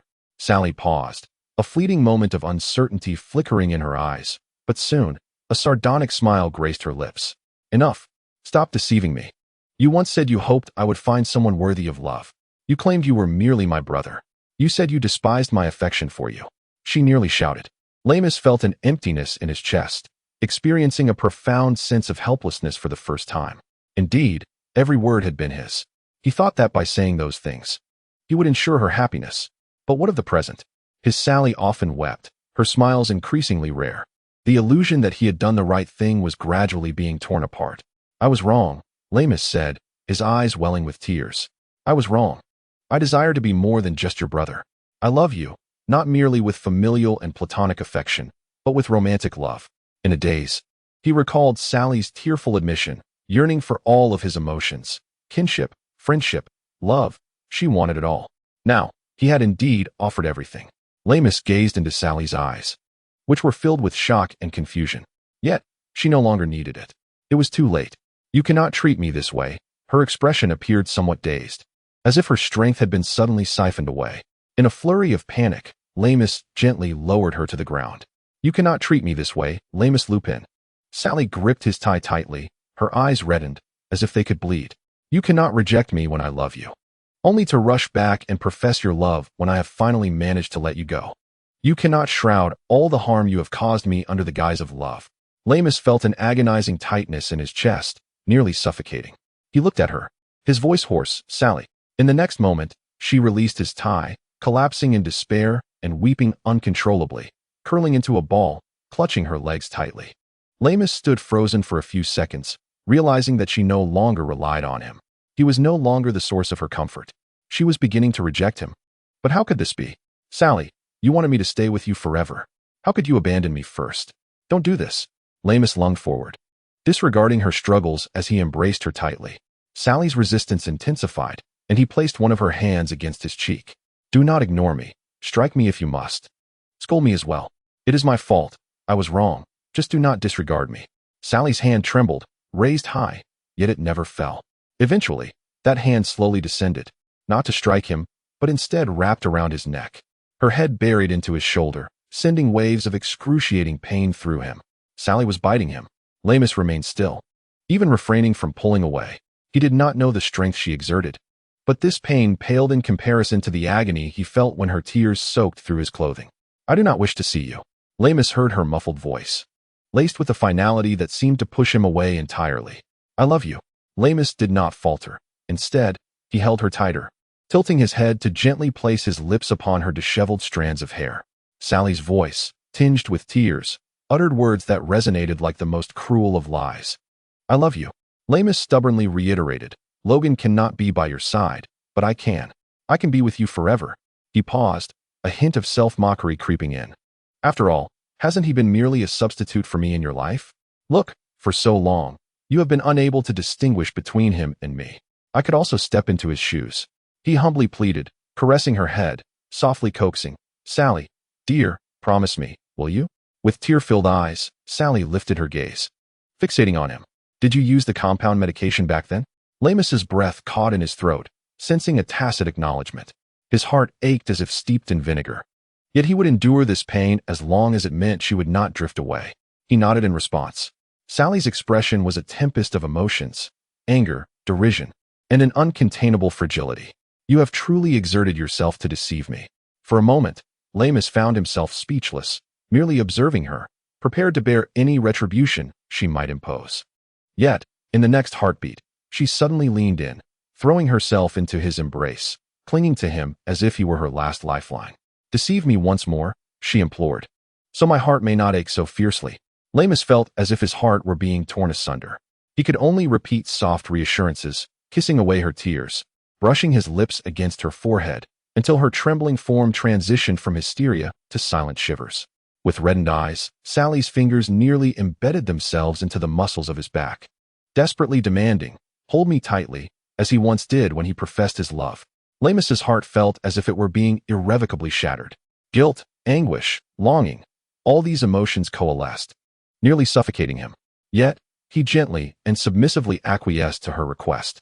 He kissed her lips, her neck, each kiss laden with a suppressed fervor, as if seeking atonement. Sally wept and gasped, her tears mingling with an urgent desire, almost engulfing him. Yet, Lamus bore a deeper pain. What she truly needed was never him. What she longed for was the Logan she believed had once loved her. Thus, he could only continue to feign, to offer her an almost reverent tenderness. In her eyes, even if he did not possess the compound medication at this moment, he remained Logan. However, within his heart, he had long been beyond redemption, utterly lost. He was her Lamus. Chapter 26. She shall not depart again suddenly. Sally leaned in and kissed him fiercely. Lamus could sense that this was not an act of affection, but rather a forceful release of pent-up emotions. Sally tugged at his collar, her fingers cold and trembling, yet stubbornly probing further. When her fingertips lightly brushed against his chest, Lamus's breath hitched abruptly. The scars upon his body, cold and unsightly, were inadvertently uncovered by her touch. An overwhelming wave of inferiority surged within him. He was not Logan. Logan bore no such scars. Would she truly be willing to behold such a version of herself? Fear nearly engulfed him. Instinctively, he reached for his pocket, yearning for the compound remedy, only to find it empty, vacant, as if to remind him of his own existence. The unsightly scars of a werewolf, irrepressible. His breath quickened, and his hands trembled slightly. Ultimately, he tore away the Gryffindor tie from around his neck. Gently, he draped it before Sally, tying it into a knot. Sally paused momentarily, seemingly on the verge of speaking, yet he interrupted her. "Be good." A single word, imbued with a nearly pleading tenderness. The darkness concealed her eyes, granting him the audacity to act with abandon. Remus responded to her kiss, her caresses. Their movements grew increasingly intimate, their breaths intertwining. Remus sensed that what she sought was not him, but merely an emotional outlet upon which she could lean and expend herself. Yet he embraced it wholly. Eventually, however, Sally's responses began to wane. Her hand, once clutching his clothing tightly, gradually loosened, her breathing becoming steadier, though still tinged with sobs. Lowering his gaze, Remus discovered that she had fallen asleep in his arms, weeping from sheer exhaustion. The tie still obscured her eyes, remnants of tears lingering on her face. Remus's heart slowly crumbled, yet an absurd sense of satisfaction arose within him. He leaned down and gently kissed her forehead. "I love you." After leaving the dormitory, Remus found James and the others still seated on the sofa. Upon seeing him emerge, they cast inquiring glances his way. "Where's Sally?" Evelyn was the first to ask. "She cried herself to sleep," Remus replied, pursing his lips. Sirius raised an eyebrow at him. "What part are you concealing?" Remus sighed, loathing Sirius's perceptiveness. "You are right. I told Sally the truth, including the part where I impersonated Logan." What was her reaction? Utterly unaccepting. Remus covered his face with his hands, his voice muffled. "I messed up. At least she didn't run away, nor does she wish to avoid you." James stepped forward to pat his shoulder in consolation. "She truly wishes to avoid me, but I didn't let her leave. I said I could continue being Logan's substitute," Remus said with some difficulty. "Goodness. A bunch of madmen. I really don't want to delve into why your lips are swollen," Sirius exclaimed incredulously, rolling his eyes. "I need to leave. I require some fresh air." Before departing, he tossed a letter to Remus. "While you were away, an owl delivered a letter from your mother. We've taken the liberty of receiving it for you." Remus opened the envelope. "My dear Remus, Sally wrote me a letter yesterday, saying she has recently started dating a boy. He is a Slytherin, named Logan Wet. Sally mentioned that this boy is quite good and that her relationship with him is thanks to you. Remus, Mother believes in your judgment of character. However, remember that Sally is, after all, A girl, and this is her first romance. You must scrutinize this boy further and ensure Sally does not get hurt. You are her brother. Take good care of her. If possible, you might invite him to our home this summer. Lamus was at a loss for how to respond to the letter. Each word felt like a profound mockery directed at him. He believed he had betrayed trust twice. Everything was in disarray. Lamus? Evelyn called out with concern. Are you all right? I'm fine, Lamus replied hoarsely. Evelyn appeared somewhat remorseful. I had no idea Logan Waite was that kind of person. Otherwise, I would have been cautious the moment he began to inquire about Sally. She never expected he would harm Sally. Regardless of what you did, I believe your intentions were never to hurt Sally. But I did hurt her, Lamus said, looking pained. Sally cares for you, Evelyn continued. She will forgive you. Lamus suddenly lifted his gaze to her. Lamus, James has shared with me that, as your friends, we don't believe your second identity defines who you are. I intended to discuss this with you, but Waite's actions came too swiftly. If Sally could love you once, surely she can love you again, right? Lamus lowered his eyes. You're right. I won't let her leave me again, by any means necessary. Sally must remain by my side, forever. Chapter 27. I love him. Sally felt a profound satisfaction with the progress of her plan. As Evelyn had just recounted Lamus's reaction in the public lounge that day, a deeper smile graced Sally's lips. I like him this way. Her voice brimmed with an almost obsessive fervor. I relish the thought of him binding me to him forever. We must possess each other entirely. No one should think of escaping. Evelyn remained silent for a moment. While she struggled to comprehend Sally's perspective on love, she refrained from voicing her thoughts. She could not ascertain which beliefs were correct, nor could she aloofly critique them. However, she felt that someone like Lamus, who bore deep-seated insecurities, truly needed the fierce, almost coercive love that Sally offered. Shall AI? Sally suddenly reclined on the sofa, raising her hand to watch the fragmented sunlight cascade through her fingers. I adore seeing him lose himself for me. The more he loses control, the less likely he is to let go. I yearn to be madly loved by him. Above all else. Evelyn gazed at her. Sally's eyes sparkled with infatuation and contentment. That fervent devotion seemed to be her sole pursuit. It was wonderful.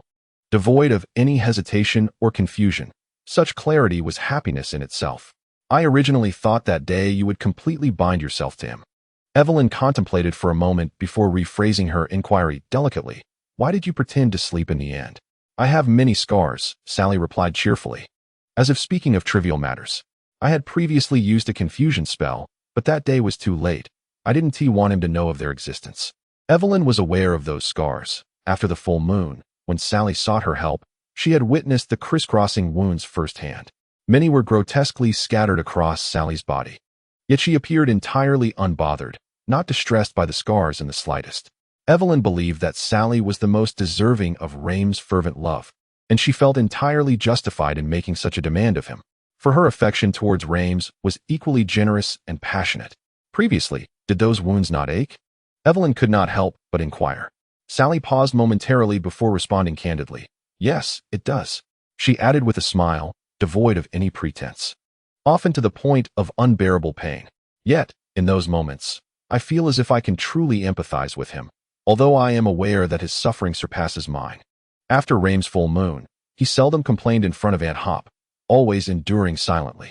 With a sly grin, Sally remarked, I am somewhat luckier than he. When I am in pain, I feign a fall or an injury, then retreat to his embrace for comfort. Rames was a fool. He could scarcely afford his own perfume, but still managed to save a little for her, applying it to her trivial wounds. He would then offer her a piece of candy, usually milk candy, as it was more affordable, something Aunt Hop could easily procure. As Sally spoke, an involuntary smile graced her lips. Even while reminiscing about her suffering, her smile remained radiant. It seemed that memories of pain, with Raim's involvement, brought her joy. The sunlight danced in Sally's eyes, and Evelyn found her beautiful. A ludicrous thought crossed Evelyn's mind. How splendid it would be if Sally's eyes were black, as Raim's would become the sole ripple in their calm, profound depths. She entrusted her world to Raim's. You love him, Evelyn said softly yet assuredly. I do love him, Sally replied without hesitation. But then, she repeated it, this time with a hint of uncertainty. I might love him, perhaps. In truth, I do not fully comprehend what love is. My feelings for him may not be entirely healthy. But this is all I learned from my late mother. This is love. I promise you, Evelyn assured her. Sally lifted her gaze to meet Evelyn's, smiling joyfully. How wonderful, she softly echoed. I love him. Chapter 28. It was Sally. Anyone who knew Rames even slightly could perceive his recent possessiveness towards Sally, which bordered on uncontrollable. Conversely, Sally had altered her previous dependence on him, almost deliberately distancing herself. Aside from James and a few others who understood the underlying reasons, the rest were utterly bewildered. Following Transfiguration class, Sally had no further lessons. While Rames was due for ancient runes, students trickled out of the classroom, gradually dispersing. Rames approached Sally, gently touching her shoulder, and quietly asked, "What are you going to do later?" Sally slightly turned, almost instinctively creating some distance between them. "None of your business," she replied. "Are you going to find Logan Waite?" Rames' expression tightened as he stepped closer, his voice still gentle, yet laced with suppressed inquiry. "That does not concern you," Sally retorted coldly, her gaze icy. "You should go attend your class with James and the others." Rames abruptly grasped her arm, lifting his gaze to Sirius and James waiting at the door for him. "Help me ask the professor for a leave." Sirius arched an eyebrow and let out a weary sigh, pulling James along as they turned to leave. "I understand." As soon as their figures vanished from the doorway, Remus eagerly enveloped Sally in his embrace, his grip so fierce it rendered her nearly immobile. "Let me go, Remus." Sally struggled, her gaze devoid of warmth. "Why have you stopped calling me brother?" His voice was hoarse, tinged with hurt and insecurity. "What do you think?" Sally averted her eyes, refusing to meet his gaze. "You still despise me, don't you?" Remus leaned closer, burying his face in her shoulder. "Please don't hate me. Don't seek out Logan. He treats you poorly. If you wish to see him, I'll drink the potion right now and accompany you." Sally abruptly lifted her eyes, a cold laugh escaping her lips. "Do you want me to live a life steeped in falsehood?" Those words struck Remus like a dull blade, cutting deeply into his heart. Panic began to set in. Despite Sally's consistent distance, she had always acquiesced whenever he expressed a willingness to become Logan. This was the first time she had not nodded in agreement. "My love for you is not insincere," Remus declared, gritting his teeth, his tone laced with desperate defiance. "But what I seek is not love. What about him?" Sally did not retreat. Instead, she stepped forward, gazing directly into Remus's eyes. Remus swallowed hard, pain and fury swirling in his gaze. He sighed softly, a sound that echoed compromise and pleading, as he lifted his hand to cover her eyes. His lips descended upon hers, trembling with resolve. "Don't provoke me, Sally, at least not today. Tonight is the full moon." Sally understood that Remus's emotions would be particularly volatile this evening. Yet, she felt compelled to push him, to provoke him further. She yearned to witness just how far Remus would go for her. However, unexpectedly, Remus did not succumb to her provocation. Instead, he suppressed his rage, allowing the words to cut repeatedly into his heart. Sally was taken aback. She was uncertain whether to feel joy or disappointment. Yet, she was certain of one thing. Tonight, Remus's transformation would undoubtedly spiral out of control. Nevertheless, she intended to be present, prepared to manage him at the earliest opportunity. Sally Caitlin had to admit she had miscalculated. The situation was spiraling beyond her expectations. The werewolf's fury was unprecedented. James and Sirius had long been prepared for this. Yet, even united, they were utterly unable to contain Remus. The werewolf seemed to have completely shed the shackles of reason, his howls echoing deafeningly. Sally knew there were other methods to calm Remus, but those methods would inflict harm upon him, and they hesitated. Thus, without a moment's hesitation, she transformed into a massive python and lunged forward. However, this encounter proved far more arduous than any prior. She could distinctly feel her scales being torn away by his sharp teeth, Remus nearly tearing her apart. Intense pain gnawed at every nerve within her. Blood surged forth, gushing from her body like a fountain, the warmth draining away rapidly. Sally realized she was losing blood at an alarming rate. Sirius stood frozen, taken aback. He witnessed the immense python writhing in agony beneath the sharp fangs of Liams, its head raised in torment, emitting a hissing wail that bore no semblance of menace, but rather resembled a muted lament. Both he and James remained utterly vigilant, their eyes fixated on the unfolding struggle. Sally could scarcely comprehend how she endured the ordeal. The loss of blood rendered her vision intermittently dim, her consciousness wavering between clarity and the harsh pull of pain. Yet, she clung tenaciously to Liams, refusing to relent. Time stretched interminably, each second feeling like an eternity. At last, when the final sliver of moonlight faded entirely, the ensnared werewolf let out a deep, muffled howl, its form gradually collapsing. Liams completed his transformation. Although drenched in blood, Sally summoned her strength, promptly releasing her hold and retreating to entrust him to James and Sirius for support. Sirius discerned the python was gravely injured. After confirming Liams was safe, he intended to cast a healing spell on the python, but in the blink of an eye, it vanished without a trace, leaving behind only the lingering scent of blood. A stark reminder of the recent brutality. Sirius chose not to pursue the python's trail further. Exchanging a glance with James, they cautiously flanked Liams, making their way toward the medical wing. This time, Liams bore no external wounds.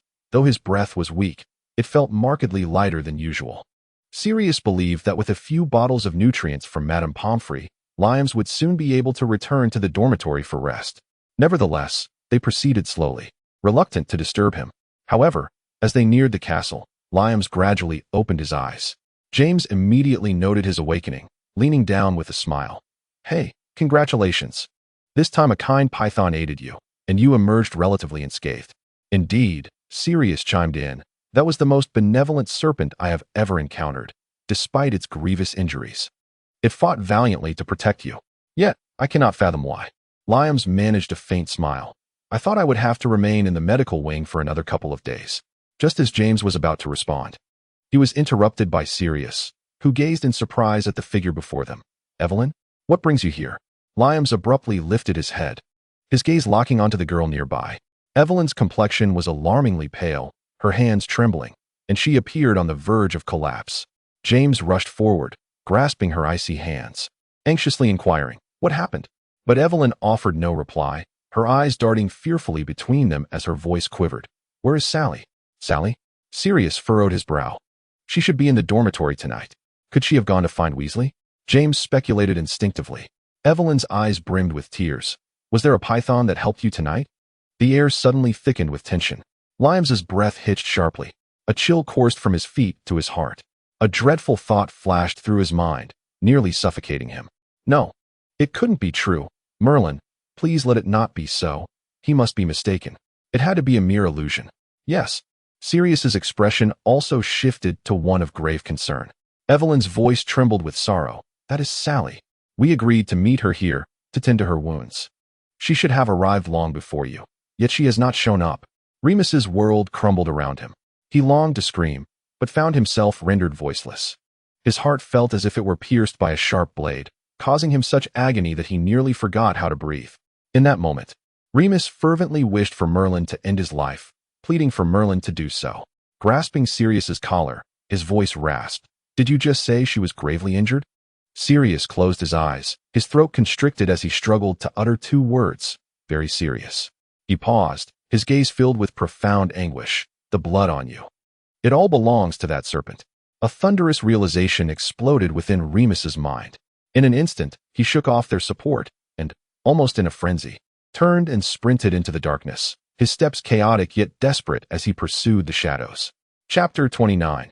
His son Remus was on the brink of collapse. A flood of memories surged forth. From the little serpent that had appeared in his childhood to the monstrous python that had emerged recently. He felt utterly foolish. How could he not connect all of this to Sally? Only she had been by his side since childhood, foolishly risking her own safety to save him. A wave of nausea washed over Remus. The taste of blood from his transformation lingered in his mouth. It was Sally's blood. In his mouth, on his body. During this transformation, Remus possessed only a vague awareness. Yet he could still feel the overwhelming desire to tear everything apart. He should have been tearing himself apart. He should have shredded his own being, but instead, it was Sally, his sister. Remus recalled the reasons he had initially rejected Sally's presence. He did not wish to harm her on the night of the full moon, yet he had been harming her all along. Long ago, he had built his own wholeness upon her blood. Merlin, why was his sin so profound? Remus and the others shouted desperately as they raced to find Sally. Ultimately, guided by a trail of still fresh blood, they discovered her lying quietly beneath a great tree. So quiet that Remus could scarcely discern her breath, unable to see the rise and fall of her chest. Stumbling forward, amidst countless self-destructive thoughts, he felt for the faint, nearly non-existent pulse in Sally's wrist. "Evelyn, please." Remus cried in despair. Evelyn rushed forward, a vibrant green life force emanating from her, enveloping Sally. Remus could hardly believe this was Sally. Her face was stained with blood, as if she had been pulled from a pool of it. Her body bore numerous wounds, some claw marks, others bites, all twisted and curling grotesquely, their edges beginning to whiten. As Remus caught a glimpse of the scars through the tattered fabric of her clothing, he recognized them, hideous marks that seemed to have existed for ages. They were all his doing. Sally's wounds began to heal rapidly under Evelyn's care, yet her body showed no signs of response. She had lost too much blood. They needed to rush her to the medical wing to procure some blood-replenishing agents. Sally swore that none of this was part of her plan. She did not wish to disclose this matter to Remus, nor did she want to reveal it in such a gruesome manner.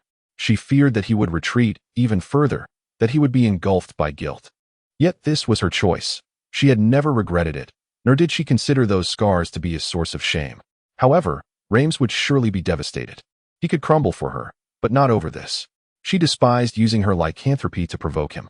That was his nightmare, his anguish. She wanted him to transcend pain to love her, but not to break down because of her suffering. When she departed from the screaming shack, she knew it was over. She lacked the strength to return to the castle to seek Evelyn. Just before her consciousness faded entirely, she managed to revert to her human form, using her last ounce of strength to maintain her facade. Sally felt as if she were drifting in the ether until a force abruptly yanked her back.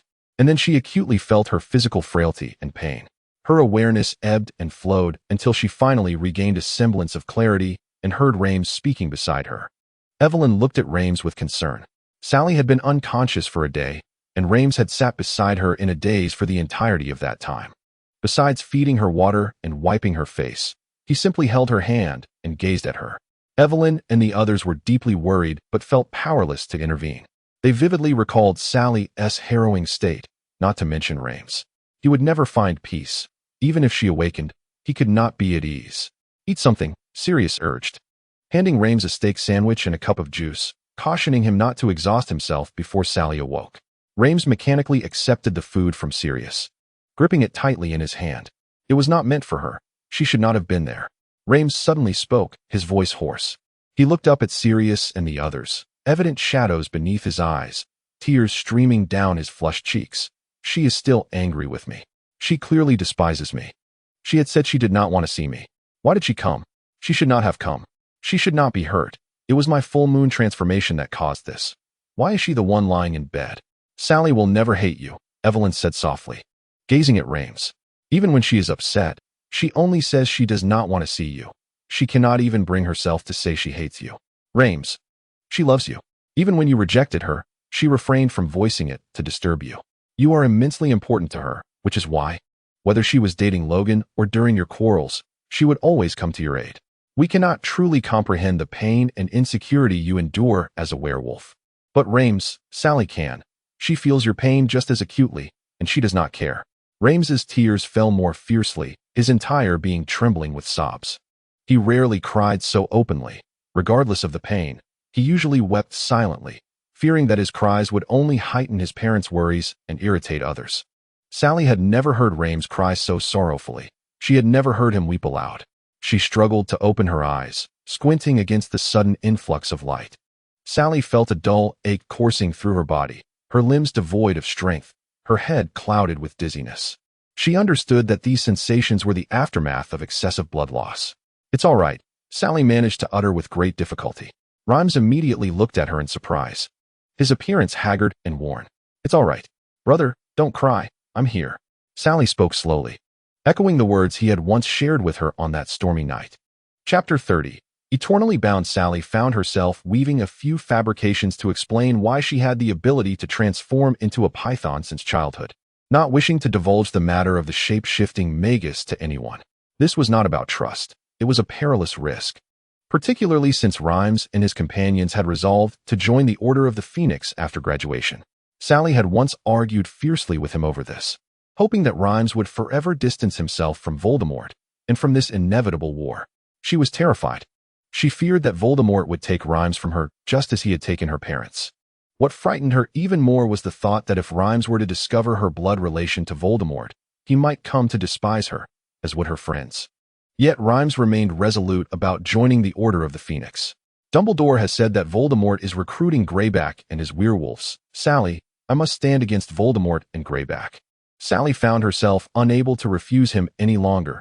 She could no longer halt Rhyme's determination. She recognized how hard he had strived to prove himself different from most werewolves, and she could not bear to be the one to thwart his efforts. Sally understood why Voldemort was seeking her. To be honest, she was initially taken aback. She had thought that Voldemort would possess some link to his Horcruxes, that he would at least be able to sense their whereabouts, but that was not the case. Sally speculated that this was likely a consequence of Voldemort having split his soul too many times. Sally held no trust in the Order of the Phoenix, nor in Dumbledore. She perceived Dumbledore's revelation to Rhymes about Greyback as a form of manipulation. She also wished to keep the matter of the Horcruxes to herself, for that was her only bargaining chip when confronting Voldemort. Moreover, she was reluctant to expose her own identity, clinging to a sliver of hope that perhaps Voldemort would never find her. Rhymes sat quietly by Sally's bedside, his gaze fixed upon her, embodying a blend of sorrow and unease. "Perhaps you could release your guilt?" Sally suggested helplessly, looking at Rhymes. He pursed his lips, remaining silent. With a soft sigh, Sally grasped Rhymes' hand. He stiffened momentarily before gripping her hand tightly in return. "Why?" Rhymes asked softly. Sally understood the question he posed. "I love you, brother. No matter what you have done, I will always love you. I could never bring myself to say that I hate or despise you. I am simply heartbroken. But that does not mean I wish to see you tear yourself apart on the night of the full moon. Do you truly believe that tearing you apart is a superior notion?" Liams questioned, his voice trembling. Sally chuckled softly. "Brother, I feel quite cold. Would you mind holding me?" She wished for him to take a moment to rest, as he had just emerged from the full moon, his complexion far from pleasant. Liams gazed at her for a moment, then nodded in acquiescence. He carefully climbed onto the bed, leaning against the headboard, allowing Sally to nestle comfortably in his embrace. Releasing a contented sigh, Liams lowered his gaze to her, perplexed by how she could forgive him so effortlessly for his transgressions. He contemplated Sally's recent words, love. She loved him. Although he was uncertain of the nature of this love, her affection was sufficient. He would never let her go. He would remain by her side eternally, ensuring that he alone experienced the essence of her love. Sally's wounds had healed, yet the scars inflicted by the werewolf were indelible. Her garments hung loosely upon her frame, and as she leaned against Liam's, some of her skin inevitably became visible. He could discern the scars that adorned her body, akin to those on his own. Noticing Liam's gaze, Sally inquired, "Do you find my scars beautiful?" Liams, unable to contain himself, bowed his head and gently kissed her eyelids. He perceived the scars on his own body as grotesque, hideous. Yet, on her, they transformed into something beautiful. "Everything that appears on you is beautiful," he confessed, "but I wish to end my own life for it." "Brother, please keep your life for me. I desire your company," Sally murmured, nuzzling his shoulder and tilting her head to meet his gaze. "Moreover, I believe the scars on you are just as beautiful as those on me." In a near-worshipful manner, Liams pressed his lips to her scars, whispering, "I will not leave you, nor will I allow you to leave me." To James and the others, it seemed that Sally and Liams had reconciled in an unusual manner. More precisely, Sally had forgiven Liams in a peculiar way. "I assumed they would remain in this stalemate until graduation," James remarked, relieved. "The atmosphere recently has been quite strange." Evelyn also found it odd. She had expected Sally to push Liams away once more, or perhaps provoke him further. Uncertain of what had prompted Sally's change of heart, Evelyn had a premonition that it was connected to that day's Daily Prophet. The recent editions of the Daily Prophet had devolved into a record of Death Eater attacks, filled with bloodshed and violence, each event following the last, the ghastly green of the dark mark casting a pall over the faces of the people. They had merely spent the night in the infirmary until the following morning, when James Phil, clumsily delivered the Daily Prophet to them. It was not a large-scale attack. In fact, it might not have even been a Death Eater assault, as the corpse bore no dark mark. Evelyn once entertained the notion that the Daily Prophet's editor, in a bid for attention, deliberately categorized the incident as an attack by Death Eaters.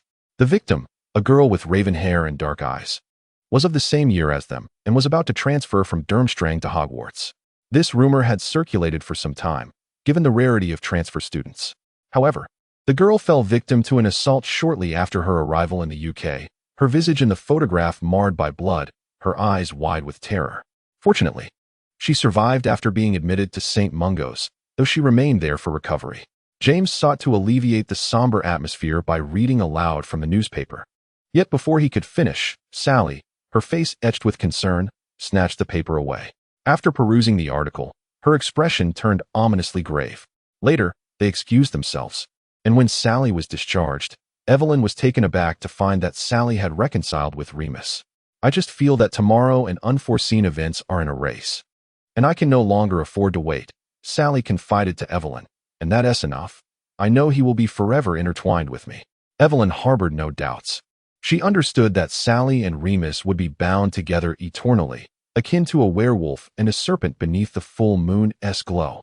Chapter 31. Transfers and Holidays. Sally had not seen Logan for quite some time, primarily because Remus, armed with the Marauders map, made it impossible for her to seek him out.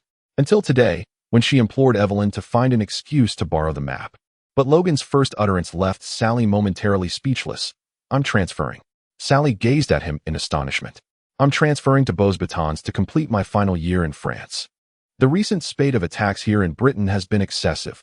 Although they primarily target Muggle-born wizards, many half-bloods and purebloods have been innocently affected. My father insists I relocate. Logan appeared visibly distressed. Then why Beaux-Batons? Sally queried, her brow furrowing. Durmstrang also delves into the dark arts. My father believes I should distance myself from such matters as much as possible. Logan's expression was serious. What about you? I'm worried about you and Evelyn. Your brother, her boyfriend, and that black fellow will undoubtedly join the fight against the Dark Lord. Indeed, Sally replied, her demeanor somber, yet she managed to smile for Logan. Well, at least I needn't fret about Remus attempting to eliminate you anytime soon. Logan rolled his eyes but admonished her with concern. Regardless, your life is paramount. If it becomes dire, you can always come to me. My father would not object. Sally nodded, though she had no intention of pursuing that course. If Logan's father were to discover that she was the girl Voldemort was obsessively searching for, he would likely sever ties with her immediately. As this thought crossed her mind, Sally paused. What about Remus? Would he also distance himself from her? An overwhelming anxiety surged within her. Should she not be so deeply entwined with Remus? Being bound to her, he would be in greater peril than ever before. As Sally returned to the common lounge, she found Reese seated on the sofa, the flickering firelight casting intricate shadows across his profile. It was already late at night, and the lounge was devoid of any other presence. Almost immediately upon hearing her approach, Reese's gaze fixed upon Sally. Where have you been? He inquired softly. Sally, feeling slightly guilty, settled onto the sofa beside him. I went out for a walk with little AI. Evelyn isn't feeling well today. She should be resting in her dormitory. Otherwise, James wouldn't have taken Sirius out to collect dew for Evelyn. Reese rose and leaned closer to her neck. Instinctively, Sally attempted to shy away, but Reese grasped her shoulder, anchoring her in place. You want to find Logan, he stated, his voice low and tinged with a hint of grievance. You carry his scent, that unpleasant fragrance. Sally longed to retort that Logan's cologne was actually quite pleasant since she had assisted him in choosing it. Yet wisdom prevailed, and she refrained from voicing her thoughts. Tilting her head with curiosity, she observed Reese's fluctuating expressions and whispered in his ear, Brother, are you jealous? Indeed, Reese replied, suddenly tightening his embrace around her. What were you doing visiting him at this hour? Did you not promise me you would cease seeking him out? Sally returned his embrace, feigning inner turmoil. But we're going home tomorrow. Aunt Hope wrote to me earlier, expressing her desire to invite Logan over for the summer. Before she could finish her sentence, Reese captured her lips in a kiss. She smiled contentedly, wrapping her arms tightly around his neck and reciprocating his affection. You are undoubtedly trying to provoke me, Reese said with a resigned expression as he pulled back, gently kissing her forehead, though his tone still bore traces of unease. Yes, I am indeed trying to provoke you, Sally teased, pecking his lips. We've merely clarified things, brother. I feel as though I have moved on. Reese gazed at her in disbelief, his eyes brimming with astonishment. Once more, Sally kissed him. So, your dormitory is empty now, correct? You can dispose of the potion concerning Logan, and this time, do not blindfold me. This vacation, it was Lyle and Hope who arrived in a Muggle car to fetch them. Upon seeing Sally, Hope enveloped her in a warm embrace, planting a kiss on her cheek. Has Reese been taking good care of you? She asked affectionately. Sally instinctively glanced at Reese. Yes, brother has cared for me very well. Reese lowered his gaze, unable to meet Hope's eyes. And how is your relationship with that boy Logan? Hope inquired with concern. It's going well, Sally replied, her tone suggestive. Considering her brother's presence. Upon returning home, Reese carried Sally's luggage and accompanied her to her room. Have I taken good care of you? He leaned against the wall, gazing at her as he closed the door. You took excellent care of me last night, brother. Sally smiled at Reese, playfully wrapping her arms around his neck and entwining her legs around his waist. Reese expertly supported her as he leaned in to kiss her lips. Why is it that you still enjoy clinging to me so, even when not in your snake form? Their kisses intensified, enveloping them in a world of their own. At that moment, Hope's voice echoed, Sally, Remus, dinner is ready. Sally gently pushed Remus aside, resting her forehead against his, breathing heavily with a twinge of anxiety. When can I tell Mother that I have strayed from Logan Wett's path and claimed my sister? Remus leaned in to kiss her neck, playfully biting down. If you don't stop, Aunt Hope will barge in and witness what you've done to me, Sally chuckled, loosening her embrace around Remus. Moreover, Sally tilted her head and pointed to the bite mark on her neck. I certainly will not explain how this came to be. Leave that to me, Remus replied with a grin. Chapter 32, The Attack, Part 1. Summer was supposed to be a rare period of leisure. Yet Sally felt an incessant sense of foreboding each day. Are they still training? She couldn't help but glance out the window, her voice tinged with undeniable worry. Ever since Remus and his friends decided to join the Order of the Phoenix, Dorcas had informed them that they could participate in some training and minor missions during the summer. Sally harbored serious doubts, suspecting it was due to the Order's shortage of manpower. They shouldn't be, Evelyn reassured her from the side, but Sally saw through her facade. She too was anxious. With a sigh, Sally picked up the juice on the table and took a sip, yet the cool liquid offered little solace. She and Evelyn were seated in a Muggle cafe. This summer, they had frequented this place, almost turning it into a habitual gathering spot. After all, James and the others dared not let their parents know about their involvement with the Order, so they could only fabricate excuses about visiting each other.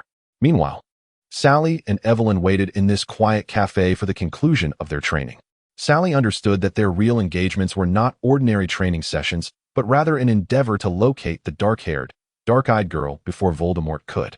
With that thought, she instinctively reached into her pocket to touch the note she had. She was reluctant to reveal her identity, but perhaps she could inform them of the Horcrux's existence and location.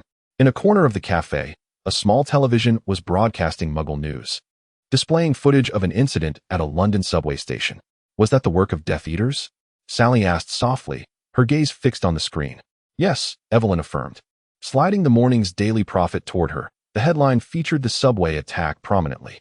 Instantly, Sally's brow furrowed. They wouldn't be dispatched there for today's mission, would they? Before she could finish her sentence, a deafening explosion resonated from outside the cafe, causing the windows to tremble violently. Both Sally and Evelyn felt their hearts race, almost instinctively rising to their feet and rushing out the door to look in the direction of the sound. Across the street, flames and smoke billowed into the air, casting half the sky in a grim red hue. Then, piercing screams shattered the air. Panicked Muggles fled in all directions, some bearing burns and dust, their clothes tattered, faces streaked with soot. Others were simply paralyzed by fear, scattering in chaotic disarray. Before Sally could react, she and Evelyn were forcefully shoved aside. The cafe owner stumbled out, panic evident on his face, neglecting to close the shop as he fled with the crowd. The street was instantly engulfed in chaos. What had transpired? Quick-witted, Sally intercepted a dusty, disheveled man. A restaurant. It exploded. He stammered, trembling, his words tumbling out in disarray. How did it happen? Evelyn pressed urgently. I don't know. The man's gaze was unfocused, clearly still in shock. I wasn't too close, but I saw a group of people in black robes and strange masks rush inside. And then, boom, the restaurant just exploded. His voice quivered, on the verge of tears, his hands shaking uncontrollably.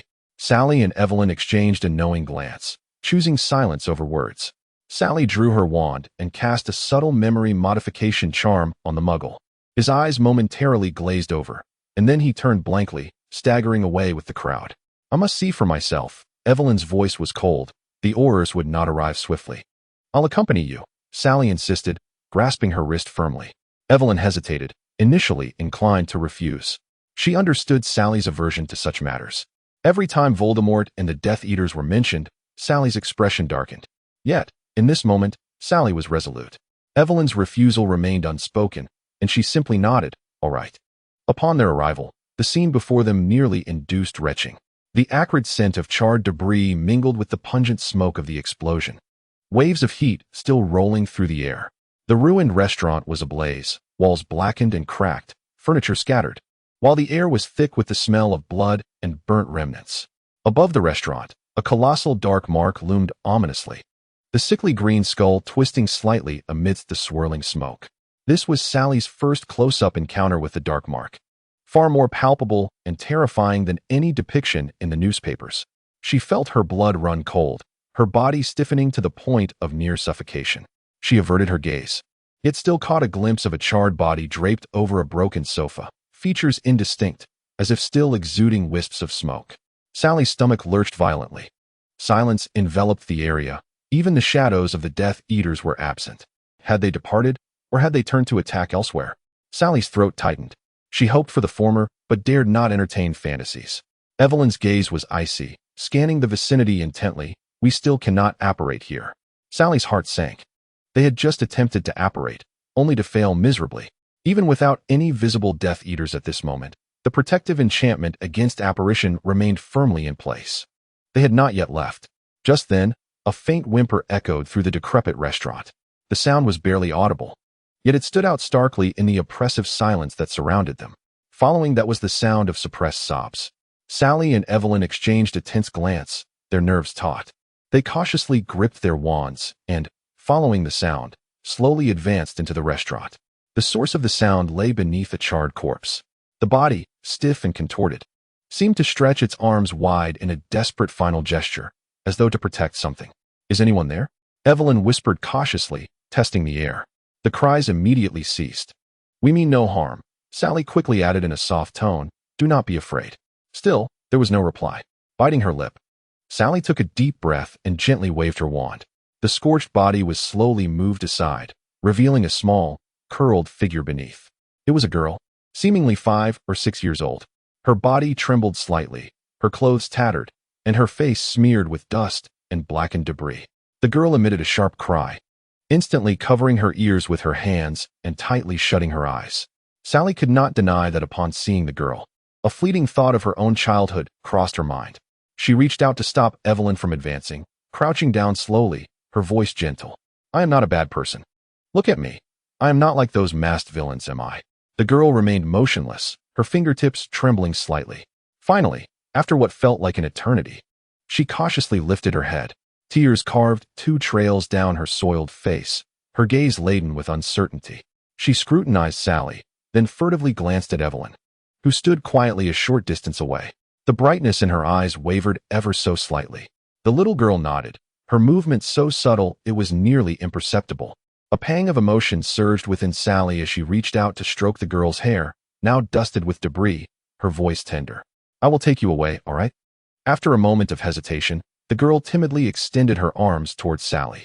In an instant, Sally embraced her, holding her securely in her arms. She felt the girl's heartbeat racing, yet gradually, the child began to relax against her. Evelyn stepped forward, locking eyes with her for a brief moment. She nodded, and together, they moved toward the exit. Chapter 33. The Attack, Part 2. However, not long after leaving the dining hall, the previously tranquil street was once again shattered by cacophonous sounds.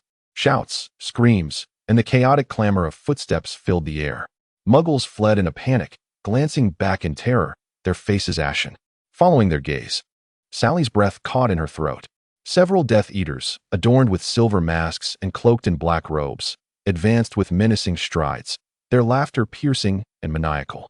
They brandished their wands, indiscriminately unleashing beams of green and crimson light, spells that spelled instant death for the unsuspecting Muggles.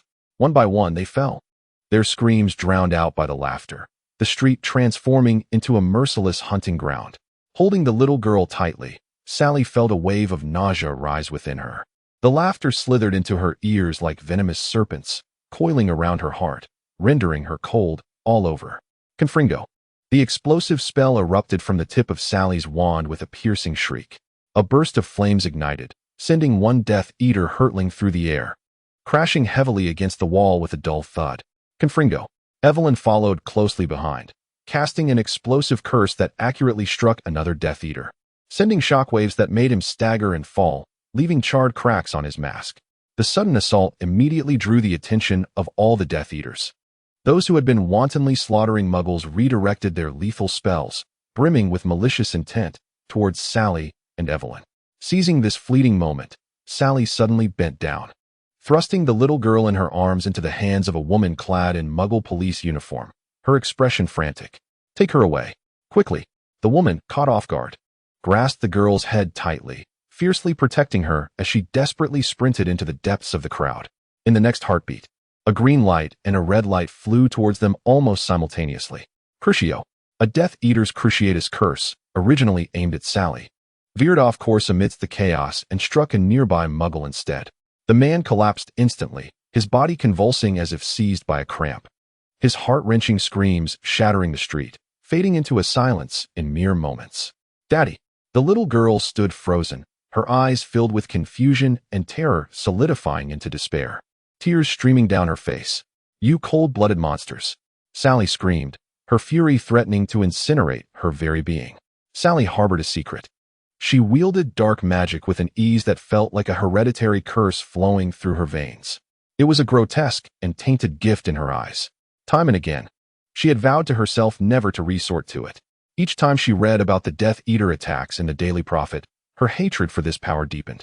She swore she would never become like Voldemort, not even a little. Yet now, Sally found her yearning for dark magic flourishing, her wand itching for action. She knew that the moment she spoke, the instant she uttered that incantation, she could make these beasts howl. The Death Eaters laughed uproariously, standing beside the corpses, their mirth unrestrained, as if the death of Muggles were merely a jest for their amusement. In that instant, Sally felt her tumultuous anger settle, and all hesitation and doubt evaporated. She raised her wand. Crucio. The incantation burst forth from her wand like lightning, striking the Death Eater still reveling in laughter. The laughter ceased abruptly, replaced by a scream that tore through the air. The man collapsed, his body writhing in agony, nails scraping the ground with a piercing, grating sound. "Sally!" Evelyn looked at her in terror. It was the first time she had witnessed Sally cast the Cruciatus curse. She never imagined Sally would resort to an unforgivable curse. "They deserve it," Sally murmured darkly, as if to herself, "They must taste this pain." Evelyn's heart jolted. Still reeling from shock, she instinctively cast a shield charm, deflecting the onslaught of curses directed at Sally. More Death Eaters advanced, but one by one, they screamed, writhing, and convulsing under Sally's dark magic. The power she had suppressed for too long now surged forth like a torrential flood. Sally could sense the dark magic consuming her. Yet this very consumption elevated her to unprecedented heights. For the first time, she felt an exhilarating rush. Until, suddenly, that familiar voice cleaved through the cacophony around her like a sharpened blade. Sally trembled, her wand frozen mid-air as the realization of her actions dawned upon her. Instinctively, she wished to retract her wand, to conceal everything that had transpired, her gaze darting anxiously until it settled on Remus in the distance. He was panting heavily, sweat glistening on his forehead, appearing disheveled from the frantic escape. James and Sirius were closely behind him, followed by Marlene and Lily. Accompanying them were members of the Order of the Phoenix and Aurors from the Ministry of Magic. Sally observed the expressions of fear and disbelief etched on many faces, their wary eyes fixed upon her. Her heart tightened, and in her panic, she sought the comfort of Remus's gaze. He rushed to her side almost immediately, grasping her tightly, his voice laced with urgency. "Are you hurt? Why is there so much blood on you?" Sally looked down in shock, her clothing soaked in crimson. "I'm fine." She endeavored to keep her voice steady, adding softly, "It's not my blood." Remus visibly exhaled in relief, embracing her even more tightly, his voice trembling with fear. "You scared me to death." The chaos of the battlefield raged on, as Aurors and Order members joined the fray, multicolored spells intertwining amidst the explosions and screams that filled the air. The Muggles had long been evacuated, leaving only the clashing of enchantments and the specter of death in their wake. Remus placed a gentle kiss on her forehead, whispering, "You should retreat and rest for a while. Stay safe." With that, he tightened his grip on his wand and plunged back into the battle. Sally stood there, staring at his retreating figure, murmuring, "Why didn't he ask me?" Evelyn approached her side, her gaze sweeping over Sally with concern. "None of that matters." She asked anxiously, "Are you all right? You just cast so many Cruciatus curses." It was then that Sally realized, As the adrenaline waned, a wave of emptiness and dizziness surged within her. The price of dark magic gnawed at her body like poison, leaving her limbs weak and her vision darkening. She struggled to maintain her composure, reaching out to steady herself against Evelyn's shoulder. As Evelyn extended her hand to support her, Sally suddenly let out a light, raspy laugh. "Do you think I might end up in Azkaban?" "No way." Evelyn momentarily paused, then resolutely responded. "If they dare to imprison you, we'll break you out." The tide of battle began to turn, the Death Eaters retreating steadily. Just when Sally was about to breathe a sigh of relief, the sky abruptly darkened. A chilling wind sweeping across the battlefield, shrouding it in shadows. A suffocating roar echoed from above, imbued with an eerie coldness. From the swirling black mist, a tall, gaunt figure emerged slowly. Those eyes, even more crimson than Sally remembered, were cold and merciless. The air thickened instantaneously, and in that moment, all spells lost their brilliance. Voldemort had graced the battlefield with his presence. Chapter 34. Does your head still ache? Sally fixed her gaze on Voldemort, striving to regulate her breathing, her nails digging deeply into her palm. The stinging pain in her palm allowed her to maintain a semblance of composure. She had always excelled in concealing her true identity as a shape-shifting animagus, never betraying her emotions before others. Yet this time, she felt on the brink of collapse. The fears that had haunted her for years had not dissipated. However, they were now overshadowed by more tumultuous emotions, hatred. At this moment, the profound loathing she felt eclipsed the deep-seated terror buried within her memories. Voldemort, draped in a flowing black robe, moved with an elegant grace, idly caressing the massive serpent coiling around his arm. The newly initiated Death Eaters followed closely behind, some donned in chilling silver masks, while others brazenly revealed their faces, their eyes glinting with malice and cruelty. The expressions of the members of the Order of the Phoenix and the Aurors grew grave, their wands gripped tightly as an atmosphere thick with tension and hostility enveloped them. Sally noticed Remus's gaze, fixed intently on a figure within the crowd. That individual, too, was aware of his scrutiny, provocatively sticking out a scarlet tongue and revealing a mouth full of yellowed teeth, their cheeks and neck marred by grotesque scars. Sally recognized him instantly. It was Fenrir Greyback, the one who had haunted Remus's life with unhealable nightmares since he was 4 years old. The Death Eaters, previously engaged with the Order, now retreated behind their newly arrived leader, their earlier disarray vanishing instantly, replaced by a renewed bravado. "Hand over the girl with black hair." Voldemort's voice emerged, cold and sinister. "If not, I shall kill each of you one by one." Sally instinctively sought to confirm the security of her disguise, but her fingers froze in midair. Any movement could betray her. She had to resist. The moment Voldemort appeared, Docus had swiftly summoned his Patronus, conveying some message beyond.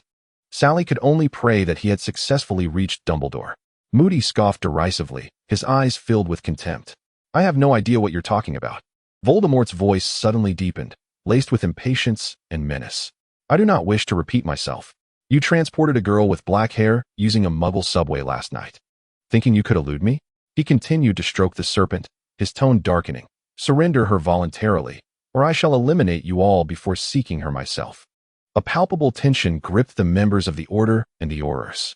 In the next instant, Fabian Pruitt was the first to raise his hand, unleashing a fierce cutting curse directed at Voldemort. The battle erupted abruptly. Colorful spells intertwined in the air, resembling a dazzling yet deadly display of fireworks. Combatants from both sides swiftly plunged into chaos. Moody, the Pruitt brothers, and an elderly Auror with a shock of white hair, yet sharp eyes charged at Voldemort, who appeared utterly unperturbed, moving with effortless ease. His followers, the Death Eaters, surged forward, frantically attacking the Order and the Aurors. The disparity in numbers became glaringly evident. Almost everyone found themselves ensnared by 2 or 3 Death Eaters, spells weaving into a chaotic net of fire. Remus, however, seemed to embrace a certain resolve, deliberately positioning himself against Greyback. Sally gazed at the swirling incantations before her, the air thick with the acrid scent of blood and charred remains. The expressions of those around her turned fierce and resolute. A tightness gripped her heart as an ominous premonition surged within her, one she wished to dismiss, yet could not escape. James found himself encircled by 3 Death Eaters, his movements gradually slowing. Evelyn, wand in hand, prepared to advance in support. But Sally yanked her back. Seizing the moment, Sally slipped a note into Evelyn's pocket.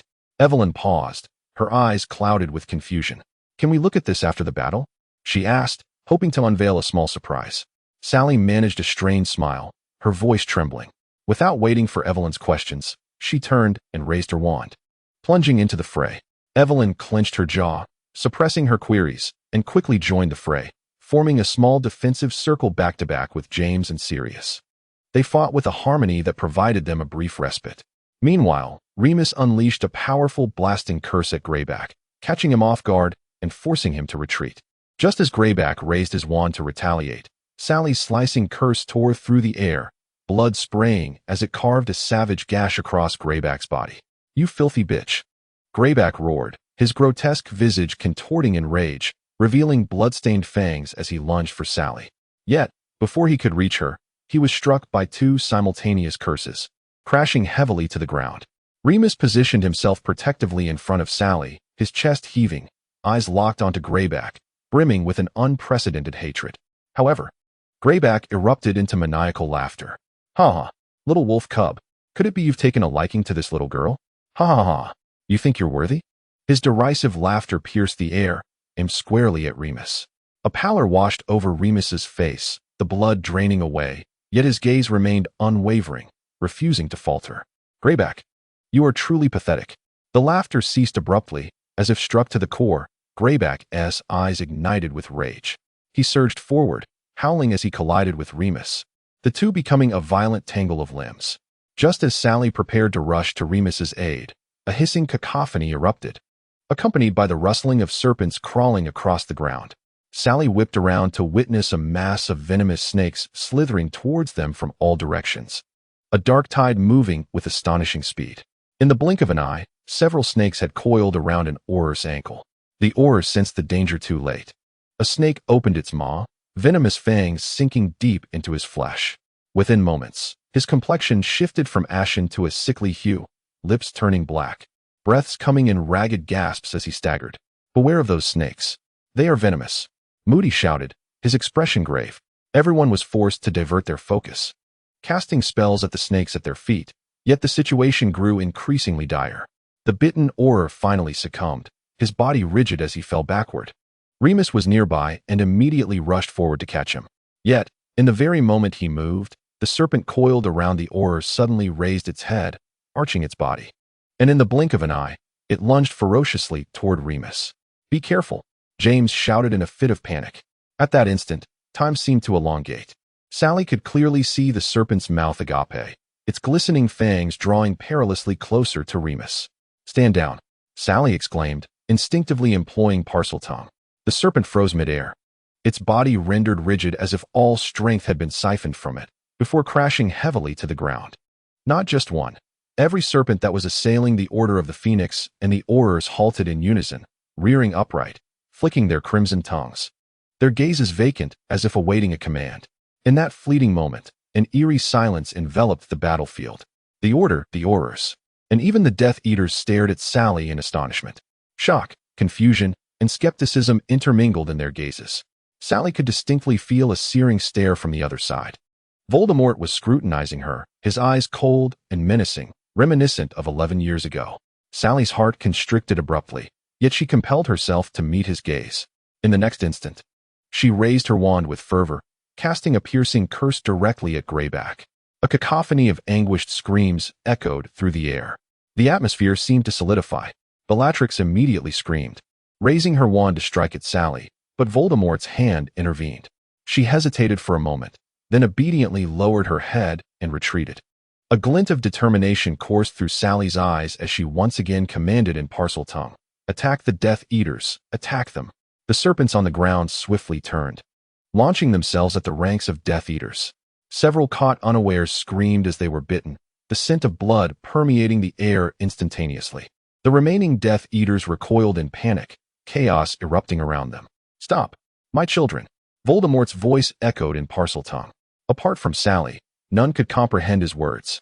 All that could be seen was the serpents freezing instantly, rearing up, ceasing their assault. Sally stood there quietly, for the first time scrutinizing Voldemort so openly.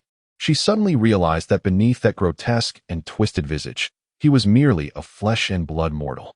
However, the shadows that loomed behind him and the carnage he commanded could effortlessly consume her friends. Turning her gaze, she observed the Order and the Aurors, all battered and gasping for breath, their magical reserves nearly depleted. They could not endure much longer. She was acutely aware that if Voldemort did not obtain what he desired, he would not hesitate to slaughter everyone present. She was uncertain of the identity of that dark-haired girl, but she could not allow her to become a scapegoat. It was unclear whether it was Gryffindor's courage seizing her reason or the encroachment of dark magic driving her to madness. All she knew was that she craved a release. No longer would she disguise herself, restrain her impulses, or cower in fear. She yearned to tear away every mask and scream at Voldemort, even if it meant mutual destruction. With a deep breath, she slowly closed her eyes. After 11 years, she was finally ready to shed the disguise of the imposter, Magus. The sound of a sharp intake of breath echoed across the battlefield. Sally opened her eyes to meet a multitude of astonished gazes. She beheld Remus. His pupils dilated in disbelief. Yet, she had no time to ponder further. A manic smile spread across her lips, laced with provocation. She lifted her chin toward Voldemort. "My dear uncle, it has been quite some time." Tilting her head, her expression was a cruel blend of innocence. "Does your head still ache from the injury I inflicted upon you 11 years ago?" Chapter 35, Revelations. Sally Catherine. Sirius had noticed this girl from the very first day of school, the one who obediently trailed behind Remus, yet observed everyone with those seemingly innocent eyes. Her sorting took longer than anyone else's, sparking curiosity among many about what transpired. Yet she merely appeared perplexed, stating, "I have no idea." It seemed as if the sorting hat was asleep and said nothing at all. I was quite startled myself. Sirius wagered she was certainly lying, but he chose not to expose her. As time passed and familiarity grew, Sally gradually integrated into their small circle alongside Remus. Sirius began to realize that Remus treated Sally with an almost suffocating affection. Any minor concern would be magnified, as if the mere notion of her stumbling would cause the world to collapse. In Remus's eyes, Sally was a pure and fragile girl, in need of protection, care, and to be cradled in the palm of his hand. However, Sirius did not entirely concur. One day, he inadvertently stumbled upon Sally standing atop a Slytherin boy's chest, twirling her wand and whispering threats that were enough to make him tremble. The Slytherin, whom Sirius recognized, had recently spoken ill of Remus behind his back and was conveniently the next target of mischief for Sirius and James. "Hey, Black." Upon noticing him, Sally merely glanced up nonchalantly, as if the boy beneath her did not exist. Her smile was disarming. "Don't tell my brother." With that, she turned and walked away as if nothing had occurred. Sirius stood frozen for half a minute before bursting into laughter. Sally Catherine was a masterful actress in front of Remus, yet behind the scenes, she displayed no interest in maintaining the facade. Even her address of him was the most casual form of Black. Sirius began to suspect that the Sorting Hat had intended to place Sally in Slytherin from the outset. While Sirius did not divulge this to Remus, a few days later, Remus was once again expressing concerns about several Slytherins casting dubious glances at Sally. Unable to contain himself, Sirius spoke up. "Remus, I don't think you need to worry. Sally is quite formidable." He did not detect any shock or confusion in Remus's eyes. Remus calmly nodded. "I know, but she enjoys having me worry about her." Sirius rolled his eyes dramatically. As time passed, both Sirius and James gradually began to regard Sally as their sister. Sirius found himself lamenting that Remus's incessant chatter in the dormitory was nothing short of brainwashing. He too started to perceive Sally as kind and harmless. However, everything changed after the Screaming Shack incident, when a spell from Sally struck him. Though he suffered no significant injury, the pain was quite acute. As Sally tugged at his collar, questioning him with deliberate emphasis and veiled threats, Sirius swore he caught a fleeting glimpse of her eyes turning black. But it was so swift that he dismissed it as an illusion. It was no illusion. Gripping his wand tightly on the battlefield, Sirius silently watched Sally from a distance. Her red hair faded, and her facial features underwent subtle transformations. When she finally opened her eyes again, he beheld a pair of inky black orbs. It all clicked into place. Sally was a Polyjuice Magus, the very girl Voldemort had been seeking. But why? With her disguise shed, the aura surrounding Sally shifted dramatically. She was no longer the obedient girl in need of protection. Instead, she radiated sharpness and danger, infused with madness and extremity. A smirk curved her lips as she coldly regarded the shadowy figure in black robes, her voice clear, tinged with mockery. My dear uncle, long time no see. Is your head still aching from the injury I inflicted 11 years ago? Sirius could hear the gasps of the Order members nearby, their faces etched with shock. While even the Death Eaters exchanged incredulous glances, a wave of astonishment swept through the crowd. Sirius himself was momentarily taken aback, unable to discern whether to be astonished by Sally's address to Voldemort or to silently applaud her unwavering stance against him. Voldemort's initially composed facade began to shatter with each of Sally's words, culminating in a grotesque twist of his expression. No wonder I couldn't find you for so long. His voice was hoarse and sharp, akin to the hiss of a serpent. So you are a Polyjuice Magus, hiding in Gryffindor, no less. Do you honor the Slytherin blood that courses through your veins? Before he could finish, Remus instinctively positioned himself in front of Sally, his eyes vigilant and body tense, as if ready to pounce at any moment. Yet Sally merely extended her hand, gently pushing him aside and shaking her head. This scene ignited Voldemort's madness into a frenzy. You've even fallen for a werewolf. His scream reverberated throughout the space, laced with a hint of insanity. A filthy, lowly, wretched werewolf. You, like your mother, deserve to die? Your mother controlled your father with the Cruciatus curse, and you? What means will you employ to control this monster? His words were sharp, brimming with hatred. Yet Sally merely smiled nonchalantly. Slytherin blood? Her voice was frosty and laced with sarcasm. Is transforming into a cowardly wretch, clinging to life by creating Horcruxes. Truly worthy of that lineage? She advanced step by step, her obsidian eyes fixed intently on Voldemort. What right do you have to wave the banner of purebloods, seducing those so-called pureblood families? Tom Riddle, you are merely a half-blood, a product of a potion of infatuation. I may be pitiful, but you are even more so. This proclamation exploded like thunder, shattering the calm of the battlefield. The Order of the Phoenix, Aurors, and even Death Eaters could hardly believe their ears. Whispers erupted among the ranks, many faces contorted in disbelief and dismay. Voldemort's eyes glowed crimson, and with a fierce flick of his wand, green and red flashes erupted chaotically, accompanied by screams and the sound of bodies collapsing, as a terrifying aura once again engulfed the battlefield. Seize her! Capture that girl! Alive! Voldemort shrieked. In that moment, all eyes converged upon Sally. Chapter 36. Home. Sally understood all too well that she must allow Voldemort to capture her. She had no idea when Dumbledore would arrive, and even if he did, he could not alter the outcome. If Voldemort failed to seize her, his wrath and attention would surely be unleashed upon the Order of the Phoenix, and they would lose their chance to destroy the Horcruxes before he became aware. Her gaze fell upon the enormous serpent coiled around Voldemort's arm, which he had protected more than once during the skirmish. A tightness gripped Sally's heart. That could very well be Voldemort's latest Horcrux. She exchanged a fleeting glance with Evelyn, whose eyes were wide with terror, yet Sally managed a faint smile. Knowing Evelyn had grasped her intentions, Remus too caught this subtle exchange. Though he did not comprehend their communication, he noticed Sally gradually distancing herself from the protective circle of Aurors. A sudden wave of anxiety surged within him, and he reached out, pulling her back forcefully. Whatever you are thinking, you cannot take this risk. I cannot agree. Sally's throat constricted as she looked at him, her lips trembling as she spoke. I deceived you and Aunt Hope. I am not who you think I am. It does not matter. Remus's voice rang out with clarity amidst the chaos of the battlefield. Who you are is irrelevant. You are Sally. I promised you that I would protect you, that I would always be by your side.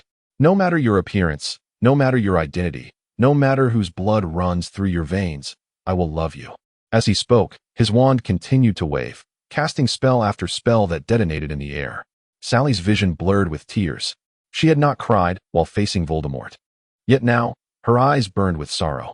She feared not death, but rather how Remus would look at her upon learning the truth. She had concealed her identity beneath a veil of deceit for over a decade. Brother, she whispered, gripping her wand tightly, I'm sorry, but I need him to capture me. Before her words could fully escape, a curse shot forth from her wand, striking Remus. Sally's heart felt as though it were being cleaved in two. The incantation, one that her mother had repeatedly used since her childhood, was etched in her memory. Yet, she had never imagined that one day she would cast it upon Remus herself. With a choked voice, trembling with emotion, she implored, protect yourself. Keep your distance from Sally Caitlin. You no longer love her. She was uncertain how long the spell would endure or if she would survive to return. If fate decreed her demise, she wished for Remus to forget her completely. Ideally, Evelyn would understand her intentions and cast a forgetting charm upon him. In an instant, Remus's gaze became vacant and lost. He faltered, releasing her hand as he turned to fend off the oncoming assault, neglecting her protection.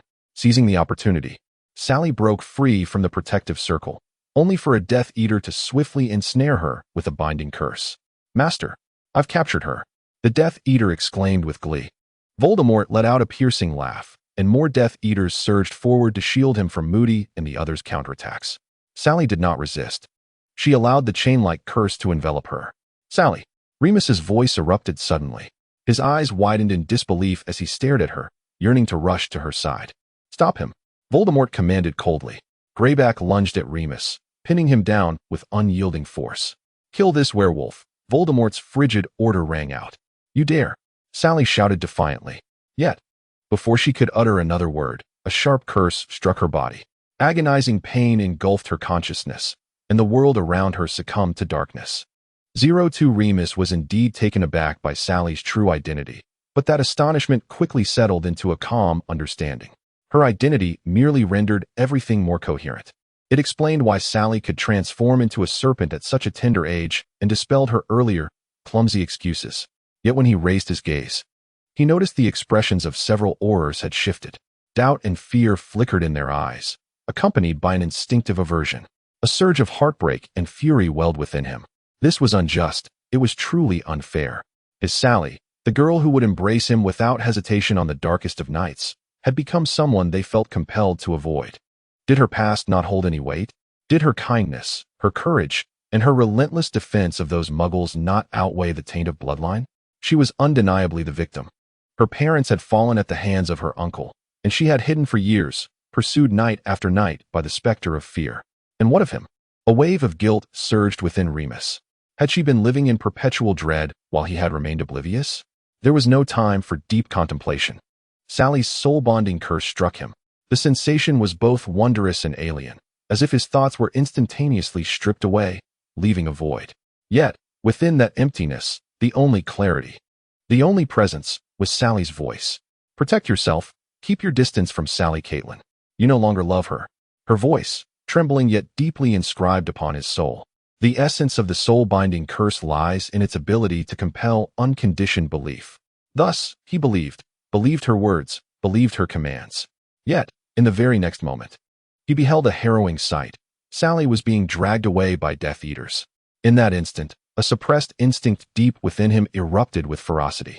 Even though the spell sought to restrain him, even as everything was stripped away, he felt an irresistible urge to surge forward, to break through the throng, and reclaim her. He yearned to bring her home, convinced that his parents would care not for her identity and would love her regardless. He loathed the malice and discrimination this world harbored against her. He was determined to take her home. A protective instinct, immense enough to threaten his very being, surged forth from the depths of his heart, instantly shattering the chains of the curse. The spell fractured violently. The confusion in Remus's eyes vanished, and he inhaled sharply, feeling his blood boil anew. He could not be commanded to cease loving her.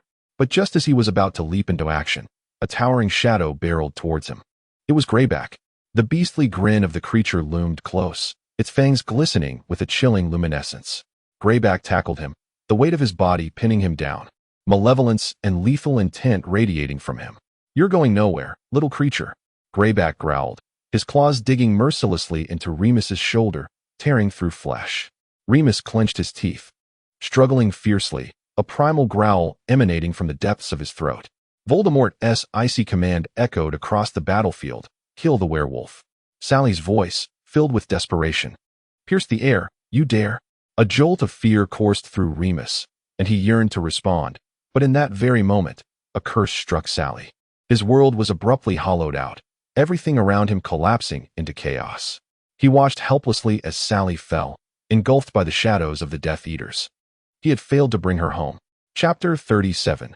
The Dementor's kiss. Sally awoke once more in a darkened room, firmly bound to a chair, with no room to maneuver.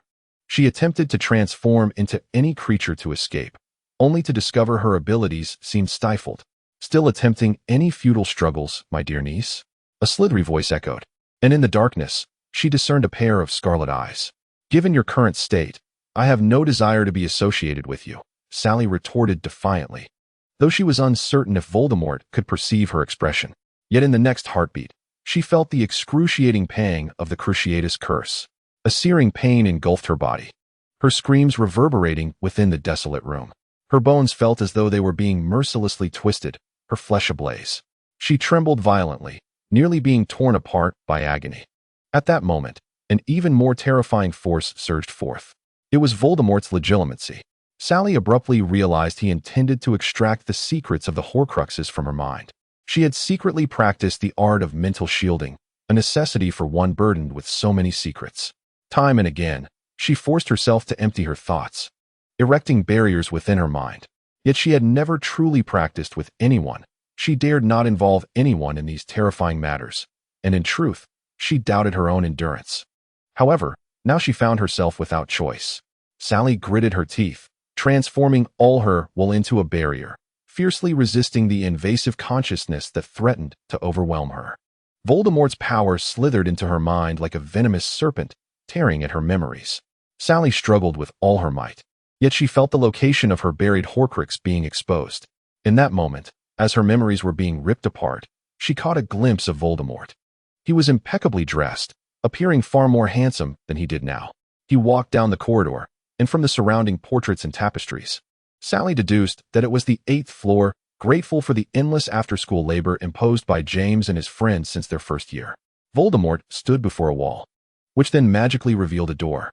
He stepped inside and produced a crown-like object from within his robes. Sally was uncertain of its nature, but she was certain it was one of Voldemort's Horcruxes. Suddenly, she felt an urge to laugh. She had no idea how Voldemort had spent these past years. He had personally delivered a Horcrux right under Dumbledore's nose, and after losing the rest, he could not reclaim this one. He could not enter Hogwarts. And Sally believed he would not wish to disclose this secret to any Death Eater in training capable of entering the school. She could distinctly sense Voldemort arrogantly rifling through her memories. At that moment, she felt utterly exposed before him, completely vulnerable. He chuckled softly, his voice grating. "You've certainly invested considerable effort for that, werewolf. Like your mother. You are absurdly ensnared in this false love. I hope the one you chose is intelligent, unlike your foolish father, who, after your mother warned him to stay away, still rushed in to meet his doom." Tears welled up in Sally's eyes. This was the answer she had long sought. It was not a fabrication. Her childhood was not a lie. The love she had received was genuine. Perhaps, in those days spent together, or in the final moments before death, her father truly loved her mother. She involuntarily recalled the gaze of Remus just before she lost consciousness. He had broken free from the soul-sucking curse. She did not know how he had done it, but she realized that during their farewell, she had failed to tell him she loved him. Voldemort saw it all. He witnessed the note with the address, saw her hand it to Evelyn. In the next instant, the power of the soul-sucking curse abruptly withdrew. Voldemort lunged forward, seizing her throat with a vice-like grip. Sally's feet were wrenched from the ground. Blood surged violently to her brain, and her breath was stolen away, her throat emitting fractured gasps of struggle. She twisted desperately, but it was utterly futile. The world began to blur, and all that remained was the deafening thrum of her heartbeat. Voldemort slowly extracted a string of objects from his robes, waving them before her eyes. "Do you miss your parents? Would you like to send them your regards?" Through her blurred vision, Sally discerned clearly. It was a ghastly sight, a string of pale finger bones. She froze, her stomach churning violently, nearly succumbing to the urge to vomit. She should have realized that this madman would never spare her parents' remains. She had anticipated that he might strangle her. "You are truly fortunate," Voldemort murmured. "Your eyes resemble your mother's." With that, he cast her aside and vanished into the shadows. Sally collapsed onto the cold stone floor, coughing uncontrollably, her throat burning, yet she trembled as she reached out, gripping the string of bones tightly in her palm. Tears blurred her vision, yet her gaze burned with hatred. She could surmise Voldemort's intentions. He would immediately mobilize his forces to seek the Horcrux she had inadvertently revealed, or, perhaps, launch an assault on the Order of the Phoenix.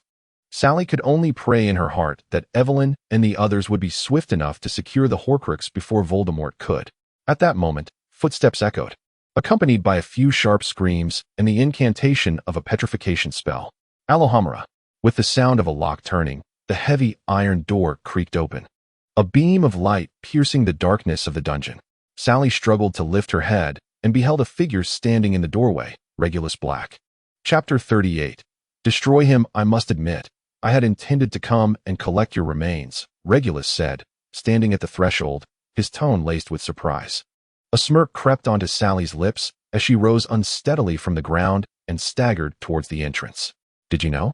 The moment I heard you join the Death Eaters, I placed a wager with James and Remus, betting whether you would ultimately follow in Sirius's footsteps. Regulus arched an eyebrow. And the outcome? The outcome is that you helped me win 20 galleons. Thank you, Sally replied, bending to retrieve a wand from the fallen Death Eater outside. Her own wand had likely been shattered by Voldemort long ago. However, I had thought your collection plan only included your brother. Considering he was your friend, Regulus shrugged. If you'd given me a heads up next time, I would have added you to my collection list as well. Sally offered him a forced smile. As it stands, you may very well be the reason I become a corpse.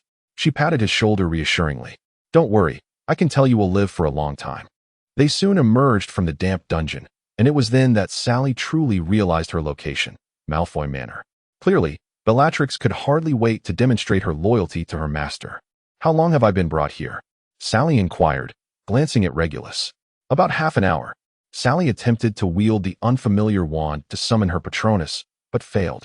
The wand's compatibility with her was far too low. Use your Patronus to send your brother a message, she stated calmly, instructing him to go to Hogwarts immediately. Voldemort would undoubtedly spare no effort in attacking Hogwarts once he discovered the Horcruxes had gone missing. What does that mean? Regulus frowned, looking perplexed. The last Horcrux is at Hogwarts, Sally replied with a cold laugh. I wager he was quite pleased with himself at that moment. Regulus furrowed his brow and declared, I swear, when I joined the Death Eaters, I never considered him a megalomaniac. That can only mean you were brainwashed at the time. Poor little Ral. But where would he conceal the Horcrux? Regulus murmured, disregarding Sally's address. I saw a peculiar room on the 8th floor. Are you referring to that door that suddenly appeared on the wall? Regulus interrupted her sharply. Sally looked up, slightly surprised. You know more secrets than I imagined, young Mr. Black. Gaining access to Hogwarts during the summer was no simple feat, but fortunately, Professor Slughorn had not sealed the Floo network during the break. However, the truly challenging task proved absurdly straightforward. The Horcrux was brazenly perched atop a statue of a witch. They noticed it upon entering without the need for a search. This must be the last one, Regulus exhaled softly. Just moments ago, Sirius's Patronus had located him, informing him that the Order of the Phoenix had already destroyed the remaining Horcruxes. Thankfully, Sally was still alive. Sirius's voice echoed through the Patronus, filled with relief. Otherwise, I am certain Remus would have transformed into a werewolf by day. Burn it with fiend fire, Sally instructed Regulus, who immediately complied. Only one Horcrux remained, the serpent that had always lingered at his side.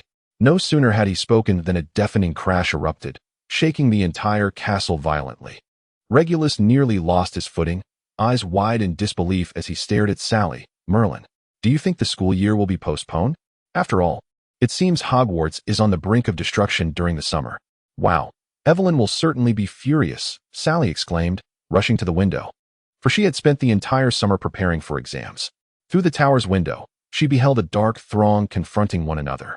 The Death Eaters stood starkly opposed to the Order of the Phoenix and the Aurors, the air charged with magic. At the forefront was Professor Dumbledore, and across from him. Even from this distance, Sally could clearly see the fury etched on Voldemort's face. The massive serpent, coiled around Voldemort's arm, slowly slithered away, merging with the tide of snakes behind him. What did you see? Regulus could not resist asking. An enraged, hideous man. Sally glanced at him. Did you not see? Clearly not. My eyes cannot transform into those of a hawk, Regulus replied, staring into Sally's eyes, his tone resigned. Sally blinked and offered a knowing smile. Young Black. A new plan. She thrust the crown, now barely distinguishable due to fiend fire, into Regulus's arms. Take this and provoke your former master, while simultaneously declaring our stance to the Order and the Aurors. This way, if we triumph, Sirius won't have to go through the trouble of rescuing you from Azkaban. Regulus raised an eyebrow. And if we lose? Sally scoffed. Refrain from such ominous hypotheticals. If we lose, there may not even be anyone left to retrieve your body. Regulus let out a sigh. It seems we require a third party to execute the corpse retrieval plan. Oh, wait. I already have one, Sally replied with a casual shrug. Logan will likely return to assist with the task. That troublesome ex of yours? Well, somewhat, Sally chuckled sheepishly. In truth, she felt as if she were on the verge of a nervous breakdown. Perhaps the events of the day had been so overwhelmingly intense that her adrenaline remained at a frenzied high, rendering her nearly unnaturally exhilarated. She distinctly remembered that her sole purpose for leaving home today was to spend time with Evelyn at the cafe and then return home with Remus. Who could have anticipated that matters would escalate to this extent? Merlin, why are we engaging in this conversation like old friends? Regulus, clearly sensing the abnormality, spoke with irritation, raking his fingers through his hair. Because you are on the brink of a meltdown. Your neck is dangling in midair. You are correct. Regulus inhaled deeply, his face pale, the tension of impending death making him feel nauseous. Good. Maintain that feeling, Sally reassured him. When you encounter Voldemort, you can simply vomit right in front of him. Before she could finish her sentence, she had already pushed open the window. In Regulus's astonished gaze, she nimbly stepped onto the windowsill. Wait, what are you doing? Regulus's voice rose in pitch. Sally turned back, her eyes gleaming, even manic. I am going to destroy my dear uncle. After a moment, she added, and when you see Remus, please convey my love. Come back alive.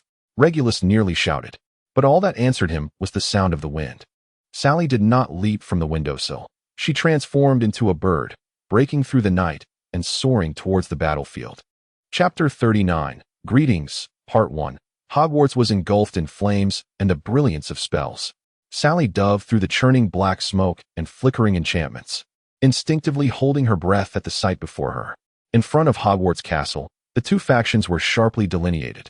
The Order of the Phoenix and Aurors formed a defensive line, resolutely wielding their wands.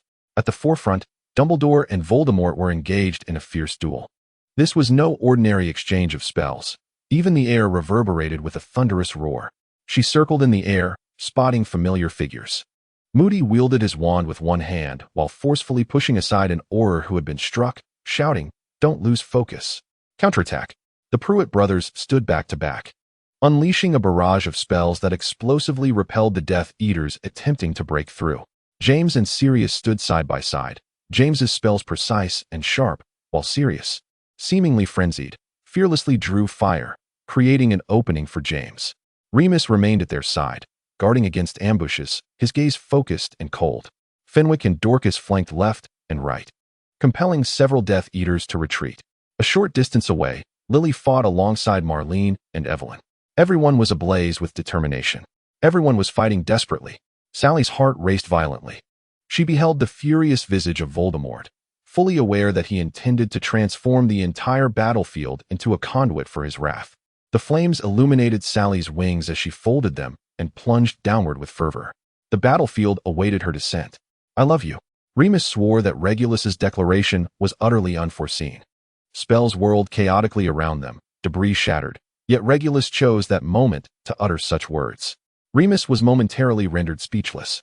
Sirius, your brother has lost his mind, James remarked sympathetically, casting a glance while blocking a streak of green light, perhaps a reason behind his sudden defection. It was Sally who made me say it. Regulus quickly amended. Where's Sally? Why is she not with you? Weren't you just together? Remus pressed anxiously.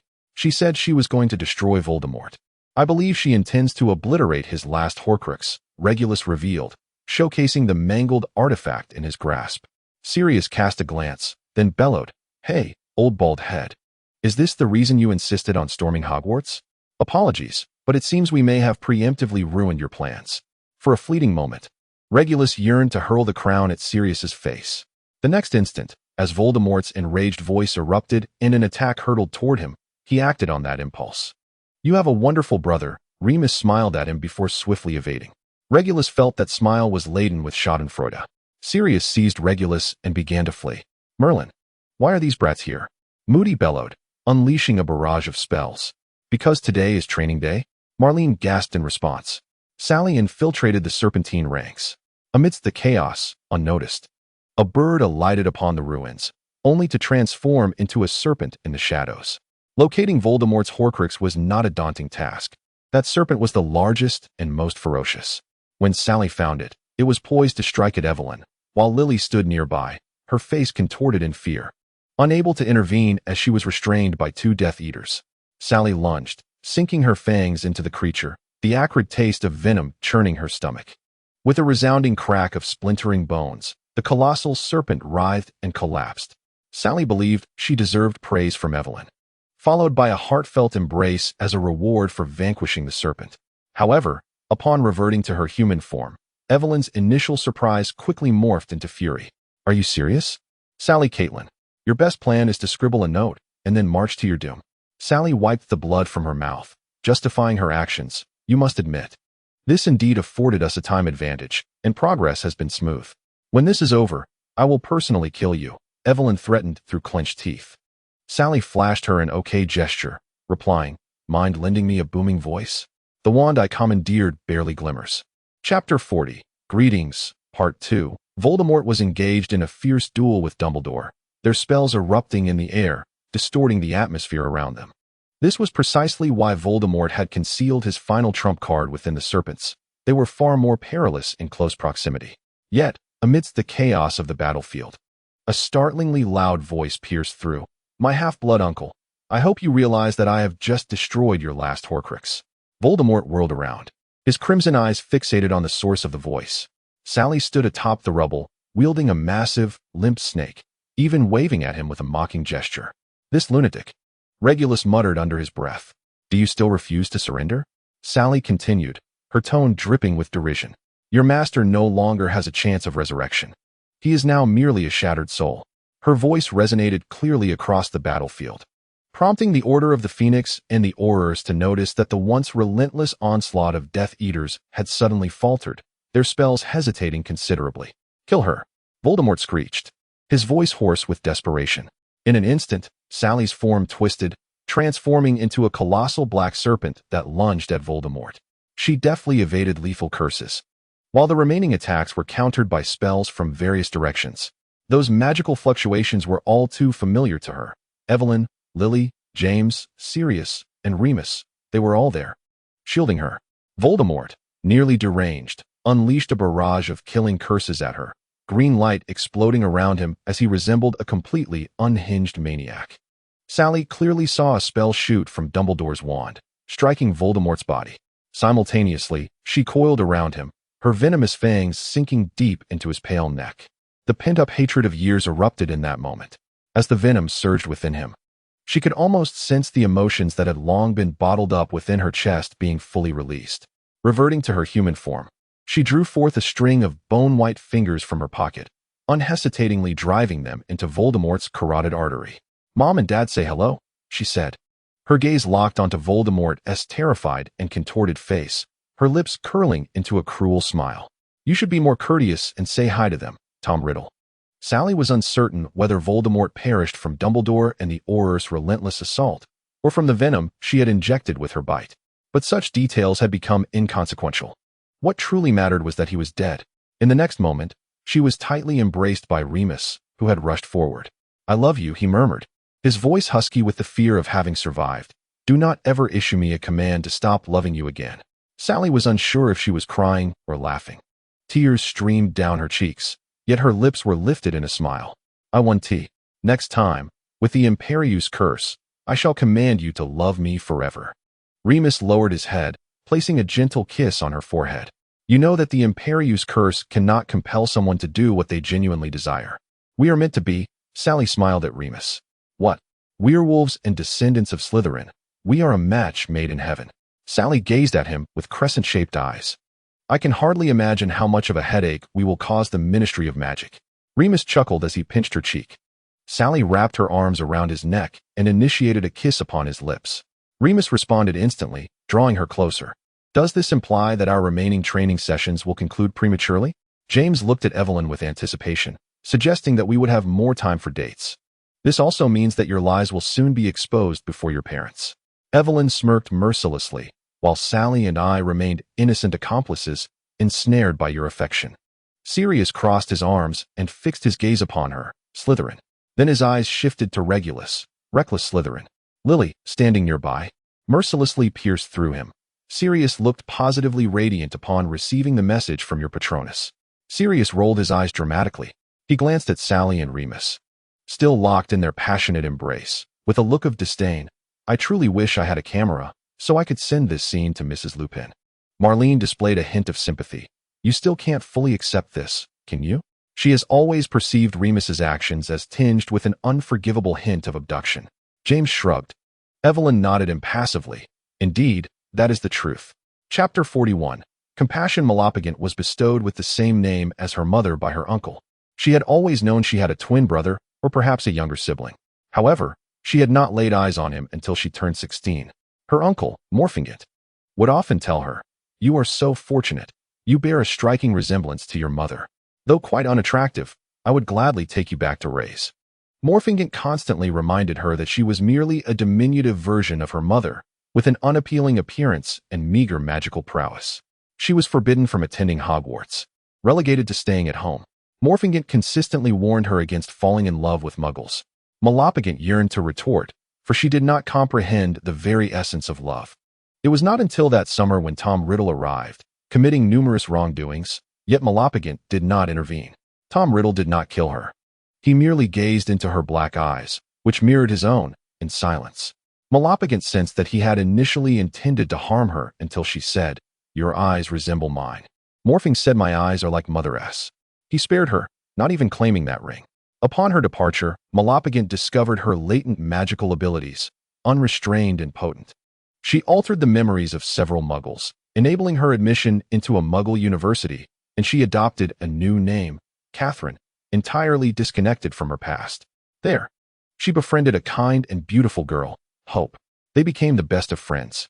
Later, before graduation, she encountered a muggle, the new librarian at the university. It was the first time Malapagant felt self-conscious about her appearance. Yet her love for him was boundless. She borrowed books time and again, arriving early each day to her favorite spot just to catch a glimpse of him. She would spend entire days in the library, merely to exchange morning greetings and farewells with him. Yet, she lacked the courage to confess her affections, and the agony of unrequited love tormented her. One fateful day, when he failed to show up for work, she fortuitously spotted him in a cafe, engaged in delightful conversation with a beautiful girl. Overwhelmed by insecurity, Melop took a drastic turn. Raphael Otter encountered a girl, a charming, bookish, and exceedingly shy young lady. She dared not greet him, nor did she muster the courage to engage him in conversation. Each time their paths crossed, she would avert her gaze, yet her fervent eyes would secretly observe him. Her adorableness was such that he could not resist teasing her. Often, he would inquire, "Why do you not dare to look at me?" At this, her entire face would flush with crimson. Raphael pondered whether he should invite her out for coffee or a stroll, should she be willing. His childhood friend wholeheartedly supported him, urging him to ask the girl out. Unbeknownst to Raphael, she was a witch. In truth, he had never believed in the existence of witches until he found himself coerced into marriage by one. This realization brought him great distress. Indeed, he harbored genuine feelings for Melop, yet he could not accept the fact that he was ensnared by her witchcraft. On several occasions, he managed to break free from her enchantment in an attempt to escape, only to be met with her hysterics and tightened surveillance. Amidst this confusion, they welcomed a delightful daughter, whose hair and countenance would shift with her emotions. In his bewilderment, he often heard her weeping, pleading for him to love her. As time passed, Raphael grew increasingly adept at breaking free from the soul-binding spell. Many times, he yearned to tell her to cease employing such sorcery, yet he remained silent, feigning continued subjugation to her enchantment, hoping to lower her guard and ultimately flee. Days turned into years, and he never escaped. He merely persisted in his charade.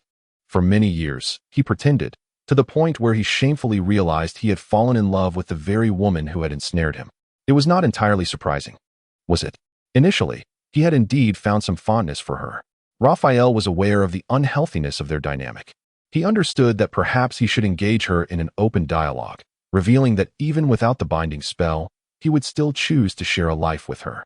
Yet, he recognized that this was precisely what she desired, a profound, albeit extreme, sense of security. Raphael understood the unhealthiness of it all.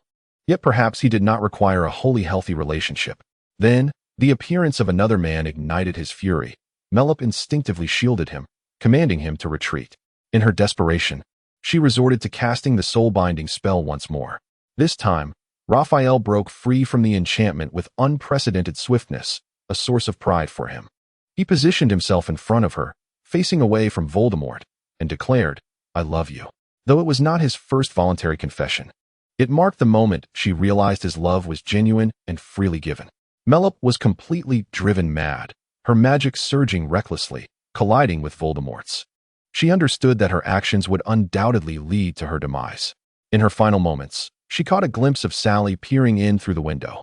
She needed to leave something behind for her. It was imperative. Gazing into Voldemort's eyes, she cast a curse with her very soul. A frail curse. Yet it was all she could offer. When you behold those eyes that mirror my own, may you feel pity for her. Chapter 1 1978 Lily, run! James exclaimed urgently, casting a blasting curse behind him. Lily's right shoulder was still bleeding profusely, having previously endured a curse that she had only managed to staunch temporarily with a healing spell. With any movement, the wound reopened, blood seeping through her sleeve. James held the rear, and without a moment's hesitation, Lily, gritting her teeth against the pain, prepared to retreat swiftly. However, as she turned to escape down the alley, several figures cloaked in black and wearing silver masks quietly obstructed their path. Lily's complexion turned ashen. Instinctively retreating a few steps, she realized they were surrounded. James, too, recognized the dire situation, his jaw tightening, eyes coldly fixed on the approaching Death Eaters. The intel was flawed, he muttered through gritted teeth. Hold on. Sirius and the others will sense something's amiss and come to our aid. What had begun as an ordinary reconnaissance mission, with James and Lily paired together while Sirius and Remus provided backup, had quickly devolved into an ambush. They had been pursued relentlessly, cornered into a dead end. Lily said nothing more, simply nodding resolutely.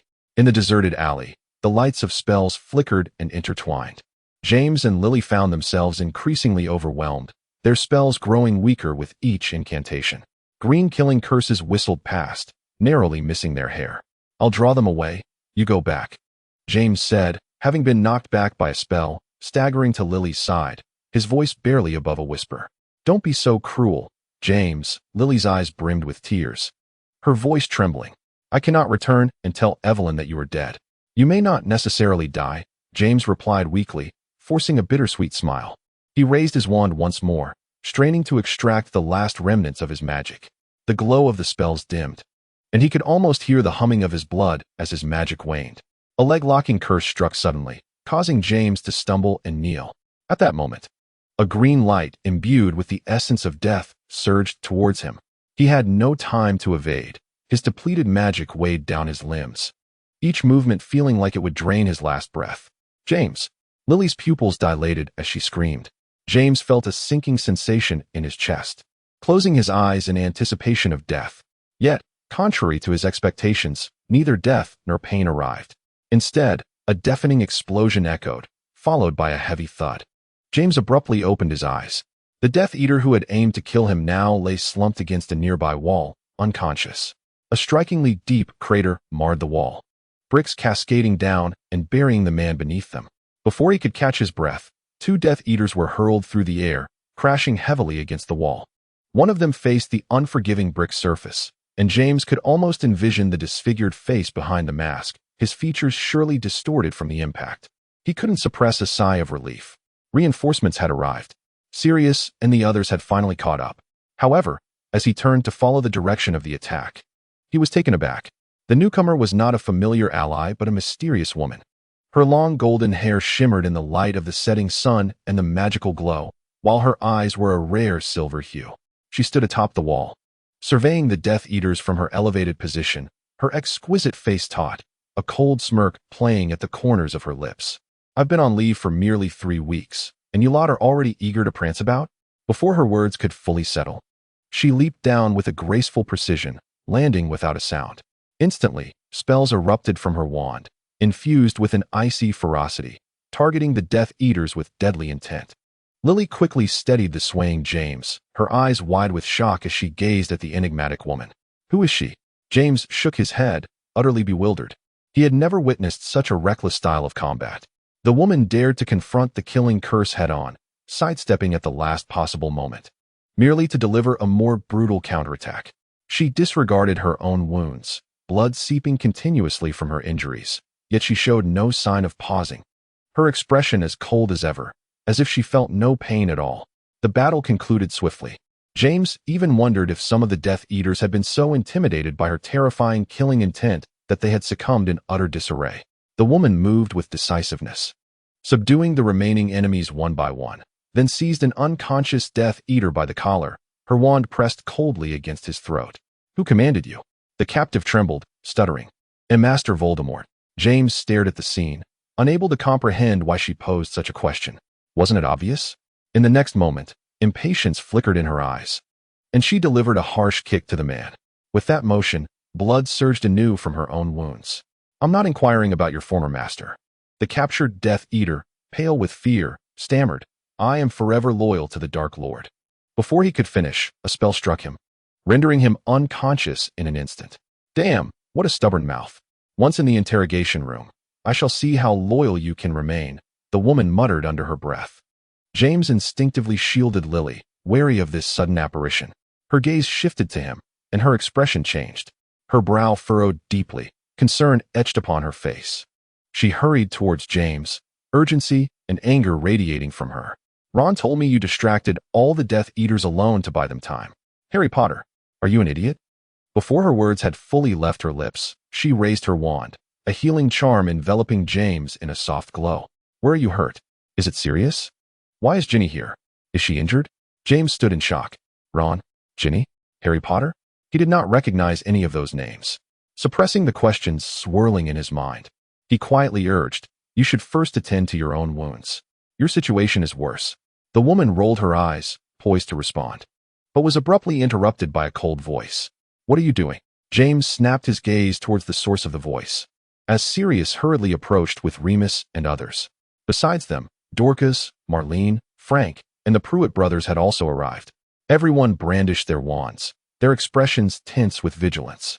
Sirius's gaze was piercing, fixed intently on the unfamiliar woman. James noticed the woman's eyes widened in shock, her breath quickening. Her already pale complexion, drained from blood loss, turned as white as a sheet upon hearing the question. Slowly, she turned, and when her gaze met Sirius's, she froze. Sirius scrutinized her. She was youthful, likely around his age, beautiful yet drenched in blood, a sight of utter disarray. Surrounding them lay the defeated Death Eaters, yet her wand remained aimed at James. The woman merely stared at him, her silvery eyes tinged with crimson from agitation. Suddenly, her expression twisted, a blend of anger and pain. "You damned bastards," she trembled, each word punctuated and almost clawed from her throat. "How dare you impersonate him?" Her voice rose sharply, her entire being on the brink of collapse. "Who allowed you to wear his face and appear before me?" Her reddened silvery eyes flashed with unabashed hatred. "No matter what vile method you used to impersonate him." She nearly roared, "I swear, I will peel your entire face off, piece by piece." Sirius noticed the woman's face contorting with extreme rage. In the next moment, a chilling curse burst forth from her lips. "Crucio." It was the Cruciatus curse. "Sirius, be careful," James shouted. Sirius instantly reacted, casting a shield charm upon himself. Simultaneously, Gideon swiftly retaliated, a slicing spell hurtling towards the woman. Yet she did not flinch. She braced herself against the attack, blood immediately gushing from the torn wound, splattering onto the ground. She merely turned back in disbelief, her gaze locked onto James. "Harry, are you mad? That's not serious. That's a Death Eater's trap." James felt utterly bewildered, unable to discern the reality of the situation. He could not comprehend why this woman, who had evidently saved them, was now directing an unforgivable curse at Sirius. Was she an enemy or an ally? Who was Harry? Lily could not restrain herself, stepping out from behind James, her eyes sharply fixed on the woman. "Why do you refer to James as Harry?" Upon seeing Lily, the woman staggered back as though struck, her chest heaving violently. Breaths ragged. She regarded Lily in disbelief, then turned her gaze back to James. Suddenly, she lunged forward, seizing the opportunity before James could react, and swept aside his tousled hair from his forehead. Then, she fixated her gaze on James's hazel eyes. "James Potter?" Her voice trembled. James paused for a moment and nodded. The woman's attention immediately shifted to Lily, her pupils slightly constricting. "Lily Evans?" Lily affirmed with a firm tone. "Yes, that is indeed me." The woman's expression shattered completely. James pressed his lips together, gazing at the person before him, and finally could not restrain himself from asking, "So, who are you?" She instinctively blurted out her answer. Ibra. Pain etched across her features as she covered her eyes, her voice tinged with sarcasm. I have indeed lost my mind. Harry was right. I really should consult a Muggle psychologist. Chapter 2. In the year 2000, the door of number 12, Grimmauld Place, creaked open gently, the sound echoing sharply in the empty house. Harry stepped inside, glancing around, yet finding no one. His heart tightened. At that moment, he faintly heard the low thump of rock music emanating from upstairs, chaotic and indulgent. He sighed quietly and made his way up to the third floor, finally halting at Sirius's bedroom door. Harry still knocked, despite the lack of response, but he knew Ibra was certainly inside. Music resonated from behind the door, not a melody from the wizarding world, but a Muggle rock tune he had never heard before. Prepared for a room filled with smoke, Harry pushed the door open. However, the room was not as he expected. Ibra was merely leaning against the sofa, her slender fingers holding an unlit cigarette, her gaze intently fixed on a leather notebook. Her visage was serene yet aloof, illuminated only by the soft glow of a small lamp above, casting light on one side of her face. Harry felt an overwhelming sense of gratitude towards Merlin. It had been a long time since he had seen her so tranquil. His eyes instinctively scanned the room, searching for the source of the music. An old record player spun slowly, the black vinyl rotating, filling the silent bedroom with a melody of freedom and sorrow. Harry approached and sat down on the carpet before her, reaching for the half-drunk glass of fire whiskey on the coffee table, taking a gentle sip. Are you here to steal my whiskey? Ibra spoke coolly, her gaze not leaving the notebook. I came to check if you were taking care of yourself. Harry placed the paper bag he was holding in her lap, containing Molly's onion soup and kidney pie. Ibra did not reach for her wand, but simply raised her hand. And with a slight wave, the bag floated to the coffee table. I'm not hungry. I'll eat later, she replied. Harry sighed involuntarily, pulling out the pie from the bag, breaking off a small piece, and holding it to her lips. Please don't starve in front of me, all right? Have you eaten anything yesterday? Ibra paused, finally lifting her gaze towards the thickly draped window, a hint of confusion in her expression. What date is it today? Harry shut his eyes forcefully, releasing a frustrated sigh filled with exasperation. Today is the 8th. You have been suspended for 3 weeks. I came 3 days ago. I thought you were here yesterday. Ibra raised an eyebrow, genuine surprise evident in her tone. If I could, I would truly like to come here every day to keep an eye on you. Harry glared at her in frustration, but I had been dispatched on a field mission to the United States just a couple of days ago. Ibra paused momentarily, then offered a gentle smile as she soothingly lowered her head to take the pie he had handed her. Kingsley did not respond. When will I be reinstated? Ibra asked casually. Reinstated? You mean after you once again wreak havoc in the Department of Mysteries, the Department of Magical Law Enforcement, the Ministry of Magic, and even the Office of the Minister for Magic? Harry sighed, rubbing his forehead. Kingsley put you on leave for your own protection. Half of the people in the ministry have grievances against you, and there are numerous pureblood families stirring the pot behind the scenes. Ibra fastened her leather journal, igniting the cigarette in her hand, then informed Kingsley that I intend to cause another ruckus tomorrow, until they agree to award Sirius the Order of Merlin. Or simply kill me. No one wants to kill you. Harry's brow furrowed tightly, his tone urgent. I won't allow anyone to harm you. Not even myself. Ibra tilted her head, laughing carelessly. Harry's expression darkened instantly. Those horrific memories surged uncontrollably into his mind, and instinctively, he lunged forward, gripping Ibra's wrist tightly, swiftly rolling up her sleeve to inspect her arm. Hey, it was just a joke, Ibra shrugged, nonchalantly withdrawing her hand. I want to be like I was that summer after 5th year. Harry could never forget that summer following his 5th year, oppressive, crumbling, an endless void. Both he and Ibra were dragged into an abyss. Sirius's death seemed to have directly siphoned a part of Ibra's soul away. He felt inadequate as Ibra's family, realizing her feelings for Sirius only when she first attempted to take her own life. He did not comprehend how such emotions had arisen, but he knew they must have caused her immense pain, as he repeatedly thwarted her attempts to embrace death. In their last encounter, he knelt in the bathroom, holding her tightly, his voice choked with tears and desperation. You cannot do this, Ibra. You cannot leave me. You promised me that I would share my surname with you, that you would be my family for life. You promised when you were 8. Chapter 3. At the end of Privet Drive stood an old orphanage. The iron bars were rusted and worn, the walls grim and gray, yet a single tall, grand tree stood as the sole splash of color. Since Harry could remember, Uncle Vernon had often threatened him. If he did not behave, he would be sent to the orphanage. On his 7th birthday, Harry sneaked out, gathering the courage to approach the orphanage's entrance. He thought that since he would inevitably be sent there, he might as well see what his future dwelling looked like. Would he have to live in the stairwell? If so, he would need to bring his cherished bottle caps and little toys. It was on that day that he met Ibra. She was a petite girl, yet her golden hair was strikingly beautiful, far surpassing that of Aunt Penny. In her delicate hand, she clutched a small piece of bread tightly. Upon seeing him, she momentarily froze, then smiled as she broke off half of her bread to offer him. "You look even hungrier than I am," she remarked. Harry did not deny it. Indeed, he was quite famished, perpetually unsatisfied. Thus, on that day, he received a half piece of somewhat dry bread, along with a friend who shared his hunger. She was his first friend and would later become family. Their true commitment to one another as family was forged when they were 8 years old. It was a sweltering summer afternoon, with scarcely anyone on the streets. Harry had been punished the previous day and forbidden from eating. His hunger became unbearable, prompting him to sneak into the orphanage in search of Ibra.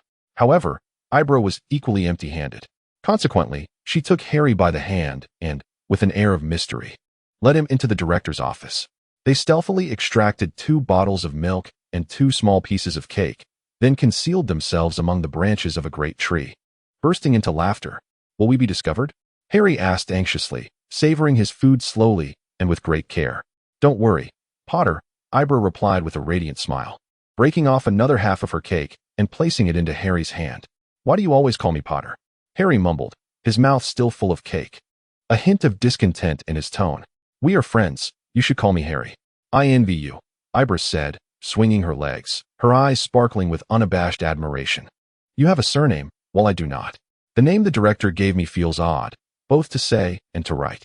Harry paused for a moment, then, without hesitation, declared, "Then let us share a surname." "Huh. You are my first friend and my only friend," Harry reiterated solemnly. "I can share my surname with you. But only family shares a surname." Ibra hesitated, yet her expression revealed her longing. "Then become my family," Harry said earnestly, looking into her eyes. "You are an orphan. And so am I. We are destined to be family." Harry noticed Ibra's eyes gradually brightening, more radiant than the sunlight filtering through the leaves. "So, what are the conditions for becoming your family?" Ibra asked cautiously, her tone brimming with excitement. Harry furrowed his brow. "There are no conditions. None are necessary. I simply wish for you to be my family." "No," Ibra firmly shook her head. "The director said that to obtain anything, one must pay a price or meet certain conditions."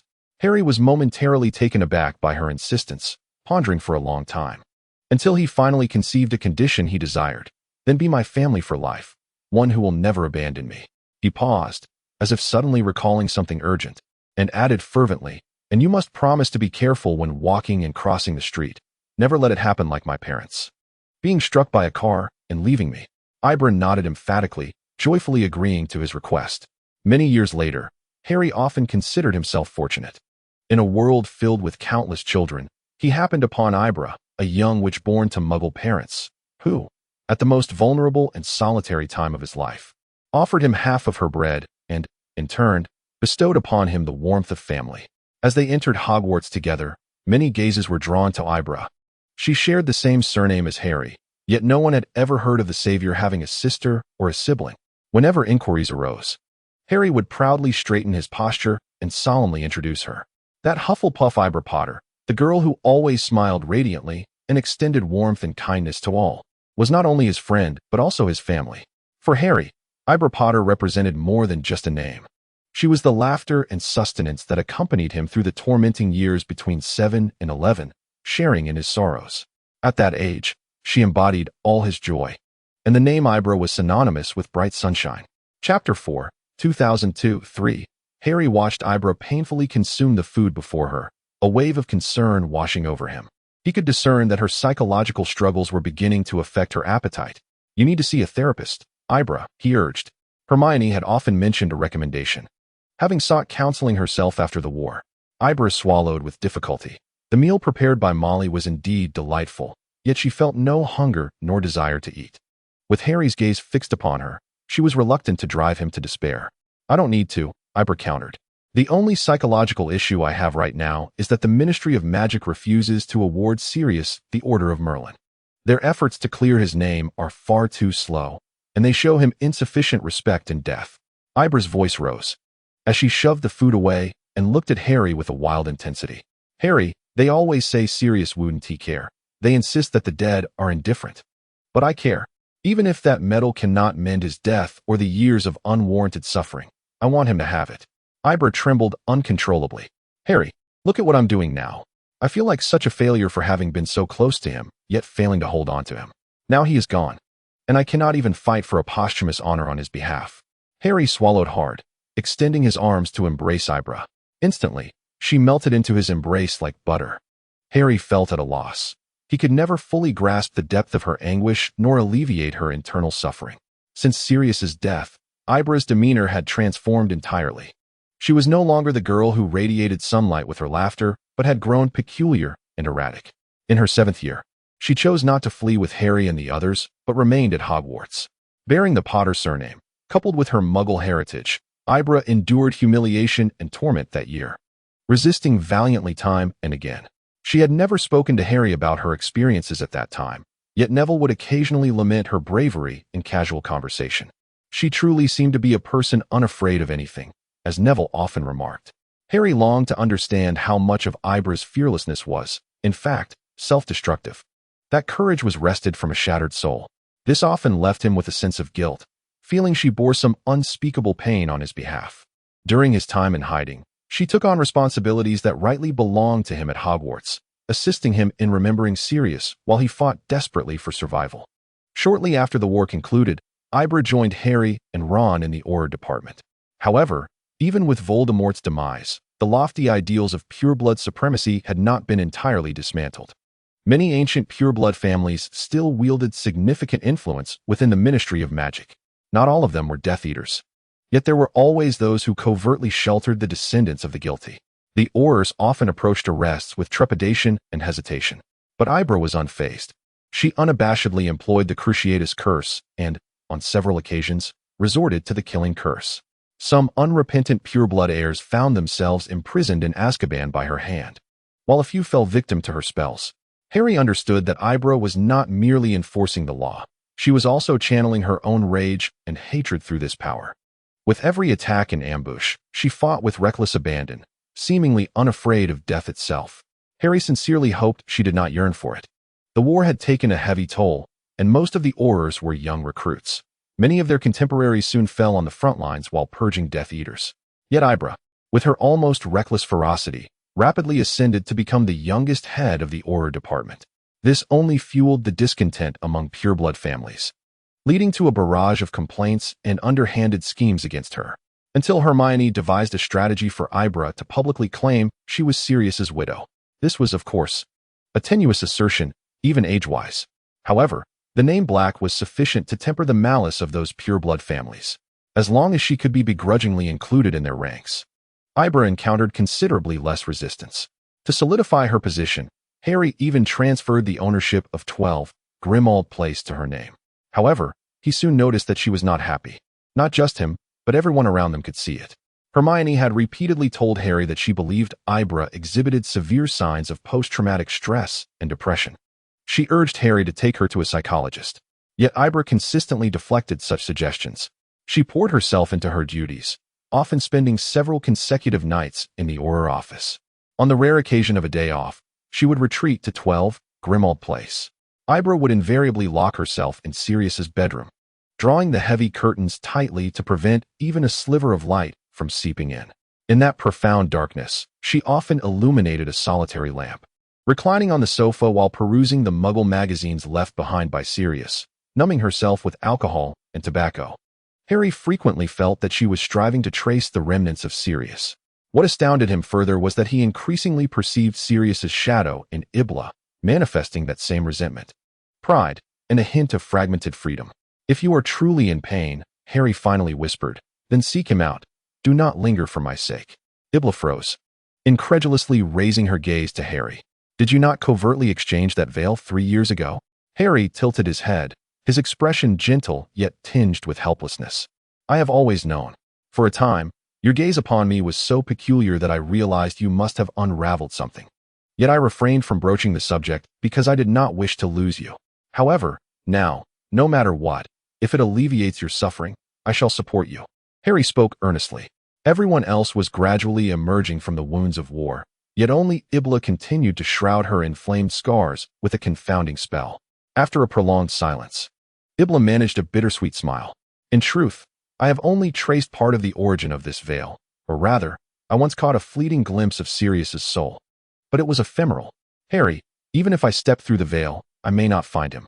Her hand instinctively grazed the necklace around her neck, upon which dangled a ring from the Black family. This veil is akin to a door, she softly elucidated, her gaze drifting elsewhere, and those who enter are like keys. Different keys unlock different worlds. Harry, I cannot guarantee that I am the same key as Sirius. Harry extended his hand once more, enveloping her tightly in an embrace. His voice trembling as he murmured, I merely wish for you to know that I will always support you, as long as you can continue to live well. I know, Ibla replied, patting his shoulder, yet her eyes betrayed an unmistakable weariness. I am trying. At the very least, I am striving to live for you. You are my sole reason for perseverance. Harry tightened his embrace further. He had intended to stay with Ibla a while longer, at least to see her enjoy a meal. However, shortly thereafter, Ron's Patronus burst into the room, bearing some rather unfriendly news regarding the holiday. A faction of Death Eater remnants was on the move. Shall I accompany you? Ibla furrowed her brow, detecting the urgency in Ron's tone, sensing that the situation was dire. No, it's not the first time, Harry reassured. Do not worry, rest well. Yet, it soon became evident that her intuition had been correct. 2 hours later, Ron's Patronus reappeared at Grimmauld Place, his tone nearly frantic as he repeated the locations and events.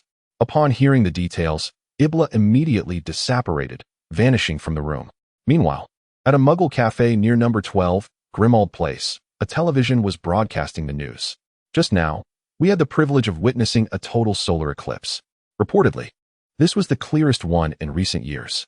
In the bedroom of Sirius, the curtain locked away in the wardrobe suddenly emanated a faint azure glow, as if responding to a certain call. Chapter 5. Memory life for Ibra resembled an absurd and merciless tragic film. While most individuals have hazy recollections of their childhood, she vividly remembered each moment, for pain is often profoundly etched in one's mind. The more one suffers, the harder it is to forget. Logically, she should have been easily adopted. With her golden hair and beautiful visage, she was often favored by others. Indeed, many prospective adoptive families were drawn to her. Unfortunately, the orphanage's headmaster was equally enchanted. Ibra recognized early on that she would ultimately fall under his dominion. She had once glimpsed through the crack of a door, witnessing his grotesque and suffocating transgressions. It involved another golden-haired girl, whose smile was bright and enchanting. Ibra did not know her name, only that her smile eventually vanished. The girl had called the police, yet it stirred not a ripple. After that day, she never saw the girl again. Fear clung to her like a shadow, and misfortune finally descended upon her. Headmaster White advanced step by step, his fingers toying with a strand of golden hair. His voice thick and oily. Look at this beautiful head of golden hair, Ibra. She stood frozen, her legs weakened, unable to move, leaning against the table behind her. She wished desperately to shrink beneath it, curling up to hide. Then, her magic manifested for the first time. As that greasy hand brushed against her cheek, the headmaster suddenly rolled his eyes back and collapsed heavily to the floor. Ibra curled up beneath the table, trembling, her gaze fixated on the unconscious figure. She dared not flee. Fear rendered her helpless, her mind spiraling with imagined horrors. She envisioned the pain endured by the golden-haired girl and the fate that awaited her when the headmaster awoke. In her mind, she had already become the next one to weep and struggle. She could not suppress her sobs. Then, the headmaster stirred back to consciousness. Strangely, he did not erupt in anger. Instead, a satiated smile spread across his face as he slowly rose to his feet. He retrieved a piece of hard, stale bread from a drawer and handed it to her, speaking in a tone that was both sweet and threatening. You performed well today. Remember, do not speak of this. Understood? Ibra could not fathom what had transpired. She mechanically accepted the bread and fled from the room that instilled such dread in her. Sunlight poured in through the window, casting warmth upon her, yet she felt only a penetrating chill. At that moment, she encountered a small boy with black hair and green eyes. He was not from the orphanage, yet he wore tattered clothing akin to theirs, ill-fitting and loose. His eyes were fixated on the bread in her hand, and she noticed his throat move slightly as he swallowed. Suddenly, Ibra smiled. She tore the bread in half and offered him a piece, for she had no appetite herself. Later, Ibra discovered that she possessed an extraordinary talent for fabricating memories. It was only then that she gradually comprehended the peculiar expression that had crossed the principal's face that day. She had tampered with his memories. New children were continually brought into the orphanage, gazing at her with innocent, clear eyes, shyly calling her Sister Ibra. Each childish invocation struck deep within her heart, making it increasingly evident that she must take action.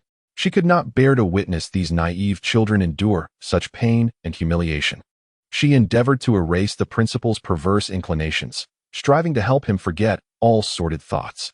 Yet, this proved exceedingly difficult. Those thoughts were intricately woven into the fabric of his memory, deeply entangled, leaving her at a loss for where to begin. Thus, she began to seek out the principal more frequently and actively. His gaze towards her grew increasingly ambiguous, more condescending, and increasingly revolting. Fortunately, no more innocent children were summoned into his office. Yet, even in the absence of any incidents, every moment spent in that office was a torment.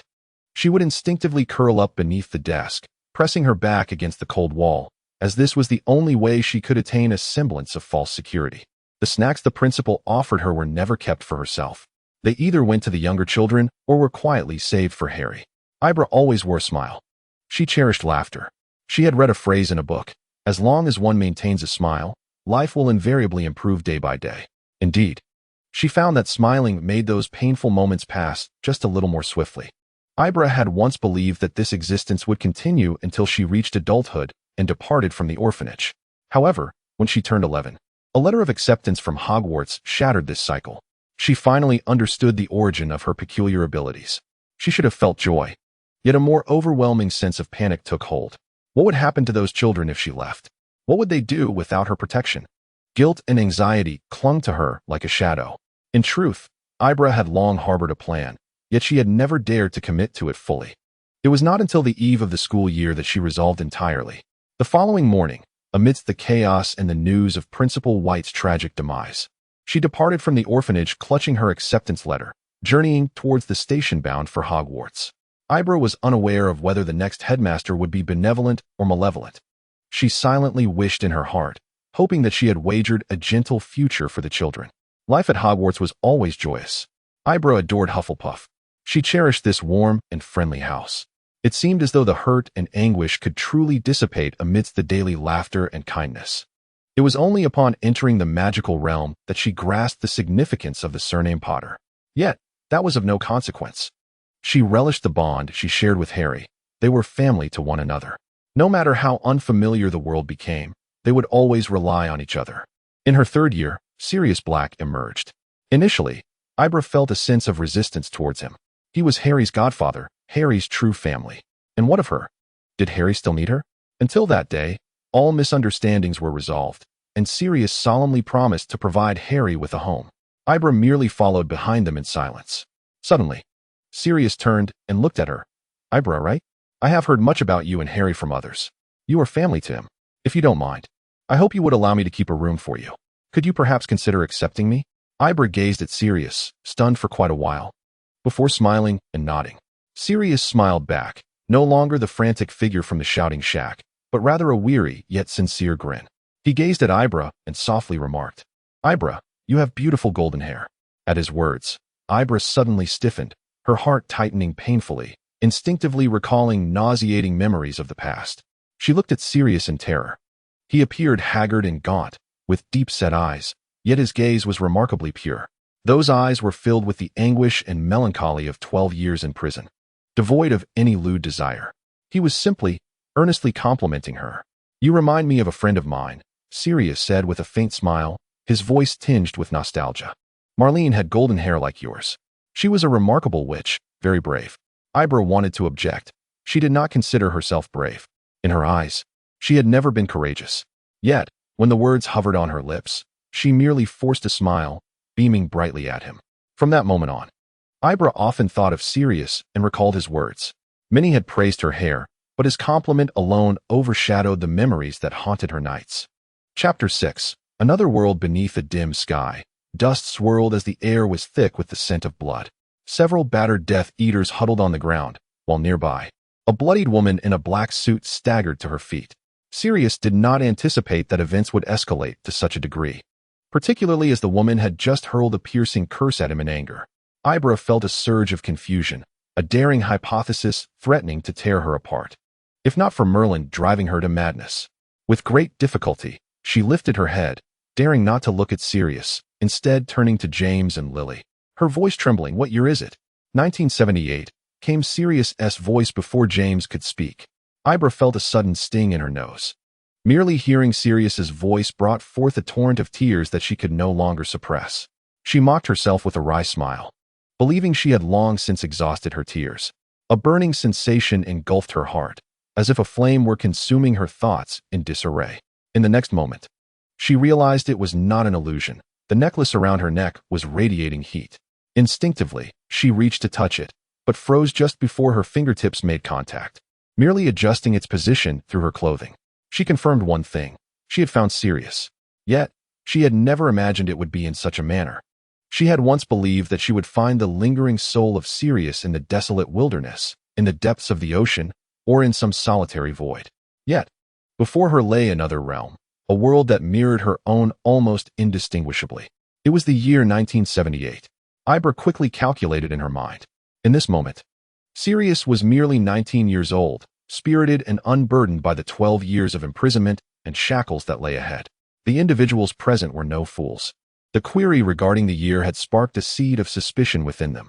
James and Lily had overheard her conversation, and a singular term flashed through their minds: Old Master.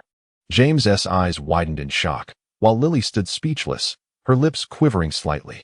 Ibra felt a searing gaze fixated upon her. Sirius. That gaze was laden with scrutiny and doubt.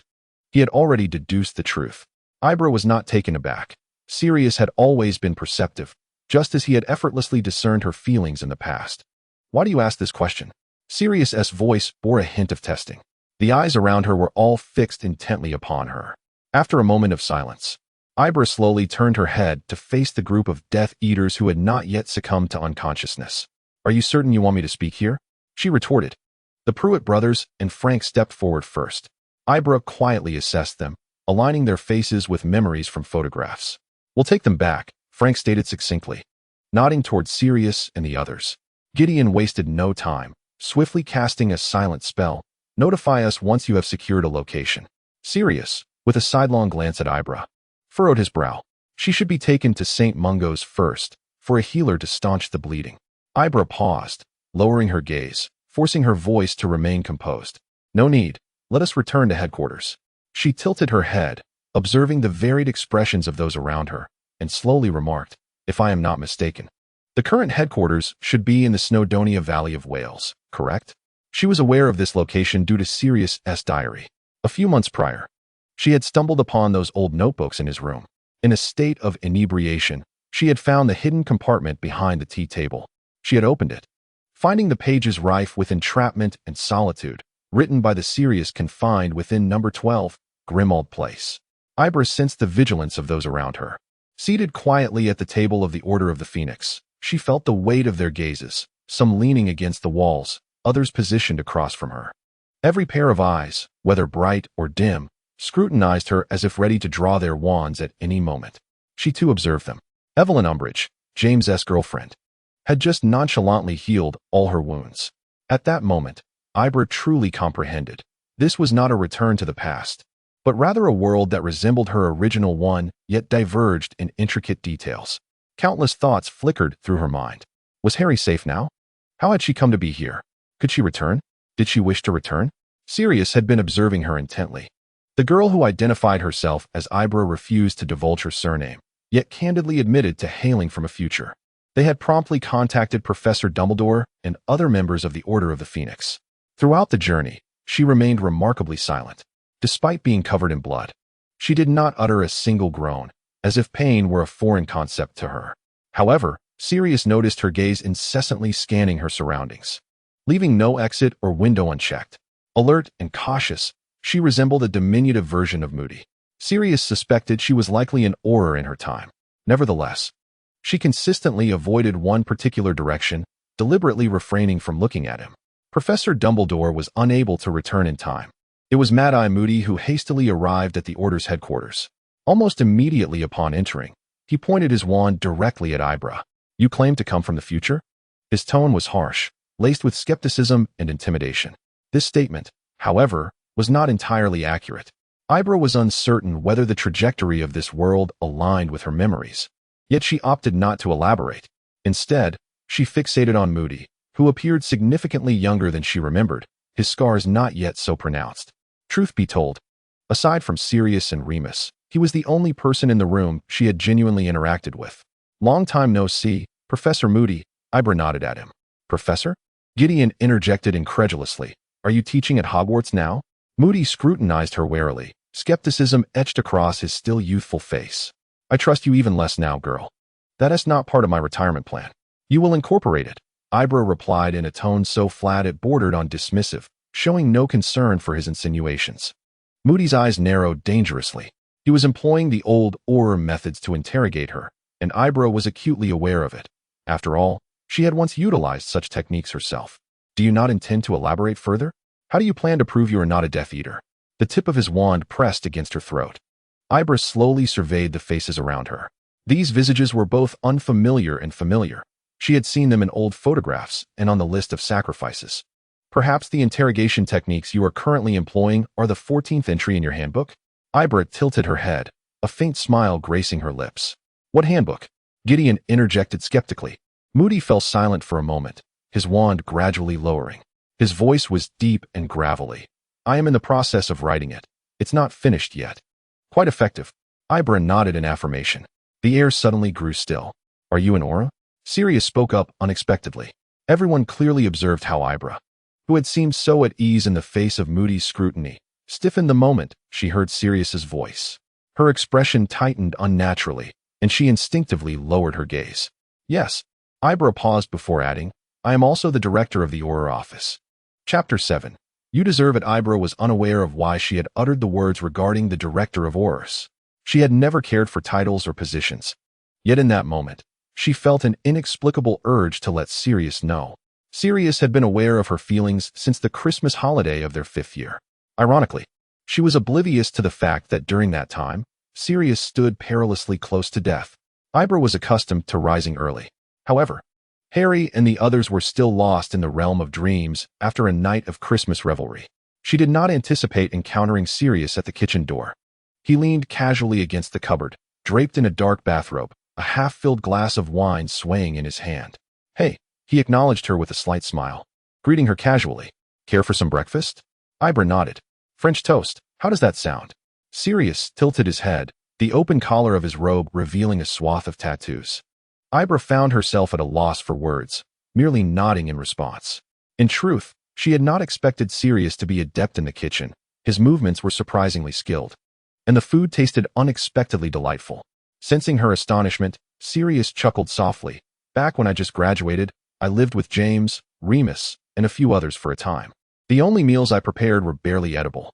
A silence followed, heavy with unspoken thoughts. Ibra felt a mix of shyness and tension, wanting to speak but uncertain of what to say. Sirius remained silent, sitting across from her, occasionally taking a sip of his wine. It was not until she was nearing the end of her breakfast that he spoke again.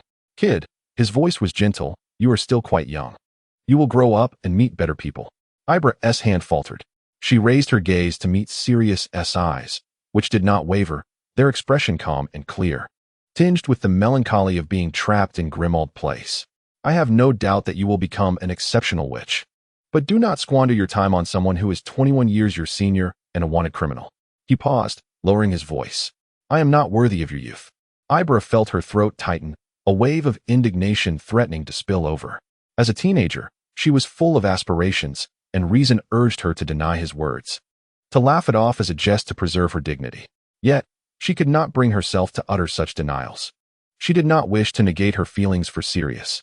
Instead, she clutched her knife and fork tightly, her nails digging into her palms, stinging her enough to bring moisture to her eyes. Lowering her head, she bit down on her remaining piece of toast, striving to suppress the disappointment and bitterness swelling within her. When she finally lifted her gaze, she expected to find Sirius's demeanor as composed as ever. Yet, in a fleeting moment, she caught a glimmer of guilt in his eyes. Nevertheless, Ibra endeavored to present a radiant smile, stating earnestly, "I believe you are worthy." Sirius seemed taken aback by her response, his expression reflecting surprise, reminiscent of the look on the face of the 19-year-old Sirius at that moment. The others in the Order of the Phoenix regarded her with varied expressions. "You appear to be barely of age," Fenwick could not help but interject. 20. Ibra calmly corrected him. "Merlin, from which year do you truly hail? By that time, we would surely have retired. How could such a youthful individual ascend to the position of director of the Orus?" Dacus snorted softly. "Perhaps they are simply too exceptional, thereby displacing you." Sirius raised the corners of his mouth, jesting. "Or perhaps we are all deceased." "Do not jest in such a manner, Sirius," Remus interjected with a frown. Yet Sirius merely shrugged, displaying indifference. Ibra could no longer endure the conversation. A weight seemed to press upon her chest, and a dull roar filled her ears. She abruptly stood, drawing the attention of all present once more. "If there is nothing further, I shall take my leave for some rest. Surely there are vacant rooms upstairs?" Moody narrowed his eyes, his voice cold. "We are still unclear about your origins. Let us await Dumbledore's return." Ibra strove to suppress the tremors in her hands, attempting to maintain a calm tone.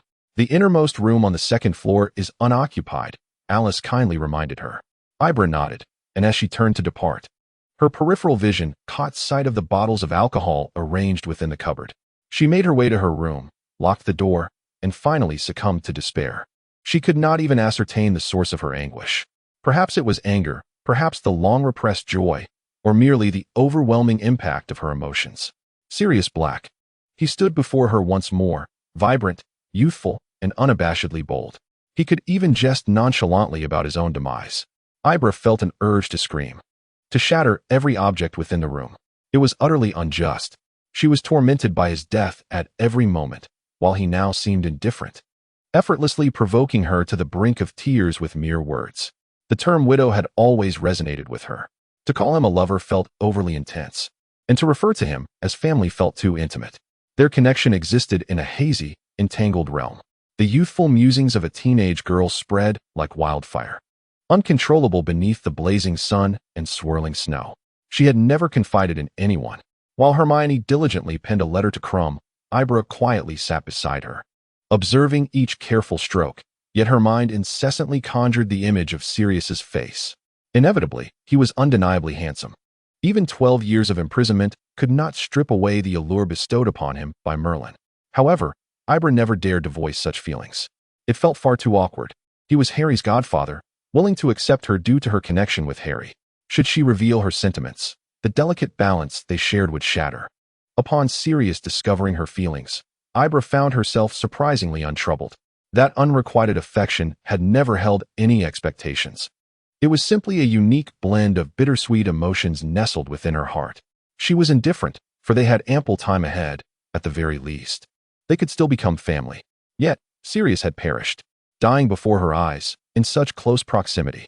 If only she had been a second quicker, she might have grasped him. If only she could endure that damned, continually bleeding wound, she could have lunged forward and caught him in time. She had already extended her hand, so why? In that fleeting moment, did pain compel her to retract it? Even more terrifying was the fact that no one blamed her. She wished someone would. Ever since then, her dreams were haunted by the image of Sirius's eyes, filled with both terror and a strange sense of relief just before death. She despised him, and she loathed that sense of relief. Why? Why could he feel such tranquility in the face of death? The once vague emotions she harbored were deepened through her daily self-torment, yet the cost was a more profound self-condemnation. Ibrahim tilted her head back and gulped down a mouthful of liquor, the fiery burn of the alcohol searing her throat. Through the haze, she faintly heard voices from downstairs, accompanied by Sirius's hearty laughter. How could he laugh so freely? How could he remain utterly oblivious to her feelings and suffering? It was profoundly unjust. The alcohol dulled her pain temporarily, peeling away her rationality layer by layer, leaving only madness and obsession. Suddenly, she flung open the door and staggered down the stairs. Chapter 8.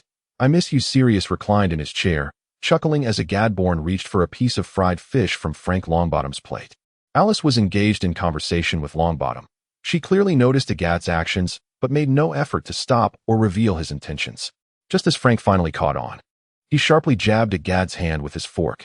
Egad grimaced at him but stubbornly turned his gaze back to another untouched plate, fixated on the fried fish within. Forget it. Emmeline rolled her eyes. That S meant for Ibra. Just now, when she was called for dinner, she had shown no reaction.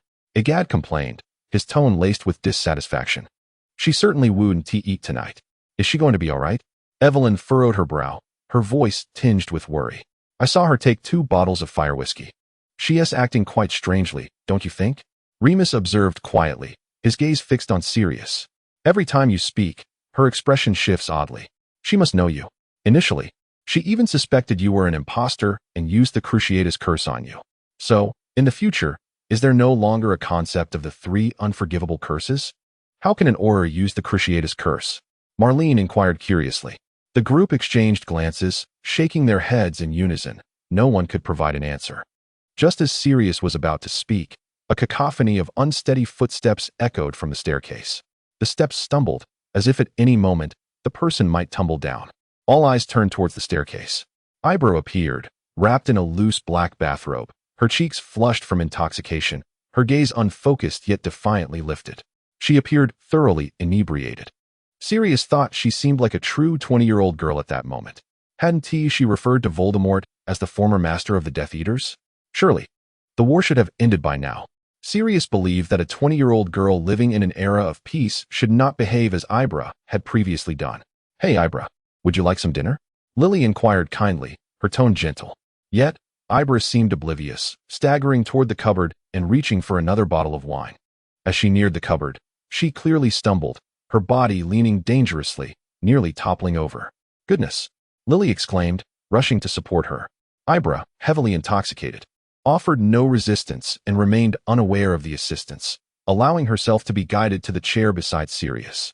She leaned back against the chair, her arms shielding her eyes. Remaining utterly still. I am beginning to doubt your words, Moody scoffed, arms crossed over his chest. A drunken fool cannot possibly hold the position of head Auror. What a farce. Enough complaining, Ronald. Ibra's voice was slurred and hoarse. I would never get drunk while on duty. Besides, I have been suspended now. Who is Ronald? Moody asked, brow furrowed. Ibra let out a low laugh, an amusing jest. Ron, pretending not to recognize your own name. So, you have been suspended? Sirius could not help but inquire. Why? Ibra's body visibly trembled at the sound of his voice. Slowly, she lowered her arms from her face, struggling to sit upright. Turning her head to look at him, her silver eyes, clouded by alcohol, glistened with a wet sheen, reminiscent of a summer haze. The area beneath her eyes was reddened, and her entire being radiated a faint pink hue. Sirius was certain she was thoroughly intoxicated. She gazed at him, biting her lip, leaning slightly forward, and whispered with a hint of grievance, Isn't this your fault? Sirius was taken aback. The grievance carried an undeniable intimacy. As if the pretense of indifference had been abruptly torn away by the alcohol, he instinctively felt a pang of guilt and averted his gaze. However, when his eyes fell upon her neck, he froze. There hung a necklace, and at its end dangled a ring. Sirius's gaze fixated on that ring, his voice dropping to a grave tone. How did you come by the ring on that necklace? The others fell silent, exchanging bewildered glances. James, closest to Sirius, could not help but lean forward, staring at the ring for a moment before exclaiming, Isn't that your ring? Sirius was all too familiar with that ring, for it currently adorned his pinky. Every member of the Black family possessed their own ring, engraved with their name on the inner band. He vividly recalled throwing it to the floor of the Black ancestral home in anger when he ran away. Yet, on the day of his graduation from Hogwarts, Regulus had returned it to him, insisting, at least wear it. Should you meet an untimely demise, I can recognize you by this and retrieve your remains. The echo of that memory reverberated in his mind, causing Sirius to momentarily falter in his breath. Answer me. His patience had finally worn thin as he reached for the ring, desperate to confirm it with his own eyes. However, just as her fingertips were about to make contact, Ibra slightly leaned away, deftly evading the moment. Sirius had yet to react when an intoxicating blend of jasmine and strong liquor suddenly enveloped him. In the next heartbeat, an added weight rested upon his legs, as warm arms encircled his neck. Ibra had seamlessly settled into his embrace. The clattering of cutlery erupted, accompanied by the grating sound of a chair being dragged across the floor. The Pruitt brothers simultaneously erupted into coughs, while Moody, who had been carving meat, halted his actions, revealing a rare expression of surprise. Sirius froze, his blood rushing to his ears in a heated wave. He swore he must have been tipsy, for otherwise, his face would not feel so ablaze. Instinctively, he attempted to push her away, but Ibra's balance faltered, causing her to slide downward. Reacting on impulse, Sirius wrapped his arms around her waist, pulling her back towards him. The moment the action was completed, he suddenly realized the gravity of his actions. A single thought echoing in his mind. Damn it, he truly ought to slap himself. Even more distressingly, he could feel the weight of everyone's gaze upon him. Laden with meaning, the awkward atmosphere was nearly driving him to madness. Even James instinctively shrank back, stammering as he attempted to speak, yet no words emerged. At that very moment, Ibra buried her head into his shoulder, her voice low and hoarse. Not tonight. I'm too tired, Sirius. After a brief silence, chaos erupted at the dining table. Coughs and gasps filled the air, while several girls let out muffled exclamations. Throughout his life, Sirius had never experienced such close proximity with a girl. Since the first grade, he had received countless love letters, yet he had never opened a single one. Too indifferent to even glance at them. He was aware that many, both openly and subtly, harbored affections for him, but he had always dismissed them, rejecting each confession outright. His only so-called date had been orchestrated by James, who dragged him along to accompany Marlene while seeking an excuse to meet Lily. But this time was different. This was the first instance someone had sat upon his lap, embracing his neck, their entire being pressed against him. Moreover, she had just uttered those words. Sirius's mind buzzed. He had never been so eager to understand the nature of his relationship with this girl named Ibra. He could even feel the collective curiosity of the onlookers, their gazes laden with the same question. He felt as if he might lose his mind. I didn't. He stammered, his words tumbling out in a disarray that even he struggled to comprehend. I just wanted to confirm the ring. He was uncertain whether he was explaining this to Ibra or defending himself to the others. What is there to confirm? Ibra murmured, her voice muffled as she continued to nestle into his shoulder. You've worn it for nearly 40 years. Ibra appeared somewhat uncomfortable, shifting restlessly, prompting Sirius to tighten his embrace. Securing her movements. Misinterpreting his intention, Ibra lifted her head, her eyes glistening as she slowly blinked, whispering softly, Really, not tonight. Enough. Sirius interrupted her in a flurry, a deep crimson hue rising to his face. I understand. No need to elaborate. He feared she might utter something that would leave everyone utterly astounded. Yet, Ibra seemed thoroughly content with his response. Exhausted, she lowered her head once more, her lips brushing against his neck as she softly uttered, I miss you. Her voice, though barely a whisper, resonated clearly in the ears of all present.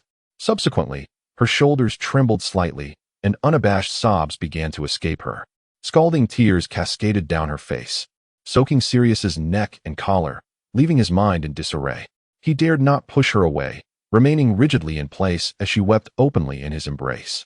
Across from them, Fenwick's expression suddenly shifted to one of bewilderment. She's 20 this year, yet she claims you've worn that ring for nearly 40 years. James, too, grasped the implication, abruptly turning to Sirius with wide eyes. You never told me you were a pervert. Sirius swore, had it not been for the circumstances, he would have delivered a punch to James's face. Chapter 9. The ring. Sirius sat there, frozen, as the girl who used him as a cushion and a seat wept upon him, her tears gradually soaking his attire. He felt as though he might solidify into a statue, scarcely daring to breathe deeply. His comrades remained equally motionless, watching with malicious glee, their amusement barely concealed, with no thought of offering assistance. His mind was a chaotic whirlwind. Less than a day prior, he had encountered Ibra in a fury, roaring at him and attempting to strike. Now, this same girl curled up in his arms, drunkenly lamenting how much she missed him. The dissonance was too stark, absurd enough to constrict his chest. Yet, he found himself unable to push her away.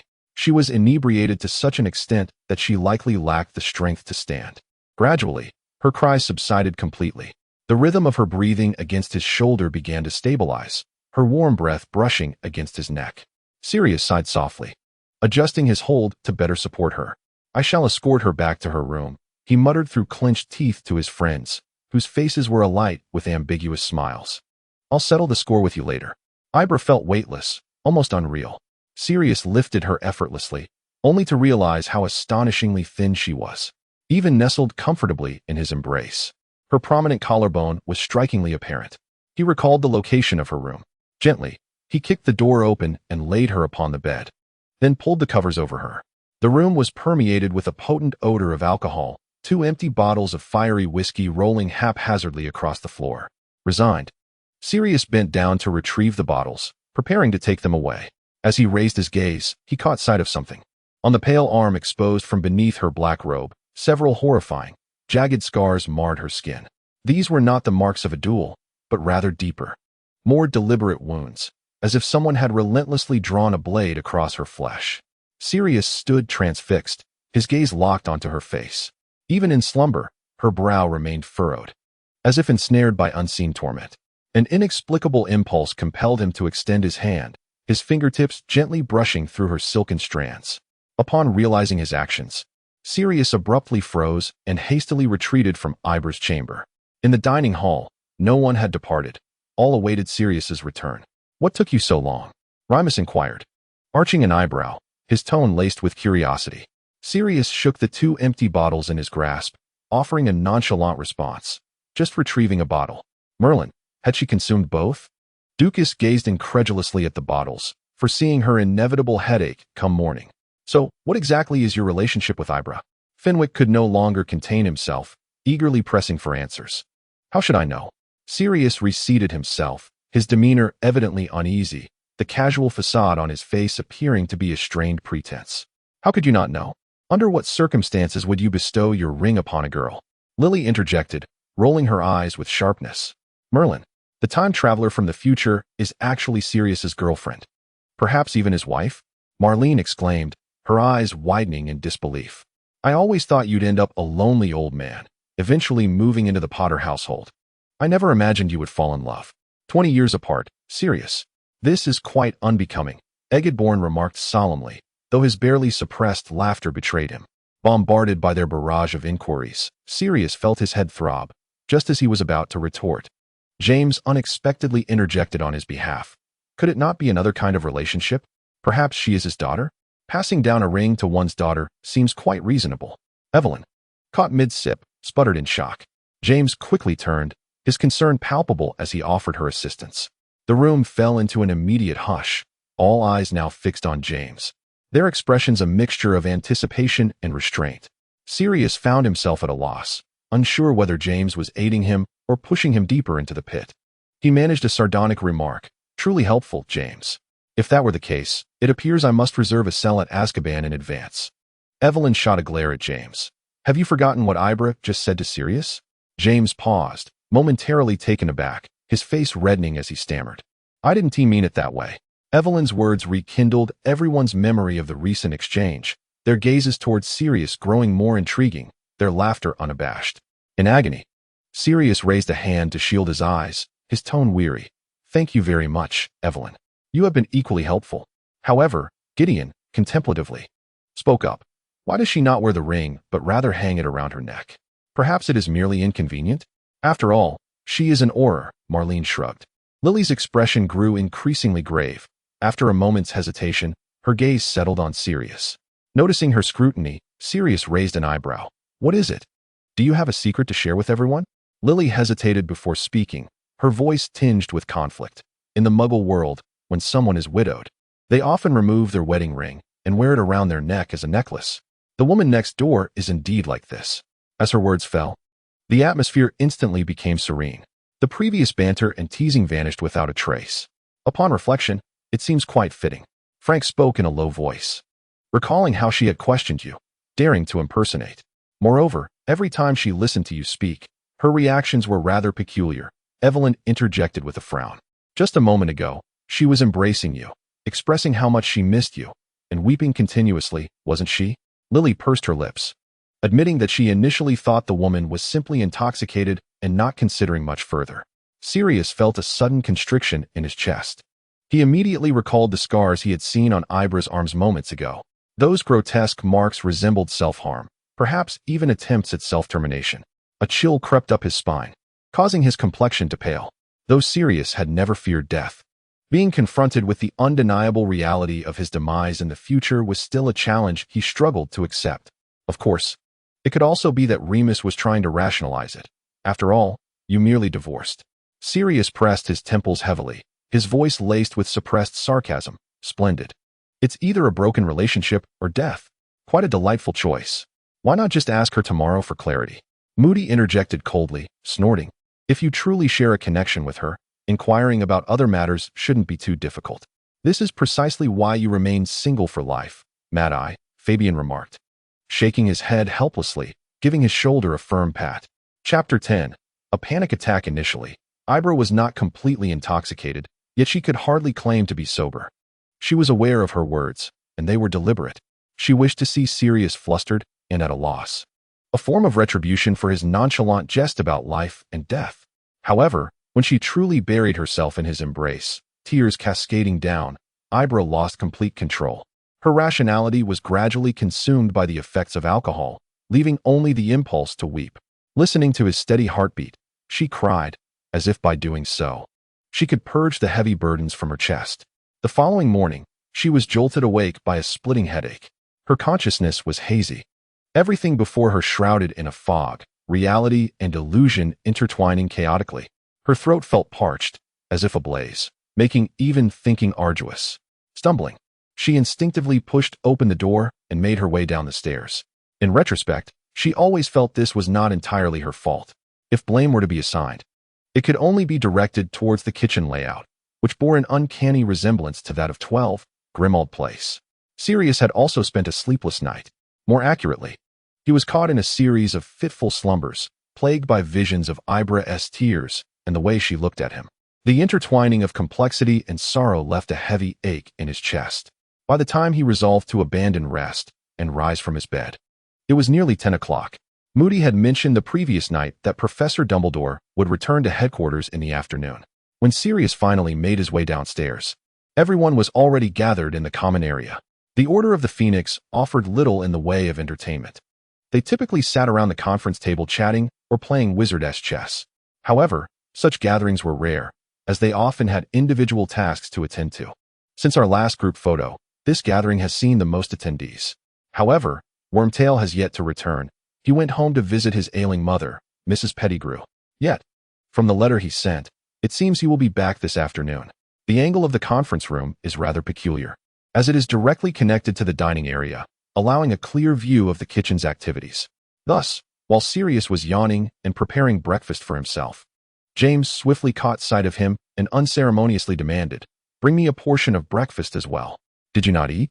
Sirius inquired as he retrieved 2 eggs and several strips of bacon. "I did, but I am hungry again," James replied, unabashed. At that moment, a series of unsteady footsteps echoed in the room. Sirius turned around to see Ibra, shielding her eyes with her hand, her brow furrowed in pain, appearing as though she might collapse at any moment, stumbling toward the kitchen. "Are you planning to fall on the floor first thing in the morning?" Sirius frowned, his tone laced with impatience and concern. Upon hearing his words, Ibra hesitated, lowering her hand, her gaze drifting toward him. A self-deprecating smile flickered on her lips, yet she uttered no response. Sirius scrutinized her, feeling an inexplicable tightness in his chest as she blatantly ignored him and poured herself a glass of water. "Would you care for breakfast? Eggs and bacon, or perhaps French toast?" After a moment's hesitation, he found the courage to speak. To be honest, he was utterly perplexed about the nature of his relationship with Ibra. Nevertheless, he was acutely aware that she had barely touched dinner the previous night, and he could not bear the thought of watching her starve before his very eyes. Yet, Ibra remained silent, not even sparing him a glance. She gulped down the water in one breath, and then reached for the flame whiskey in the cabinet. Sirius could hardly believe his eyes. After the state she had been in last night, still not fully sober, she intended to continue drinking? "Have you lost your mind? Planning to drink yourself to death?" His voice was laced with suppressed anger. The conference room fell into a profound silence, all eyes silently observing the scene, yet no one dared to speak. At last, Ibra made a move. She forcefully slammed the whiskey bottle onto the table, producing a sharp sound, and glared at Sirius. "Can you just shut up?" Sirius was taken aback, his expression one of shock, scarcely believing his ears. Ibra suddenly shut her eyes tight, painfully tapping her temples. When she opened them again, she appeared utterly shattered. Her breathing was rapid, her chest heaving, her hands gripping the cabinet desperately, her voice hoarse and filled with despair. "Fine, I was wrong. I was wrong. Is that enough? I'm begging you. Show some mercy and just disappear. Please stop tormenting me with these hallucinations. Harry has been urging me to see a psychologist, but I've been too afraid to tell him that if he knew I was hallucinating, he would undoubtedly drag me to the hospital. Please, don't just appear out of nowhere anymore. Don't deceive me into thinking he is still alive. Do you have any idea how long it took for me to accept that he is gone? Sirius stood frozen in place, his heart constricting painfully. It was only at that moment that he finally understood. Ibra believed that he was merely a figment of her imagination. Thus, she smiled in that manner and chose to disregard him. Sirius found himself unable to contemplate the inevitable reality of his own demise, as Ibra had already succumbed to utter despair. I am not an apparition. He desperately wished to comfort her. Yet, before he could articulate his thoughts, Ibra abruptly lifted her gaze, nearly hysterical as she interjected, "Then what are you? Sirius's ghost? I am on the brink of madness. Every night I am haunted by the same dream, forced to witness your death anew." Her voice trembled, torn apart by despair, fragmented in its plea. "If you truly wish for my demise, then grant me the mercy of uttering it in the dream. Do not compel me to relive that scene repeatedly. Just say the word, and I could slip away." Her breath became erratic, her chest heaving, fingers clutching her throat as if deprived of air. In an instant, she slumped weakly against the cabinet, her complexion paling dramatically. Sirius's heart clenched painfully and instinctively. He rushed to her side, enveloping her tightly and prying away her hands that sought to harm herself.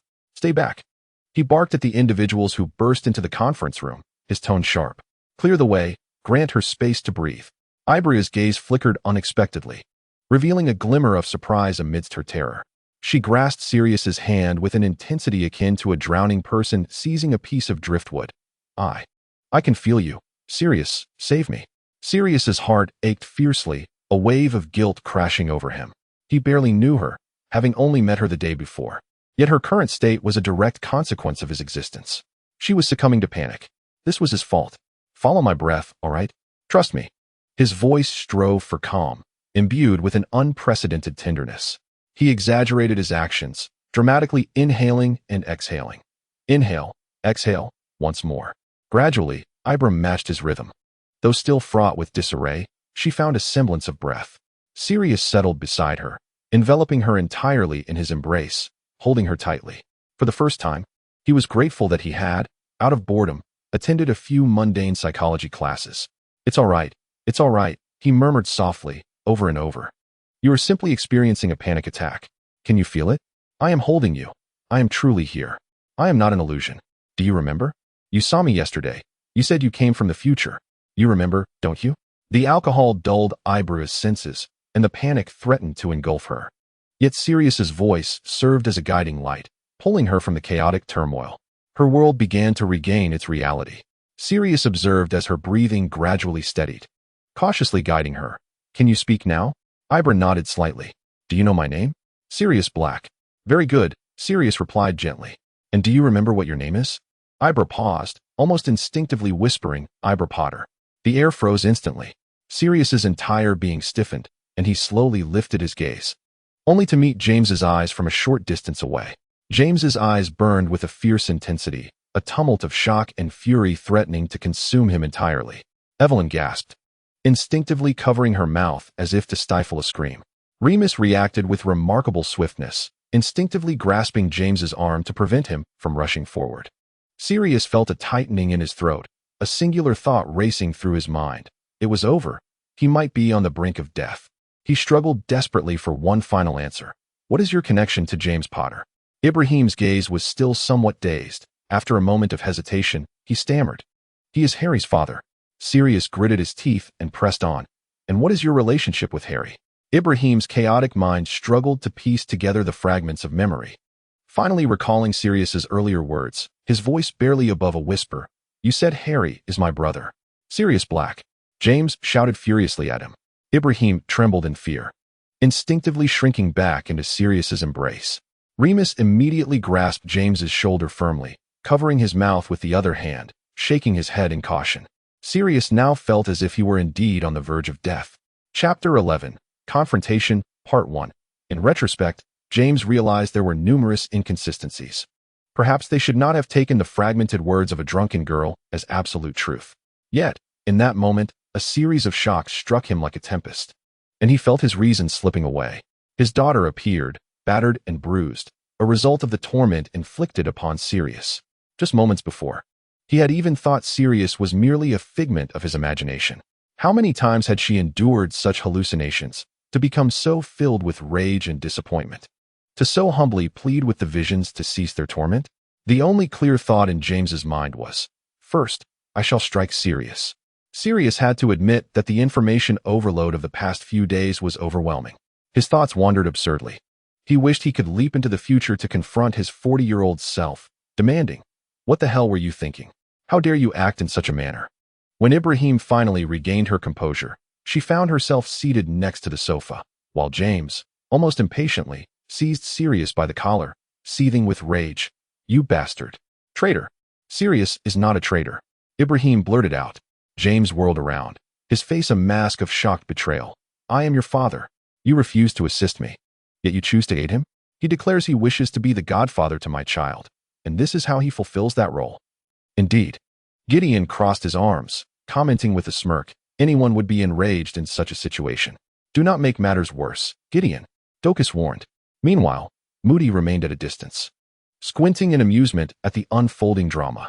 Ibrahim was utterly bewildered, blinking as she struggled to utter, "You are not my father." James's expression darkened further. "Are you severing ties with me for him? Or have you already cut me off in the future?" Sirius, however, did not retort. His expression was complex as he allowed James to grip his collar tightly, showing no signs of resistance. "Wait, I truly do not comprehend what has transpired. Could someone elucidate the situation for me?" Marlene interjected. "You just confessed that your name is Iblapot." In an instant, Iblap's eyes widened, and her heart momentarily halted. This was precisely why she had consistently concealed her surname. The name Pot was all too easily misinterpreted. Merlin's beard, she lamented, covering her eyes in agony, wishing fervently to sink into the floor. "I swear, I have no blood relation to you."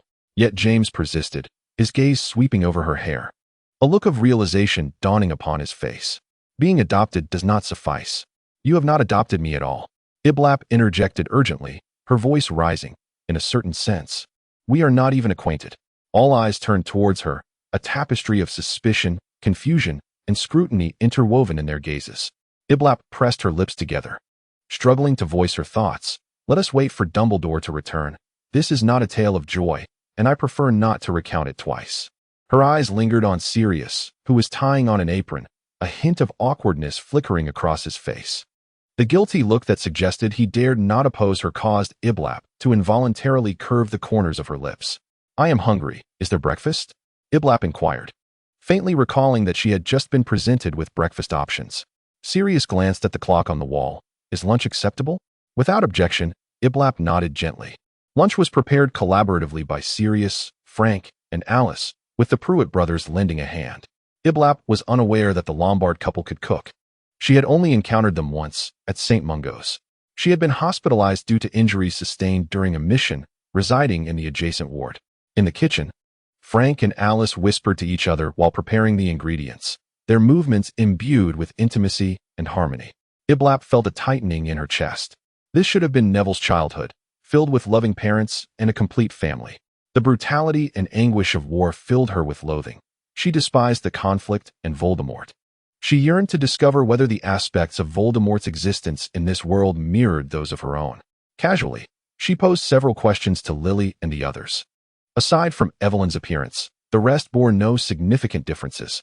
Suddenly, she felt compelled to express gratitude towards Evelyn. Thanks to her, Iblap could be certain that this was not the past, but rather an alternate reality diverging from her own. If it were the past, each breath she took and every word she spoke could potentially alter the future, a catastrophe waiting to unfold. However, in this other world, she could act without restriction. For every moment she engaged in would become history, her presence shaping the future. "So, what exactly is your relationship with Sirius? Are you his girlfriend or his wife?" Dorcas finally could no longer contain herself, voicing the unspoken questions lingering in everyone's hearts. Iblap's hand faltered for a moment as she instinctively glanced towards the kitchen.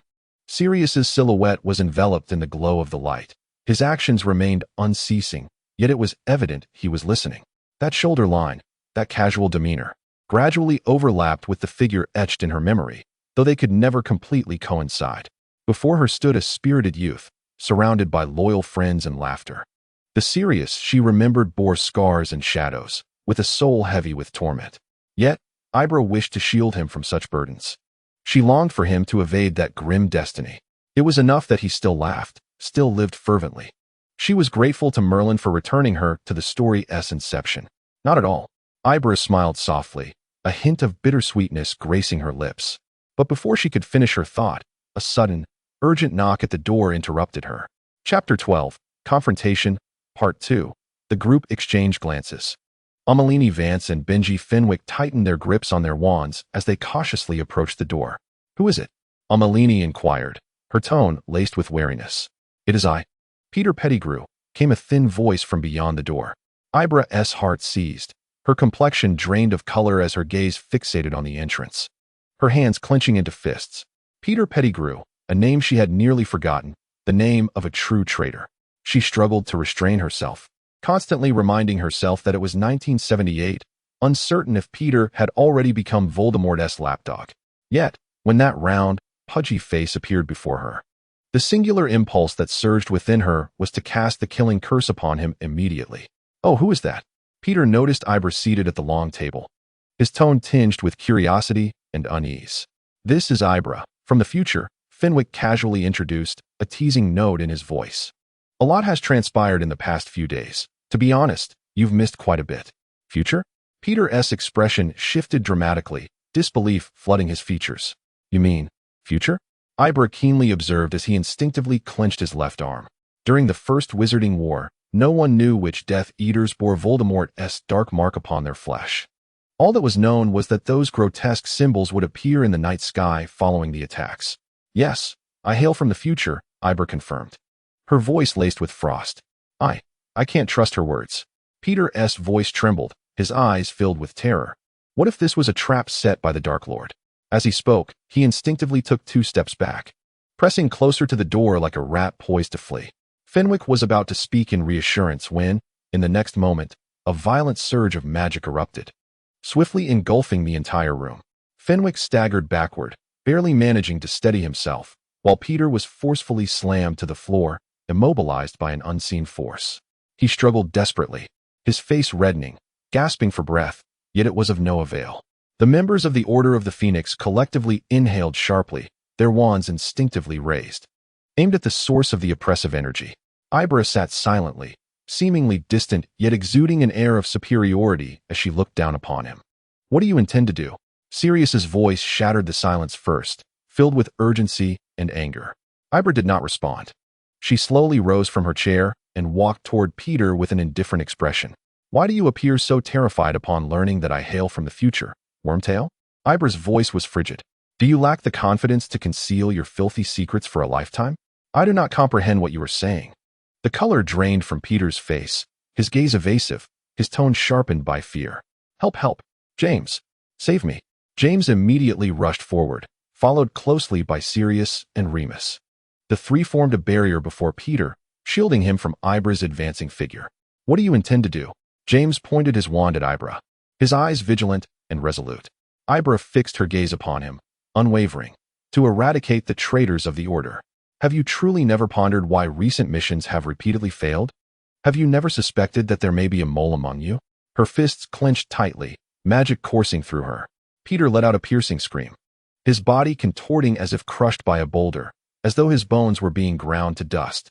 The air in the room abruptly stilled, all members of the Order holding their breath. No one dared to act. They merely gripped their wands tightly, their faces grave, their hearts swirling with uncontainable turmoil and doubt. "He is our friend." Sirius gritted his teeth and stepped forward, positioning himself protectively behind James, his eyes blazing as he confronted Ibra. He would never do such a thing. "Release him." Ibra had managed to suppress her impulses, but a single word from Sirius could shatter her mental defenses. "Friends?" Her voice trembled, laced with a mocking tone. "You protect him, treating him as a friend. But what about him? How has he repaid you?" Ibra raised her voice sharply, tinged with anguish. "He caused James's death. He framed you and sent you to Azkaban. He kidnapped James's child. He has betrayed all your trust." 12 years, Sirius. Her voice became hoarse, emotions spilling over.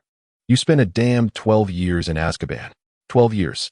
Sirius froze, a flicker of fear and disbelief crossing his face. James is dead? James's complexion turned ashen, his expression becoming helpless. Ibra understood that this news would strike a devastating blow to anyone. Moreover, the one declared dead was himself, while the true perpetrator cowered behind them.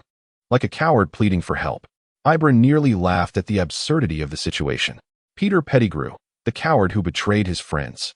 She truly wished to ask him how he managed it. To betray them while shamelessly calling their names in such moments, begging for their protection? Did he not feel even a moment of shame when they stood before him without hesitation, shielding him from anger and inquiry? If he possessed even a shred of conscience, should he not simply take his own life? Ibra suddenly shoved Sirius aside and strode toward Peter. Without a moment's hesitation, she reached out and tore the sleeve of his left arm. In an instant, everyone beheld the sight. Upon that arm, a vivid crimson dark mark was indelibly etched into Peter's skin. Once summoned by Voldemort, it would transform into an inky black. Peter immediately emitted a stifled sob, tightly closing his eyes, as though stripped of his last layer of disguise.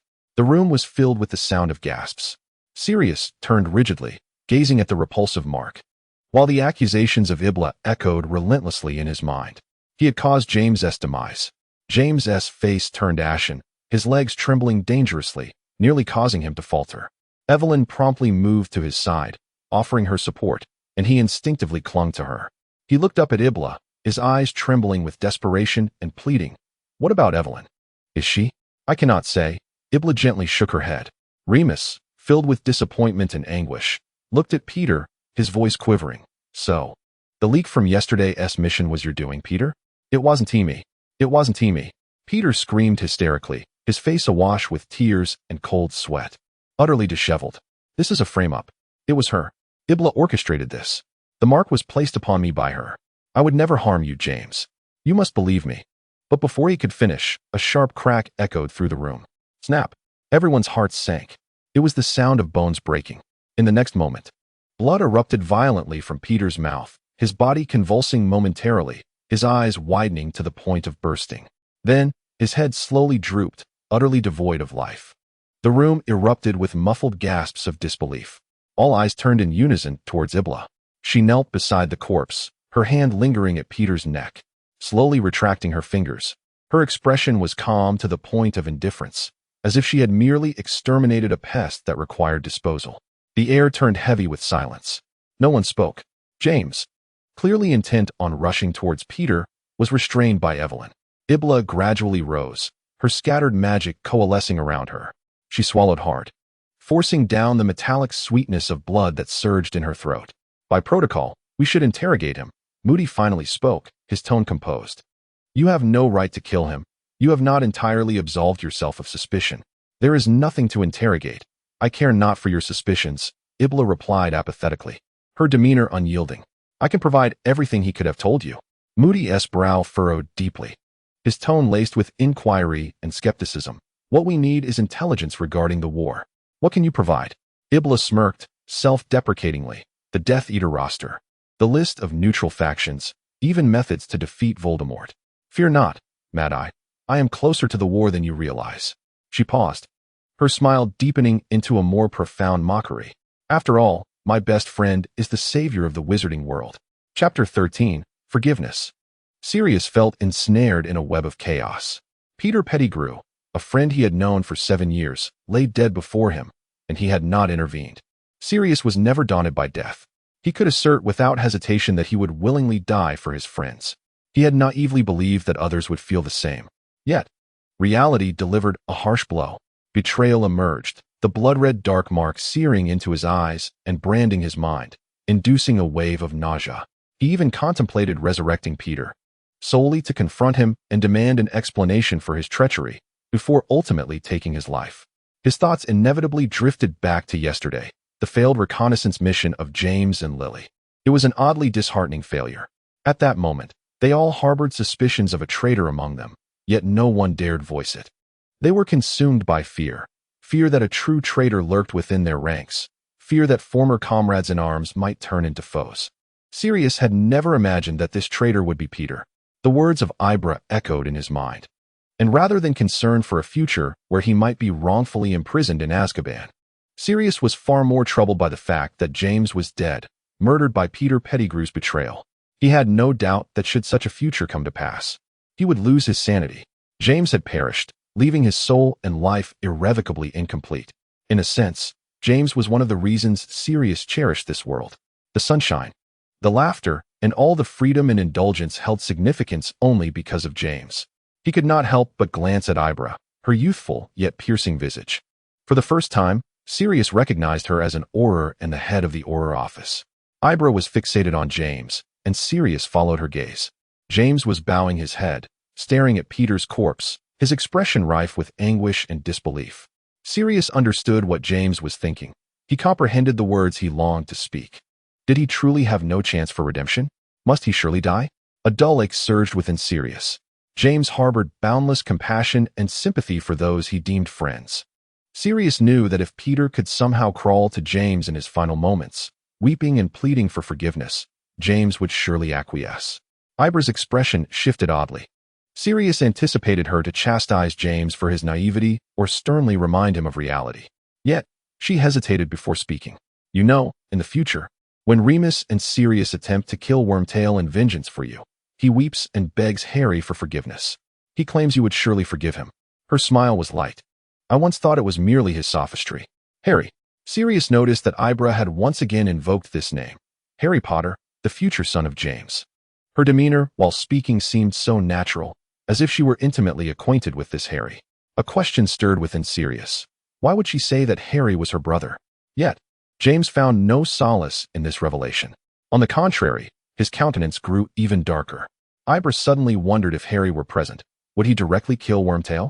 Would he, like James, exhibit compassion? Would he choose to grant Peter Pettigrew another chance? Two worlds, though not entirely dissimilar in the minutiae, diverge in significant ways. What if the tale of the insect here truly holds the power to amend? Yet, Ibra knows she cannot take such a risk. She cannot afford to gamble. Even if her conscience would be pricked in the aftermath, she would harbor no regrets. Just as she had faced the remnants of the Death Eaters. There were always some venerable wizards, their hair as white as snow, beseeching her to spare their children. She had genuinely wrestled with this, her conscience perpetually restless. Even though she understood those individuals deserved their fates, a sense of suffocation enveloped Ibra as she turned and ascended the staircase, her footfalls halting at the first step. Abruptly, she glanced back at James. He rendered your child an orphan at the tender age of 1. He took the lives of you and your beloved. If it could bring you some solace, let me inform you that he showed no mercy to your child until his very end. He was responsible for the demise of many. She yearned to alleviate James's suffering, to diminish his confusion. If any soul was to endure torment, let it be hers. James's eyes widened in shock, his breath catching, then quickening. The surrounding individuals fell silent, their gazes fixated on the two of them. It was then that Ibra noticed Evelyn was also watching her, gratitude shimmering in the girl's eyes. Ibra's gaze swept over Sirius, and for the first time, she realized she could not decipher the emotions swirling within his eyes. Ibra nearly fled back to her room, and as she closed the door, a profound, suffocating sense of alienation washed over her. This was her Sirius, yet not her Sirius. The essence remained the same, but the memories had been reset. He existed in an entirely different realm, while she stubbornly imposed the cruelty and anguish of another world upon him. Doubt suddenly gnawed at her. Had she erred? Should she truly bind him with her own obsessions? Was he, in this world, destined for a new life? Was he being coerced into accepting her message? Did he genuinely wish for it? Chapter 14. The substitute. A knock reverberated at the door. It's me, Evelyn, bringing you a little lunch. Ibra hesitated for a moment, but ultimately reached out to open the door. Evelyn smiled, lifting the tray in her hands as a gesture. I recall you mentioning your hunger just moments ago, did you not? Ibra stepped aside to allow her entry. Evelyn placed the tray upon the bedside table and turned to face her. So, have I broken up with James? You seem the most unfamiliar with me among everyone present. And your reaction upon seeing me was quite astonished. Ibra paused, momentarily taken aback, before responding with a gentle smile. I truly admire you, Evelyn. You possess remarkable perceptiveness. She proceeded to provide Evelyn with a brief explanation of the entire ordeal. To be honest, this clarification is more acceptable to me than I had anticipated. Evelyn seated herself on the carpet, nodding thoughtfully. I am not surprised. Had it not been for me, James would have been with Lily. She paused, a teasing glimmer in her eyes. Moreover, this also elucidates Harry's existence. Do you know? When I calculated Harry's approximate birth date, I was genuinely alarmed. After all, I currently have no intention of becoming pregnant. Ibra raised the corner of her mouth, yet merely lowered her head, continuing to torment the custard in the bowl with her spoon. Evelyn gazed at her, slowly speaking. You must be enduring quite a hardship. Ibra's hand froze, her voice faint. Everyone is struggling in their own way. A flicker of fear crossed Evelyn's mind as she anticipated the story Ibra was about to share. She furrowed her brow, her voice dropping, suggesting it would not be a tale of joy. Even in victory, a happy ending is not guaranteed. War never concludes with a favorable resolution, Ibra murmured, the memories of that great battle resurfacing in her mind, where young lives fell amidst pools of blood, the scenes of death forever etched in her memory. Those who survived were not heroes, but mere survivors. No one can emerge unscathed from the ravages of war. Each person is striving to heal their own wounds. Is there a way for you to return? Evelyn suddenly asked. Ibra shook her head. I don't even know how I arrived here. But if you found a way, would you wish to go back? Ibra's hand finally halted, and she lifted her gaze, staring intently at Evelyn. What I mean is, Evelyn smiled, blinking. I quite like you. If there is no compelling reason to leave, why not attempt to relish this second chance? You know, James still firmly believes that he pursued me. Evelyn rose, adjusting her clothes. Now, I must go and administer some vaccinations, especially to James and Lily. As she reached the door, she suddenly turned back and added, oh, and at least eat that poor custard. It was personally prepared by Mr. Blake. After Evelyn departed, the room fell silent once more. Ibra looked down at the bowl of custard, now utterly disfigured by her torment, and finally scooped a spoonful, placing it in her mouth. When Evelyn returned to the dining table, she found everyone staring at her. You were gone for quite a while. Are you all right? James's complexion remained pale, as if he had yet to recover from a profound shock. Evelyn shook her head. I'm fine. The atmosphere at the table was suffocatingly tense. Moments ago, James and Remus had buried Peter with their own hands, while Sirius had refused to participate. The recent events cast a shadow over everyone's hearts. A companion they had spent countless days with had betrayed their trust, only to die before their eyes in an instant. Anger was cut short by the abruptness of death. Evelyn pressed her lips together, then suddenly spoke. Ibra told me that Harry is your child with Lily. In that moment, James swore he felt a surge of panic, genuinely wishing to find a wall to run into forcefully. Cough, cough, cough. The table erupted into a cacophony of coughs, nearly everyone startled by her words. Tears welled in their eyes. For the first time, Evelyn understood the term. From the look on James's face, Lily also stared at her in fear. Her heart softened, and she quickly retracted her initial mischievous intent, hastily offering an explanation. No wonder she claimed to have come from some future. Dorcas nodded in realization.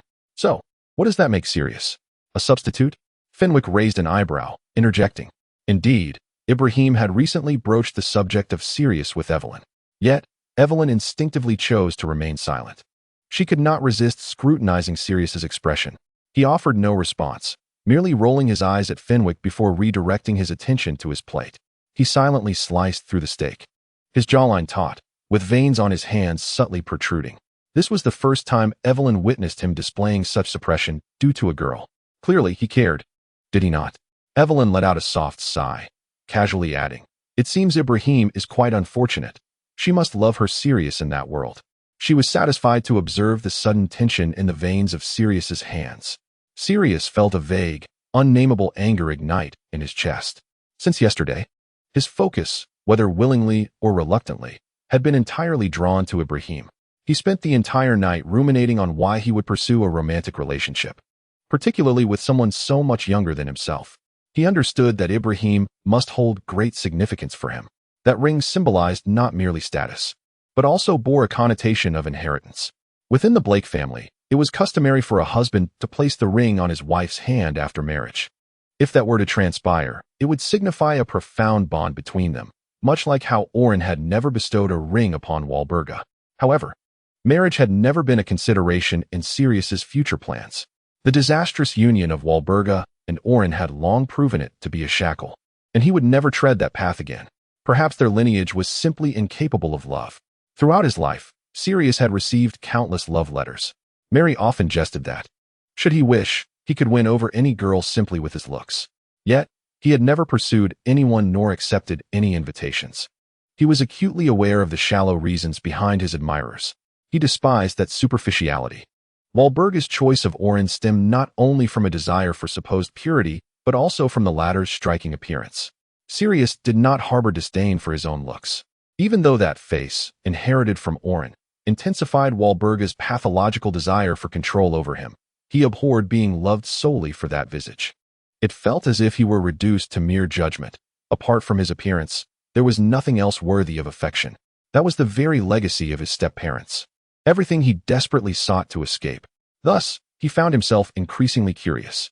Why did Ibrahim fall for him? And why did he find himself enamored with Ibrahim? Regardless of the reasons, he had accepted this reality.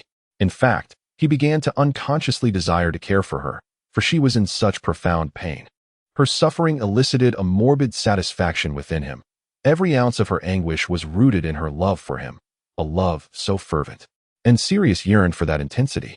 He longed for everything radiant like the sun, akin to Gryffindor, for that warmth could dispel the coldness that the Blake family had instilled in his very bones. Yet now, he was informed that this love did not belong to him. He was merely a substitute for another version of himself. In that moment, he nearly felt compelled to storm into Ibrahim's room and confront her. However, when the image of her panic-stricken eyes, her tears, her hallucinations, and the grotesque scars on her arms surfaced in his mind, he found himself at a loss for words. He lacked the authority to question her. She had never uttered a word. All her actions stemmed from the instincts born of intoxication and despair. In her moments of clarity, she deliberately maintained her distance, even refusing to exchange more than a few words with him. Ibra appears to be struggling with an eating disorder. Could you assist in preparing some steamed egg custard for her, Sirius? Evelyn's voice pulled Sirius back from his swirling thoughts. He paused for a brief moment before responding softly. All right. Chapter 15. Purity. Ibra clearly understood Evelyn's insinuation. Deep down, she realized that if she truly wished to bind Sirius to her, the method was not complex. Sirius could endure a life of seclusion in a damp, dark cave, subsisting on mere rats to fulfill his responsibilities as a godfather. He could willingly imprison himself in the Black family home for a chance to meet Harry. He could allow himself to be confined in Azkaban, bearing the weight of James and Lily's deaths, suffering the torment of Dementors feasting on his soul, all out of a sense of duty. A duty born of love. It was this responsibility that could lead him to willingly relinquish his freedom, even his dignity. Likewise, she could entice him to love her out of a sense of obligation. Ibra had long yearned and suffered. After enduring endless torment, she gradually came to realize that, rather than desiring his love, she merely wished for him to live well. As long as he remained alive, as long as he continued to be that Sirius, it would suffice. She attempted to convince herself that her love for Sirius was noble. Yet, all of this shattered the moment she witnessed Sirius laughing with Marlene. His smile was so radiant. Ibra had never seen him smile so joyfully. The smile she had encountered before, no matter how cheerful, always bore traces of pain and gloom. She suddenly recalled their first meeting when he complimented her hair and mentioned Marlene. She instinctively fixed her gaze on Marlene, so beautiful, her golden hair shimmering, sharing the same hair color, yet devoid of any pain or shadow. You've arrived? Professor Dumbledore should be here soon. Evelyn smiled at her, her tone light and seemingly oblivious. We were just discussing James's foolish antics. He once dragged Marlene and Sirius along to Hogsmeade to ask Lily out. In that instant, all of Ibra's rationality crumbled. She felt as though she was on the brink of madness. To hell with nobility. To hell with restraint. Sirius looked at her and saw her calmly glance at him and Marlene before nonchalantly taking a seat, not casting another look in his direction. Sirius was almost amused by her indifference. It was as if, in her heart, he didn't even count as a substitute. He couldn't help but wonder if, in her moments of lucidity, she even loathed this face. Just then, the sound of the door creaking open heralded the hurried entrance of Dumbledore and Professor McGonagall. Almost the moment they stepped into the room, Ibra abruptly lifted her head, her eyes filled with vigilance. Dumbledore halted, quietly meeting her gaze. Miss Ibra Potter? He gently confirmed. Ibra smiled, yet the expression was distant and guarded. It has been a long time, Professor Dumbledore. An air of silence enveloped the room, with all eyes trained upon them. Dumbledore took his seat at the head of the table, with Professor McGonagall positioned solemnly to his left. "You seem to harbor an aversion towards me," he observed, his voice low and devoid of inflection, yet imbued with an undeniable weight. "From one perspective, I hold a certain admiration for you," Ibra replied slowly, her gaze icy. "Yet, from another standpoint, I would relish the opportunity to demolish your office before your very eyes. Alas, in my world, that chance has long passed, for by then, it had already become Professor McGonagall's office." As her words lingered in the air, many in attendance furrowed their brows at her brusque demeanor. "It appears I had finally retired by that time," Dumbledore remarked, narrowing his eyes, perceiving the implications in her statement. Ibra offered no retort. It had been far too long since she had last encountered Dumbledore, so long that she almost forgot the resentment she held towards him. She was acutely aware of the torment, isolation, burdens, and scars that Harry had endured during that period. As his friend and family, her concern and anguish surpassed that of anyone else. Dumbledore, a formidable politician and a cold strategist, had indeed sacrificed his life for the triumph of the magical realm, a fact Ibra could not dispute. Yet, her resentment lingered. She resented the fact that his love for Harry was not pure enough, that it was tainted with manipulation and ulterior motives. Harry had once regarded him as a mentor and spiritual leader. Ibra had genuinely believed that he loved Harry unconditionally, just as Harry cherished him. It was only later that she realized love comes at a cost. Her unconditional love for Harry did not imply that others would reciprocate in kind. Harry had perfectly inherited James's compassion, perhaps even more profoundly. He sought to forgive all, even attempting to coax Voldemort into repentance during the final confrontation, striving to salvage the fractured soul of the Dark Lord. But Ibra could not do the same. She was unable to forgive anyone who had caused harm to Harry, even under the guise of protection and love. Pain could never be offset by love. That would be a desecration of love itself. Love is love, and any negative influence intertwined with it renders it repulsive. The love and hatred she harbored had to remain pure. Dumbledore spoke slowly. "Alastair has mentioned some of your deeds. It seems you are quite a capable young woman. Let us dispense with the probing. Cease this roundabout discourse," Ibra interrupted coldly. "I do not know why I am here, nor how I might return. But for now, I must focus on surviving in this place." She fixed her gaze upon Dumbledore, showing no sign of retreat. "I am wholly opposed to Voldemort. He has inflicted irreparable harm upon me, my family, and my friends. Therefore, in any world, I shall resist him and seek to end his life. In my realm, the war has concluded. You are fortunate. I will provide you with the means to triumph over him.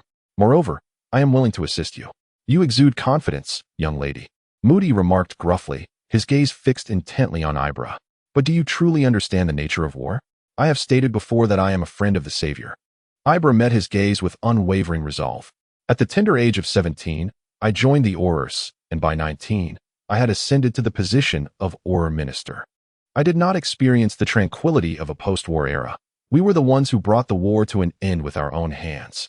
As her words hung in the air, an abrupt silence enveloped the room. A mixture of disbelief, shock, admiration, and profound skepticism flickered across the faces of those present. 17? Frank could not contain himself, disbelief etched across his features. "How could we allow a child to enter the battlefield?" Ibra smiled lightly, tinged with irony. "Of course. It was because most of you were already dead." Silence reigned once more. The atmosphere felt as though it had solidified. Wow, what a brutally frank death notice. Fabian managed to feign a casual demeanor, making a face to lighten the mood. "But such occurrences will not repeat in your world. Each year, on the anniversary of our victory in war, I find your names on the memorial list. Time and again, I feel a sense of weariness." As she spoke, her gaze gradually shifted toward Dumbledore. Throughout the discourse, he had remained silent, simply observing her with a calm demeanor, as if waiting for something. Tom Riddle created Horcruxes, which is the reason he is too formidable to be completely vanquished. The crowd was momentarily taken aback, quickly followed by expressions of confusion. Only Dumbledore's countenance darkened instantly. His eyes clouded. To put it succinctly, Ibra explained slowly, a Horcrux is formed by the exceedingly malevolent act of tearing one's soul and embedding it within an object. Tom Riddle, the very Voldemort you speak of, is an exceedingly cowardly fool. He crafted multiple Horcruxes as a means to evade death. As long as his Horcruxes exist, he can resurrect himself time and time again. The madman, Dolohov, went pale, murmuring softly, The room erupted into a chorus of suppressed curses, laced with fear and anger. Everyone comprehended the implications of this revelation. Voldemort was not only difficult to kill, but could potentially exist forever, should their resistance falter. The magical realm would suffocate under the weight of darkness. At present, he has likely crafted 5 Horcruxes, Ibra continued, naming them: Slytherin's locket, Hufflepuff's cup, Ravenclaw's diadem, the ring of the Gaunt family, and his own diary. Chapter 16. The pensive. The meeting extended for quite some time. For the most part, it was Ibra who spoke. Her focus solely on the locations and sequence of actions pertaining to the Horcruxes, meticulously sidestepping her own past. She refrained from mentioning her story with Harry. That chapter of memory was far too lengthy and burdensome. To reveal even a fragment would entangle her in countless details, rendering it impossible to convey in full. Dumbledore evidently did not place complete trust in her. Ibra could sense his blue eyes scrutinizing her, keenly observing the portions she deliberately omitted. Tomorrow, I shall first retrieve the locket. At the conclusion of the meeting, Ibra casually announced that 2 individuals were required to enter, and they could send anyone to accompany her. She was acutely aware that 3 of the 5 soul artifacts were relatively easy to acquire. In another realm, lives had already been sacrificed to reveal the locations of these traps. The Golden Cup and the diary posed the greatest challenges. One was fiercely guarded by Gringotts, while the other was held by Malfoy. Sirius sat there, feeling a tumult of emotions within him. This meeting had instilled a sense of hope, as they had finally disowned a way to vanquish Voldemort. Yet, simultaneously, Ibra remained shrouded in enigma. She was calm, rational, and articulate, but distanced herself to such an extent that it seemed all was merely a task, devoid of any personal connection to them.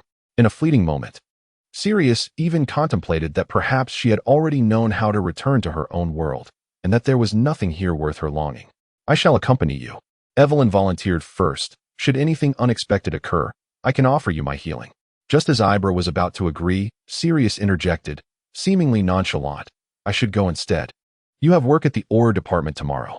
He and James had always relied on their family's resources, allowing them to dedicate themselves fully to the Order of the Phoenix.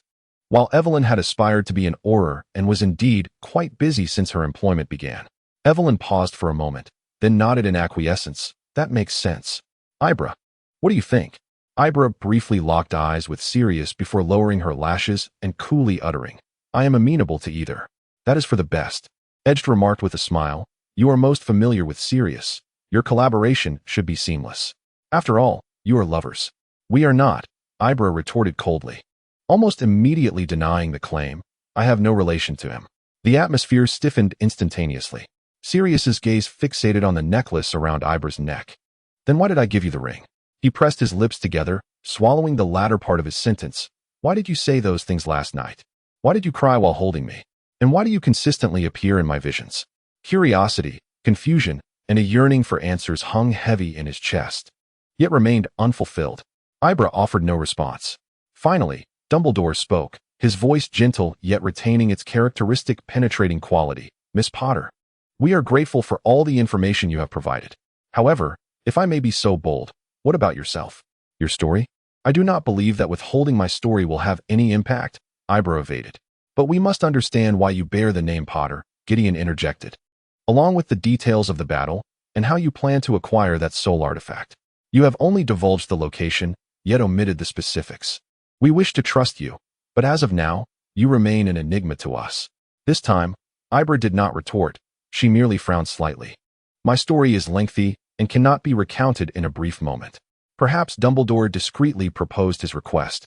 You may utilize the pensive to present the memories you deem significant to us.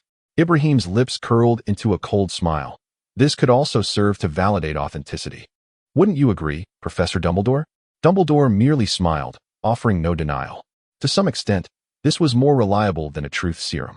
It is a common understanding within the magical community that wizards can train themselves to resist truth serums, yet memories cannot be fabricated. Ibrahim, too, only realized long after her enrollment that her ability to fabricate memories was indeed a most extraordinary talent. Subconsciously, her gaze drifted towards Sirius, who was engaged in a quiet conversation with Marlene, their faces drawn close together. In her world, Remus had informed her that Sirius had never had a girlfriend. Yet, this was a different realm. If he were to differ from James, What might that entail? She felt on the brink of madness. She needed to save herself. He might not love her, but he could not possibly love another. She could not bear to witness him falling for someone else. My mental state is rather poor. I cannot fully control my memories. The images you perceive will be rather chaotic. Ibrahim feigned difficulty. No matter, Dumbledore reassured her, yet still insisted. Perhaps you need not rush to retrieve the Horcrux tomorrow. Let us first clarify everything, Miss Potter. Ibrahim nodded slowly. Chapter 17. Picky Eater Dinner marked Ibrahim's first meal with the members of the Order of the Phoenix. Sirius noted that she had barely touched her lunch. Save for the custard, her plate remained nearly untouched. No wonder it felt as though he was cradling a cloud of cotton when he held her. Dumbledore and Professor McGonagall had long since departed, and Moody was required to return to the Order Department to report on his last mission. Those remaining were the younger members of the Order. Evelyn and a few others had even collectively taken a leave of absence, exempting themselves from work the following day. A drink, perhaps? Edgar suggested, raising a bottle with a hint of self-mockery in his expression. Let us toast to our impending demise. Dorcas rolled her eyes in disdain, but refrained from voicing her disagreement.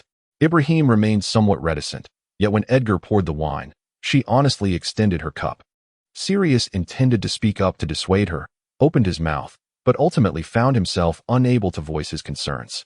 He suddenly realized that he had no grounds upon which to prevent her. Soon, everyone observed that under the influence of alcohol, Ibrahim appeared to have become much more animated. The cold mask forged by her traumas temporarily fell away, revealing a demeanor that seemed more in line with her actual age. Meanwhile, James frowned at the broccoli on his plate, casting an accusing glance towards Frank. Why must you always serve broccoli? Frank, evidently accustomed to this complaint, replied, because it is evident that Alice enjoys it. This was not the first time James had made such an accusation, nor was it the first time he had heard that response. Sirius chuckled, casually nudging his plate towards James. James blew him an exaggerated kiss, then unapologetically picked all the broccoli from his plate and piled it into Sirius's. Why can't you learn from Sirius and not be so picky? Lily couldn't help but roll her eyes. As Sirius was about to retrieve his plate, a delicate hand suddenly reached over silently, and a fork deftly speared a piece of broccoli from his dish. He was taken aback. It was Ibla. He could clearly see that not a single piece of broccoli had been touched on her own plate. At that moment, one hand propped her head, her gaze slightly unfocused, while the other lazily extended repeatedly, nonchalantly plucking one piece of broccoli after another from his plate. Many eyes were drawn to this peculiar scene. Do you really like broccoli? Evelyn inquired with curiosity. Not at all. Ibla wrinkled her nose, a natural display of distaste. Then why take mine? Sirius couldn't help but raise an eyebrow in question. You don't like it either, do you? Why pretend to be picky when you're clearly not? Her tone was familiar and assertive. Sirius was certain that Ibla was not entirely coherent at that moment, as she had publicly declared their lack of a relationship earlier that afternoon. Picky. Lames appeared skeptical. Sirius is the least picky eater I've ever met. Ibla chuckled softly, her words slightly slurred by the alcohol. That's because he pretends to enjoy what Walburga detests. Just to irritate her. The diners at the table turned their attention to Sirius. He hesitated for a moment before nodding slowly. Merlin, James exclaimed. Why didn't you tell us this when you got to Hogwarts? I eventually got used to it, but I still don't really enjoy eating. However, I can manage. Sirius shrugged nonchalantly. As he spoke, he couldn't help but glance at Ibla. He had never considered this to be a significant matter, yet he had indeed kept it from everyone. Why, then, would he, or the version of himself in that world, confide such things to Ibla? Sirius realized that she understood him remarkably well, perhaps even more than he had anticipated. Ibla methodically speared the last piece of broccoli and then decisively pushed her steak from her plate towards Sirius. What will you eat then? Sirius frowned. Ibla merely shook her head, disregarding his discontented gaze. Is no one going to address what should be done with this broccoli? Fenwick raised an eyebrow. I find myself missing Ron a bit, Ibla remarked, suddenly reflecting on her plate. Your friend? You were so drunk yesterday that you called Moody Ron. Evelyn recalled something. Uh-huh.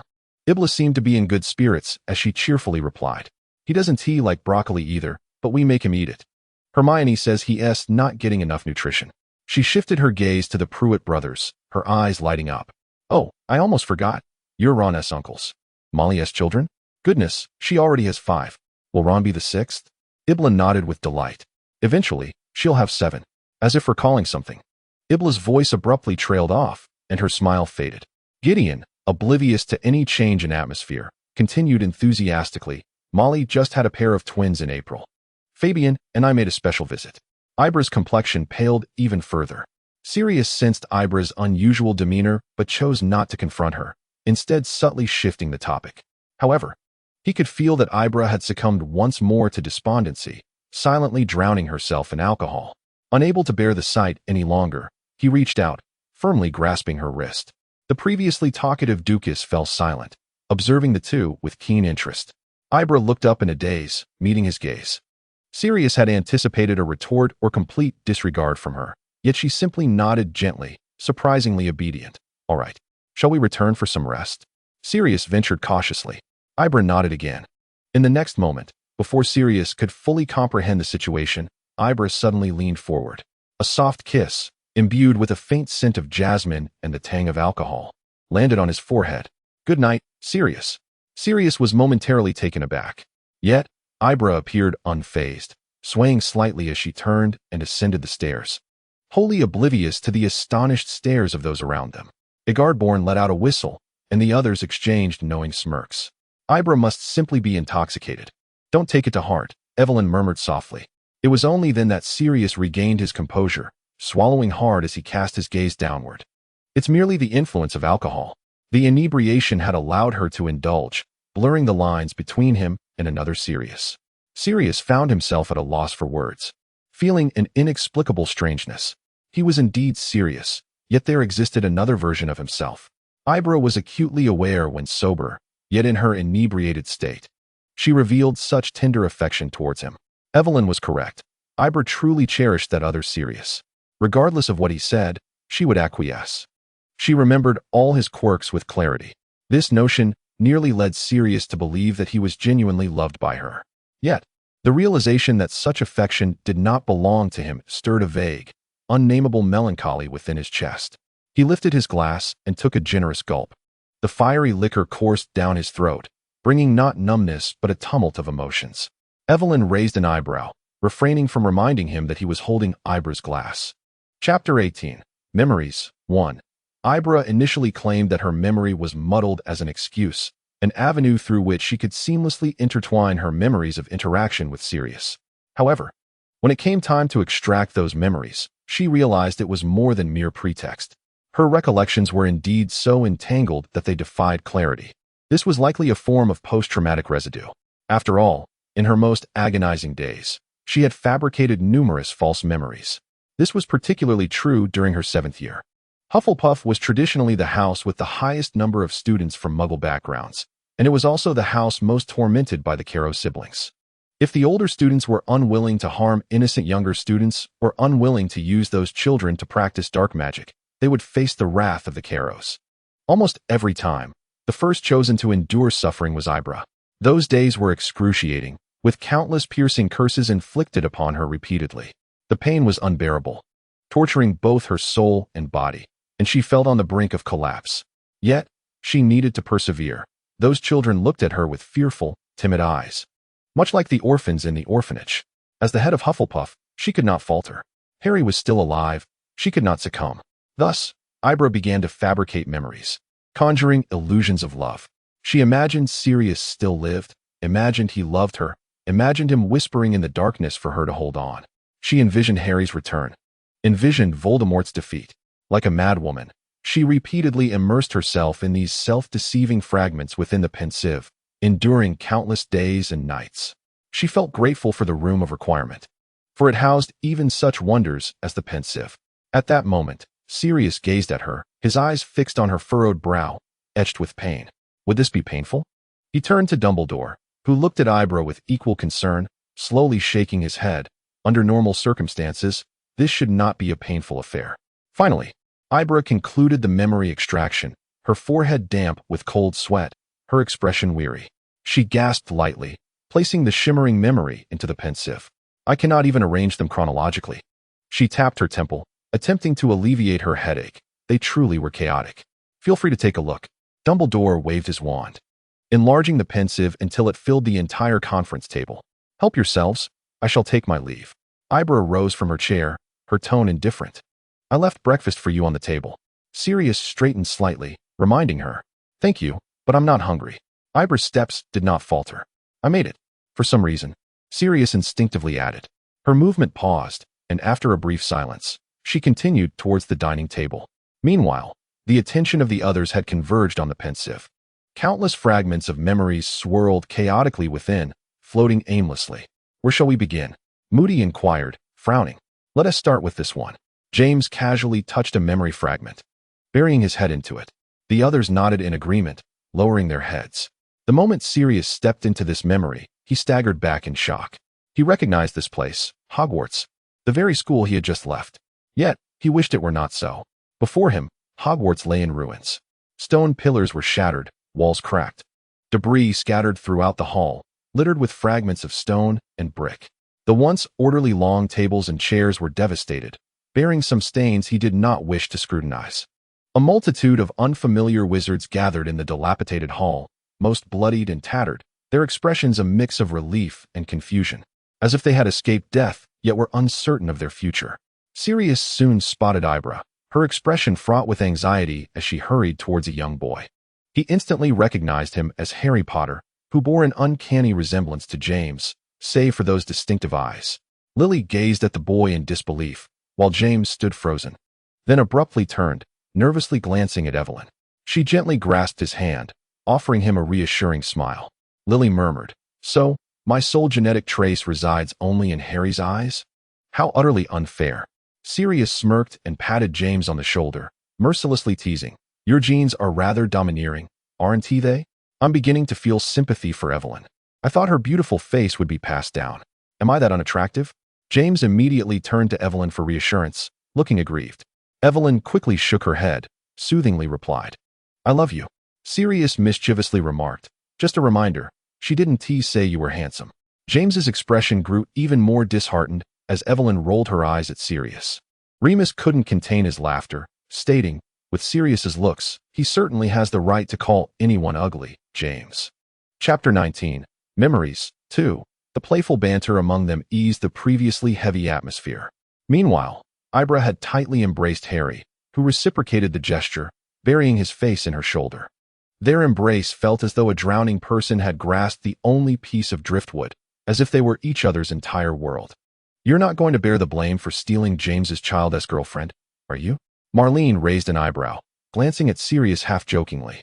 Sirius's expression stiffened, and before he could respond, they heard Ibra's voice. You scared me to death, she exclaimed, her voice trembling as if she were about to cry. I truly thought you were dead. When Hagrid brought you back, you were utterly motionless, Harry Potter. You promised me you would survive to be with me. You can't leave me first, you know. Harry let out a near sob of laughter when I was pretending to be dead. My greatest fear was that you would take it seriously and rush out to confront Voldemort. I wanted to rush out, Ibra choked out. But it was Hannah and Hermione who held me back. She clutched Harry's shirt tightly, hesitating. Harry, there's something slowly. Harry released her, looking at her in confusion. Sirius and the others clearly saw that his eyes were red, with traces of unshed tears on his face. Professor Lupin and Tonks, they sacrificed themselves, Ibra whispered. Harry's tears burst forth again. I know. I saw it with my own eyes. He seemed utterly shattered, his voice hoarse. Merlin. Ibra, what about Teddy? He.S. just like I was back then. He.S. even smaller, barely a month old, just born. We're here for him. Harry, Ibra endeavored to steady her voice, gently comforting him. And Andromeda, his grandmother. We will help care for Teddy together, and you will be the best godfather. But I can never be better than Sirius. Harry murmured in anguish, and the next moment, he suddenly realized what he had just said. He widened his eyes in terror, hurriedly glancing at Ibra. I didn't mean to. It's all right. Ibra's complexion turned ashen, yet he forced a reassuring smile. In my presence, you may utter his name. I have accepted that he is gone. The members of the Order of the Phoenix held their breath, intently trying to decipher the meanings conveyed in their dialogue. Wait, Professor Lupin? Is it Lames? Emmeline was the first to react, her face a mask of shock. And Tonks? Is she your future wife? James incredulously turned to Lames. What about your childhood sweetheart from Durmstrang? Her name isn't Tonks, is it? Lames' expression was rigid and anxious, his voice trembling. Merlin, how could I possibly marry another woman? Sirius's expression was even more peculiar. But just now, Ibra said your son's grandmother is Andromeda. Yet Andromeda only has one daughter, Nymphadora Tonks. Lame's face turned ghostly pale. Help! Help! He knew Nymphadora Tonks. He had seen her at Andromeda's house one summer, when Sally was also present. So what exactly is wrong with you two? James exclaimed, eyes wide in disbelief. Merlin, I need to call Evelyn to have you both arrested. What is happening? Fabian suddenly realized something. Sirius, are you about to become Lame's uncle? Merlin, this is overwhelming, Sirius exclaimed. I must keep Nymphadora far away from you. How on earth did you two get entangled? I want to know too, Lames pleaded, his hands trembling. Promise me, before I figure this out, don't let Sally know. Moody looked at them disdainfully. What are we doing? Watching these kids' loves and hates? Just as he finished speaking, a woman's hysterical wail pierced the air, sharp and heart-wrenching. Everyone's hearts sank as they turned towards the source of the sound. Ibra and Harry exchanged a glance, their faces reflecting the same sorrow. As their perspective shifted, the members of the order beheld a woman with ginger hair, sorrowfully kneeling on the ground, tightly clutching a boy in her arms. She pressed her face against the boy's hair, tears soaking his forehead. The boy's complexion was pale, his chest devoid of any rise and fall, clearly devoid of breath. Molly? Gideon immediately stepped forward, intending to assist Molly Weasley, entirely forgetting that this was merely a memory. His hand passed through Molly, leaving him frozen in place. Fabian also approached, his previously light demeanor turning grave. Sirius recognized Molly Weasley. He had seen her before. Yet, in this moment, she appeared far older than he remembered. She wailed in anguish, fiercely cradling the one in her arms, refusing to let anyone touch him. Go away. All of you. Don't take my Fred away. Please. Merlin. Why is it my child? Why is my child the one who died? Everyone stood frozen. And Fabian and Gideon could be heard sobbing openly. Gideon collapsed to the ground, his hands trembling uncontrollably. Fabian's countenance turned pale, his gaze fixed on Molly and Fred, immobile. The members of the order were well acquainted with the name Fred. The Pruitt brothers took immense joy in the fact that their sister had given birth to a pair of twins, frequently mentioning the names of these children with a sense of pride, as if they were the very embodiment of their legacy. Now, within the confines of Ibra's memory, they had learned of the demise of a child who was scarcely 6 months old, a revelation more harrowing than any prior death. Ibra approached a lovely girl with fiery red hair, who was weeping, her shoulders trembling, her eyes glued to Molly, filled with concern. Ginny, Mrs. Weasley's daughter, seemed to have already come to terms with the situation. Choking back tears, Ginny recounted how, just moments ago, her father and Bill had attempted to take Fred away, causing her mother to utterly collapse. At that point, she could no longer contain her sorrow and buried her face in Ibra's embrace. Ibra immediately held her close, gently stroking her hair, yet her gaze fell sorrowfully upon Molly. Through her tears, Ginny's voice was saturated with grief. Ibra, our family will never be whole again. My mother's heart will forever bear a scar. Ibra lifted her eyes to George, who knelt beside Fred, his gaze vacant, silent tears cascading down his cheeks, as though his very soul had departed alongside Fred. It will be all right, Ibra reassured Ginny softly, holding her tighter, promising that everything would eventually improve. Sirius observed this poignant scene in a daze. The girl stood resiliently, supporting another girl of similar height upon her frail shoulders. Yet, she was bolstering more than merely Ginny. Sirius keenly noted that many in the hall were looking towards her, their expressions laden with sorrow, desperation, and supplication. In this desolate version of Hogwarts, Ibra became their steadfast pillar of support. A round-faced boy stumbled over, his eyes wide with panic as he hurriedly inquired about something. Ibra could only manage an apologetic pat on Ginny's shoulder, entrusting her to a brown-haired girl before rushing off in another direction. It was then that Sirius noticed a ghastly wound on her arm, still oozing blood, crimson droplets trickling down without cessation. In that moment, he finally comprehended the gravity of the situation. He understood why Ibra had transformed into the person she had become. She had borne too much sorrow for others, swallowing pain that was never rightfully hers. Time and again, she had promised strength to others, instilling hope in them. Sirius suddenly yearned to ask Ibra, "What about you? Are you truly healing?" Chapter 20. Memories. 3. Sirius and his companions emerged from that memory.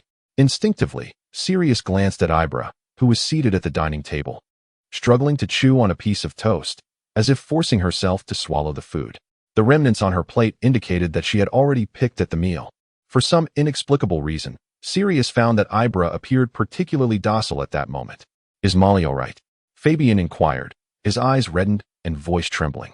Ibra's expression momentarily faltered, as if she had just grasped the memory they had witnessed. She nodded slightly. So far, so good. Bill and Percy each have a daughter now. As you know, Molly adores little girls. Currently, she is preoccupied with helping them care for their children, leaving her little time to dwell in sorrow. Fabian and Gideon exchanged glances, their expressions easing slightly. Gideon marveled, Merlin. Bill and Percy are still just children themselves. Who would have thought they would have children one day? Ibra chuckled softly, then turned to Remus. Rest assured, Teddy is doing well. Andromeda has been attentive in caring for him, and Harry and I often visit. However, Remus's expression did not brighten with these reassurances. Rather, it grew increasingly complex. Did I marry Tonks? Fear not, Ibra affirmed with a nod. She does not care that you are a werewolf. Besides, Teddy resembles his mother. He is a metamorphmagus. Remus swallowed hard, hesitatingly asking, what about Sally? Sally? Ibra furrowed her brow, clearly puzzled. Who is she? She was Remus's childhood sweetheart at Durmstrang. Also a metamorphmagus, Sirius clarified. A brief silence fell over the room. Ibra understood that metamorphmagi were rare in the magical world. It was implausible that she had never heard of her. After a moment's hesitation, she murmured, perhaps her situation is akin to Evelyn's? Remus released a long sigh of relief. Merlin, you truly scared me just now. Can we proceed? Moody crossed his arms and huffed disdainfully. No one contradicted him. Then let us delve into this memory, Moody said, casually touching the nearest one. Darkness enveloped them. This was Sirius's initial impression of the memory. The room was pitch black, devoid of windows, and Sirius felt it resembled an attic. The sole source of light was a precariously flickering candle, its glow dim and erratic, with tendrils of black smoke curling through the air, carrying a stifling scent of wax. Ibra closed her eyes, her hands clasped in a posture of prayer.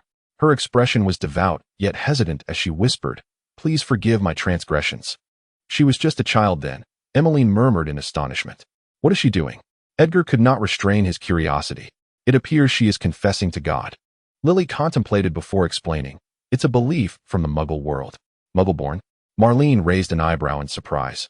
I thought she meant she was not James's daughter, but rather a distant relative. Ibra ceased her prayer, slowly opened her eyes, and grasped the candlestick to push open the door. She descended the narrow staircase, the walls peeling and worn. The members of the order followed closely behind her until they reached a heavy wooden door. With a creak, the door swung open, emitting a soft sound. Bathed in moonlight, they discerned the interior of the room. It was a spacious dormitory, the floor crowded with small beds almost touching each other. The bedding was old, frayed, and discolored, with a faint musty smell lingering in the corners. Curled up on the beds were small figures. Some children were no older than 6 or 7, while others were slightly older, their breaths rising and falling in the dim night. Is this an orphanage? James asked hesitantly. Most likely, came the reply. As Duokas surveyed the surroundings, a flicker of compassion crossed her eyes. So, Ibra was an orphan? Ibra glided between the beds, her footsteps light, as if patrolling or silently gazing at the children. Suddenly, a small hand grasped her skirt. A girl of 6 or 7 emerged from beneath a large quilt, her bright eyes fixed upon her. Sister Ibra, the little girl whispered. Ibra immediately crouched down, setting the candlestick aside, and gently stroked her hair, her voice soft. Annie? Why aren't you asleep? Annie lowered her voice, as if sharing a secret. Are you not sleeping because you're too excited about school tomorrow? Her eyes sparkled, her cheeks adorned with a childlike smile, pure and adorable. Ibra chuckled at her innocence, nodding in agreement. Indeed, I am too excited to sleep. What about you? Annie blinked and moved closer. Me too, Sister Ibra. I'm so excited. Why is that? Ibra playfully pressed on. The director told me today to sneak into his office tomorrow at noon. He said I've been very good lately and wants to reward me with a piece of cake, but I mustn't tell anyone. She beamed with unblemished joy, as if sharing the most wonderful news. However, upon hearing this, Ibra's expression abruptly froze.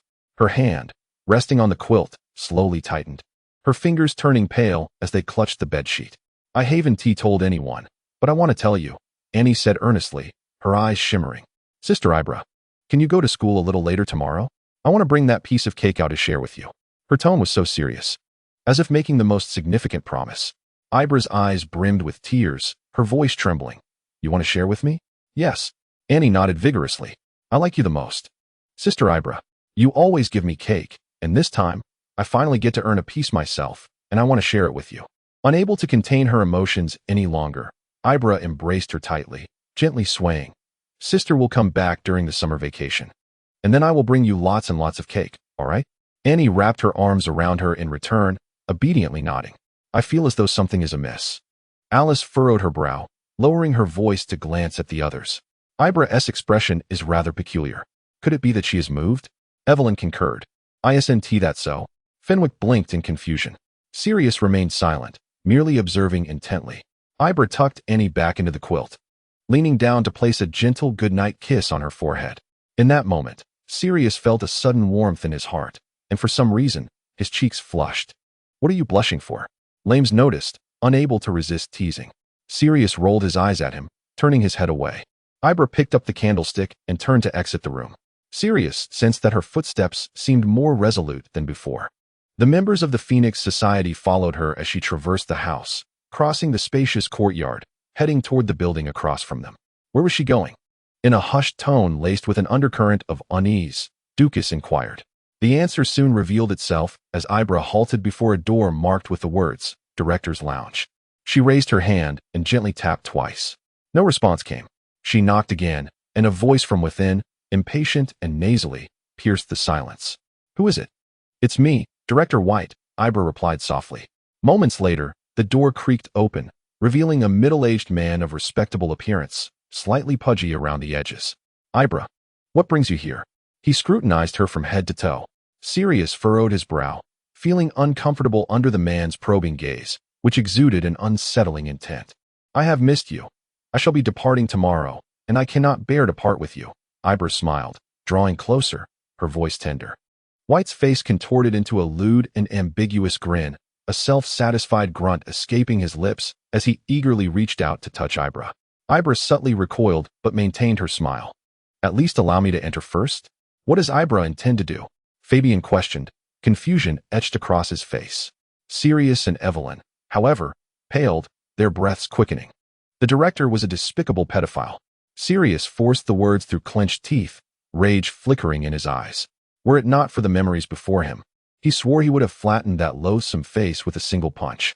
As others recalled previous details, their expressions darkened. What does she intend to do? Fabian's voice trembled with fear. The door slammed shut, leaving only the sound of White's heavy breathing and the rustle of fabric within.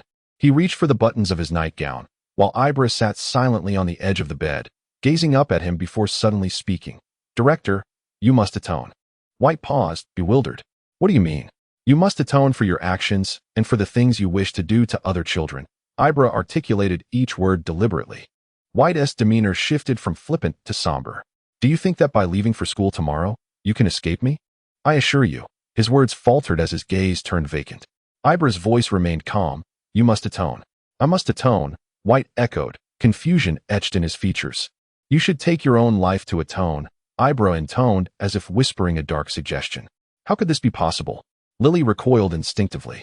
Some young wizards might unleash their magical powers in moments of extreme emotion or danger. Perhaps Miss Potter had triggered a form of hypnosis or suggestion in self-defense. Dumbledore elucidated, his tone heavy with unspoken weight. Then, they all witnessed as White grasped a fruit knife from the table and plunged it brutally into his chest. Blood erupted, a crimson cascade splattering across the sheets and floor, even staining the hem of Ibra's nightgown. Ibra remained motionless, still gripping the candlestick, her gaze fixed in a daze. Will God forgive me? She whispered. The room fell into an oppressive silence, with no one offering a reply. Chapter 21. Memory 4. Having just emerged from the weighty memories, Sirius inadvertently stumbled upon another, and they were once again drawn into a new recollection. This time, they finally pieced together the origin of the surname Ibra. It was merely a tale of warmth shared between two orphans. In the branches of a great tree, two children laughed with innocent joy. Yet, as Lily observed them, her complexion gradually paled. Sirius fully comprehended her feelings. Witnessing the hardships faced by the children under the care of an elder sibling would tug at anyone's heartstrings. The oversized, tattered clothing that barely clung to their frames. The desperate need to beg friends at the orphanage for food due to hunger. all silently hinted at the tragic childhood shared by the future savior, Harry Potter, and Ibra. No one could extract themselves from these memories with a smile. Even though the second recollection appeared filled with affection, the heartbreaking truth lingering beneath it was undeniable. By the time they returned to reality, midday had nearly arrived. "Let us rest for a moment," Dumbledore announced. Sirius instinctively glanced towards the dining table, only to find Ibra absent. He surmised she had retreated to her room. A powerful urge surged within him. He yearned to see her. The two recent memories might have been distant echoes for her, yet for them, they had just experienced the events anew. Sirius believed that anyone with a conscience would feel a pang of empathy for her. He distinctly sensed that this empathy had transformed into a tangible ache. Seizing his heart tightly, she should not have to bear such burdens. She was already facing the ugliness and brutality of war. Why must her childhood be so wretched? Although they had yet to fully unravel the truth, and the future remained uncertain, Sirius felt he had gained some new understanding of Ibra. "I shall fetch Ibra for lunch," he declared suddenly, rising and leaving the room without another word, heading straight for the second floor. The others remained silent, still grappling with the weight of the memories. After a long pause, Egad finally spoke. "I truly admire Sirius's concern for his companions, but I must ask, where is lunch?" Evelyn could not contain her laughter, swearing she had not intended to. Yet, upon lifting her gaze, she discovered everyone else was laughing too, and she joined in wholeheartedly.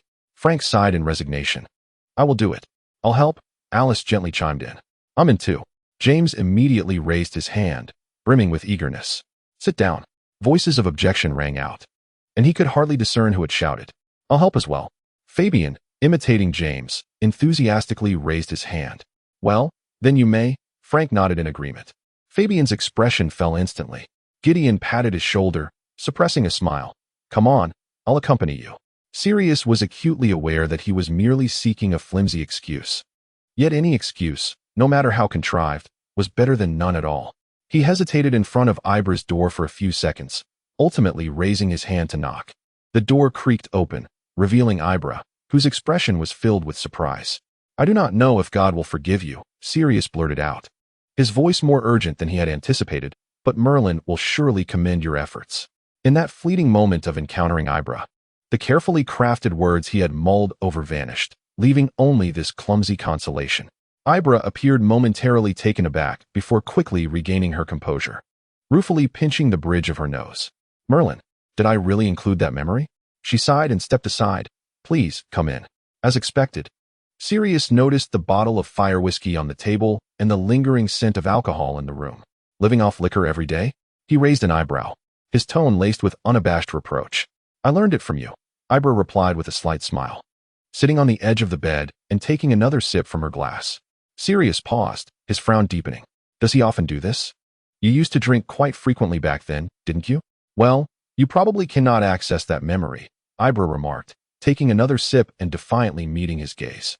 "The first time I drank was because of you." Sirius detested how she consistently referred to you. That was not an act he had committed, yet she insisted on attributing it to him. Worse still, he was acutely aware of this, but repeatedly fell into the role of his identity. Each time he saw her, waves of guilt surged within him. "Do you love him?" The words escaped his lips before he could stop them, startling even himself. Ibra froze, her brow arching slightly, her eyes hazy with inebriation, seemingly not comprehending Sirius's intent. He swallowed hard, rephrasing his question, "Do you love me?" This time, Ibra smiled, responding without hesitation, as if it were a matter of course. "I love you. Of course I love you." Sirius gazed at her, seeing a clear reflection of himself in her eyes. But was that truly him? He slowly crouched down, his gaze falling upon the necklace around her neck. At the end of the silver chain, a ring swayed gently with her breath. Ibra did not resist. Rather, she relaxed completely, leaning back on her hands, granting tacit permission for him to draw closer. "Can you see clearly like this?" She tilted her head, teasingly suggesting, "Should I come even closer?"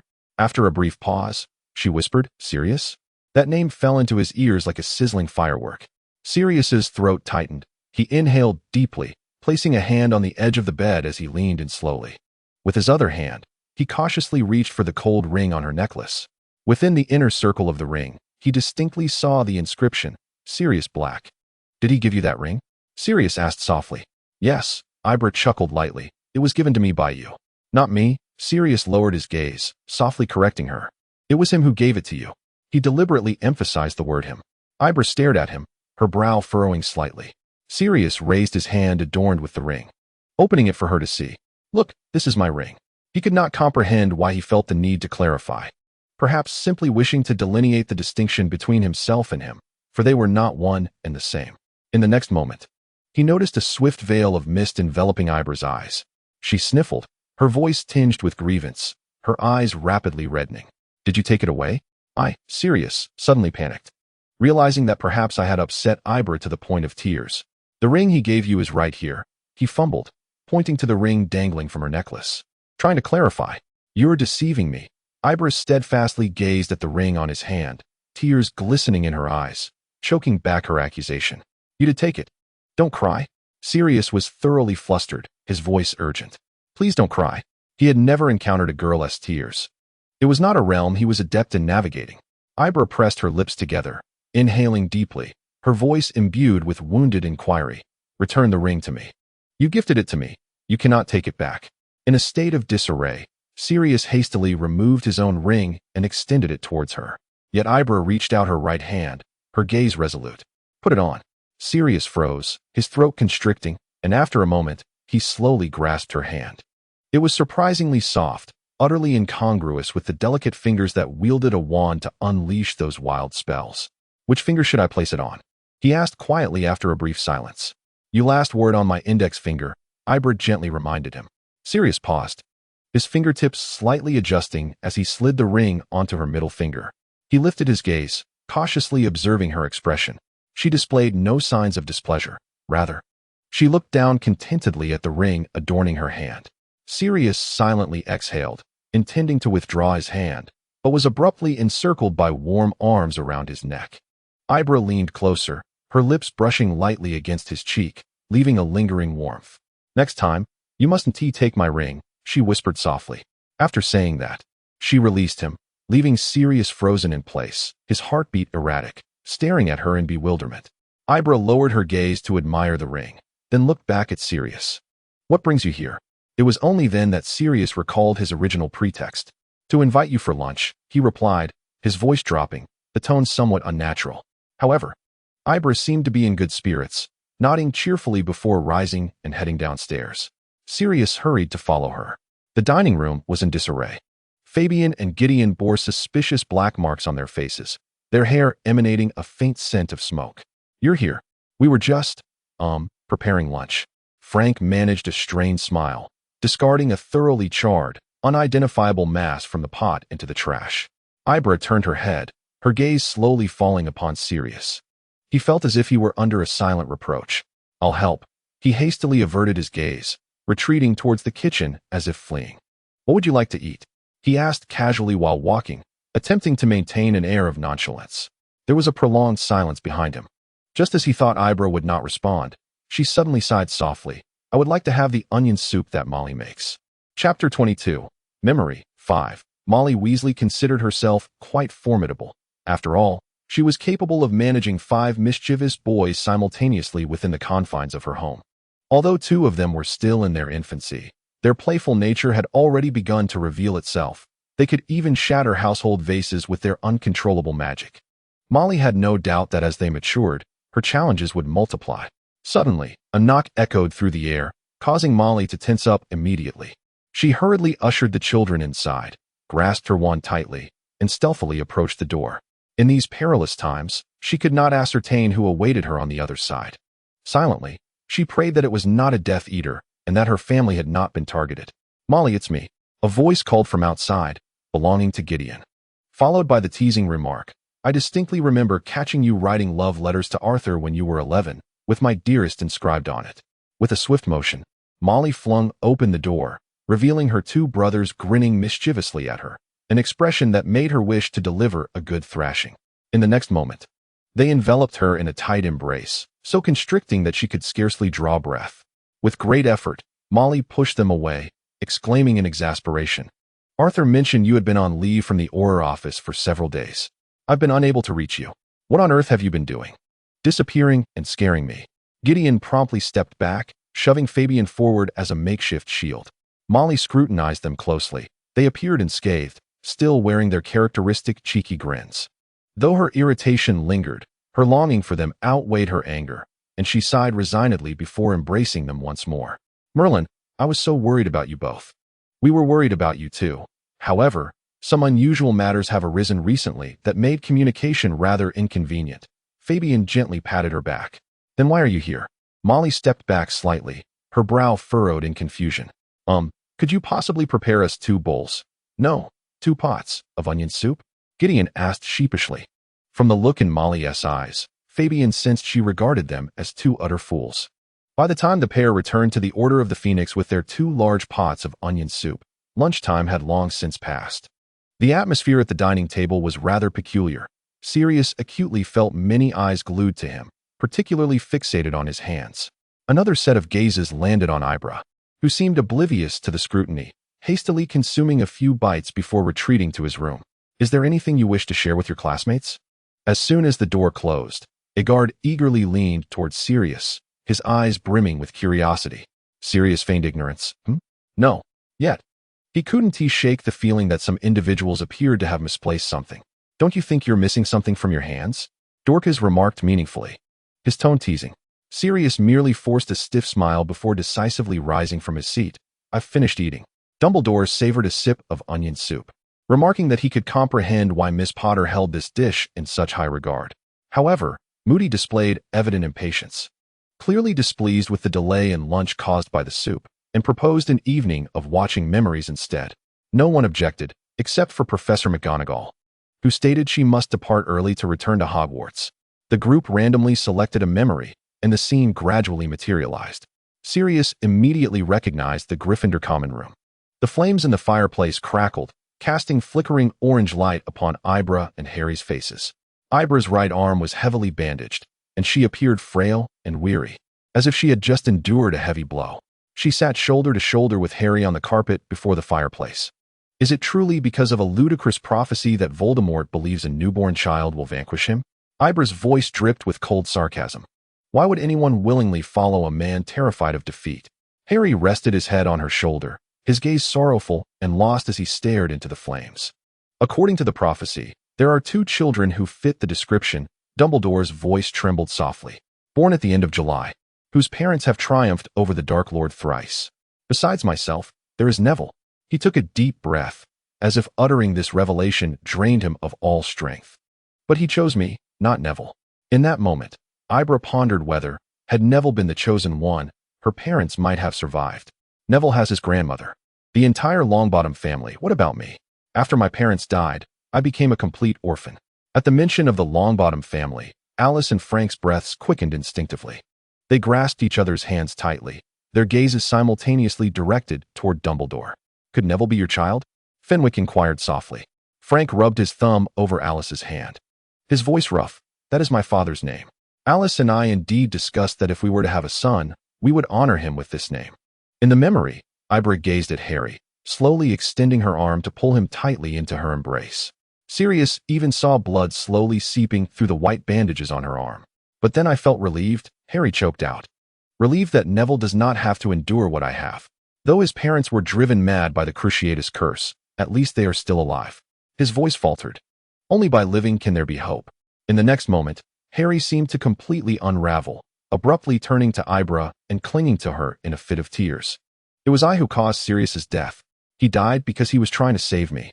No, Harry, Ibra immediately interrupted. She lifted his chin, gazing into his eyes. In that instant, Sirius distinctly saw a flicker of emptiness in her gaze, as if she were hesitating, struggling. It was my fault. Ibrahim spoke softly. I should have caught him.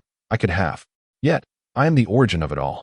Had it not been to save me, he would have remained safely at Grimmauld Place No. 12, without the need to risk appearing as a wanted criminal. Her voice was frail yet remarkably resolute. Trust me, Harry. If Sirius were to learn of your peril and was absent, he would suffer more than death itself. As the last words faded, the memory gradually crumbled. After the recollection concluded, the room fell into a profound silence. Frank and Alice embraced tightly, providing one another with a semblance of support. Still lost in the scene they had just witnessed, James's mocking broke the stillness. A prophecy? Voldemort actually believes he could be defeated by a child? How fearful must one be of failure to believe such nonsense? He instilled terror in the world, yet allowed a child and a few prophecies to become his true dread. Moody snorted heavily. Enough wasting time. Continue. Chapter 23. Memory. 6. The moment Sirius entered the memory, he instinctively held his breath. He saw him. The man appeared more haggard than he had envisioned, pallid, with shadows of enduring solitude etched in his eyes. Yet, recalling Ibrahim's words about his long imprisonment in Azkaban, such a visage seemed unsurprising.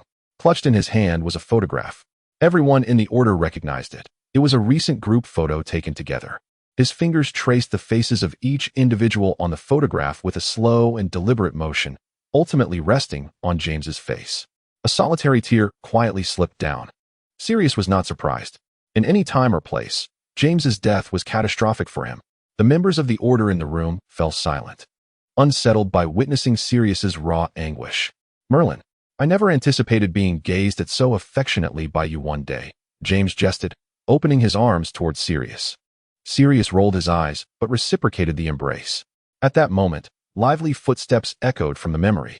Sirius looked up to see Ibrahim appearing. She appeared much younger than she did now, her eyes and brows still carrying the carefree innocence of youth. She flashed a radiant smile at him. Her voice vibrant and exuberant. "Sis, what are you up to? Wait, is that Ibrahim?" Igard pointed at the girl in the memory, astonished. She seemed at least 3 Jameses younger. The analogy was odd, yet unexpectedly accurate. The others nodded in agreement. Sirius gazed intently at the youthful Ibrahim, astonished at her lively demeanor, spirited, fervent, exuding unabashed joy. Or rather, he was taken aback that she had once been like this. In the memory, Sirius instinctively raised his hand to wipe away his tears, only to be stopped by Ibrahim's outstretched hand. She crouched down, tugging at a bit of his sleeve, gently wiping away the traces, then tilted her head close, blinking innocently as she asked, "Are you sad?" He was clearly taken aback, his mouth agape. Yet before he could respond, Ibra suddenly sidled up and swiftly snatched the wine glass from beside him. "Drinking excessively is detrimental to one's health," she remarked with a triumphant smile, deliberately winking at him. "Wow, it's surprising to hear such words from Ibra," murmured Igard, only to be sharply nudged by Dorcas. "At least it allows me to momentarily forget my troubles." He made no attempt to reclaim the wine glass, merely leaning back, smiling wearily and with a hint of self-deprecation as he gazed at her. Ibra pouted and sat down beside him, unabashedly fixating on the photograph in his hand. "Your comrades?" "Yes, my friends." The memories of Sirius brushed his fingertips across the faces in the photograph, his tone heavy with sorrow. "Benji Fenwick perished in battle, and we could not even recover his remains. Dorcas Meadows, murdered by Voldemort himself. The Pruitt brothers, slain by Death Eaters. Marlene McKinnon, along with her entire family, brutally killed by Death Eaters. Edgar Bones, along with his wife and children, met a horrific fate." "Wow." Igard's face turned ashen as he dryly remarked. "Could we not have been given a moment's warning before the death toll was announced?" A profound silence enveloped the room, the air thick with tension. Though death had yet to arrive, it loomed ominously, casting a shadow over them all. "Congratulations, Mad-Eye," Fabian said, foreseeing his own demise. He forced a smile, attempting to lighten the mood. "It seems you and Emmeline have survived." For now, Moody shook his head. "I truly wonder which is more alluring, death or madness," Alice murmured. Sirius, lost in memory, lowered his gaze, his expression darkening. "My fate should have been the same as theirs. I ought to have died on the battlefield rather than be trapped in this accursed grim old place. Yet, I suspect Harry would prefer you to be alive." Ibra gently shook her wine glass, playfully teasing him. "You should return the glass to me, allowing me to fully wallow in sorrow and anguish this entire afternoon." "Miss Ibra Potter." Sirius raised an eyebrow at her actions. "That is acceptable." Ibra surprisingly acquiesced. Yet, he remained motionless, his gaze warily fixed on her. Ibra shook her glass, staring at it for a moment, her brow furrowing slightly before she tilted her head back and downed the contents in one go. "Cough, cough, cough," the spirit choked her, causing Sirius to sit up abruptly, gently patting her back with a hint of helplessness. "There's no more wine, is there?" Ibra looked up, smiling at him, mischievously shaking her now empty glass. Sirius noticed that in his memory, he cast a glance towards the liquor cabinet behind him, yet he said nothing, merely spreading his hands in a gesture of surrender. "Very clever, miss," he murmured. "You've won." Ibra tilted her chin. a rosy hue blossoming on her cheeks from the alcohol. She sprang up, leaning on Sirius's legs as she turned with agility, snapping her fingers at him with a proud flourish. "You think I'm quite impressive, don't you?" Sirius was momentarily taken aback, his gaze fixed upon her. Yet he remained silent. At that moment, Ginny's figure unexpectedly entered the scene. She casually picked up an orange from the coffee table, shaking her head with a tone of friendly disdain. "Of course, you are the most remarkable, Miss Potter." Ibra turned around, raising an eyebrow at her with a smile. "Are you in love with me?" "Yes, indeed." Ginny could not help but laugh, nodding exaggeratedly. "Who wouldn't he love you?" However, Sirius's attention lingered on his face. He observed him gazing at Ibra, a slow smile curling at his lips. It was a genuine smile, free of sarcasm, concealment, or reluctance. Chapter 24 Memories 7. As the group emerged from the memories, they were greeted by the sound of rustling.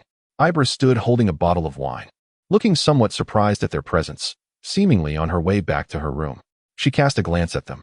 "Your expressions seem rather peculiar. Which memory have you just witnessed?" She chuckled, interrupting their impending responses. "It doesn't matter. I'm indifferent.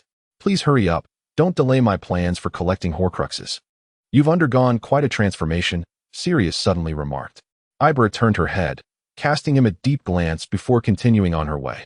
"Merlin, I can even gauge her level of inebriation from her attitude towards you," Agat observed, shaking his head at Sirius. Sirius lowered his eyes, leaning back, and remained silent. He felt overwhelmed. Watching memories was indeed mentally exhausting. They continued to witness numerous memories until late into the night, many of which revolved around Ibra and Harry. From a conversation between Ibra and Harry, Sirius gleaned the reason behind Harry being called the Chosen One and the truth regarding his imprisonment. Sirius had always understood that war could devastate and alter many things, yet he had not anticipated that the trust between him and Remus would also falter amidst the chaos. He and James had misjudged their faith in certain individuals. Sirius comprehended his thoughts entirely. Initially, he may not have willingly entered Azkaban.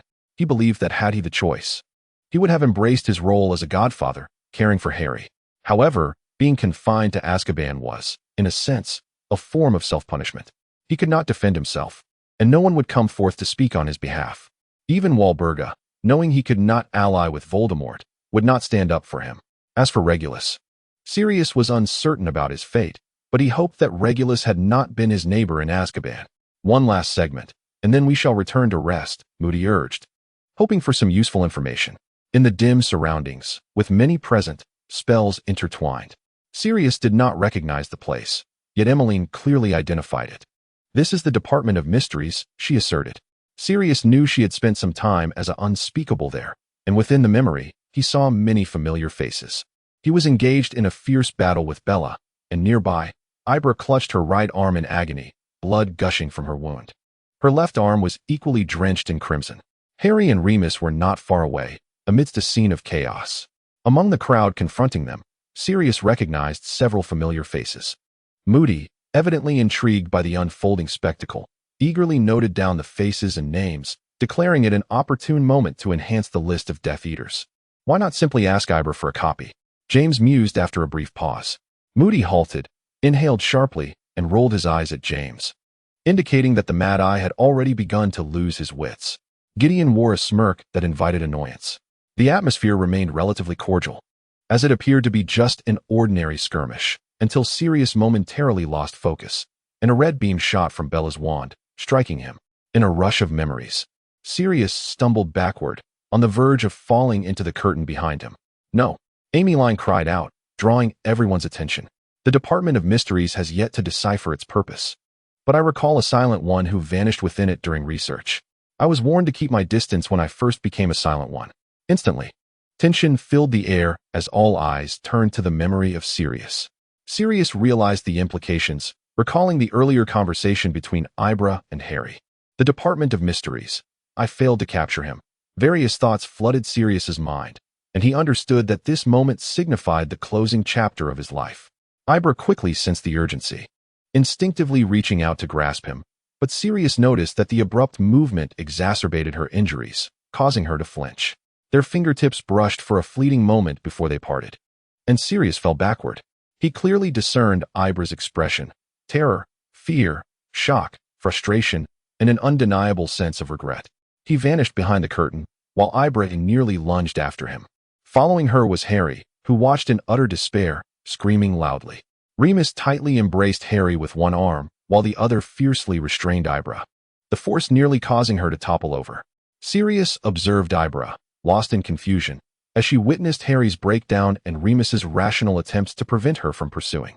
She then began to gaze at the curtain with a mixture of hope and desperation, as if anticipating his emergence. The glimmer of expectation in her eyes gradually transformed into a complete collapse akin to Harry's, and she trembled, lowering her gaze to her fingertips. Sirius saw her tears begin to fall silently. Memories crumbled. Not everyone is afforded the chance to witness their own demise. And Sirius felt little fear or dread regarding his death. Rather, it was the others who began to emit sounds of quiet sobbing. Then Sirius felt himself enveloped in a tight embrace. It was James and Remus, rushing to his side. The three of them formed a close-knit circle. Struggling to lift his head, Sirius noticed the reddened eyes of nearly everyone around him. He surmised that the stark reality of his death, the palpable shock of his sudden disappearance, rendered his passing more tangible amidst the disbelief and tears of those nearby. After all, news of others' deaths had only been conveyed through fragmented whispers. Moody, however, was different. He merely glared at him with evident irritation. The moment their eyes met, Moody huffed, "Black. You ought to remain vigilant at all times. You and James are not permitted to die so early, understand? Don't leave me all alone." Remus's voice trembled with emotion, while James firmly patted his shoulder. "Let us all aim to live to 200, shall we?" Sirius smiled, setting aside his usual nonchalant demeanor, and embraced them tightly. "All right." Chapter 25. Memories. 8. No one was inclined to prepare dinner. So James and Evelyn decided to venture out and fetch some food. James had been notably despondent, and Sirius speculated that Evelyn wished to comfort him during this time. Uncertain why he found himself once more at the threshold of Ibra's room, he hesitated there, perhaps merely too intrigued by her, a person from the future, evidently in love with him, shrouded in various mysteries, and undeniably formidable. Sirius inevitably devoted much of his attention to Ibra. "If I were you, I would knock rather than linger at the door." Ibra's voice floated towards him from behind. He turned abruptly to see her standing at the end of the corridor on the balcony, leaning against the railing and observing him. A half-burnt cigarette rested delicately between her slender fingers. "Is this something he taught you?" Sirius instinctively inquired. Ibra furrowed her brow, gazing at him. "Why do you always refer to your future self as he?" Sirius fixed his gaze upon her, advancing step by step. As he approached, Ibra felt her heart race uncontrollably. He halted before her, standing in close proximity, locking onto her eyes as if releasing a sigh. "Why is it that when you're sober, you can distinguish between me and him, yet when intoxicated, you always mistake me for him?" Ibra was certain that she wasn't inebriated. She had simply felt a sudden urge to see Sirius that afternoon, standing by the cupboard and staring at him. After they had emerged from their memories, she had casually grabbed a bottle of wine as a pretext.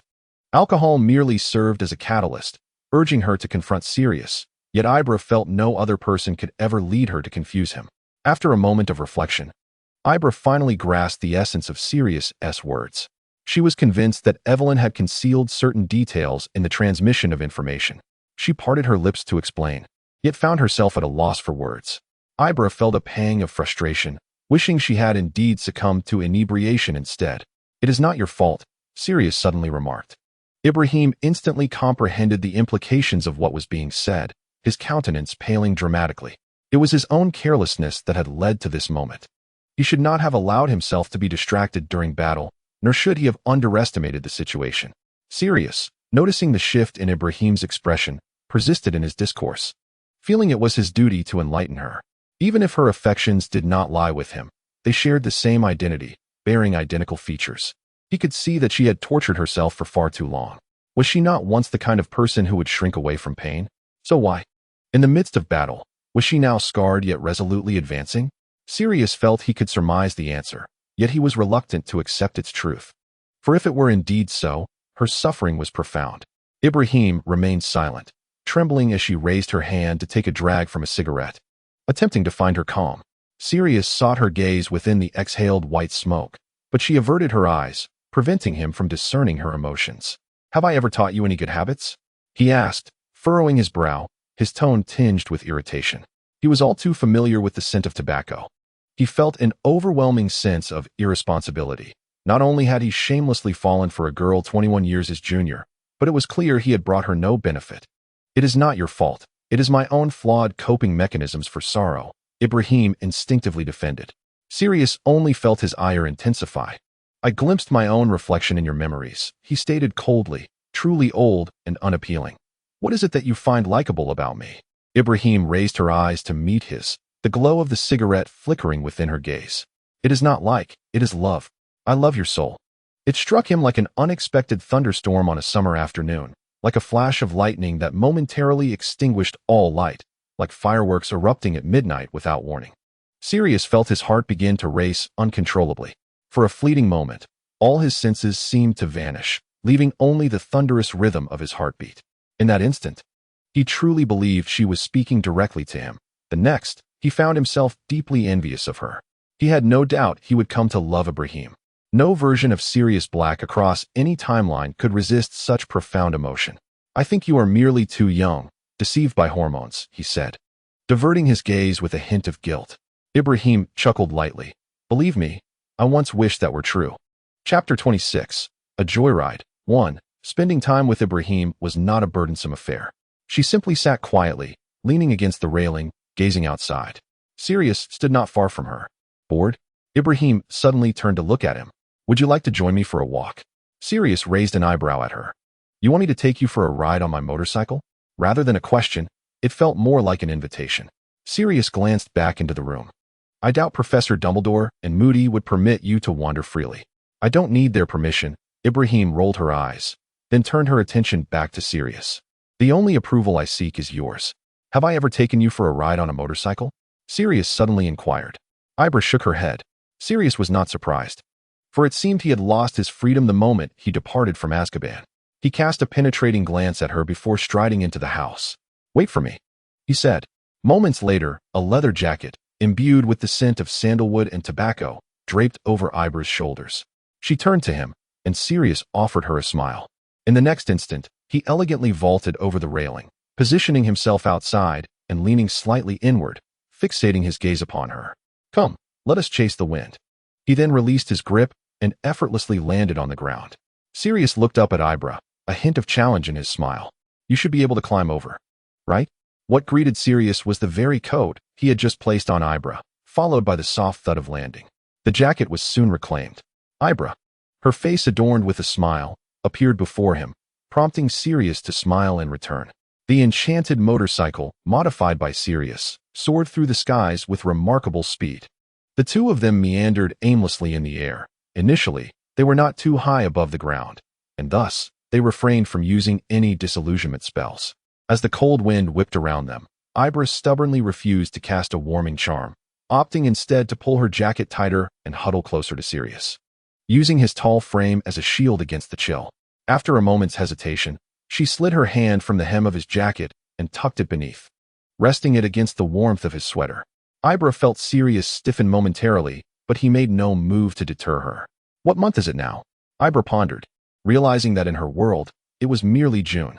Yet, even if June was not the warmest of months, it should not be this cold. "December 18th, Christmas is approaching." Sirius's voice was slightly scattered by the wind. Ibra adored Christmas. She cherished the festive atmosphere it brought. The warmth of the fireplace, Christmas pudding, gingerbread houses, creamy muffins, and eggnog, along with hot cocoa topped with marshmallows. Perhaps what she cherished most was that Christmas was a rare time when Harry faced little danger. A period of pure joy and warmth. "I love Christmas," Ibra declared, resting her chin on Sirius's shoulder, her voice tinged with excitement. "Is it the alcohol that has you so animated, or is it the thought of Christmas?" Sirius questioned, somewhat uncertain. Ibra playfully swatted him. "Let us descend and fly over a muggle town. I wish to see if the Christmas spirit is alive." Sirius said nothing, swiftly guiding the motorcycle downward while simultaneously casting disillusionment and confundus charms on it. From their aerial vantage point, Ibra could clearly see an array of Christmas-colored lights, and Sirius sensed her delight. He promptly located a narrow alley and parked the motorcycle there. Ibra jumped off the bike with a bounce, eagerly watching his every move, silently urging him on. As Sirius cast a fleeting glance at Ibra, Her eyes sparkled with a glimmer reminiscent of her familiar self. Perhaps it was the winter season, with diminishing sunlight, prompting many muggles to adorn Christmas trees and festive decorations long before Christmas. In some shop windows, the Christmas trees twinkled with colorful lights. Sirius was uncertain of the town they had arrived in, yet it appeared to have recently been blanketed in snow, the untouched ground crunching beneath their feet. Ibra seemed to revel in the sound, intentionally stepping into the deeper snow, moving with a playful gait to savor the delightful noise. Sirius walked beside her, observing her completely immersed in a joyous atmosphere. He felt this was the happiest he had seen her in days, perhaps since their acquaintance began. How wonderful it was.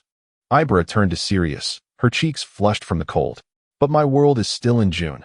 Christmas is a long way off, she remarked, bending down to scoop a handful of snow, diligently shaping it into a ball, her fingers visibly reddening. Do you like Christmas? Sirius found himself asking a question he already knew the answer to. Of course.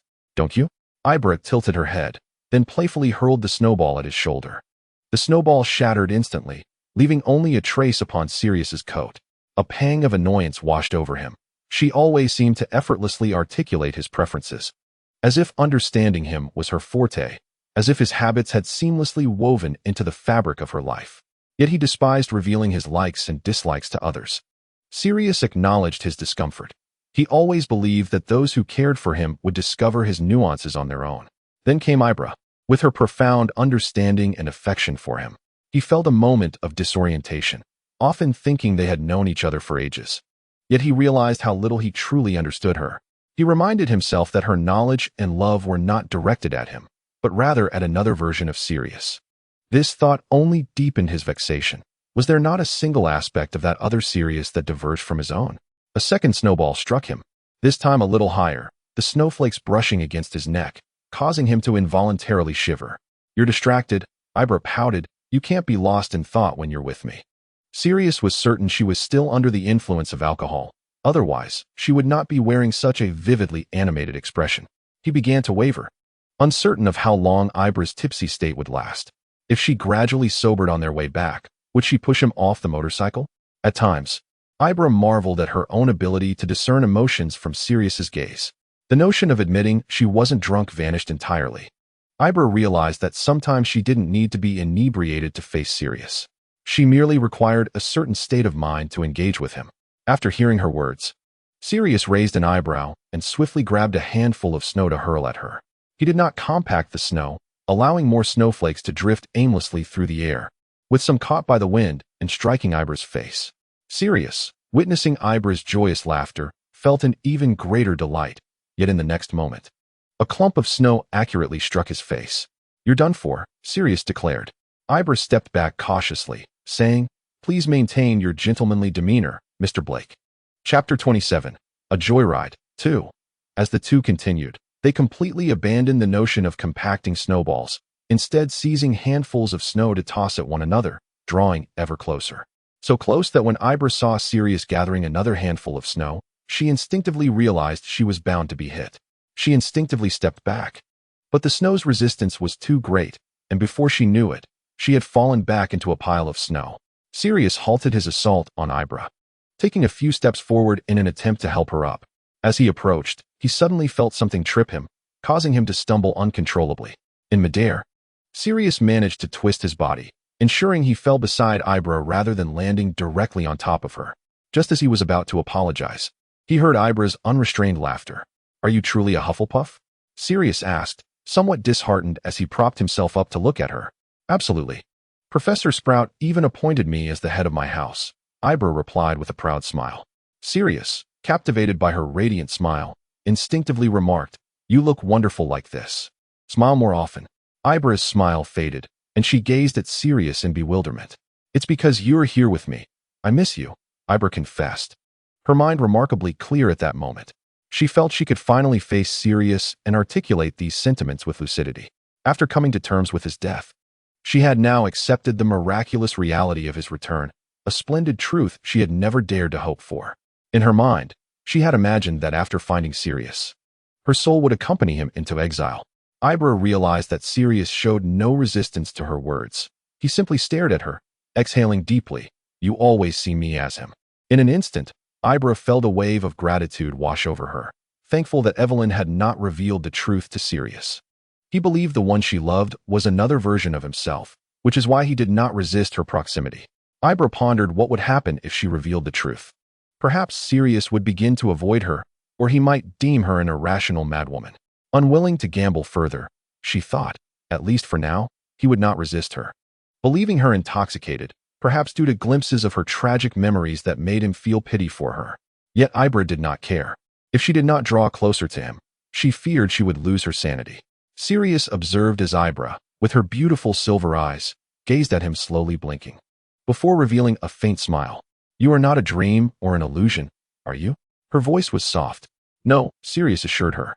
Ibra did not express agreement or disagreement. She simply rested a hand upon his. It felt frigid, colder than the snow, as Sirius noted with a furrowed brow. He realized that Ibra was still seated in the snow, dressed rather lightly for the biting cold. "Get up.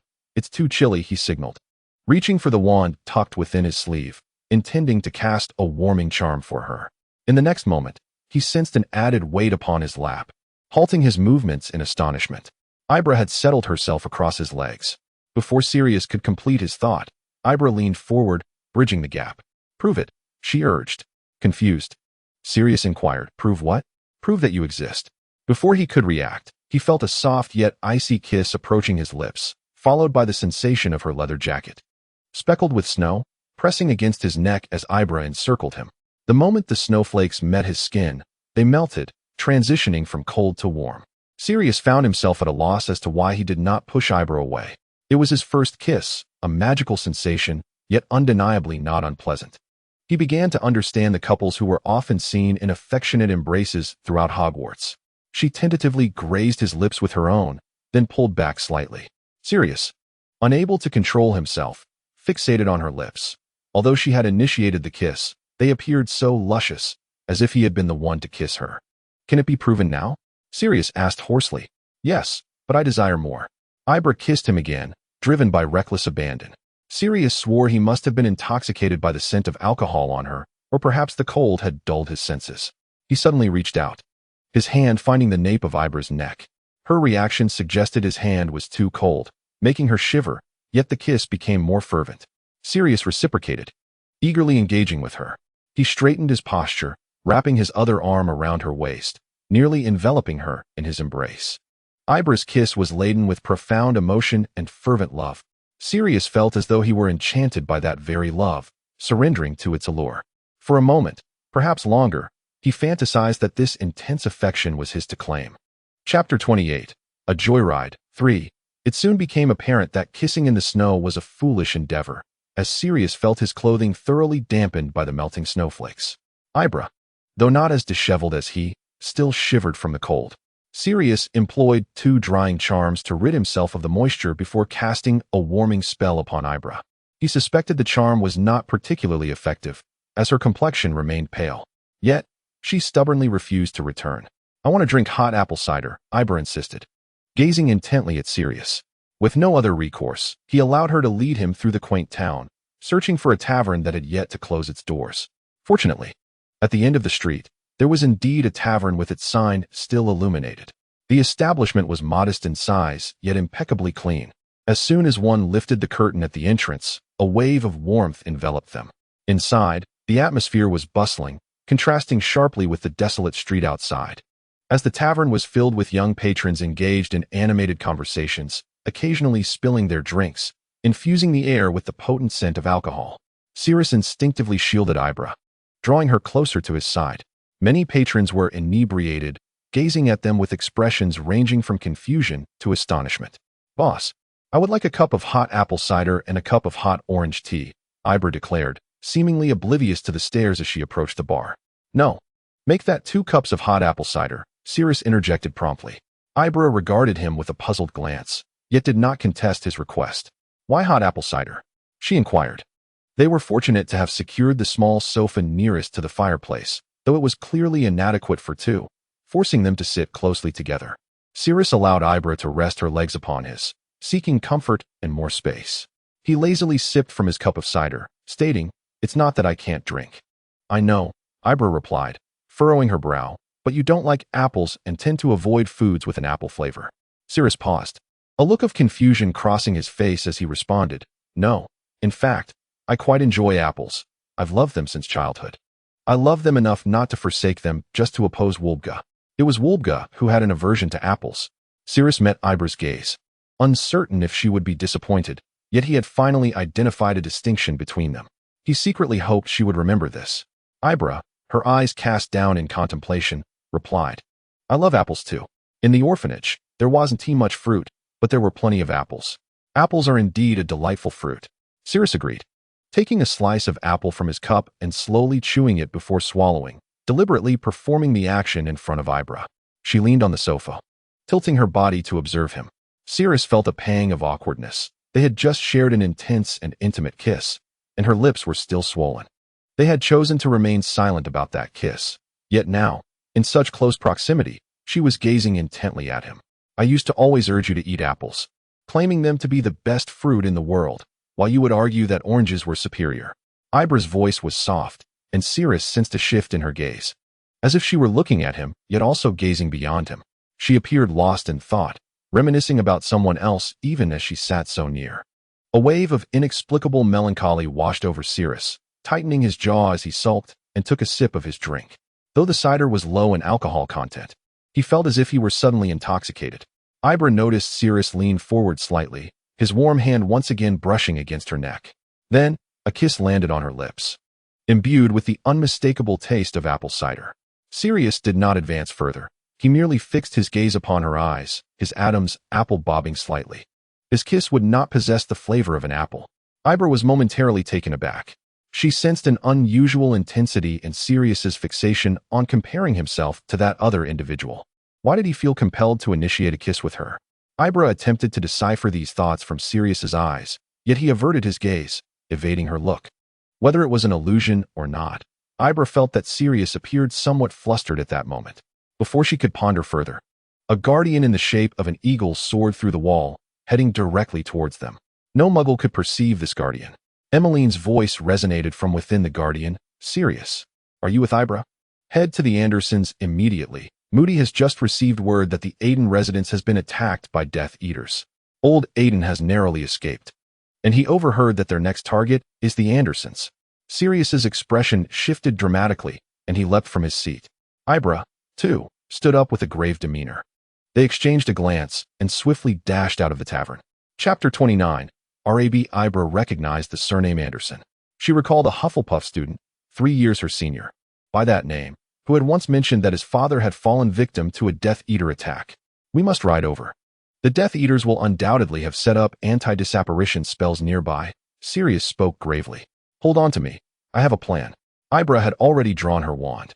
"In my world, after the war, the Ministry developed methods to temporarily bypass the anti-disapparition spells." Before Sirius could respond, Ibra grasped his hand. "Concentrate." With a wave of intense dizziness, they suddenly materialized in front of a residential building. Before they could steady themselves, Sirius spotted a cluster of cloaked figures at the entrance, their ominous masks turning in unison towards them. In that instant, he even sensed a flicker of surprise emanating from those cold faces. "Black?" A voice, tinged with confusion and anger, pierced the air. "Which fool set up the anti-disapparition spell? How could they appear here?" Before the words had fully escaped his lips, a sharp curse sent him flying. The assailant was Ibra. Her movements were swift and decisive, as if she were accustomed to silent spellcasting. Beams of light erupted from her wand in rapid succession, bombarding the Death Eaters. Taken by surprise, they found themselves steadily retreating under her relentless assault. The other Death Eaters quickly regained their composure. Spells crackled through the night, illuminating the shadows. Ibra sidestepped a curse hurtling towards her, her expression steely as she lowered her voice to Sirius, who was engaged with 2 Death Eaters nearby. "You go inside, alert the Andersons to evacuate immediately. Inform Moody that there is no anti-disapparition spell here. Let them come directly for support." Sirius understood that there was no time for hesitation. While fending off attacks, he unleashed a blasting curse, forcing the enemy before him to stagger back, seizing the opportunity to sprint towards the house. The number of assailants was not particularly large, yet Ibra noticed that one Death Eater among them was not exerting full effort. Concealed amidst the crowd, The individual occasionally emitted sparks from their wand, ostensibly engaged in an attack, but Ibra keenly discerned that the spells lacked force, easily deflected by her. Those were not incantations intended to claim lives. Facing a group of Death Eaters alone was indeed arduous. Fortunately, Sirius's messages were transmitted swiftly. Soon, silhouettes began to materialize, joining the fray and dispersing the onslaught. Sirius also emerged from a nearby building, re-entering the battlefield. The vibrant hues of spellfire intertwined in the night, alleviating Ibra's pressure considerably. "You're injured." Evelyn had somehow rushed to her side, grasping Ibra and pulling her away from the forefront of the battle. "James and the others can hold their ground. Let me tend to your wounds." Ibra allowed herself to be led away, managing a faint smile as she attempted to disregard the blood seeping from her arm. "Next time, you should really try apparition first. There will always be a Death Eater who makes the mistake of neglecting to cast the counterspell." Evelyn paused, momentarily taken aback. "We did try. There were indeed obstacles. We could only apparate to the periphery before sending word to you. When we later received Sirius's Patronus message and attempted again, the barriers had inexplicably vanished." A jolt ran through Ibra at this revelation. When she had apparat with Sirius, she encountered no obstructions whatsoever. This suggested that either the counter spell had not been in place from the outset, or someone had deliberately removed it. She abruptly lifted her gaze, her eyes returning to the chaotic battlefield, striving to locate the figure who had previously displayed such lethargy. "I'll tend to this later. I must find someone." A bold conjecture stirred within her. Without hesitation, she gripped her wand tightly and plunged back into the tumult. "Why are you still bleeding?" Sirius noticed her, his eyes ablaze with fury and concern as he kicked a Death Eater who lunged at him. "I cannot allow you, my fiancé, to perish here," Ibra deliberately replied loudly, hoping her words might hold significance. She did not know Regulus well, nor was she entirely aware of his feelings toward Sirius. Yet she sensed that if the individual in question was indeed Regulus, her words might strike a chord. "You two vanished for hours and got engaged without consulting us," James shouted, his voice rising in exasperation. "Did you want me to inform Euphemia of your engagement directly? She'll think we've been hiding this from her the entire time, and she will be furious." Amidst the chaos, a Death Eater mocked, "Who is this intruder?" "Black. After leaving your family, you found a mudblood to marry?" Sirius, incredulous, cast a fierce curse toward the mocking Death Eater, but Ibra had already spotted her target. It was not the one who had laughed loudly, but rather another, standing rigidly, their gaze fixated on the ring in her hand, as if struck by an unseen force. The excessively restrained reaction was the most abnormal of all. Abruptly, Ibra lunged forward.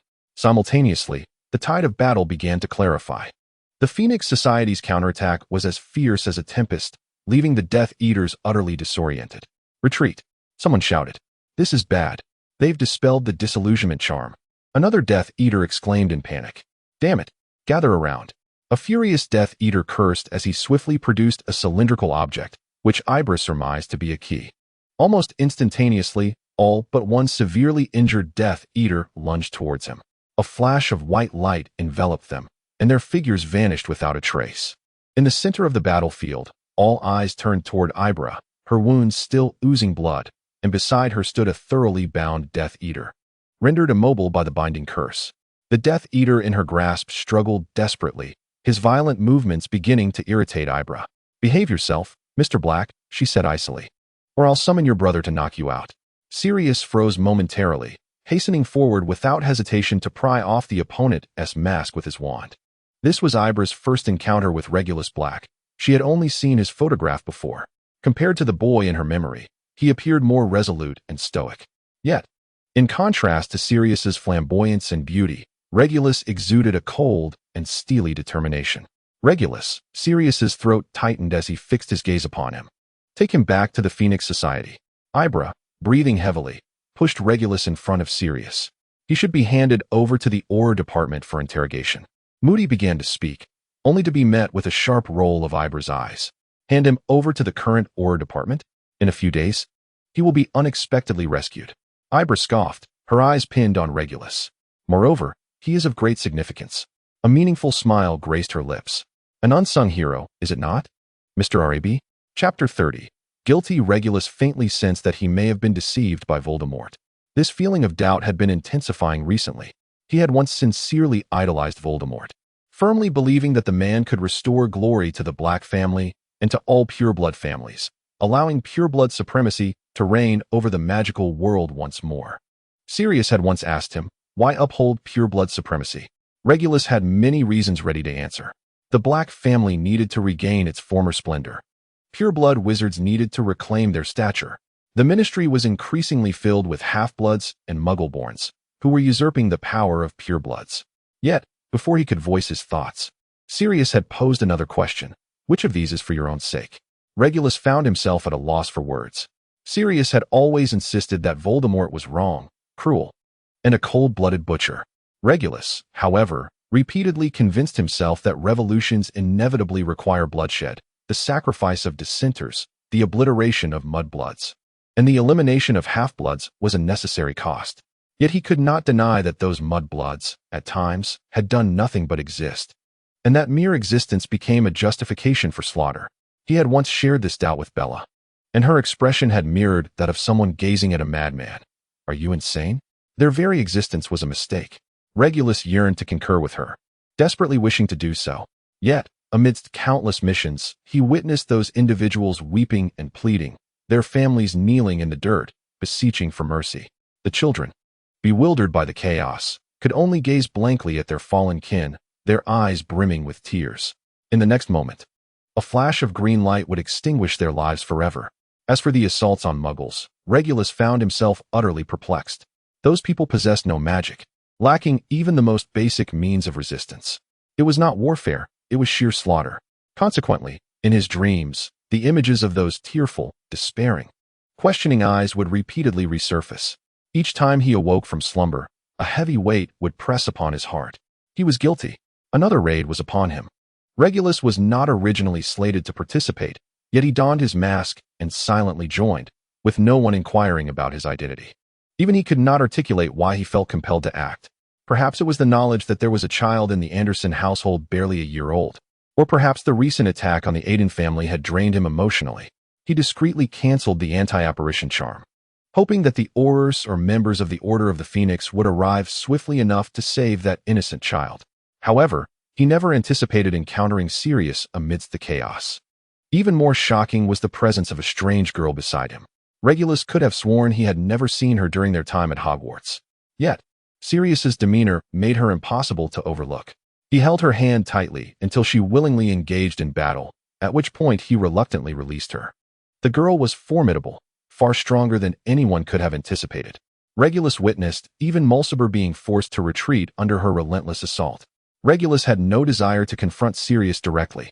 He hid within the throng, casting minor spells to avoid revealing his identity and to steer clear of direct conflict. But as the battle grew increasingly chaotic, he found himself compelled to fight for survival. It was then that the girl suddenly proclaimed, with great fervor, that she was Sirius's fiancée. Regulus froze, his gaze fixated upon her until he noticed the ring adorning her finger. It was on her middle finger, the very ring belonging to Sirius.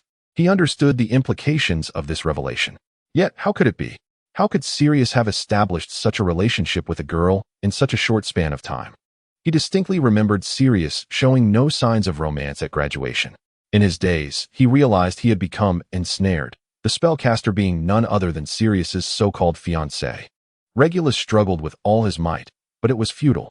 He heard her effortlessly utter his name, and then Sirius himself removed his mask. Regulus did not comprehend the girl's final words. What did nameless hero truly mean? After Ibra concluded Regulus's tale, he felt utterly drained, as though all his strength had been siphoned away. She leaned against the sofa, her gaze drifting towards the window, where the first light of dawn began to grace the horizon. The long night had finally come to an end. Each individual present was enveloped in the profound impact of the narrative, including Regulus himself. It was as though he could hear a heroic tale modeled after his own life. Nevertheless, he did not question Ibra's account, for the reactions of creature within the story, as well as the words on that note, were entirely plausible. A long-forgotten sense of ease began to spread within his chest. The act of betraying Voldemort alleviated some of the guilt that had burdened him.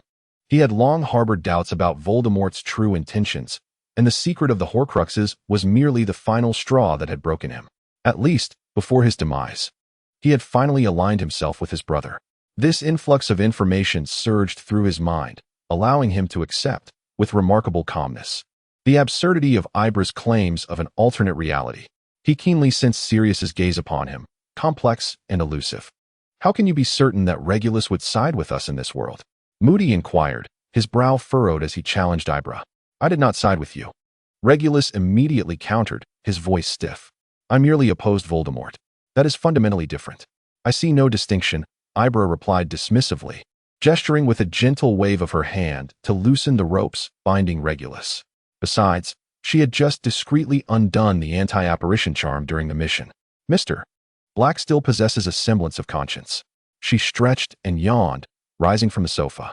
"In any case, with Regulus's assistance, we will save considerable effort in acquiring the Horcruxes. I am off to rest now." Turning, she glanced at Regulus and smiled. "You may return to Voldemort and continue your role as a spy. Your occlumency should be quite proficient by now, I presume." Regulus silently regarded her, remaining speechless for an extended moment. After a pause, he refrained from responding and instead raised an eyebrow, posing a different question. "Then why is Sirius's ring in your possession?" "I acquired it through deceit." "I gave it to her." They both spoke simultaneously.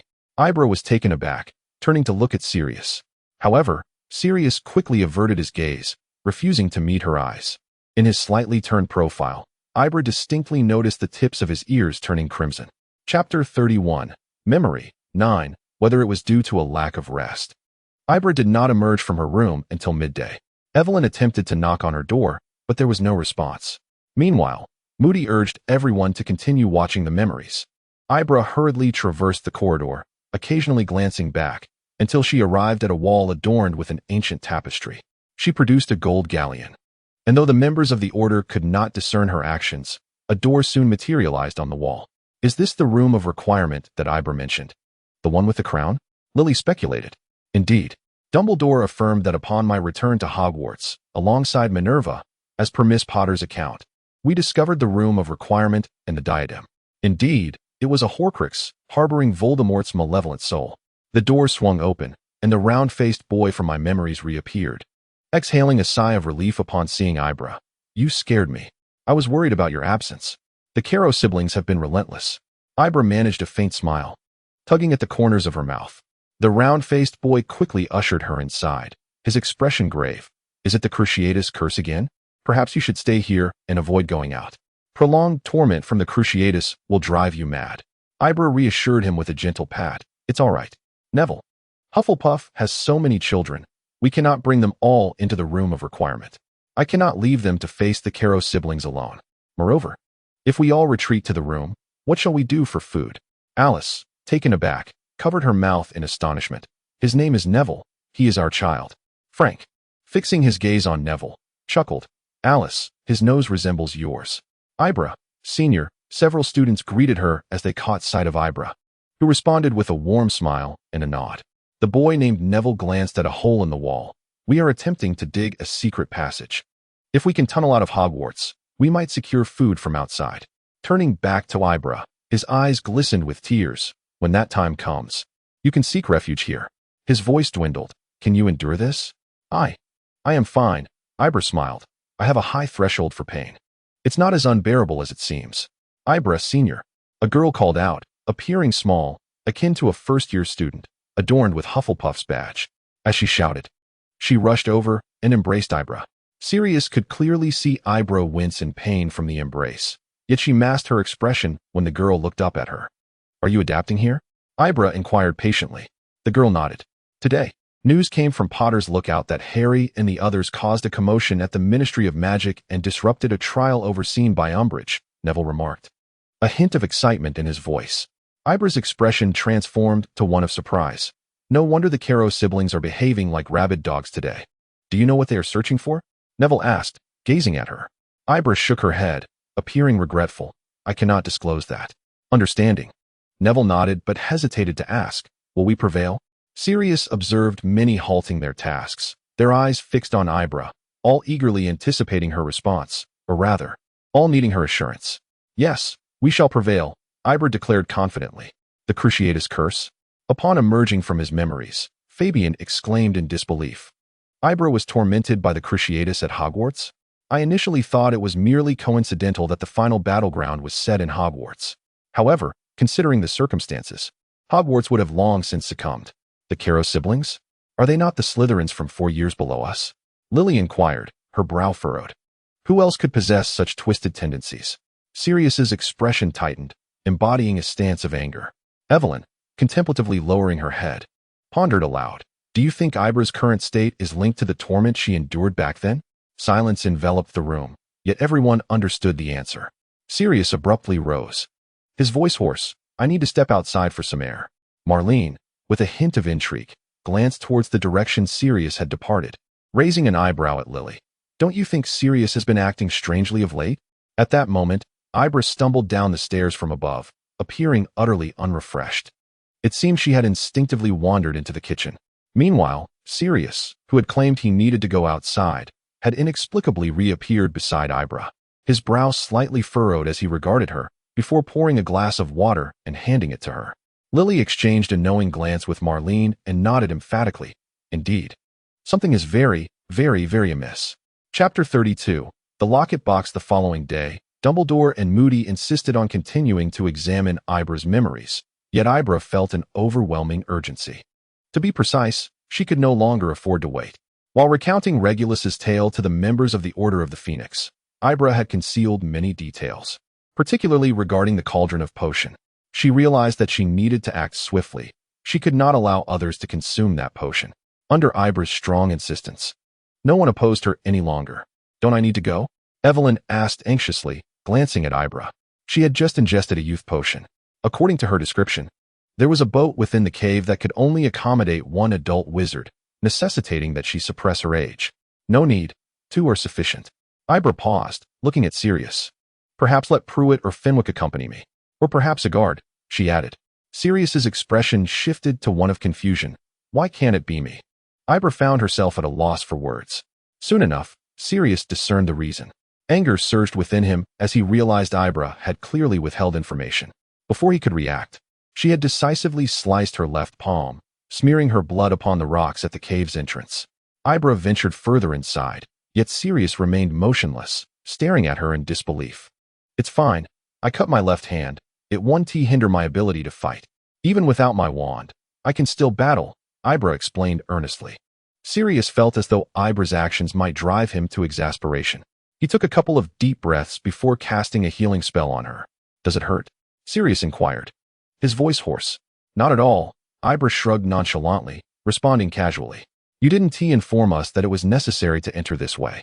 Sirius spoke again, as if he had realized something. You had not elaborated on the process of acquiring the soul vessel. Ibrahim turned to him. Do you still dare to follow me? Aren't you afraid I might lead you to your demise? He added, now, I am more concerned that you wish to meet your end yourself. Sirius cast a penetrating gaze upon her, feeling as though his words had become a self-fulfilling prophecy. Just then, Ibrahim brandished her wand and warned him, stay back. I will handle the mechanism ahead. Sirius genuinely believed it to be a mechanism. He nodded, gripping his wand tightly, prepared to cast the shield charm in support of Ibrahim at a moment's notice.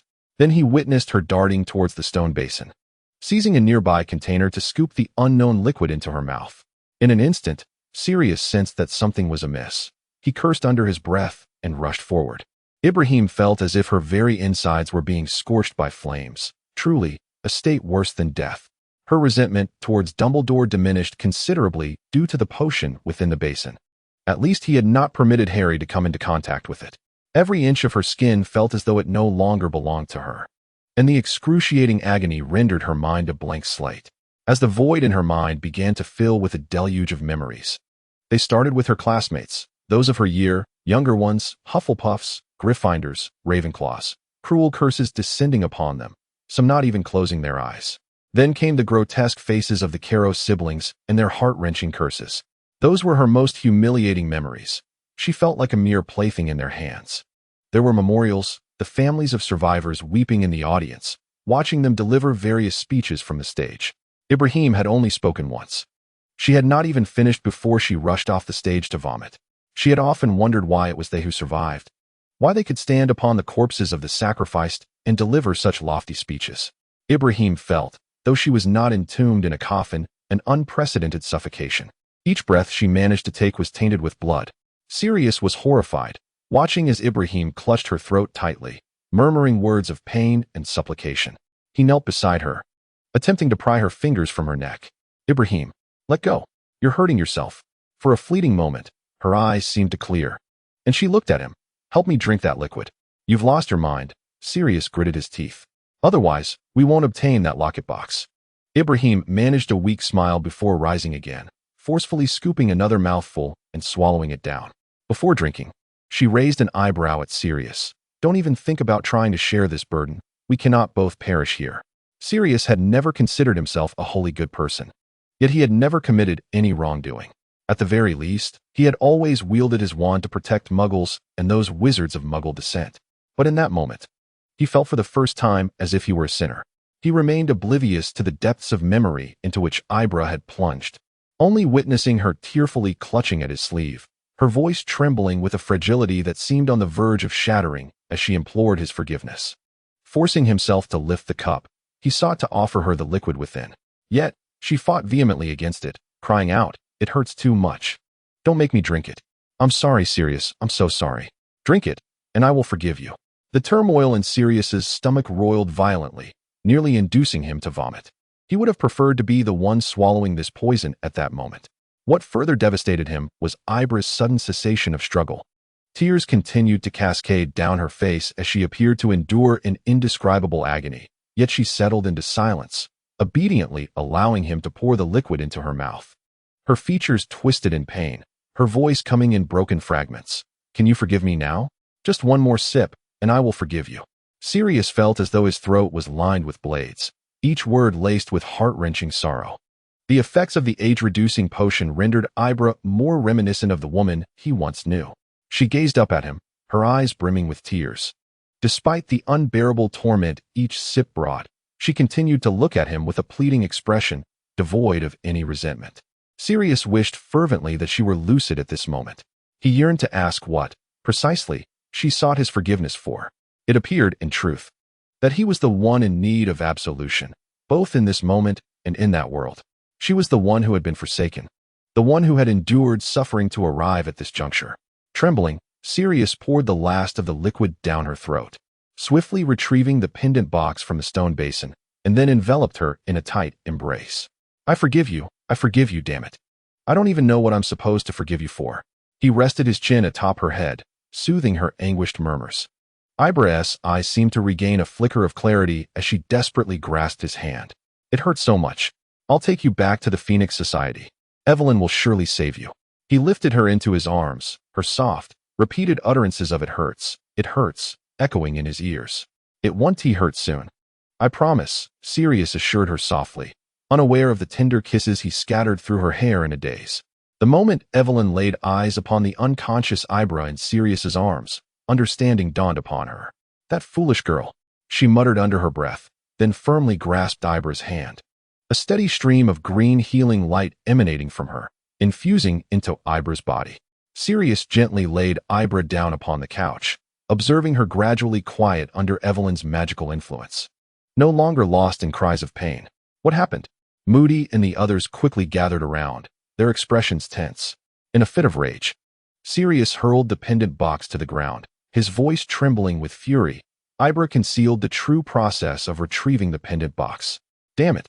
I forced her to consume an entire basin of poison." With that, he collapsed onto the ground, hands pressed firmly against his face, shoulders trembling as if he could no longer contain the weight of his despair. "She will be all right," Evelyn assured him.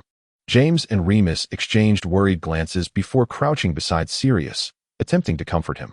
Cyrus raised his head and gazed upon the tightly closed eyes resting on the sofa, his heart consumed by a singular thought. He fervently prayed that Evelyn's words would manifest into reality. Chapter 33. Coma. Ibra felt as though she had traversed an interminable dream. She envisioned Harry lying pale upon a hospital bed, his body swathed in a multitude of bandages. The gentle rise and fall of his chest bore testament to the flicker of life that had yet to extinguish. Ginny sat steadfastly by his bedside, her gaze unwavering upon Harry.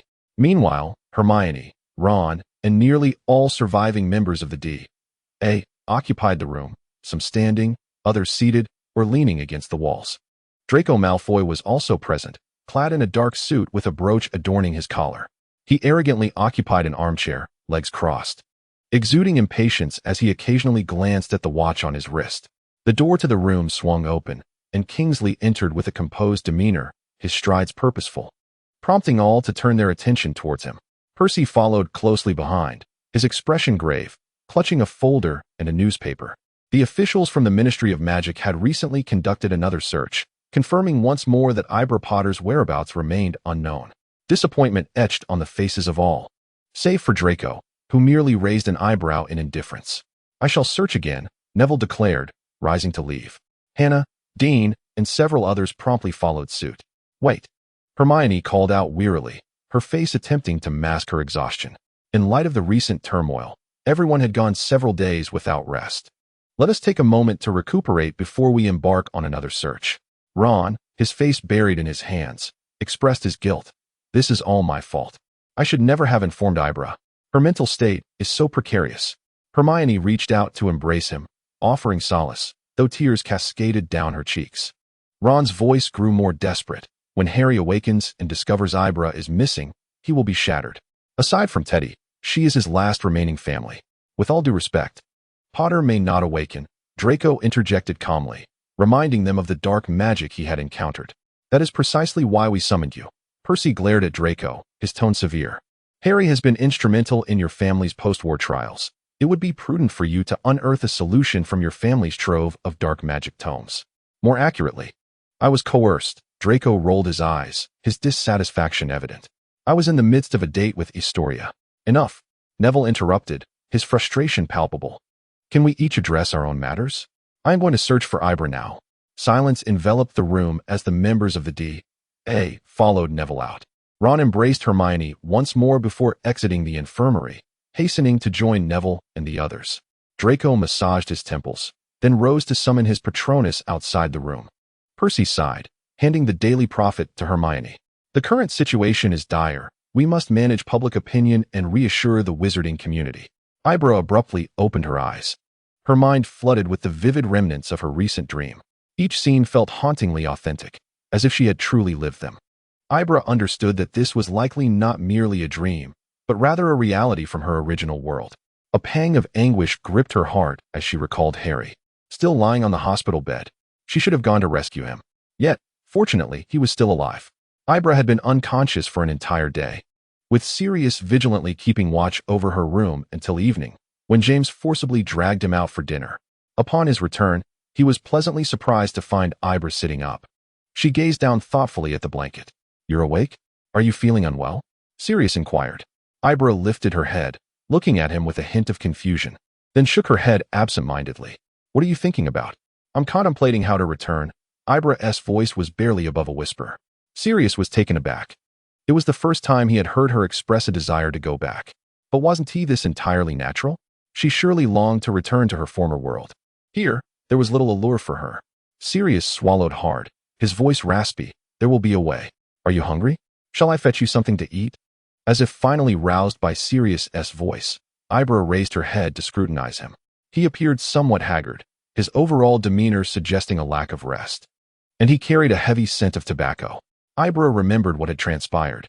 She could even recall the words she had spoken. "I frightened you in the cave, didn't I?" She chuckled softly, a note of apology lacing her tone. Sirius felt as though he was witnessing a different side of Ibra. Her lips bore only a faint hue, her hair cascading down rather than being neatly tied back as usual. She smiled gently.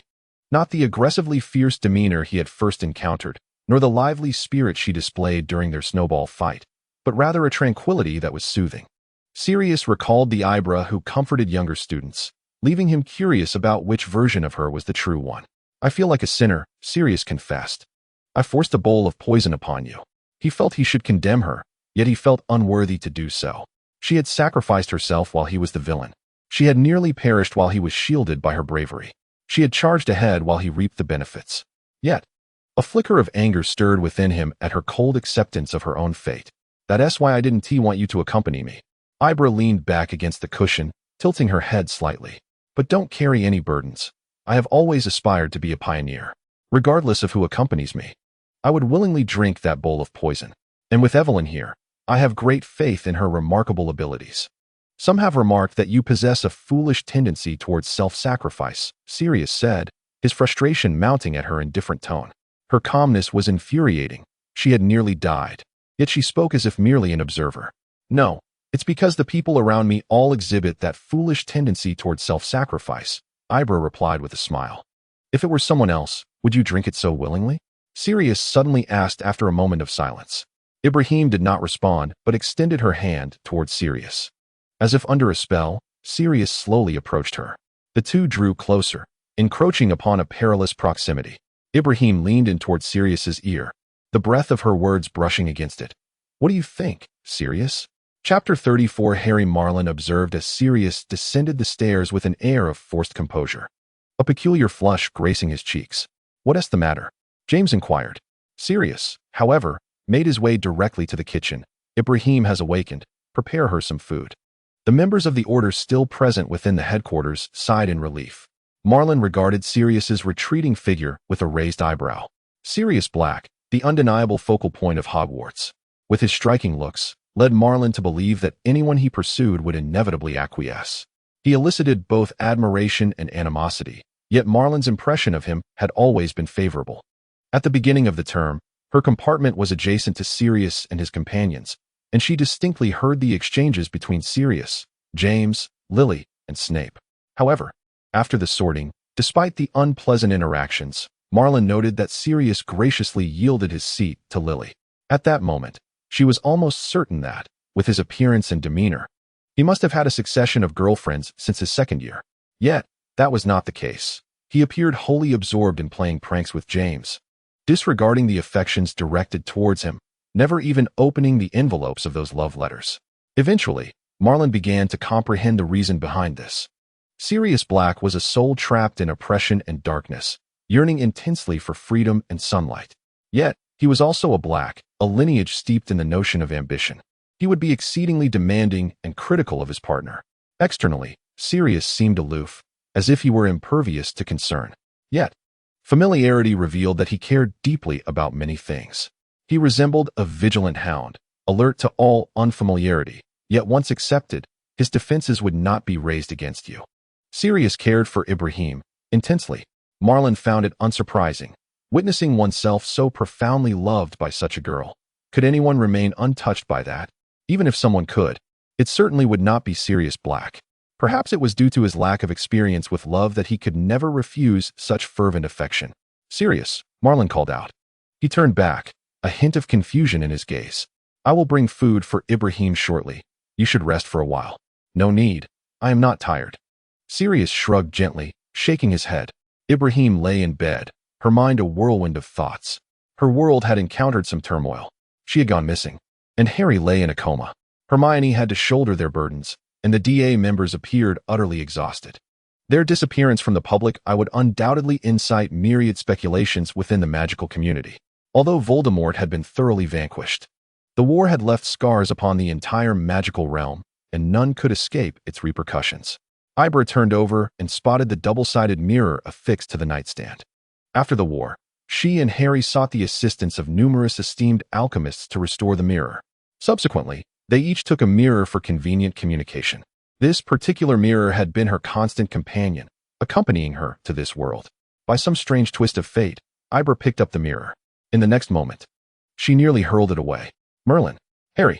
Ibra shrieked, frantically catching the mirror before it slipped from her grasp. Harry was within the mirror, truly within it, not as in their usual conversations. Ibra could see Harry in his entirety. He appeared to be trapped in a small room, with the mirror serving as a transparent wall through which she could observe him. Harry, noticing her, rushed to the front of the mirror, shouting in disbelief. Ibra Potter! I can hardly believe it. After all this time, you haven't even glanced at the mirror. I thought I would never be able to reach you again. When you don't look at the mirror, it seems like you can't hear me no matter how loudly I shout. How are you in there? Ibra gazed at Harry in disbelief, questioning whether she was hallucinating again. Wait, what do you mean by hallucinating again? Harry interrupted her with a frown. Ibra, feeling guilty, shifted the topic. What on earth is happening with you? I was on a mission when it seemed I fell under some curse and lost consciousness. When I awoke, I found myself trapped within the double-sided mirror. Harry sighed. To be honest, I can hear voices from both worlds right now. But Hermione and the others have no intention of retrieving the mirror from my coat. However, Draco seems to be searching for a way to rescue me. I hope he discovers my predicament in the mirror soon. It's dreadfully boring here. You can hear voices from both worlds? Ibra raised an eyebrow. Yes, but only occasionally. Sometimes I can distinctly feel the connection between us fading. Frankly, I just heard you flirting with Sirius. Help me. Now that you know, please give me a heads up next time you flirt, so I can cover my ears. Harry rolled his eyes. We weren't flirting. Let us just call it flirting. Harry interrupted, listening to me. After all, I'm about to get married. Ibra stared at Harry in shock. Harry chuckled. But this is good, you know? Better than I imagined. You've seen Sirius again. Ibra, you seem much better than before. Ibra instinctively touched her cheek. Really? I just drank a vat of poison. Of course, you appear much happier, Ibra. Moreover, I like this world.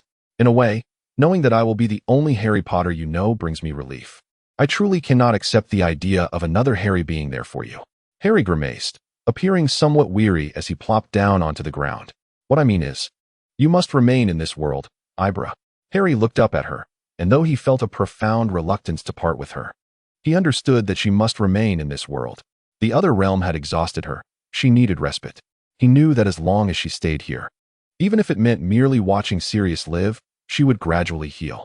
Ibra and Harry locked eyes for a long moment before they both erupted into laughter, though their expressions soon turned somber.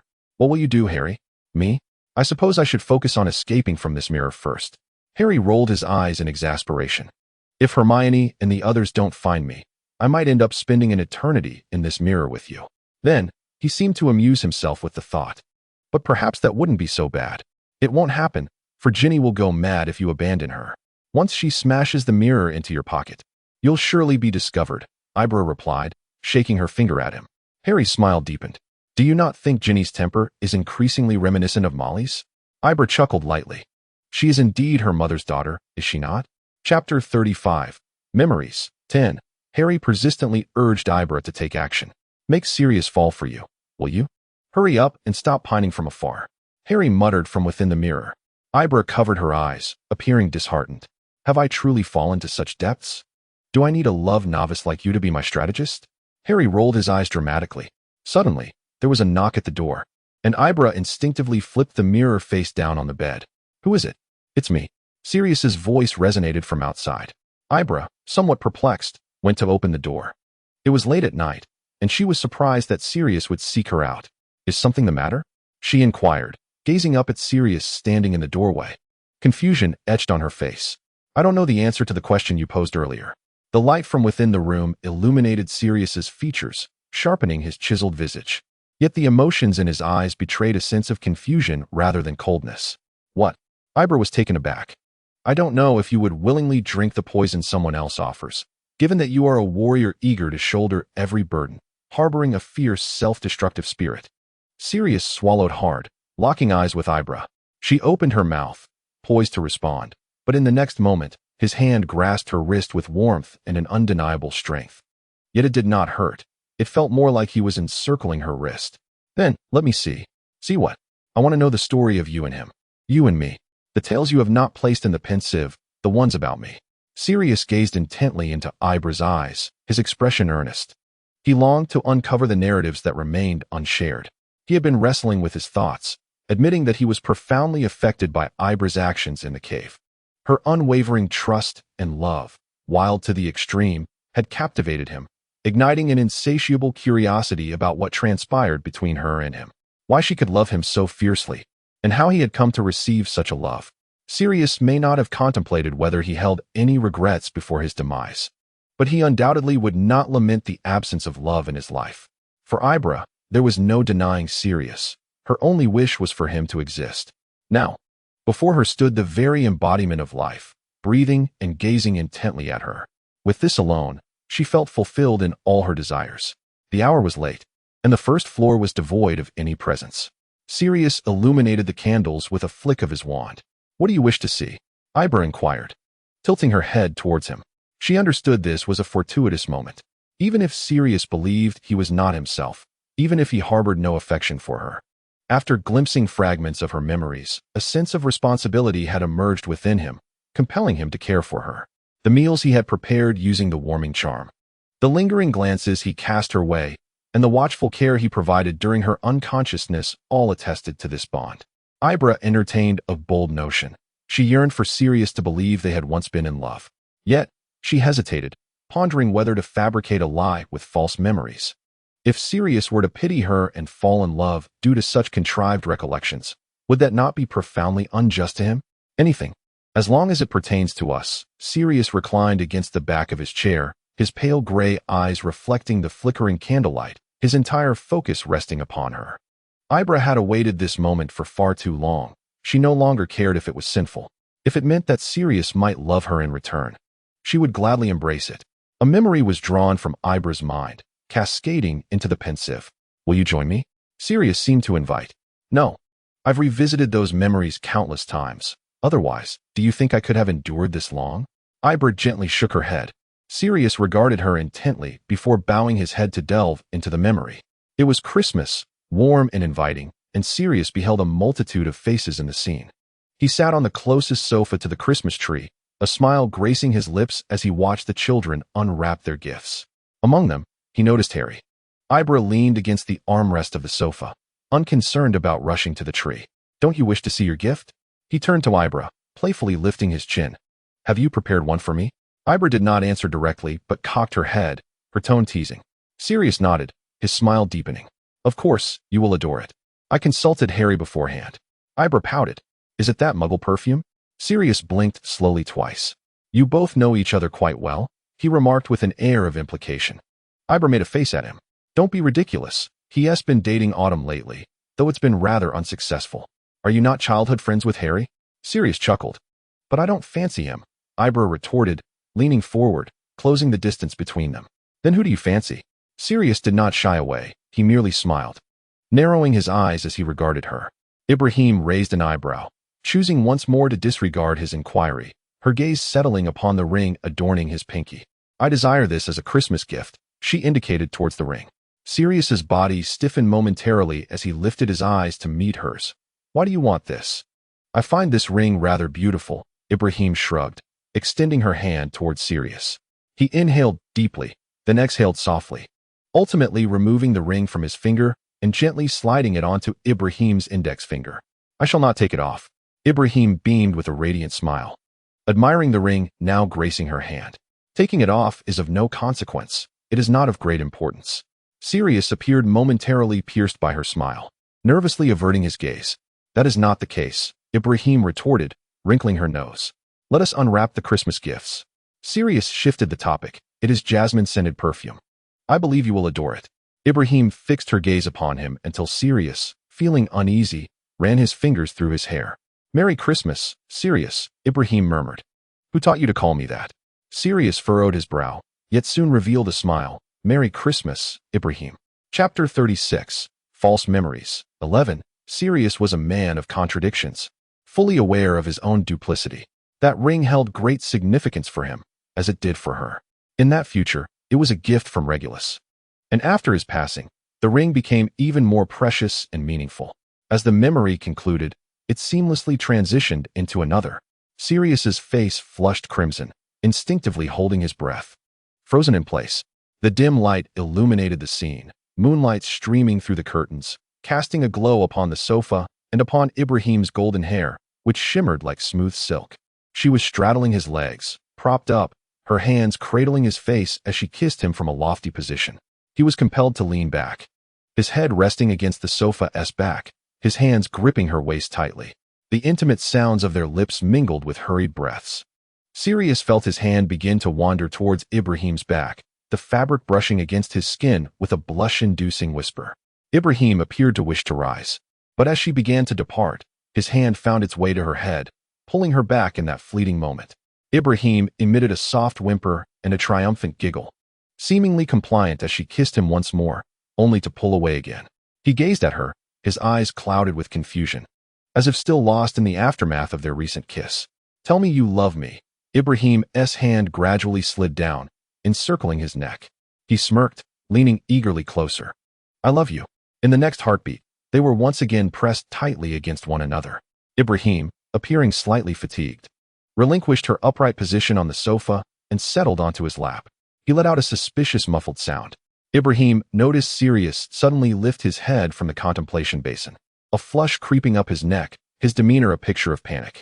Ibrahim was not surprised by his reaction, though it was more exaggerated than she had anticipated. What did you see? Ibra tilted her head in curiosity, having inadvertently crammed too many memories into her mind. She was uncertain which fragment had transformed Sirius in such a manner. Sirius, caught off guard, seemed to recall Ibra's presence only then. To her astonishment, she realized that his face could redden even more. What did you see? Ibra repeated, her playful intentions ignited as she deliberately leaned against his chair, inching closer. Sirius was overwhelmed by the recent scenes replaying in his mind, feeling the warmth surge through him, rendering him almost dazed. Yet, Ibra continued to draw nearer. She appeared a touch more mature than in his memories, her features more exquisitely beautiful. Those silver eyes gazed intently at him, and Sirius could see his own flustered reflection within them. A wave of fragrance enveloped him, jolting him. It was the scent of jasmine. This aroma was familiar, always associated with Ibra. Did she wear this perfume because of him? Then, his gaze inevitably fixated on Ibra's lips. At that moment, their color was pale. Far from the swollen red he remembered, lacking the rosy hue from that day in the snow. Ibra let out a light laugh, a sound that resonated with the laughter in his memory, causing Sirius to avert his eyes, feeling guilty. Did you see us kissing? Ibra whispered, her voice laced with allure. Sirius swallowed hard and nodded honestly. Why is your face so red? Wasn't it you who wanted to look? She teased, and you're not unfamiliar with kissing me. Ibra moved even closer, her warm breath brushing against Sirius's ear, sending shivers down his spine. Did you use jasmine-scented perfume? Sirius turned his head slightly, uneasily creating some distance. Ibra momentarily froze at his seemingly random remark before realization dawned upon her. Wasn't it you who said it suited me well? She retorted. It was you who said that. Sirius countered immediately, though his voice soon dwindled. But indeed, it suits you perfectly. You both are alike, Ibra stated ambiguously. Yet, Sirius discerned a deeper implication. So when you kissed me, you were thinking of him, weren't you? He abruptly turned to stare at Ibra. His swift movement caused his lips to barely graze her cheek. Then why did you kiss me? Ibra did not respond, but instead countered. Do you pity me for being in love with him? Indeed, I pity you for loving such a person, Sirius retorted, his irritation flaring at Ibra's evasion, interpreting it as an implicit agreement. I sympathize with you for falling for that fugitive, for being shamelessly deceived at such a beautiful age. Sirius spat venomously. What is there to love about such a person, a being devoid of a future, a soul so fractured and aged? He could not restrain himself any longer.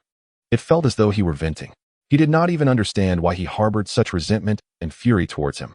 Even he might empathize, seemingly able to immerse himself in another's feelings, struggling to discern whether these words emanated from him or were merely a reflection of his desires.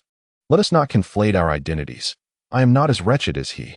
Sirius remained oblivious to his own expectations. Yet he felt he could perceive disappointment or anguish in Ibra's eyes, possibly bracing himself for a stinging rebuke from her. Nonetheless, he did not avert his gaze, intent on capturing every nuance of her expression. Yet, I love you. Even your dim future and fragmented soul are worthy of my affection. Every facet of you merits my devotion. Ibra merely offered a faint smile in response. Thus, even if you were to offer me poison, I would drink it without hesitation. Sirius recognized his defeat.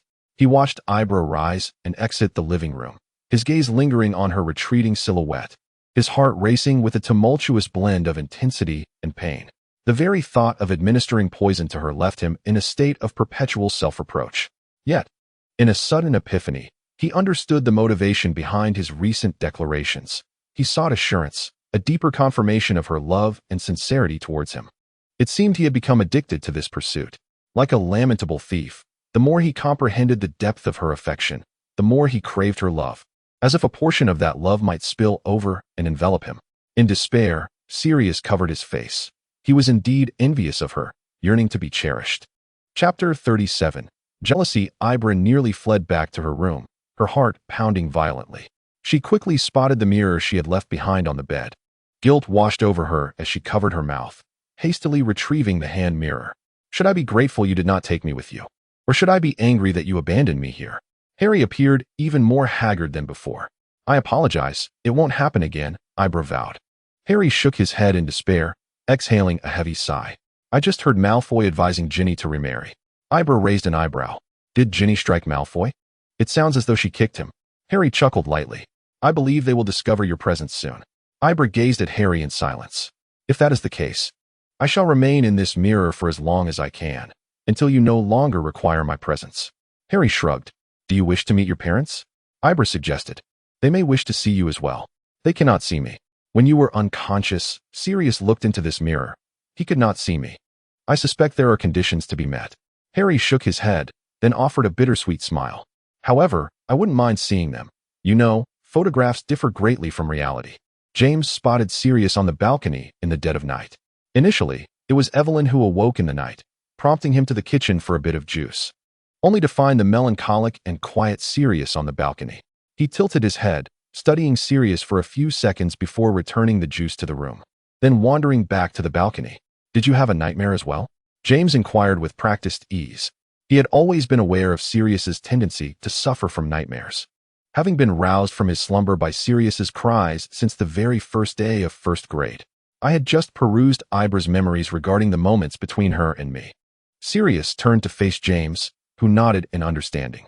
In fact, little AI has been wanting to talk to you. She believes you may be too concerned about the matters transpiring between you and Ibra in that world. I too felt that you need not feel uncomfortable due to the emotions tied to that world. After all, strictly speaking, it is not you who is in love with Ibra, just as I in that world am not with Lily. James sincerely believed that Sirius was feeling awkward about these matters, especially given his recent peculiar behaviors. His feelings for Ibra were tinged with an overwhelming sense of guilt. As Evelyn had mentioned, Sirius might be too immersed in the emotions of that world. However, those experiences were not his to bear responsibility for. James thought his words of comfort would ease Sirius's distress, but to his surprise, Sirius's expression appeared even more rigid and strained. I felt a pang of jealousy towards him. Sirius discovered that articulating his true feelings to James was far easier than he had anticipated. James stared at him in disbelief, his mouth agape in shock. James hesitated. If you discovered that Evelyn harbored deep affections for another version of you, would you not feel jealous? Sirius raised an eyebrow, yearning for James to empathize with him. James's brow furrowed deeply, and he shook his head solemnly. No, I would be consumed by jealousy. Sirius pressed his lips together, casting an uncertain glance at James. Do you think I would be selfish? Is it selfish of me to desire a fragment of Ibra's affection for that person? It was rare for James to witness Sirius in such a state of hesitation and uncertainty. He was usually one to act on impulse, pursuing his freedom without regard for consequences. A life of spontaneity and carefree existence comprised much of Sirius's essence. Not at all. That is quite normal. Without a moment's thought, James affirmed, unconditionally supporting Sirius as he always had. Sirius smiled, lightly punching James on the chest. It was not until James was on his way back to his room that he realized something felt amiss about their earlier conversation. Was Sirius's metaphor truly apt? The situation between him and Evelyn surely differed from that of Sirius and Ibra, did it not? Upon returning to his room, he found Evelyn still awake, propped up on the bed, regarding him with curiosity. What happened? She inquired. James promptly recounted everything that had transpired. So what did you say? Evelyn asked, her tone tinged with urgency. I merely stated that it is quite normal. James patted his chest proudly. I will support him. Sirius simply desires a bit of love. What is wrong with that? Evelyn rolled her eyes dramatically, turning away from him. What did I do wrong? James gazed at her, feeling a sense of grievance. Sirius questioned why Sirius would care about Ibra's affection. Evelyn's voice sounded somewhat irritated and helpless. Jealousy, perhaps, James winked, as he had informed me. Evelyn fell into a noticeable silence. Sleep, James. I'm feeling a bit weary. Chapter 38, Memories, 12, the following day. The members of the Order of the Phoenix gathered around the conference table, prepared to continue reviewing Ibra's memories. During Ibra's period of unconsciousness, Dumbledore and Moody successfully retrieved another Horcrux of Voldemort's, the Gaunt Ring, from the Gaunt residence. Ibra had to admit she felt a sense of relief. This indicated that Voldemort in this world was no different from the one in another. This was reassuring. His weaknesses remained unchanged. Sirius had not anticipated that Snape would emerge as the central figure in this memory. The scene appeared to unfold in an office, where Ibra donned a sleek black suit and casual sneakers. She reclined in her chair, her legs resting on the desk. Meanwhile, Harry sat on a nearby sofa, holding a stack of lists. Will you be giving a speech at this year's Victory Day? Harry tilted his head towards Ibra and inquired softly. Ibra, cigarette delicately pinched between her fingers, shook her head in response. Harry nodded, his expression betraying no surprise, yet he sighed. Then it falls to Hermione and me again. Though we still need one more person. I'll have to ask the DA members who might be willing to step in. What about Ron? Ibra scrunched her nose. He declined. He has been preoccupied with his proposal preparations. Harry chuckled, a hint of schadenfreude in his demeanor. I wager Hermione has already caught wind of his plans, but is pretending otherwise. Ibra shook her head. Perhaps you could simply borrow Dumbledore's or Snape's portrait and have them deliver a few words. Snape's portrait? James was the first to voice his skepticism. Is it the same Snape I know? Who else could it be? Sirius lifted his chin. But a portrait? Snape is dead? Lily's face suddenly drained of color. Her expression complex. Sirius noted this reaction. Although Lily had severed ties with Snape during their 5th year, they had been friends for many years, and it was inevitable she would struggle to accept the news of his demise. However, why could Snape's portrait deliver a speech on Victory Day? Remus pointed out the critical question. Who exactly is Snape? Not everyone knows him, such as Moody and the Pruitt brothers. A Slytherin, a former friend of Lily's, who later fell out with her, Marlene briefly summarized. I swear, Snape is undoubtedly a Death Eater now, Sirius remarked derisively. No one contradicted him. Only Dumbledore displayed a pensive expression. In the memory, Harry was amused by Ibra's words, though his smile appeared somewhat forced. Ibra, perceptively attuned to Harry's emotions, removed her legs from the desk, rose, and walked directly to sit beside him. You're not still dwelling on those matters, are you? She arched an eyebrow. Looking at Harry. Harry did not respond, merely offering a faint smile. Ibrahim gazed into his eyes and remarked, I believe you are ensnared in a one-sided memory of a living person, tormenting yourself. Do you truly think that Lily Evans, that formidable warrior, the head girl of Hogwarts, the cherished protégé of Professor Slughorn, and the heroine who eluded Voldemort thrice, would choose to marry a pure bully? Harry's expression softened, the tension in his lips easing. We are unaware of the specifics that transpired between your forebears, and those who could provide answers are no longer with us. However, from the memories you have shared with me, their treatment of one another was quite dreadful. Even their initial encounter on the train was unfriendly, Ibrahim continued, his demeanor indifferent. Their discord stemmed from beliefs, from the houses, from the war. But what is paramount is that you need not torment yourself over it. You owe them nothing. From the very moment you were thrust into this conflict, you were merely an innocent child. Moreover, countless individuals are unable to forgive him. Ibrahim sighed and shook his head. Which student, apart from those from Slytherin, was not subjected to his malicious attacks? Were those students not entirely innocent? She regarded Harry earnestly. It's simply difficult for you to accept because your father's image in your heart is too perfect. You miss him and attribute all noble qualities to him. Thus, when confronted with his imperfections, acceptance becomes arduous. Conversely, your expectations of Snape have always been low. You perceived him as a purely malevolent figure from the outset, which is why his ultimate sacrifice weighs heavily on your conscience. Ibrahim shrugged, looking at Harry with a touch of exasperation. You are a saint, you know? Sometimes, your sanctity is overwhelming. I still cannot fathom how you could grant Voldemort a chance for repentance. Harry chuckled, his expression light and joyous. You are even kinder than I. Ibrahim, you simply refuse to relent on my issues. Every slight I endure is magnified infinitely by you. Ibrahim rolled her eyes at him. Perhaps that is the essence of family. Moreover, Ibrahim wrinkled her nose and added, if you truly intend to have a portrait deliver a speech, I would recommend using Professor Dumbledore's portrait. Neville still refuses to see Snape. Wait, I don't understand this part. Gideon raised his hand, looking perplexed. Meanwhile, Fabian wore a grim expression. A portrait? Is Professor Dumbledore also? All eyes grew serious, turning towards Dumbledore. Yet, his demeanor was not as grave as theirs. He even mischievously winked at them. I anticipated this. It is quite natural, children. Everyone must eventually meet their end. But not you. If you were to perish, what would happen to the war? Moody said solemnly. Their conversation sounded as if Snape stood on our side. Marlene raised an eyebrow in surprise, glancing at Lily. Wow, Lily. Your former blood purist friend has surprisingly turned over a new leaf. Marilyn's voice was frigid. She had always harbored a disdain for Snape, which she had openly expressed during his friendship with Lily. She would never forget the moment when Mulsaber mocked Mary, and Snape's accompanying smile. as well as his half-uttered, yet unmistakable, slur of mudblood. At that time, she confided in Lily, yet Lily was steadfast in her belief that she had misinterpreted the situation. Even though Mary could see Lily's anxious demeanor, rife with uncertainty, it was evident that Snape ultimately reiterated his derogatory remark in Lily's presence. What transpired? Lily murmured. Her eyes filled with turmoil and disbelief, as it became clear that their years of friendship had not deterred him from embracing the Death Eater's path. As the memory faded, Lily abruptly lifted her head from the pensieve, her gaze fixated on Ibla, who was seated nearby, idly adjusting a small mirror.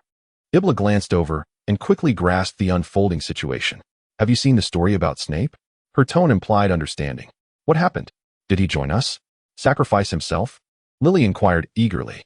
Ibla blinked, extracting another thread of memory from her mind and placing it into the pensieve. I can't recall whether I included this segment, but you may explore it now. Chapter 39. Memories. 13. Professor Snape has died. In the memory, Harry clutched Ibla's hand, his face a mask of terror and confusion, while his other hand tightly gripped a small glass vial. He was killed by Voldemort. Harry continued to murmur. Sirius directed his gaze toward Dumbledore. You actually allowed him to become a professor? Dumbledore shook his head, remaining silent. The memory progressed, and Ibla and Harry arrived at the headmaster's office, standing before the pensieve. It is a peculiar experience to view another person's memories through the lens of one's own.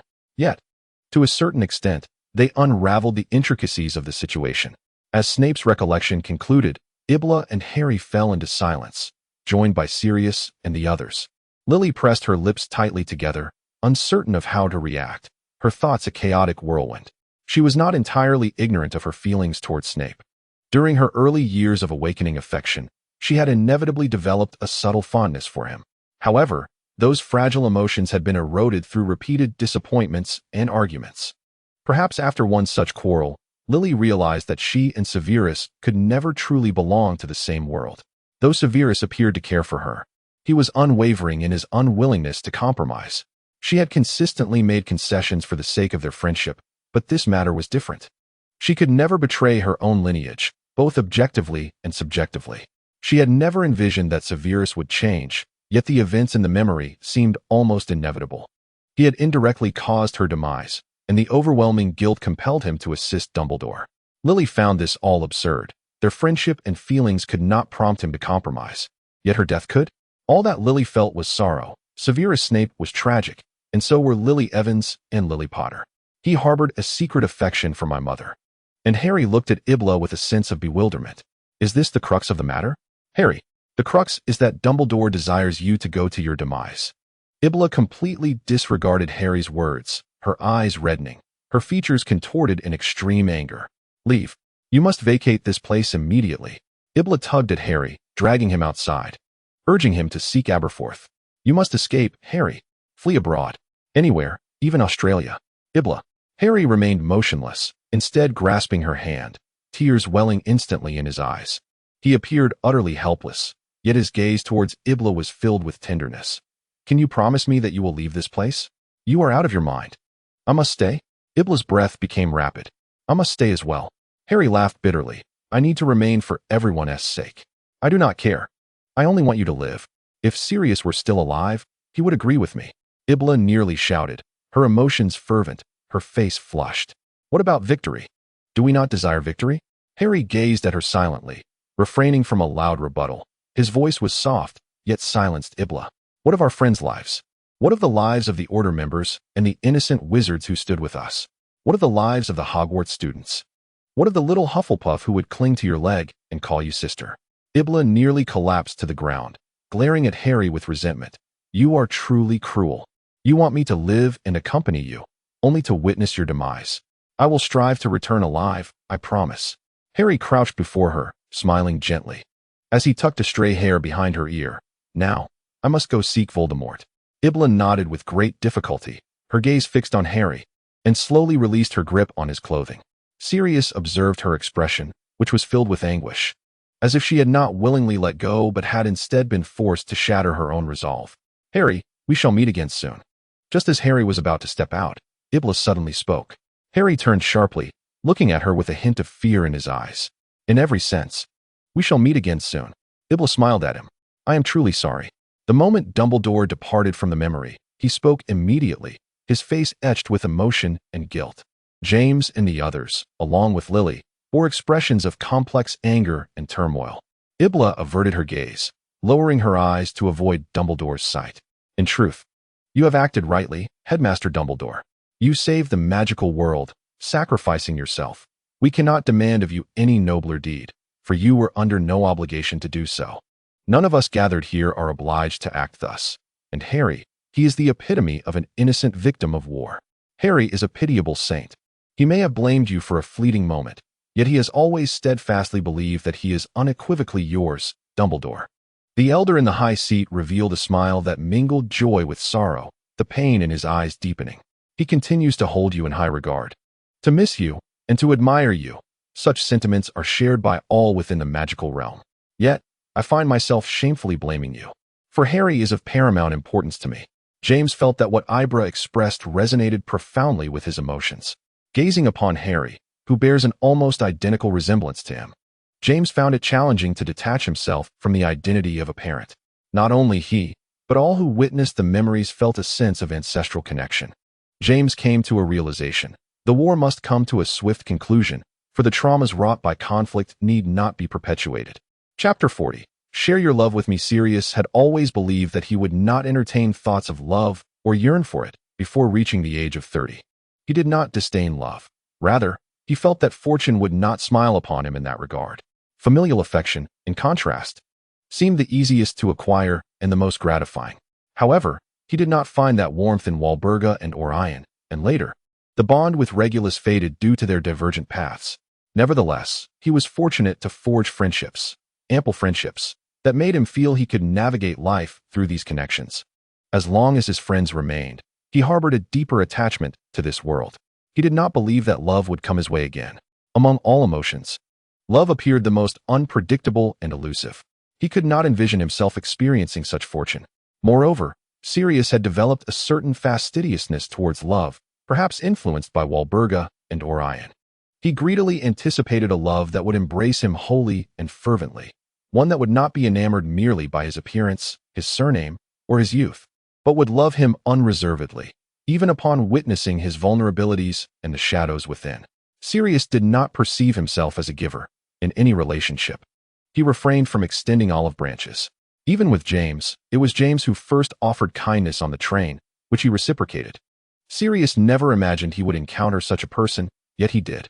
Even after enduring an extended confinement in Azkaban, even as a fugitive, even while being confined within the dark corners of Grimmauld Place, he found a treasure in that rare affection. Sirius desired this love, selfishly wishing to possess it. Why? Being Sirius Black, did he find himself so fortunate as to encounter such warmth during his darkest days? He recalled the metaphor he had shared with James that night. He recognized that his analogy was flawed. James and Evelyn were in love, and it was perfectly natural for James to feel jealousy towards Evelyn's beloved in another world. Yet with Ibra, the affection was unreciprocated, and Sirius struggled to discern his own feelings for her. Such complexity overwhelmed him. Her sudden appearance had taken him by surprise, pouring her love forth before him in an instant. As he believed that love belonged to him, he found himself unable to resist temptation, yearning to draw closer to that affection. Yet, she cruelly informed him that it was not his to possess. However, in her drunken stupors, she would lose herself, unable to distinguish between him and another, naturally becoming intimate with him, teasing him in an alluring manner. Once again, she laid that love bare before him, unreservedly. Sirius felt as though he were being driven mad by Ibra, yet he could not bear to neglect or distance himself from her. He found his focus irresistibly tethered to Ibra. Though he stood straighter than anyone else, maintained a colder demeanor than anyone else, and appeared more indifferent than anyone else, her essence bled, her heart bled. With each breath, she exhaled a mist of pain and regret that tugged at her nerves and innards. Sirius continually questioned himself. Do I like her? Do I like Ibra? He could not answer. He did not know the truth. Logically, if he were to harbor affection, there should be moments that set his heart racing. Yet why had he never felt such a thing? Perhaps it was, indeed, indifference, merely curiosity, simply drawn to her allure. Sirius exhaled a long breath, abruptly sitting up from the bed, his fingers anxiously ruffling his hair, slipping on his slippers. He intended to fetch himself a glass of water from the kitchen. As he passed the conference table, he halted, uncontrollably gazing at the meditation basin. He had yet to finish examining the memories Ibra had extracted. He had stored them in a glass vial. Glancing at the clock, Sirius deemed that he had forfeited his right to sleep that night. He sat before the meditation basin, staring at the pearlescent liquid within for a moment before retrieving the small vial. As the memories poured into the basin, Sirius inhaled deeply and submerged himself. Blood. An abundance of blood mingled with shattered glass.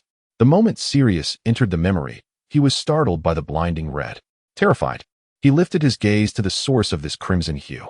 It was Ibra, lying in a bathtub, or more accurately, submerged in a pool of blood. Her eyes were tightly shut, blood continuously gushing from her wrists. Moreover, a substantial gash marred her neck, from which blood flowed profusely. The sight was nauseatingly red, compelling him to avert his eyes. Sirius felt as though his heart might cease to beat. He lunged forward, desperate to staunch the flow of blood, but to no avail.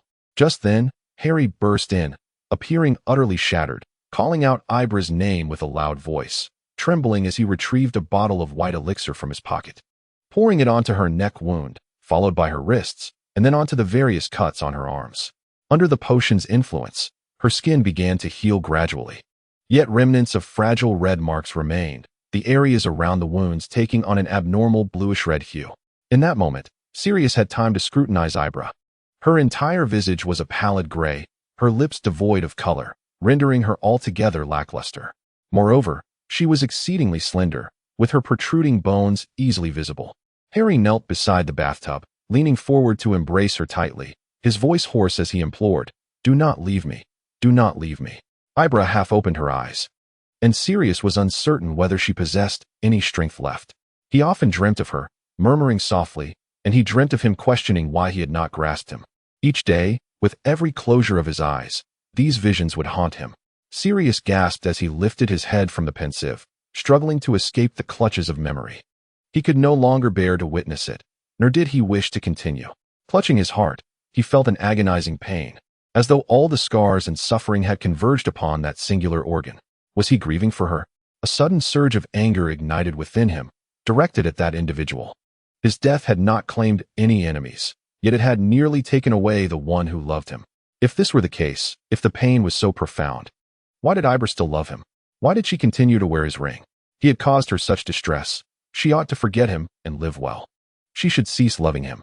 Sirius longed to scream at the Ibra of his memories. Cease loving him. If such a person could be worthy of such coveted affection, then why could he not? His heart raced, blood surging fervently to his brain. He felt more impulsive than ever, driven by a desire that whispered like a demon in his ear, "Why can't you?" He was on the brink of madness, yearning for calm. Out of the corner of his eye, he caught a glimpse of the fiery whiskey in the cabinet. Ibra, rarely an early sleeper, was roused by a soft knocking at the door. The sound was gentle, persistent yet unhurried, but she sensed the impatience of the person outside growing. Furrowing her brow, Ibra opened the door, only to recoil in shock. Sirius stood there, his hair damp, emanating a chill. A strong scent of alcohol wafted towards her with each breath. "Did you take a cold shower? In winter?" Ibra asked, her brow slightly furrowed, reaching out to adjust the strands of hair that clung to his forehead, glistening with droplets ready to fall. Suddenly, her wrist was gripped firmly by Sirius, the pressure sharp enough to elicit a twinge of pain.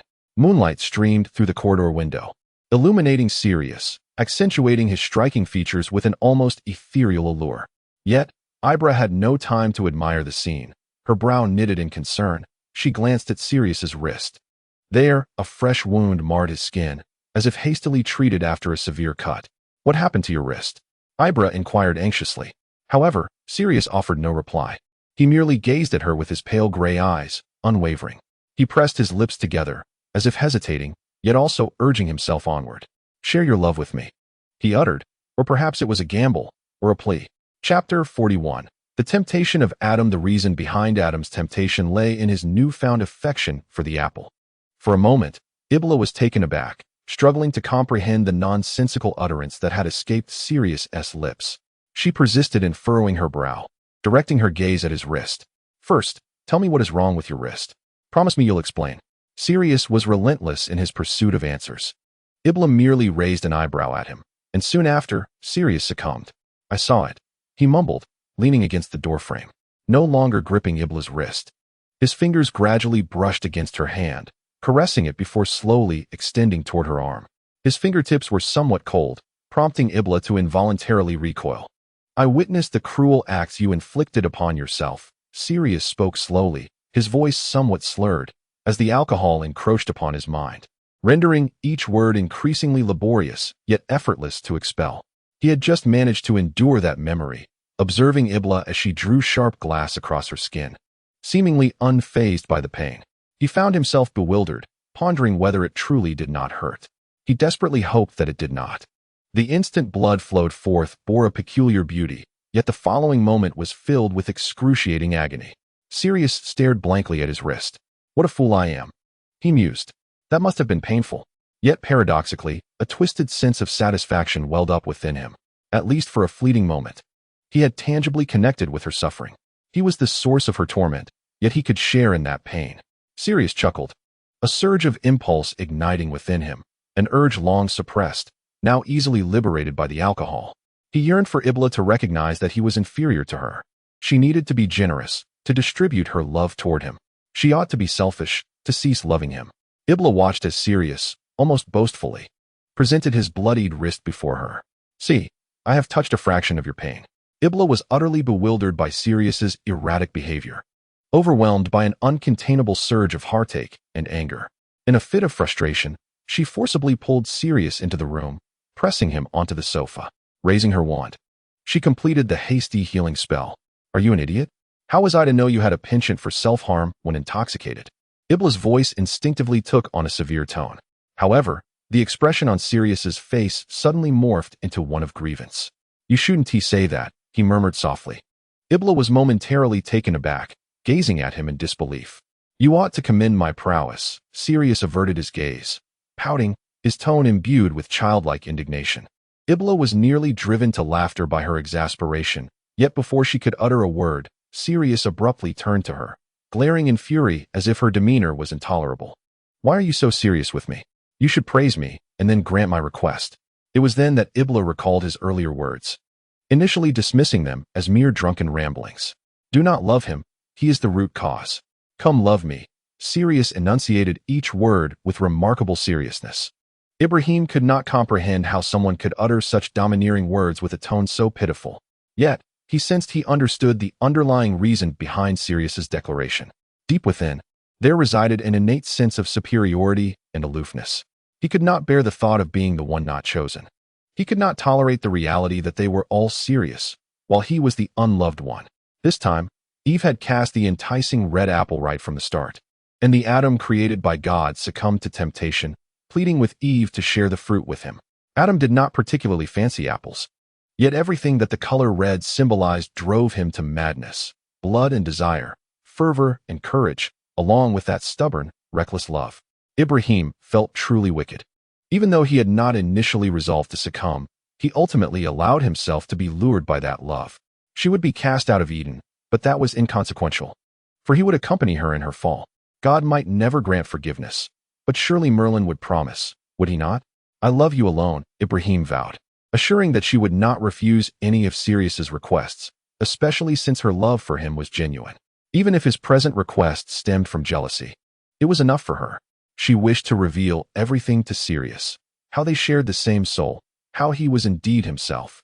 However, Sirius suddenly recoiled, pressing himself against the back of the sofa, his eyes shimmering with a hazy red. He gazed at her sorrowfully, his eyelashes trembling slightly. You are so unfair. Treating me like that person again, and you are drunk. Ibrahim crouched down to meet his gaze, surprise flickering in her eyes, yet unable to suppress a smile. I am not drunk, she softly reassured him, truly. I do not believe you. Sirius pursed his lips, his eyes brimming with accusation, the air thick with the scent of alcohol. Ibrahim was momentarily taken aback by his retort, uncertain how to explain the source of the alcohol aroma to a drunken man. Yet, before she could gather her thoughts, Sirius softened his demeanor. He sighed softly, weariness washing over him as he leaned closer, his fingers gently grazing her wrist. Never mind. I shall not hold it against you, he murmured, his voice muffled, eyelids half closed, appearing utterly fatigued. Thank you for your generosity. Ibrahim gazed at him, a smile gracing her lips. It was the first time she had seen Sirius in such a state, finding it both refreshing and amusing. Sirius nodded absent-mindedly. Yet his grip tightened. I am indeed very generous. Ibrahim chuckled softly. The atmosphere grew increasingly ambiguous. A faint scent of sandalwood enveloped Sirius, despite his clothes being damp. That fragrance lingered around them, refusing to dissipate.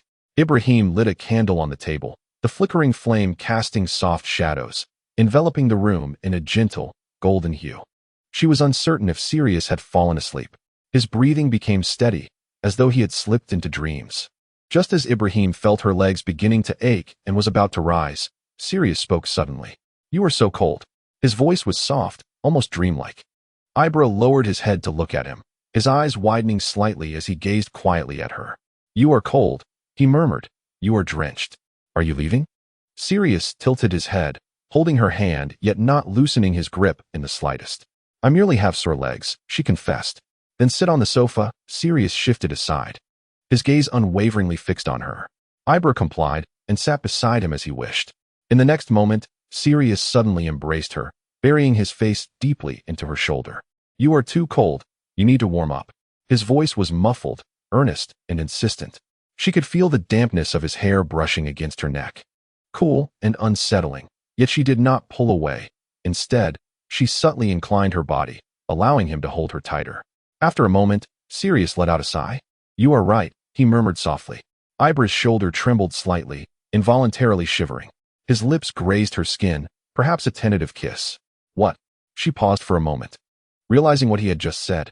I am cold, Sirius admitted, his hair brushing against her cheek, a ticklish sensation. Ibra lifted her hand gently to rest on the nape of his neck. In that moment, she distinctly felt his breath halt. Sirius sensed a gentle and soft presence drawing near. A kiss lightly fell upon his forehead, like a feather alighting. He almost wished it were heavier, lest he feel it was merely an illusion. Then, Ibra's voice whispered in his ear, her tone as tender as when she had once comforted a child. You need to warm up. She reiterated his words. Chapter 42. Entangled initially, it was a tentative light kiss, a touch followed by separation. The distance between their breaths grew shorter, and Ibra could almost feel the tremor of Sirius's heartbeat. He gently brushed his lips against hers, a fleeting touch that quickly vanished. A mere brush before retreating. He gazed into Ibra's eyes, as if seeking confirmation, and leaned in once more, pecking her lightly, brief yet restrained. Each kiss, delicate and fleeting, grew increasingly genuine, imbued with anxious exploration and insatiable longing. Ultimately, his lips lingered near hers, trembling as he whispered, May I continue? A soft laugh escaped Ibra's lips. Will you hate me tomorrow? Sirius's expression was one of bewilderment. Are you refusing my request? Ibra laughed again, and Sirius, his mind clouded by alcohol, could only see her suddenly beautiful smile. In the next second, she leaned in, kissing him unhesitatingly. Sirius was taken aback, his entire being instantly tensed. Ibra's initiative dispelled his hesitation, transforming his once cautious kiss into something fervent and urgent, as he responded with abandon. Ibra could feel the warmth radiating from Sirius, dissipating the damp chill. His hand tentatively slid along her arm to her waist, holding her tightly. Both individuals seemingly sought to prove something. Sirius, in a state of intoxicating confusion, guided Ibra to straddle his lap, forcing him to lean back, his spine pressed against the soft embrace of the sofa.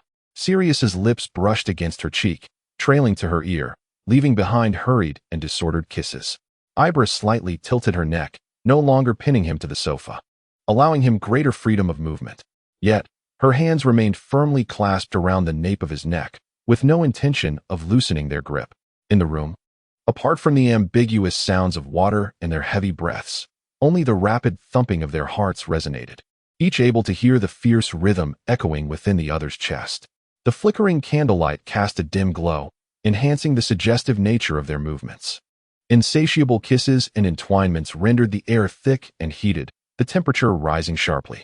The mingling scents of alcohol, jasmine, and sandalwood created a heady and frenzied atmosphere. Sirius felt as if he were losing his mind, the line between reality and fantasy blurring. Before him, Ibra gasped and trembled, merging with memories of the past. Jealousy and pride surged simultaneously, yet such base thoughts and actions ignited a sense of guilt within him. Ibra, he softly called, as if everything could be momentarily cast aside, provided that the name she uttered now represented only him. His hands roamed along her side, from her arms to her waist, and then to her thigh, exhibiting an unmasked possessiveness. He lowered his head, gently nibbling at her collarbone. Ibra shivered violently, her nails digging into the skin at the back of his neck, eliciting a muffled groan from Sirius.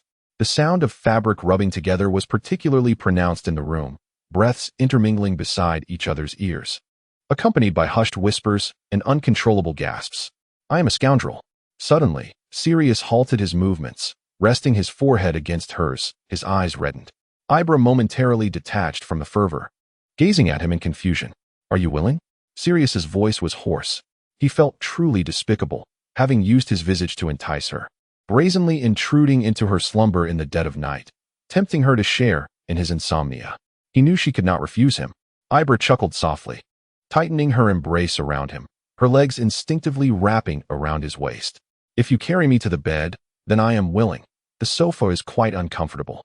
Each of her words sent a shiver coursing through Sirius's heart, prompting him to act without hesitation. Ibra contemplated that perhaps she and Sirius should be entwined forever, as she too longed to pose him that question. From the moment she laid eyes on him, she had been tempting him. But what of him? Was he similarly willing? What kind of people would so mutually entice one another? Were they demons? Or was it the insatiable desires and love within that drove them? The world shrank to the heat of their skin, the cadence of their heartbeats, and the mingling of breaths against each other's ears.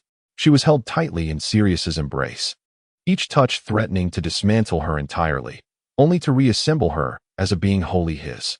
This was a reciprocal acknowledgement, for she too was fiercely entwined with him. All rationality was gradually stripped away, leaving only the sensory entanglement with him. In a fleeting moment, Ibra felt as though she had become weightless, as if she were falling into an endless dream. She found it difficult to discern whether this was reality or a mirage woven from alcohol and desire. Yet suddenly, it dawned upon her that she might have truly come alive.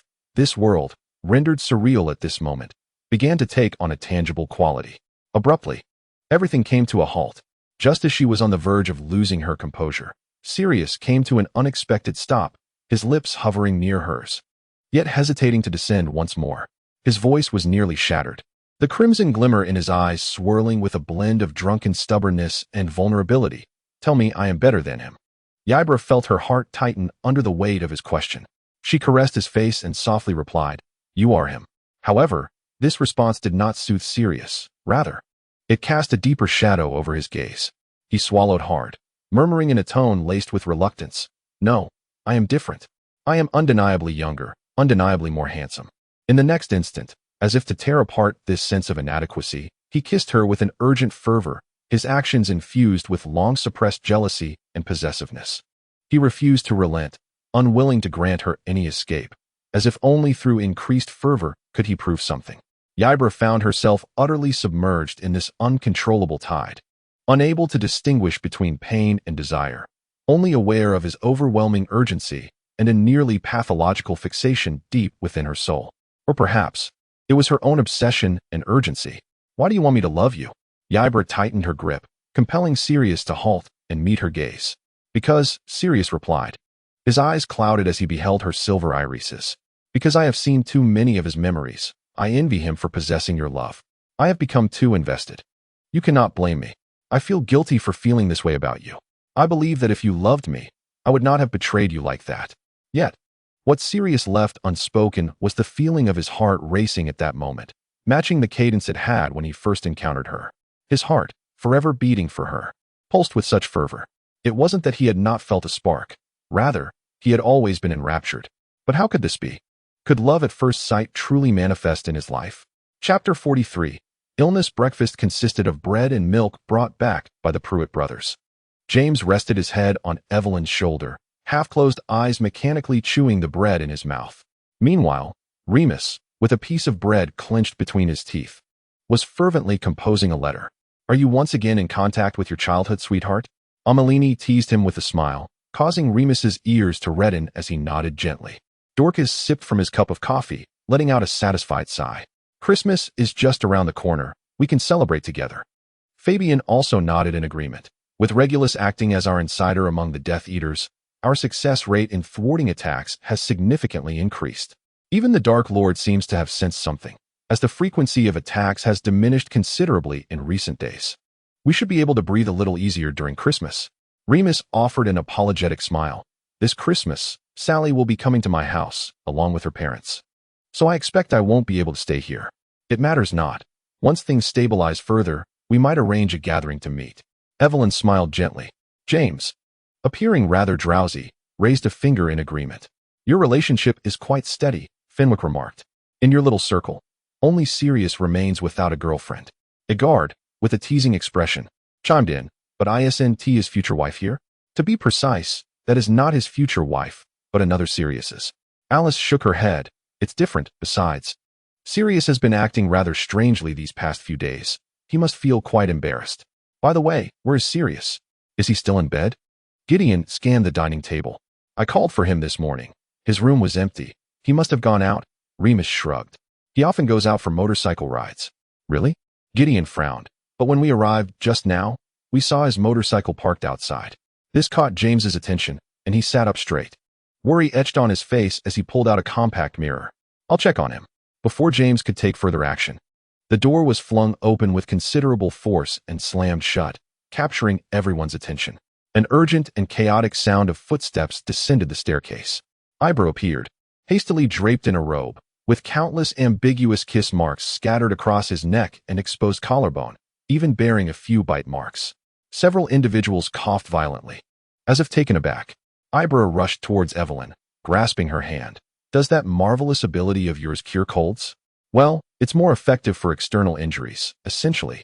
It merely replenishes vitality and has little effect on ordinary colds, Evelyn replied. Ibra grimaced in frustration. Is there any cold medicine here? Sirius has a fever. I have some in my room. I'll take you to get it, Evelyn nodded. Ibra's expression immediately relaxed, and he swiftly followed her out. Wait, did we miss something? Emmeline hesitantly raised her hand, seeking acknowledgement from the group. Is Sirius in Ibra's room? A guard asked, hesitantly. The expression on Ibra's neck, marked by lilies, was equally complex. All eyes turned towards the astonished faces of James and Remus. You didn't know? Dorcas raised an eyebrow, unable to contain her curiosity. They kept it from you? And succeeded? Remus shook his head, still in disbelief. I could tell Sirius cared for Ibra, but I had no idea they'd. James wore a look of sudden realization mixed with horror. Wait, was that what he meant that day? What? Everyone immediately turned their eager gazes towards James. He hesitated, stammering, I cannot say, Merlin. He abruptly stood up, hastily pushing his chair aside. I must go check on Sirius. Ibra had been awakened by a burn this morning. Sirius's temperature was abnormally high, and he had been tightly holding on to her. Ibra had sensed something was amiss with Sirius the moment she regained consciousness. However, she was not surprised at all. After all, he had consumed alcohol last night, taken a cold shower, and had come to her in a frenzy. Ibra struggled to rise, inadvertently waking Sirius, who merely tightened his embrace, burying his face against her, emitting a contented sigh. You feel so comfortable, he murmured, so cool. I am quite certain my body temperature is normal, Ibra sighed, managing to extract one hand to gauge Sirius's forehead. It was burning hot, even more so than she had anticipated. As if bewitched by the heat, Sirius instinctively rubbed against her hand. Are you a puppy? Ibra chuckled at his antics. Pads are indeed puppies, he retorted indignantly, nudging her playfully and mumbling his complaints. A muffled sound escaped her lips. In the next moment, Sirius leaned closer to her ear, his voice husky. Once more, please? No. Ibra was almost amused by his persistence. She shifted away, but Sirius stubbornly closed the distance, his warm breath clouding her mind. But this makes me feel worse, he lamented, slowly kissing her earlobe and even nipping it gently with his canine teeth. Have pity on me. Ibra was certain that Sirius's temperature had escalated further. He was burning up even more. She hastily rose, throwing on a robe, preparing to seek assistance. Where are you going? Sirius squinted at her, his eyes filled with accusation. Ibra sensed that what he truly meant was, have you abandoned me? I need to find a way to help you. I fear you may have lost your senses. Her heart softened. She leaned in to comfort him. You feel terrible, don't you? Sirius stubbornly shook his head, avoiding her gaze. I feel much better than before. Ibra merely smiled gently, kissing his forehead. I will return shortly. As Sirius watched her retreating figure, he blinked slowly, yet felt no sense of abandonment. This is hopeless. He dejectedly covered his eyes with his arm. I truly believed she would come back. As his consciousness began to blur, Sirius thought he might have briefly drifted to sleep. He only remembered hearing Ibra's voice again. Soothing and gentle, trusting her implicitly, he opened his mouth, only to be met with a bitter concoction being poured down his throat. I hate you, he grimaced tightly. Don't deceive yourself. Sirius thought he faintly heard James's voice, along with Evelyn's laughter. Chapter 44. A substitute is just a substitute. Ibra excused herself to the restroom, simultaneously retrieving the double-sided mirror that had been resting on the bedside table. Is this some form of revenge? As soon as she picked up the mirror, Harry erupted in exasperation. I was forced to listen all night. And you both this morning. Ibra blushed and instinctively covered her eyes, yet cleared her throat to suppress her embarrassment. I suppose so. After all, you and Ginny always forget to use the silencing charm. All right. Enough. Harry raised his hand in a gesture of surrender, his face flushed with embarrassment. Believe me, it is a memory I shall never forget. I will undoubtedly recall using the silencing charm every time henceforth. He then adopted a serious demeanor, fixing his gaze upon Ibra with a hint of gravity. Let me clarify. I did not eavesdrop intentionally. Moreover, what is the situation? Is there a third party involved between you two? His expression wavered momentarily. Of course, if this is an aspect of your mutual affection, there is no need for an explanation. Stop. Ibra interjected, halting Harry's discourse before it grew increasingly peculiar. To his surprise, she believed that my affections were directed towards Sirius from our world, rather than him. Harry blinked in confusion. Aren't they the same soul? I did not divulge this matter to him. Ibra paused, initially taken aback, but then she closed her eyes in anguish, a look of defeat upon her face. I have been in turmoil, desperately wishing for him to love me, yet unwilling to bind him with such love. Yet, everything I do only deepens the bonds between us. Love is both selfish and selfless. She was lost in her conflict, tragically swaying back and forth. But last night, didn't you both? Harry hesitated. I do not know. Perhaps he was merely intoxicated, his mind clouded by an unknown jealousy. Ibra averted her gaze, her expression one of uncertainty.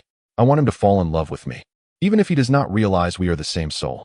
I wish to possess him, yet I do not want him to feel trapped by me. Merlin, I am utterly wretched.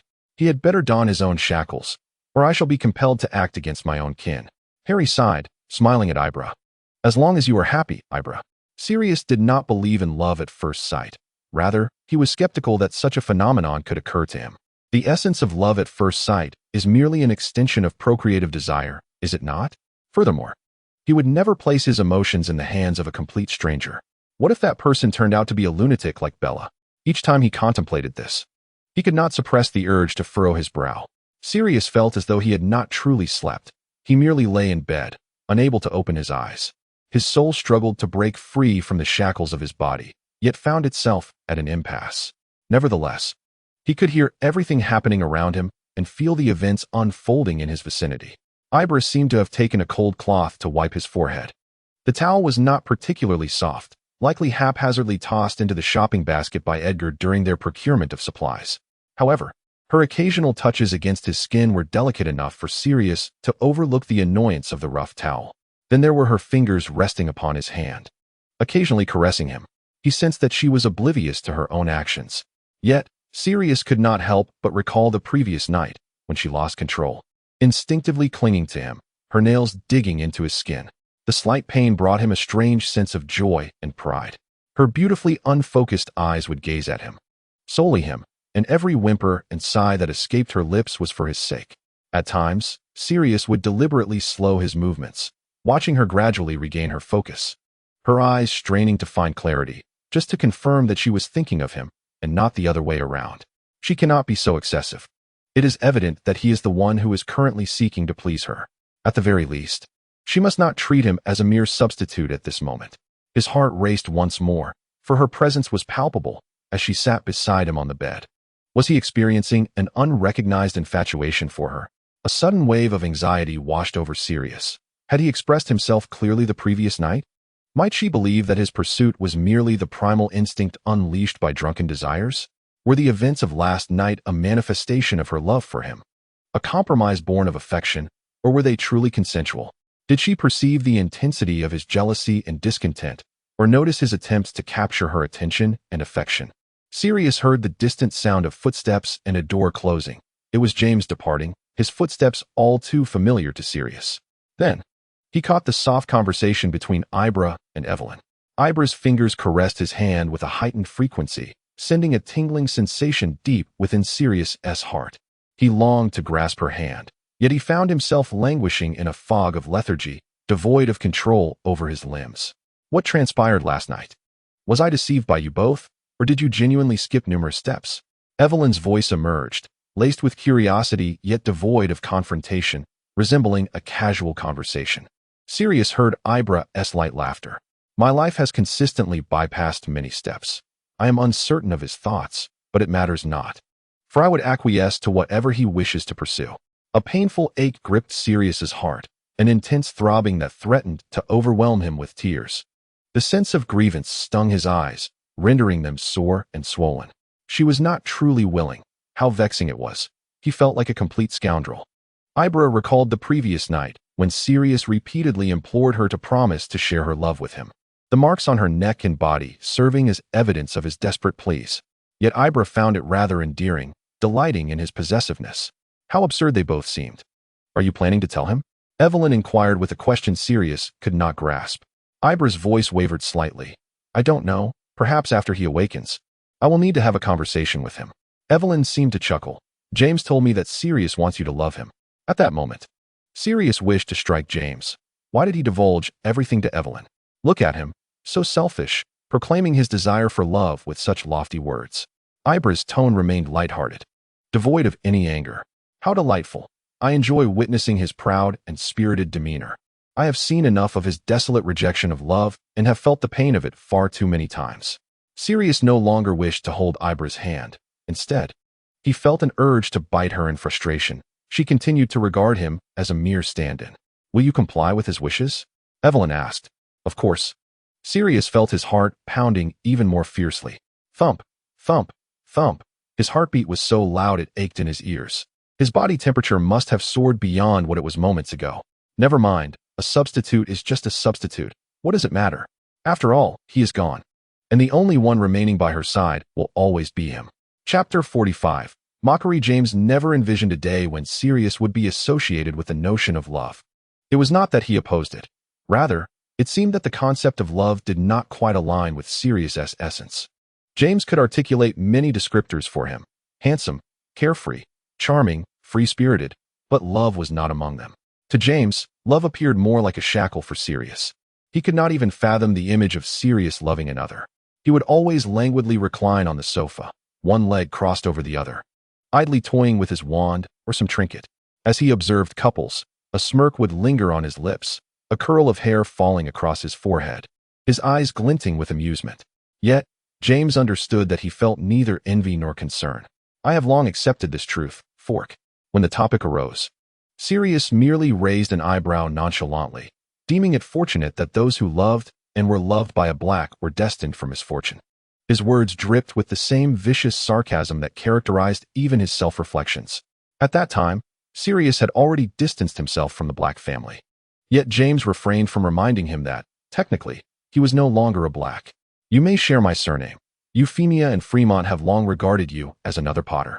James had remarked to Sirius on numerous occasions. Later, when Ibra made her entrance, Sirius referenced this. I have no doubt that Harry is your son, James. There is an inexplicable generosity and enthusiasm in your sharing of surnames.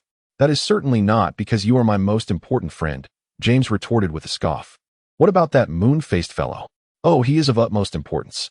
However, James was not surprised that another version of Sirius would fall in love with Ibra. He could not fathom the torment of a decade-long imprisonment.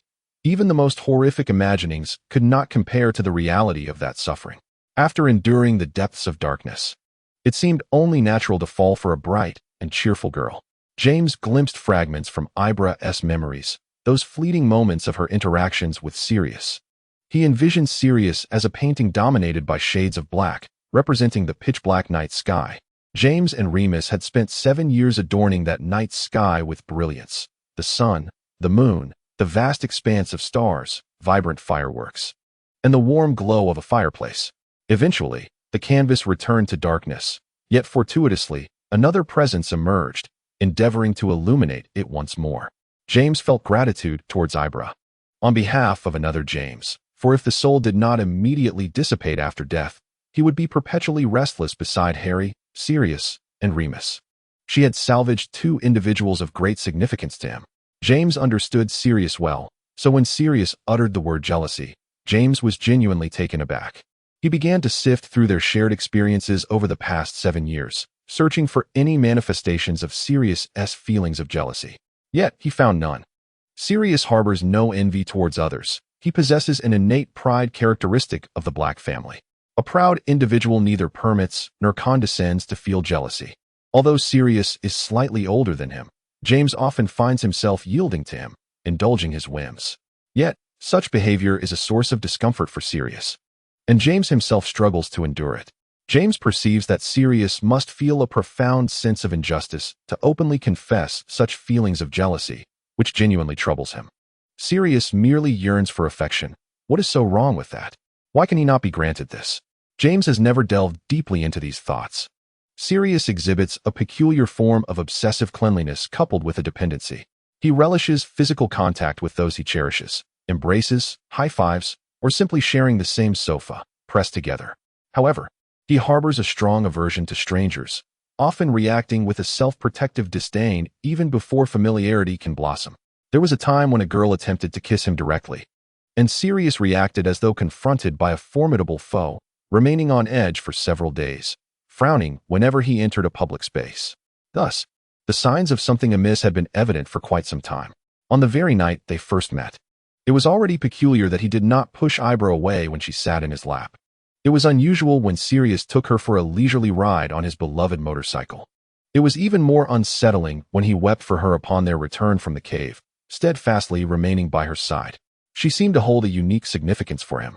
James felt a twinge of irritation as he tapped his forehead.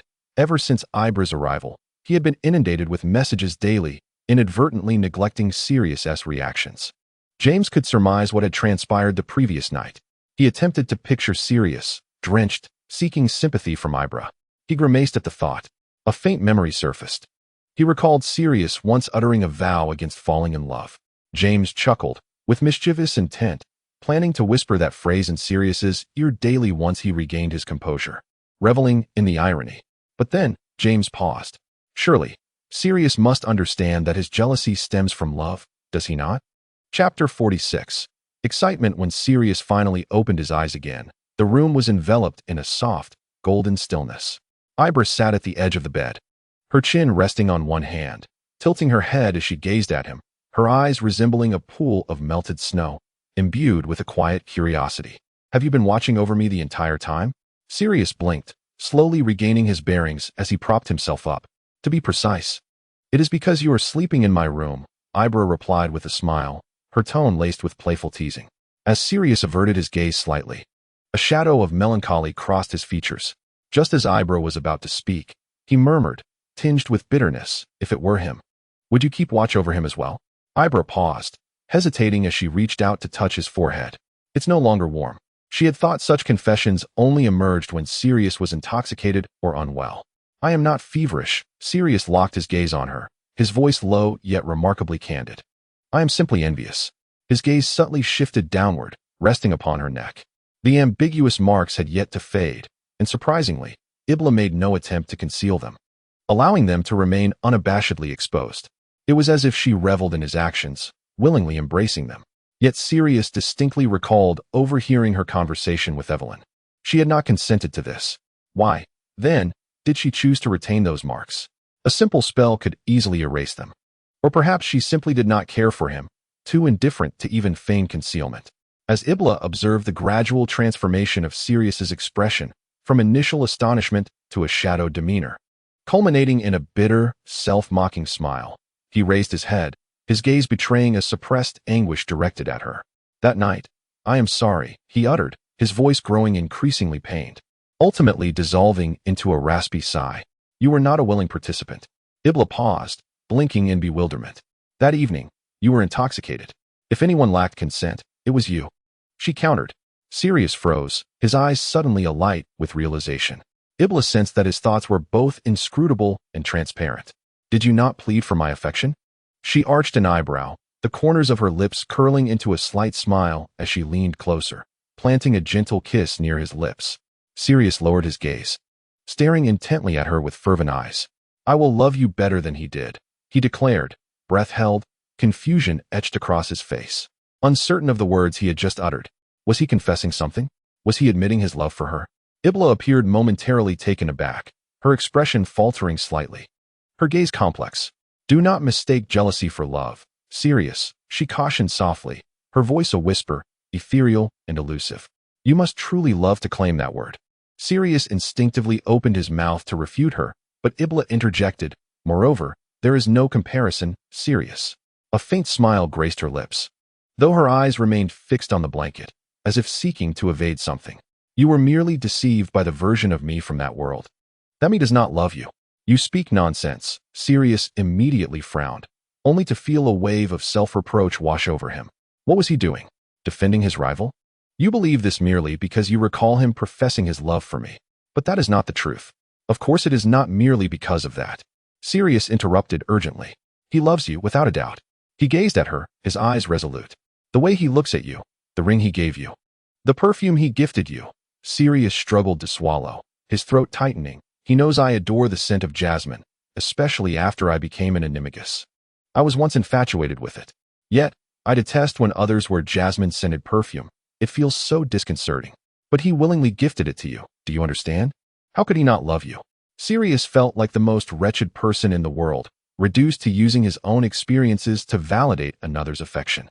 It was as if he was inadvertently affirming his rival's intentions. Yet, he could not restrain himself. Her earlier expression had been too heart-wrenching. The sorrow hidden beneath that smile pierced his heart like a thorn.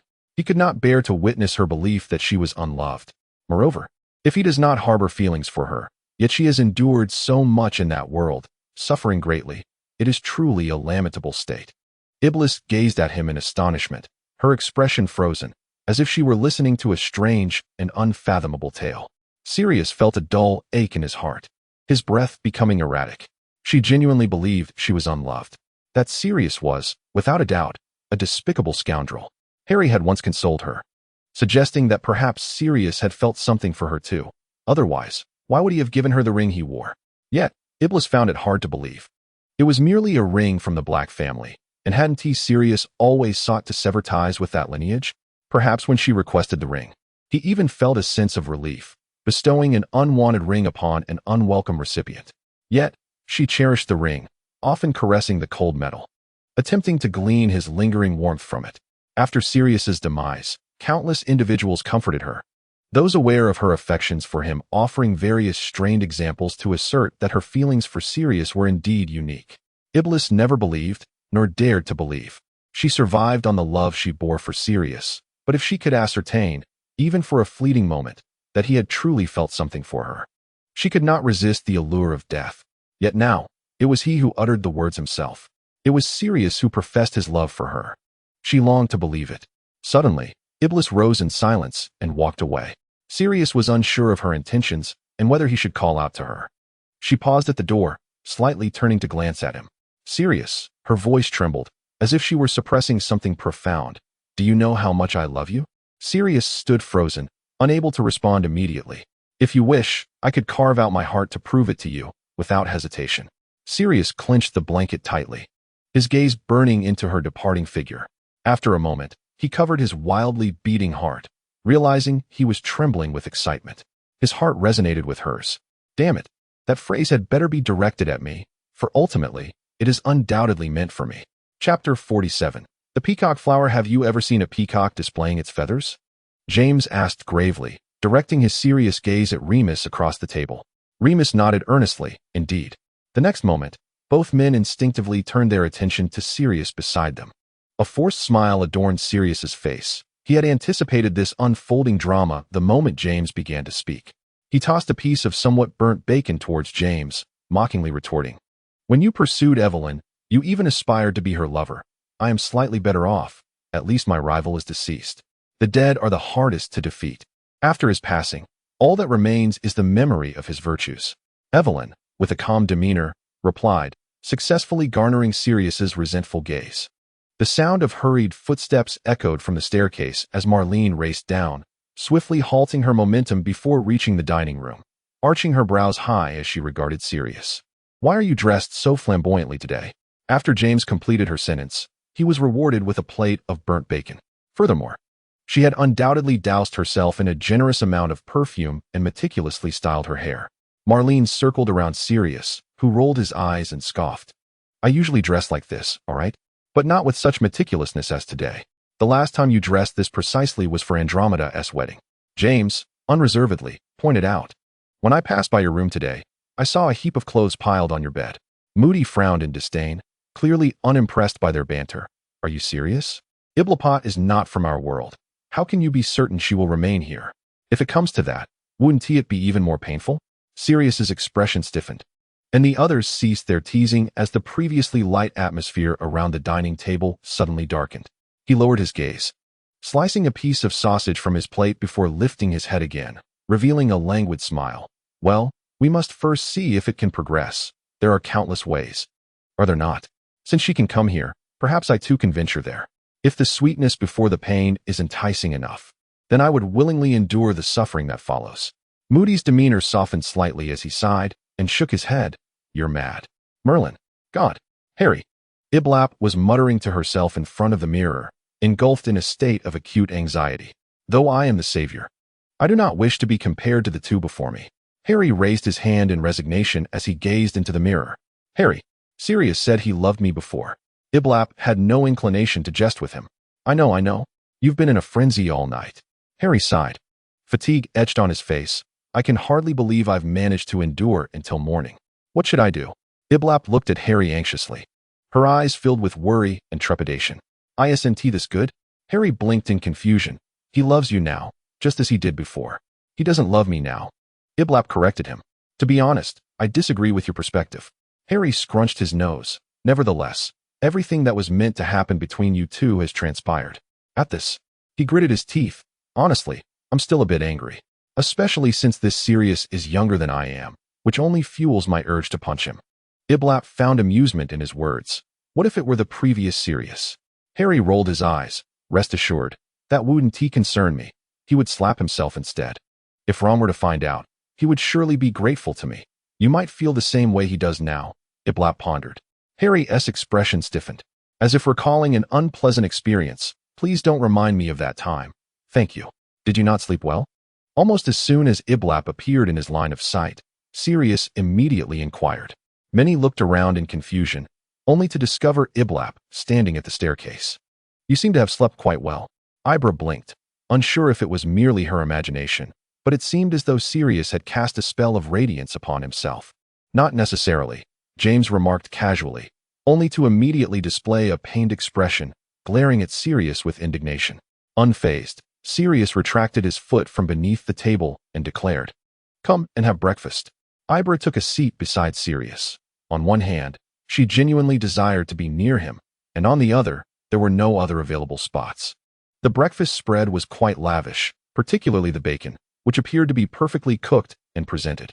"What are your plans for today?" Ibra idly speared a piece of food and leisurely placed it in her mouth, then glanced towards Moody at the table. "We will continue reviewing the memories. We have seen some over the past few days, but there are still portions left to explore."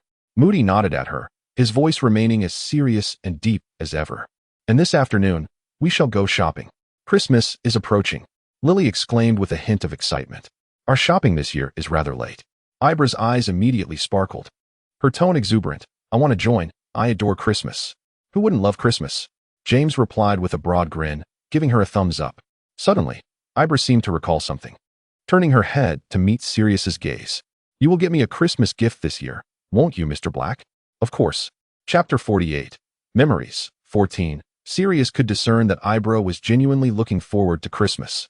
The anticipation of the holiday had relaxed her demeanor, and she even ate a few more bites than usual at breakfast.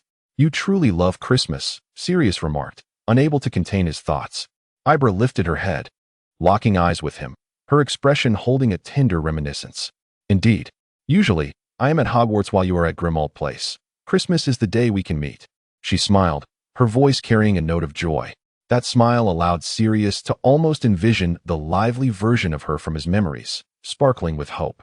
Yet, his heart ached with a bittersweet pang. After breakfast, Ibra chose not to partake in their continued exploration of memories, opting instead to return to her room. "Remember to call me when we're about to leave," she said, lightly kissing Sirius on the cheek as she departed. Sirius distinctly felt the air in the room still for a few seconds, as nearly everyone halted their activities, casting casual glances in their direction. "I'm a bit perplexed," Moody said, furrowing his brow as he regarded Sirius. "Are you pursuing her? Yet it seems to me she has already agreed to you." "Mad Eye, you simply don't understand," Fabian said, shaking his head mysteriously, assuming a knowing demeanor. "Today's young wizards are like this." Perhaps Sirius's behavior that day was commendable, and Ibra was willing to offer him another chance after a fleeting encounter. What one-night stand? Moody's eyes widened as he stared at Sirius. Gideon immediately reached out to cover Fabian's mouth, urgently signaling him to be quiet. After all, Moody had missed breakfast at the Order of the Phoenix that day, and thus had overlooked that particular scene. Moody wore an awkward expression, casting a peculiar glance at Sirius before shaking his head. Dumbledore, seated at the forefront, donned a teasing smile and turned to Moody, remarking, "Ah, youth, always brimming with vitality, isn't it?" In contrast, Sirius appeared quite at ease. He merely raised an eyebrow, lazily reclining against the back of his chair. "Can we expedite this? Let's not keep Ibra waiting too long." Bang! A resounding kick echoed as the door swung open. The members of the Order jumped in surprise, turning towards the source of the sound. Ibra, clad in a sleek black suit and matching boots, entered with a stoic expression, forcefully pushing the door aside. "Where are we?" James queried, puzzled. "It resembles the minister's office," Fabian replied uncertainly. The scene had shifted too rapidly for them to discern the sign above the door. Upon entering, Ibra noticed numerous individuals in the room, some of whom immediately drew their wands at the moment she kicked the door open. Ibra, seemingly oblivious, casually settled onto the sofa, raising an eyebrow at those present, a cold smirk gracing her lips. "Was summoning me here a well-considered decision?" Sirius observed one individual rolling their eyes dramatically, appearing both frustrated and amused. "You were summoned to face the music, Ibra Potter. You have leveraged your friendship with the Chosen One to infiltrate the Auror Department, fortuitously ascending to the role of minister, and now you abuse your power, wreaking havoc in the ministry, all to secure a legacy for your long-deceased lover." Bang! As the words left the speaker's lips, they were propelled backward, crashing against a desk. Papers scattered across the floor as the individual groaned, clutching their midsection. Meanwhile, the man seated behind the desk, his expression grave, frowned in concern and interjected, "Ibra, isn't that a fourth-year Ravenclaw student, Kingsley Shacklebolt?" Remus squinted, recognizing the boy. "I often see him in the library." The next moment, Ibra's words confirmed his suspicion. With a nonchalant lift of her chin, she replied, "I am indeed here, Kingsley." Rising from the sofa, she strolled leisurely to the boy, seizing him by the collar. "Fortuitously becoming the minister of the Auror Department?" Ibra's gaze turned icy, her tone laced with disdain. "Selwyn, compared to your family's donations that secured your position within the ministry, I have achieved my status through merit, beyond mere luck. Wreaking havoc at the ministry? If I choose to create chaos, I shall. Your opposition to Sirius receiving the Merlin Award stems from your reluctance to see the Black family shed a blemish, does it not? Your lineage has already been branded as remnants of the Death Eaters, and you cannot bear the thought of another family clearing their name, can you? Or perhaps, you wish for Sirius to be my blemish?" Ibra lifted her gaze, her piercing eyes surveying the individuals surrounding her. Most wore expressions of fear or disdain, their blatant contempt deeply unsettling. "During my time at Hogwarts, I remained with Neville, protecting numerous younger students, many of whom have since joined the ministry, predominantly those of Muggle heritage or mixed blood. Your concerns are palpable. You fear that my multitude of admirers may jeopardize your esteemed positions in the future, do you not?" Kingsley remained silent, his eyes betraying a sense of helplessness and inner turmoil. I recall that Kingsley is not one to oppose those of Muggle descent. I had expected him to support Ibra. Lily furrowed her brow tightly. He bears the surname Shacklebolt, one of the pureblood families, and irrespective of his personal beliefs, he must consider the legacy of his descendants. Voldemort embodies an extreme form of blood purity, and our family's opposition to him stems from the immense destruction and oppression his ideology has wrought upon the magical community.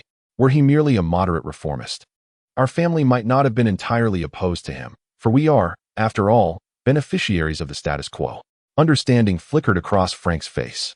Yet, indeed, under Voldemort's oppression, the children of Neville's generation have transcended the limitations of bloodlines and emerged as pure idealists. I recall the discomfort and awkwardness etched on their faces. To be frank, my motivation for joining the ministry, as was the case for many students who participated in the Battle of Hogwarts, was simple. We yearn for a better magical world, one free from the shadows of war. We hope that if calamity were to befall us again, we would still stand at the forefront. Ibra stood there, observing them with a hint of compassion in her gaze. Titles such as minister do not concern me, yet I will not yield.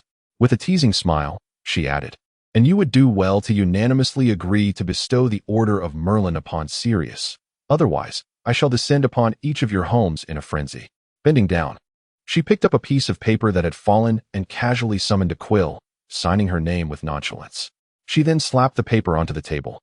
My apologies, Minister Shacklebolt, for the inconvenience. I have received the notice of suspension. Before departing, she cast a glance at everyone in the office. My apologies to all, as today I've caused quite a stir in your departments. I was tormented by the Cruciatus curse in my 7th year. Please bear with me. Furthermore, regardless of how tainted your thoughts may be, Sirius will never be a blemish upon my life. Chapter 49. Fortunate fate. A rapid knock echoed at the door. As Ibra opened it, she was immediately enveloped in Sirius's embrace, and in the next moment, an eager kiss landed upon her lips. Ibra was momentarily taken aback, but soon reciprocated with warmth. It seemed her response emboldened Sirius further. He pressed her against the bedpost, compelling her to wrap her arms around his neck. Amidst her cautious gasps, he lifted her legs to rest around his waist. He could feel her grip tightening, for at that moment, he was her sole anchor. With this thought, Sirius could scarcely suppress a smile. One hand supported her from below, while the other caressed the nape of her neck, gently soothing her. Ibra managed to break away from the fervent kiss, breathlessly gazing into Sirius's eyes, which were filled with desire. Have you concluded reviewing the memories? Yes. Sirius's smile faltered as he leaned in once more. What did you see? Ibra gently tilted her head away from him, noticing that Sirius gripped her hand tighter. Sirius, somewhat annoyed, buried his face in Ibra's shoulder, tugging at her collar with his teeth, then sulkily took a bite. Upon hearing Ibra's slight gasp, he mischievously ground his teeth against her. Seeing your genuine affection for him, you sacrificed your own future for that Merlin medal, offending a multitude of people. Sirius licked the bite mark he had just made, causing Ibra to tremble involuntarily. I thought you would find me cool and then praise me, Ibra said, looking quizzically into Sirius's eyes. Yet, he stubbornly refused to meet her gaze. I came to find you right after I finished, because I am indeed cool. Sirius relaxed his grip slightly, intentionally pushing up. Ibra tightened her hand in response, emitting a discontented grunt. We still have to go out later. Sirius obediently ceased his actions, re-establishing his embrace. But his voice carried a hint of grievance. I'm nearly dying of jealousy. I want a Merlin medal too. Back in 4th year, I even wagered with James and Remus on who would get one first. Ibra fell silent. I know. However, Sirius grew even angrier, finally daring to meet Ibra's gaze. His eyes filled with incredulous accusation. You don't know? Because this is something I told you. What you know is what he informed you. Sirius felt as though he might burst from frustration, that other Sirius mirrored his every move, his every word, casting a shadow over him. He refused to be a mere shadow, but he dared not voice his feelings, instead channeling his bitterness and resentment onto Ibra's soft lips. He longed for Ibra's reciprocation, yet was also fearful. Who are you kissing? Sirius questioned, laying Ibra back on the bed, persistently probing. Ibra smiled at him, momentarily stunning Sirius, captivated by her enchanting smile. In that moment of distraction, he was pushed onto the bed, and the next second, she turned and straddled him, looking down with her eyes lowered. What do you think? She softly asked, her voice trailing off in the air, igniting an inexplicable warmth within Sirius. He swallowed hard, tightening his grip around her waist, propping himself up. His voice was hoarse and unsteady. I just told James and the others that I would go shopping with you alone. Not with them. Ibra chuckled gently, leaning closer. Then you must hurry, darling, and also, don't come at me from behind. Let me see your face. My face? Sirius repeated, emphasizing the words.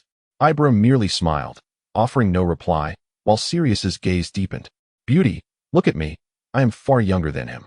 Sirius continued his movements, capturing Ibra's entranced eyes. Are you comfortable? Is he better than me? Say you love me, won't you? Ibra had never realized Sirius's possessiveness was so strong, nor how someone could cling to her in a frenzy while simultaneously uttering such bitter words. She was rendered speechless by his words, yet they also caused her eyes to swell. Sirius, in a fluster, halted abruptly, helplessly gazing at the tears streaming from the corners of Ibra's eyes. What's wrong? Does it hurt? He began to ask, but the latter part of his question was swallowed as she kissed him fiercely. I love you. Sirius felt an immediate urge to respond to this declaration. He cared not for whom it was intended. He was indifferent to the notion of love, for unlike sustenance, it was not something that could simply be divided. Whether it was genuine or feigned, as long as it was spoken before him, it belonged to him. If she wished to deceive him, so be it. He would still find joy in her presence. However, it was his first time uttering such words to her, and he desired it to be in a moment unclouded by confusion or desire. Simultaneously, he questioned whether he was worthy of such a confession. The sincerity she could dissect and validate was something he must equally cherish to deserve. What are you thinking? Ibra took the initiative to embrace him. I was contemplating how tender kisses upon the lips could express how much I must love you for your happiness. Even if you do not love me, your mere existence brings me joy. Sirius was momentarily taken aback, then chuckled softly, tinged with a hint of bewilderment and helplessness. It dawned on him that there truly existed individuals fortunate enough to receive such selfless love merely by existing. Chapter 50. Perfume. Ibra swore that the instant Sirius twisted the throttle, she distinctly heard the commotion of the others from the Phoenix Society returning. Clearly, Sirius heard it too. He turned to look at her, and Ibra merely raised an eyebrow slightly. You better ride faster, she languidly remarked, her tone laced with a hint of provocation. Praying the mall had not yet closed. Otherwise, you can forget about finding me tonight. Sirius chuckled softly, feigning injury as he clutched his chest. How cruel you are. My dear. Before he finished speaking, he abruptly twisted the throttle tighter. The motorcycle's engine erupted with a deep roar, soaring over the heads of the Phoenix Society members. The air was torn apart by the rushing wind, causing many to instinctively bend down in fright. I really do not want to know why they are only leaving now. Moody frowned, his voice filled with disdain. Little AI. James suddenly seemed to remember something, turning to Evelyn with a pained expression. Sirius has stolen several vials of contraceptive potions from me. Coughs erupted in unison among the group, pretending they had not heard. Evelyn, however, remained unperturbed, offering him a reassuring smile. It's all right. I left a note for Ibra to inform her. We have a few left in our room. Alice chimed in with a grin. Frank and I are preparing for a baby, so we don't need them for now. You can take them. The coughing grew louder, nearly drowning out Alice's voice. Madman. Fabian shot Moody a glance, grinning mischievously. Though she is significantly younger than you, her life progress is far more advanced. Moody merely responded with a disbelieving roll of his eyes. The disparities of the world, Marlene sighed deeply.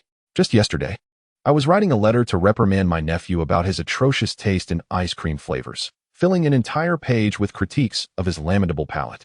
She cast a glance at Alice and Frank, realizing that her contemporaries had surprisingly begun discussing the prospect of parenthood.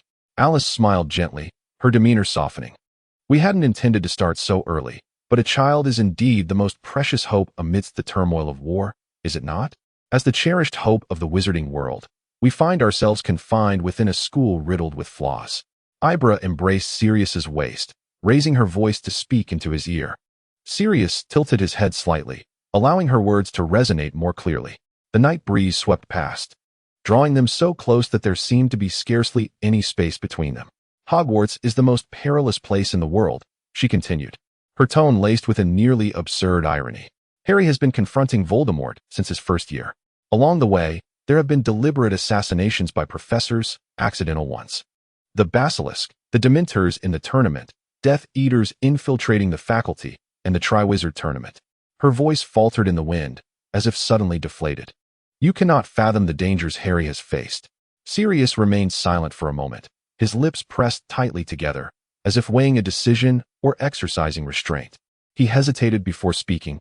You wish to return, don't you? To be by his side? I don't know, Ibra murmured, her voice nearly swept away by the wind. I am uncertain how to go back. If given a choice, I am not even sure if I would. What causes your hesitation? Sirius's voice dropped lower. harboring a hint of unease. Ibra gently leaned against his back, attuning herself to the rhythm of his heartbeat. She smiled, her tone tender and clear. It is you. It has always been you, Sirius. Her voice slid into his ear like the wind, soft to the point of danger. Each time I think of you still existing in this world, I find myself reluctant to leave. Sirius chuckled, the sound low and tinged with self-mockery and utter immersion. He lowered his gaze, the corners of his eyes and brows touched with a hint of madness. Ibra, you must remember what you said. Ibra's eyes crinkled in a smile. Yet she offered no response. Instead, she gently leaned down, kissing the skin at the nape of his neck. Before they embarked on a series of purchases, Sirius had drawn Ibra into a perfume shop. The counter displayed an array of exquisite glass bottles, scents swirling and dispersing in the air. Ibra turned to Sirius, somewhat taken aback. I need a jasmine fragrance. Sirius tapped the glass counter with his knuckles, his tone crisp, but his expression retaining its characteristic aloofness. The attendant seemed momentarily disoriented by his appearance, staring at him blankly. Sirius furrowed his brow and repeated himself, his tone growing impatient. Only then did the attendant regain her composure, nodding vigorously and awkwardly smiling as she sought the jasmine fragrance. Ibra watched this scene with amusement. Sirius evidently noticed her gaze and cast her a slightly aggrieved glance. You will only be able to use the perfume I gift you. Sirius lifted his chin, half commanding, half pleading. No. Ibra shook her head, glancing at a bottle that had been retrieved by the attendant but set aside by Sirius. Let's stick with the original brand. I have already grown accustomed to it. Cyrus glared at her, his teeth grinding in annoyance. No, that scent is unpleasant. As Ibra approached him slowly, Cyrus instinctively reached out, pulling her close, pressing her tightly against him.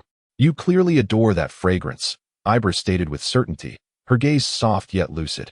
Cyrus fixated on her eyes, the flames of jealousy intensifying within him, the heat making his eyes sting. It's not me, it's him. This isn't my preferred scent. Cyrus was aware he was lying, but so what? As long as he could erase every trace of him from her, he could wholly take his place, becoming her sole focus. Ibra blinked in confusion, stepping back reluctantly, her voice tinged with disappointment. Fine, then you can just choose your favorite scent. Cyrus felt he should be elated. She had yielded to him. He had triumphed over his rival. Yet her expression bore no trace of happiness, leaving Cyrus in a state of turmoil. He turned away, refusing to look at Ibra, but her disappointed face and forlorn tone echoed incessantly in his mind, causing him great distress. Nearby, a sales clerk had been gossiping, casting glances their way, and upon noticing Cyrus's gaze, offered a professional smile. Wrap it all up. Cyrus clenched his jaw, staring at the perfume abandoned on the side, feeling utterly defeated. Wrap that one up too. Seeing Ibra smile, he felt a pang of sorrow mixed with an uncontrollable smile of his own. Chapter 51. Shopping. Cyrus sensed that his romantic rival was not merely one person. Ziz. Look at this tie. Harry particularly loves this pattern. Ziz. Are we making eggnog this Christmas? Harry adores it. Ziz. Buy some of these chocolate crisps. Harry likes to add them to his cereal. Cyrus observed Ibra as she passed by a shelf only to turn back enthusiastically, selecting a bag of chocolate crisps to add to their cart. From the beginning until now, their conversation was saturated with Harry's name, what he liked to eat, what he preferred to use, and his usual habits. Cyrus felt that his understanding of Harry had surpassed that of Ibra. He began to suspect whether, after his demise, something might have blossomed between Ibra and Harry, or perhaps even earlier, given their childhood camaraderie. Cyrus recalled the intimate moments between Ibra and Harry in his memories, biting his jaw in a gloomy manner. Just as he intended to voice something to Ibra, a small cake was suddenly shoved into his mouth. Is it delicious? Sweet? Ibra tilted her head, looking at him expectantly. As all his previous thoughts vanished upon meeting her gaze, he mechanically chewed a few times before swallowing. Tasty, he muttered, lowering his eyes. Is it sweet? Ibra blinked, curiously pressing for an answer. It should be, Cyrus replied, pursing his lips. Not sweet at all, rather bitter and sour. Finally, as Ibra murmured once more about Harry's preferences, Sirius could no longer contain himself and interrupted her. What about you? Ibra appeared utterly perplexed, and Sirius could feel his temples throbbing. I said, what about you? What do you enjoy eating? What do you use? What are your habits? Sirius fixed his gaze upon her, emphasizing each word. I wish to understand you. Have you been discussing Harry all this time as well? Ibra paused for a moment, then blinked gently, seemingly at a loss.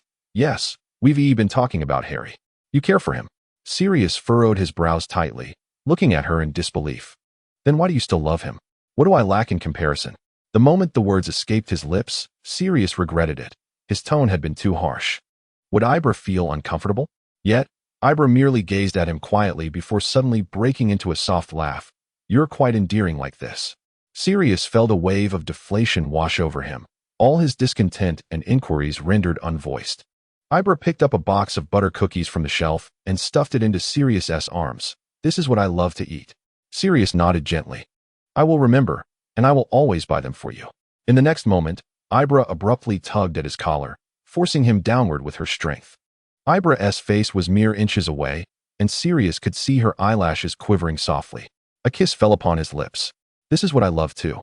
Sirius's breath caught in his throat as he stared at Ibra for 2 seconds before immediately leaning in for a kiss.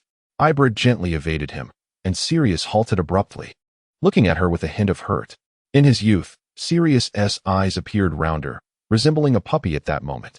We're still outside, Ibra said, trying to evade his gaze, feeling quite guilty. Sirius pouted slightly, glancing at the items in the shopping cart, his tone impatient. I think we've bought quite enough.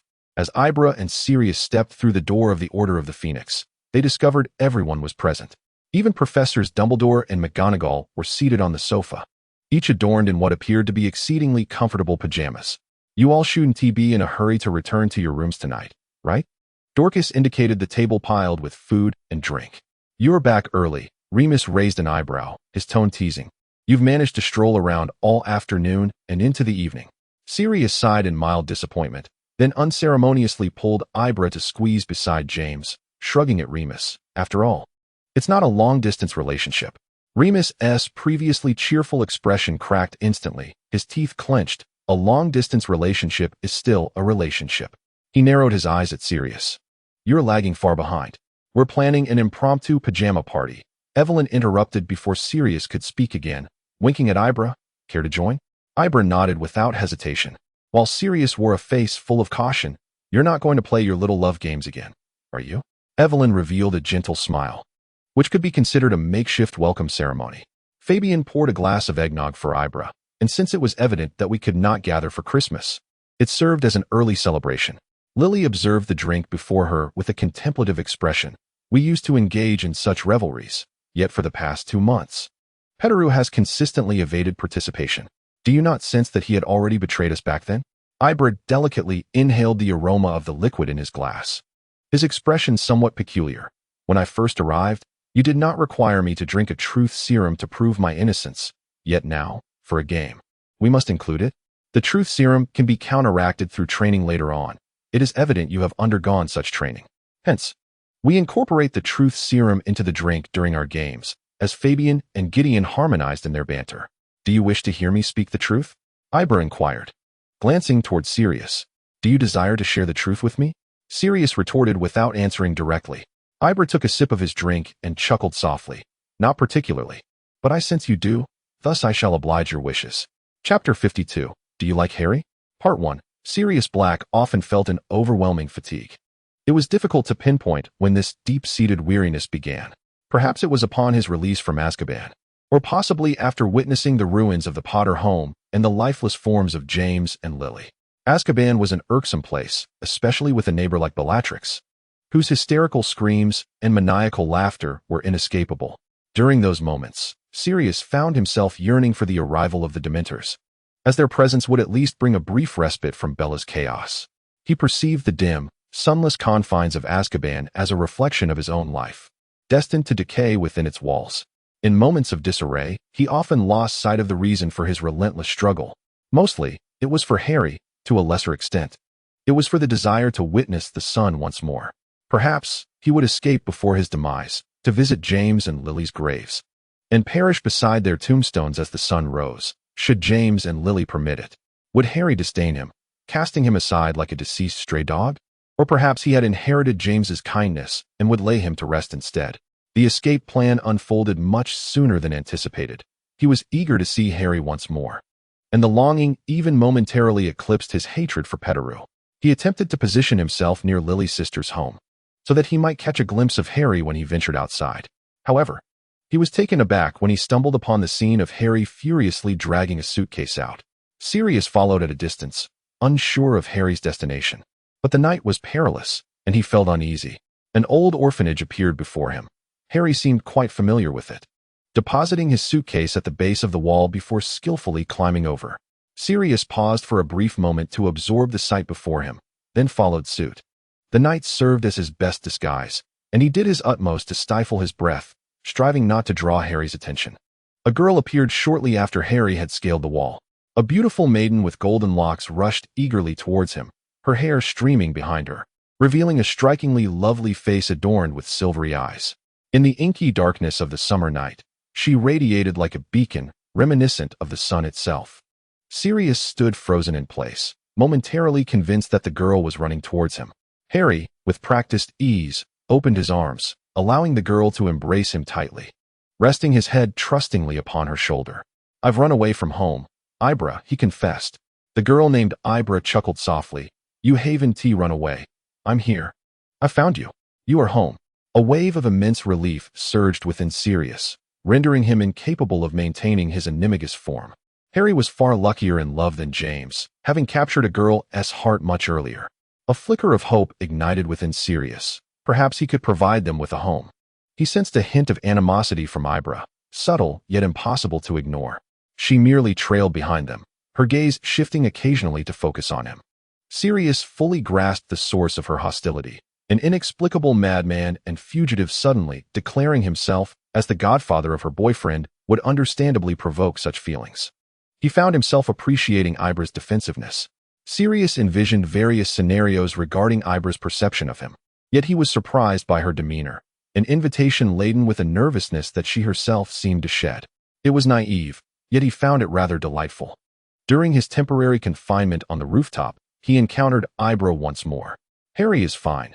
He'll awaken soon," she assured, sitting at the entrance, her clothes dusted and soiled, as she slid several paper-wrapped chicken legs through the iron bars.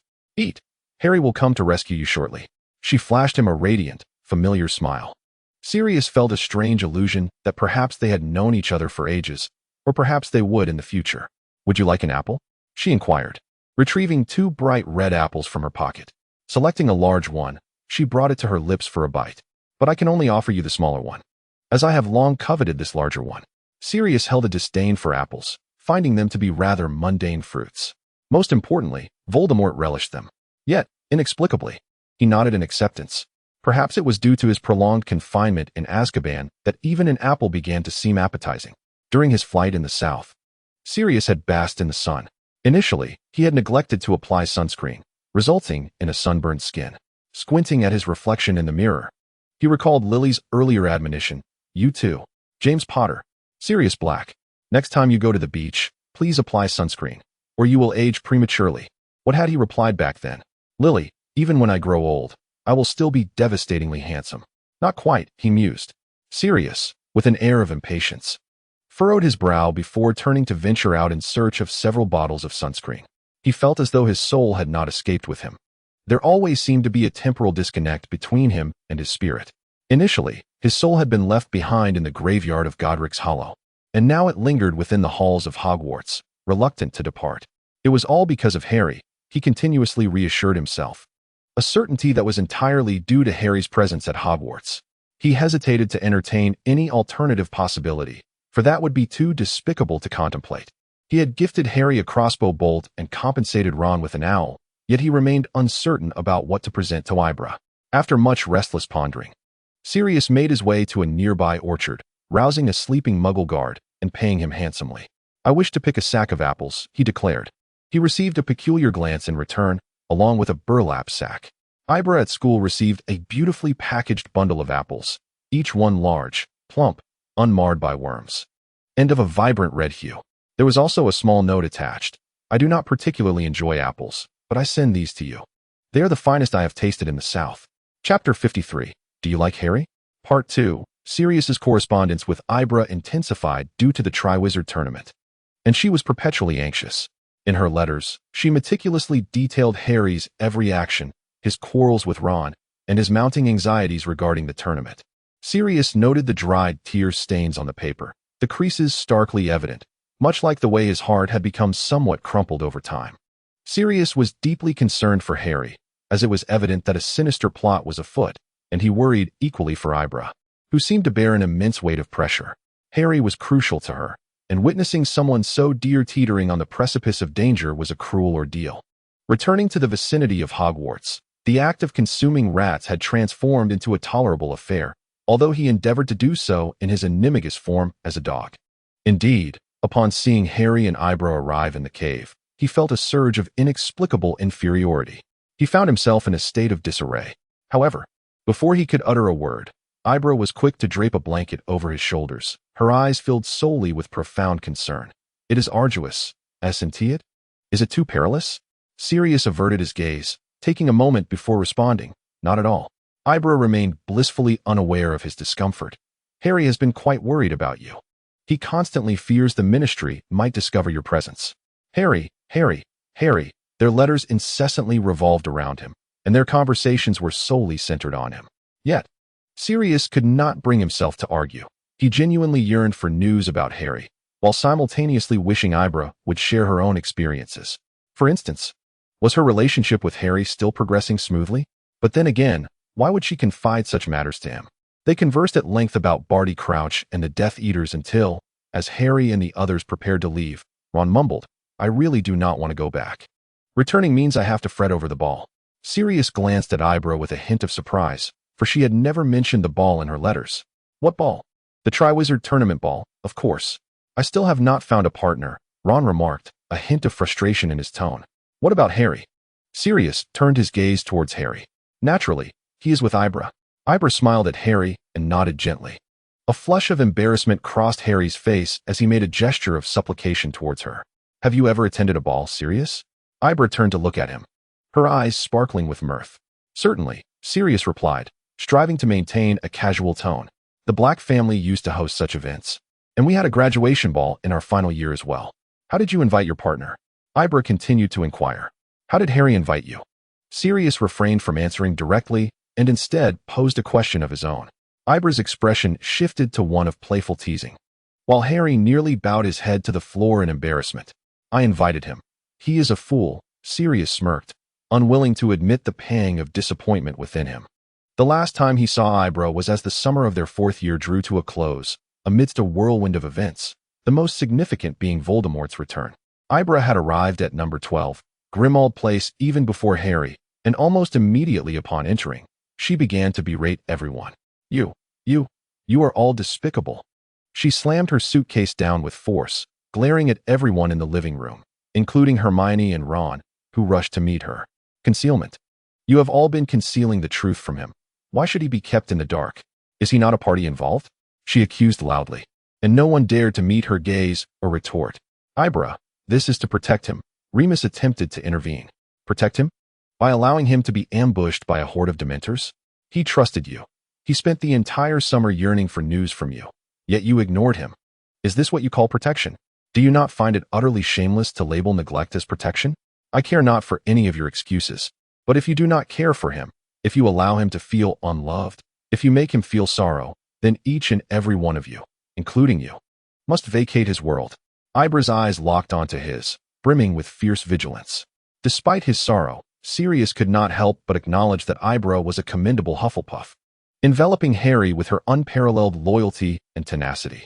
Upon arriving at the Order of the Phoenix, Harry's first action was not to assess who was present, but to embrace Ibra with palpable relief. "You terrified me. I truly believed they were deceiving me. They did not bring you along. I wanted to relay a message to you, but they would not allow it." Ibra's demeanor softened in Harry's presence. Was the journey safe? Harry did not release his hold on Ibra. He merely transitioned from an embrace to wrapping his arm around her waist, his gaze lingering on her.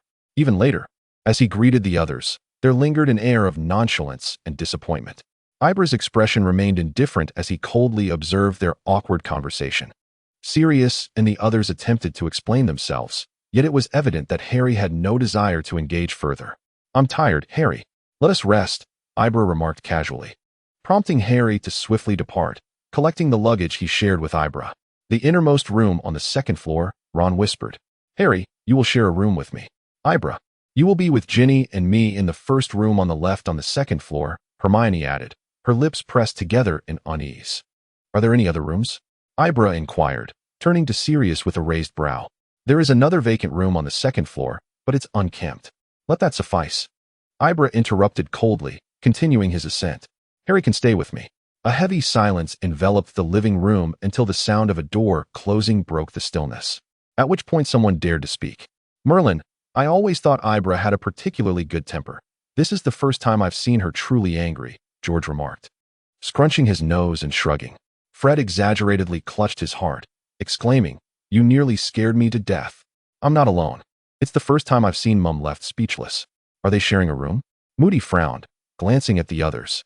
In one room? They've been together all summer? Ron exclaimed, looking at Hermione in panic. What do we do now? Hermione shot him an exasperated glare and stepped on his foot, saying, Do as you please. She then tossed her hair and hurried to Ginny's side, whose complexion had turned pale, anxiety evident in her dazed expression. Remus chuckled softly, nudging Sirius with his elbow. Ibra is more intimidating than Lily was back then, yet Harry's feelings are progressing far more smoothly than James's ever did. After all, James was still fervently pursuing Lily in his 5th year. Sirius felt a smile attempting to surface, though it was difficult to muster. Chapter 54. Do you like Harry? Part 2. Molly had prepared a sumptuous feast, and most members of the order stayed for dinner. Ibra and Harry were the last to descend. Whispering intimately as they walked down together, they naturally took their seats side by side without a hint of hesitation. The atmosphere at dinner was awkward. Everyone tried to spark conversation, but Harry and Ibra disregarded the topics presented. Sirius was not surprised by this. Harry bore a striking resemblance to Lily in this regard. She often resorted to cold treatment following an outburst, while James could never tolerate such emotional detachment. Molly kept casting glances at Sirius, urging him to speak. But he merely shook his head. He, too, felt a twinge of anger, believing Harry deserved to know everything. Yet Dumbledore and the others insisted on keeping him in the dark. Sirius recalled his own teenage years, when he could not abide deception and lies. Ultimately, it was Remus, at the prompting of the others, who broke the silence. Harry, we regret to inform you, but you cannot disregard us like this. Ibra immediately shot him a cold glare. However, before she could respond, Harry spoke up. Is that so? If I may speak candidly, I had presumed that this was what you desired. We are striving to distance ourselves from you, much like in the days of yore. Is it true that upon our arrival here, we are granted insight into certain matters? Have we regained your trust? My apologies, no one has informed me. Please forgive my ignorance. Ibra raised an eyebrow in tacit understanding, leisurely adding, Forgive Harry's choice of words. After all, this holiday has been quite taxing on us, and our mental state is rather unstable. Yet, should we have inadvertently offended you, we would not offer a sincere apology. Ibra. Hermione cautiously called her name, casting a glance at the others. Sirius felt a sense of frustration but could not fault Harry and Ibra's remarks, believing others felt similarly. Tonks regarded Harry and Ibra with a hint of admiration and respect. We do not distrust you, Remus explained softly, his voice tinged with remorse. Indeed, it is Professor Dumbledore who harbors doubt towards me. He possesses countless means to convey messages securely without resorting to mistrust. I can conceive no other rationale, Harry retorted with a scoff, viciously stabbing his fork into the steak before him. Do not make baseless claims, Moody admonished, furrowing his brow. He loves you, Remus stated, somewhat helplessly. The diners ceased their actions, anxiously observing the unfolding scene. Do not demean the term love, Professor Lupin, Ibra countered without hesitation.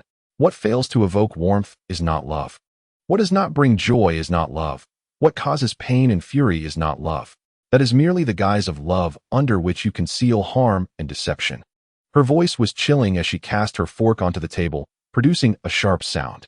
Do not attempt to sway Harry in the name of love, nor seek to diminish or obscure the wounds he has endured. He was left at the Dursleys during this holiday. He was left there years ago. Are you aware of the nature of Vernon and Petunia? Ibra. Harry cried out in alarm, gripping her arm tightly. Yet, the others had already grasped her meaning, their expressions shifting to one of dread. Sirius abruptly stood, the chair clattering to the floor with an unsettling noise. What do you mean? He asked in a low voice, veins protruding on the back of his hands. Ibra, however, quelled her temper under Harry's gaze, remaining silent as she cast a profound look at Sirius before turning to leave. Harry and Sirius exchanged glances, but Harry chose not to speak. Instead, he followed Ibra out. In that moment, Sirius realized he might not be worthy of standing before the graves of James and Lily. He wished to seek the truth from Harry's room, but Tonks intercepted him. "They are adolescents," she said, lifting her chin and regarding him earnestly. Sirius truly did not require a reminder of Ibra's age. Young lovers. Adolescents. A blaze of passion. What if you interrupt them? Tonks remarked disdainfully when she saw that Sirius did not comprehend. "Why are you mimicking Ibra's eye color?" Sirius inquired, fixating on her eyes. "I found her rather impressive just now. She must have a profound affection for Harry." Tonks clasped her hands before her chest. Her expression filled with envy as her gaze subtly darted towards Remus, wishing for a love akin to hers. Sirius cast a deep glance in her direction before returning to the dining table to pour himself a glass of fire whiskey. He had anticipated seeing Ibra again the following day. However, in the dead of night, while he sat alone on the sofa sipping his drink, he heard the sound of unsteady footsteps. Ibra descended, wrapped in Harry's coat, her eyes half open and evidently still drowsy. Upon encountering the bright light of the living room, she blinked in confusion. To Sirius's surprise, her demeanor was not as assertive as it had been during the day. Rather, it was quite gentle. "Why are you still awake?" she murmured softly, wrinkling her nose. "Are you drinking? It smells strongly of alcohol." "I can't sleep," Sirius replied, pushing the drink aside and looking towards Ibra. "What brings you out?" "Harry had a nightmare. I was going to get him some milk or juice." Ibra yawned slightly, tilting her neck. Sirius hastened to the kitchen, swiftly retrieving the milk to heat it. "It'll be more comforting warm." Ibra drowsily nodded in agreement. "Would you like some?" Sirius inquired. Ibra shook her head, reaching for a nearby carton of juice. "I prefer juice." As they waited for the milk to warm, the atmosphere grew somewhat awkward. Sirius felt at a loss, unsure of what to say to Ibra. The coat she wore and her intimate gestures with Harry silently pierced him, yet he felt he lacked the standing to be hurt. "Did you have a physiology class at Hogwarts?" he asked after a long pause, his tone somewhat stiff. He thought perhaps he should fulfill his elder responsibilities, devoid of any ulterior motive. Ibra blinked in confusion. "I don't think so. I recall it being scheduled for second year, but it was cancelled due to the basilisk." A complex expression crossed Sirius's face, mingling pain, embarrassment, and anxiety. "You and Harry are still young. You must be cautious. You should take contraceptive potions." Suddenly, Ibra sprayed her juice all over Sirius's robe, but he brushed aside the mess, hastily patting her back. Ibra coughed, her face flushed, taking a step back as she stared incredulously at Sirius. "What are you talking about? Have you been reading too much of Skeeter's reports?" "Harry and I have nothing going on." Sirius sorrowfully realized that an uncontrollable wave of joy surged within him. If Ibra were not present, he would have wanted to slap himself. "Do you not like Harry?" he asked softly. "Don't let Ginny know. She's had a crush on Harry for ages." Ibra frowned at him. "Do you like Harry?" In 1978, at the headquarters of the Order of the Phoenix, Sirius gazed at Ibra and absent-mindedly posed this question. In that fleeting moment, a flurry of fragmented memories surged forth from his mind, but before he could grasp them, they faded away once more. Ibra glanced at him, her brow furrowing as the candlelight cast a glow upon her face, reminiscent of the dim light from before. Sirius was momentarily taken aback. Why did he entertain such thoughts? "Do not let Ginny hear you say that. She is set to marry Harry." The incredulous voice of the Pruitt brothers pierced his ears, sharp and jarring, causing Sirius to frown deeply. "Ginny? Is she not the youngest daughter of Molly?" Thump, thump, thump. His heart pounded relentlessly as he helplessly clutched his chest, suddenly overcome by a realization. He harbored feelings for Ibra. It seemed he had liked her for quite some time.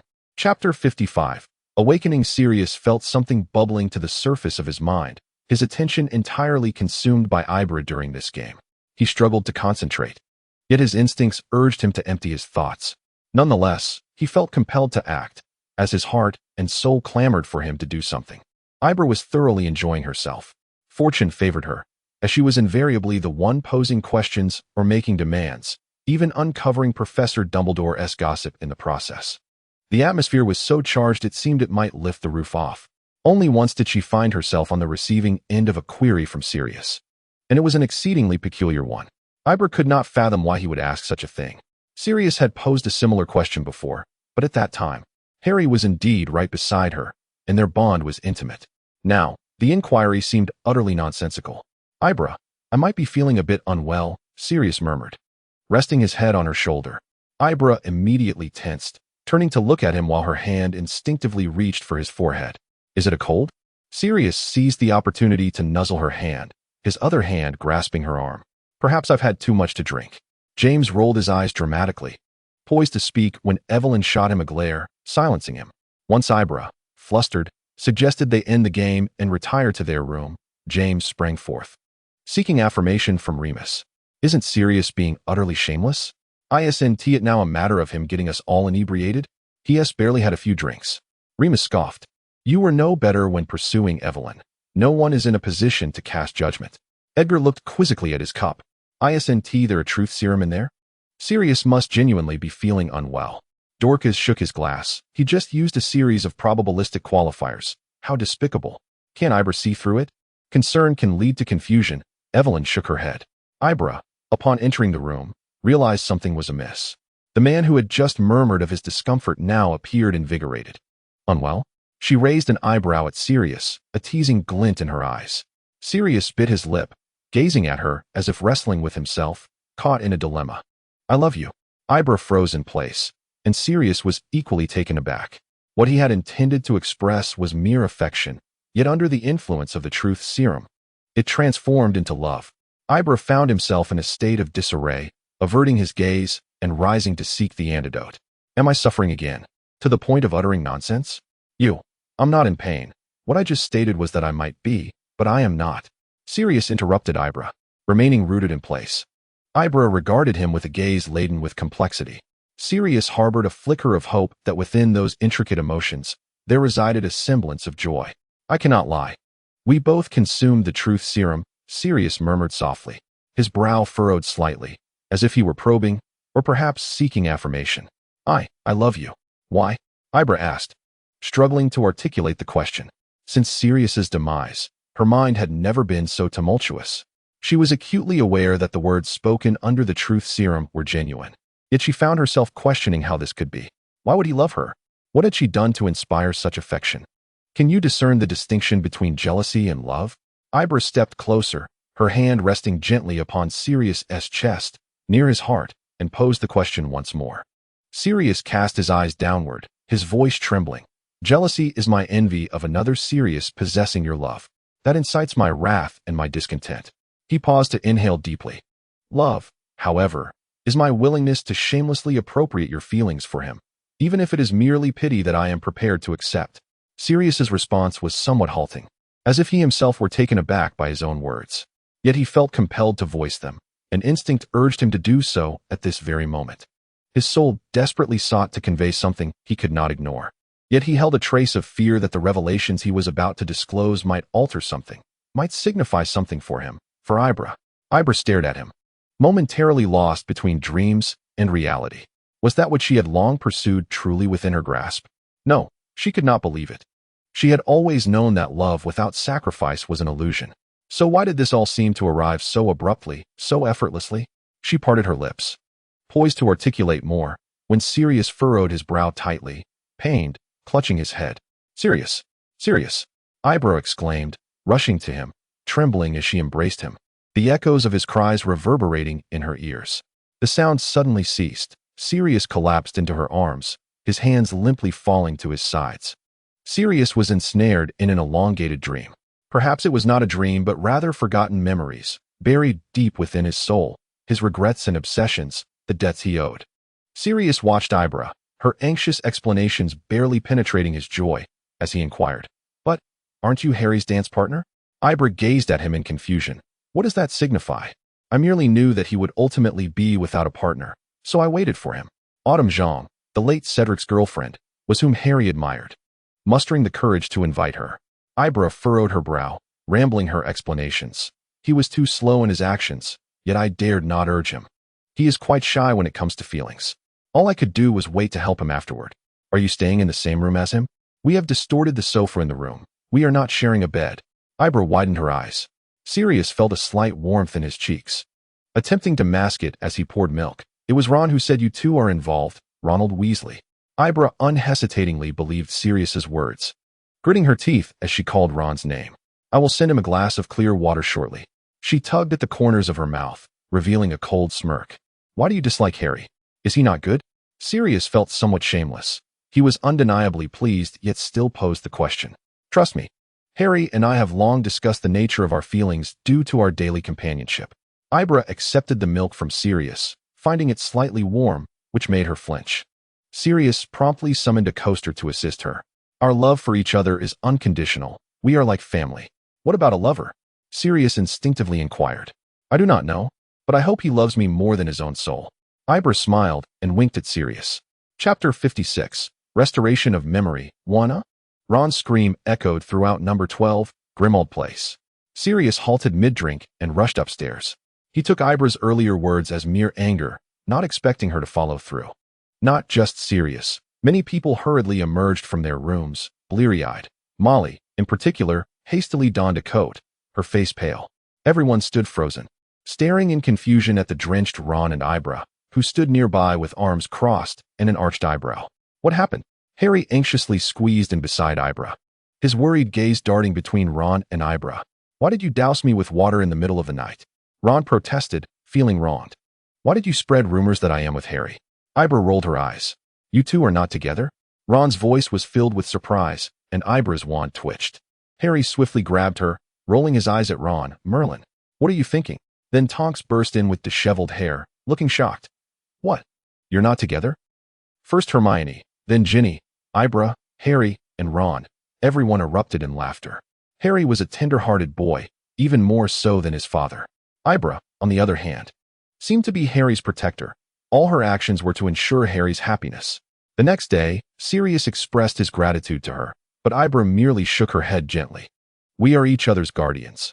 Harry has been through so much lately, and the pressure on him is immense, which is why I am particularly reactive. Sirius smiled at her. I just gave Harry a hug. Do you need one? Ibra stood still, and just when Sirius thought she would reject him but didn't know how, a warm body embraced him. It was truly comforting, significantly dissipating the chill that had entwined itself within his flesh and bones. And the ice upon his heart began to melt bit by bit. The sound of a bell grew louder, transforming into a deafening thud. His heart thundered, reminiscent of the roar of his cherished motorcycle. Aren't you going to give me a hug? You must open your arms for it to be a true embrace. Came the voice of Ibra. Sirius awkwardly extended his arms, enveloping the second son he had encountered in his life. It was absurd, truly absurd. For the first 21 years of his life, he had been preoccupied with escaping the Black household, engaging in mischief with James, and battling Voldemort. In the bloom of his youth, he harbored no youthful dreams. Instead, he merely watched with amusement as James pined for Lily, a picture of disarray yet radiating joy. Later, he spent 12 aimless years in Azkaban, where even James's visage began to blur in his memory, and the suitors who once professed their affection faded into mere outlines. Struggling on the brink of survival, he had no time to contemplate such matters. Ironically, it was now, while languishing in number 12, Grimmauld Place, that he truly began to fret over matters of the heart. Sirius felt a profound guilt, believing he ought to return to Azkaban. The weight of his thoughts was too sinful. What do you think, Sirius? There's such an age difference. He recalled Ibra's eyes. She merely wished to be his kin. Who are you talking about? Remus's voice suddenly interjected, tinged with a hint of gloom. Sirius was startled. Has your surveillance mission concluded? Where's Tonks? Did you not return together? She's behind, Remus replied, lips pursed in discomfort. Who were you just mentioning? He pressed further. Just as Sirius contemplated conjuring a casual excuse, Tonks burst in, fuming. She jabbed her finger angrily into Remus's chest, forcing him to retreat step by step. If you weren't so caught up in self-pity, you'd know exactly whom I fancy. Remus's expression was a complex tapestry of surprise, followed by a heavy burden of pain and guilt. Sirius was taken aback. He began to understand something profound. Tonks glared at Remus for a brief moment before departing in disappointment. Remus, watching her retreating figure, struggled to swallow, then retreated to his room. For an instant, Sirius yearned to stop him. Perhaps they could accompany each other to Azkaban? Sirius considered himself more fortunate than Remus, for he faced no choices. Ibra did not harbor feelings for him. All his emotional turmoil was his solitary burden. He was an adult. He could navigate through it all. Yet he could not. Arthur's injury had prematurely brought him face to face with Ibra, who sat beside Harry in her pajamas, holding him tightly. Harry was engulfed in profound fear and unease. Distancing himself from the crowd, Sirius discerned that he even recoiled from Ibra's proximity. "You have not been possessed by him. You are Harry, and you shall never harm me. Mr. Weasley is still alive. You saved him," Ibra repeated incessantly, while Harry's self-loathing intensified. "I will never fear you, Harry. I will always stand by you, along with Sirius." Ibra cast a quick glance at Sirius, who also nodded eagerly, positioning himself at Harry's side, prepared with a warm drink generously infused with sugar, tailored to James's taste. Harry relished it. Sirius often mused, "Merlin, he truly is James's child." Sirius felt a tinge of darkness, as this joy was built upon the anguish of Arthur's attack. Yet he cherished these moments spent with Harry and Ibra, feeling less solitary than in previous times. He even began to consciously refrain from getting utterly intoxicated, desiring to keep pace with Ibra's schedule. Ibra preferred to linger in the living room, which meant that if he could remain awake during the day, he would have ample opportunity to see her. Sirius indulged in his emotions, fully aware they were wrong, even repugnant. Yet he was resolute in never acting upon his feelings for Ibra, vowing to remain a guardian figure, perhaps unreliable, but steadfast in shielding Harry and her from life's tempests. Sirius believed he had meticulously planned everything. He could contain his racing heart while sharing the same space as Ibra. He managed to avert his gaze, avoiding fixation upon her presence, and maintain distance during meals, often choosing to sit far from her. Until one day, during a casual conversation with Hermione. "Hermione has been corresponding with Krum lately," Ibra laughed, skillfully dodging Hermione's ire. Harry raised an eyebrow, his mind burdened, yet he endeavored to partake in their playful banter. Ron wore a face of betrayal, mouth agape, staring at Hermione with a foolish expression. "You must have someone you fancy. That Hufflepuff, Macmillan, even invited you to Hogsmeade. And you turned him down," Hermione retorted in exasperation. Ibra did not directly address her remark, but leaned closer with a grin. "You are absolutely flustered, Miss Granger." Her gaze darted quickly and cautiously towards Sirius, then returned to Hermione's crimson visage, eliciting another smile. Sirius noted her glance. How could he not? He had been watching her from the corner of his eye. A thought struck him, surreal yet exhilarating. Then, suddenly, his heart plummeted. He hoped he was mistaken. He hoped he was mistaken. Chapter 57, Memory Restoration, 2. In his teenage years, Sirius had been captivated by Muggle literature. And he still recalled a line from Salome. "You are always watching her. Your gaze is excessive, and to look so ardently upon a person is quite perilous." Sirius felt his soul inexplicably drawn towards Ibra, walking precariously alongside an abyss that threatened to engulf him at any moment. Yet he found himself unable to depart, unable to cease gazing and pursuing. He was ensnared in an unprecedented sweetness and entanglement, almost certain that Ibra harbored similar feelings for him. She would feign glancing into his eyes, intentionally brush her fingers against his while reaching for a cup, and deliberately gaze at him with a tilted head while smiling. The Christmas gift he had chosen for her had been purchased long ago, during that summer he left home. It remained unopened, quietly resting on his bedside table, a remnant of the 16-year-old Sirius, a time when their ages were closely aligned. Merlin knew how desperately Sirius wished to be 16 once more. But it mattered not. He could, in another form, keep the 16-year-old Sirius close to her, along with the ring she had playfully taken from him, which he had meticulously preserved throughout the 12 years in Azkaban. He presented it to her. His love was both generous and miserly. What transformed Sirius from vague, incredulous speculation to absolute certainty was the night of Christmas. Perhaps it was Remus's fault. He ought to have warned him to prepare a non-alcoholic eggnog. For those under 17 should not be exposed to alcohol.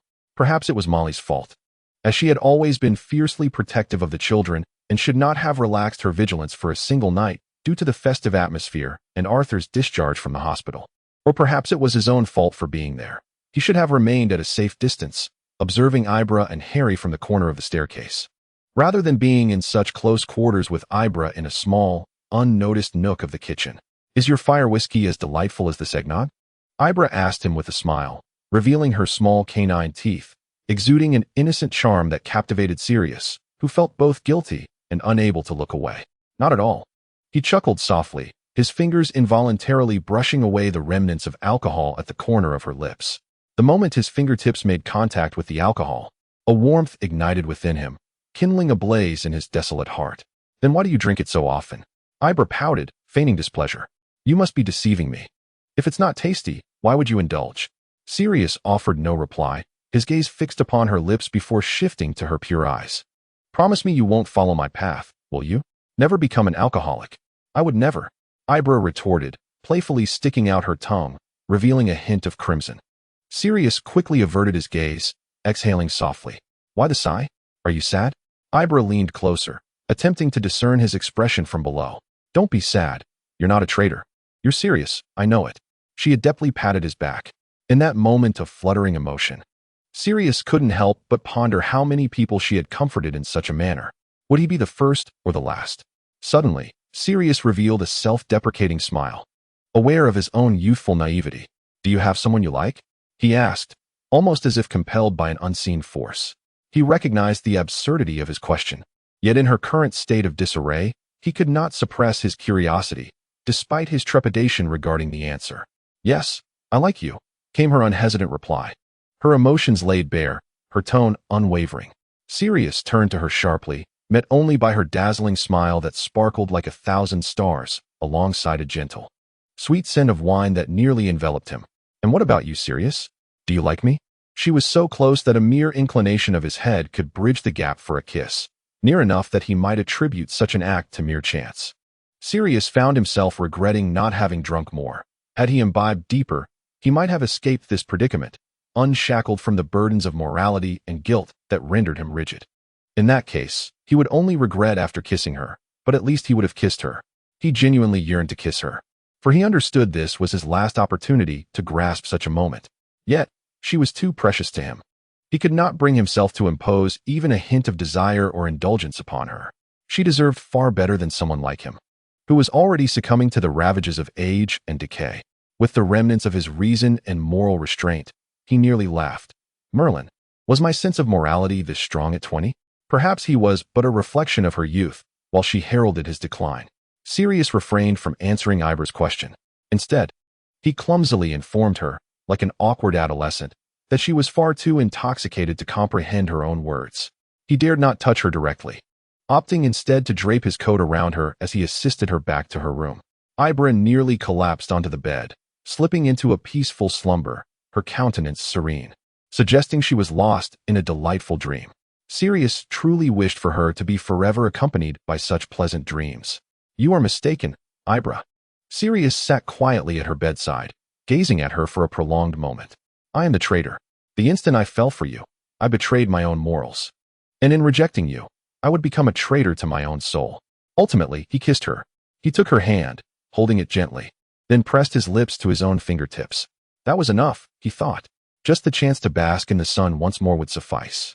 He needed no more than this, a joy beyond imagination. Thus, he spent the night awake, and the following morning prepared breakfast for Ibra, uttering words that shattered both their hearts. I believe you are truly worthy.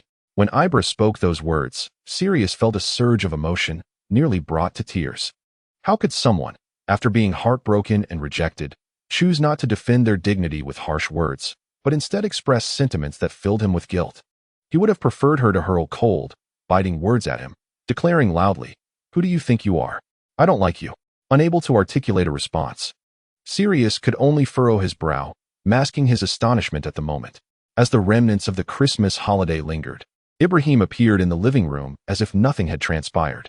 Sirius, allowing himself to remain on the couch, observed Ibrahim's every movement with a sidelong glance.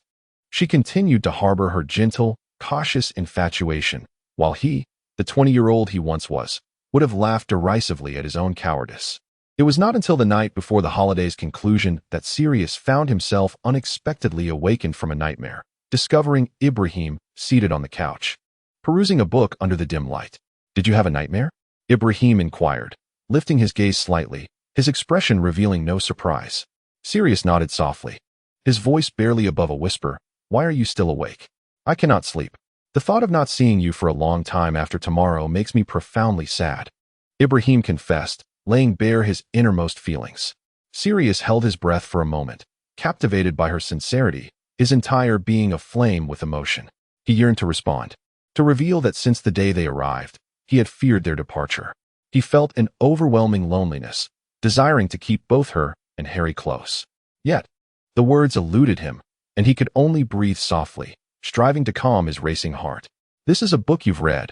I recognize your notes," Ibrahim said, holding the page upright for him to see. It was Wild Salome, and he hadn't anticipated leaving it behind at 12, Grimmauld Place. "Do you know which line is my favorite?" she asked, slowly closing the book, her gaze unwavering upon him. The dim light cast a honeyed glow upon her golden hair, flowing softly in the darkness. Her pupils reflected the flickering flames, and every feature, her nose, lips, and cheeks, was exquisite, akin to an ethereal being lost in the night. Leaving Sirius in awe of her unparalleled beauty, Ibrahim gradually leaned closer, departing from her perch on the couch. Her hand rested on the armrest beside him. One leg pressed intimately against his, while the other kneeled between his legs. Unbeknownst to them, the space between them had dwindled, echoing the perilous intimacy of that fateful night. In an unguarded moment, her lips brushed against his in a tantalizing caress. "They say love is bittersweet, but does it matter? Does it matter? I have already kissed you," she whispered, each word a tender murmur between lovers, her voice trailing off as her hair entwined intimately with his fingers. The kiss was no longer a mere flirtation. It was soft, pliable, marked by the gentle clash of teeth and tender suction. As she withdrew, leaving him yearning for her warmth, Sirius felt a deep-seated urge to chastise her for her callousness. He pressed his fingers into his palm, momentarily suppressing the desire to chase after her. She smiled, the corners of her lips curving upwards, her vibrant mouth glistening with alluring moisture. "I have already kissed you," she reiterated, exuding the audacity of a victorious conqueror, infused with the reckless bravado of youth. "Will you ever forget me?" Sirius chuckled inwardly, mocking himself. Even without that kiss, he would never forget. Chapter 58, Restoration of Memory. 3. The days spent at number 12, Grimmauld Place were profoundly solitary. Sirius had cultivated a habit of sitting beside Buckbeak with a leather-bound journal in hand, diligently chronicling his thoughts. Initially, it consisted of mundane complaints, the claustrophobic confines of the house, the creaking stairs, the portrait of Walburga, and the roar of freedom that echoed from his confinement. Gradually, he began to document the memories that lingered, recounting the tales of his past, the pranks he played with James, the oaths he had once carelessly uttered, and a will he had penned. Upon joining the Order of the Phoenix, he had drafted a will, naming James, Lily, Remus, and that traitor as beneficiaries. He had selfishly allocated a larger share of the inheritance to Remus, considering his difficulty in finding employment. Yet, when doubts about Remus arose, he hesitated to amend the will. Now, 2 of the beneficiaries had perished, 1 had betrayed him, leaving only Remus. On the day he wrote the will, Remus had just arrived at the Order. "Do not include my name in your will," Remus had complained, tending to his wounds. "It's ominous. I do not wish for you to die before me." He paused, lifting his gaze to meet Sirius's with earnestness. "I have always believed that if you were to die, my own end would swiftly follow." Thus, Sirius inscribed only Harry and Ibra's names as beneficiaries. "Ibra." Remus's discerning eyes pierced through him. "Sirius, your heart is not untainted." "I rejected her," Sirius replied, raising an eyebrow in return. "And you are entirely innocent regarding Tonks?" Remus's expression stiffened slightly, followed by a soft sigh. "I saw your ring on her hand, Sirius. If you truly wish to reject her, leave no room for hope. If you were to die, what would she think upon seeing her name in your will? She is still so young. You must give her the chance to move on." For a moment, Sirius was taken aback and then crossed out Ibra's name with a swift motion. "I need to rewrite it," he sighed, biting into the apple he held with determination. "Since when did you start eating apples?" Remus inquired, frowning. "I've recently found them rather delightful." Death arrived more swiftly than Sirius had anticipated, yet it bore a certain weight of significance. Reluctant to dwell on it, he recalled the anguish he felt when he learned that Harry and Ibra had fallen into Voldemort's trap, trapped within the Department of Mysteries. It echoed the despair he had experienced on that fateful night in 1981, riding his motorcycle to Godric's Hollow. It should not have been this way. Merlin should not have been so cruel as to allow Ibra to witness his demise. The pull from beyond the veil relentlessly tugged at him, grasping at his flesh and soul. Sirius wished to mask any grotesque fear from his visage, ensuring that the final impression he left on Ibra was not one of horror. Blood dripped from Ibra's arm, and instinctively, Sirius sought to raise his hand to cast a healing spell. Yet he faltered. Then there was Harry, still stunned, staring in disbelief towards him. The last remnants of Sirius's consciousness echoed. Merlin. He had become a deceiver, having promised to provide them with a home. Moreover, there was the half-eaten apple he had left behind. Would it spoil? Fortunately, he did not witness the reproachful gazes of James and Lily before his demise. At the moment Ibra's desperate cries pierced the air, James and Remus sprang into action, racing upward. Evelyn and the others followed closely behind. James could only see Ibra kneeling on the ground, helplessly cradling Sirius's head. Suddenly, he lost consciousness. Evelyn hurried forward, but her expression grew increasingly grave. Life force could not penetrate. He bore no visible injuries. Are you sure he hasn't simply drunk too much? Ducas knelt before Sirius, examining him. He was in agony before passing out. It wasn't he due to intoxication. Ibra shook his head, trembling all over. James and the others could only assist Ibra in lifting Sirius onto the bed, feeling utterly exhausted. The resurgence of over 30 years of memories overwhelmed him, leaving him both mentally and physically drained. It was an ineffable fatigue. Memories surged like a tide, flooding from the depths of his consciousness. Each recollection pulled at his nerves. Laughter, blood, vows, wounds, cold, flames, sunlight. Sirius slowly opened his eyes, taking a moment to register the slight pressure on his hand, radiating a warmth that beckoned closeness. He turned his head slightly and beheld Ibra, leaning at his bedside. Emotions from two pivotal moments in his life collided within him, one from the past, the other belonging to the present, both surging within his being. A dull ache began to throb in Sirius's head, yet this pain signaled his return to life. Ibra, as if stirred by his awakening, looked up at him with a puzzled expression. The instant their eyes met, relief washed over Ibra. Merlin, you've been unconscious for 2 days. You terrified me. Do you feel unwell? I wanted to take you to St. Mungo's, but Moody said it's quite unsafe there now. Sirius furrowed his brow and grasped her arm. In Ibra's bewildered gaze, he gently tugged her sleeve upward. Reflexively, Ibra flinched, attempting to shield her arm. Sirius recalled that even during their most intimate moments, she would cover her arms to hide the scars. She bore many marks, most from Auror missions, which she never concealed. Yet, the scars on her hands remained hidden from view. Sirius had never pressed her to reveal them, for he too did not wish to witness the evidence of her love for another. Merely contemplating it brought bitterness to his heart. But those scars, those savage pains, were all because of him. Beyond the pain and guilt, a sense of helplessness enveloped him. Did he truly deserve her love? Soft kisses fell upon her scars. The long-healed wounds began to itch slightly, reminiscent of the sensation of new flesh sprouting during recovery. What's wrong? Ibra asked anxiously. Does it hurt? Sirius croaked in inquiry. No, it doesn't. Ibra was bewildered, straining slightly to withdraw her arm, yet was firmly ensnared by Sirius. Reluctantly, she eased her grip, for she had just awakened and did not wish to exert more force that could harm him. This is the wound you left me, Sirius sighed, lifting his gaze to meet hers. His fingers traced the prominent scars, his entire demeanor imbued with sorrow. What do you mean? Ibra's complexion paled, as if a realization dawned upon her. I am a deceiver, Ibra. Sirius's gray eyes fixated on her intently. I lied when I told you I did not love you. I lied when I promised to give you a home. Chapter 59, Restoration of Memory. 4. After Sirius's demise, Ibra was engulfed by guilt and despair. He departed this world so lightly, his expression serene, even liberated. Ibra could not comprehend why he felt such relief. Was there truly nothing in this world that he cherished? Why did he not struggle a little longer, stretch out his hand a bit further? Had she not failed to grasp him? Did he bear no responsibility? Indeed, in time, Ibra found herself harboring resentment towards Sirius. She resented that he had met his end so fearlessly, dying on the battlefield as a hero. And what about Harry? What about her? How could Sirius abandon them both to face this desolate world alone? Ibra often pondered whether her love had ever stirred even the slightest emotion in Sirius. Was it because she did not love him enough? Was her affection too superficial?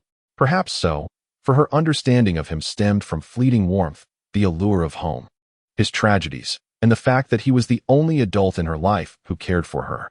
She was that kind of person, having encountered too many unfortunate events, accustomed to assuming the role of protector, yet yearning for someone to rely upon.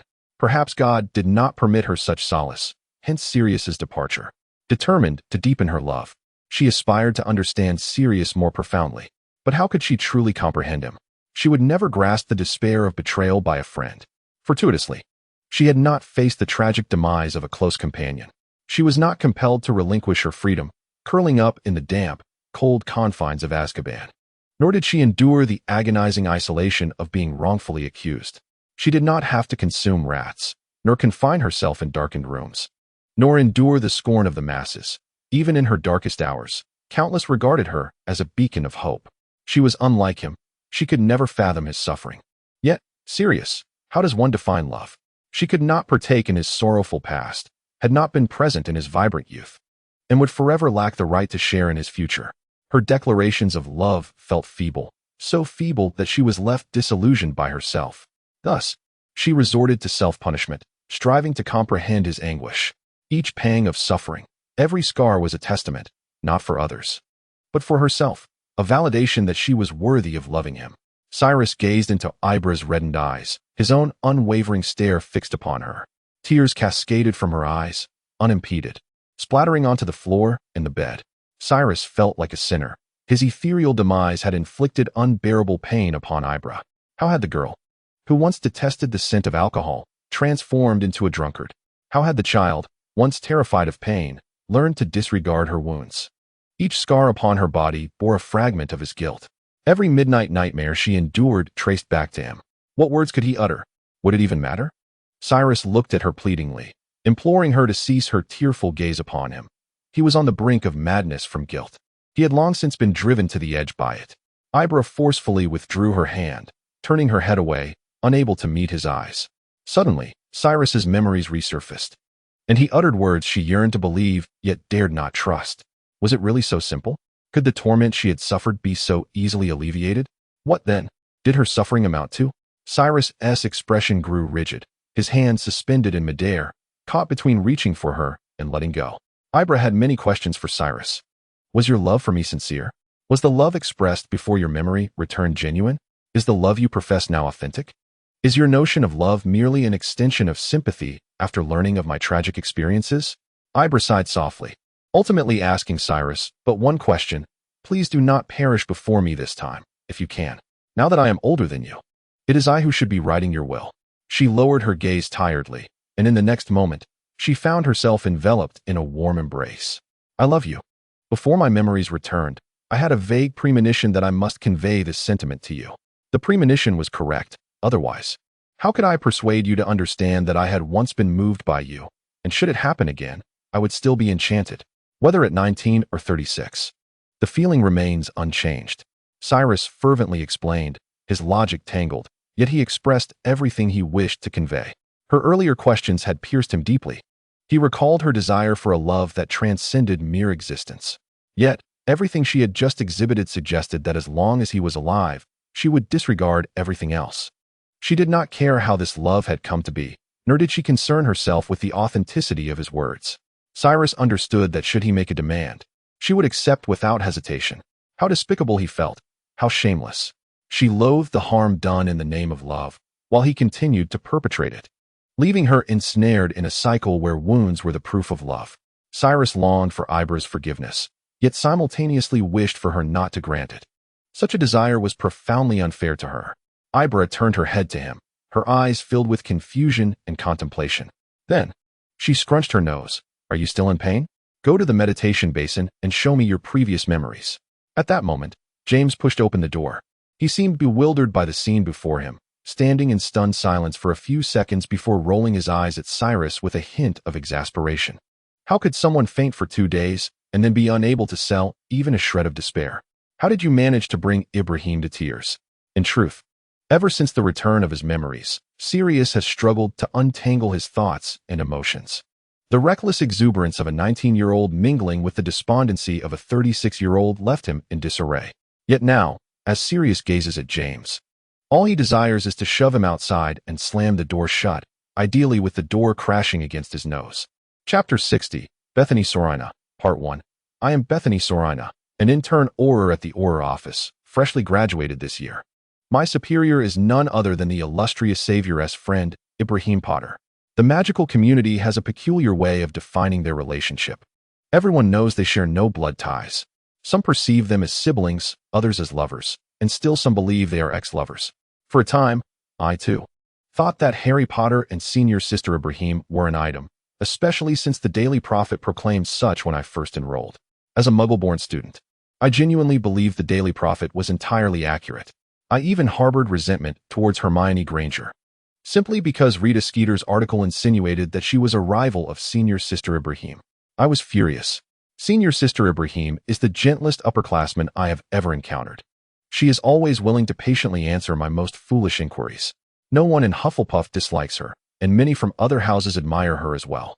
Perhaps she is so often the center of attention that she fails to notice I have been watching her secretly whenever she graces my line of sight. My focus remains steadfastly upon her. Thus, no one can steal away the affections of Senior Sister Ibrahim.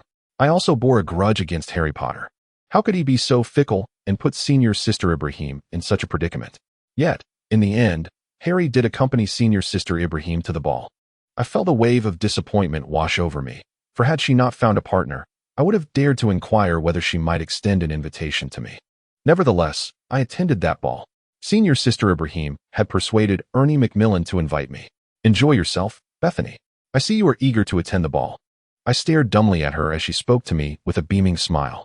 She is so beautiful, her eyes possessing the most extraordinary hue I have ever seen. Macmillan seized the opportunity to converse with her, his laughter dripping with flattery, and I secretly rolled my eyes at him. Senior Sister Ibrahim would never harbor feelings for him. Overall, the atmosphere was harmonious as he gazed at her, and I too was transfixed by her presence. In my third year, Umbridge arrived at Hogwarts. I had never encountered such a loathsome woman. Truly, she was repugnant. Harry Potter faced countless attacks, with many doubting him, believing he sought attention. Yet I trusted him. For Senior Sister Ibrahim placed her faith in him, and thus he must be worthy of trust. Subsequently, they founded Dumbledore's army, and I joined without hesitation. Later on, it seemed that numerous events unfolded, yet I remained unaware of their nature. All I knew was that Sister Ibla had been absent from Hogwarts for a time, and I missed her dearly. During the final examination period, I encountered the long-missing Sister Ibla. I was taken aback, for she appeared utterly haggard, with swollen eyes and her face marked by trails of tears. Her arm was in a sling, and she wandered the corridor in a daze. Some noticed her and regarded her with peculiar glances, but Sister Ibla seemed oblivious to it all, merely moving forward mechanically. I disapproved of their stares, glaring fiercely at them and shaking my fist in a show of defiance. Sister Ibla gazed at me vacantly, as though she could not recognize who I was. Yet that seemed irrelevant. I escorted her back to the Hufflepuff common room, a place that offered unparalleled warmth. Even those who had been revising there hurriedly departed upon witnessing Sister Ibla's condition, leaving us with ample space. A few individuals from the adjacent kitchen brought hot cocoa and sandwiches, only to vanish swiftly thereafter. I was at a loss as to why Sister Ibla had transformed into this state, nor did I know how to alleviate her suffering. I could only wrap her in a warm blanket and sit beside her in silent companionship. I was aware that many others were also there for her. Some had retreated to their dormitories, keeping an eye on the situation from afar. Others lingered near the door of the common room, anxiously listening for any sounds. Some sat in the kitchen next door, absent-mindedly chewing their food while speculating on the cause of her distress. Surely, someone had sought out Harry Potter. As he was Sister Ibla's kin, or so it could be deemed, he ought to be by her side. My mother often remarked that silent tears are the most bitter and painful, for the throat has been rendered raw from weeping. The eyes have become swollen from grief, and one is left with no strength to complain further. Yet despite this, the heart still aches too profoundly, with the enduring pain manifesting as an unceasing flow of tears that never seems to dry. I had never witnessed Sister Ibla weep. In my memories, she was always smiling. Sirius, she uttered a name hoarsely, with great difficulty yet familiarity. Sirius? Sirius Black? Harry Potter's godfather? Was she weeping for him? Chapter 61, Bethany Serena, Part 2. It is arduous, truly arduous. I vaguely recall when Professor McGonagall visited my home, ostensibly to bring me to school. Yet, I felt as though I were fighting for my life at Hogwarts. The war had long ceased in the Muggle world, with my parents having been born into an era of peace. However, my grandparents frequently spoke of the war, particularly my grandfather, who had been a soldier in his youth. Blood, much blood, Bethany. In time, you will become immune to the color red. Initially, when your comrades fall beside you, terror grips you, and you yearn to save them. In time, however, you find yourself using their bodies as a shield, compelled by the circumstances. My grandfather always lectured me in the second person, a manner of speaking I found rather unappealing. He persistently urged me to empathize with his emotions and perspective, yet I often felt a sense of fear and perplexity. I lived in an era of peace, far removed from the horrors of war. How mistaken I was. In the 4th grade, Hogwarts fell under attack by Death Eaters, and Headmaster Dumbledore plummeted from his tower. I witnessed an Auror struck down beside me, observed a dashing wizard bitten on the face by a werewolf, and saw the anguish and tears etched upon the faces of the crowd. It all felt surreal, as if this world were but an illusion. Until, in a moment of urgency, Senior Ibra approached me, bent down, and cradled my face, inquiring whether I was injured or unwell. The world regained its solidity, and I came to realize that I was ensnared in the maelstrom of war. There was no escaping it, no evading it, for I was a wizard, born of Muggle lineage. After the funeral of Headmaster Dumbledore, a pervasive silence and fear enveloped everyone. Would we, too, meet our demise? I know not who voiced the question, but it resonated with the collective sentiment. No, we shall not, for I am here, declared Senior Ibra. She had silently endured her suffering for an entire semester, a truth known to all. No one dared to inquire about her sorrow, nor urged her to emerge from her grief. Our house possessed a hint of gossip, and I relished discussing it with others, regardless of the subject, even if it pertained to myself. Yet, no one dared to speculate on the source of Senior Ibra's sorrow. We tacitly afforded her the space to grieve. One must allow another to suffer, Macmillan once said. Though I had always held him in disdain, I could not dispute the wisdom of his words. Did she perceive our indifference? A first-year student felt a twinge of unease at the thought of our neglect. I sighed and turned to the girls beside me. Perhaps we should refrain from piling breakfast at the senioress dormitory door tomorrow morning. I noticed she nearly tripped this morning. My 5th year was the darkest of all. The Caro siblings haunted my nightmares, even now causing me to awaken in terror. Do you know what is most absurd? Toward the end of 5th grade, many of us would huddle together in the room of requirement, each casting silencing charms around ourselves. Yet, whenever I awoke from a nightmare, I would see the same faces, some in terror, others in confusion, fleeing from the horrors of their dreams. Senior Ibra is a hero. I cannot fathom the agony of enduring so many cruciatus curses. I experienced it once, a pain so excruciating I wished for immediate death. After that incident, Senior Ibra concealed me within the room of requirement. You have done enough, she gently patted my head. You have already protected many first years outside. You are remarkable. She spoke this to me. Now, you must care for the hidden children within the room. She turned to leave, yet I lacked the courage to grasp her arm and implore her to stay. Instead, I exerted myself to excavate the secret passage, yearning to break free from the confines of the wish-granting room, so we could escape together. At last, we managed to tunnel into a Bufus's Pig's Head Tavern, and Senior Ibra finally found refuge. I began to comprehend my grandfather's sentiments. The place that once cradled my magical aspirations had been reduced to ruins, and those who had once frolicked with me were now lifeless. A classmate who had just cast an ironclad spell for me fell to the ground the next moment. My face and body were splattered with a grotesque mix of various fluids, blood mingled with brain matter. We were all survivors, yet what justified our existence? Was this fair to others? Each of us bore the scars of PTSD, with no one left unscathed. Even worse, some suffered from dissociation, depression, anxiety, and manic episodes. I occasionally felt a sense of relief that the magical community did not prioritize psychological treatment. Otherwise, the post-war criticisms directed at Harry and Senior Ibra would have been even more pronounced. I found myself admiring Harry Potter as the savior of the magical realm. He remained remarkably resilient, seemingly possessing the most stable mental state among us all. I struggled to continue my studies at Hogwarts, within the newly erected walls. I often envisioned bloodstains. Senior Ibra chose not to repeat a year of study. Instead, she resolutely joined the Auror office within 2 weeks after the war's conclusion, swiftly engaging in various missions. I had never witnessed such dedication in my studies. Macmillan had appeared nearby at some point, fixated on my notebook. I aspired to excel academically and ultimately become an Auror.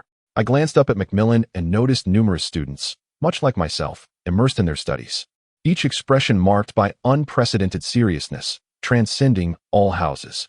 I yearned to accompany Senior Ibra. She had been my pillar of support, preventing me from succumbing to the madness of war. I whispered, unable to restrain my emotions, as my quill tore through the page beneath my hand. When I next encountered Senior Ibra, I scarcely recognized her. Her laughter had vanished, replaced by a perpetually serious and taut demeanor. She strode purposefully through the Ministry of Magic. I vaguely recalled her slow pace at Hogwarts, allowing me to easily keep pace beside her. She had developed a preference for dark attire, discarding vibrant colors. She approached her missions with an almost reckless abandon, and I often felt she sought to sacrifice herself through these tasks. Yet, this fervor was characteristic of every Auror. After each mission, they returned marred with wounds of varying severity. I made every effort to tend to my injuries at the ministry, but sometimes the damage was too severe, inevitably bringing some wounds home. My mother always looked at me with tears in her eyes. "Can't you give up this job? Can't you find a little joy? Can't you treat yourself with kindness? Can't you learn to love yourself?" I knew not how to respond to her inquiries. Silence was my only recourse. The survivors of that war had irrevocably lost the capacity to love themselves. Those with even a modicum of conscience find that their moral weight intensifies, steeped in the blood and lives of others, transforming into shackles of guilt that shadow them for a lifetime. Our existence, our very survival, is predicated upon the lives we bear upon our shoulders. We are unworthy of death, for life does not wholly belong to us. My mother often advises me to love myself, yet senior sister Ibra only cautions me to be more careful after missions. My colleagues from the Auror department merely pat my shoulder, commending my efforts. We are empathetic beings, unable to casually utter the words "love yourself." We are ensnared in our emotional whirlpools. Escaping is not as simple as merely deciding to let go. After the war, Molly Weasley began to eat again after 4 days of fasting. It took Hogwarts a month to rebuild. It was not until 2 months later that a memorial service was held. George Weasley closed the joke shop for 3 months post-war. After the war, the sound of helpless weeping lingered longer than the liberating laughter. I watched as senior sister Ibra fell into despair, yet I was powerless to save myself, let alone her. I could not fathom how to rescue her, nor could I glimpse the sorrowful corners of her heart. It was only when the news broke that she was the widow of Sirius Black that I recalled the name from before the fireplace. And the tears she shed that day, I began to perceive her concealed fragility. Senior sister Ibra had vanished. On the 3rd day following her disappearance, I spiraled into utter despair. My support had vanished, and my world felt as though it were collapsing. After a day and night of breakdown, I threw myself into an unceasing search, only to be admitted to St. Mungo's due to sheer exhaustion after 48 hours. I found myself inexplicably placed next to Harry Potter's ward in the Department of Injuries.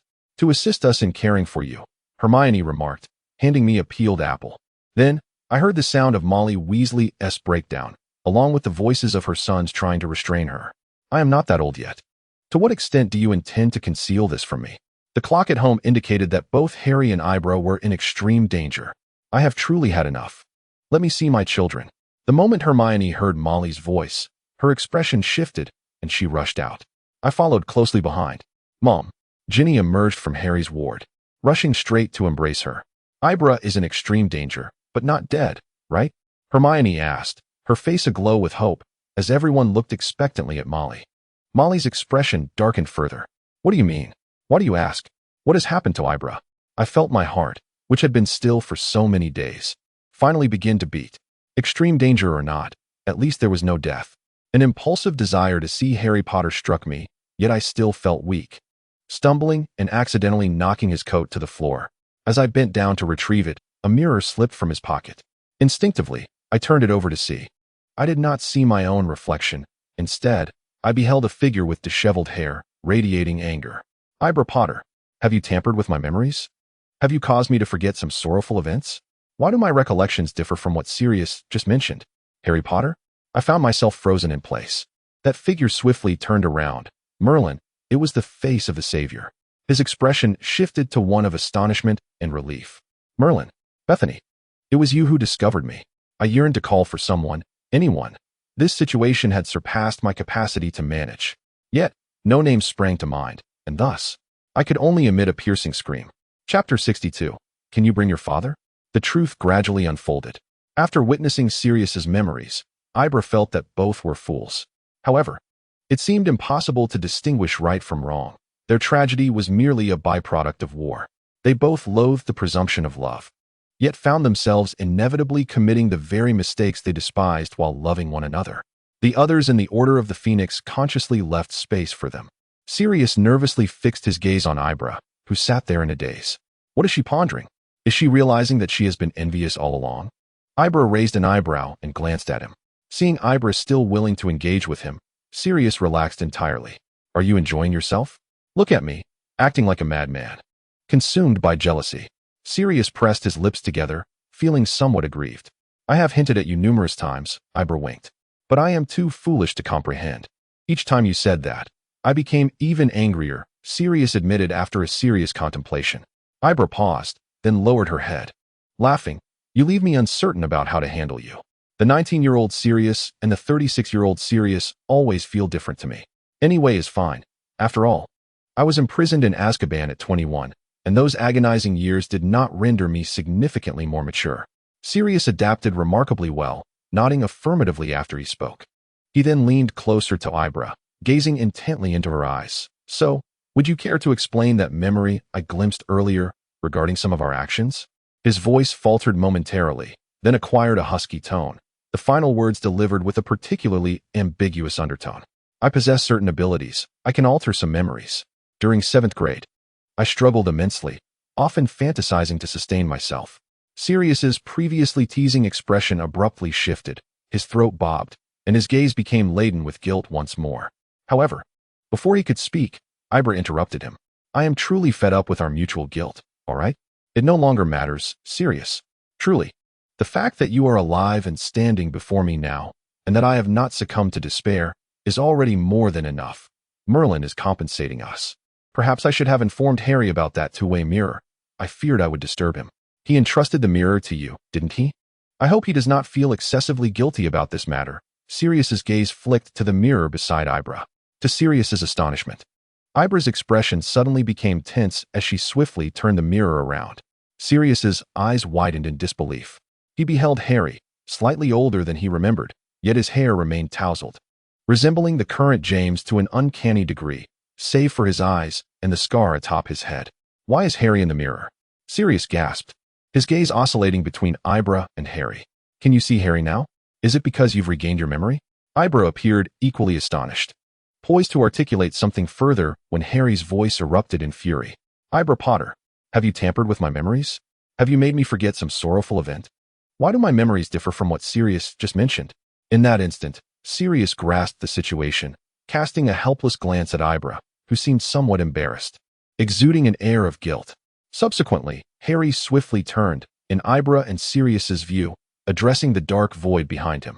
Merlin, Bethany, it's you who found me. Who is Bethany? Sirius inquired, his curiosity piqued.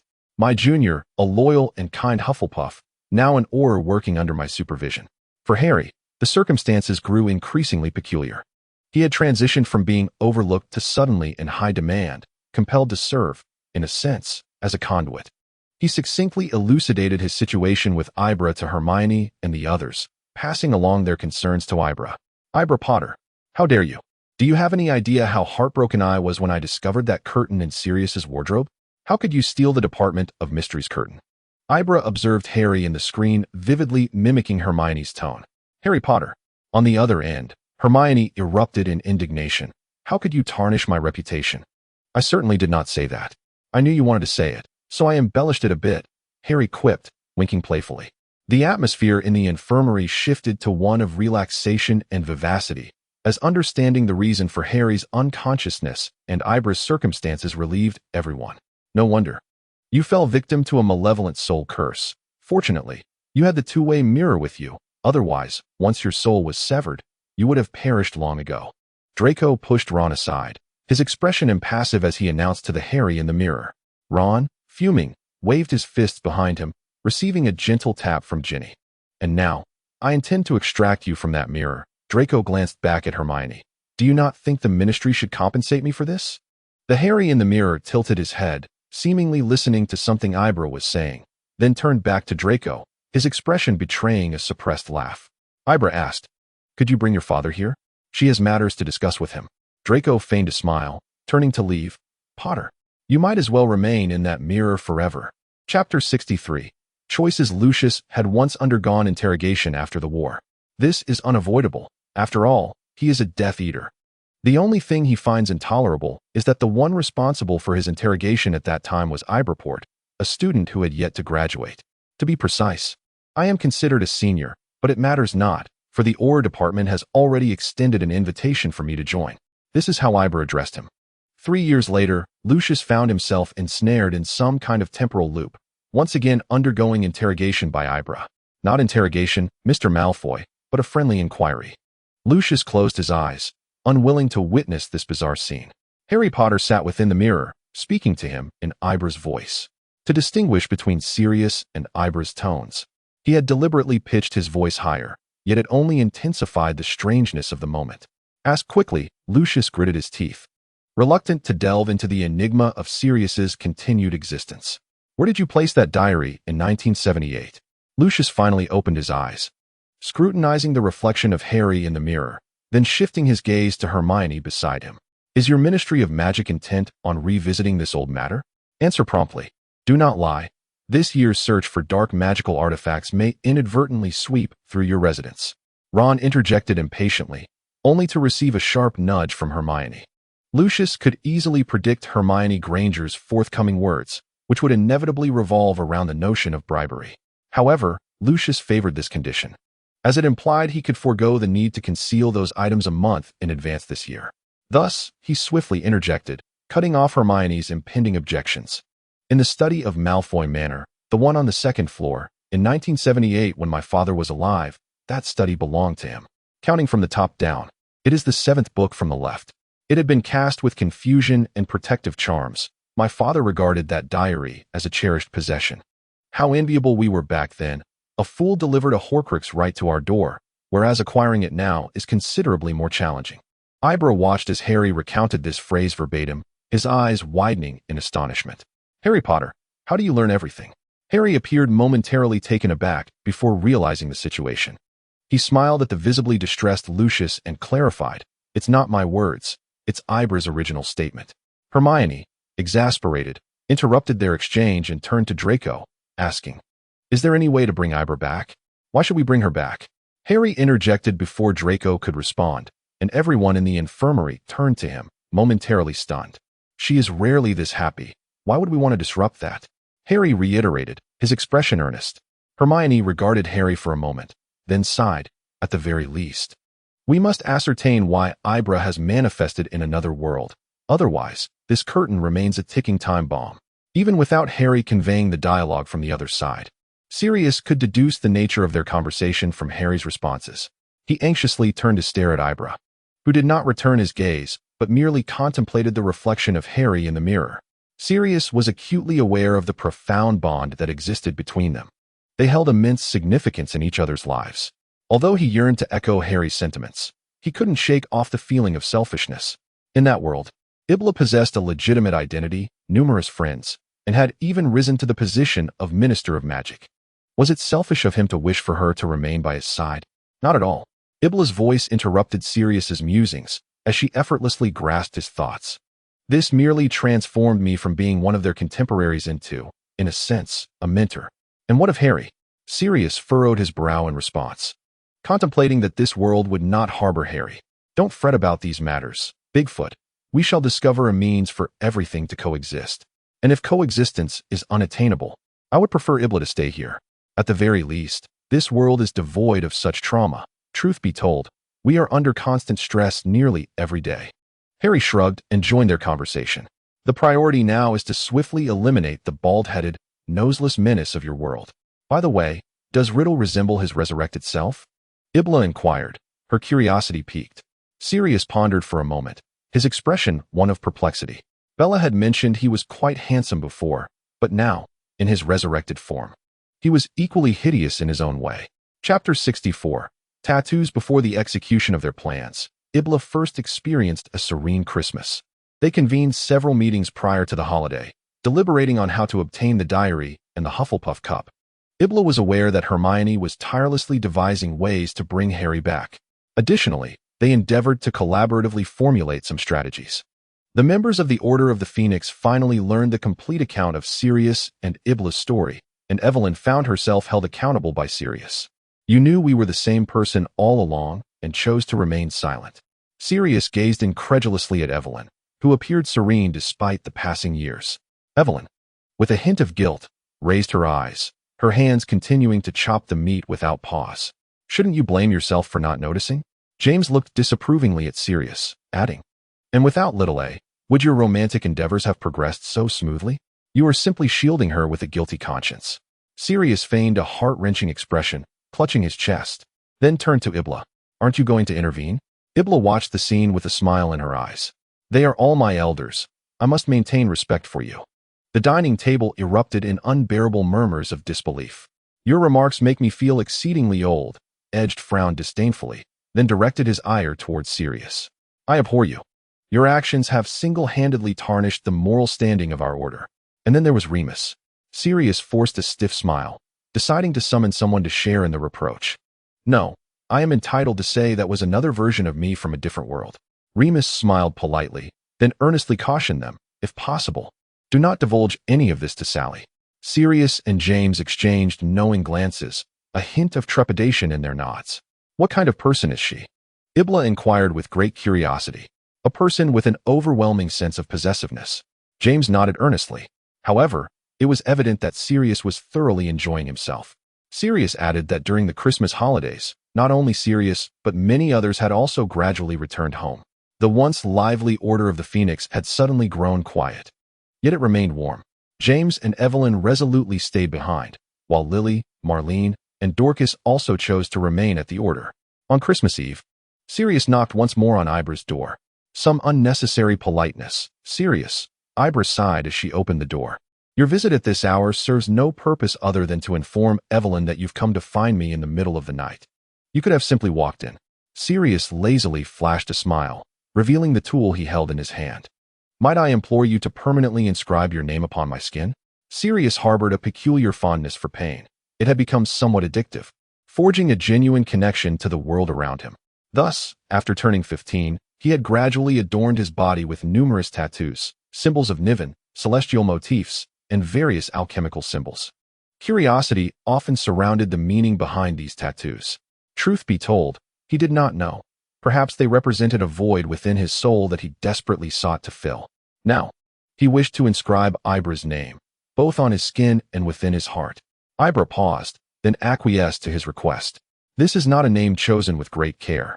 It bears no profound significance and is not particularly melodious, she reminded him as she prepared to use the Muggle tattoo machine on Sirius. To be honest, she had not anticipated that Sirius would request her assistance. She had no experience in such matters and dreaded the thought of causing him pain. Yet, Sirius remained unconcerned. I am a wizard. I shall not succumb to inflammation or unbearable agony from a mere tattoo. Thus, under Sirius's half-pleading, half-demanding gaze, Ibra picked up the tattoo tool. This is your name, representing you. That is the finest purpose of its existence. Sirius gently cupped her chin, leaning in to kiss her, his teeth grazing her lips, delighting in the transformation of her pale lips to a rosy hue. And it sounds lovely. Aside from the inability to create puns, your name triumphs over mine. Ibra chuckled, lowering her gaze to his unbuttoned shirt and exposed skin. She leaned closer to Sirius, flashing a teasing smile. For a fleeting moment, Sirius was lost in her allure, only to find himself playfully pushed onto the bed in the next instant. I wish to tattoo it upon your collarbone, Ibra mused, her eyes narrowing as she assessed the spot. I believe my name would look splendid there. A clever idea, sweetheart, Sirius replied, his eyes gleaming with delight. And I rather enjoy leaving 2 buttons of my shirt undone. Ibra nodded in satisfaction and, before commencing, leaned down to plant a kiss on his left collarbone. And I shall frequently kiss this name. Sirius's expression darkened slightly as he sighed, somewhat resigned, and tilted his neck, one arm shielding his eyes. Is it conceivable that you could complete this tattoo within 10 minutes? I do not wish to spend the entirety of the evening on this solitary task. Ibrahim's words and tone only served to amuse Sirius further. She playfully blew a breath of air near his ear, teasingly stating, There is no possibility I shall assist you in this endeavor. Did Evelyn instigate this retaliation against me? Sirius mumbled, extending his hand towards her waist. Ibrahim halted her movements, scrutinizing him intently. Have you committed an unconscionable act? Sirius remained silent, merely raising his arm to reveal his gray eyes, urging, Forget about that. Please, proceed with the tattoo. Chapter 65. The orphanage director Harry emerged from the two-way mirror only after accompanying Ibrahim through Christmas festivities. Malfoy had been persistently urging him. The longer he delayed, the greater the peril. Ibrahim had spent the entire night conversing with Harry before his departure. However, unexpectedly, 2 hours after Harry vanished into the mirror, his visage reappeared. "Merlin, had I known, I should have allowed you a proper night's rest last night." Leaning against the headboard, Harry appeared quite elated. Ibrahim conceded that, in a sense, this was the most favorable outcome. She had not lost contact with Harry, and she could remain by Sirius's side. Hermione and the others had conducted extensive research, uncovering the reasons behind Ibrahim's arrival in this realm: a solar eclipse, her peculiar connection with Sirius, and her fortuitous transformation into a different shape.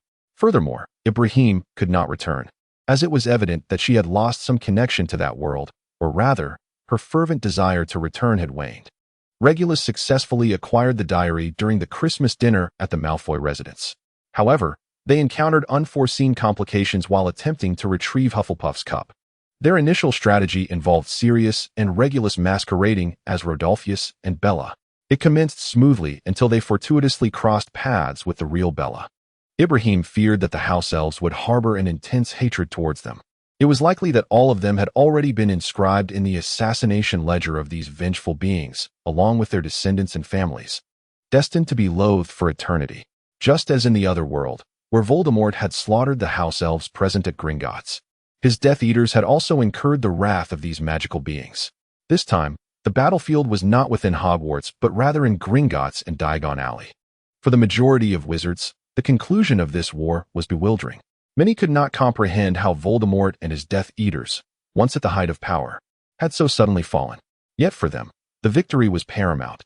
The magical community was no longer under the threat of death and darkness, and that was what truly mattered. Ibrahim stood on the street, observing numerous wizards who had even ventured into the Muggle community to celebrate, cheering and rejoicing. Hagrid had once told her that when James and Lily's deaths had ushered in victory, they had celebrated in a similar fashion. Ibrahim squinted her eyes, a complex array of emotions gracing her features. "Fortunately, we have not perished this time." James nodded in agreement, adding, "What's even better is that the Quidditch trials have yet to begin. I shall not miss another year." Evelyn and Marlene suddenly apparat beside them with a faint crack, their expressions reflecting a mix of tension and surprise. "Where's Remus?" Evelyn anxiously inquired, glancing around. "He's with Sirius at St. Mungo's, looking after Mad Eye." "We stepped out to buy lunch," Ibla responded, perplexed. Evelyn seized Ibla's arm. "Is there truly no Sally in that world?" "What do you mean?" Ibla asked, more confused. "Sally, Remus's girlfriend, is the legitimate heir to Voldemort's legacy. Both her name and her mother's are magically inscribed on the deeds of the Gunter family." Lily and Dorcas widened their eyes in disbelief, with Dorcas exclaiming, "Wait, I took a day off to escape for a bit and missed all of this." Before Evelyn could utter another word, Sirius hurriedly approached. "What is going on, Evelyn?" "Remus said something happened to Sally. She was taken to the ministry by an Auror, and he just rushed off." Evelyn and Marlene exchanged eye rolls and sighed deeply before vanishing once more. Ibla could only follow Sirius and the others back to St. Mungo's, filled with confusion. "Get out of here." Mad Eye was sitting in a chair beside his hospital bed. Having removed his prosthetic leg at some point and gripping it tightly, he was furiously banging it against the bed of the Pruitt brothers. "We came to take care of you." Gideon quickly dodged. "Without your care, I would have been discharged yesterday." Mad Eye remained unyielding, continuing his relentless assault. Sirius led Ibla out of St. Mungo's, and the two wandered aimlessly through the streets until they found themselves in a Muggle neighborhood. Ibla soon recognized the place. The gray walls more modern than she remembered, the trees not as towering as in her mind, and laughter from children echoed from behind a door. Sirius seemingly realized it too, standing silently beside her, neither speaking nor urging her, simply placing a hand on her shoulder. With trembling hands, Ibla pushed the door open, and a multitude of curious children looked up at her. A stern-looking female teacher approached, her demeanor a mix of caution and curiosity. "Are you here to adopt a child?" Ibla spotted a blonde girl she recognized, the previous victim, the girl who had mysteriously vanished after reporting her ordeal, standing nearby, gazing at them timidly. After the war, many had inquired what Ibla wished to pursue. Mad Eye had invited her to continue in the Auror department, while Lily suggested attending a Muggle university together.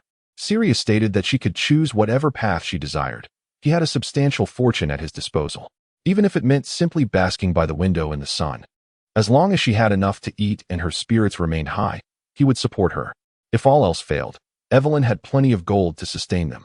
James patted his chest, while Evelyn cheerfully asserted that she would take care of Ibla, though she advised Sirius and James to prepare to leave together. At this moment, Ibrahim stood at the center of the orphanage, slightly tilting his head towards Sirius and inquiring, "What do you think about me becoming the director of this orphanage?" Sirius responded with a languid yet confident smile, "Very well, director." The author muses on the side, indicating that the main narrative has reached a conclusion, with plans to write some supplementary chapters.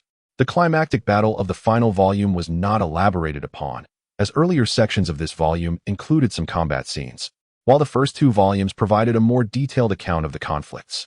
The focus primarily lies on the development of the romantic relationship. The supplementary chapters will encompass 1. Post-war collective life stories. 2. Lily's narrative. 3. Logan's tale. For those who prefer to avoid certain themes, these chapters may contain content that some readers might find objectionable.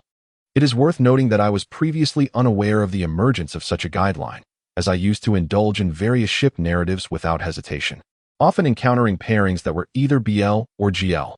However, I have observed a growing tension between BG and BL narratives in recent years.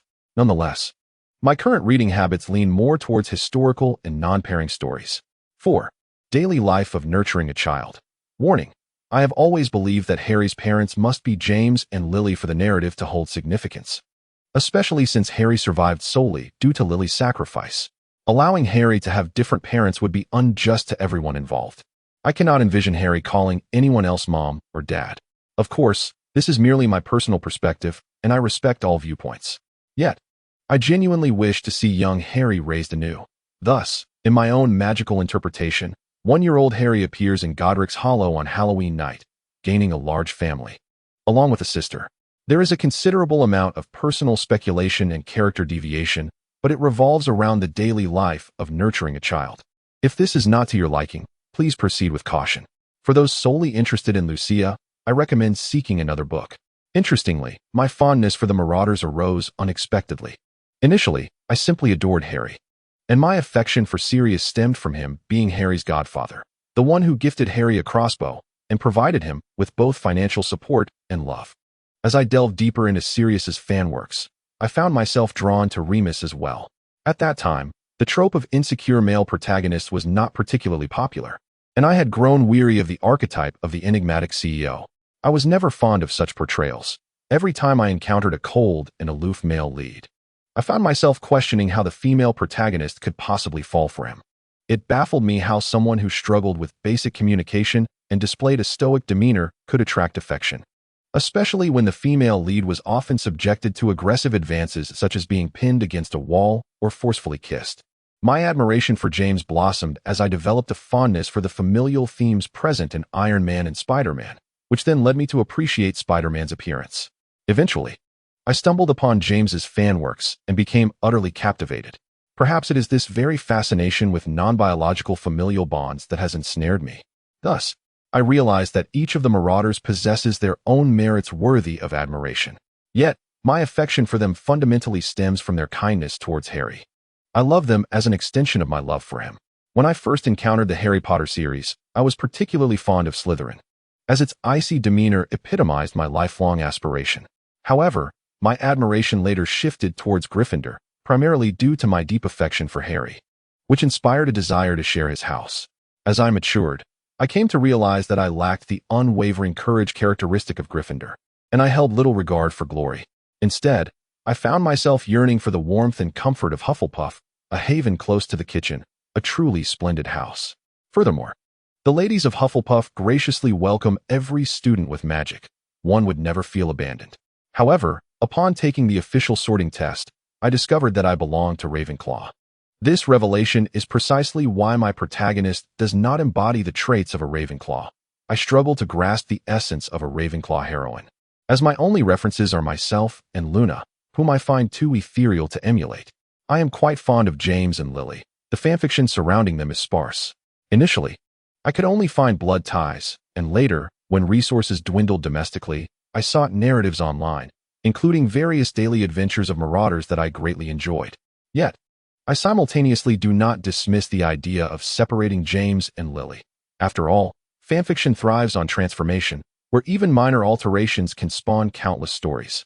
Lately, I have found myself more inclined towards narratives where the male protagonist redeems the female protagonist, rather than the other way around. James, a beacon of sunshine, exudes confidence and an abundance of love in his life.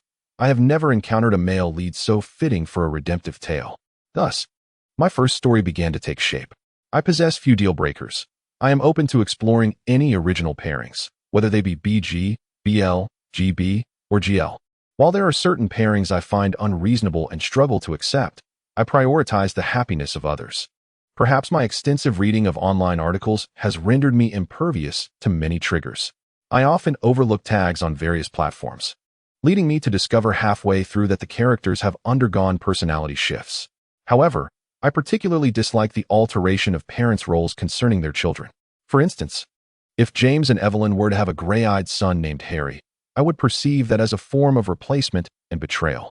Similarly, in certain Slytherin narratives featuring a new Harry, I find myself equally discontented. To illustrate, had my parents not ended up together and instead had children with others, naming one after me, but differing from my essence, I would feel repulsed. I would not harbor anger towards their new choices or lives, but I would loathe being supplanted by someone who is not truly me. I would prefer to vanish into the ether, akin to the butterfly effect. Of course, these are merely my personal feelings and perspectives. I do not wish to impose them on anyone else, but rather to elucidate the rationale behind my narrative choices, as I aspire to write what resonates with me without causing myself distress. Some may question my affection for Harry. If I did not cherish him, I would not have created Ibra. Her unwavering support for Harry is a reflection of my own frustrations, stemming from witnessing Harry's isolation and helplessness in the narrative. Moreover, the majority of what I consume online tends to center around Harry, both powerful and fragile, embodying the savior's visage. While I may harbor some aversion towards certain male characters, my love for Harry transcends any gender biases. Brave, reckless, vulnerable, tempestuous, possessing leadership qualities, and resolute, every aspect of his character, both positive and negative, deserves to be cherished. If writing fanfiction lacks love, it becomes an unbearable torment. Heaven knows how many tears I have shed over fanfictions concerning Harry. I have been nurturing an idea for a fanfiction about Harry. My previous narratives revolved around rescuing him during the war, but now I find myself suddenly inclined towards post-war themes. Auras of the Auror and a muggle psychologist with supernatural abilities. Apologies. But I still believe the female protagonist must possess undeniable charm. Beauty is an everlasting affair, and I must grant her a significant advantage. Is there anyone interested in reading this? I am quite curious. I will continue to write about the next generation. Recently, I have been enamored with several plots that promise to be delightful. In a side story about renovation after the war, James and Evelyn purchased an expansive house complete with a garden and numerous rooms. Sirius and Remus each had their own room, while Euphemia would share one. We also needed to reserve a room for Lily, Mary, and Marlene. Although I personally wouldn't mind giving Ibra and Sally a room of their own, Sirius and Remus would likely oppose such an arrangement. James counted on his fingers, while Evelyn nodded along, having no intention of reminding him that aside from Sirius and Ibra, the others would not frequently reside in their home. Furthermore, Sirius was adamant about having a game room.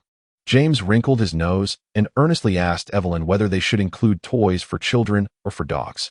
The next moment, a flying pillow struck him squarely on the back of his head. Muggle gaming consoles have recently gained considerable fame, Sirius reminded him with a hint of annoyance. James covered his head, nodding.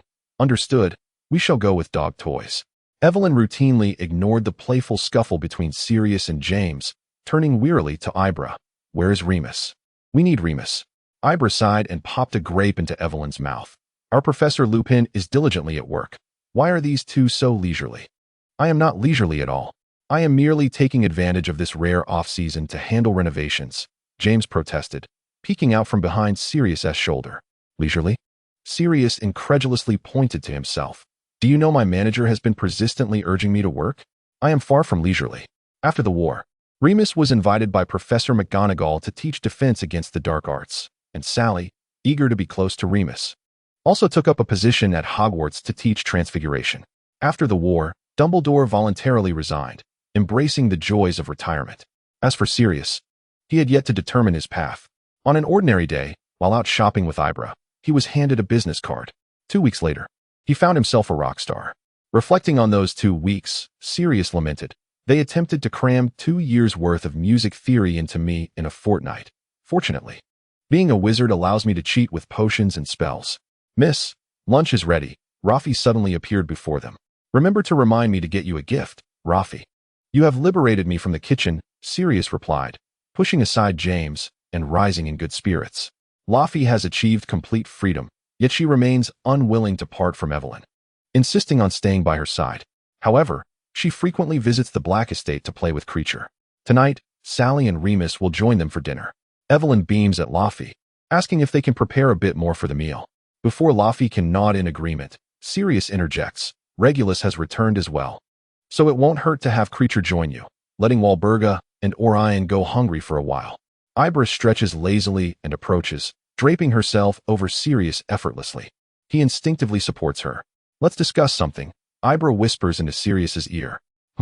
Sirius turns to listen, adopting a serious demeanor. "Tonight, I desire the steak you prepare." "Certainly." Sirius replies without hesitation. "And pudding," Evelyn adds. "And pudding," Ibra nods. "I want pumpkin pie," James immediately chimes in, only to earn a playful eye roll from Sirius. Epilogue. Lies how tragic it is that your marriage with Evelyn has become so swiftly permeated with deceit, rendering the vows from your wedding day utterly fragile. Sirius leans against the wall, eyes closed, gently rocking the wailing Lucia in his arms. Little Lucia, merely 3 months old, is exerting all her strength to cry, her face reddening with effort. Meanwhile, James fumbles about, preparing formula with Remus standing beside him, offering assistance. "Can you refrain from making snide remarks?" James grits his teeth. "Little AI has always feared that I might not love Lucia, so I need her to appear more presentable in front of Evelyn. And so you torment us? How did you even conjure that monitoring spell? Why does an alarm sound in our room at the slightest noise she makes?" At that moment, Sally and Ibra sit against the wall, bleary-eyed and watching them, their heads leaning against one another. "I'm sorry, I promise to improve tomorrow," ensuring only Sirius and Remus hear it. James clearly has no intention of waking the two. "Get away from me." Sirius kicks in James's direction, though he is too far to inflict any harm. Instead, Lucia cries even louder due to the sudden jostling. Sirius quickly ceases his movements, gently rocking her while wandering around the room, attempting to distract her. "Could you hurry up?" Sirius urges in exasperation. "How can it take so long to prepare formula?" James hurriedly hands over the freshly made formula after checking its temperature. With food, Lucia visibly calms down, her cries transforming into satisfied coos. She is now an angel. Remus sighs softly, gazing at Lucia with a mix of awe, but just moments ago, she was undeniably a little demon. This is precisely why Sirius and I are adamant about not having children. Lucia is charming, we adore her, yet our own child? Perhaps not. Ibra raises her hand, still appearing drowsy. "You already have plenty of children, those from the orphanage." Sally, yawning, reminded them from the side. Indeed, Ibrahim nodded in agreement. "Neither Lemus nor I will be having children," Sally added, glancing at James for confirmation. "But it's fine, right? We have Lucia." "I never imagined my daughter would bear such a heavy burden of care." James's smile faltered as he attempted to reclaim Lucia from Sirius's arms, only to be deftly evaded. "That's precisely why you have so many free 24-hour nannies." Lemus patted James's shoulder with feigned sympathy. "Are you done crying?" Ibrahim seemed to have shaken off his drowsiness, looking at the quietly drinking Lucia, extending his hand toward Sirius. "If she isn't crying, let me play with her." Ibrahim successfully acquired the well-behaved Lucia, while Sirius protested. "I just got her settled, and now she has been snatched away? What am I to be considered?" "Consider yourself a child whisperer," Sally chimed in, pinching Lucia's cheek. "What is going on?" Evelyn's voice drifted from the doorway, her eyes still bleary as she surveyed the scene, clearly perplexed by the unfolding events. Upon noticing Lucia surrounded by a crowd and James appearing flustered beside her, she sighed. "James, you can't bring them to play with the child in the middle of the night." "Exactly," Sirius nodded in agreement, then turned away, mouthing to James, "Lies. Your marriage is filled with deceit." Epilogue. The story of Lily, 101. Lily felt that as a witch of Muggle descent, she could no longer abide by the laws of the wizarding world. These laws seemed more like constraints on wizards and muggles rather than regulations governing the actions of wizards themselves. The legal framework for wizards was in urgent need of reform, and Lily knew she had to take action. Thus, pursuing a law degree at a Muggle university became her choice after graduating from Hogwarts. Strangely, after learning that Lily had applied to a Muggle university, Petunia, despite her initial disdainful laughter, found her relationship with Lily inexplicably improved. Initially, it was merely a routine orientation.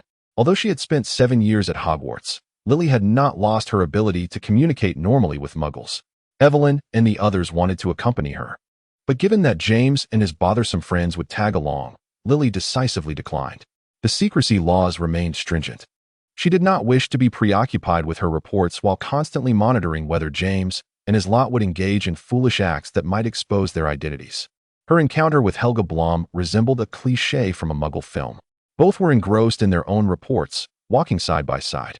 By the end of September, petals cascaded from the trees, the sun shining brightly yet gently, with a slight chill in the breeze brushing against their hair.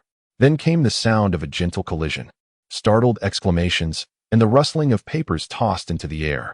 Lily pressed her forehead, catching sight of a boy mirroring her gesture, his expression one of mild distress. The young man was remarkably handsome, possessing a healthy, sun-kissed complexion, and his golden hair fell slightly long, with a few strands cascading over his eyes due to a recent encounter. His expression bore a hint of surprise.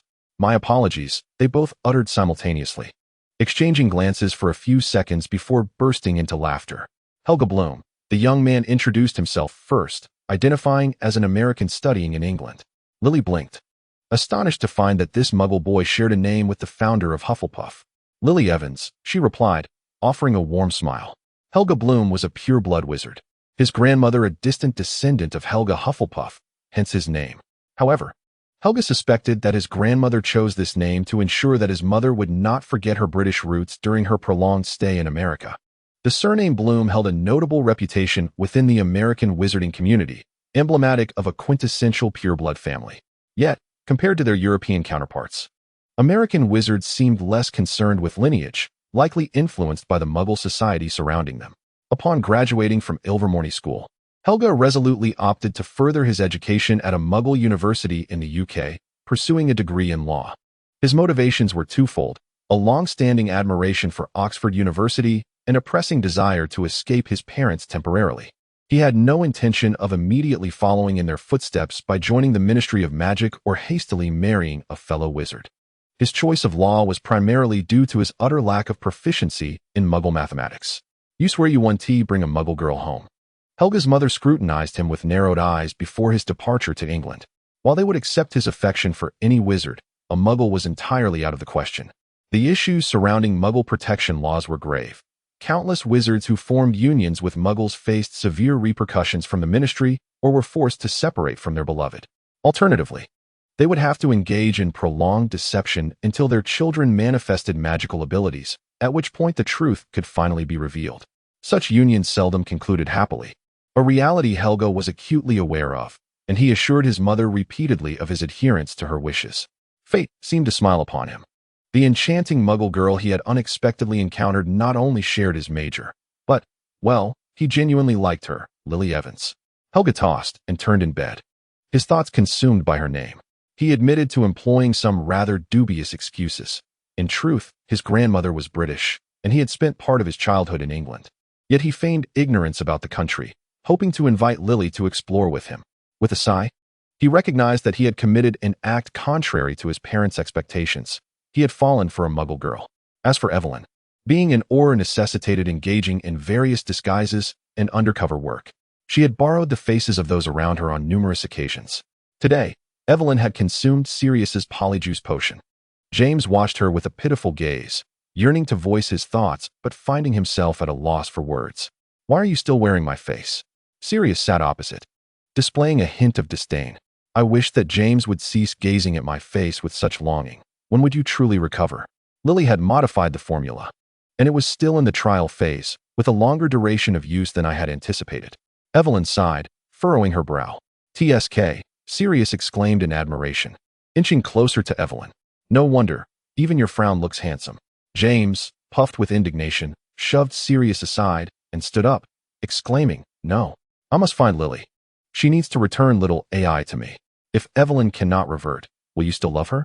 Remus suddenly posed this question from the side. James whipped around to glare at him, while Remus tilted his chin in response. "Sally, do you know?" Ibra said Remus exists in another world. James's mouth was promptly covered by Remus, as Sally glanced at them with suspicion, narrowing her eyes. "Brother, why don't you let him finish?" James struggled beneath Remus's grip, flailing his arms in a futile attempt to escape. "Please, stop hurting each other." Evelyn shook her head gently, letting out a soft sigh. "And that answer is one I do not wish to know, whatever he replies. I fear I would find it intolerable." James ceased his struggle, casting a pitiful look at her. "Now, I must seek out Lily. According to her schedule, she should be finishing class shortly." Recently, Helga and Lily had grown increasingly close, always sitting together in class and often heading to a cafe to complete their assignments afterward. They began to engage in aimless chatter, strolling through the park while stepping on fallen leaves. Sometimes, when Lily glanced at him, Helga felt that perhaps she harbored some affection for him as well. "Are we heading to the cafe soon?" As class neared its end, Helga slipped a small note to Lily. Without a moment's hesitation, Lily agreed. As they walked side by side out of the school gates, a commotion caught their attention. "Wow, he is truly handsome. That sports car is so cool. Oh my, he is even wearing a black suit. How dashing." Lily instinctively looked over, locking eyes with Sirius. Oh no, it should be Evelyn, she quickly realized. If it were Sirius, he would never arrive in a suit to fetch her. The silver sports car was a gift from James to Evelyn, while Sirius would be riding his flying motorcycle. "Lily," Evelyn exhaled with relief, striding towards Lily and, as usual, enveloping her in a hug. "I need your help. How long has it been?" Lily immediately sensed something amiss and shot a glance at Helga, opting for a more discreet phrasing. "Almost 8 hours." Evelyn wore a look of helplessness. "James is about to go mad. Sorry, I have something urgent. Can we arrange another time?" Lily anxiously turned to Helga. "Oh, all right, no problem." Helga forced a smile as she watched Lily leave with the tall, handsome boy, who expertly draped his arm around her shoulders and gentlemanly opened the door for her. Even before departing, he affectionately whispered to Lily, while Helga, on tiptoe, peered over, attempting to discern whether it was a kiss or merely an intimate proximity. What kind of relationship did they share? Helga felt a bitter ache welling up within her. In a side story, Lily's Tale, 205. "Sirius, why are you dressed in a suit?" As Ibra approached Evelyn's doorstep, she chanced upon Sirius and Lily. Feeling a twinge of oddity, Ibra noted their entwined arms and Sirius's attire. Nevertheless, she adopted an open-minded stance, successfully disregarding the peculiarities. She stepped forward and, as was customary, kissed Sirius on the lips, only to witness him stiffen momentarily, followed by James's horrified shout, "That is my fiancé." Realization dawned upon Ibra as she turned to see Sirius. His face contorted in exaggerated sorrow, striving to force out tears. "How could you do this to me?" Sirius clutched his heart and took 2 steps back. On the verge of tears, James stepped forward, embracing him, and they wept together. Ibra observed their clumsy performance for a few seconds before stepping closer and planting a kiss on Sirius's cheek. "Hey," Sirius exclaimed in discontent, glancing at Evelyn and Lily. "Lily, when will you return Evelyn to her former self? This has severely infringed upon my rights. Someone has stolen 2 kisses from me." 05. Lily sensed that Helga had something to convey but hesitated. Yet, it was apparent. Did American boys wear their emotions so openly? Helga felt despondent. During this time, the handsome man consistently awaited Lily after class. Initially, he lingered at the entrance, but soon, leveraging his looks, he infiltrated the school, waiting for her at the classroom door. Helga subtly inquired about Lily's relationship with him, but Lily, her expression complex, took a considerable time to respond. "We are quite good friends." Helga was certain that the man harbored feelings for Lily. Otherwise, why would he concoct such bizarre excuses to seek her out? One day, he brought her a water bottle. The next day, donuts. And the day after that, he casually draped his coat over her, citing the cold weather. Yet Helga refrained from voicing her suspicions to Lily, uncertain of her feelings toward that individual. At times, Lily appeared affectionate, while at others, she seemed quite disdainful. "If you continue to use my face to pursue Lily, I shall impose a fee," Sirius declared, seated on the sofa as James swaggered in, flaunting his resemblance to him. "You can charge me the day after tomorrow." "Tomorrow is my turn," Sally mumbled through a mouthful of bread, while Rames stood beside her, ready to offer her a drink. Your face is incredibly useful. You navigate everywhere without obstruction. James plopped down beside Sirius, gleefully patting his shoulder. In the Muggle world, you are quite the handsome fellow, Sirius. Of course. Sirius rolled his eyes. So, do you think that Blom is handsome? Sally gazed at James with eager anticipation. By your masculine aesthetic standards, he is quite handsome, exuding the aura of an athletic Muggle. From my vantage point by the window, I often catch him discreetly glancing at Lily during class. James wore a mischievous grin. Oh, Sally exclaimed with palpable excitement. I must go and see him tomorrow. All right, James replied, somewhat helplessly, as he brought his cup to her lips for a sip of water. I despise you all, Sirius sighed, resting his head on Ibra's lap. Bloom must think I am one of Lily's suitors. He probably loathes me without even having met me. Ibra affectionately tousled his hair and leaned down to place a gentle kiss on him. Sirius let out a satisfied hum, turning his face towards Ibra and burying it in her abdomen, wrapping his arms tightly around her. Ugh, James grimaced, how nauseating. I need to pick up little AI from work. Epilogue. Lily's story. 3. Lily could sense that perhaps Helga harbored feelings for her, yet she dared not confirm it. Lily was not a particularly patient individual. She even contemplated confessing her feelings to Helga, but her friends continually restrained her. Indeed, Lily felt a hint of trepidation. In such moments, she often reflected on James's unwavering confidence. Are you referring to James? The one who is utterly distracted in his pursuit of Evelyn? Sirius remarked, his tone dripping with disdain. Do you think you're impressive? Have you forgotten how you acted when you thought Ibra was my daughter? James retorted defiantly. Sally, eager to join the discussion, was held back by Remus. With Sirius's looks, he goes to pick you up without even asking Bloom? Evelyn scrunched her brow in distaste. He merely stands by like a true gentleman. Sally interjected, successfully entering the conversation. At one point, I even kissed the side of Lily's face, and he barely reacted. Can you refrain from using my face for such antics? Sirius exclaimed in exasperation. Can we not discuss these matters at the Order's meeting table? Remus sighed, feeling somewhat defeated. Today was a rare occasion for the Order members to gather for a meal. The Pruitt brothers insisted on showcasing their newfound culinary skills. Better than discussing war, Moody muttered, clutching a handful of nuts. I want to apply. James raised his hand before Moody, almost poking him in his magical eye. Tomorrow night. I intend to pick up Evelyn early. We are going on a date.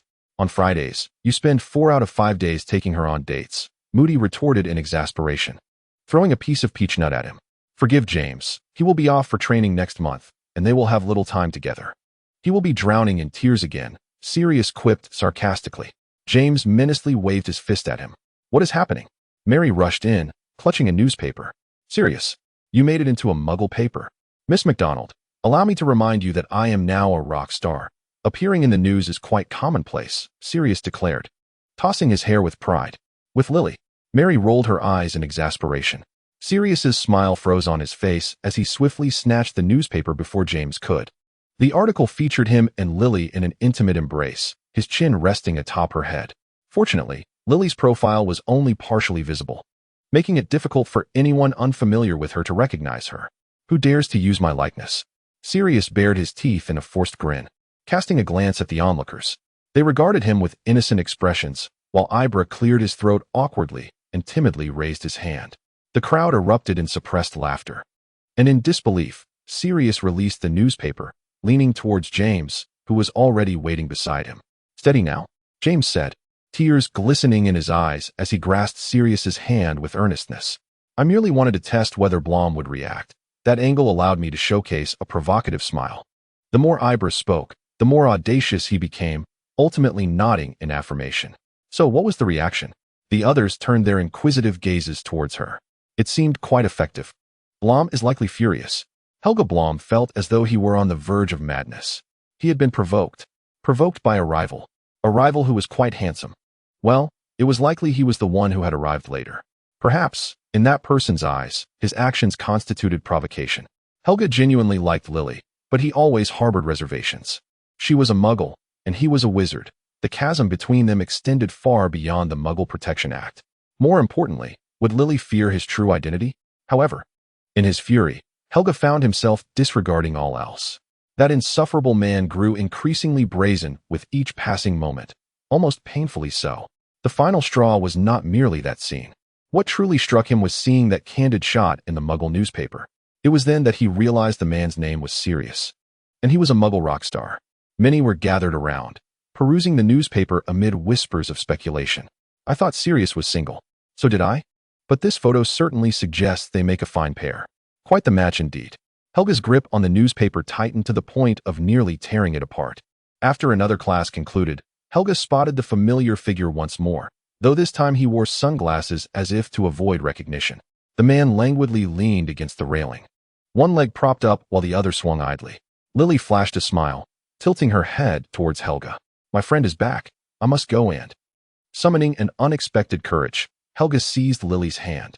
Faced with her startled expression, he felt the heat rising in his cheeks. I like you. Helga did not waver, locking his gaze with hers. Lily Evans, I wish to confess my feelings for you. Would you grant me a chance? Those seconds felt like an eternity for Helga. In America, isn't it customary to present flowers when confessing? Lily tilted her head, her eyes sparkling with amusement. Helga, filled with excitement, replied, in your pocket.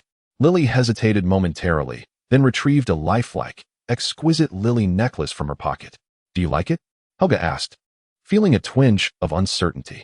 I adore it, she responded with sincerity.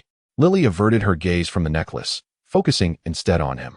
In the supplementary chapter, the tale of Lily unfolds, for she felt an intrinsic connection with Blom, their perspectives on life harmoniously aligned. Both hailing from Muggle backgrounds, their conversations often revolved around the Muggle world, a realm she found somewhat distant yet nostalgically cherished. In summary, her romance with Blom progressed smoothly, filling her with genuine joy. Blom, a remarkably considerate young man, embodied the unique warmth and humor characteristic of Americans. Most importantly, he held her in high regard and encouraged her to undertake ventures she might otherwise hesitate to pursue. Even Penny had secretly observed her boyfriend and expressed her satisfaction. Notably, following the war, the relationship between Penny and her had significantly improved.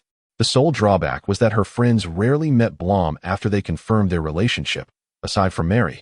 The others portrayed Muggles with an awkward rigidity. On one occasion, James even contemplated donning a 17th-century court costume for a gathering, while Evelyn indulgently supported the notion.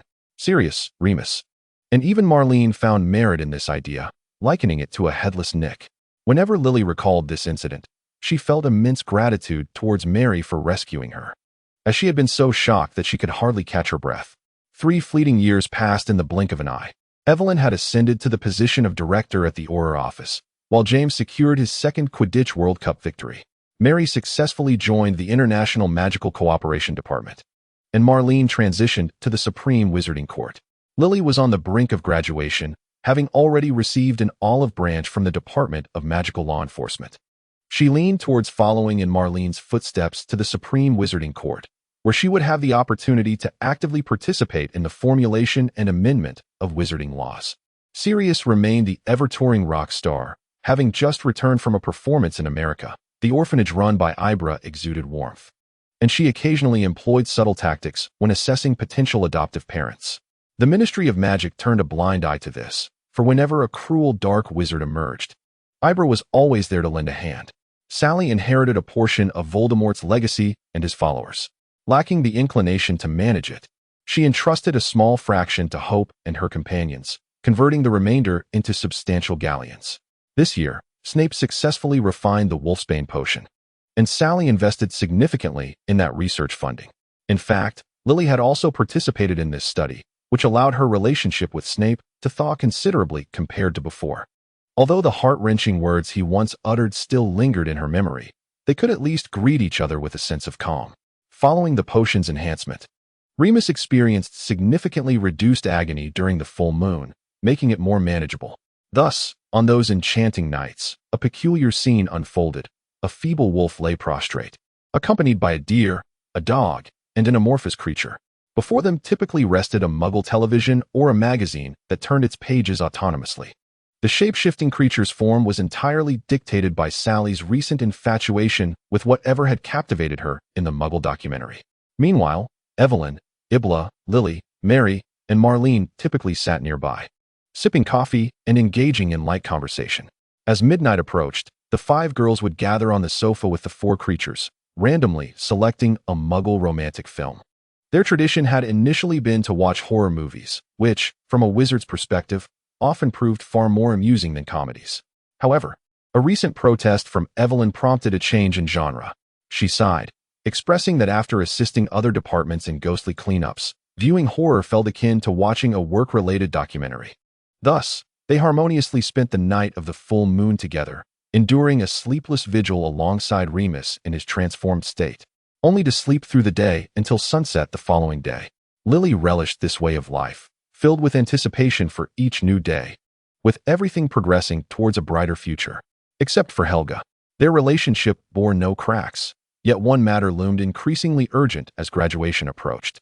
Helga, an exchange student from America, would return home once his studies concluded. While she could not leave England, her friends, career, and the magical realm she tirelessly sought to reform were all rooted there.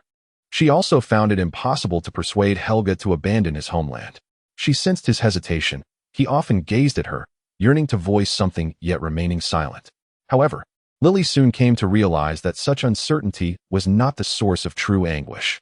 The real calamity struck unexpectedly, prompted by a young wizard from America. On the eve of his wedding, he revealed his identity to his Muggle fiancée. According to the International Wizarding Secrecy Act, this was a grave violation. Wizards were permitted to disclose their true nature only after marriage or once their children exhibited magical signs. Worse still, the girl was horrified and chose to break off the engagement. The young wizard, consumed by grief, neglected to erase her memory. A few days later, the Muggle girl publicly announced the existence of the wizarding world, even sharing a video of the wizard using magic.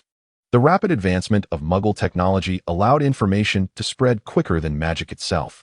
The wizarding community was caught off guard, and overnight, all secrets were laid bare. The world began to spiral out of control. "You haven't slept for 3 days and nights," James remarked with concern, observing Evelyn's furrowed brow. "Don't panic. Hasn't Dumbledore already intervened to borrow a Thunderbird from Mr. Scamander?" "Borrow?" Marlene, her eyes half closed, leaned wearily against the sofa. "It's clearly a hasty mission to capture it. Now even the ministers of magic from various countries are accompanying the front line to seize the Thunderbird. This situation is dire. Both the Muggle and wizarding worlds are in a state of panic. Apart from the Thunderbird, we have no means to erase the memories of so many Muggles at once. Wizards have already been suspected and attacked by Muggles." Lily's face, pale from consecutive nights of work, bore the weight of potential repercussions. The witch hunts of the medieval era could indeed resurface.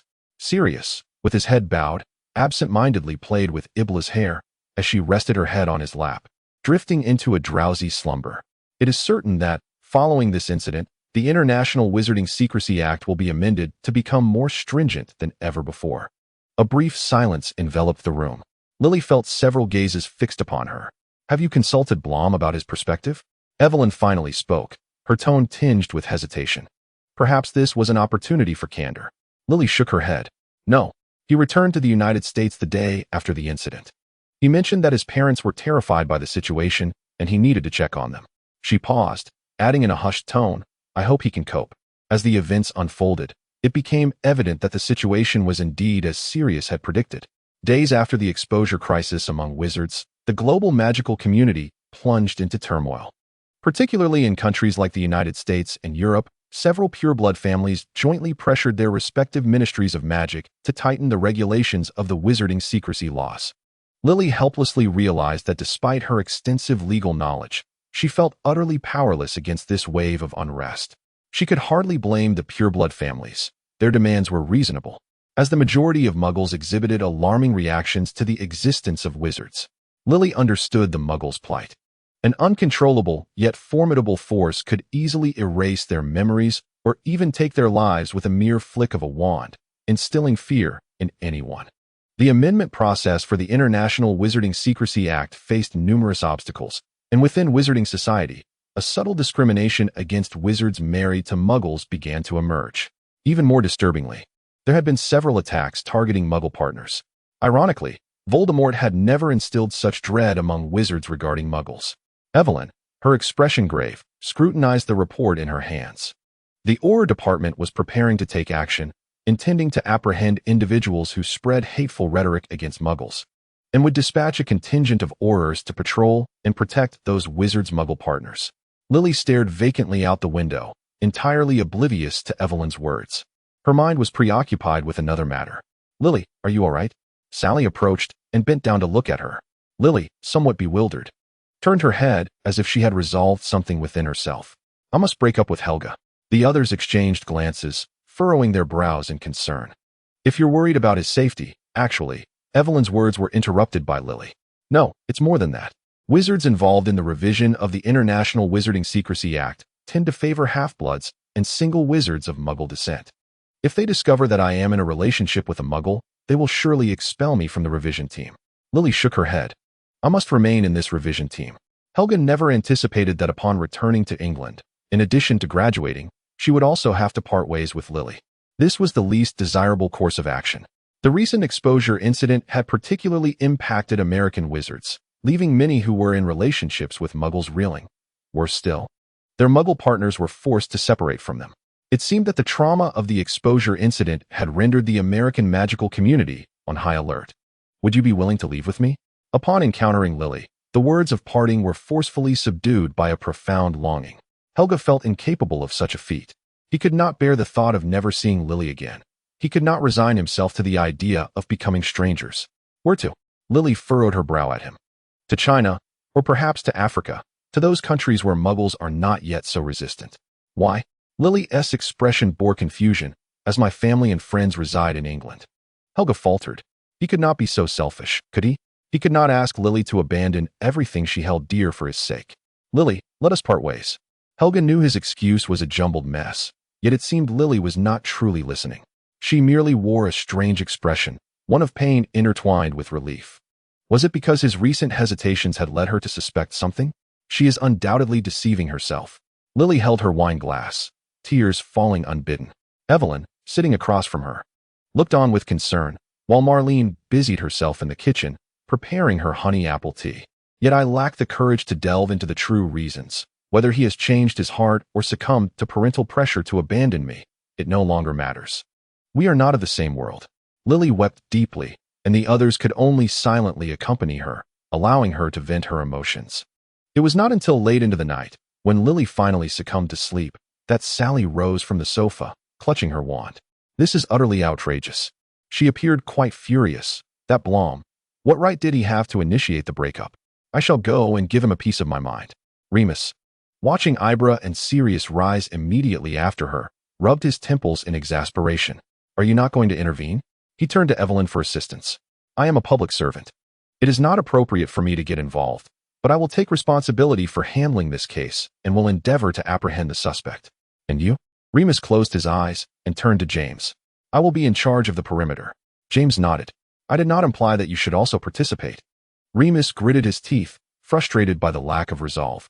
It was both a source of regret and relief for Remus that they had not located Blom. However, a month later, he received Sirius's Patronus during class, a very exuberant large dog. "Remus, hurry and bring Sally to the first-floor lobby of the Ministry of Magic. There's an exciting event." Epilogue. Lily's story. 6. Perhaps to divert public attention, the American Ministry of Magic proposed a collaborative magical competition with schools from European nations. Consequently, Lily's pressure intensified. In addition to her daily responsibilities of monitoring revisions to the International Statute of Wizarding Secrecy, she was compelled to participate in the discussions for this magical competition. The first seminar was scheduled to take place at the British Ministry of Magic. Lily, having suffered from insomnia the previous night, woke up later than usual, only to be roused by Mary's Patronus. "I'm on my way." Lily hastily sent a message to Mary via her Patronus, quickly tidying herself before hurrying toward the Ministry of Magic. Upon arriving at the ministry's telephone booth, she encountered James. "Merlin, are you late today?" James gazed at her in astonishment. "I heard from Little AI that the American delegation is scheduled to arrive today for a seminar. Isn't that so?" "Thank you for the reminder," Lily replied with a forced smile. "If you don't dial into the Ministry of Magic soon, I shall truly miss it." As Lily stepped into the first-floor hall, she spotted Minister Lawrence leading a group toward the elevator, adorned with the emblem of the American Ministry of Magic. There was no doubt they were the representatives sent from across the ocean. "Miss Evans, your timing is impeccable," Lawrence remarked with a gracious demeanor. waving at her with a smile that belied her tardiness. Lily hurriedly returned the gesture and approached him. Lily, these gentlemen are from the American delegation. This is Mr. Victor Blom, and beside him is his son, Helga Blom. However, as the introductions continued, Lily's senses dulled, for her gaze was fixed on Helga, who stood not far away. He appeared more haggard than she remembered, clad in a dark wizarding robe adorned with a silver badge. At that moment, he too was wide-eyed in disbelief, trembling with excitement. His expression distant. Lily's breath quickened as she furrowed her brow and hesitated to confirm. Helga Blom? An odd atmosphere enveloped them, noted by the others, particularly Blom, who seemed on the brink of tears. Victor looked at his son with concern. Helga, what is the matter? Damn, isn't he a muggle? James murmured in shock, his voice barely above a whisper, yet audible to all present. Mr. Potter, do you know Helga? He indeed attended a muggle university in England, Victor explained, his brow furrowed. How do you know his name is Potter? Helga began to regain his composure. I know you are not fond of Quidditch. But James Potter is quite a renowned Quidditch champion, Victor sighed, clarifying for Helga. I must inform Evelyn and the others. Seizing the moment before anyone could react, James hurriedly ascended the elevator, his face alight with gossip and excitement. Minister Lawrence remained perplexed. Lily, what is going on? Lily cast an apologetic glance at Lawrence and took a step back. I am acquainted with Mr. Blom. We studied at the same Muggle university. Oh, Lawrence nodded, seemingly grasping the situation. That makes it even better. I trust your communication will flow smoothly. Indeed, Lily smirked, tilting her head to gaze at Helga. How have you been? My ex-Muggle boyfriend? Lawrence blinked in disbelief, his eyes darting between Lily and Helga, clearly bewildered. Meanwhile, the American delegation erupted into a series of coughs. Victor Blom's expression first reflected sheer disbelief before narrowing his eyes, as if recalling something. He turned to scrutinize Helga. Was your recent despondency and tears due to heartbreak? Helga's countenance wavered. Then finally, he curbed a smile. Long time no see, my Muggle ex-girlfriend. Epilogue. The story of Lily, 7. Helga Blom experienced a heart-wrenching breakup. The moment he returned home, his father, Victor Blom, sensed something was amiss. Heggie, what troubles you? He inquired, noticing his son's pallor. Did you encounter Muggles who harassed you? Victor anxiously placed a hand on his son's shoulder, and in the next instant, Helga buried his head in his father's embrace, weeping uncontrollably. He offered no explanation, nor did he respond to any questions. Instead, he simply unleashed his emotions through tears. For the following week, Helga secluded himself in his bedroom, hardly eating or drinking, until his good friend Ewan forcibly dragged him out of the room. What is the matter with you? Ewan placed a heaping plate of muffins before Helga, urging him to eat. Helga weakly took a fork and poked at the muffins. Not much, just feel like sleeping. Sleeping? Ewan chuckled at Helga's words. He summoned a mirror with his wand and held it before Helga. Look at yourself. I've never seen someone so haggard from sleep, nor with such puffy eyes. So, what is truly going on? You have always been quite optimistic. Are you now troubled by matters of the heart? Ewan probed gently. What matters of the heart could there be? Helga replied coldly, showing no sign of reaction. I study at a Muggle university, and my mother forbids me from associating with Muggles. Where could I possibly be troubled by romance? Ewan smirked, unable to muster a rebuttal. So, you're simply longing for England then? He speculated. If that is the case, why not accompany me to England? The American Ministry of Magic is sending wizards to discuss joint competitions. You could join me. But I am not a ministry official.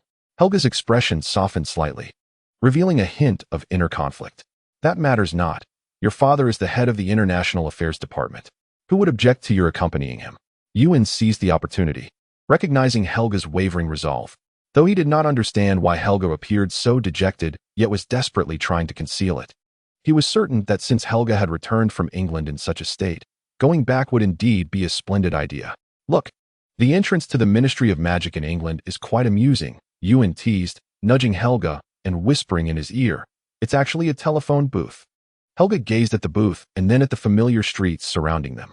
He recalled that several of Lily's friends seemed to work at a company on this very street, and he often waited for her at the cafe on the corner. At the thought, a smile unconsciously graced his lips, only to be replaced by a sense of melancholy. Ewan, observing the shift in Helga's expression, was about to inquire further when a wizard behind them pushed forward. Hurry along, what are you dawdling for? They were greeted by a familiar minister, Mr. Lawrence. Upon seeing them, Minister Lawrence approached with a warm smile, shaking hands with the leading Victor Blom. "Welcome to the Ministry of Magic in England," he said sincerely, before displaying a hint of apology. "I regret that we should have sent someone to guide you. However, we have been short-staffed recently." "Not a problem, we completely understand." Victor immediately engaged in pleasantries with him. Helga shifted his attention from them to observe the grand hall of the British Ministry of Magic. A chime echoed from the entrance once more. Yet Helga paid little heed until the cheerful voice of Minister Lawrence resonated. "Miss Evans, you have arrived at just the right moment." Helga swiftly lifted his gaze. He stood beside his father, with no one obstructing his view, allowing him to vividly delineate the figure of the person he longed for. Her dazzling red hair, clad in a tailored suit and flat shoes, accompanied by a man he recognized, James Potter, one of Lily's friends. In that instant, a wave of nostalgia surged forth. And fortunately, this time, his yearning was met. No longer was he drifting into a hazy slumber, only to awaken to the cold, desolate silence beside him, haunted by visions of Lily in his dreams. Unconsciously, he took 2 steps forward, ready to call out to her in excitement. But his attention was entirely captivated by the wand she held. It dawned on Helga that they were indeed in the British Ministry of Magic. Lily Evans, his girlfriend of 3 years, whom he believed to be a muggle, was not only familiar with Minister Lawrence, but also wielding a wand. The stark reality of her being a witch laid bare before him, leaving Helga momentarily stunned. He parted his lips, yet no sound emerged. How absurd it was. She was a witch, he was a wizard, and they had concealed their identities from one another for 3 years, engaging in a romance as if they were muggles. What did his suffering during this time signify? What of the breakup he initiated to protect her? Was it a punishment for his own concealment? Lily seemed oblivious to him at first. Bloom observed her. She appeared even more radiant than during their school days. Full of vigor, a profound sense of inadequacy invaded his mind. Did he now look haggard? Was he not as handsome as before? Did he appear lost and forlorn, like a dog abandoned? Yet it was he who had proposed the separation. She seemed to have moved on, while he remained ensnared in his own despair. At last, Lily turned her attention to him. Bloom's already stiff body became utterly immobile as he gazed into her emerald eyes, filled with surprise and uncertainty. He still recalled the tears Lily shed on the day they parted, silent tears that tormented him each night in his dreams. And now, she seemed to have completely let go. Helga could no longer hear the sounds of the outside world. He could only see Lily's lips moving, forming what appeared to be his name. His father seemed to turn and say something to him, while James, beside Lily, appeared to mumble. Then, he felt a sharp twist at his side from Ewan, jolting him back to reality. He heard his father's inquiry, "Mr. Potter, do you know Helga?" Helga was drawn in by his father's words. "How do you know he is called Potter?" Then Helga realized how many opportunities he had to learn of Lily's true identity. James Potter, a renowned Quidditch champion, is a name familiar to anyone with even a passing interest in the sport.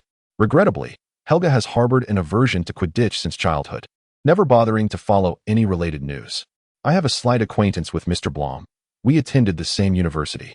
Helga overheard Lily explaining her relationship with Minister Lawrence, and she nearly found herself laughing in disbelief. Was that all they were, merely acquaintances? Those shy hand-holding moments, the embraces shared in intimacy, the deep kisses that marked their 3 years together, were they merely acquaintances? A sardonic expression crossed Helga's face. Indeed, that was all they were. They hardly knew one another. Otherwise, how could 2 wizards be foolish enough to conceal their identities from each other for 3 long years? In an instant, the various absurdities of those 3 years flooded back into her mind. Surely he had noticed, hadn't he? Yet, he had rationalized it all. Helga wondered if her expression had provoked Lily's ire. She tilted her head toward him, her tone growing more emphatic. "Long time no see, my muggle ex-boyfriend." A surge of indignation and frustration welled up within Helga. She wished to articulate her thoughts, but struggled to prevent tears from spilling forth. "It's been a while. My dear Lily, my muggle ex-girlfriend." The air around them filled with gasps, and as Helga turned her head, she caught sight of her father's raised eyebrows and Ewan's incredulous expression. Just then, the elevator doors slowly opened. A few familiar figures emerged from within. At the forefront was James, holding Evelyn's hand. "Wow." Evelyn scanned the room filled with wizards bearing a variety of expressions before flashing Lily a teasing smile. "I heard James mention that 2 brilliant wizards managed to date for 3 years while masquerading as muggles." In a rather dramatic scene upon reaching the first-floor lobby, Evelyn felt the urge to ask James to fetch a muggle camcorder to capture the unfolding spectacle. Before she could suggest it, she noticed James and Sirius huddled together, fiddling with a black muggle camcorder. Evelyn turned her gaze back to them. Sirius seemed to sense her scrutiny and flashed a thumbs up in her direction. The scene was indeed peculiar. Lily and Helga stood at the center, while the surrounding crowd instinctively parted, their faces adorned with varying degrees of astonishment and anticipation. Yet, the two central figures appeared far from joyous. Lily wore a complex expression, while Helga seemed on the verge of tears. Suddenly, Evelyn recalled that Lily had mentioned Helga was quite prone to crying. She found herself at a loss for words. It was astonishing that two wizards could manage to conceal their identities from each other while spending every day together. She resolved to enlist Lily's help for her undercover mission. I heard James mention that two brilliant wizards managed to date for 3 years while masquerading as muggles. Evelyn couldn't help but exclaim. As soon as the words were spoken, James and his companions could not help but burst into laughter. The group of American wizards seemed to grasp the situation as well, and many joined in the mirth. Sounds echoed from the entrance of the ministry, and Remus, Sally, and Ibra stormed in together. What is going on? Sirius summoned us to witness a fool, Sally declared, barely steady on her feet. The previously restrained chuckles became unabashed. Oh, James, don't touch me. I'm trembling. I want to relish this classic video repeatedly. Sirius unceremoniously kicked James. Helga's face flushed crimson from the laughter around her, and only upon hearing Sirius's words did she notice him lurking in the corner, filming them with a camera. Why you a wizard too? She exclaimed incredulously, her eyes wide with astonishment. Indeed, Mr. Bloom, Sirius replied, flashing a grin that revealed his teeth. What you saw of me before you dated Lily is not truly me. There was a certain bitterness in Sirius's tone. After their initial meeting, Helga had been quite unfriendly towards him, even remarking to Ibra that Sirius was rather unreliable. Furious, Sirius could only attribute this grievance to James and Remus.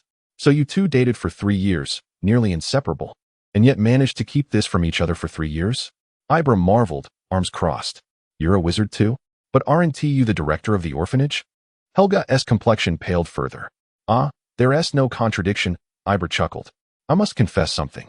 Do you remember when Sirius and Lily appeared in a muggle newspaper? That was actually me. TSK. We're all wizards, yet you were played like a pawn, Ewan remarked, having watched in disdain and giving Helga a gentle shove. Helga's expression had grown bewildered, as if her mind was overwhelmed with too much information to process. Black, when do you intend to turn off that camera? Lily asked with a dangerous smile, her gaze fixed intently on Sirius. Until this farce concludes? Sirius replied, utterly unafraid, his smile widening. Why don't we find a conference room? It's not ideal for everyone to be standing here, Mary suggested, stepping forward as the most reliable among them, anticipating that the crowd would only grow. Epilogue. Lily's story. 9. Ahem. Today we are here to preliminarily discuss the location, form, and content of this breakup. No, rather. The joint competition, Minister Lawrence stated, seated at the head of the table, his gaze shifting between the parchment in his hands and Lily and Helga. Not just him, but nearly everyone present seemed engrossed, their attention fixated on Lily and Helga, whether by coincidence or design. Lily and Helga found themselves seated directly opposite each other at the conference table, both appearing rather uncomfortable. Lily seemed slightly better, though she persistently refused to engage in any eye contact with Helga. At first, Helga appeared uneasy, dodging and weaving, but upon noticing that Lily refused any form of contact, he seemed to become enraged and began to stare intently at her. Shall I first let Helga explain the reasons for our breakup, or rather, our competition plans? Victor Blom coughed discreetly a couple of times. Very well, and then Miss Evans may provide her input. Lawrence tilted his head curiously in her direction, before Lily could respond. The heavy door of the conference room swung open abruptly, and James and Sirius tumbled in, nearly rolling over each other. Remus could not stop in time and stumbled a few steps forward, while Ibra and Sally stood still, appearing far more composed than the three of them. Perhaps you should sit inside and listen, Lily said through gritted teeth, her tone laced with threat. Yet James seemed oblivious to her underlying message, nodding with apparent satisfaction. No need to prepare a chair for me. I'll stand behind Evelyn. I don't genuinely wish to break up with you, Helga suddenly interjected. Lily, who had been about to threaten James, froze in place, and the others fell silent. Even their breathing became subdued. You see, the incident has left the American wizarding community on high alert, With many wizards' muggle partners facing attacks, he continued. Evelyn immediately nudged the dazed Lily beside her and cleared her throat softly. Lily, momentarily disoriented, finally raised her gaze to meet Helga's. Actually, I intended to break up with you that day as well, for the same reason. Helga was initially taken aback, but his expression soon transformed into one of joy, looking at Lily with hopeful anticipation. So, can we reconcile? Lily replied with a gentle nod. TSK, Sally said, crossing her arms in exasperation as she looked at Lily. Is this level of honesty really necessary, my dear girl? You just agreed. Helga gazed at Sally in horror, while Sirius and Ibra exchanged knowing nods of approval. And Remus merely smiled at her. Your girlfriend's friends seem rather demonic, Ewan whispered conspiratorially into Helga's ear. Minister Lawrence appeared quite pleased with the unfolding scene, his eyes sparkling with amusement as he watched Lily and Helga. Suddenly, he recalled something and, with a resigned gaze, regarded the unexpected standing guests, including James, who had somehow conjured a chair and was seated behind Evelyn. Ladies and gentlemen, I must commence the meeting, Minister Lawrence suggested. Shall we schedule a time tonight to debrief together? James attempted to negotiate as Evelyn ushered him towards the exit, casting glances at Lily and Helga. Lily shot him a significant eye roll. Helga, however, seemed contemplative. No wonder your friends sometimes behave oddly. You didn't consider it might be a wizarding issue? Lily inquired curiously.